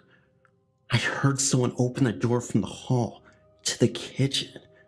It was a man, and he was going directly to the last of the living room. Somehow I was there when he went there. I saw him take his rifle and then off himself. It was feelings more than actually seeing him do it. I then was back in my body, but heard him fall down to the floor, moved a bit, and moaned before he died. The second that happened, the coldness disappeared, and I could breathe again. I told my friend at the time about it, but I was too afraid to ask my parents. One day, I sort of jokingly asked if anyone had offed themselves in that room. My dad turned around and looked at me with a strange look. Yes, your godmother's father offed himself there. They hadn't told me, because my godmother didn't like me to know. I found his grave, and it happened the exact day he had offed himself. I've had nice experiences though. A friend of my parents and their friend had offed herself. My friend was really devastated about it and couldn't get over it. One day we were in the kitchen when I saw a sort of fog that turned into a ghostly hand. It may have looked ridiculous, but I'm telling you, I know with my own eyes what I saw. It was right on my friend's shoulder, almost as if to soothe her. After it disappeared, I immediately alerted my friend, and she said that her shoulder felt really cold. My friend then told me that she felt a lot of peace. To the both of us, it really meant a lot. The latest year, the happenings happened without any real pattern. Last year, when I was at my parents' and sleeping in my old rooms, I didn't get any sleep for the last 4 days I was there. There was a presence in the room, and it was not a pleasant one. It just radiated hatred, and it was pointed at me for some reason. The next time I got home, it wasn't in there, but then I had to sleep in my mom's bedroom. I was woken up by someone slamming their hands into the bed very hard. I looked at the end of the bed, and I saw a shadow standing there, then disappeared. Since then, I haven't felt it. For some reason, I knew it was male, but I didn't know why it felt so badly about me. When I'm home at my parents' now, there's a young girl there, something I can't feel what it is, and a man. None of these are evil, but just looking out for me. I've seen the girl from the corner of my eyes, and seen her reflected in the mirror. I think they are protecting me, and just looking out for me. At times I can enter a house and know that there's more than just what the eyes see. I felt the presence of family or just passerbyers. I do believe that at my parents' house, there's some kind of field of energy where these spirits can enter. Some stay, but others don't. I got one in my room where I live now. Just a little prankster really.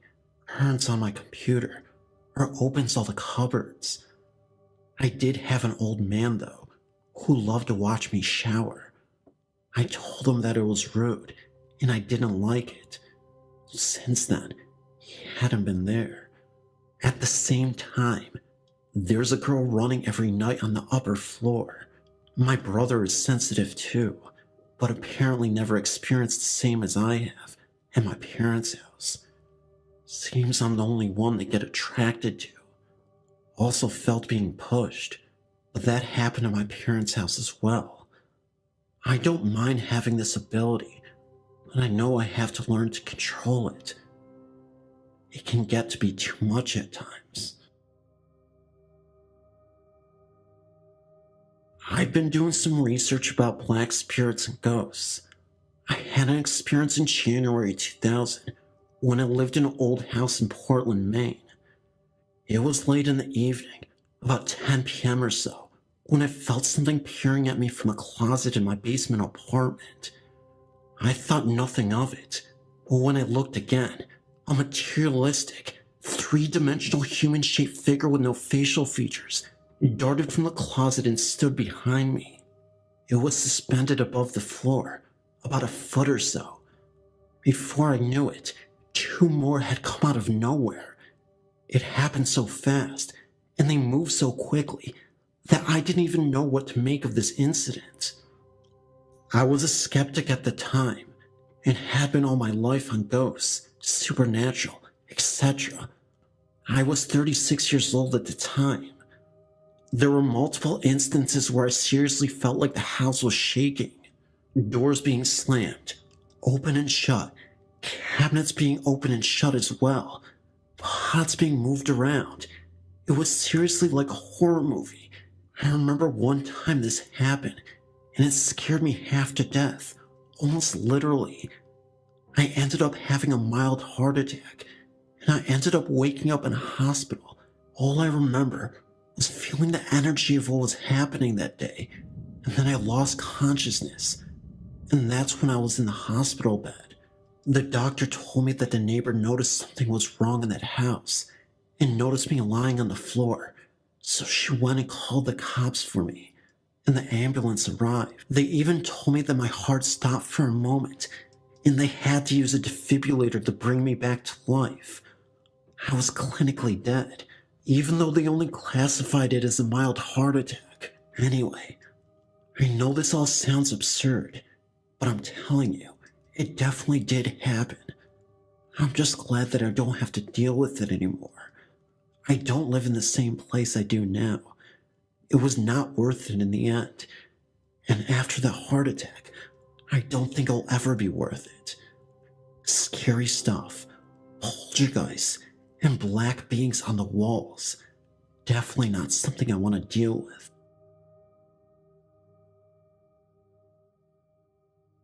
One night, me and two guy friends were driving into Howard City, Michigan. We were driving down the road, and on each side, there's cornfields, and we saw two girls, one standing at the opposite side of the road, and another walking directly into our path.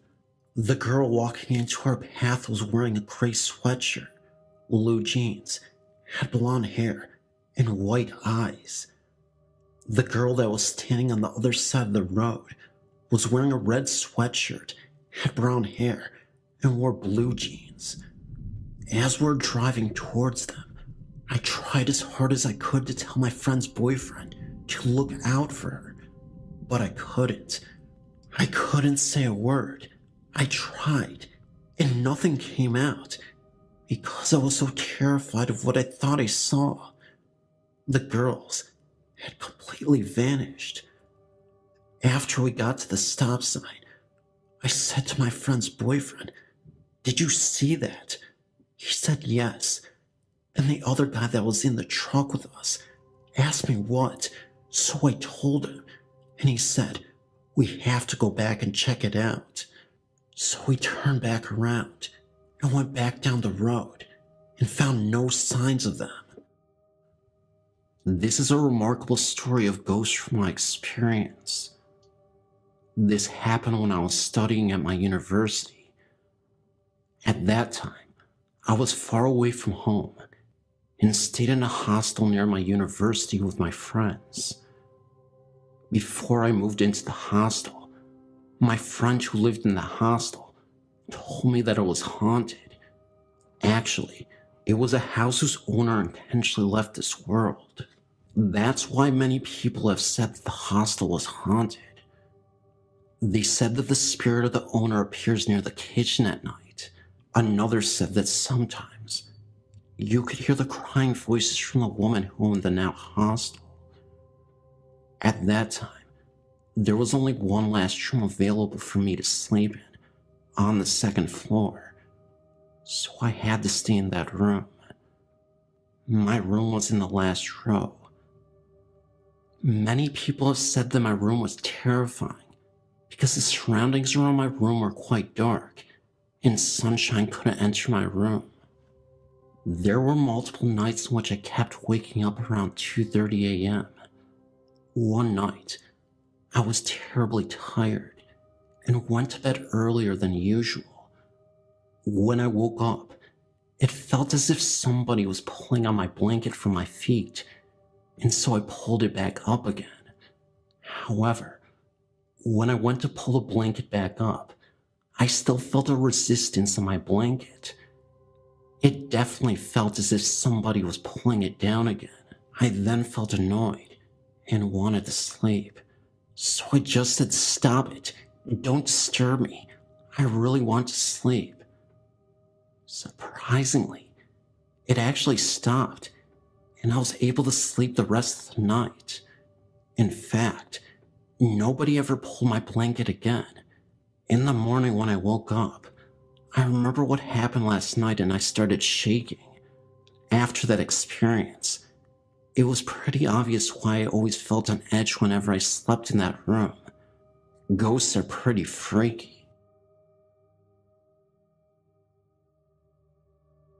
I was sleeping over my best friend Jasmine's house, and the night before, her mother promised us BLTs for breakfast. So that night, after setting me up in an air mattress for the room, we had gone to bed. That night was peaceful, but I'll forever remember that horrific morning. I woke up and looked up to where a person was just standing in front of the closed door from afar and simply staring at me.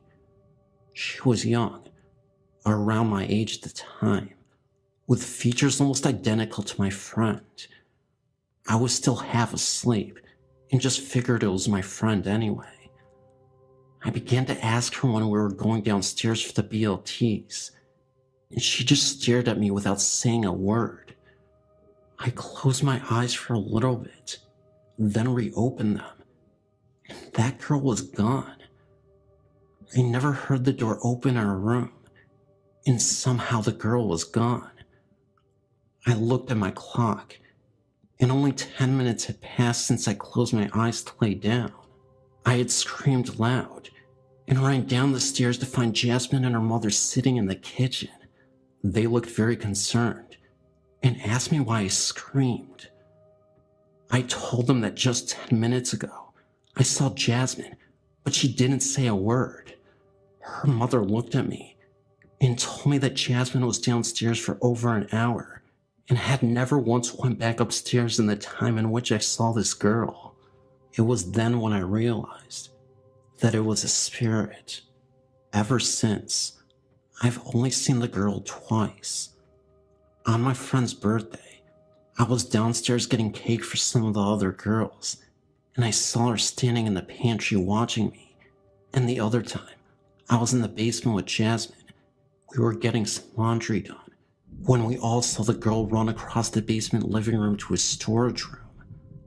I haven't been back since, but the last experience helped my friends not think I was crazy.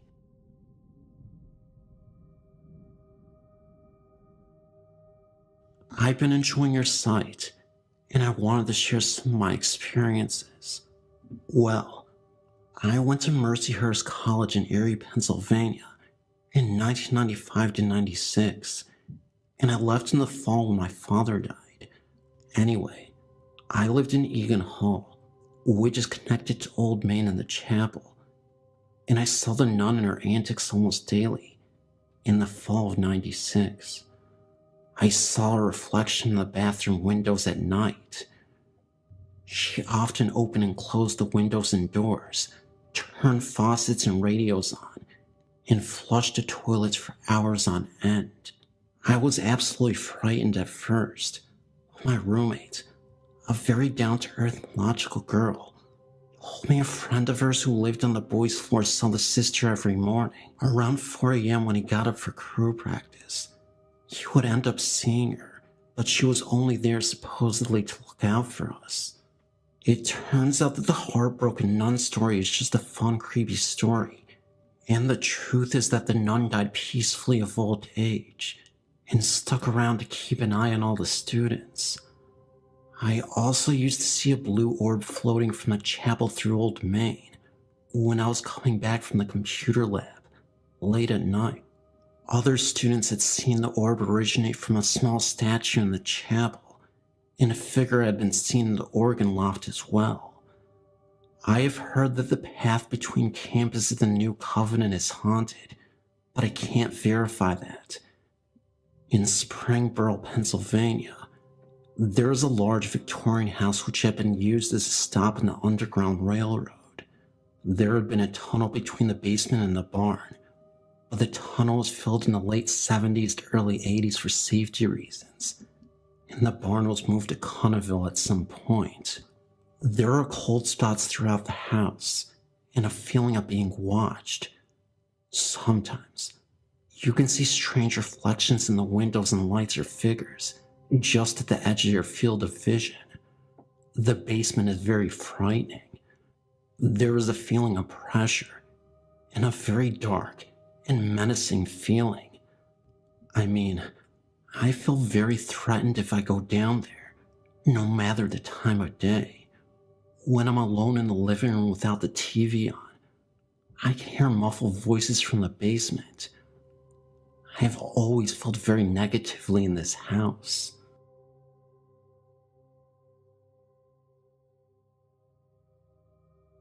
Now, about 4 years ago, I lived at Country Hills apartment in Las Vegas, Nevada. My family and I had some weird encounters there. Well, first, it started with this.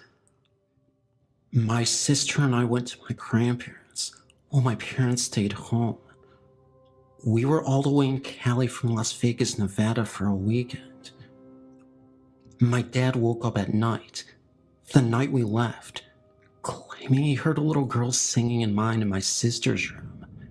He goes in there and sees my sister's rocking chair moving. Our second encounter was when my mom was going to take me to school one morning.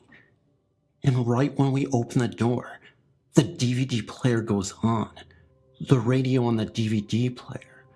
My mom and I were so tripped out, we were telling each other to turn it on, until eventually, my mom does it.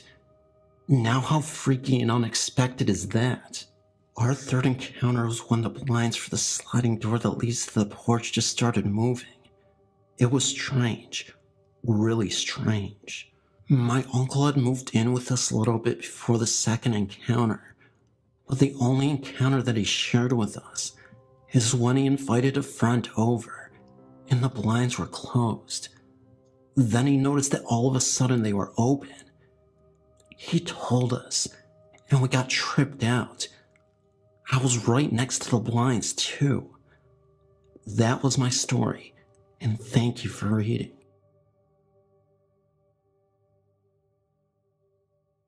I work at a cemetery in California. I used to work the graveyard shift. As I was in the office doing paperwork, I suddenly heard a noise that startled me a bit. It almost sounded like faint singing from a distance. I got up, turned to face where I heard the mysterious singing. By the way, there are only 4 of us in the office. Everybody else was in the other room. And in that direction, I noticed a lady looking at me. She freaked me out so badly because she didn't even look real, translucent. All I could remember was that she had a smirk on her face and disappeared within seconds. It happened so fast, but I knew there was a lady there. She was just nowhere to be found. I walked around looking for this lady. I asked the other employees about it, and they all looked at me like I was crazy. So I forgot about it, went back, and finished my paperwork. Well, the next night, we got 4 bodies in. I started to do paperwork on this one lady.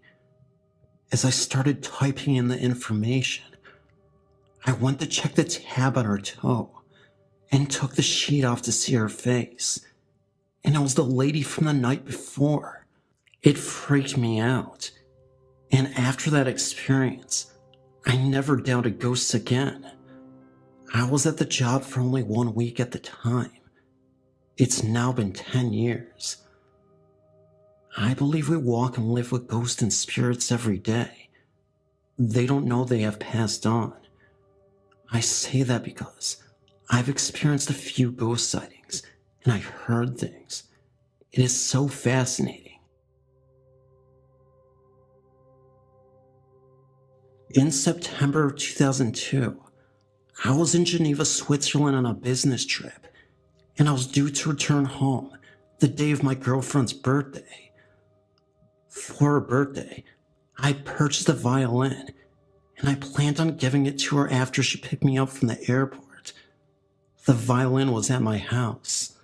The night before I was scheduled to return home, I called my girlfriend, but she was not home, so I left a message. After I hung up the phone rang back in my room in Switzerland. I picked the phone up, but I didn't hear anything.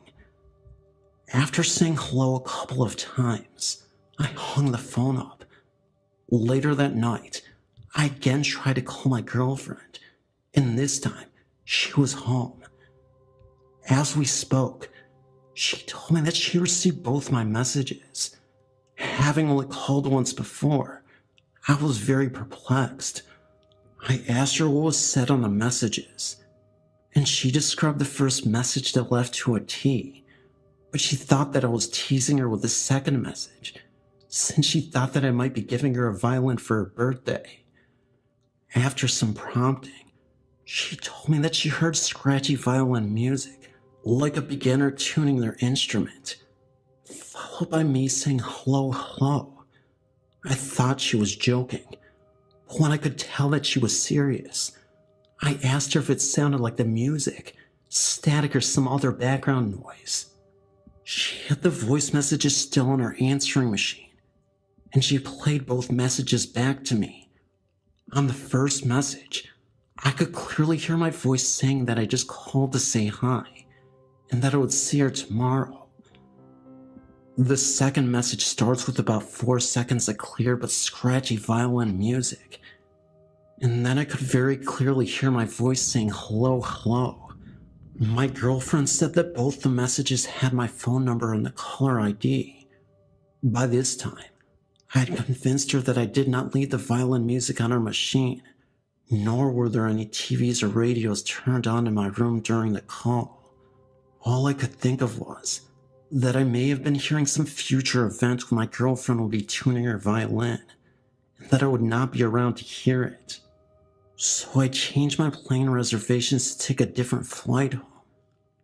Nothing happened to the plane that I would have been on, but I cannot help to think that the violin music was meant to be some type of warning. Maybe I would have had a car accident if I took the other flight, or I would have been hit crossing the road. Regardless, an omen like that is hard to ignore.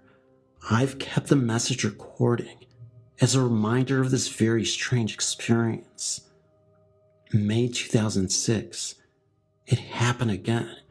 After over 3.5 years, we received another ghostly phone call. Last night, we were sitting at home when my girlfriend in 2002, cell phone rang. She answered it, and at first did not hear anything. Then, the sound of the same scratchy violin music became slowly more pronounced. She said hello several times, but had no response except the music. She handed the cell phone to me, and I also heard the violin. Then, the sound just stopped. I did not hear her phone hang up. It just stopped. I closed the cell phone lid and then checked the call log. There was no record of a call, incoming or outgoing, to the cell phone at that time. I'm scheduled for another flight to Atlanta on Thursday. I sure wish I could get out of it.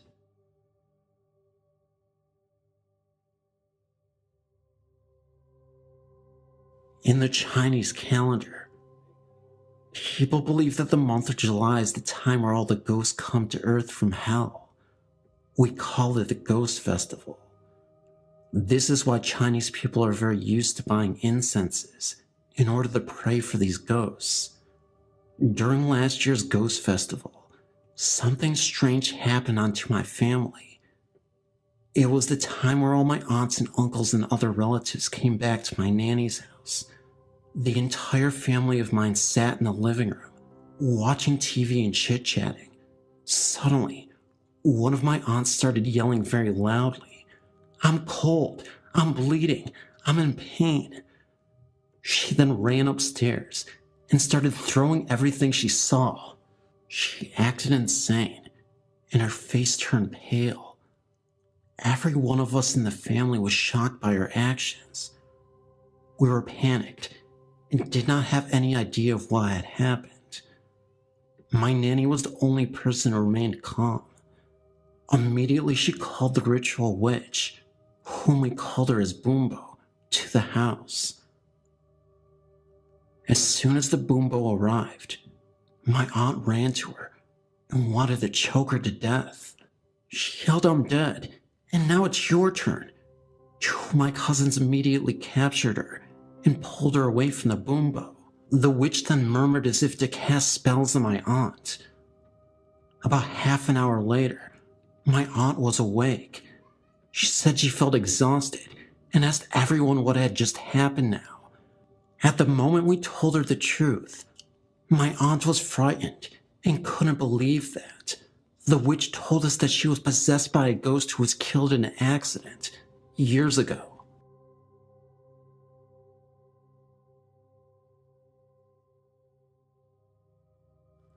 I have always been an avid believer in ghosts. I've never seen one physically manifest itself in human form, and I don't think I could cope if I did. I have an intense fear of ghosts, and at the same time, a morbid fascination with them. My first experience happened when I was 14 years old. I was going to stay with a friend of mine in a seaside village in Cornwall, England. I think it's called Portscaith. My dad had a friend who drove me down to the meeting point where my friend, whose family were already staying there, would pick me up. This guy's name was Mike, and he was the nicest guy you could ever imagine. We joked all the way down in the car, and he wound me up with stories of the Beast of Bodmin, a supposed large cat that lives in the moors in Dortmund, the county before Cornwall. We had a good laugh. By the time we reached the meeting point, it had gotten dark. My friend was unable to pick me up. Mike took me back to his house where I met his wife, Jenny. Jenny was as nice as Mike, but she was a little kooky, looking at things that weren't there and drawing really childlike pictures with crayons. I didn't really think much of it because I was tired from the journey. I was more fascinated with their house. Their house was so large that it had been divided into 4 apartments, each one with winding stairs, large rooms, and old-fashioned structures. The house itself dates back to the 1700s. After a while, I went upstairs to sleep in their son's room. He was away at the time and set about rifling through his music collection to pass the time. His CDs were in one corner of the room, and every time I was looking through them, I felt like I was being watched from another corner of the room. I looked over to where I felt this presence emanating from, and saw nothing except a barred window. It was only a small window with a few bars across it, and very high up. There was nothing there that should have made me feel so watched. I felt sleepy, so we turned the lights out and got into bed. As I was drifting off, I felt that same feeling of being watched. I snapped my eyes open and felt as if something retreated. Ignoring this irrational feeling, I turned over to sleep on my side with my back to the wall. At that moment, the door, which was one of the old barn-like doors with a latch, made a noise. I heard the latch lift up, and the door slowly creak open. Next, the light snapped on, and I was blinking in shock, trying to see what happened. Next thing I heard was a scaffolding, as something retreated down the slope accompanied by a horrific crackling, under-the-breath laughter that scared the heck out of me. I tried to see what happened, but the door opened towards me, and the light switch was beyond that, so I had no way of seeing who had turned the light on. From my bed, I tried to call out Mike, Jenny, but the words were really hard to say. I was so scared that any noise might bring the something back. I couldn't sleep with the light on, So I scuffled out of bed, switched it off, and practically jumped back into bed. And under the covers where I felt safe, I finally fell asleep and thought nothing of it. I didn't really think about it again until a few months later when, out of the blue, my dad mentioned he was thinking of taking me to Cornwall to stay at that house. I told him my story, and he told me that the house was haunted and that Jenny was one of those people who could see ghosts and communicate with them. He told me that the ghost that did that was probably Harry, a mischievous ghost. He also said that the house was full of them. A lot of children could be heard playing on the steps, and a Chinese washerwoman was always communicating with Jenny while she cleaned the kitchen. This at least explains some of Jenny's unusual behavior. She could sense ley lines and everything. Being terrified of ghosts, I totally freaked upon hearing this, especially as Dad told me we were going to stay there. A few months later, after my exams, he took me there as a treat. Knowing what I know now, it felt a little unsavory. I was absolutely terrified of walking into that house, especially as Mike and Jenny were away. I felt watched everywhere I went, and on the first night, I didn't sleep a wink or turn off the lights. The rest of the holiday, I actually spent sleeping in the same bed as my dad. A little unorthodox for a girl of 15, but it was a choice between my dad and the ghost, and I'd choose my dad any day. The last thing that happened which really scared me was that Jenny popped back for a short while and was cleaning the kitchen. As she did, I repeatedly saw her brush off something that wasn't there and say, with a giggle, "Get off," in the calm and patient way a mother does to a child that's pestering her for cookies. The next thing I saw was an invisible force actually pinch her clothing and pull it from her. I actually saw the shirt she was wearing become pinched and pulled away by nothing. She looked at me and said, "Oh, don't worry, that's just Hong Lee, the washerwoman. She thinks I'm not doing a good job of these surfaces." We didn't stay much longer. I've had several paranormal experiences during my life. Hearing my mother's voice after she had died, and feeling my mother-in-law's presence after she had also died. But in February 2002, an angel guided me from certain death. I awoke on a Saturday morning because I heard our dog whine, and that is when I realized our house was on fire. Our bedroom was off the living room, which was totally in flames. I yelled to wake my husband, who jumped out of bed and ran right through the fire and out the front door. I started to follow him, but a hand touched my right shoulder and turned me to the right. At the same time, I heard a voice in my right ear saying, "The window." I ran around the bed, opened the window and screen, and rolled out to the ground. It was a one-story house. I escaped with just a few burns in my back and left shoulder. My husband, on the other hand, was in intensive care for almost a month, with acute smoke inhalation and second-degree burns over half his body. I am certain that if I had followed him through that burning living room, I would have died.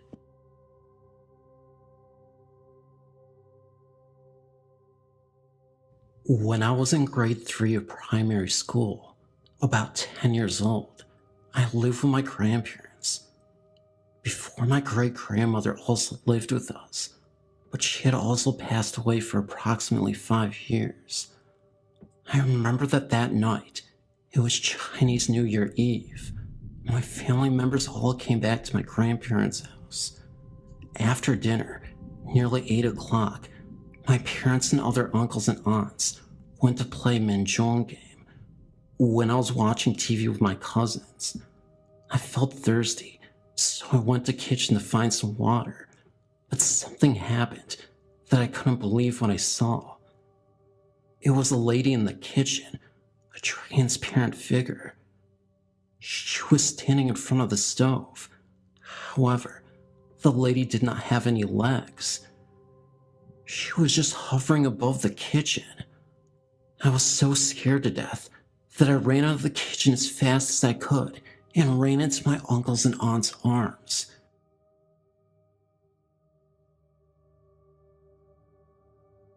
"3 years ago, I was taking university classes at St. Peter's College in Saskatchewan, about an hour-and-a-half drive east of Saskatoon.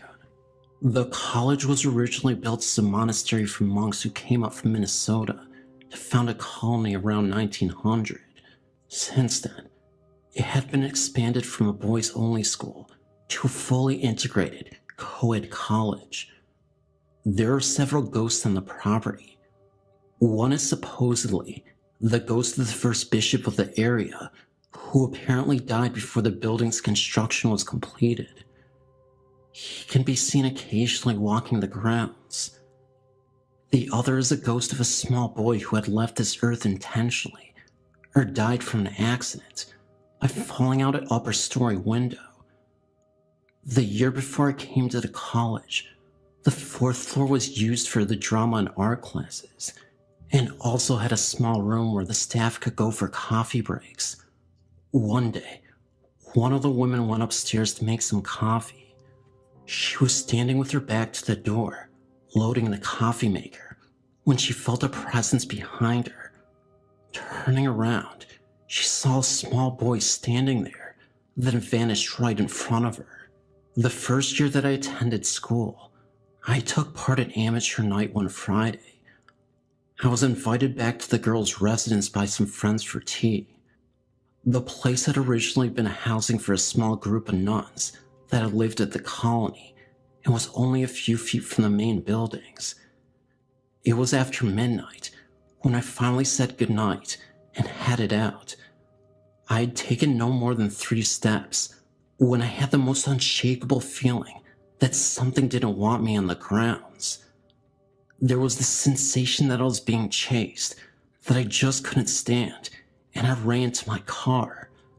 The feeling didn't stop until I crossed the railroad tracks, which I found out later was the marker of the boundaries of the college grounds.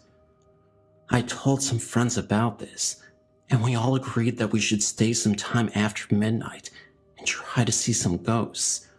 Well, we tried, but that is as far as it went. None of us had the nerve to stay past midnight. Strange feelings and weird noises always promoted us to leave just before the midnight hour. I've been privileged enough to have the luxury of traveling on many cruises over the years.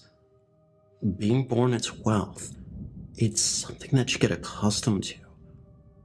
With that being said, all these experiences are not without their ghost stories. There were times in which I had terrifying encounters with spirits while alone in my cabin.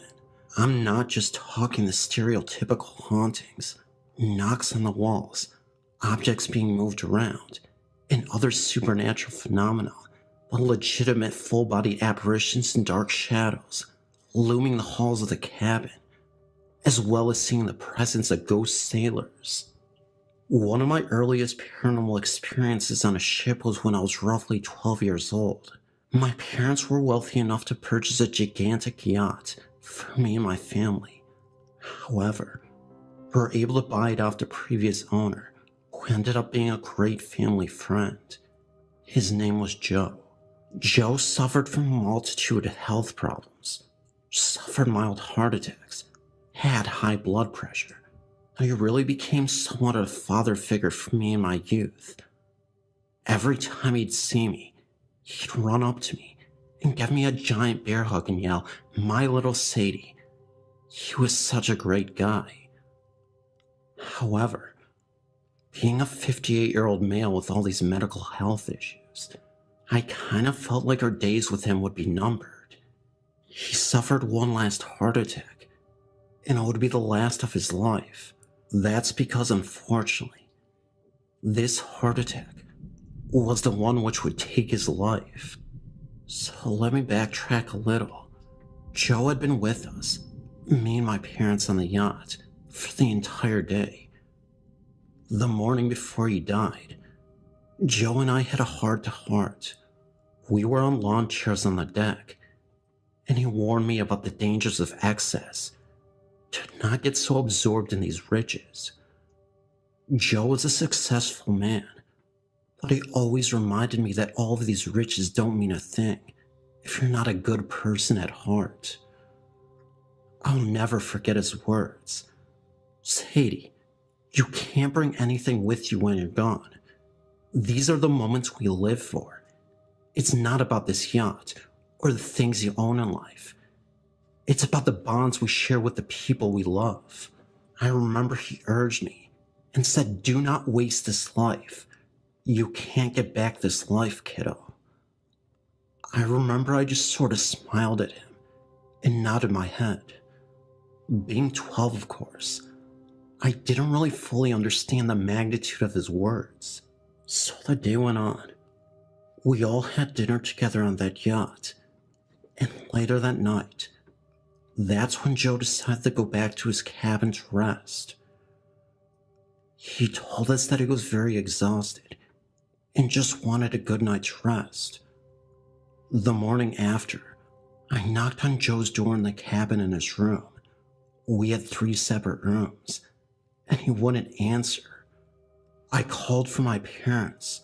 They opened the door, and that's when they found him dead. I was devastated and cried for days. About a month or so after his death, my parents were again on our yacht.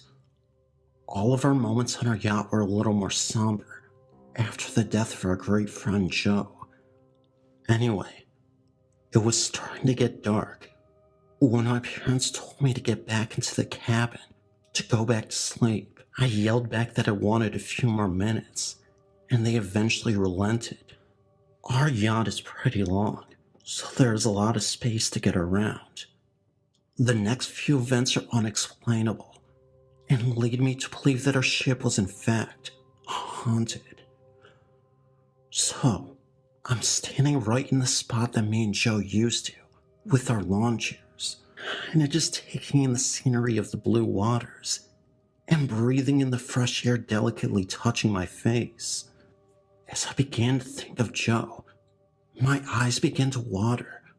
For some reason, I had an urge to look right behind me. Right behind me was where I could see the control room for where you could drive the yacht. As I stared into the window of the control room, I recognized the face for a few seconds. I knew it wasn't my imagination, but I wasn't able to figure out whose face it was. I got kinda spooked and ran into the cabin. My parents were both still there, so I had to rule them out. I didn't even mention what I saw to my parents, because I'm sure they would have dismissed me. Anyway, it's getting super late at night, and my parents are sleeping soundly. I had trouble sleeping because of what I saw, as well as the fact that I was profoundly missing Joe. I remember I went to the bathroom to splash water on my face and try to calm myself down a bit. However, once again, something insane happened. As I looked into the mirror, I saw the face of a man right behind my shoulder. Again, the face wasn't obvious, so I couldn't make it out, but it was enough to recognize that there was someone in the mirror. It's hard to explain, but it almost looked like a poorly rendered image from a video or something. Either way, I hopped back into bed terrified. It wasn't until days later, when I really thought about it, that I realized it could have been Joe's face in the control room and mirror. Knowing this possibility, it allowed me to become less frightened and more comforted. If it were Joe, I don't think his intentions were to scare me. I think he just wanted to let me know that he was okay, that he was watching over me. Years later, when I was 19, I was on the road and I got into a terrible car wreck. I crashed into a tree. Luckily for me, I was able to escape unscathed, and my parents drove me home. My parents were furious because I told them I had been texting and driving. Later that night, I had a dream. In the dream, Joe appeared in it. He looked very disappointed in me and literally said to me, "You have learned nothing. A phone is an object. Whatever you think is important can wait." All I could say to Joe was that I'm sorry I upset him. And he said, "Worry about yourself." The dream ended. I remember waking up in a cold sweat and crying. That's all I have for now. I'm 35 now. And to reiterate, the events in this story are 100% real and factual. I noticed that many stories on the site are lacking a bit of variety, and just wanted to share something different than the typical stories I read. I don't have that same yacht anymore, and I've since become a mother with a family of my own.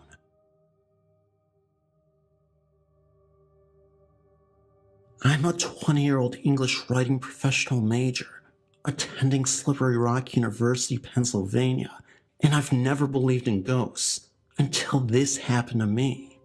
Early last fall, my good friend told me about Snyder Cemetery in Butler County, Pennsylvania, and its alleged hauntedness. He, our other mutual friend, and I decided to visit it one Friday night. We drove up to the entrance, parked his truck, and bought a few lighters and a scented candle. The only things we had in the car that would emit light, and ventured in. We as a group initially found nothing out of the ordinary in the way of activity. I, however, started hearing unhuman moaning coming out of the surrounding trees. My two other friends didn't hear them. However, when I asked them if they heard it, even as it was going on, still skeptical, it surely was some kind of animal, I told myself.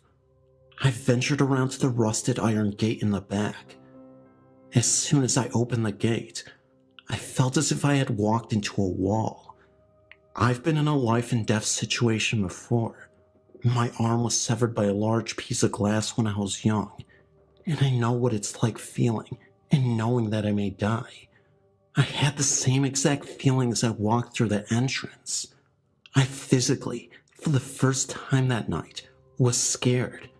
Beyond scared, petrified even. It was now dark. I creeped forward and lit my lighter to read a gravestone. I couldn't read it because of my actual shaking and fear. After about 15 seconds in the enclosed graveyard, I quickly exited. Then, the real problem started.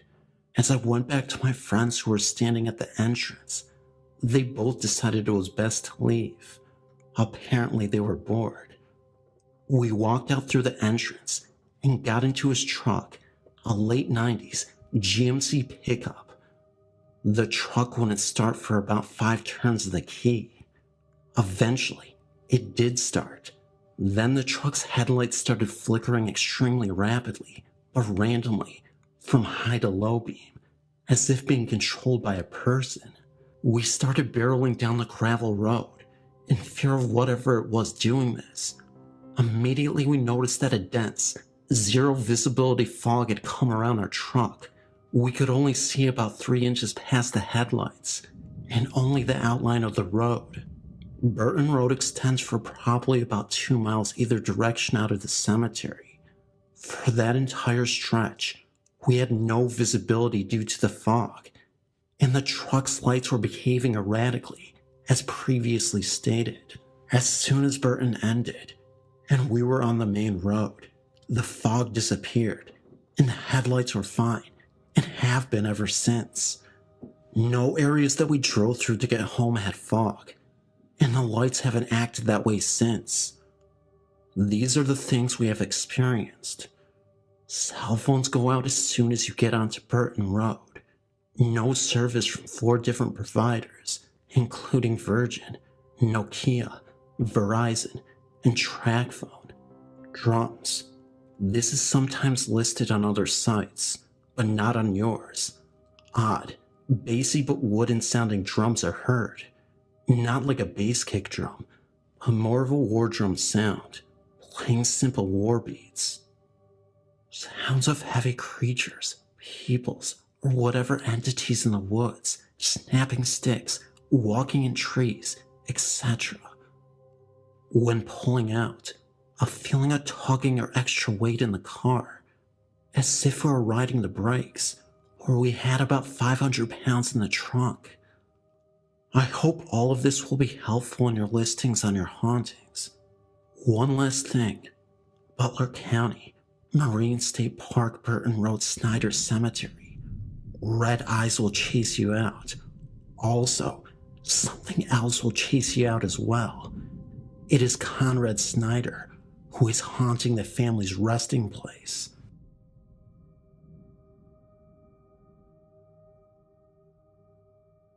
I've been reading the stories on the site for a while, and I would like to share one of the many experiences I've had. This was without a doubt one of the most terrifying experiences of my life. Now, as a little bit of a backstory, I've been aware of the other realm and its inhabitants all my life. Also my mother, her mother, my Nana, and her mother, my great Nana, have as well. I've been in tune with the entities that are among us my entire life. So, to say that this particular event scared the heck out of me is saying a lot. But I think the only reason why it scared me so much is just because it happened to someone I love, and it hits so very close to home. I want to make it very clear that I am absolutely no way being dishonest. Here is my story. My boyfriend and I had just recently gotten together and had only been dating a few months.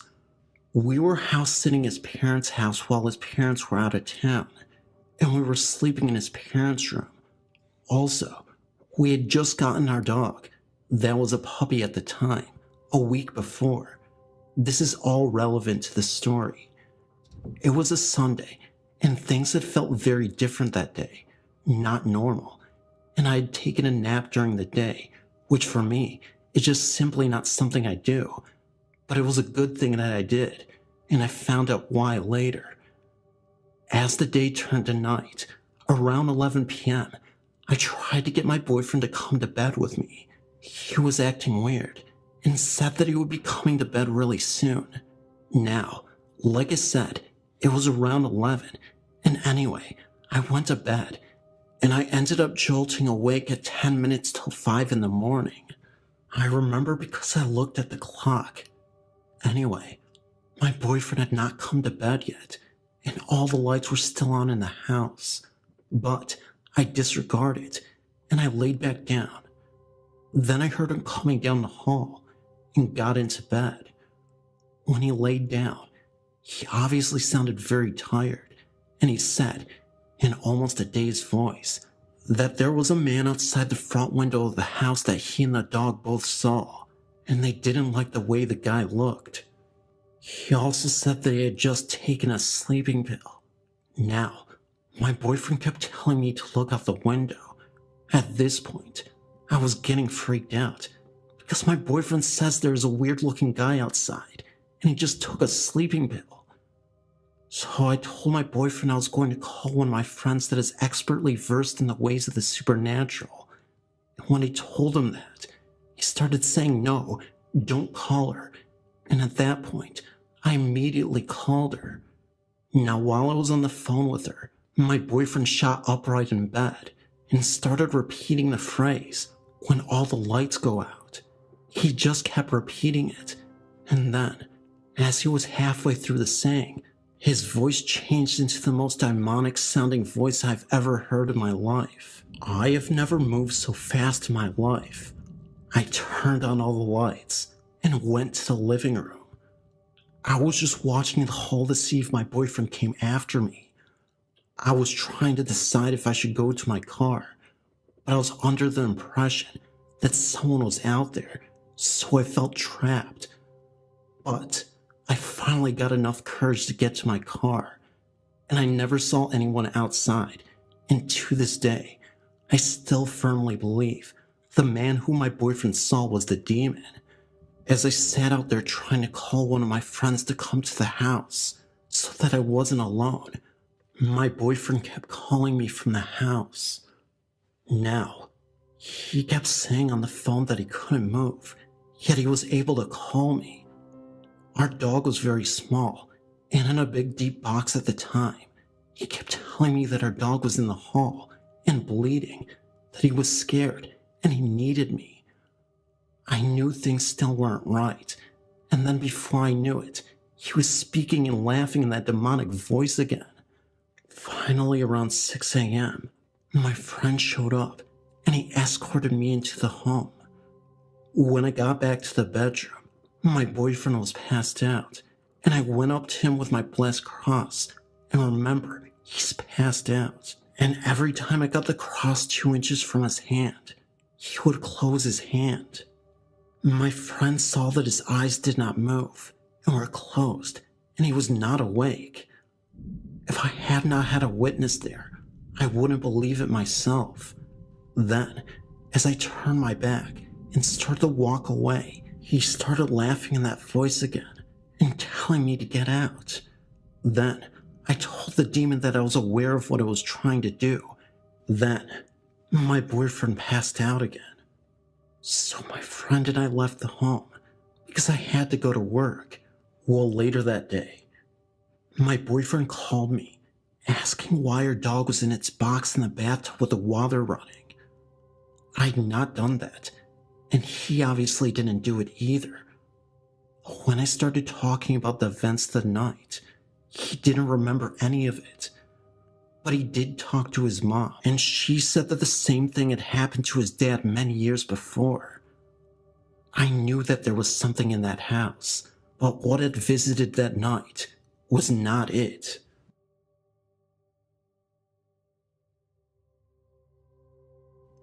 I grew up on a farm and I had stepbrothers and sisters.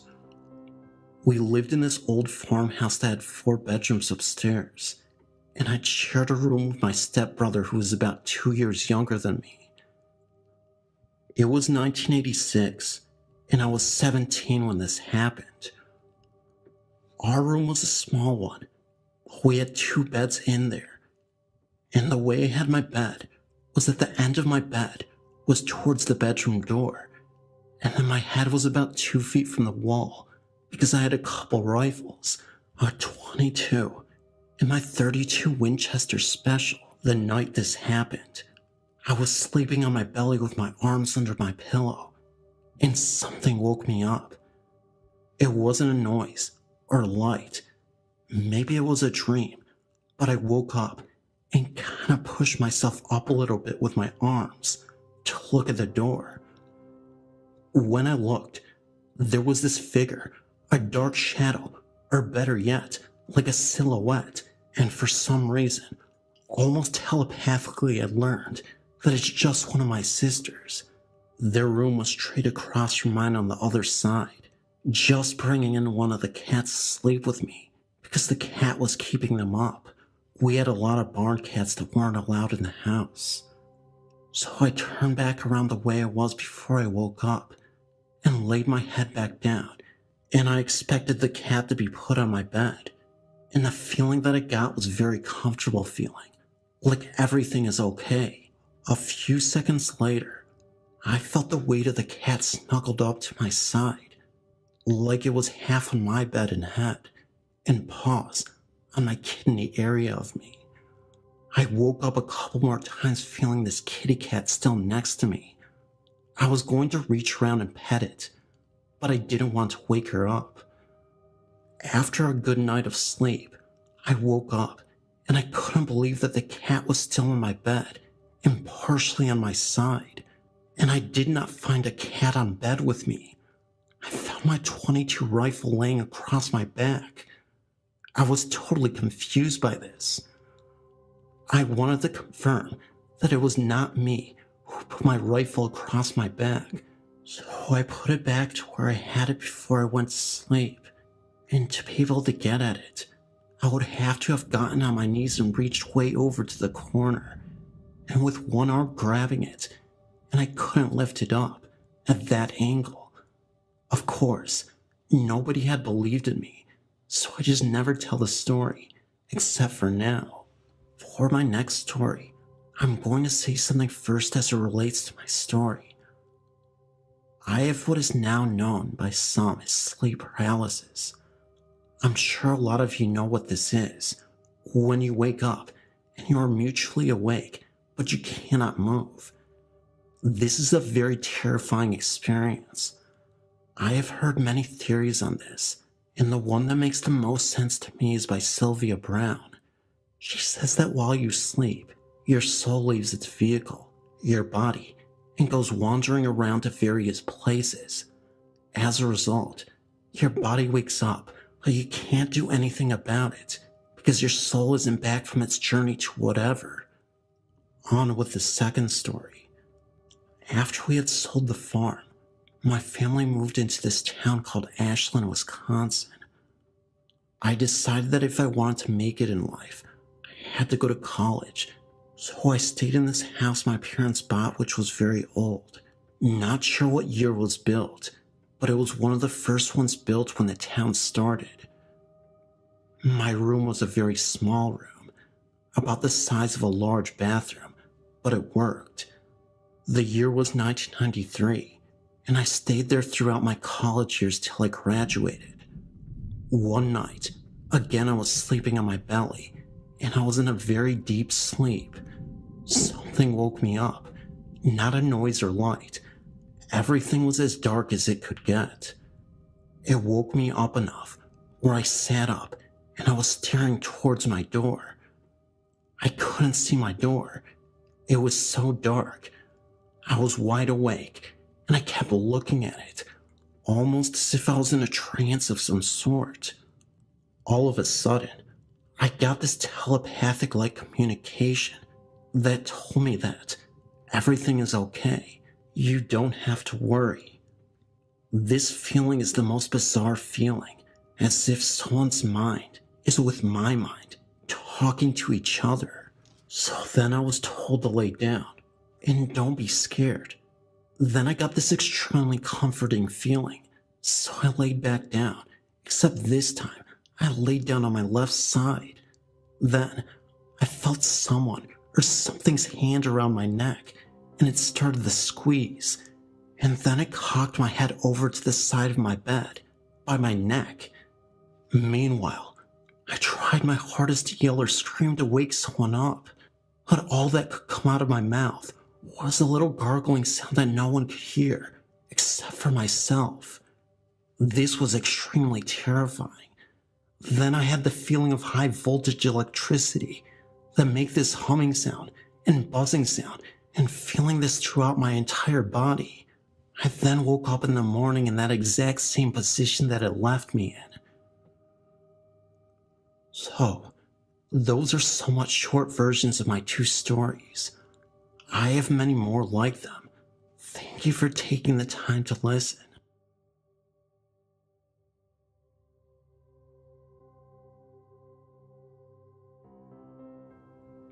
During my college years, my brother and I lived in an old brownstone in South Minneapolis.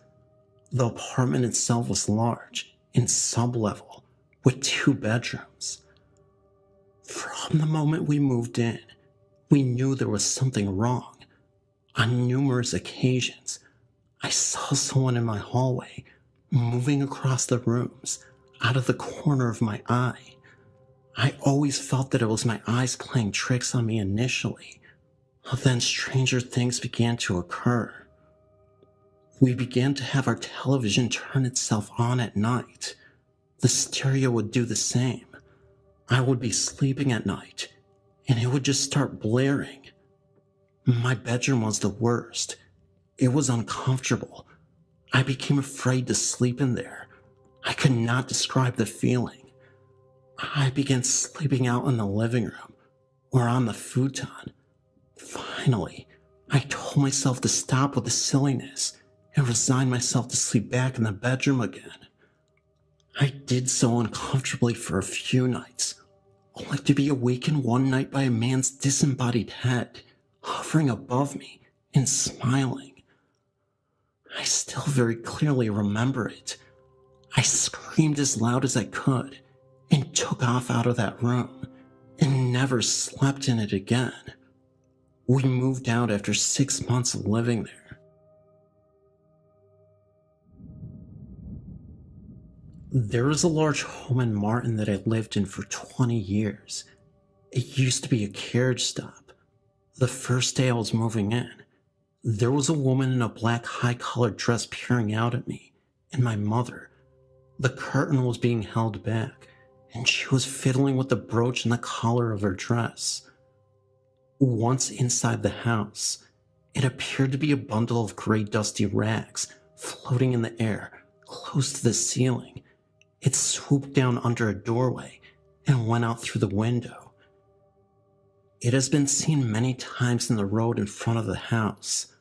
A man in a black coat with a high collar holding a lantern and swinging it back and forth as if to lead the way for persons passing through. Sleeping on the couch one afternoon, a little girl in a blue dress was standing in front of me. I couldn't see her face, but she seemed so real. Lying in bed at night, and sometimes in the morning, footsteps can be heard walking up the stairs. You can't move. You feel a weight that holds you still. All you can see is the boots of a large man. He looks into every bedroom and then goes back downstairs. You can then move. In the parlor, you could hear a party going on, and while that is going on, you hear a baby crying. When my mom and I were sitting in the dining room, we both saw objects being thrown across the laundry room. You feel cold and get goosebumps throughout the house.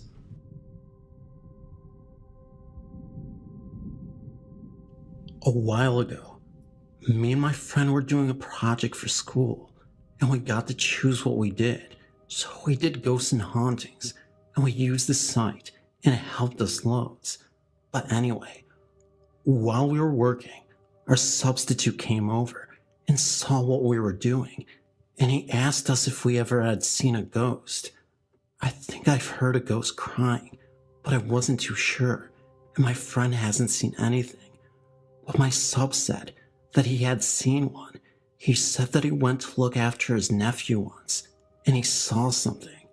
He said that he went around to his brother's house, and while his brother and his wife were getting ready, his nephew came downstairs and told his dad that he had seen the man with the big hat and the funny glasses right upstairs. My teacher asked his brother what he was on about, and his brother said that he had seen the ghost again. My teacher didn't believe him, but his brother said he'd seen it upstairs. Then when his brother and his bro's wife had gone, his nephew, who was only 5, wanted to play football in the garden. So as they were going through the kitchen, his nephew said that the man with the big hat and funny glasses was behind my teacher. He freaked out and was scared to death. He said he just wanted to get out of the house, but made himself turn around. He said that he saw a gaslight form that had a pilot's hat on, an old one, not a helmet like nowadays, and that the thing was wearing big goggles. He later found out that his brother's house was built in an old airfield. The story freaked us out. My friends and family used to live in an apartment complex called Cape Meadows. During our 2 years of living there, we all experienced a number of unexplained experiences. In our building there were 6 units. However, only 4 were rented and livable. The other 2 were damaged severely. They were used there for storage of missed items through the years. In my particular apartment, my little girl started doing strange things. She was talking to her closet one night. I asked her who she was talking to, and she said Bobby. I asked her who Bobby was, and she told me he lived out back, by the bushes in the sandbox. Then soon after, my daughter's TV started turning on by itself. Even when she wasn't home, we would hear something coming from her bedroom, and when we opened the door, her TV would be on. so I turned it off and closed the door. Sure enough, I heard the noises again and went back to the room. The TV was on again. This happened quite often. Then there was another time. My husband and I were asleep and my daughter was sound asleep, and my husband thought he felt my daughter crawl in bed with us. When he turned over to get her and put her back to bed, she wasn't there. He went in to check in on her, and there she was, out like a light. Later that night, our bedroom door slammed open, and we saw what we thought was my little girl running around on our bed. However, there was nobody there again. We got up to check on her again, and the gates in the hallway started rattling, and it was very cold in the hallway in my little girl's room. I checked the thermostat to see if the heat was on, and it was running and set on like 70 like always, but the temp gauge read 35 degrees. My daughter was still sound asleep. Another incident was my husband was sitting in the living room with the front door wide open. He saw out of the door in the hallway a smoky figure of an old man wearing torn overalls. He turned to me and said, "Check this out." When he turned back, he was gone. That same night, we went down to our neighbor's apartment and told him what my husband had seen and described the same man sitting in his computer chair. At that time, at that same neighbor's apartment, my family and friends from across the hall were visiting, and on the keychain holder next to the door was a keychain floating in the air, as if someone was taking it off the hook, but you couldn't see anyone. My neighbor said, "Hi, Bobby," and the keychain fell. At my neighbor's apartment below me, she was sleeping one afternoon when her bedroom started knocking back and forth, and the door handle was shaking.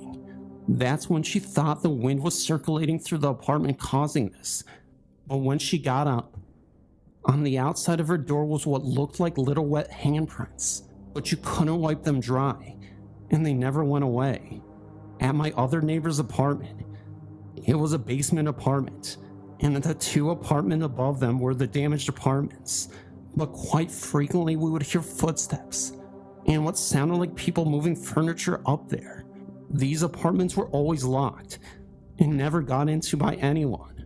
At my apartment, we would sometimes leave for the weekend and then go to my parents'. When we leave, we turn out all the lights except for a lamp in the living room. When we would return home, all the lights would be on, except for the lamp we had left on, and we never locked our deadbolt because we had trusting neighbors. We would only lock the handle lock. However, when we returned, the deadbolt locked every time. I was babysitting my neighbor's daughter one day, and when her parents came to pick her up, we were looking for her shoes she took off in my daughter's bedroom. That's when she pointed to the middle of the floor by the bed, where she had left them, but they were not there. We looked under the bed, in the closet, all over the apartment. No shoes. I told them I would keep looking. They would turn up somewhere, and I would bring them down when I found them. So they left and went home. I started looking again for her shoes in my daughter's bedroom, and sure enough, they were in the middle of the floor. They were not there 10 minutes prior. We had told our landlord about what we had experienced, and that little girl was always talking to this Bobby person, and that she told us he lived out by the bushes next to the sandbox. He told us that in the 70s, a little boy about 7 years old had drowned in the swimming pool, where the sandbox is now. He said that after the little boy drowned, the pool was filled with dirt and sand was laid out over it. We'll make a sandbox, and the little boy's name was Robert. We experienced a lot of unexplained occurrences here, but none life-threatening. Things happened when I was a very little boy. At the age of 4 it started, and I'd already felt that our house had something particular. Before I knew about the existence of monsters or ghosts, I already was scared in the house. Until my 10th year, I always slept with my mother in the same room, but I never asked for that and I never told about my fear, because such things go by themselves. One night at about 3 p.m., a big painting fell from the wall with a loud bang. My father couldn't believe it, but yet it happened. In the dark, I spotted that the ceiling corners in the room that we slept in were not always in the same. In one of the four corners, once I spotted something having the shape of a human head with a cap. Other times in that same corner, it was not quite there. And sometimes I could perceive a faint light there if I concentrated painstakingly on that. Another time I couldn't find my mother in the home, although she was there. My father was at work. Then seemingly she was nowhere to be seen, until I heard her sitting in the kitchen. And yes, one of the little doors of the sink unit was finger thick opened. I walked towards, opened the door, and there she was sitting, completely together underneath the sink drain. We'll never know what happened there. The only thing my mother cryingly said, she had bumped her head. Growing older, I thought to myself, hadn't there been another explanation? But you know as well that such things are taboo to talk about. After darkfall, I sometimes could hear faint noises on the stairs and on the upper gangway. And some months later, again after twilight, a thunder was coming up. There was this huge lightning strike right in front of the house, which was 10 meters in distance, with an indescribable loud blow, which made me promptly dive into bed in the room I was. Later, we moved out of the house, and now I'm 61, having been returned to my birthplace. And I heard that the same house had been standing twice vacant for a long time.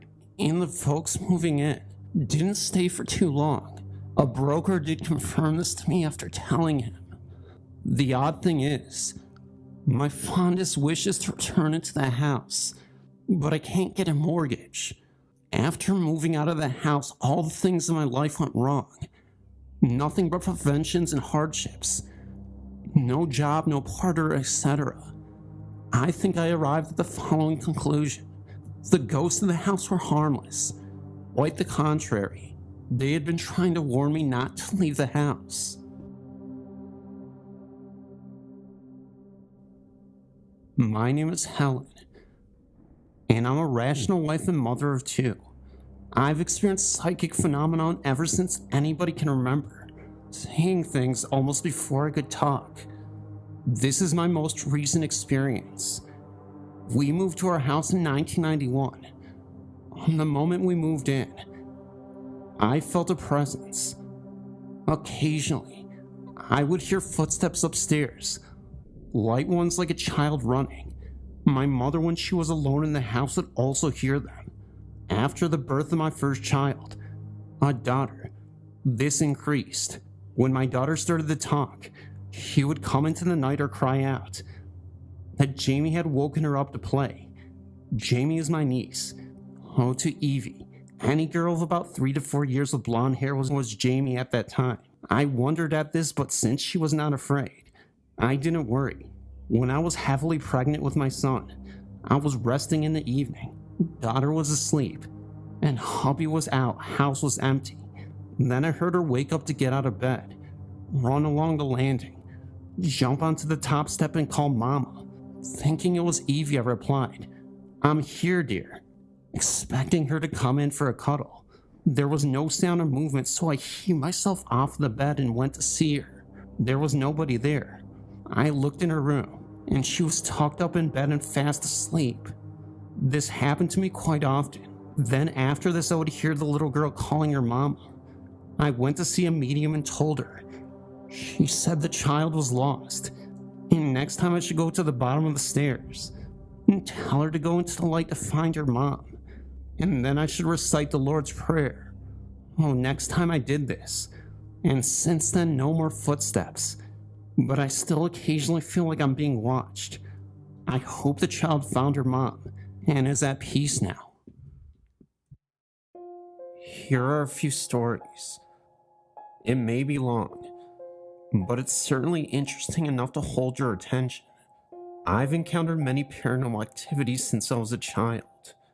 Apparently things like this run in my family, but I seem to be the only one who has held on to my abilities. The first encounter I can recall was in Villa Rica, Georgia. I don't remember how old I was, but I know I was really young. My mother and I were driving to my aunt's house late at night. There was a store of some sort on the side of the road, which looked to be very old. Outside the door stood a light-up frame, which housed advertisements. I noticed a figure moving around it. It had huge white glowing eyes.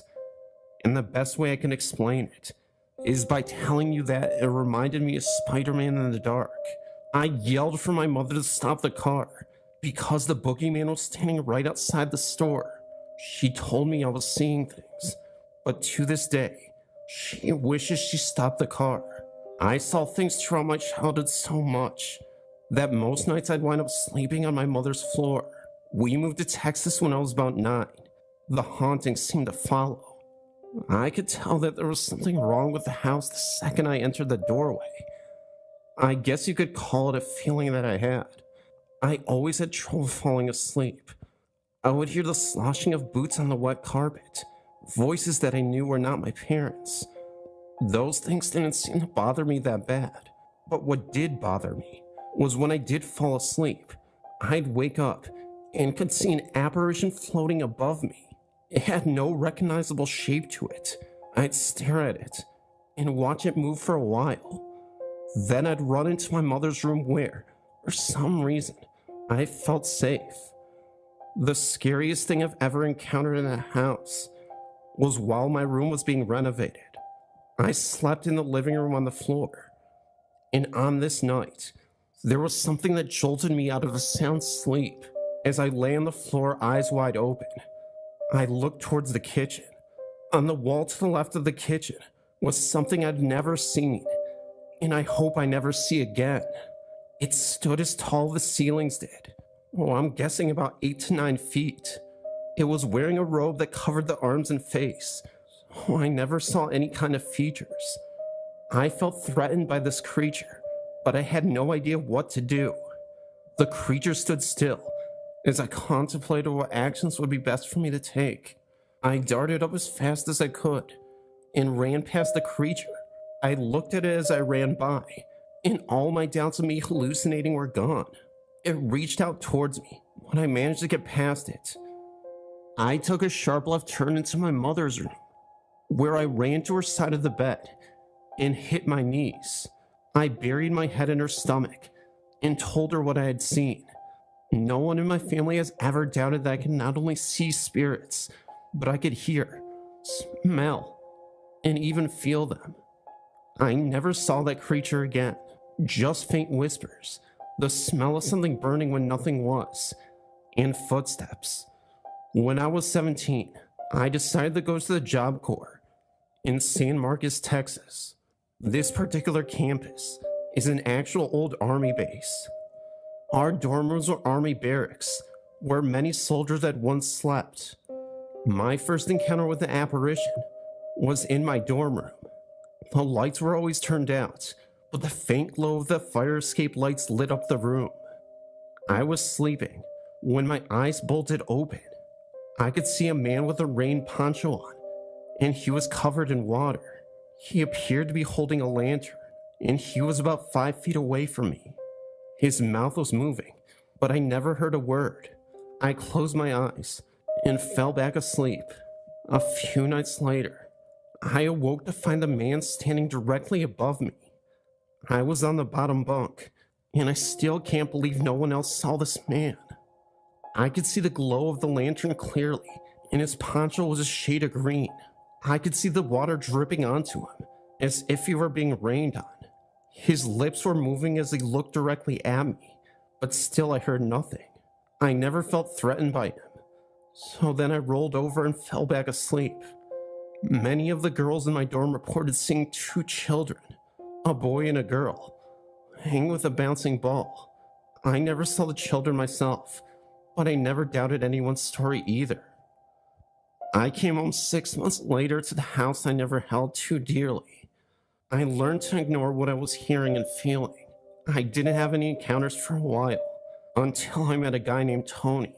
Tony was a strange guy, and he believed in such things as the Necronomicon. Now, some people say it's just a book written to make money, but after living with Tony, I believe it's very real. Tony used to walk around the house chanting in Samaritan. And if you've ever read the Necronomicon, it warns you not to chant anything out loud. I swear, even his cat was possessed. It used to sit and stare at me with those big green eyes. It would attack me for no reason. Once I woke up with it sitting on my chest. Falling asleep was very difficult for me, even though Tony and I slept in the same bed. I could hear demonic breathing, and it filled the entire room. There were shadows that would move across the walls. I could hear my name being called out. This happened every night that I lived there. I started having nightmares on a nightly basis as well. In my dream, there sat a demon on my chest that was talking to me in Samaritan. I could hear the weight of it as it sneered into my face. It would lower its head until it was touching me. I'd wake up at that moment. Then Tony woke up a few times, and he swears I was talking in Sumerian. I moved out after a year because the intensity of it all was becoming too much for me to handle. Nothing much happened to me until I was about 20. That was when I moved into an apartment in Spring Beach, and again, I could tell you something that was wrong with it. The moment I walked through the threshold, there were 3 of us living there. Brandon, my boyfriend, and I. Brandon took the bedroom, and Wes and I slept in the living room on a small mattress. The first weird thing happened a few nights after we settled in. That was when all 3 of us would be in the living room, and Brandon's TV came on. Just a pitch black screen. It happened all the time. One in particular night stands out. This was when I was home alone playing a video game, when I heard Brandon's TV come on. And from Brandon's room I could hear his blinds rustling around. They were closed the last time I went in. I ignored it, and then fell asleep. When I woke up in the morning, I decided to go look in his room. The TV was off, and the blinds were pulled up and severely tangled. That freaked me out really bad. It only happened once, but still, I'll never forget it. There would be a number of times when I would be in the bathroom, and I'd be fixing my hair, and I'd see someone walk by the door, even though I was alone. Once I even heard the front door open, and I heard a man call out my name, thinking it was one of the boys. No one answered back. I heard the door close, and I went to see what was going on. There was no one in my living room, nor was there anyone on my porch. My phone rang, and it was Wes, saying he and Brandon would be home in a few minutes. I moved out shortly after. I'm now 22, living in Blanesville, Georgia. I've learned to ignore the spirits that follow me. There are times when I see things, or even smell something funny, and I still hear my name being called out. I've started having extremely weird, but lucid dreams. Nothing really exciting is happening to me in this house, but if it does, you'll be the first to know. After my encounter one late night in August with my sister, I found out that we'd always been around ghosts. My family has moved around 5 times, and in every place, there have been at least one ghost there with us. When I lived in Texas, I moved from Houston to San Antonio. In that move, a ghost that we'd had for a year followed us to our new apartment. After living there for about a year, we discovered a new ghost. This one would hold the bathroom doors closed and knock over our memorabilia items we had on display. The event that completely changed my view of the paranormal happened in August of 2001. It was the early hours of the morning, about 4 a.m., and for some reason I couldn't sleep. My older sister was on her computer, and she found a bunch of old music files she had downloaded for her history of rock class. Then she came across a Britney Spears parody song, downloaded from a radio station's website. Well, the song itself was actually only a clip, about 30 to 40 seconds long. We played it, and the file for some reason was corrupt. The words were garbled, playing in a slow, deep, incomprehensible voice. I had chills listening to it play, and when I looked at the corner, it had been playing for over a minute. My sister finally turned it off. She was just as spooked as I was. We moved on, laughing about the look on the other's face. Then about 5 minutes later, we heard 3 soft, solid pounds on the back wall, in the far back of the apartment. Neither of us said a word. We just listened, trying to explain away in our minds. We lived on the 2nd floor and shared only one wall, and that was not it. Another couple of minutes passed by, and the banging jumped to the one long wall we shared, still towards the back of the apartment but getting closer. We couldn't help but stare at each other. After that one, we finally decided to ask the other if she'd heard that. Of course we heard the same thing, and not a minute later the banging jumped to the room next to us. On the same wall, 3 solid bangs escalating in amplitude.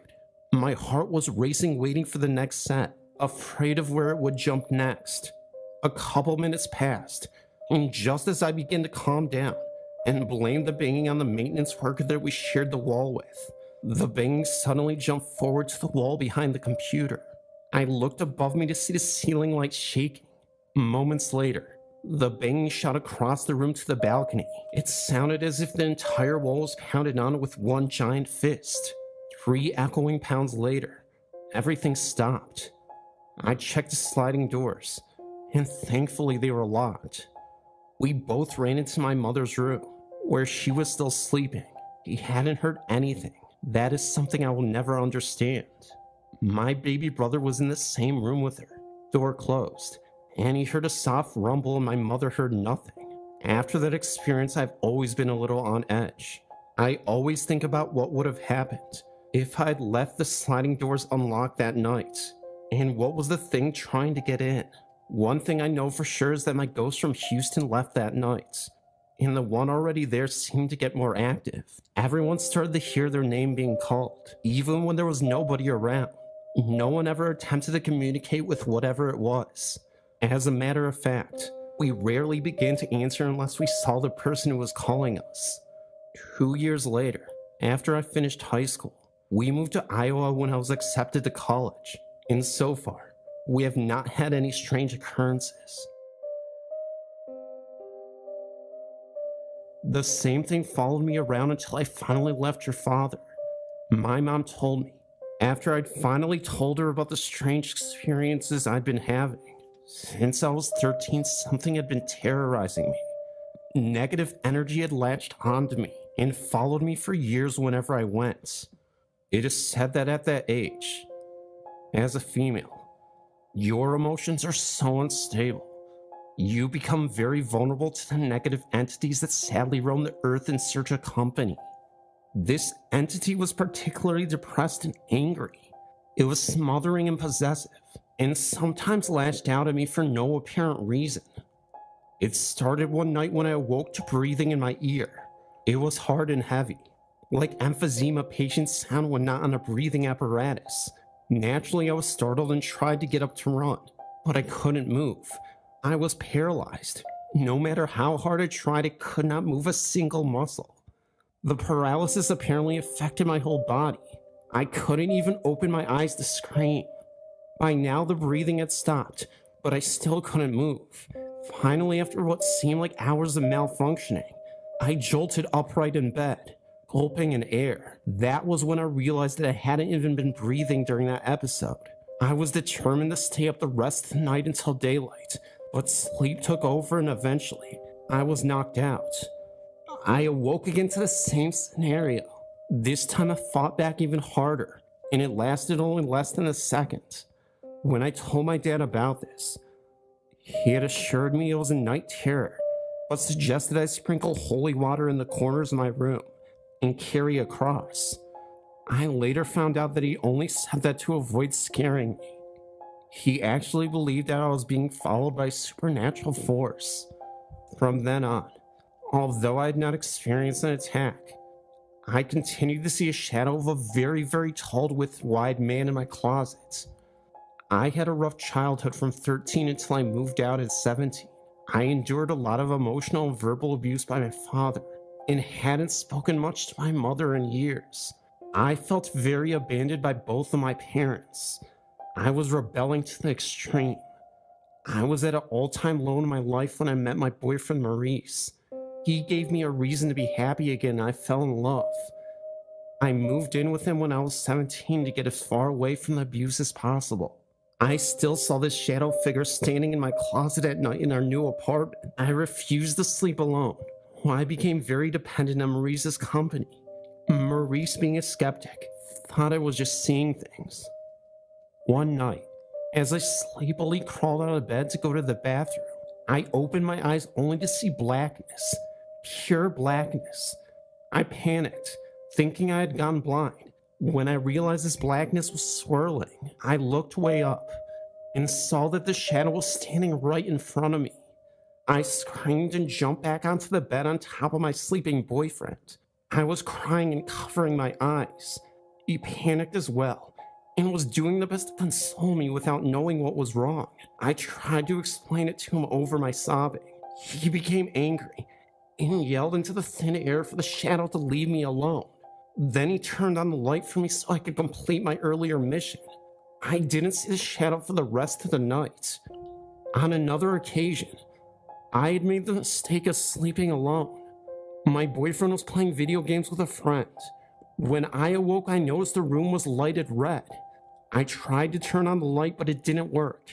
I suddenly felt an overwhelming impending doom that scared me so badly. I proceeded to run from the room. That's when I suddenly awoke again. Okay, it was suddenly a dream, I thought. Thank God. But again, I noticed the room lighted red as in the dream. This time I ran without attempting to turn a light on. I got to my boyfriend and lay down to sleep on the couch. I awoke later back in my room, in the same exact scenario. Finally, I started to cry, and I ran to my boyfriend, asking him to hold me until I fell asleep. I awoke again, this time for real. I was back in my room and noticed that the room was dark now, as I remembered it when I fell asleep. I slept on the couch in the living room with my boyfriend until he came to bed with me. We moved into another apartment a few months later, in a nicer neighborhood. It was here that the attacks became more frequent and more menacing. I had visions of terrible violence in that apartment that I believe left a lot of negative energy in that place. Then, coupled with the worsening violence between me and my boyfriend and the deeper depression I fell into, it made for a very unhappy home. Strange things occurred to me almost every night. I still saw the shadow in the closet at night. I would see things move in the corner of my eye. I felt someone watching me all the time. Once the water faucet turned on by itself, I was always losing things. I would hear footsteps coming towards me when I would go to sleep alone, only for them to stop when I turned to see who it was and saw no one there. I became very afraid of looking into mirrors at night. I started sleeping with the lights on and the TV blaring to block out the sound and to avoid seeing things in the dark. Eventually, I stopped sleeping in my bed altogether. When Marie started working the graveyard shift, my boyfriend complained of a corner of our bedroom that creeped him out, and he refused to go near it. One day in the throes of my depression, following a severe fight with my boyfriend, I decided I couldn't take life anymore. My boyfriend had left for hours, and I had no clue when he was coming back. I felt the presence of the shadow suffocating me. I opened a bottle of Excedrin migraine with sleep aid and downed the entire bottle. Fortunately for me, I had taken in too much of the poison, and my body rejected it. I began vomiting profusely until I was dry heaving, so badly that I couldn't even breathe. I crawled out of the bathroom in immense pain. I began to feel the effects of what medicine did make into my bloodstream. The entire time I felt the shadow's presence so strongly, it literally suffocated me until I was gasping for air again. I was so high on sleep and I passed out on the floor. I vaguely remember my boyfriend picking me up and placing me in our bed and falling asleep with his arms around me. Not too long after that, my boyfriend and I had planned a movie night together. As I walked into the bathroom to join him, I suddenly noticed a look of terror on his face. I ran to see if he was okay. He just grabbed me and kissed me and said it was nothing. I badgered him to tell me what was wrong. Then finally he says, "I saw your shadow. It was hovering behind you while you were coming into the room." Then a chill ran up my spine, and I asked him to describe it to me. He then said it was a black cloudy mist that hovered over my head a foot behind me. In the blackness, he noticed that there were two holes that looked as though they were its eyes. He was so taken back by what he saw that he blinked hard to make sure it was real, which is when it disappeared. That's when he said, "I thought you were just exaggerating about this, that you were just seeing things, but now I know. I'm sorry I didn't take you so seriously." After a year lease was up, I wanted to get as far away as possible from that apartment. The last day in that apartment, we took my son's suggestion and saged the apartment and ourselves. Then we prayed for the shadow to leave and abandoned the apartment. I haven't seen the shadow since, nor have I suffered any more attacks. I have since improved my life drastically with the change in my outlook on life to help guide me. My mom believes that the shadow may have been an extension of my dad, attempting to watch over me. It makes perfect sense. It attacked me the most when my dad and I started drifting further apart from each other. In the midst of my depression, my dad succeeded in taking his life a couple of months after I'd gotten rid of the shadow. Although I miss him with all of my heart and soul, I have not felt that negative energy around me since his passing. This to me confirms my mother's belief. Despite this, I sometimes fear the return of the worst thing to haunt me in my life, the shadow. All my life I've been dreaming of becoming an entertainer. It's something that I've always had a passion for, dancing, singing, and the like.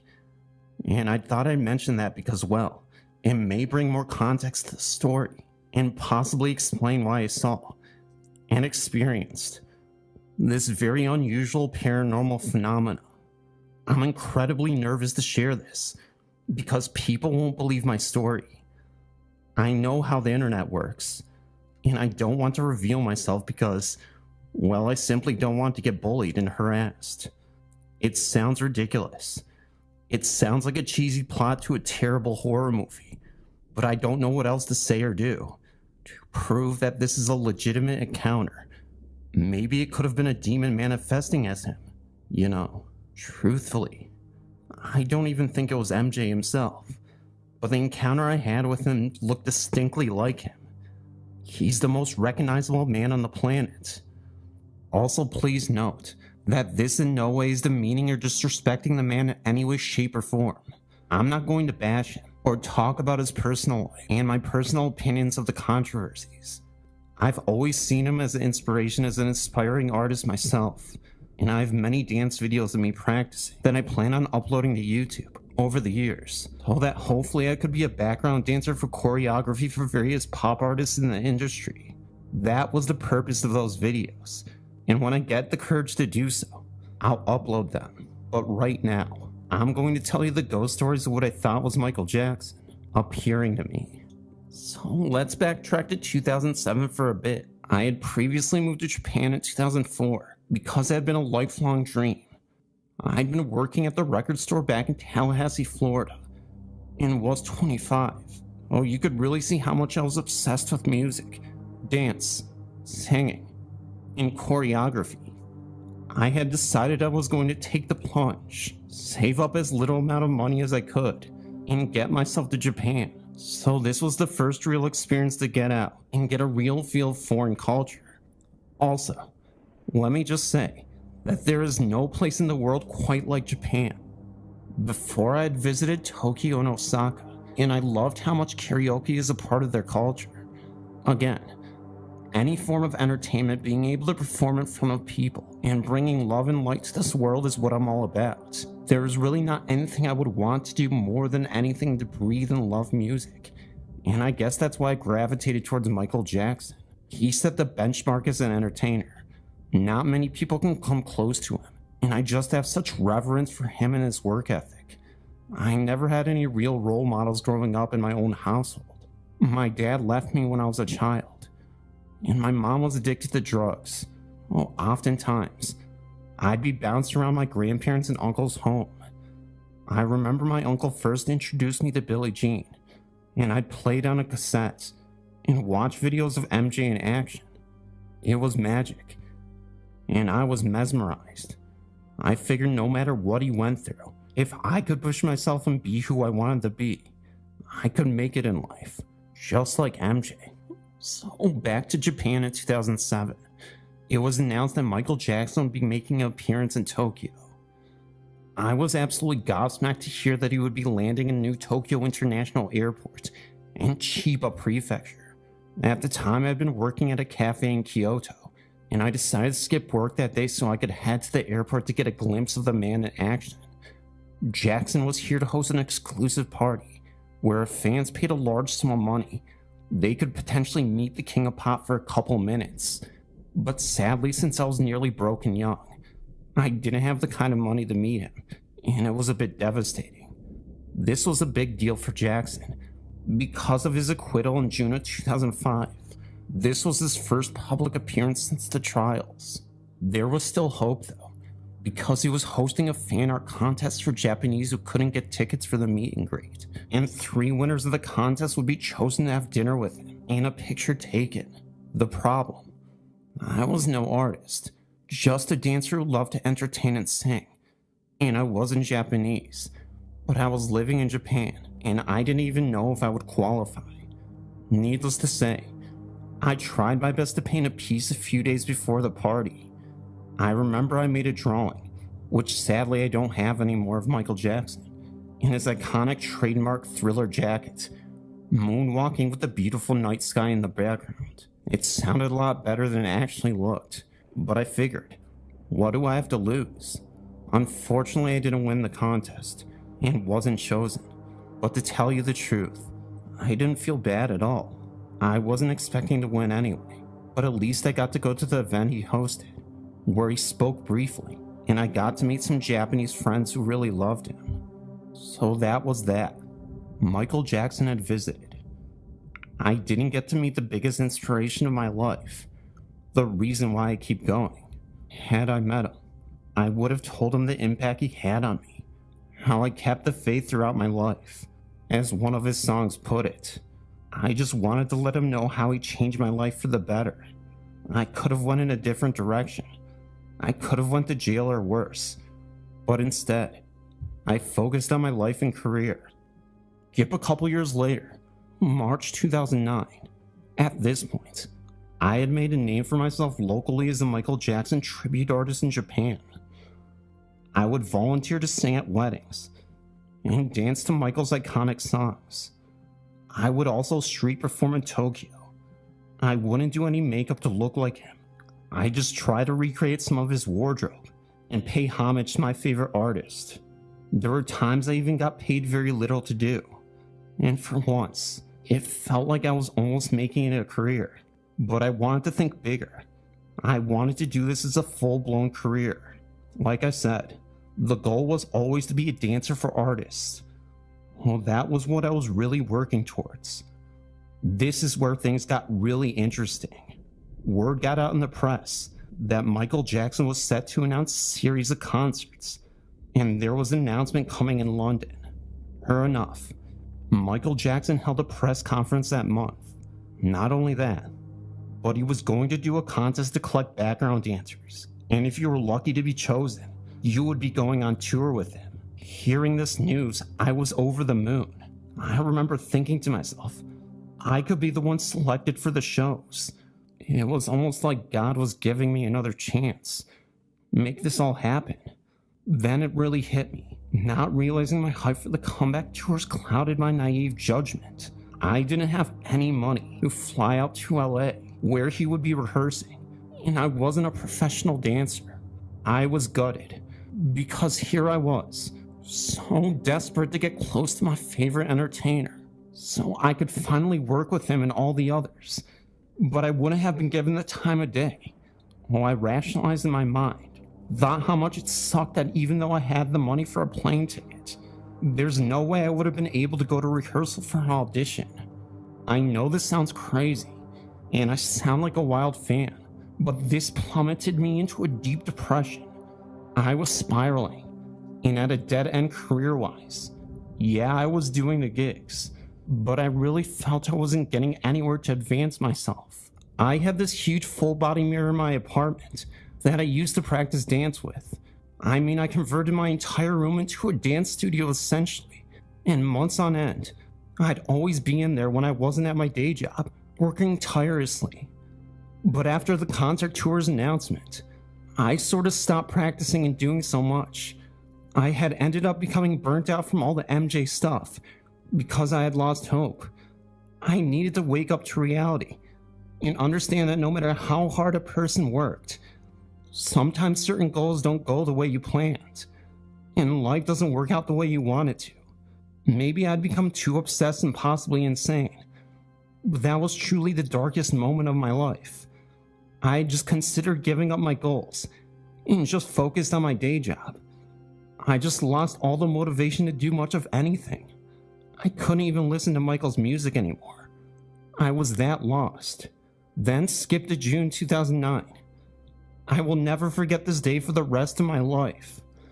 One of my closest friends, Jenna, had traveled all the way from Florida to visit.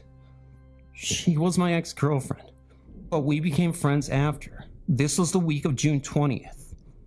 She was talking to me and had asked me if I was still into dancing, and I told her I couldn't do it anymore because of the tour auditions and other life problems. Even worse, I got the worst message from my brother on Facebook. June 23rd, 2009. My uncle passed away. Remember, my uncle was my inspiration and love for MJ. He's what got me into it. That message from my brother wrecked me. I was a mess, and Jenna had to console me the next couple days. It was like time froze for a moment, and the light in the world went out.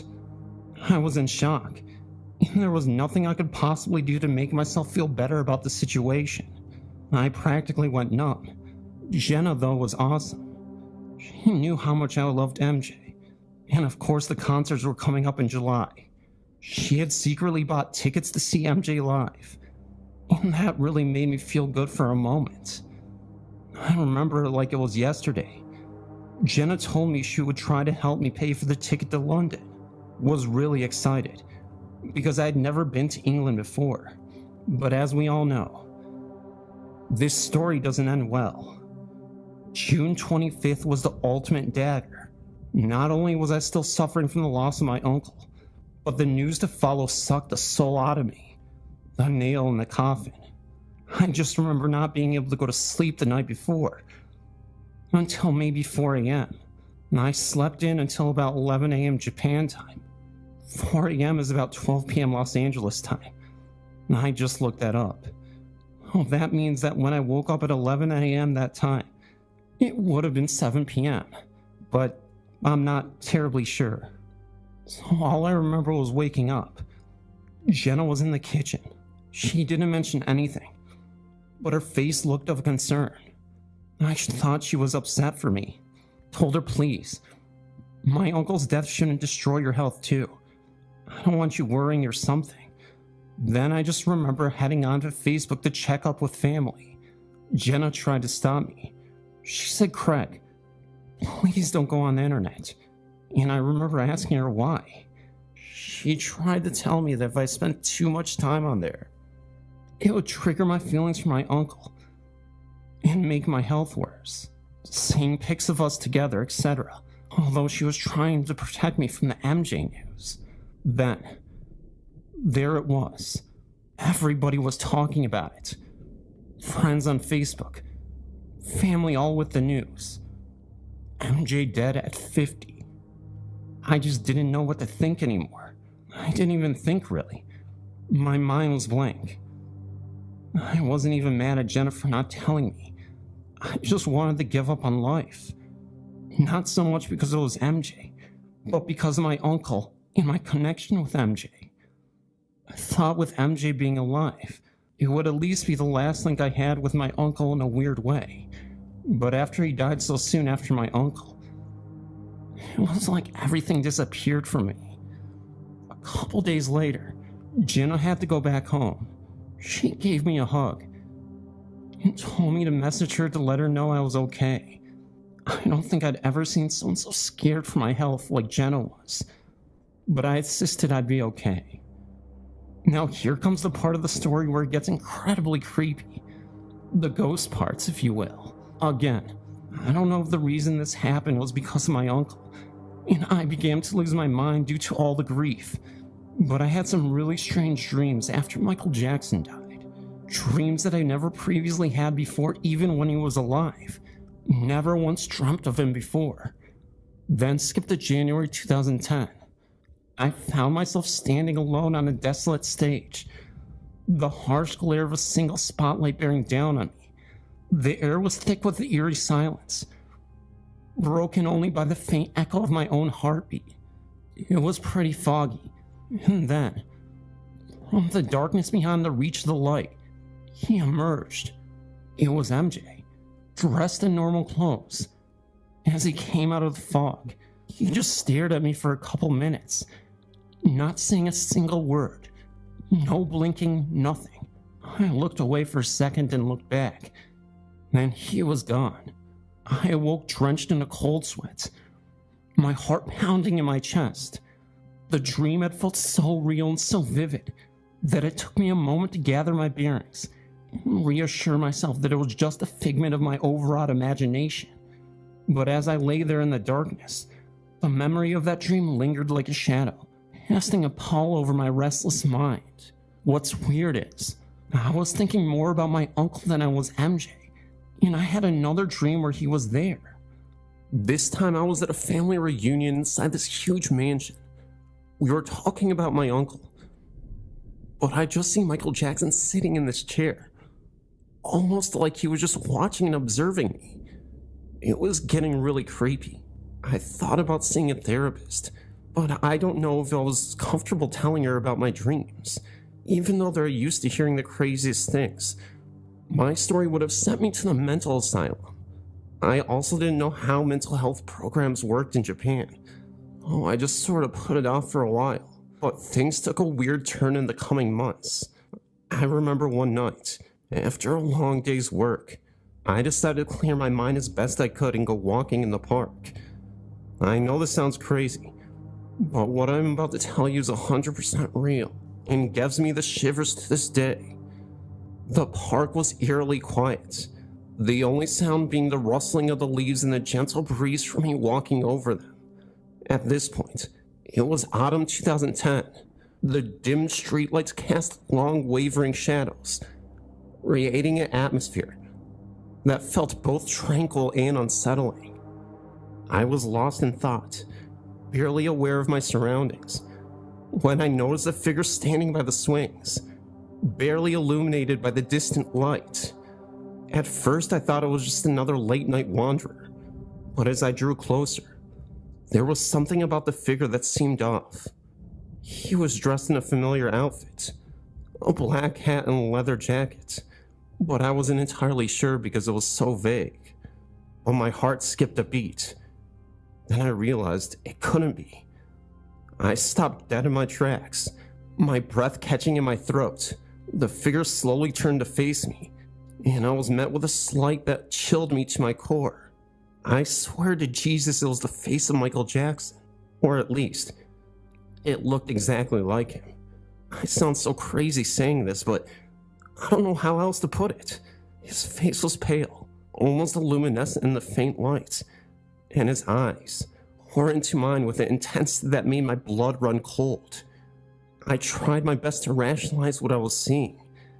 It had to be a trick of the light, a figment of my imagination born from my obsession and grief.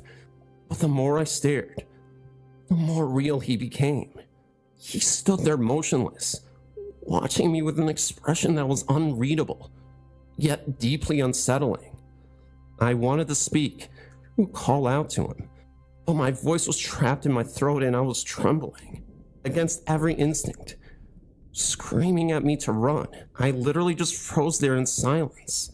Then suddenly, the figure began to fade, dissolving into the darkness like smoke. I blinked and he was gone, leaving me alone in the silent, empty park. The cold chill remained, lingering in the air. I stood there for what felt like an eternity, trying to make sense of it all. Was it a hallucination? Manifestation of my grief-stricken mind? Or was it something more? Had my deep connection to his music and my personal losses somehow conjured his spirit? Or was I simply losing my grip on reality? The encounter left me shaken, questioning everything I thought I knew about the world and the boundaries between life and death. Whether it was truly Michael's ghost or some figment of my imagination, it was as if, in that fleeting moment, I'd been given a glimpse into the realm beyond our understanding. I don't know if I'll ever fully understand what I saw that night in the park, but one thing is for certain. This event changed me. The fear, the awe, the inexplicable connection. The things I felt in those moments lingered with me, urging me to keep going, to push through the darkness, and find its meaning. It had been months since the unsettling encounter in the park. The weight of my grief had lessened, but I carried a lingering sadness. I had avoided dancing, feeling disconnected from the passions that once drove me. My dance studio with its full-size mirror had become a place I rarely visited. One night, after a particularly restless evening, I decided to return to the studio. It was late. I turned on a single lamp, casting a soft dim light across the room. I stood before the mirror, feeling a mix of nostalgia and sorrow. The reflection staring back at me looked tired and defeated. I began to stretch, trying to reconnect with the rhythm and movements that had once brought me so much joy. The mirror reflected my every emotion, and for a moment, I almost felt like my old self. I then closed my eyes, lost in the music playing softly from my phone, trying to lose myself in the familiar routines. When I opened my eyes, I froze. There he was again, the unmistakable face of Michael Jackson. His expression was somber. Michael's face was subtle, almost like a shadow, but undeniably there. My heart pounded in my chest as I stood rooted to the spot, unable to tear my gaze away from the mirror. Michael didn't move, didn't speak, just watched me with an intensity that made my skin crawl. I don't even remember how long it was that I saw him for, but he was there. I stood there for a long time, just staring at my reflection, trying to make sense of what just happened. The encounter was brief but deeply disturbing. It was as if he had returned one last time to remind me of something important, that there was something that I yet had to fully understand. My honest feelings about this whole situation is that it was a demon taking the form of Michael Jackson. That's my gut instinct. I heard that negative spirits tend to attach themselves to you during your weakest moments. So for me, I think that the demon took the things that I looked up to the most and tried to scare me with it. One last encounter that I will share. There was one night when I drifted off to sleep. I found myself in a dream that felt so different, more vivid and unsettling. I was back in my childhood home, the one where I'd spent countless hours with my uncle. The home seemed like everything was normal. In the living room, there was a soft glow of the TV illuminated in the darkness. A Michael Jackson concert was playing. One of those classic performances my uncle and I used to watch together. I could hear the muffled sound of the music, and it drew me closer. As I approached the TV, the image flickered and sounded distorted, creating an eerie, otherworldly atmosphere. Then suddenly I felt a presence behind me. I turned slowly, and that's when I saw my uncle standing in the doorway. He looked just as he did before he passed, but there was something off. There was something unsettling in his gaze. His eyes were hollow, and his expression was a mix of sadness and something I couldn't quite place. "Uncle," I whispered, my voice trembling, but there was no response from him. Just stared at me with those empty eyes. The silence stretched on, just heavy and oppressive. Then, without warning, he moved towards me. His steps were slow and deliberate. I really wanted to speak. I said, "Uncle, what's going on? I miss you, Uncle." But there was no response from my uncle. Just a deep hollow glow, and the stare right back at me. Oh, that's where my stories have come to an end. Please don't judge me about any of the events that happened, or the last time. These were my real experiences. I'm not the type of person to exaggerate. My friends and family can back that up for you. But again, this is only my word. Thank you, Phantom, for letting me share this experience with you.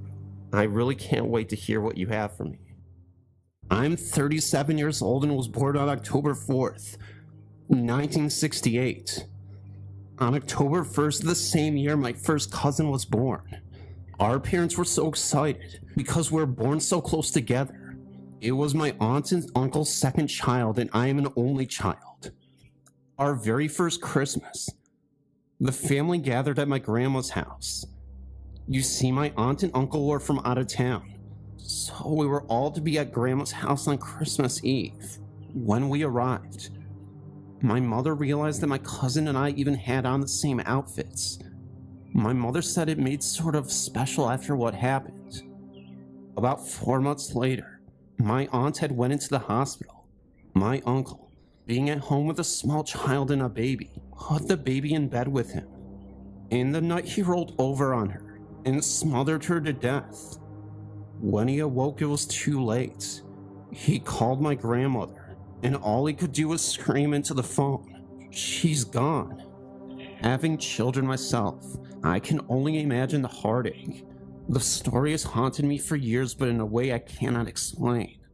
At about the age of 17, I started to realize that when I went on vacation or visited somewhere special, I had a feeling inside of me that I couldn't explain. All I knew was for some reason I would stand and stare and start to cry. Being young, I tried to hide it at first.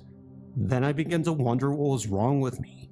As I got older, I would try to really ask myself why I was feeling this way.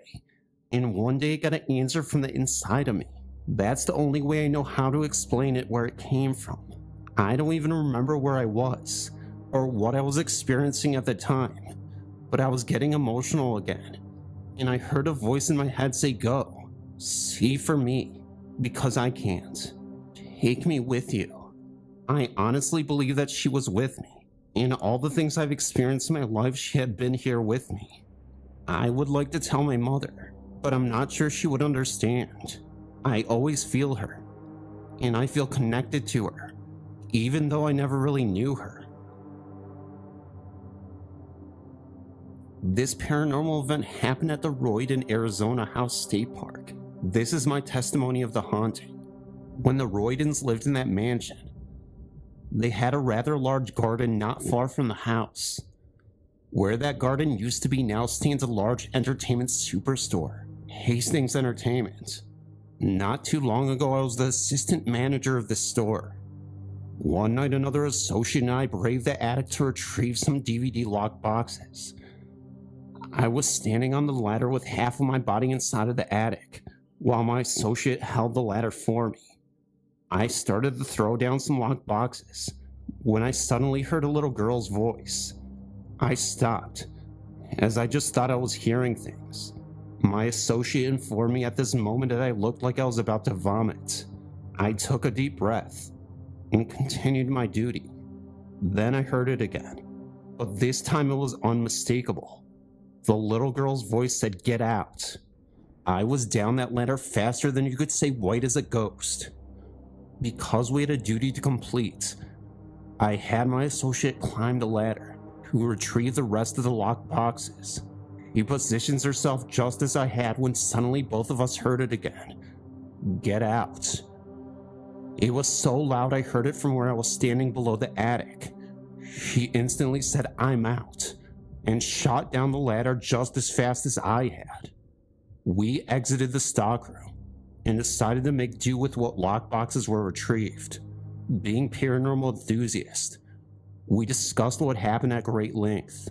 Of course, when we told other employees, most of them stated, "I'm not going to encourage your quest for adventure," whatever that means. This incident sparked my curiosity about the house. I had heard Hastings used to be the location of the Rundens Garden, But rumors tend to fly around Flagstaff like undergarments at a Rolling Stones concert. I decided to look into it by taking the Royden Mansion tour, and the tour guide confirmed the rumor. He stated that the garden is where the daughters used to spend a lot of time. He also confirmed rumors of hauntings in the mansion. Shortly after I took the tour, I heard from a book department associate at Hastings that she heard the pitter-patter of feet in that area at night when no one was around her but her. The books department is just below the attic where the lockboxes are held. Months later, a stalking associate went all the way up to the attic and stood as he sorted through the locked boxes. He fell through the sheetrock and barely missed injury. Perhaps the little girl was right for trying to warn us.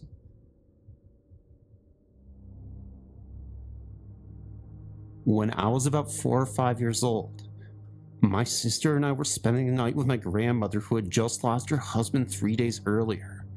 My sister and I slept in the same room with our grandmother. In the middle of the night, a sound woke me up.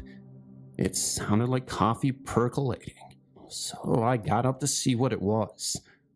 I walked down the hall from the bedroom to the kitchen, and there he was sitting at the table, her husband. It must have not bothered me because I sat down at the table and carried on the conversation with him. Though, to be honest, there wasn't any mouth movements from his end. He was just silent and staring at me. That's when I thought things were getting a little creepy. And then the conversation I had kind of trailed off. Now, mind you, this wasn't an elaborate conversation. This was just me saying a couple words or something. My grandmother said she woke up and heard me talking to someone, but didn't know who it could have been. Oh, I got up from the table and walked down the hallway to the bedroom door and told her that he wanted to talk to her. She said with confusion that he was dead, and I replied, no, he's not. He's in the kitchen. And I turned to walk down the hall, and he was standing at the end of it. A couple of minutes later, time went by, and he was gone just like that. I swear to this day, I can still hear that coffee pot gurgling in the middle of the night sometimes. And whenever I do, I get this weird feeling, like he's just around the corner waiting. I could hear him telepathically speak to me and say, "See you later," somehow. Not sure how or why, but it creeps me out. I went back to my sister, burying myself under the covers. The warmth of flimsy shield against the sudden cold that seeped into the room. But sleep couldn't come. Every creak of the floorboards, every sigh of the wind outside, it all sent fresh jolts of fear through me. The gurgling sound thankfully never returned that night, but the memory of it, and the phantom scent of coffee that lingered in the air, had me wide awake, until the first sliver of dawn peeked through the curtains. My grandma, pale and drawn, had at the kitchen table a cup of untouched coffee growing cold beside her. She didn't mention Grandpa that morning, and neither did I, but a heavy silence hung in the air, a silent acknowledgement of what had transpired the night before. Years passed. The memory of that night faded, becoming a hazy anecdote I'd occasionally share with friends, always met with a mix of skepticism and amusement. But then a few months ago, something happened that sent shivers down my spine and unearthed a long dormant terror. I was visiting my grandma again, this time alone. She'd aged considerably, her once vibrant eyes now clouded in distance. One evening as we sat sipping tea, a sudden gust of wind rattled the windows. A flicker of movement caught my eye in the hallway leading to the kitchen. My breath hitched. There for a fleeting moment, I saw a figure standing in the doorway, an old man hunched slightly, his features obscured by the dim light. My heart pounded a frantic rhythm against my ribs. Would it be Grandma? I croaked, my voice barely a whisper. Did you see that? She turned to me slowly, a flicker of recognition crossing her face. See what, dear? She asked, her voice raspy with age. In the hallway, I stammered, my gaze fixed on the empty doorway. A man, Did you see him?" A long, heavy silence followed. Then tears started to roll down her cheek. "Sometimes," she whispered, her voice barely audible. "He comes back, just to say goodbye again." I wanted to share a story with you regarding ghost contact through dreams. On June 1st, 2006, one of my best friends and fraternity brothers passed away due to sudden burst of capillaries in his brain. My best friend and I, a great friend to him, found him in his room without response after he had been complaining that evening of a horrible headache. After calling 911, he went through 2 brain surgeries to save his life, but sadly the efforts failed. His death has been extremely hard on me. I've been thinking about how good of a friend he was to me, and whether or not he knew it. It has really bothered me. This afternoon after class I took a nap, because I was exhausted from staying up late the night before. In my dream I was in a hallway. Now I cannot decide whether it was a school or a hospital, but in my dream I was aware that Richie was dead. He appeared in the hallway to me, and I remember being dumbstruck and unable to speak. He appeared anxious at my difficulty, and I finally blurted out to him, "I loved you, and you were my second best friend." He looked perplexed and said no. We were brothers. In his life, being fraternity brothers meant more to him than anything, and he hated how many of us had best friends. That is all I remember from the dream. I really feel that Richie visited me in my dream to soothe my mind about our friendship. We were brothers, and he was confirming that he knew what that meant to both of us. I woke up in chills in awe at what happened during my dream. I love your site, and I'm happy to share my story with you. I'm 15 years old, and when I was about 8, I saw something I will never forget. I was watching TV with my younger sister when my mom called me from the kitchen to go and get my dinner. As I turned to go through the doorway to the kitchen, I saw a boy roughly my age standing in the hall. The thing is, I could see straight through him. I was a bit freaked out and turned to look at my sister to see if she had seen anything, but she just went straight through to the kitchen. So I turned around, and the boy was gone. I thought nothing of it, and just figured I was seeing things. Later that day, my mom asked me to go and fetch something from the upstairs bathroom. The bathroom was right next to the door to my bedroom, and as I walked by for some reason, I looked into my bedroom, and I saw the same transparent boy standing in front of my dresser. I was really scared, and refused to go upstairs for the rest of the day. I haven't seen the boy since, but sometimes I feel him about. This is not the only weird experience I've had. A few years ago, I had a friend over on Halloween, and we were talking with only a candle on, while we could see each other. In the middle of our conversation, the candle went out. Well, I got up to turn the light on, but when I did, the candle came back on again. Later that same night, a glass jar full of glass stones threw itself at my friend's head. We were really badly shaken up and didn't sleep well that night. I really believe in ghosts. I know that they are real and walk this earth. I admit, I've never seen one face to face or anything, but I have a feeling that they are always around me. Well, my first encounter was when I went to sleep over my cousin's house. I was sleeping in the middle of both my cousins, hence I was the smallest and all. That night I woke up wanting to go to the bathroom. I was about to wake up my oldest cousin to tell her to go with me, because it was dark and didn't want to go by myself. I stopped and decided not to, thinking she was going to think I was some kind of a high Ken, or would get mad at me for waking her up in the middle of the night. Well, then I get out of bed and went into the hall. My heart was pounding because I was really afraid of the dark, and I couldn't turn on the hall light because my aunt would get mad. Hence they had trouble with the electricity bill. Well, anyway, the bathroom was all the way down the hall. Well, then I walked as fast as my little chubby legs would walk. When I got into the bathroom and turned on the light, I was so happy. I did my business. The worst part was opening the bathroom door and turning off the light, because then everything will turn pitch black all over again. Oh, I took a deep breath, turned it off, and started walking. That's when I heard the little rustling and the little footsteps. I was about to call out who is there when I saw a little person peeking around a corner of the hall. I stopped dead in my tracks. I swear I saw the little person give me an evil grin in my way. I couldn't tell, because I was already running to my cousin's room.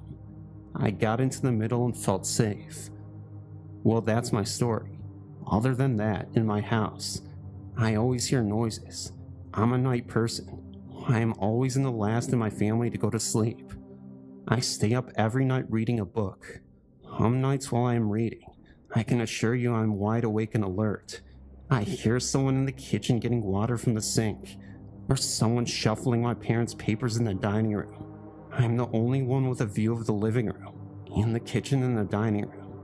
It's really weird hearing those sounds, since I didn't really see anyone come down the hall of my past my room. Other times I hear footsteps in the hall going back and forth, but I don't see anyone. I don't think it's anything evil. I just think they are ghosts who are wandering around my house, or the ghost of the old lady who lived here before us.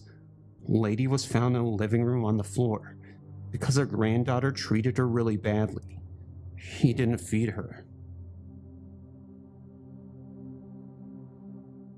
My husband and I have lived in the same condo for nearly 8 years now. It's become our home, and we're so happy with staying here until we're more financially stable to buy a house. I've never had any bad feelings here, but I've always felt like there was something around us.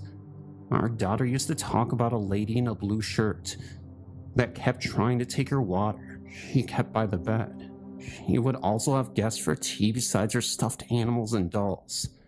When she pointed out a picture of my Aunt Katie, we knew it was her immediately. Our daughter was only a little over 2 when Katie passed away from diabetes complications, but in that time they had together, she brought so much happiness. Oh, now I feel something in her room. I know it's Katie there watching over her.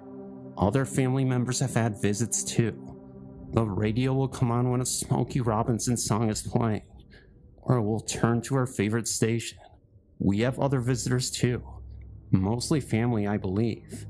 My husband was laying in bed the other day, after kicking the cats out of bed, and reading a bit. He works nights. Just as he was about to close his eyes, someone rattled the hangers in the closet. He looked up and saw them moving. There were no windows open. The cats were out, and nothing had fallen. He believes it was his mother sending him a message to chill out, as he had been stressing all week about a job interview, to the point it was affecting our daily lives. He was the first person to pop into his head when it happened. We also have someone being mischievous here. I cleaned out my purse the other night, trying to find my wallet. I completely emptied the purse and it wasn't there. This morning, it was right in the top. My sewing things got moved. Keys that were hung up the night before across the room in the morning. Little things like that. I've also heard them too. A couple of times I'll be reading or something, and I'll hear a faint voice. Once it simply said hi. Another time it sounded like a couple was whispering. None of it has been frightening. Most of it has been comforting, in fact. I'm not sure who else is here, besides our family, or who likes to play jokes, but they are welcome. They've never scared us, and when my daughter was little and was becoming frightened, I asked them to stop and they did. I guess we're pretty lucky to have respectful ghosts. They feel like part of the family after all this time. I'd better mention Otis or I'll pay for it later. Otis was our cat we had when we moved in here. She had an attitude to say the least, and her favorite game was terrifying anyone that came to visit by trapping them in the kitchen and growling at them. But she was always loving to us, and very protective. Sadly, she became ill, and we had to put her to sleep about 3 years ago. But she still comes around, even more now than another cat we rescued, who is the spitting image of her, but a lot more friendly. I've seen both our cats jump on the bed, only to get scared and jump off again like she was there to let them know it was still her spot. I felt her climb up on the bed when I'm reading, and when I look to see which cat it is, there's nothing there but an impression. I've even heard her purr when no other cats are around. Oh, she's still there, and still taking her claim on her favorite spots, and letting the other cats know who's boss from the other side. I grew up in a duplex home on Bolster Avenue in Lemoyne, Pennsylvania. We lived there from the time I was 5 years old until I was 15 years old. There was a steep, narrow staircase in the home. Every time you would walk down the stairs, it felt like someone was right behind you. I never turned around because I was too scared. As a child, I would always run down the stairs because the feeling was so intense. My brother did the same thing. My parents would always scold us for running down the stairs because they were so steep, they were afraid we would fall. There were times at night that we would hear sounds in the attic. It sounded like crumbling paper. There was also one bedroom that was extremely cold. It was my room first. I hated sleeping there. It always felt cold, and on many occasions the door would slam shut, or items would fall or appear in different places. The door was cracked, so it was so difficult to close by hand. It needed to be forcefully pushed shut in order to close completely. When it slammed shut on its own, it always closed completely. I disliked the room so much I traded rooms with my younger brother. He felt uncomfortable in the room too. So much so that my parents ended up using that room. They didn't have any problem with the room other than the feeling of coldness. On one occasion, my father came upstairs and saw someone standing in the bathroom out of the corner of his eye. He proceeded to the bathroom and called out, "Let me know when the bathroom is available." He didn't hear anything, and after a few minutes he looked in the bathroom again, and there was no one there. No one else had been upstairs. We never really discussed the feeling in the stairway until we moved from the home. I remember saying to my family that I always felt like there was someone breathing down my neck when I came down the stairs. After we started discussing it, we found that we had that feeling, but never talked about it. We asked some of our family and friends if they ever felt uncomfortable in the home. Everyone we spoke to with mentioned the same feeling of a presence behind them while walking down the stairs. Since I was little, I've been sensitive to ghosts. The same time I had dreams that would later turn out to be true. Could tell which song was on next on the radio, knew who the phone call was too, etc. My experiences tend to happen at times when I'm either feeling low or just open towards the other side. My stories. As a little girl, I didn't like being on my room after it got darker when it was summertime. I remember feeling being watched and something wasn't right. At the same time, I was very afraid for the door leading back to our house in the stables. I felt something was looking at me and wanting to hurt me. This was from when I was around 6 and stopped when I was 12. Sometimes they would only show up once. Once I was in bed and was close to falling asleep. I suddenly heard a voice calling my name. I woke up completely and looked into the corner of my room, and there was an old woman there. I couldn't see her clearly because she was kind of blurry, but she had a friendly feeling about her. She then disappeared, and I never saw her again. When I was 17, my dog died, and I was absolutely devastated. A few weeks later, I heard him coming up to my room from the kitchen and saw him enter my room. He then jumped up on my bed, walked around 3 times before sighing, and got down. I could feel him on my bed and against my leg. When I tried to touch him, that's when he disappeared. It did, however, make me feel a lot better after he came and visited me. My parents' farm where most of the events happen is old. It burnt down once there, and there seems to be quite a lot of ghostly activity involved. In the barn, my parents got their car, And since I was little, I was afraid of being there alone. I felt something was wrong, and that something was hanging in the dark. I always felt uneasy there, until a few years ago that my mom told me that someone had hanged themselves there.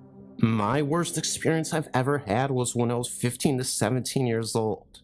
My room was connected to the kitchen by a little hallway. From the kitchen, you can go directly to the living rooms. The last one I've never felt easy in. There was always something feeling unnaturally cold and just weird.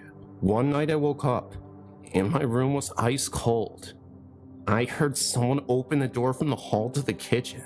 It was a man I somehow knew, and he was going directly to the last of the living rooms. Somehow I was there when he went there. I saw him take his rifle and mess with himself. It was feelings more than actually seeing him do it. I then was back in my body, but heard him fall down on the floor, moved a bit, and moaned before he died.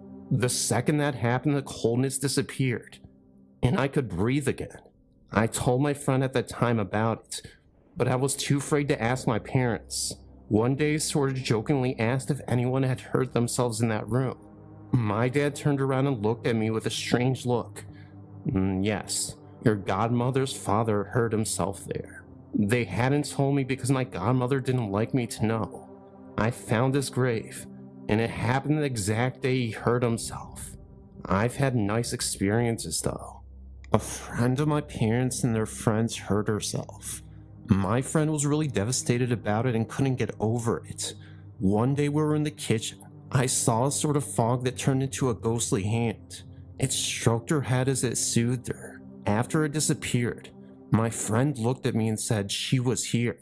My friend then told me that she felt peace, and that the friend had told her that she was happy now. To both of us, that meant a lot. The latest year the happenings happens without any real pattern. Last year when I was at my parents' and sleeping in my old rooms, I didn't get any sleep for at least 4 days I was there.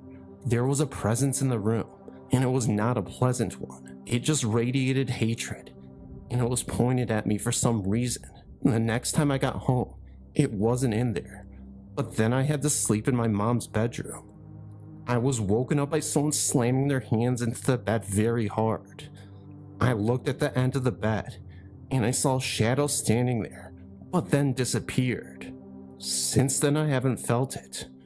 For some reason, I knew it was male, but I don't know why it felt so badly about me. When I'm home at my parents' now, there's a young girl there. Something I can't feel what is in a man. None of these are evil, but just looking out for me. I've seen the girl from the corner of my eyes, and seen her reflected in the mirror. I think they are protecting me, and just looking out for me. Sometimes I can enter a house and know that there's more than just what the eyes can see. I felt the presence of family or just passerbyers. I think that my parents' house and me makes an energy field where they can enter, and some stay, and some do not. I got one in my room where I live now. Just a little prankster, really.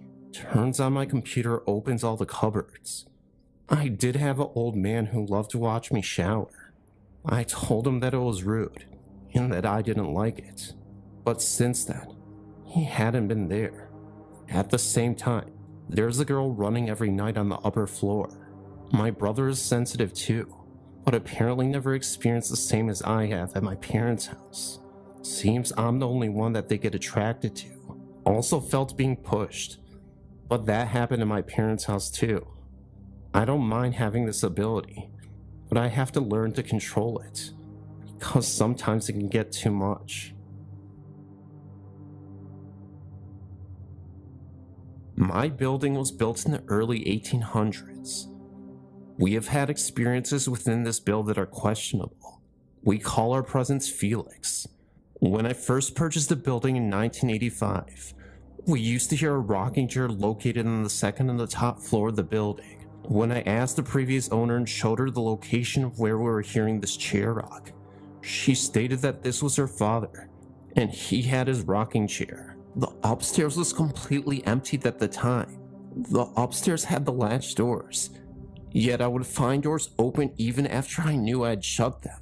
Lights go on for no apparent reason. The same with blow dryers. The lower first door is a barber shop. Turns out so was Felix. We have found things moved.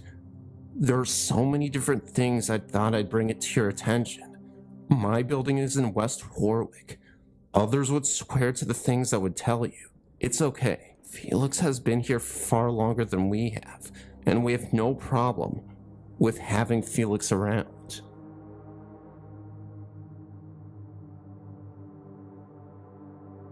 Well, my first experience of ghosts was when I was about 12 years old, and I had gone on school to Swanage in Dorset. I'm from England. The bed and breakfast we stayed in was beautiful. It was an old house with a giant sweeping staircase, high ceilings, and so on. After we had stayed there a few days, the whole class complained of someone knocking on their doors. It was a really quick knock-knock. It happened to our room a few times, and once we actually waited behind the door for the knock-knock to occur. When it happened, we instantly opened the door, and to our surprise, there was no one there. There was no way you could hide anywhere either. Our room was the first room as you stepped in from the front porch, of which the doors were transparent. Oh, there was no way anyone could get outside and hide quick enough. Our bedroom door opened out into a huge empty reception area. There were doors all around the edges with nothing in the middle of the room. There was literally nowhere for anyone to hide that quickly. Thinking nothing of it, the teachers took us out one evening to the beach to wear us out. When we got back to the bread and breakfast, however, there were some of the girls returned to their rooms to find that all their lights were on, with the covers thrown back from their beds, and their door wide open. Nothing wrong there, you think, but every time we went out, our teachers made sure that all of our rooms were spotless, beds made, clothes away, all lights were turned off, and so on. All the doors were also on their spring hinges, so that every time you open them and let go, they would automatically spring shut. The door had been found wide open, and the owners insisted that no one had been around either. This is about the poltergeist ghost. My second experience of ghostly goings-ons happened to me a few years later, when I was about 15 whilst on holiday in the Aveline in Portugal, in the villa in which we were staying. The villa was huge, as there were about 10 of family and friends. It had 3 floors. The bottom floor was bedrooms. The middle floor was the kitchen, living room, dining room, and so on. And the top floor was again bedrooms. Me and my friend at the time had a room on the bottom of the house, which had patio doors that opened out into the swimming pool. Lying in bed at night and on more than one occasion, we could hear the water breaking as though someone was swimming in the pool. Rushing to the window, we would always discover nobody there. We would also hear the back gate squeak open and shut at night, and again, nobody was there. The bedside lamp would also spontaneously switch itself on, but being young and naive, we would obediently turn it off and think nothing of it. On our final night in the house, my mom claimed that she woke up during the night to hear someone wandering around upstairs.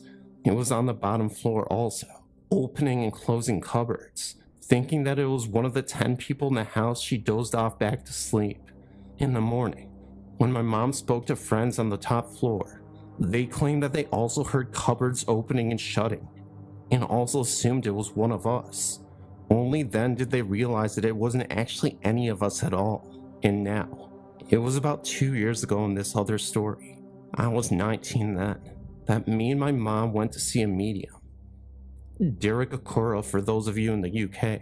Not sure if he's known in the US.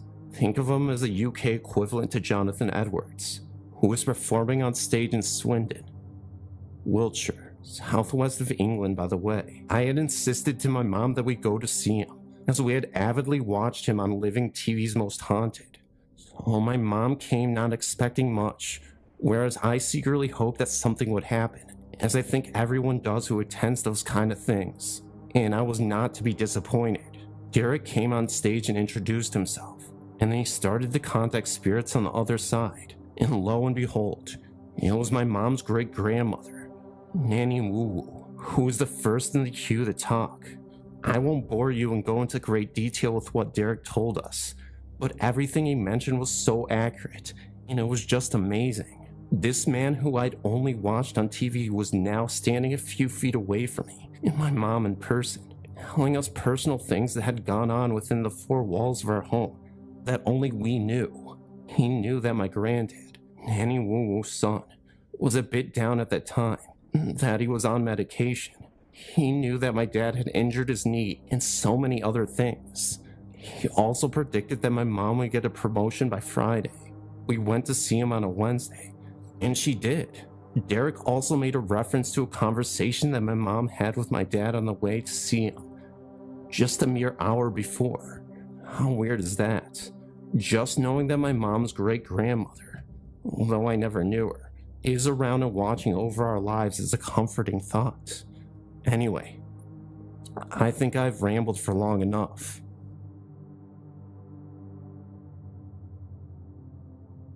I have a comment about the Guthrie Center in Iowa's Devil Chair. After one of my friends read your site, I was talking on the phone with him, and he told me about the chair and what happened to that one man. I'm not a big believer in ghosts per se, but I do believe in supernatural and spirits. When I first heard it, I laughed and told him that we were going there the next night. We ended up heading on over there. Him, my friend, and I at about 8:45 p.m. in the winter. It was pitch dark already. He was told where it was. You have to turn left on the second dirt road, and it's on the right towards the top of the hill. So then we went over there and I saw it. Momentarily I started getting chills, not just because of the story, but because of what it looked like, all in the cemetery. It's in the shape of logs with a drape or something over the top of it. Looked like Jesus' robe draped over the broken down cross. Along the bottom it appears to be the shape of ferns, although at first it looked like alligator tails in an old-fashioned cushioning-looking seat. The second we got out of the car, the wind seemed to have picked up, because my hair was whipping around. Just being around it was creepy, but soon enough, none of us would sit in it. So we got back in my car and drove around to the front to study it. After we sat there for a while, we soon found out we were all too scared to go sit in it. So we headed back to Panorama, 7 miles east of Guthrie. This is the scary part. That night my friend stayed at my house. Above my bed is a window, and on either side are 2 1-foot-1 mirrors, and many sharp pieces of broken mirror in between art, stuck on by mirror stickers. Very strong ones. I tried to pull them off, and they just ripped through the middle, if they even come off at all. Anyways, they've been on there for a few weeks. We finally went to bed around 12 a.m., and she fought and won the inside of the bed, near the windows and mirrors. We finally fell asleep about 2:30 a.m., and at some time in the night, the top mirror, approximately 5 to 6 feet from my bed, fell down, hit the inside corner of the bottom mirror, right above my friend's head, but ended up to the right of the bed. Weird, huh? Anyways, the alarm went off at about 6:45 a.m. She woke up and started getting ready. I fell back asleep and then woke up at 7:30 a.m. As I was lying there, I heard a weird sound and looked up at my wall to find the top mirror off the wall. The stickers unlatched themselves. They didn't even rip, and all of these pieces of broken mirror were laying on my friend's pillow. Ironic, I think not. Those stickers were like they were promised to stay on the wall. Luckily, we didn't sit in the chair. When we first saw the house, I loved it, but I was pregnant with our third child, and there was only 2 large bedrooms and 1 small bedroom. It was an old farmhouse, and it was built in a T-shape, much like most of the houses built in the 1800s because of the central fireplaces. When we told the owner we needed something with more rooms, she said we probably wouldn't want it anyway, because it was haunted. She then went on to tell us that her husband was away on a business trip, and she was alone in the house except for her little dog. They were asleep one night when the dog started to bark, She then opened her eyes, and at the foot of her bed was a woman standing looking at her. When she rised up, the woman turned and went out the door. That incident frightened her so badly that she swore she would not stay in the house alone again. She eventually sold the house, and the new owners built a large addition onto the back of the home and did so many so-called improvements on it. After living there for several years, they went bankrupt. The house sat empty for many years. I happened to drive by it one day and saw the for sale in the yard. We went to the bank and bought it. The neighbors told us it was haunted, that they saw people in the windows and heard things coming from the home. I had a little lady that babysat for me full time. She would not go upstairs alone, and she said she felt like someone was watching her. He never went into the basement even if someone else was going. Heard people talking, and saw two men in the parlor. My daughter had a rocking chair in her room. One day she went into her room, and it was rocking all by itself. I found out later that a young woman had died during childbirth in that same room. We guessed she was rocking her baby, my grandson. At age 4 was sleeping in the small bedroom, and told us that there was a lady in a long dress in the room during the night. No one gets too upset from these sightings. We figure that they were here before we were, and they feel comfortable with us too. They have apparently accepted us as well. I've been reading all the stories trying to find something similar to what happened when I was about 9 to 10 years old. I'm not sure what it was that I saw, but I haven't been able to explain it. Let me start by saying that when I was a kid, I slept with an old baby blanket that I had forever. One night I went to sleep with a small blanket spread out over the comforter as well. I remember waking up in the middle of the night when everyone else was asleep. My bedroom door was closed, and the foot of my bed was about 3 or 4 feet away from the door. I laid awake, then staring at the door, when 2 flat spots of light started swirling on the door. It sort of looked like when the cable goes out on the TV, that snowy effect. Anyway, it sort of looked like that, but not as bright as an actual TV, and the light was just spinning. Then it was swirling around in a circle. I thought at first I was seeing things, and tried to tell myself that it was car lights or something, but it didn't look like that, and there was no sound of passing cars outside. Everything was quiet outside. Then suddenly, the 2 flat swirling circles seemed to pop off the door and become like little men and creatures standing near the end of the bed. I don't remember too well what they looked like anymore, but I remember them being about 2 feet tall, no necks, fat little bodies. They seemed to have faces, but I couldn't tell you what they looked like, just sort of a suggestion of facial features. And they were made out of this weird light. I sat up in bed frightened out of my mind and clutched the blankets up to my chin. They walked towards the bed and started climbing up the bed by holding onto the blankets. I could feel them tugging the blankets. When they got to the top, they began pulling on my favorite blanket. At first I tried to pull it back away from them, but they kept pulling, and I seemed to go weak and just let it go. They climbed down the end of the bed and back up onto the floor, this time with my blanket that they spread out behind them flat on the door. It made me think of them having a picnic on it. All the while I remember they made small sounds like they were talking to each other, but very faintly. I couldn't make out any words. They became flat swirling circles of light again, and then seemed to vanish through the door. I pulled out the comforter over my head and just cowered there, then shaking until I guess I just eventually went back to sleep.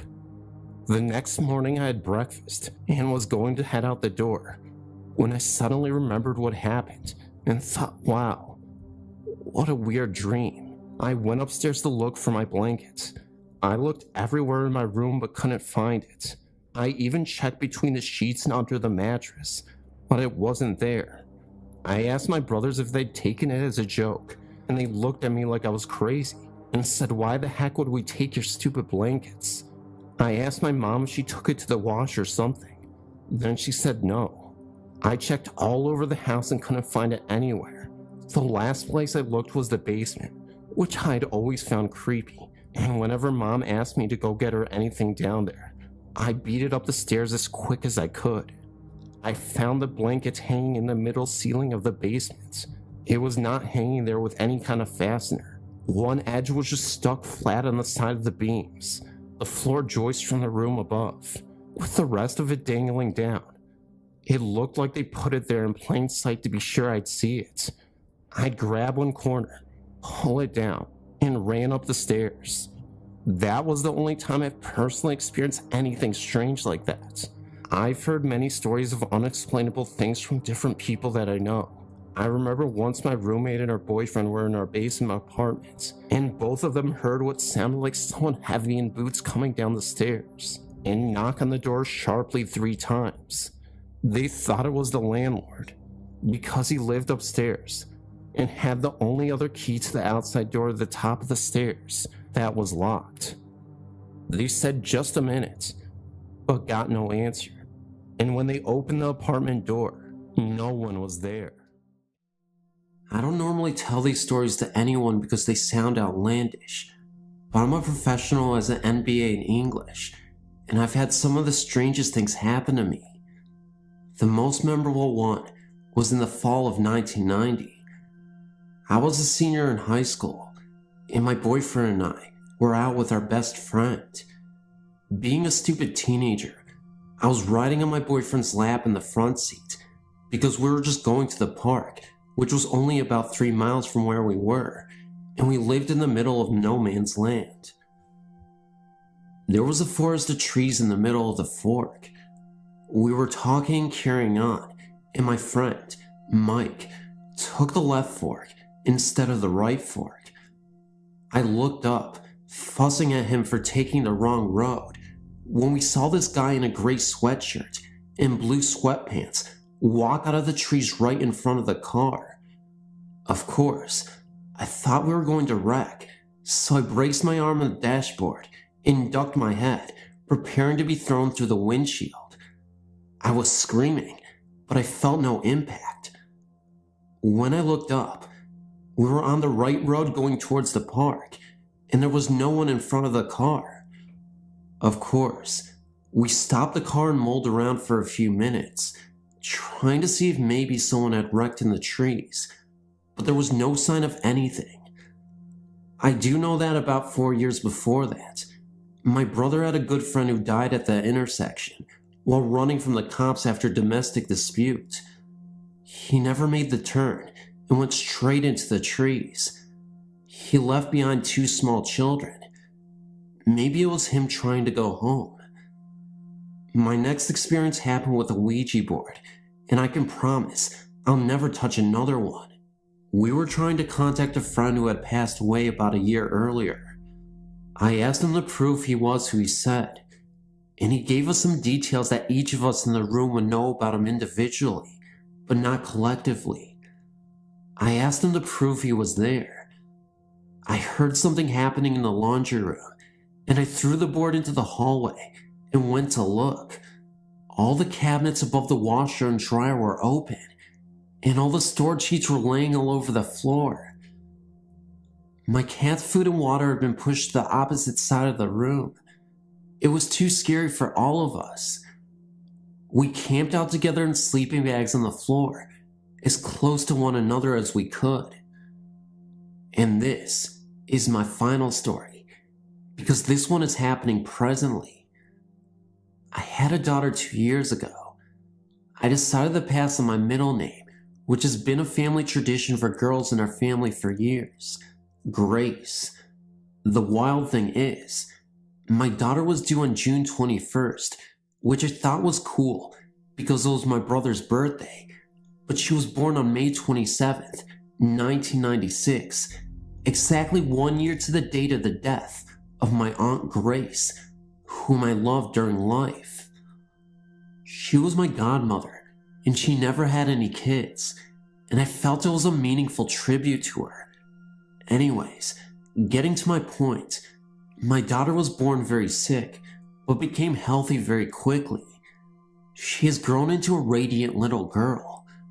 We have moved 5 times since she was born, my job and me traveling, and we finally decided to settle near one set of my grandparents, so she could have the loving support I never had. So we moved to Atlanta. The strange thing is, I've noticed that she always has the coldest room in the house. My husband makes a joke out of it, since he is always hot, that he doesn't know how we always do that. I believe it is my Aunt Grace watching over her guardian angel. I've been in her room, putting her to bed, reading her a story, and felt someone sit on the bed with us with a great thud. My aunt was no little woman, but always a beautiful one. The strangest thing that has happened recently is that an old makeup case with a camo on it, with the powder still in it, has appeared in my home. I know I did not get this from my mom because we do not speak. It sits in my bookcase. When my husband and I married, I decided to use her wedding band, but it causes blisters on my fingers and always appears in the jewelry box that I keep in my daughter's room. So now I know. My Aunt Grace wants my daughter to have it instead of me.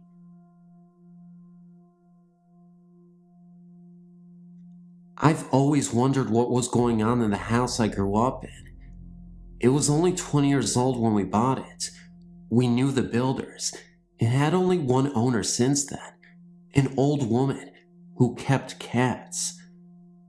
My mother bought the house when I was 4, and from day one, I was terrified to be in there. It just felt wrong. It was a small house, only 2 bedrooms, all on one level, with the exception of an attic and a basement.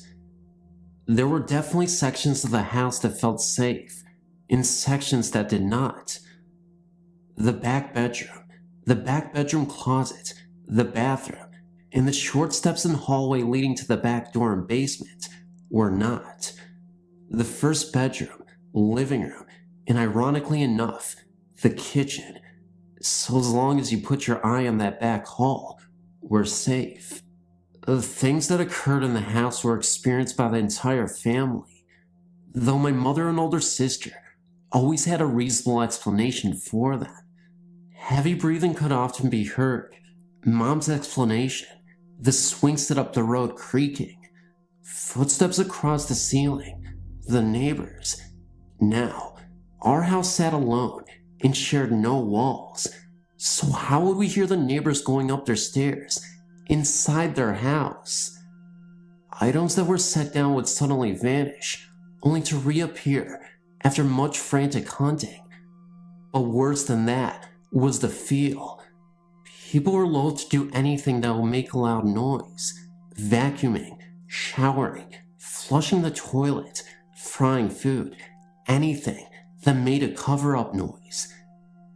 It always made you want to spin around and run when you couldn't hear past the noise you were making, as if for allowing something to sneak up on you. When anyone went down to the basement, which housed the washer and dryer, they inevitably ran down the stairs. Those stairs, you just didn't want to be caught on them. My mom was a compulsive decorator, and the only spot in the house that did not boast ornamentation was the hall leading to the basement stairs. Even she couldn't bear to be in there long enough to hang a picture. Once in the basement, the person felt compelled to keep a running, shouted conversation with whomever was upstairs. You did not want to be cut off down there. Sleeping in this house was a nightmare. The overwhelming fear of shutting off the light and daring to sleep. Myself and my niece both experienced this. In the back bedroom, too, there was a closet. The closet door had a tendency to suddenly slam open. My mom's explanation, it was hung crooked. When I was 14, tired of it, I put a latch on it. Some years later, the door flung itself open, hard enough to send the latch flying through the opposite window. Hung crooked indeed. The most terrifying event in the house was experienced by myself, my niece, and my dog. We were sleeping, both in my room. My sister was asleep on the sofa, and my mom in her room. Jennifer and I were awakened by a voice from the area of the basement, calling my name. I thought it was my sister and asked her what she wanted. I woke her up. It had not been her. I woke my mom up. It wasn't her either. While I was talking to my mother, the voice came again, telling me to come to it. My niece asked my mom if she had heard it, and my mother replied that she had heard nothing and that we were dreaming. Both of us dreaming the same dream. Okay. It went on all night, and my dog, guardian of my well-being, hid under the bed and whimpered. We lived in the house for 17 years. During that time, we had bedding switched from one bed to another, tapes and records moved under furniture, and perhaps the most puzzling, we came home daily for a week to find bowls of hot food and cups of steaming tea set out as though someone had just been there, yet the house was locked. We had a neighbor watch the house to make sure the kids weren't coming in, but nobody was seen to enter. To this day, whenever my niece or myself have a nightmare, it is set in that house. No dreams that take place in the house turn out to be good ones. I've actually had dreams that were going along fine until I realized where I was. I also remember having a dream that I was married and my husband had purchased a house. He took me to see our new house, and you guessed it, it was 4 Harrison Court. In the dream, the most amazing wave of terror swept over me at the thought of stepping into the house again. We have no idea what was wrong with it. We know the woman who bought it from us, and she still lives in it.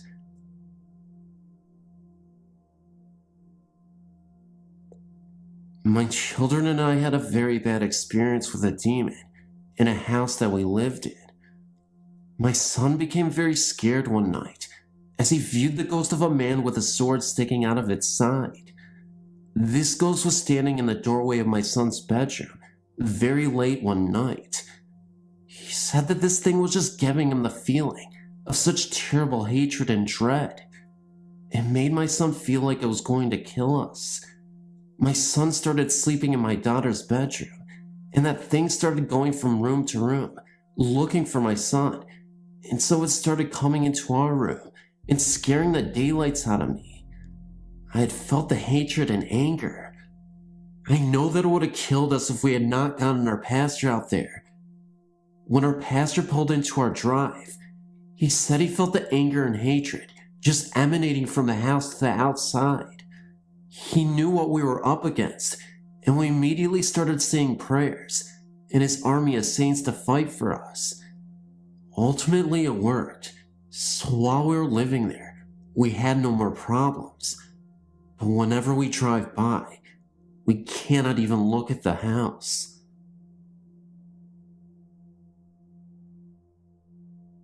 Reading some of the stories that your readers have sent you brought back a memory I thought I had long forgotten, and I would like to share it with you. Unfortunately, or fortunately, depending on your point of view, it did not occur to me, but instead happened to a childhood friend of mine. Being an ex-army brat, part of my childhood was spent in a suburb just east of St. Louis called Spanish Lake. It was called that for a lake that was near there and a favorite hangout of many of the townspeople. A nice lake during the day, but at night, it was said that the ghost of a sunken Spanish galleon walked the shores of the lake, especially during the summer months, in search of what was unknown. At one time, I'd been told that several people had simply disappeared from there and were never heard from again. Truth or not, I will not venture a guess. The lake was also said to have a section that was bottomless, and there, supposedly, lay the Spanish galleon. Being teenagers and fearing nothing, several of us used to go there with our girlfriends or boyfriends and park. But one night, my friend told me he had learned his lesson and would never, ever go there again. I came out of my house one summer's day in 1971, and I saw Randy up the street, absolutely throwing a fit, yelling, screaming, cursing, and in general, having the proverbial cow. He was standing near his car, a 1966 Plymouth Roadrunner, in mint condition, or at least it almost was, now. Something you must understand is that this car was Randy's pride and joy. He babied the car, and it was one of the fastest cars in the area at the time, as well as one of the sharpest looking cars. It was a painted metallic turquoise and built to the hilt. I asked him what he was so pissed off about, and he showed me. What I saw scared the bejesus out of me. It looked as if someone, or something, had ran their fingers down the entire length of the passenger side of his car and completely melted the paint where they had touched the car. He told me that he and his girlfriend, the night before, had gone to their favorite spot on the lake to be alone. He told me that they had been there long enough to fog the windows a little. During a pause, for breath catching or something, one of them looked out the front window, seeing what appeared to be a sort of red glow emanating from the lake itself. At first they tried to ignore it, their attention on each other, but, unfortunately, they both became rather interested in it. Randy told me that within the glow, he started to make out what looked like a ball, just a little brighter than the glow itself. At this point, Randy told me that it appeared to start coming towards them. He told me that it looked like it was pulsing or something, almost as though it were alive. It came slowly towards them, and they got really scared. His girlfriend told him that she wanted to leave, right now. Randy told me that he tried to start the car, and absolutely nothing happened. Not one damn thing. It was almost as if all the power had been sucked from it. Meantime, the red glow continued towards them. He said his girlfriend became near hysterical, wanting to leave, but he told her that, try as he might, there was nothing he could do, and he was not about to get out of the car to find out either. All they could do was make sure the doors were locked, and the windows were up as far as they would go, and wait. He said that after a short time, the red glow completely surrounded them, and his car began a slow rocking motion at first. Then, without warning, Randy told me that the car began to rock more violently, and he said he and his girlfriend could hear a growling or something of the sort anyway. Then he told me that he could hear a scraping sound down the passenger side of his car. He said the best way he could describe the sound was like someone scraping their fingernails down a chalkboard. Randy said this went on for several more minutes. He wasn't sure for how long, and all he and his girlfriend could do was sit there and hold one another. She, of course, in tears, and Randy very nearly there himself. Suddenly, he said, the growling stopped, the scraping ceased, and the glow was gone. It simply wasn't there anymore. Shaking, he reached for the ignition switch and tried turning the key. He said the car started right away, and they got the heck out of there, not looking back once, and were grateful when they were back up on the main road and heading into town. By the time Randy had been able to calm his girlfriend down and get her home, it was very late, so he decided to just go home and try to get some sleep, but not before trying to see what kind of damage had been done. Randy told me that after he had gotten home, he went into the house, got his flashlight, and went back outside. He said that at the time, he saw absolutely nothing, and after very careful examination too. But the next morning, his brother had wakened him, wanting to know what happened to his baby. That's when he discovered what he had. He tried several times after to fix the problem, but within a few days, the fingerprints would reappear, just as if they were fresh. Shortly after that, I left Spanish Lake. I was told that Randy eventually got rid of his car, and I heard nothing more of it. But to be honest with you, I've not been too awfully curious either.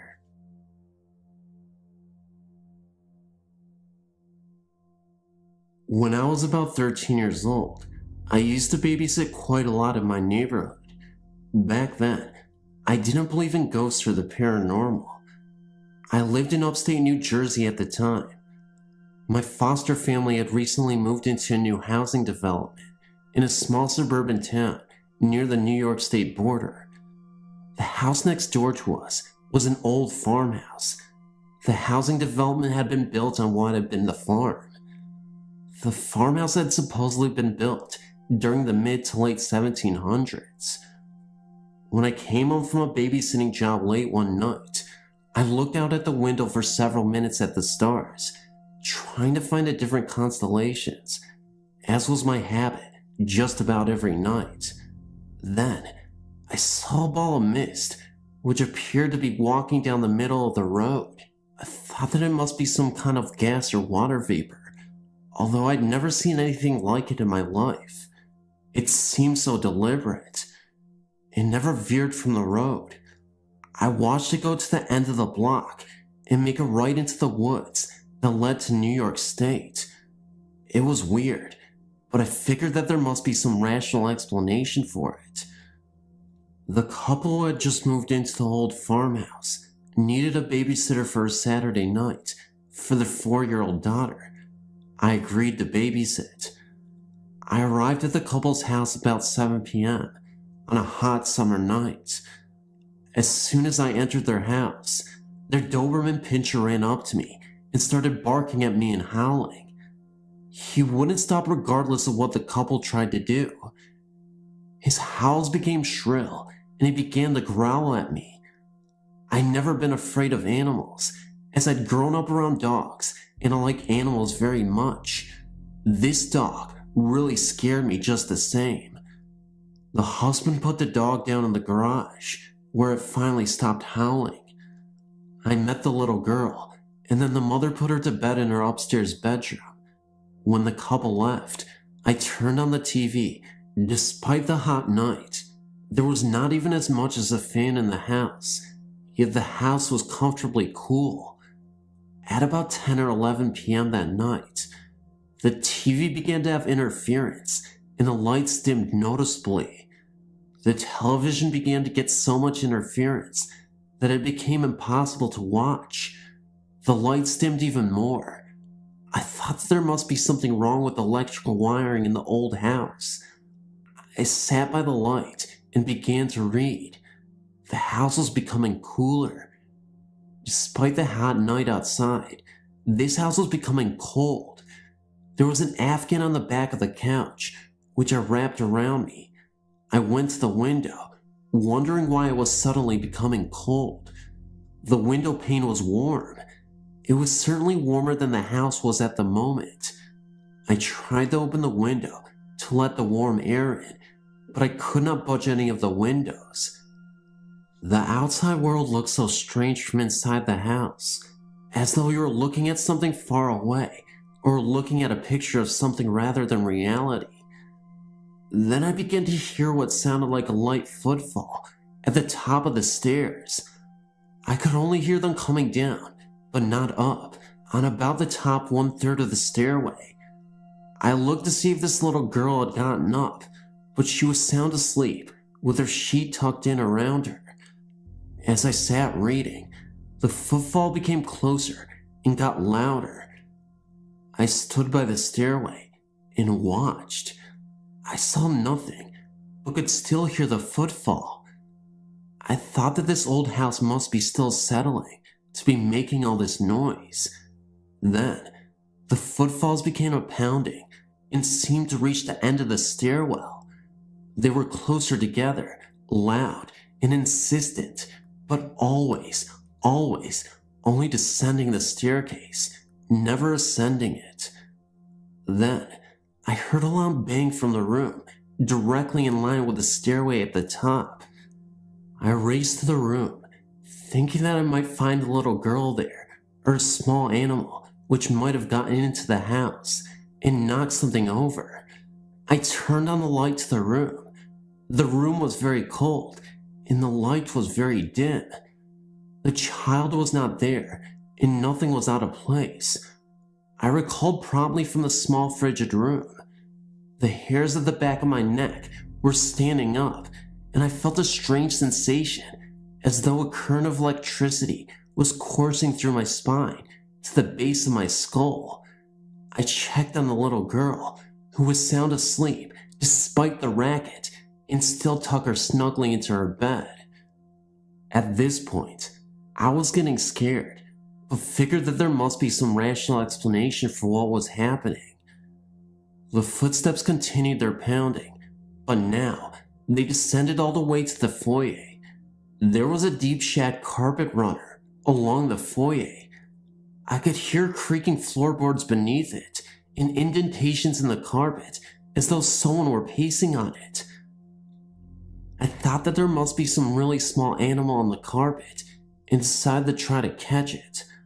I planted myself in the middle of the carpet when something came over me. Everything went dark for a second. I felt as though someone had thrown something over my head, and for a few seconds, I couldn't breathe. This was no small animal. I was petrified. I ran up the stairs to check the child, and she was still fast asleep. After the incident on the carpet, the foothills started making their way up the staircase. It was like a playback of what had been going on most of the night, only in reverse.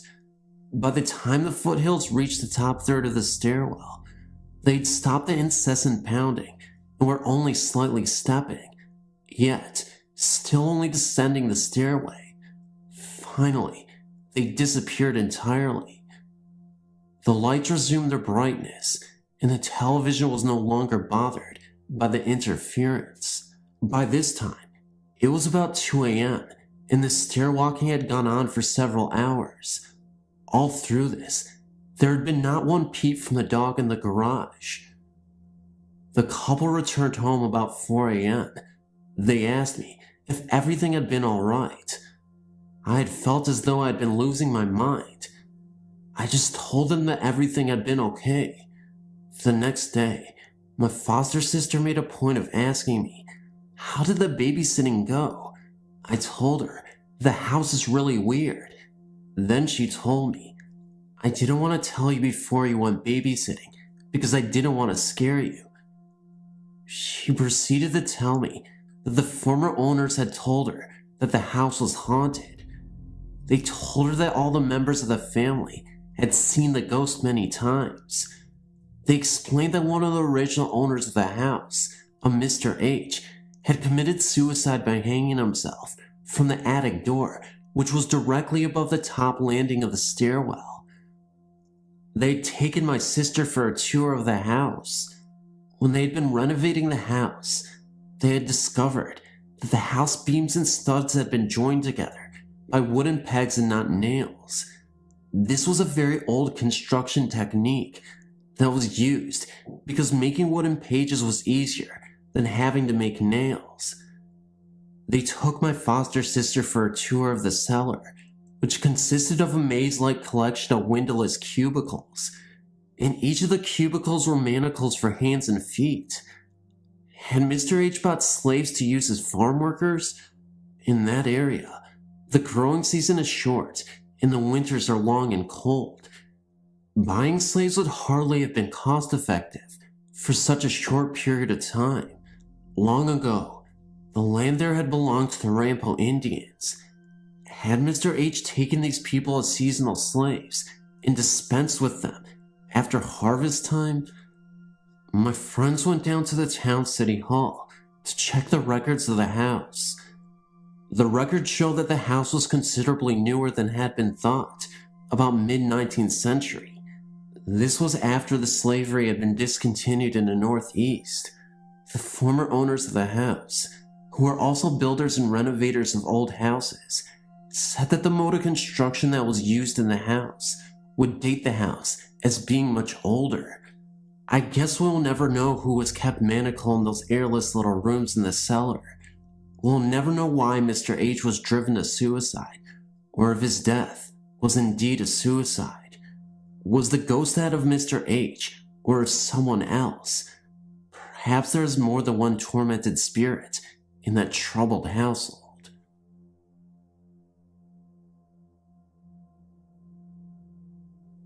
I'm from a very small town in Madison Parish, Louisiana. One cold February night, my 5 sisters and I were going to visit my dad's brothers, as was a habit of ours to do, a couple of times during the week. My father had a work van in which the motor was encased on the inside of the van. Since it only had a driver's seat and a passenger seat, some of us had to sit on top of the motor case. This night, in particular, we took a different route to our uncle's home for some reason unknown.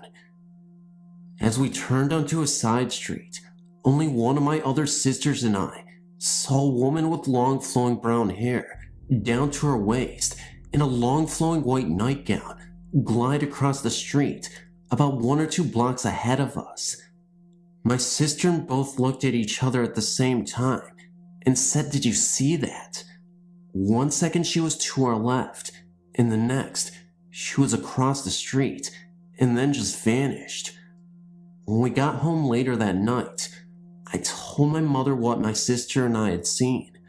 She said that many years ago, I'm not sure if it was in the early 1900s, a young lady who lived in that area was to be married. On her wedding night, her fiancé was tragically killed before the wedding could take place. The bride, who was very much in love with her fiancé, pined away and died from the grief of her loss. My mother said that my sister and I were not the only ones who had seen this lady. I will never forget the apparition that I saw that night, and I truly believe that what I saw was a ghost from the past.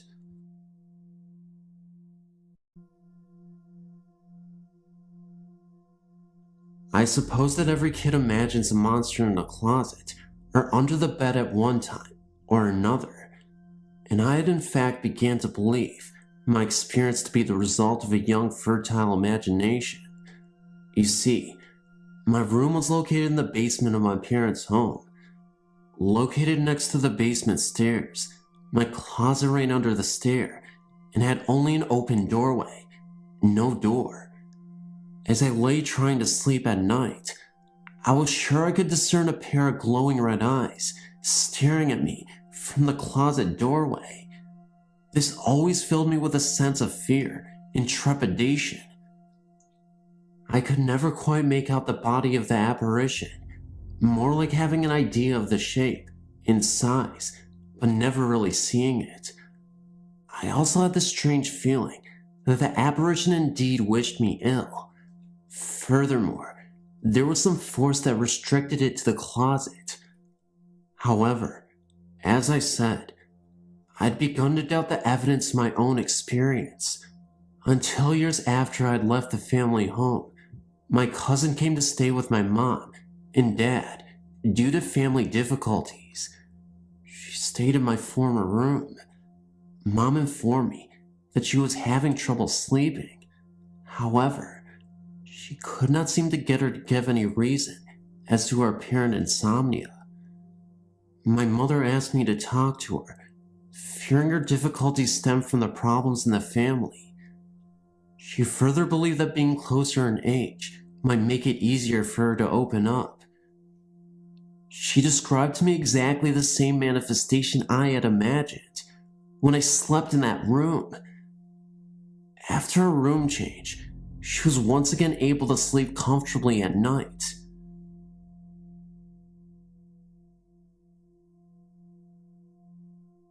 My friend Christy is engaged to this guy named Sean. Sean has lived for most of his life at his parents' house in Cincinnati, Ohio. Sean's house is very old and just happens to be in a development that is situated over an old Indian burial ground. For as long as Sean can remember, there has been a ghost in the house. It imitates the voices of people who live in the house.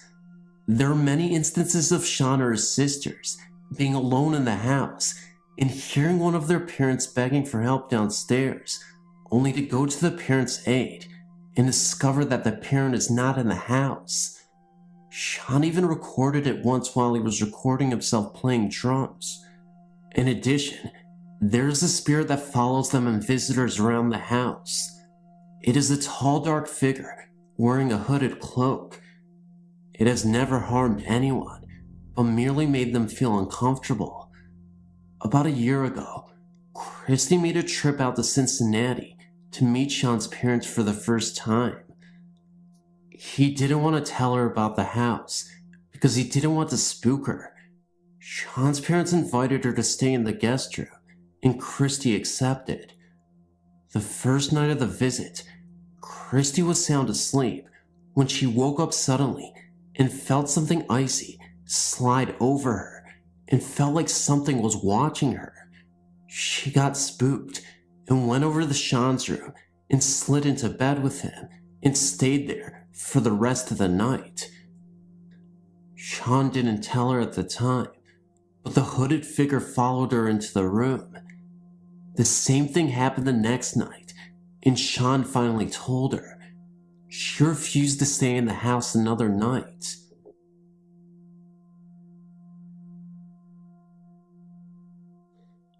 When I was about 4 or 5, maybe even younger, I remember one night I was sleeping in my room and I awoke. I don't know why I did. I may have been dreaming. Anyways, I looked ahead of me to my wall and there was a face on it. It was blue, looked human, and this may sound strange, but I had a hat on that looked like one of those Arabian towels that they wrap their heads with. It spoke to me. I don't remember what it said, but oddly, I wasn't afraid of it. I don't remember the reaction, but I asked my mom if she remembered about when I told her there recently, and she said I used to tell her about a lady in blue visiting me quite often. I only remember telling her about my only experience once. I might have seen the face more than I remember. I don't think it was a dream, because I don't think I would remember a dream I had when I was 5 or younger. I'm 15 now, so it was at least 10 or more years ago. That's my experience. If anyone has had an experience similar to mine, please write me about it.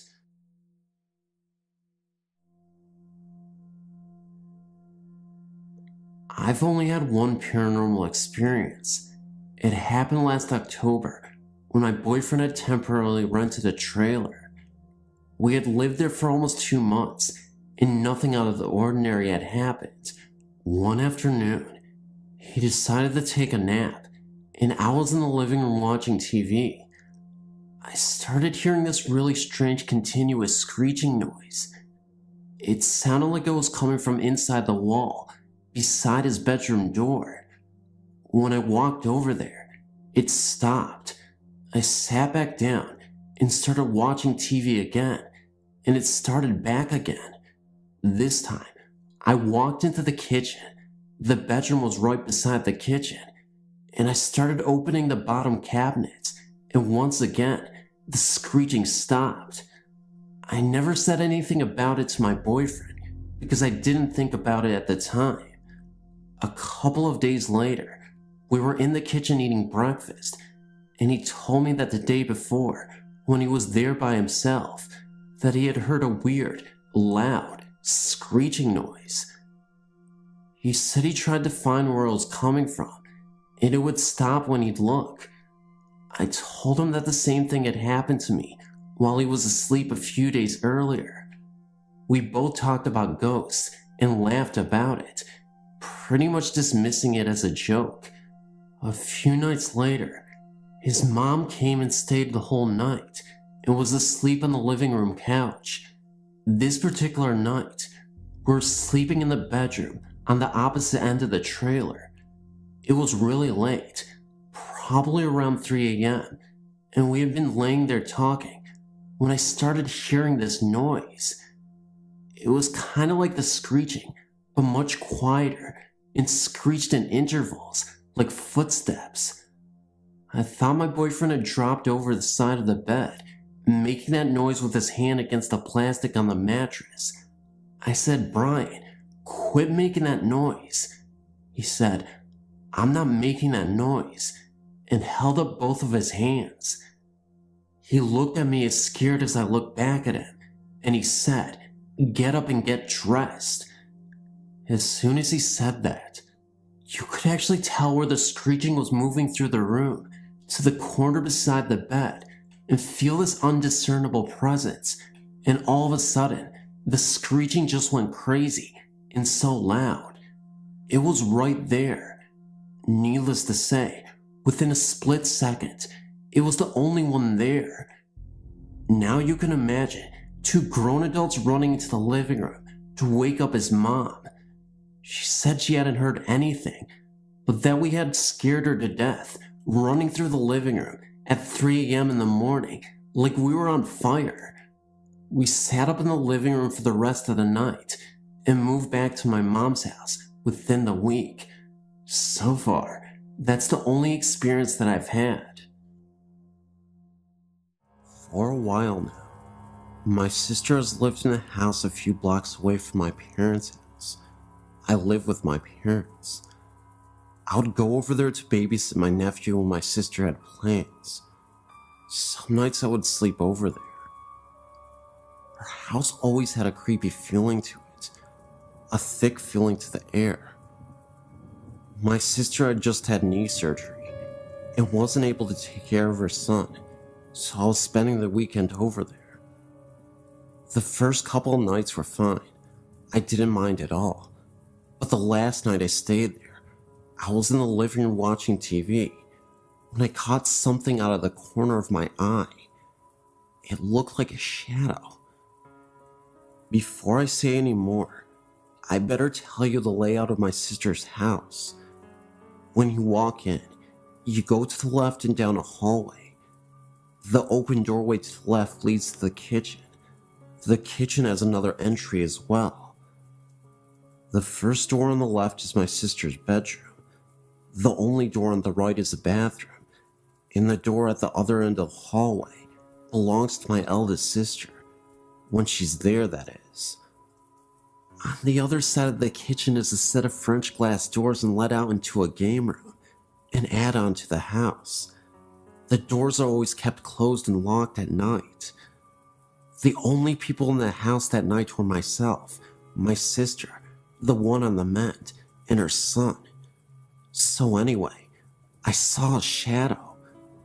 At first I thought maybe it was my sister getting up to ask me to get her something, but the shadow simply vanished before I could get a closer look at it. I shrugged it off as me being tired. I lay down to go to sleep. I woke up a couple minutes later. It was around 5 in the morning. I didn't know what had woken me. I was sweating badly, and I felt like someone was sitting on my chest. I was propped up enough to see the French doors, which were across the room from the sofa. What I saw that night is engraved into my brain. There was an old woman outside the doors. She had her hands pressed against 2 of the glass panels and her face against another. Her mouth was open in a scream. I was scared beyond belief because I couldn't move, I couldn't speak, I couldn't do nothing but lay there. And then the door began rattling. The woman was shaking it. A shadow came out of the kitchen, and the woman vanished. The shadow vanished after that, and I could breathe again. I don't know what the shadow was, but it did make the woman go away. I like to think it was my guardian angel. Who knows? That's my story. Anyway, and yeah, it is true.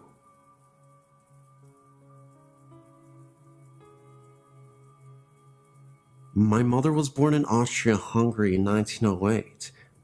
When her parents immigrated to the US, they left their 3 children behind in the care of their grandparents. It was 5 years until her parents were able to return and bring the children to the US. In that 5 years, my mother became very close to her grandfather and went everywhere with him.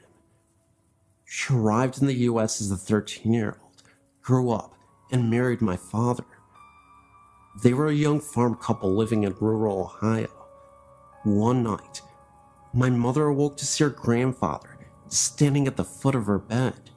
He was smiling at her, but did not speak. She relayed that she pulled the covers over her head and then looked again, and he was still there. She then tried to wake my father, but when he awoke, her grandfather disappeared. She had the overwhelming feeling that her grandfather had died. This happened in the mid-1920s, and at that time, international long distance was only a thing for wealthy folks. Her only contact with her grandparents was via mail, which would take a couple of weeks to arrive.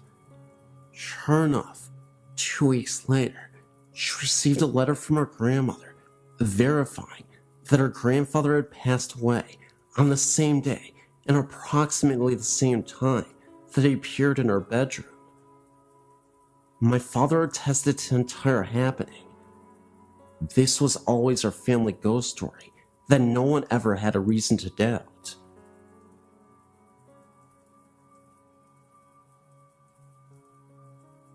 My parents live on a farm in Sugar Grove. My stepdad grew up here with his family as a child. On Christmas Eve in 1964, his dad went into town to pick up the grandma for the holiday. With him, he took a younger daughter and his younger son. On the way home, there was a terrible accident and everybody died except the daughter. Over the years, the farmhouse was used as rental property until my mom met her husband. They have lived here now for 6 years and have had many experiences with the spirits of this home. I, too, have had some of the same. There are many voices that we hear. Marbles rolling down the hallway upstairs, foot noises walking up and down the stairway, clouds of light and dark smoke throughout the entire house, doors open and close. Things come up missing, then are returned within days.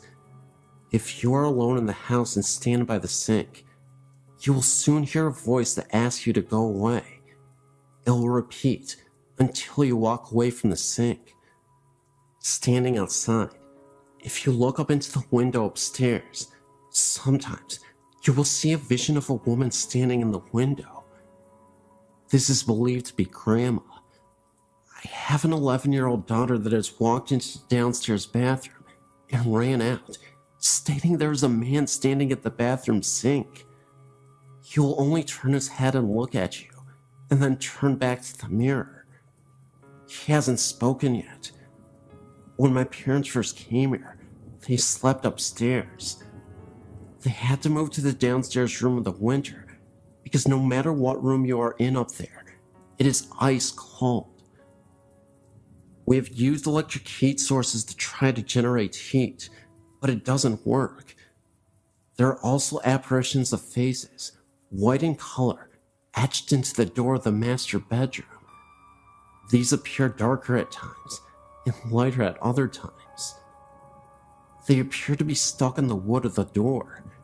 It's believed by everyone here that the spirits and happenings of this house are all those family members that were killed in the crash. After all, they all did reside here, and I think they still do.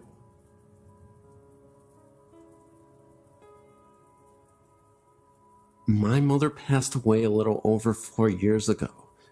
Since then, we have seen her, usually in dreams, and my father has actually seen her many times in her home.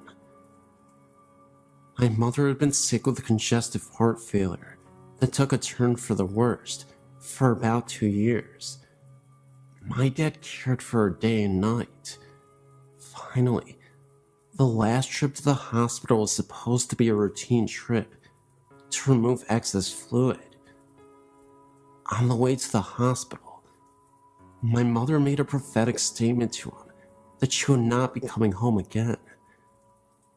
When she was given the diagnosis that no further help was available to her and she would be sent home with hospice, she refused and decided to die in the hospital instead of at home because my father had to continue to live there and she did not want him to find it hard to stay at their home. 9 days of excruciating pain from a failing liver and kidneys, and unable to get her breath, she succumbed to death only after the last of her immediate family visited her on that day. It was as if she had waited until she had seen her husband, children, grandchildren, and son-in-laws before she was ready to go. 10 minutes after the last visitor, she breathed her last. Oddly enough, the grandfather clock in my parents' home stopped on the exact time of her death. My father has refused to rewind it. After 60 years of marriage, my father has been so lost. For the first year, she appeared to him frequently with a smile on her face, and one time told him, "I love you deeply, and just want to make sure you are okay." She still appears to him, just not as frequently as the first year. Recently, my sister and father had found a picture she had painted and had a frame to give me for my birthday. My dad saw my mother the morning they gave me the gift and said she was holding a shopping bag with a wooden frame sticking out from it with a huge smile on her face. He said they communicated without talking, and he knew she was happy and proud I was getting the picture. I've seen my mother in dreams, but only one stands out as a possible contact with her. In my dream, I was looking through the picture window at my parents' home and saw her sitting in her chair with my father standing over her, talking and smiling, as if he was catching up on recent events. I went inside the house and she looked at me and smiled. I remember how peaceful she looked and so healthy. I remember saying, "Mama, how can this be? I saw you in the casket at the funeral home." She just smiled at me and said, "Well, sometimes these things just happened." I replied, "Well, I don't care how it happened. I'm glad to have you back. I've missed you." With that, I woke up. One other time, after an extremely frustrating day, I was walking in a corridor and thought I'd heard her call my name. She said, "Susie." I actually said out loud, "Mama?" But she was not even there. My sister says she has dreamed of her, but never actually have seen her. My son slept in my mom's bed about 6 months after her passing, and said sometimes in the night, he felt her sit down on the side of the bed. He knew it was her because he could smell her perfume. My nephew recalled a dream he had the first Thanksgiving holiday after her passing. He said that in his dream, he walked out of his upstairs bedroom and she was in the hallway. He said, "Let's go get some turkey, Granny." He said she replied, "Now, Mark, you know I can't go downstairs with you this year, but you know I'm here." My family feels that she is around us all the time.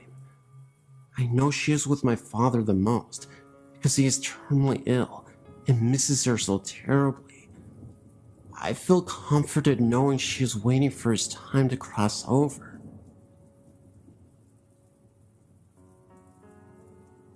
My mother is a current janitor working at Rockford College, and one of the buildings she is assigned to happens to be the Burpee building. There, she and some of the other ladies that work with her have lunch in that specific building every work night. A while back, she told us that during her lunch break, she saw what was a female figure walk past the room they were in. She said she wore a blue dress and had blonde hair. The room has a mirror that faced the only door of the small area. She said, and I quote, "I glanced at the mirror, a habit of doing when you're in that room a lot, and saw this thin, transparent figure walk past the door. I thought it was one of the other girls that was walking by, but it wasn't until I realized that no one that night was wearing a blue dress or had dyed their hair blonde. I walked out to see if it was a trespasser, but saw no one in the hall. I called security and asked them if they allowed any blonde, blue-dressed girl on the property. They denied doing so, confirming my suspicions that it was possibly a ghost. This is just one of the stories that she has told us during the last 2 years of her encounters with the burpy ghosts.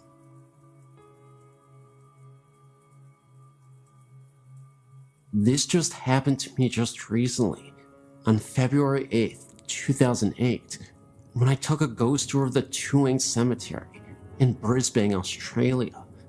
First of all, I'd like to keep this to myself anonymous. Secondly, what I saw is true, for I did some research to see if anyone else experienced what I saw that night, and, as it turns out, a few people over the years saw it too. It was cold and partly windy that night when I turned up at the ghost of the Tuang Boneyard, Brisbane's oldest and biggest graveyard. There's a lot of strange stories connected to this boneyard, like a vampire. There's only 2 boneyards in the world that got fair dinkum vampires, Highgate in London and Tuang in Brisbane. The Bleeding Grave and Walking Statue. Yes, a wandering statue.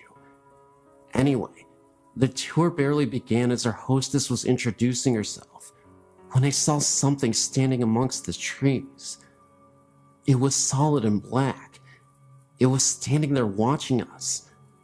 I saw it, but I thought I was seeing things. Excitement that might have sparked off my imagination. But as I walked past this spot, there was nothing there to resemble that figure. But yet it was real, as you and I. It wasn't until a few feet ahead, I heard a weird clang sound right next to me, as if someone was banging in a pot or whatever.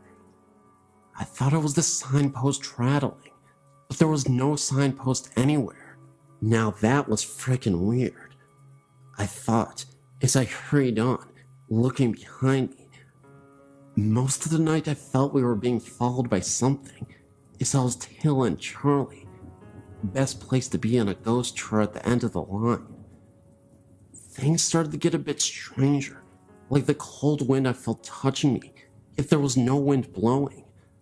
The same thing happened again 2 nights later, when I felt something touching my neck in my own home, or seeing things at the corner of my eyes. When I turn around, there will be nothing there. I thought I was ready for the madhouse at one point. I know that I saw something, so I researched it, and as it turned out, others saw that same black figure at the same spot where I saw him or her, whatever the heck it was, and heard the same clanging sound I heard, so I didn't imagine it at all. I hope I didn't. That's my story.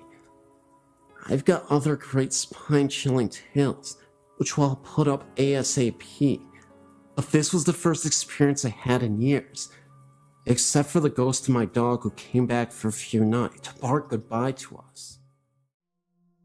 I suppose that every kid imagines a monster in a closet or under the bed at one time or another, and I had in fact began to believe my experience to be the result of a young fertile imagination. You see, my room was located in the basement of my parents' home. Located next to the basement stairs, my closet ran under the stair and had only an open doorway, no door. As I lay trying to sleep at night, I was sure I could discern a pair of glowing red eyes staring at me from the closet doorway. This always filled me with a sense of fear and trepidation. I could never quite make out the body of the apparition, more like having an idea of the shape and size, but never really seeing it. I also had the strange feeling that the apparition indeed wished me ill. Furthermore, there was some force that restricted it to the closet. However, as I said, I'd begun to doubt the evidence of my own experience. Until years after I'd left the family home, my cousin came to stay with my mom and Dad, due to family difficulties, she stayed in my former room. Mom informed me that she was having trouble sleeping. However, she could not seem to get her to give any reason as to her apparent insomnia. My mother asked me to talk to her, fearing her difficulties stemmed from the problems in the family. She further believed that being closer in age might make it easier for her to open up. She described to me exactly the same manifestation I had imagined when I slept in that room. After a room change, she was once again able to sleep comfortably at night.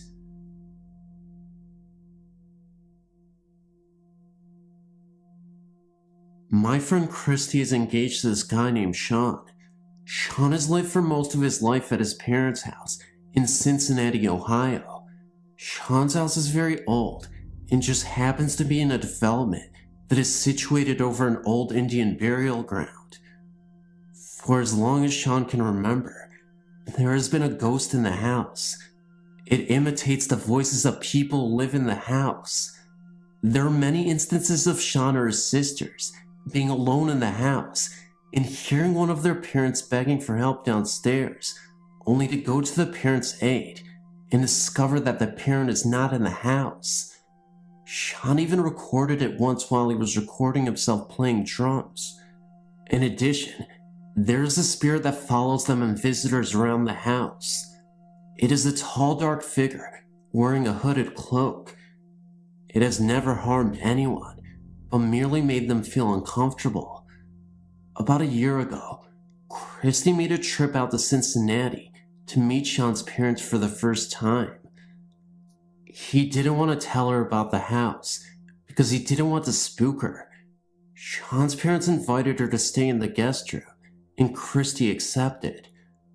The first night of the visit, Christy was sound asleep when she woke up suddenly and felt something icy slide over her and felt like something was watching her. She got spooked and went over to Sean's room and slid into bed with him and stayed there for the rest of the night. Sean didn't tell her at the time, but the hooded figure followed her into the room. The same thing happened the next night, and Sean finally told her. She refused to stay in the house another night.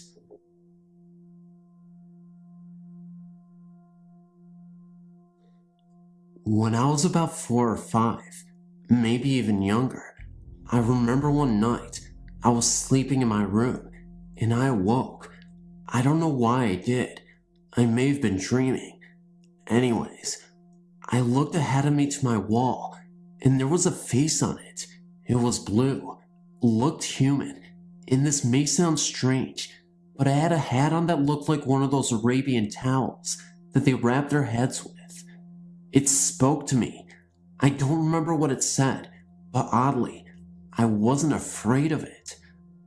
I don't remember the reaction, but I asked my mom if she remembered about when I told her there recently, and she said I used to tell her about a lady in blue visiting me quite often. I only remember telling her about my only experience once. I might have seen the face more than I remember. I don't think it was a dream, because I don't think I would remember a dream I had when I was 5 or younger. I'm 15 now, so it was at least 10 or more years ago. That's my experience.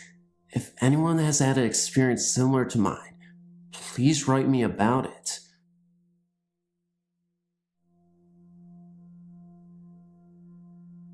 I've only had one paranormal experience. It happened last October when my boyfriend had temporarily rented a trailer.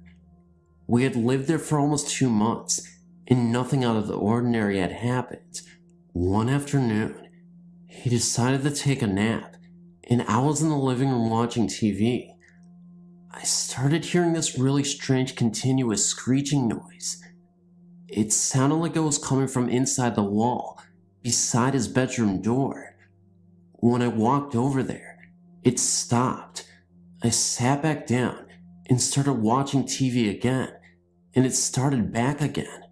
This time, I walked into the kitchen The bedroom was right beside the kitchen, and I started opening the bottom cabinets, and once again, the screeching stopped. I never said anything about it to my boyfriend because I didn't think about it at the time. A couple of days later, we were in the kitchen eating breakfast, and he told me that the day before, when he was there by himself, that he had heard a weird, loud, screeching noise. He said he tried to find where it was coming from, and it would stop when he'd look. I told him that the same thing had happened to me while he was asleep a few days earlier. We both talked about ghosts and laughed about it, pretty much dismissing it as a joke. A few nights later, his mom came and stayed the whole night and was asleep on the living room couch.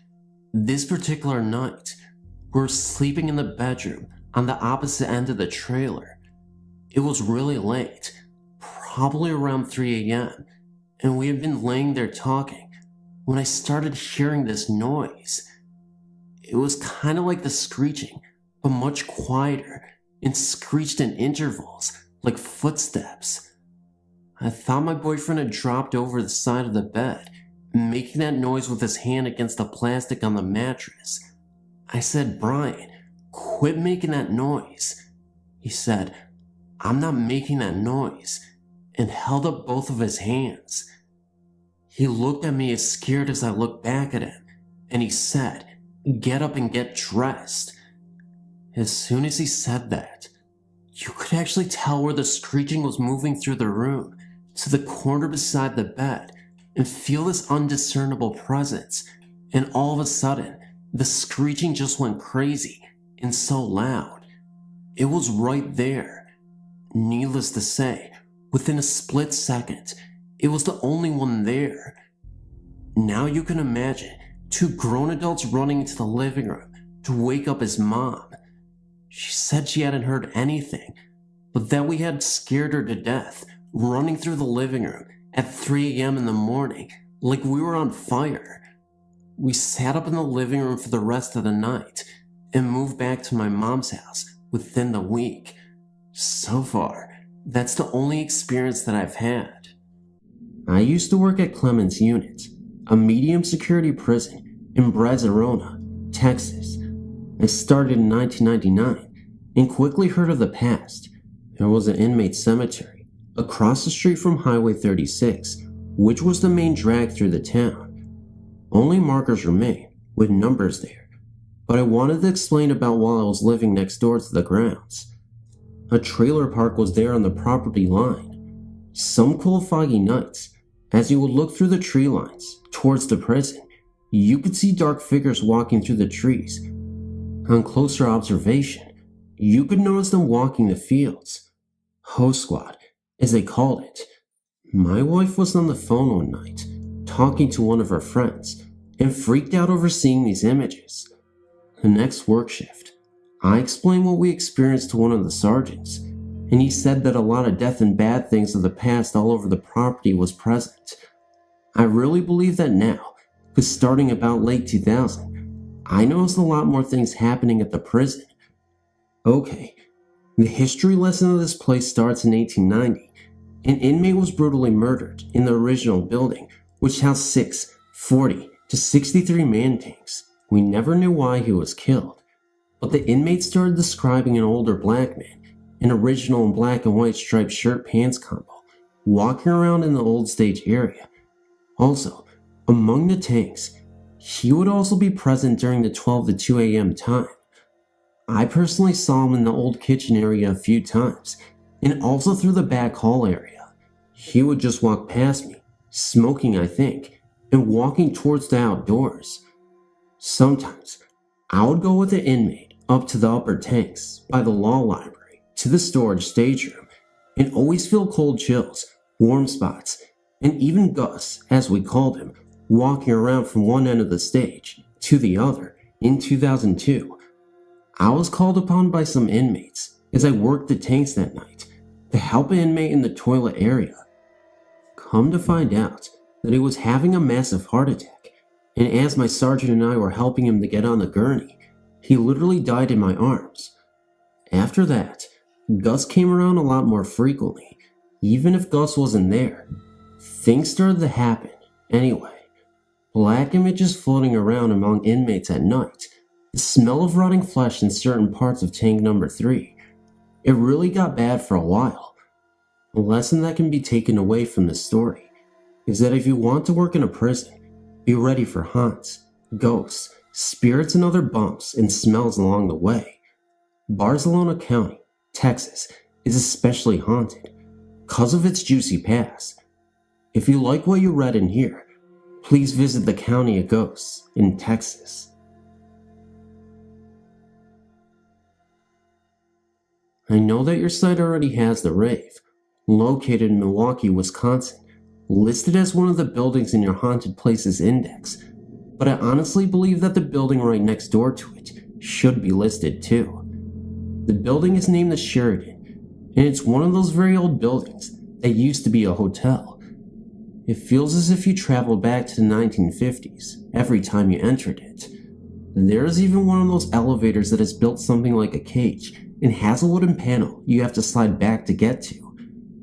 The apartments even have fuse boxes and those lock boxes in the kitchen cabinet that used to be used to store packages that were delivered from the mail carrier. Anyway, moving on with the subject, I just moved into this building like 2 weeks ago. I went into the rental office during my lunch break on a Monday morning and paid my security deposit for it and received my keys. The whole thing only took like a half an hour, and I still had a half an hour to waste for lunch, so I decided to go over and check out my new home. Usually, people do this before they pay for an apartment or home, but to be honest, I had to hurry up and move into a cheaper apartment. Money is tight, and I didn't care what apartment looked like, just as long as I could get a decrease in rent before it was too late. So, that being said, I just took the first apartment available. I walked into the building and went to the second floor, where my apartment was, and was about to put the key into the door, but I swear I began feeling very, very strange, standing at the door of this apartment. Thinking back on it, I feel kind of retarded, because I really had no reason to have any sense of foreboding, but it was there anyway. I mean, I stood there at the door with my key inside of the lock, but something kept telling me not to turn that key, and while I was standing there, I kept feeling eyes on me. I started to laugh at myself, but then I actually heard something, or maybe someone moving inside of the apartment. At this point, I didn't think anything was funny anymore. I just took my key out of the door and left the building. I still haven't moved in because I'm kind of nervous about going back there alone. I haven't even been back to visit the apartment without someone with me, but I know eventually I'll have to move into the apartment. I paid for it and signed a lease, god dang. I don't know, maybe I'm just really dumb right now, but I'm really convinced that something is not right with that apartment. I haven't said anything to anyone though, because I don't want them to think I'm a superstitious fool. Hi. I've never written about this, but when I was 16, I had an unbelievable event happen to me. Over my childhood years, I felt that I've been visited by deceased family members, especially right after they have passed on. I have had them touch my hair, visit me in dreams, and just feel them there. I've always been a light sleeper. Well, around 3 to 4 a.m. on a weeknight, when my entire family was asleep, I was awakened by a dark shadow standing in front of me. I was terrified and couldn't move. It was black, but somehow transparent. It kept looking at me, then quickly started to move back and forth, almost floating. It then ran up to me, then ran down the hall, and slammed the bathroom door shut. Maybe it had to go. Anyway, I finally had the courage to yell for my parents and had them look around the house. Even today, nearly 15 years later, I still have shadows following me upstairs every night. Another time, I was 6 months pregnant with my daughter. I was up late one night, crying very hard about a decision I had to make. I always prayed to myself at night. On that particular night, I said out loud, "Mom and Pop, if you can hear me, please show me a sign that you understand how I feel." At that moment, my blinds shot up on their own. I was shocked. That never happens. I never met my mother-in-law, whom I called out to, but I knew Pop. I just hoped they understood and agreed with the decision that I made. A few years back, my grandfather was dying of cancer. I was supposed to go and see him for the last time the very next day. I prayed for him and told God and Grandpa that it would be okay to leave and that I would understand. The next day, he was gone. I know in my heart of hearts that ghosts exist, some good and some bad. But I would like to think that they are there to reassure us and be there when we need them the most. Thanks for listening.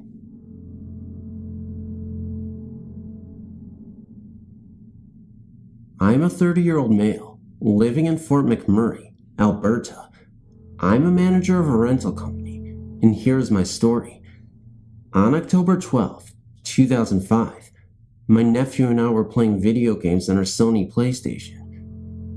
Meanwhile, my 18-year-old daughter was playing in our dining room area with her toys. Being tuned into the game, we were not paying too much attention to what she was doing. Suddenly, she would stop, come into the living room, and say, "It is scary, Daddy." Not thinking anything of it, we continued to play our game, and she went on playing. This then happened again, a second, then a third time. This time, I watched her to see what she was doing. She would run into the dining room area and say boo, then turn around into the living room area and say it's scary, then giggle. This happened about 6 or 7 times. We started to get a little freaked out, so I started to ask her what is scary, and she would reply it's scary every time I asked her.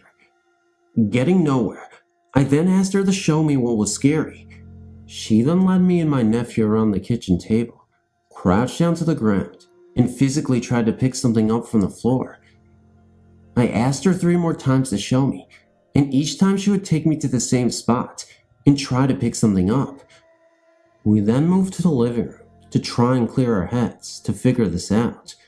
Meanwhile, my daughter had gone into the dining room area again and started to look around the table to say boo and start giggling hard. This went on for about 15 minutes with her following something around the table, playing with it. Overall, this went on for about an hour and a half. Since then, about 2 or 3 days in the evenings, my daughter would have what I would call episodes of varying severity and length of her, seeing her playing with something in the apartment that always is in the kitchen or dining room area. Over the last 2 months, my daughter has been having more and more nightmares waking her up.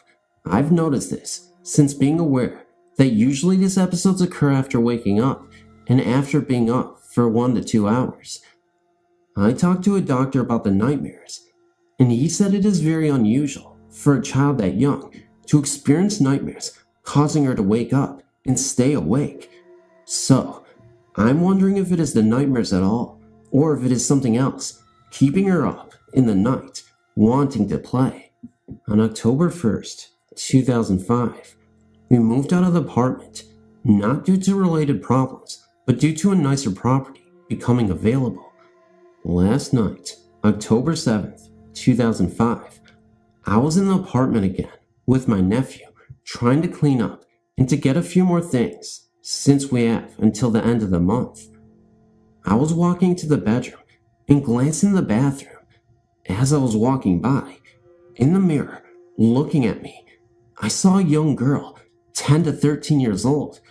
I stopped in my tracks, looked for what seemed several seconds, got a very good look, and then she was gone.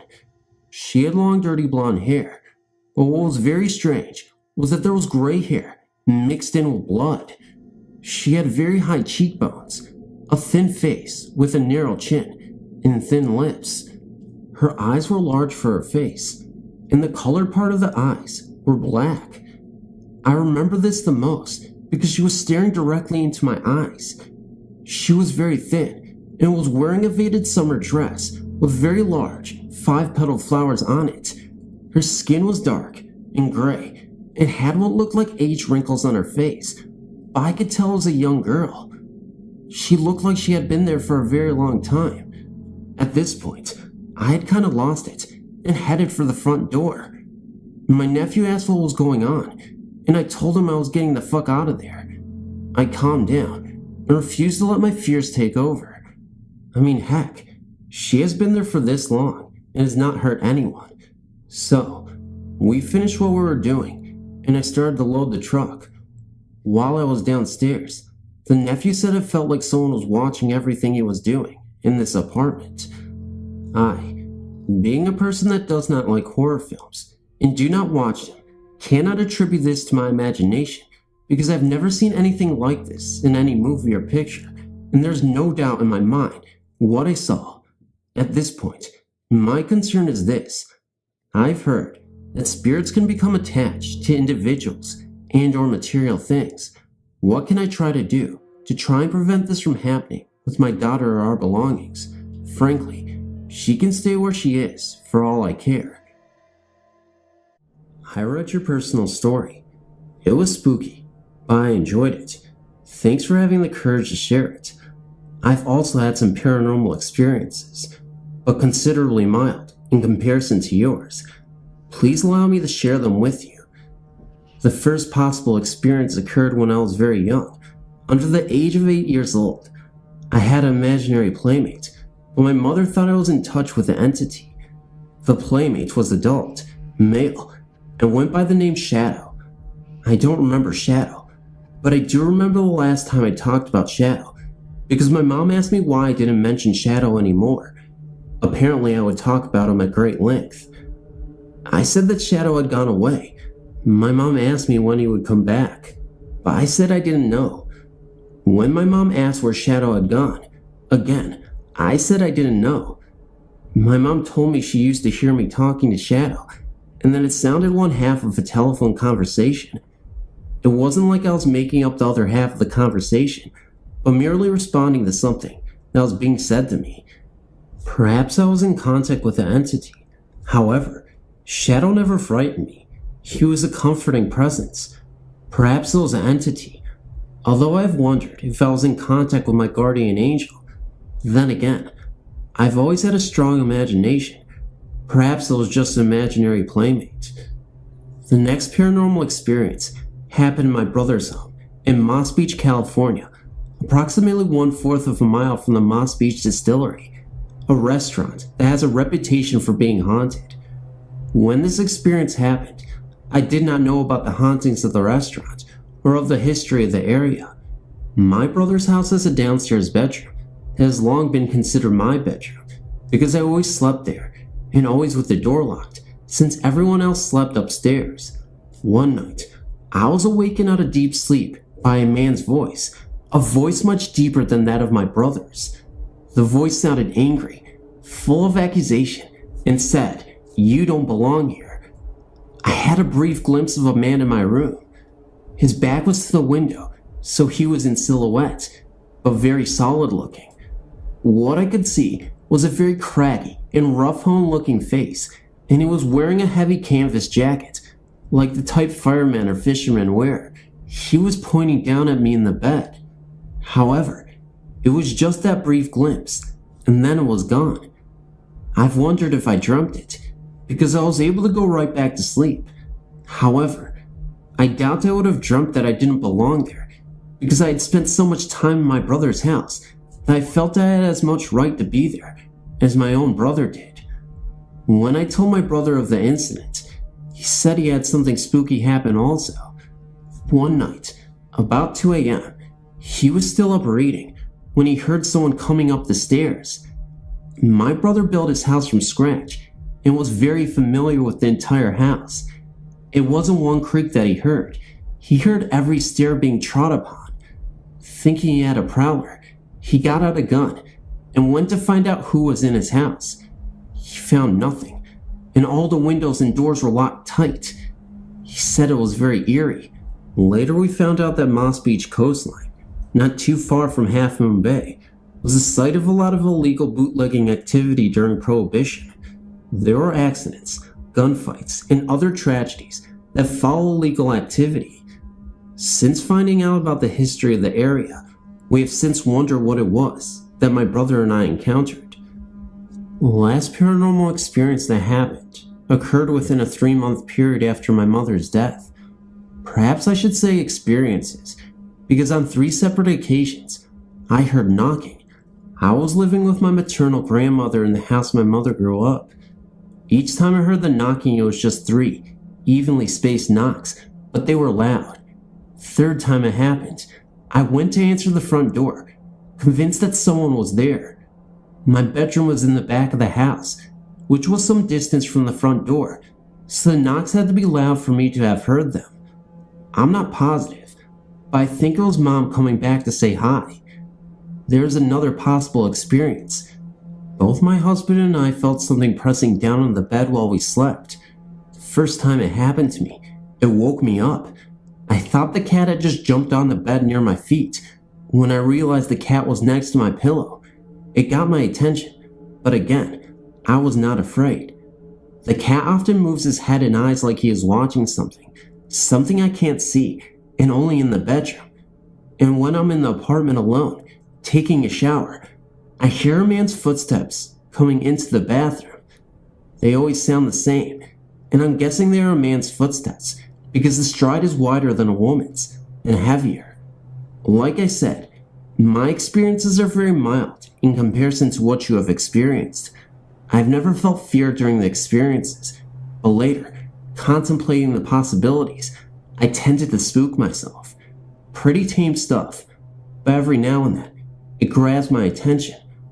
I haven't tried to talk to any entity, if indeed there is an entity, because I would rather the experiences remain merely an amusing conversation piece, and not the source of a major investigation. Thanks for letting me share my story. You have a terrific site. I hope to visit again.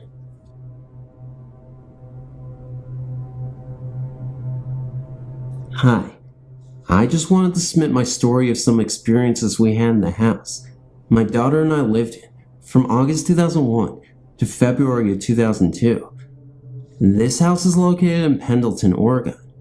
In July 2001, we lived in a small duplex that burned down, so my daughter and I lived in it for a short while.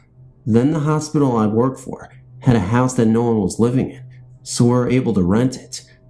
This house had a complete upstairs, then another apartment downstairs. When we first moved in, we didn't notice anything at all. Then my dad moved in with us and lived in the downstairs apartment. First thing that happened was in the very early AM, like 4 AM.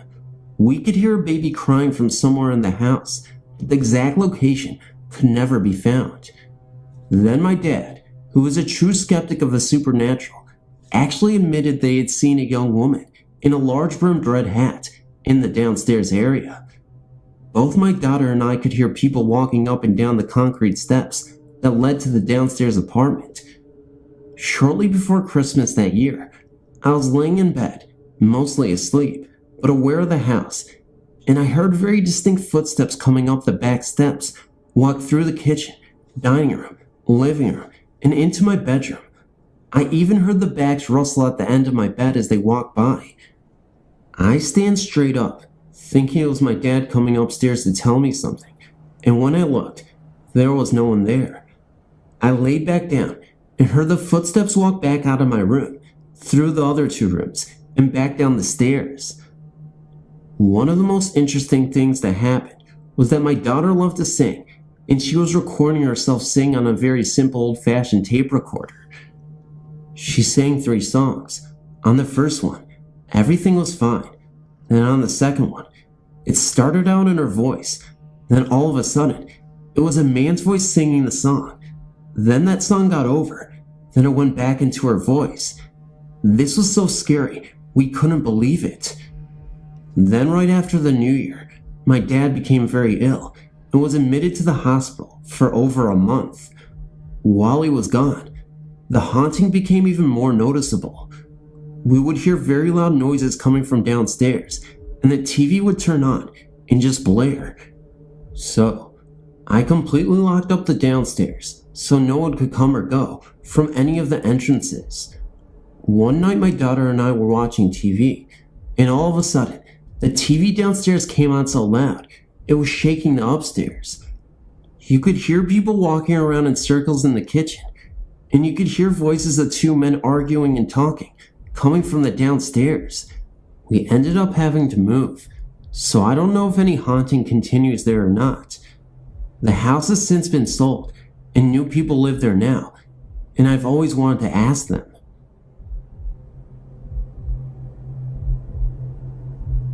Hello, my name is Laura. I've had a lot of experiences in my life. A lot of people say ghosts follow me, and especially my sister-in-law, who has been around me when things seem to happen. I would like to share two incidents in particular that scared my family and also myself. The first story starts when we moved into my grandmother's house. Everybody in my family said it was haunted, but I did not believe it. I visited there and spent the night there a lot, and nothing too strange has happened that could not be explained. It was the second night in the house, and I was giving my daughter a bath. She was taking her bath, and I was sitting on the sink, plucking my eyebrows, when all of a sudden, she turned to me and said, "Mommy, there are red eyes in here." I said, "What? Where, honey?" She turned to show me, and look on her face was that of sheer terror. I would never forget the fear in her face. She let out a piercing scream, and I was afraid. She was acting like someone was coming after her. I ran, grabbed her out of the tub. We slipped to the door, and I dove out of the room. My husband was dead asleep on the couch, but he flew up and went into the bathroom, swinging his arms. He thought someone had broken in or something. She was really freaking out. We were in the living room trying to calm her down. She was hysterical. All she kept saying was, "He's gonna get me. Don't let him get me." And we said, "Who?" And she said, "The man with the eyes." We let her know she was okay, and nobody was coming for her. We almost calmed her down, and as soon as we said we wouldn't let anyone get her, and that she was safe, the garbage flung across the room, and it was loud. That was the last incident that night.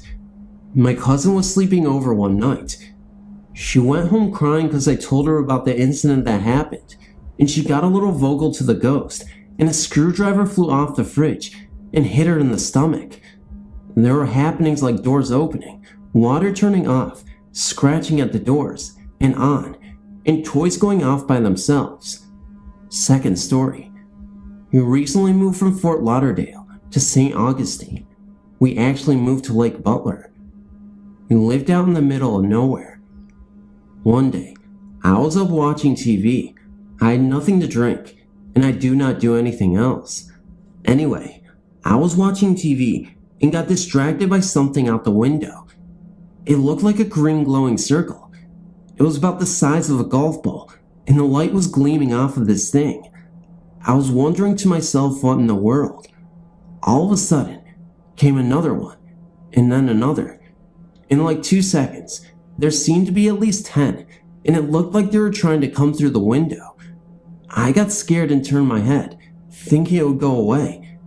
As I turned my head, I looked at the door window, and a flash of heat lightning or some kind of flash lit up the window, and it looked like a man, almost transparent, but not quite. He seemed dark. I don't know. Anyway, it is hard to explain, but it got me so bad, my body hurts. I ran to the window, closed the blinds, and ran to bed, and forced myself to sleep. Things still happen a lot. My family and I just choose to ignore it. I hope you all don't think I'm crazy. Thank you for listening. There was another incident that has haunted me to this day. My husband, 2 kids, and myself took a trip to Alaska last summer. We made it to the border of Canada somewhere around 8 in the evening. We were told that the nearest town was a place called Hope, about 30 miles up the road. When we got to the town, we found that there was no place to stay. It seems it was a national holiday. A kind woman at a local hotel phoned the next town up the road to see about vacancies. She reserved a room for us, and off we went. We reached the Yale Hotel around 10 o'clock and checked into our room. I turned on the TV for the kids, and they watched the Family Channel until we were ready for bed. We turned out the lights and went to sleep. Sometime later, the TV awakened me. It had turned on by itself. What was showing appeared to be a sitcom. What was being said was far from funny. It seemed as though the voice was dubbed. What was said did not even match the mouth movements. It was a man smiling and talking to his wife in a kitchen. What I heard was a man with a rough voice, screaming. My husband had woke up with me and asked why I had turned on the television. When I told him I didn't, he asked that I turn it off. I accidentally switched channels, and when I turned the knob back, the show was gone. It was called Just Snow. It's funny, it didn't really dawn on me until the following day how very strange it was. I've never before or since had a television turn on to what was the Family Channel and have it spew profanities at me, but I guess we all have firsts. In my last and final instance, my family and I moved into our house last October. My husband and I had been looking for houses for some time. When we found this house, we loved it from the start. It was a good warm feel, and it really was the best house we could ever have. Shortly after having moved in, my husband and I compared notes and admitted that we were both having strange feelings. Creepy was the word we agreed on. We were both finding the closet in our children's room open. The door would stay closed sometimes, and other times you return to find it ajar or fully opened. My husband shared with me that he was outside doing some digging on the French drain. He had set down a piece of chalk he had found. He turned around to pick it up, and it was gone. On another occasion, my family and I were sitting on the couch. My husband asked me to smell my son's hair, and it smelled intensely of perfume. Being that neither my husband nor myself wear any fragrance, we began looking around for something that may be carrying the scent. To refresh this memory, he sniffed my son's hair again and asked me to do the same. The smell was completely gone. The oddness seemed to subside for months. Then, this year, around the same time, it seems to have started again. The closet door is again not staying closed. We are having trouble finding things again. The other night, I felt a cold breeze coming across my face as though the windows were open, but they were closed. I go up to find the back door unlocked, knowing that I had locked it the night before. A few nights ago, when I closed my eyes, I heard someone saying to me it's all right. After looking up the site and looking at the pictures, I decided to try my hand at photographing the potential presence. I went into the bedroom that has the closet door that doesn't close.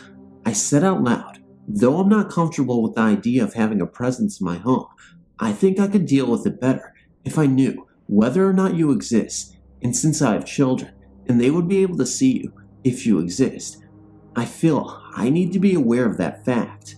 So, I'm going to take pictures of the house, and if you are comfortable having me take your picture, you can get in front of the camera. If you're not comfortable, I can respect that. I'm guessing you're a good entity, because my cat seems to like you. Note, my cat is very insistent on spending time in this room. I must say, I felt a little silly talking to the air, but it seemed the right thing to do. So, I took pictures of the house. I frankly was hoping that nothing would be found, and that I would find my imagination had run away with itself. When I got the pictures back, I found that the photos taken in the bedroom and in the closet have what I understood to be a vortex. Needless to say, I'm pretty spooked. I'm planning on finding out the history of the house to see if I can figure out who our roommate is. Also, I'm hoping to contact some people that are knowledgeable on the subject of ghosts. If this entity needs my assistance, I hope to help. If it just wants to hang out with us, that's fine too. And if it's bad news, I need to know. I'm hoping that my initial feeling of my house is correct, and that what I believe is a ghost is of the non-threatening variety. I just keep telling myself that. The ghost has been very polite for the last year, and those that should be able to sense the presence seem not to mind it. The cats and my 2 children, whose room the ghost seems to live and spend time in. Thank you for your time, and I'm glad that you were able to read my story.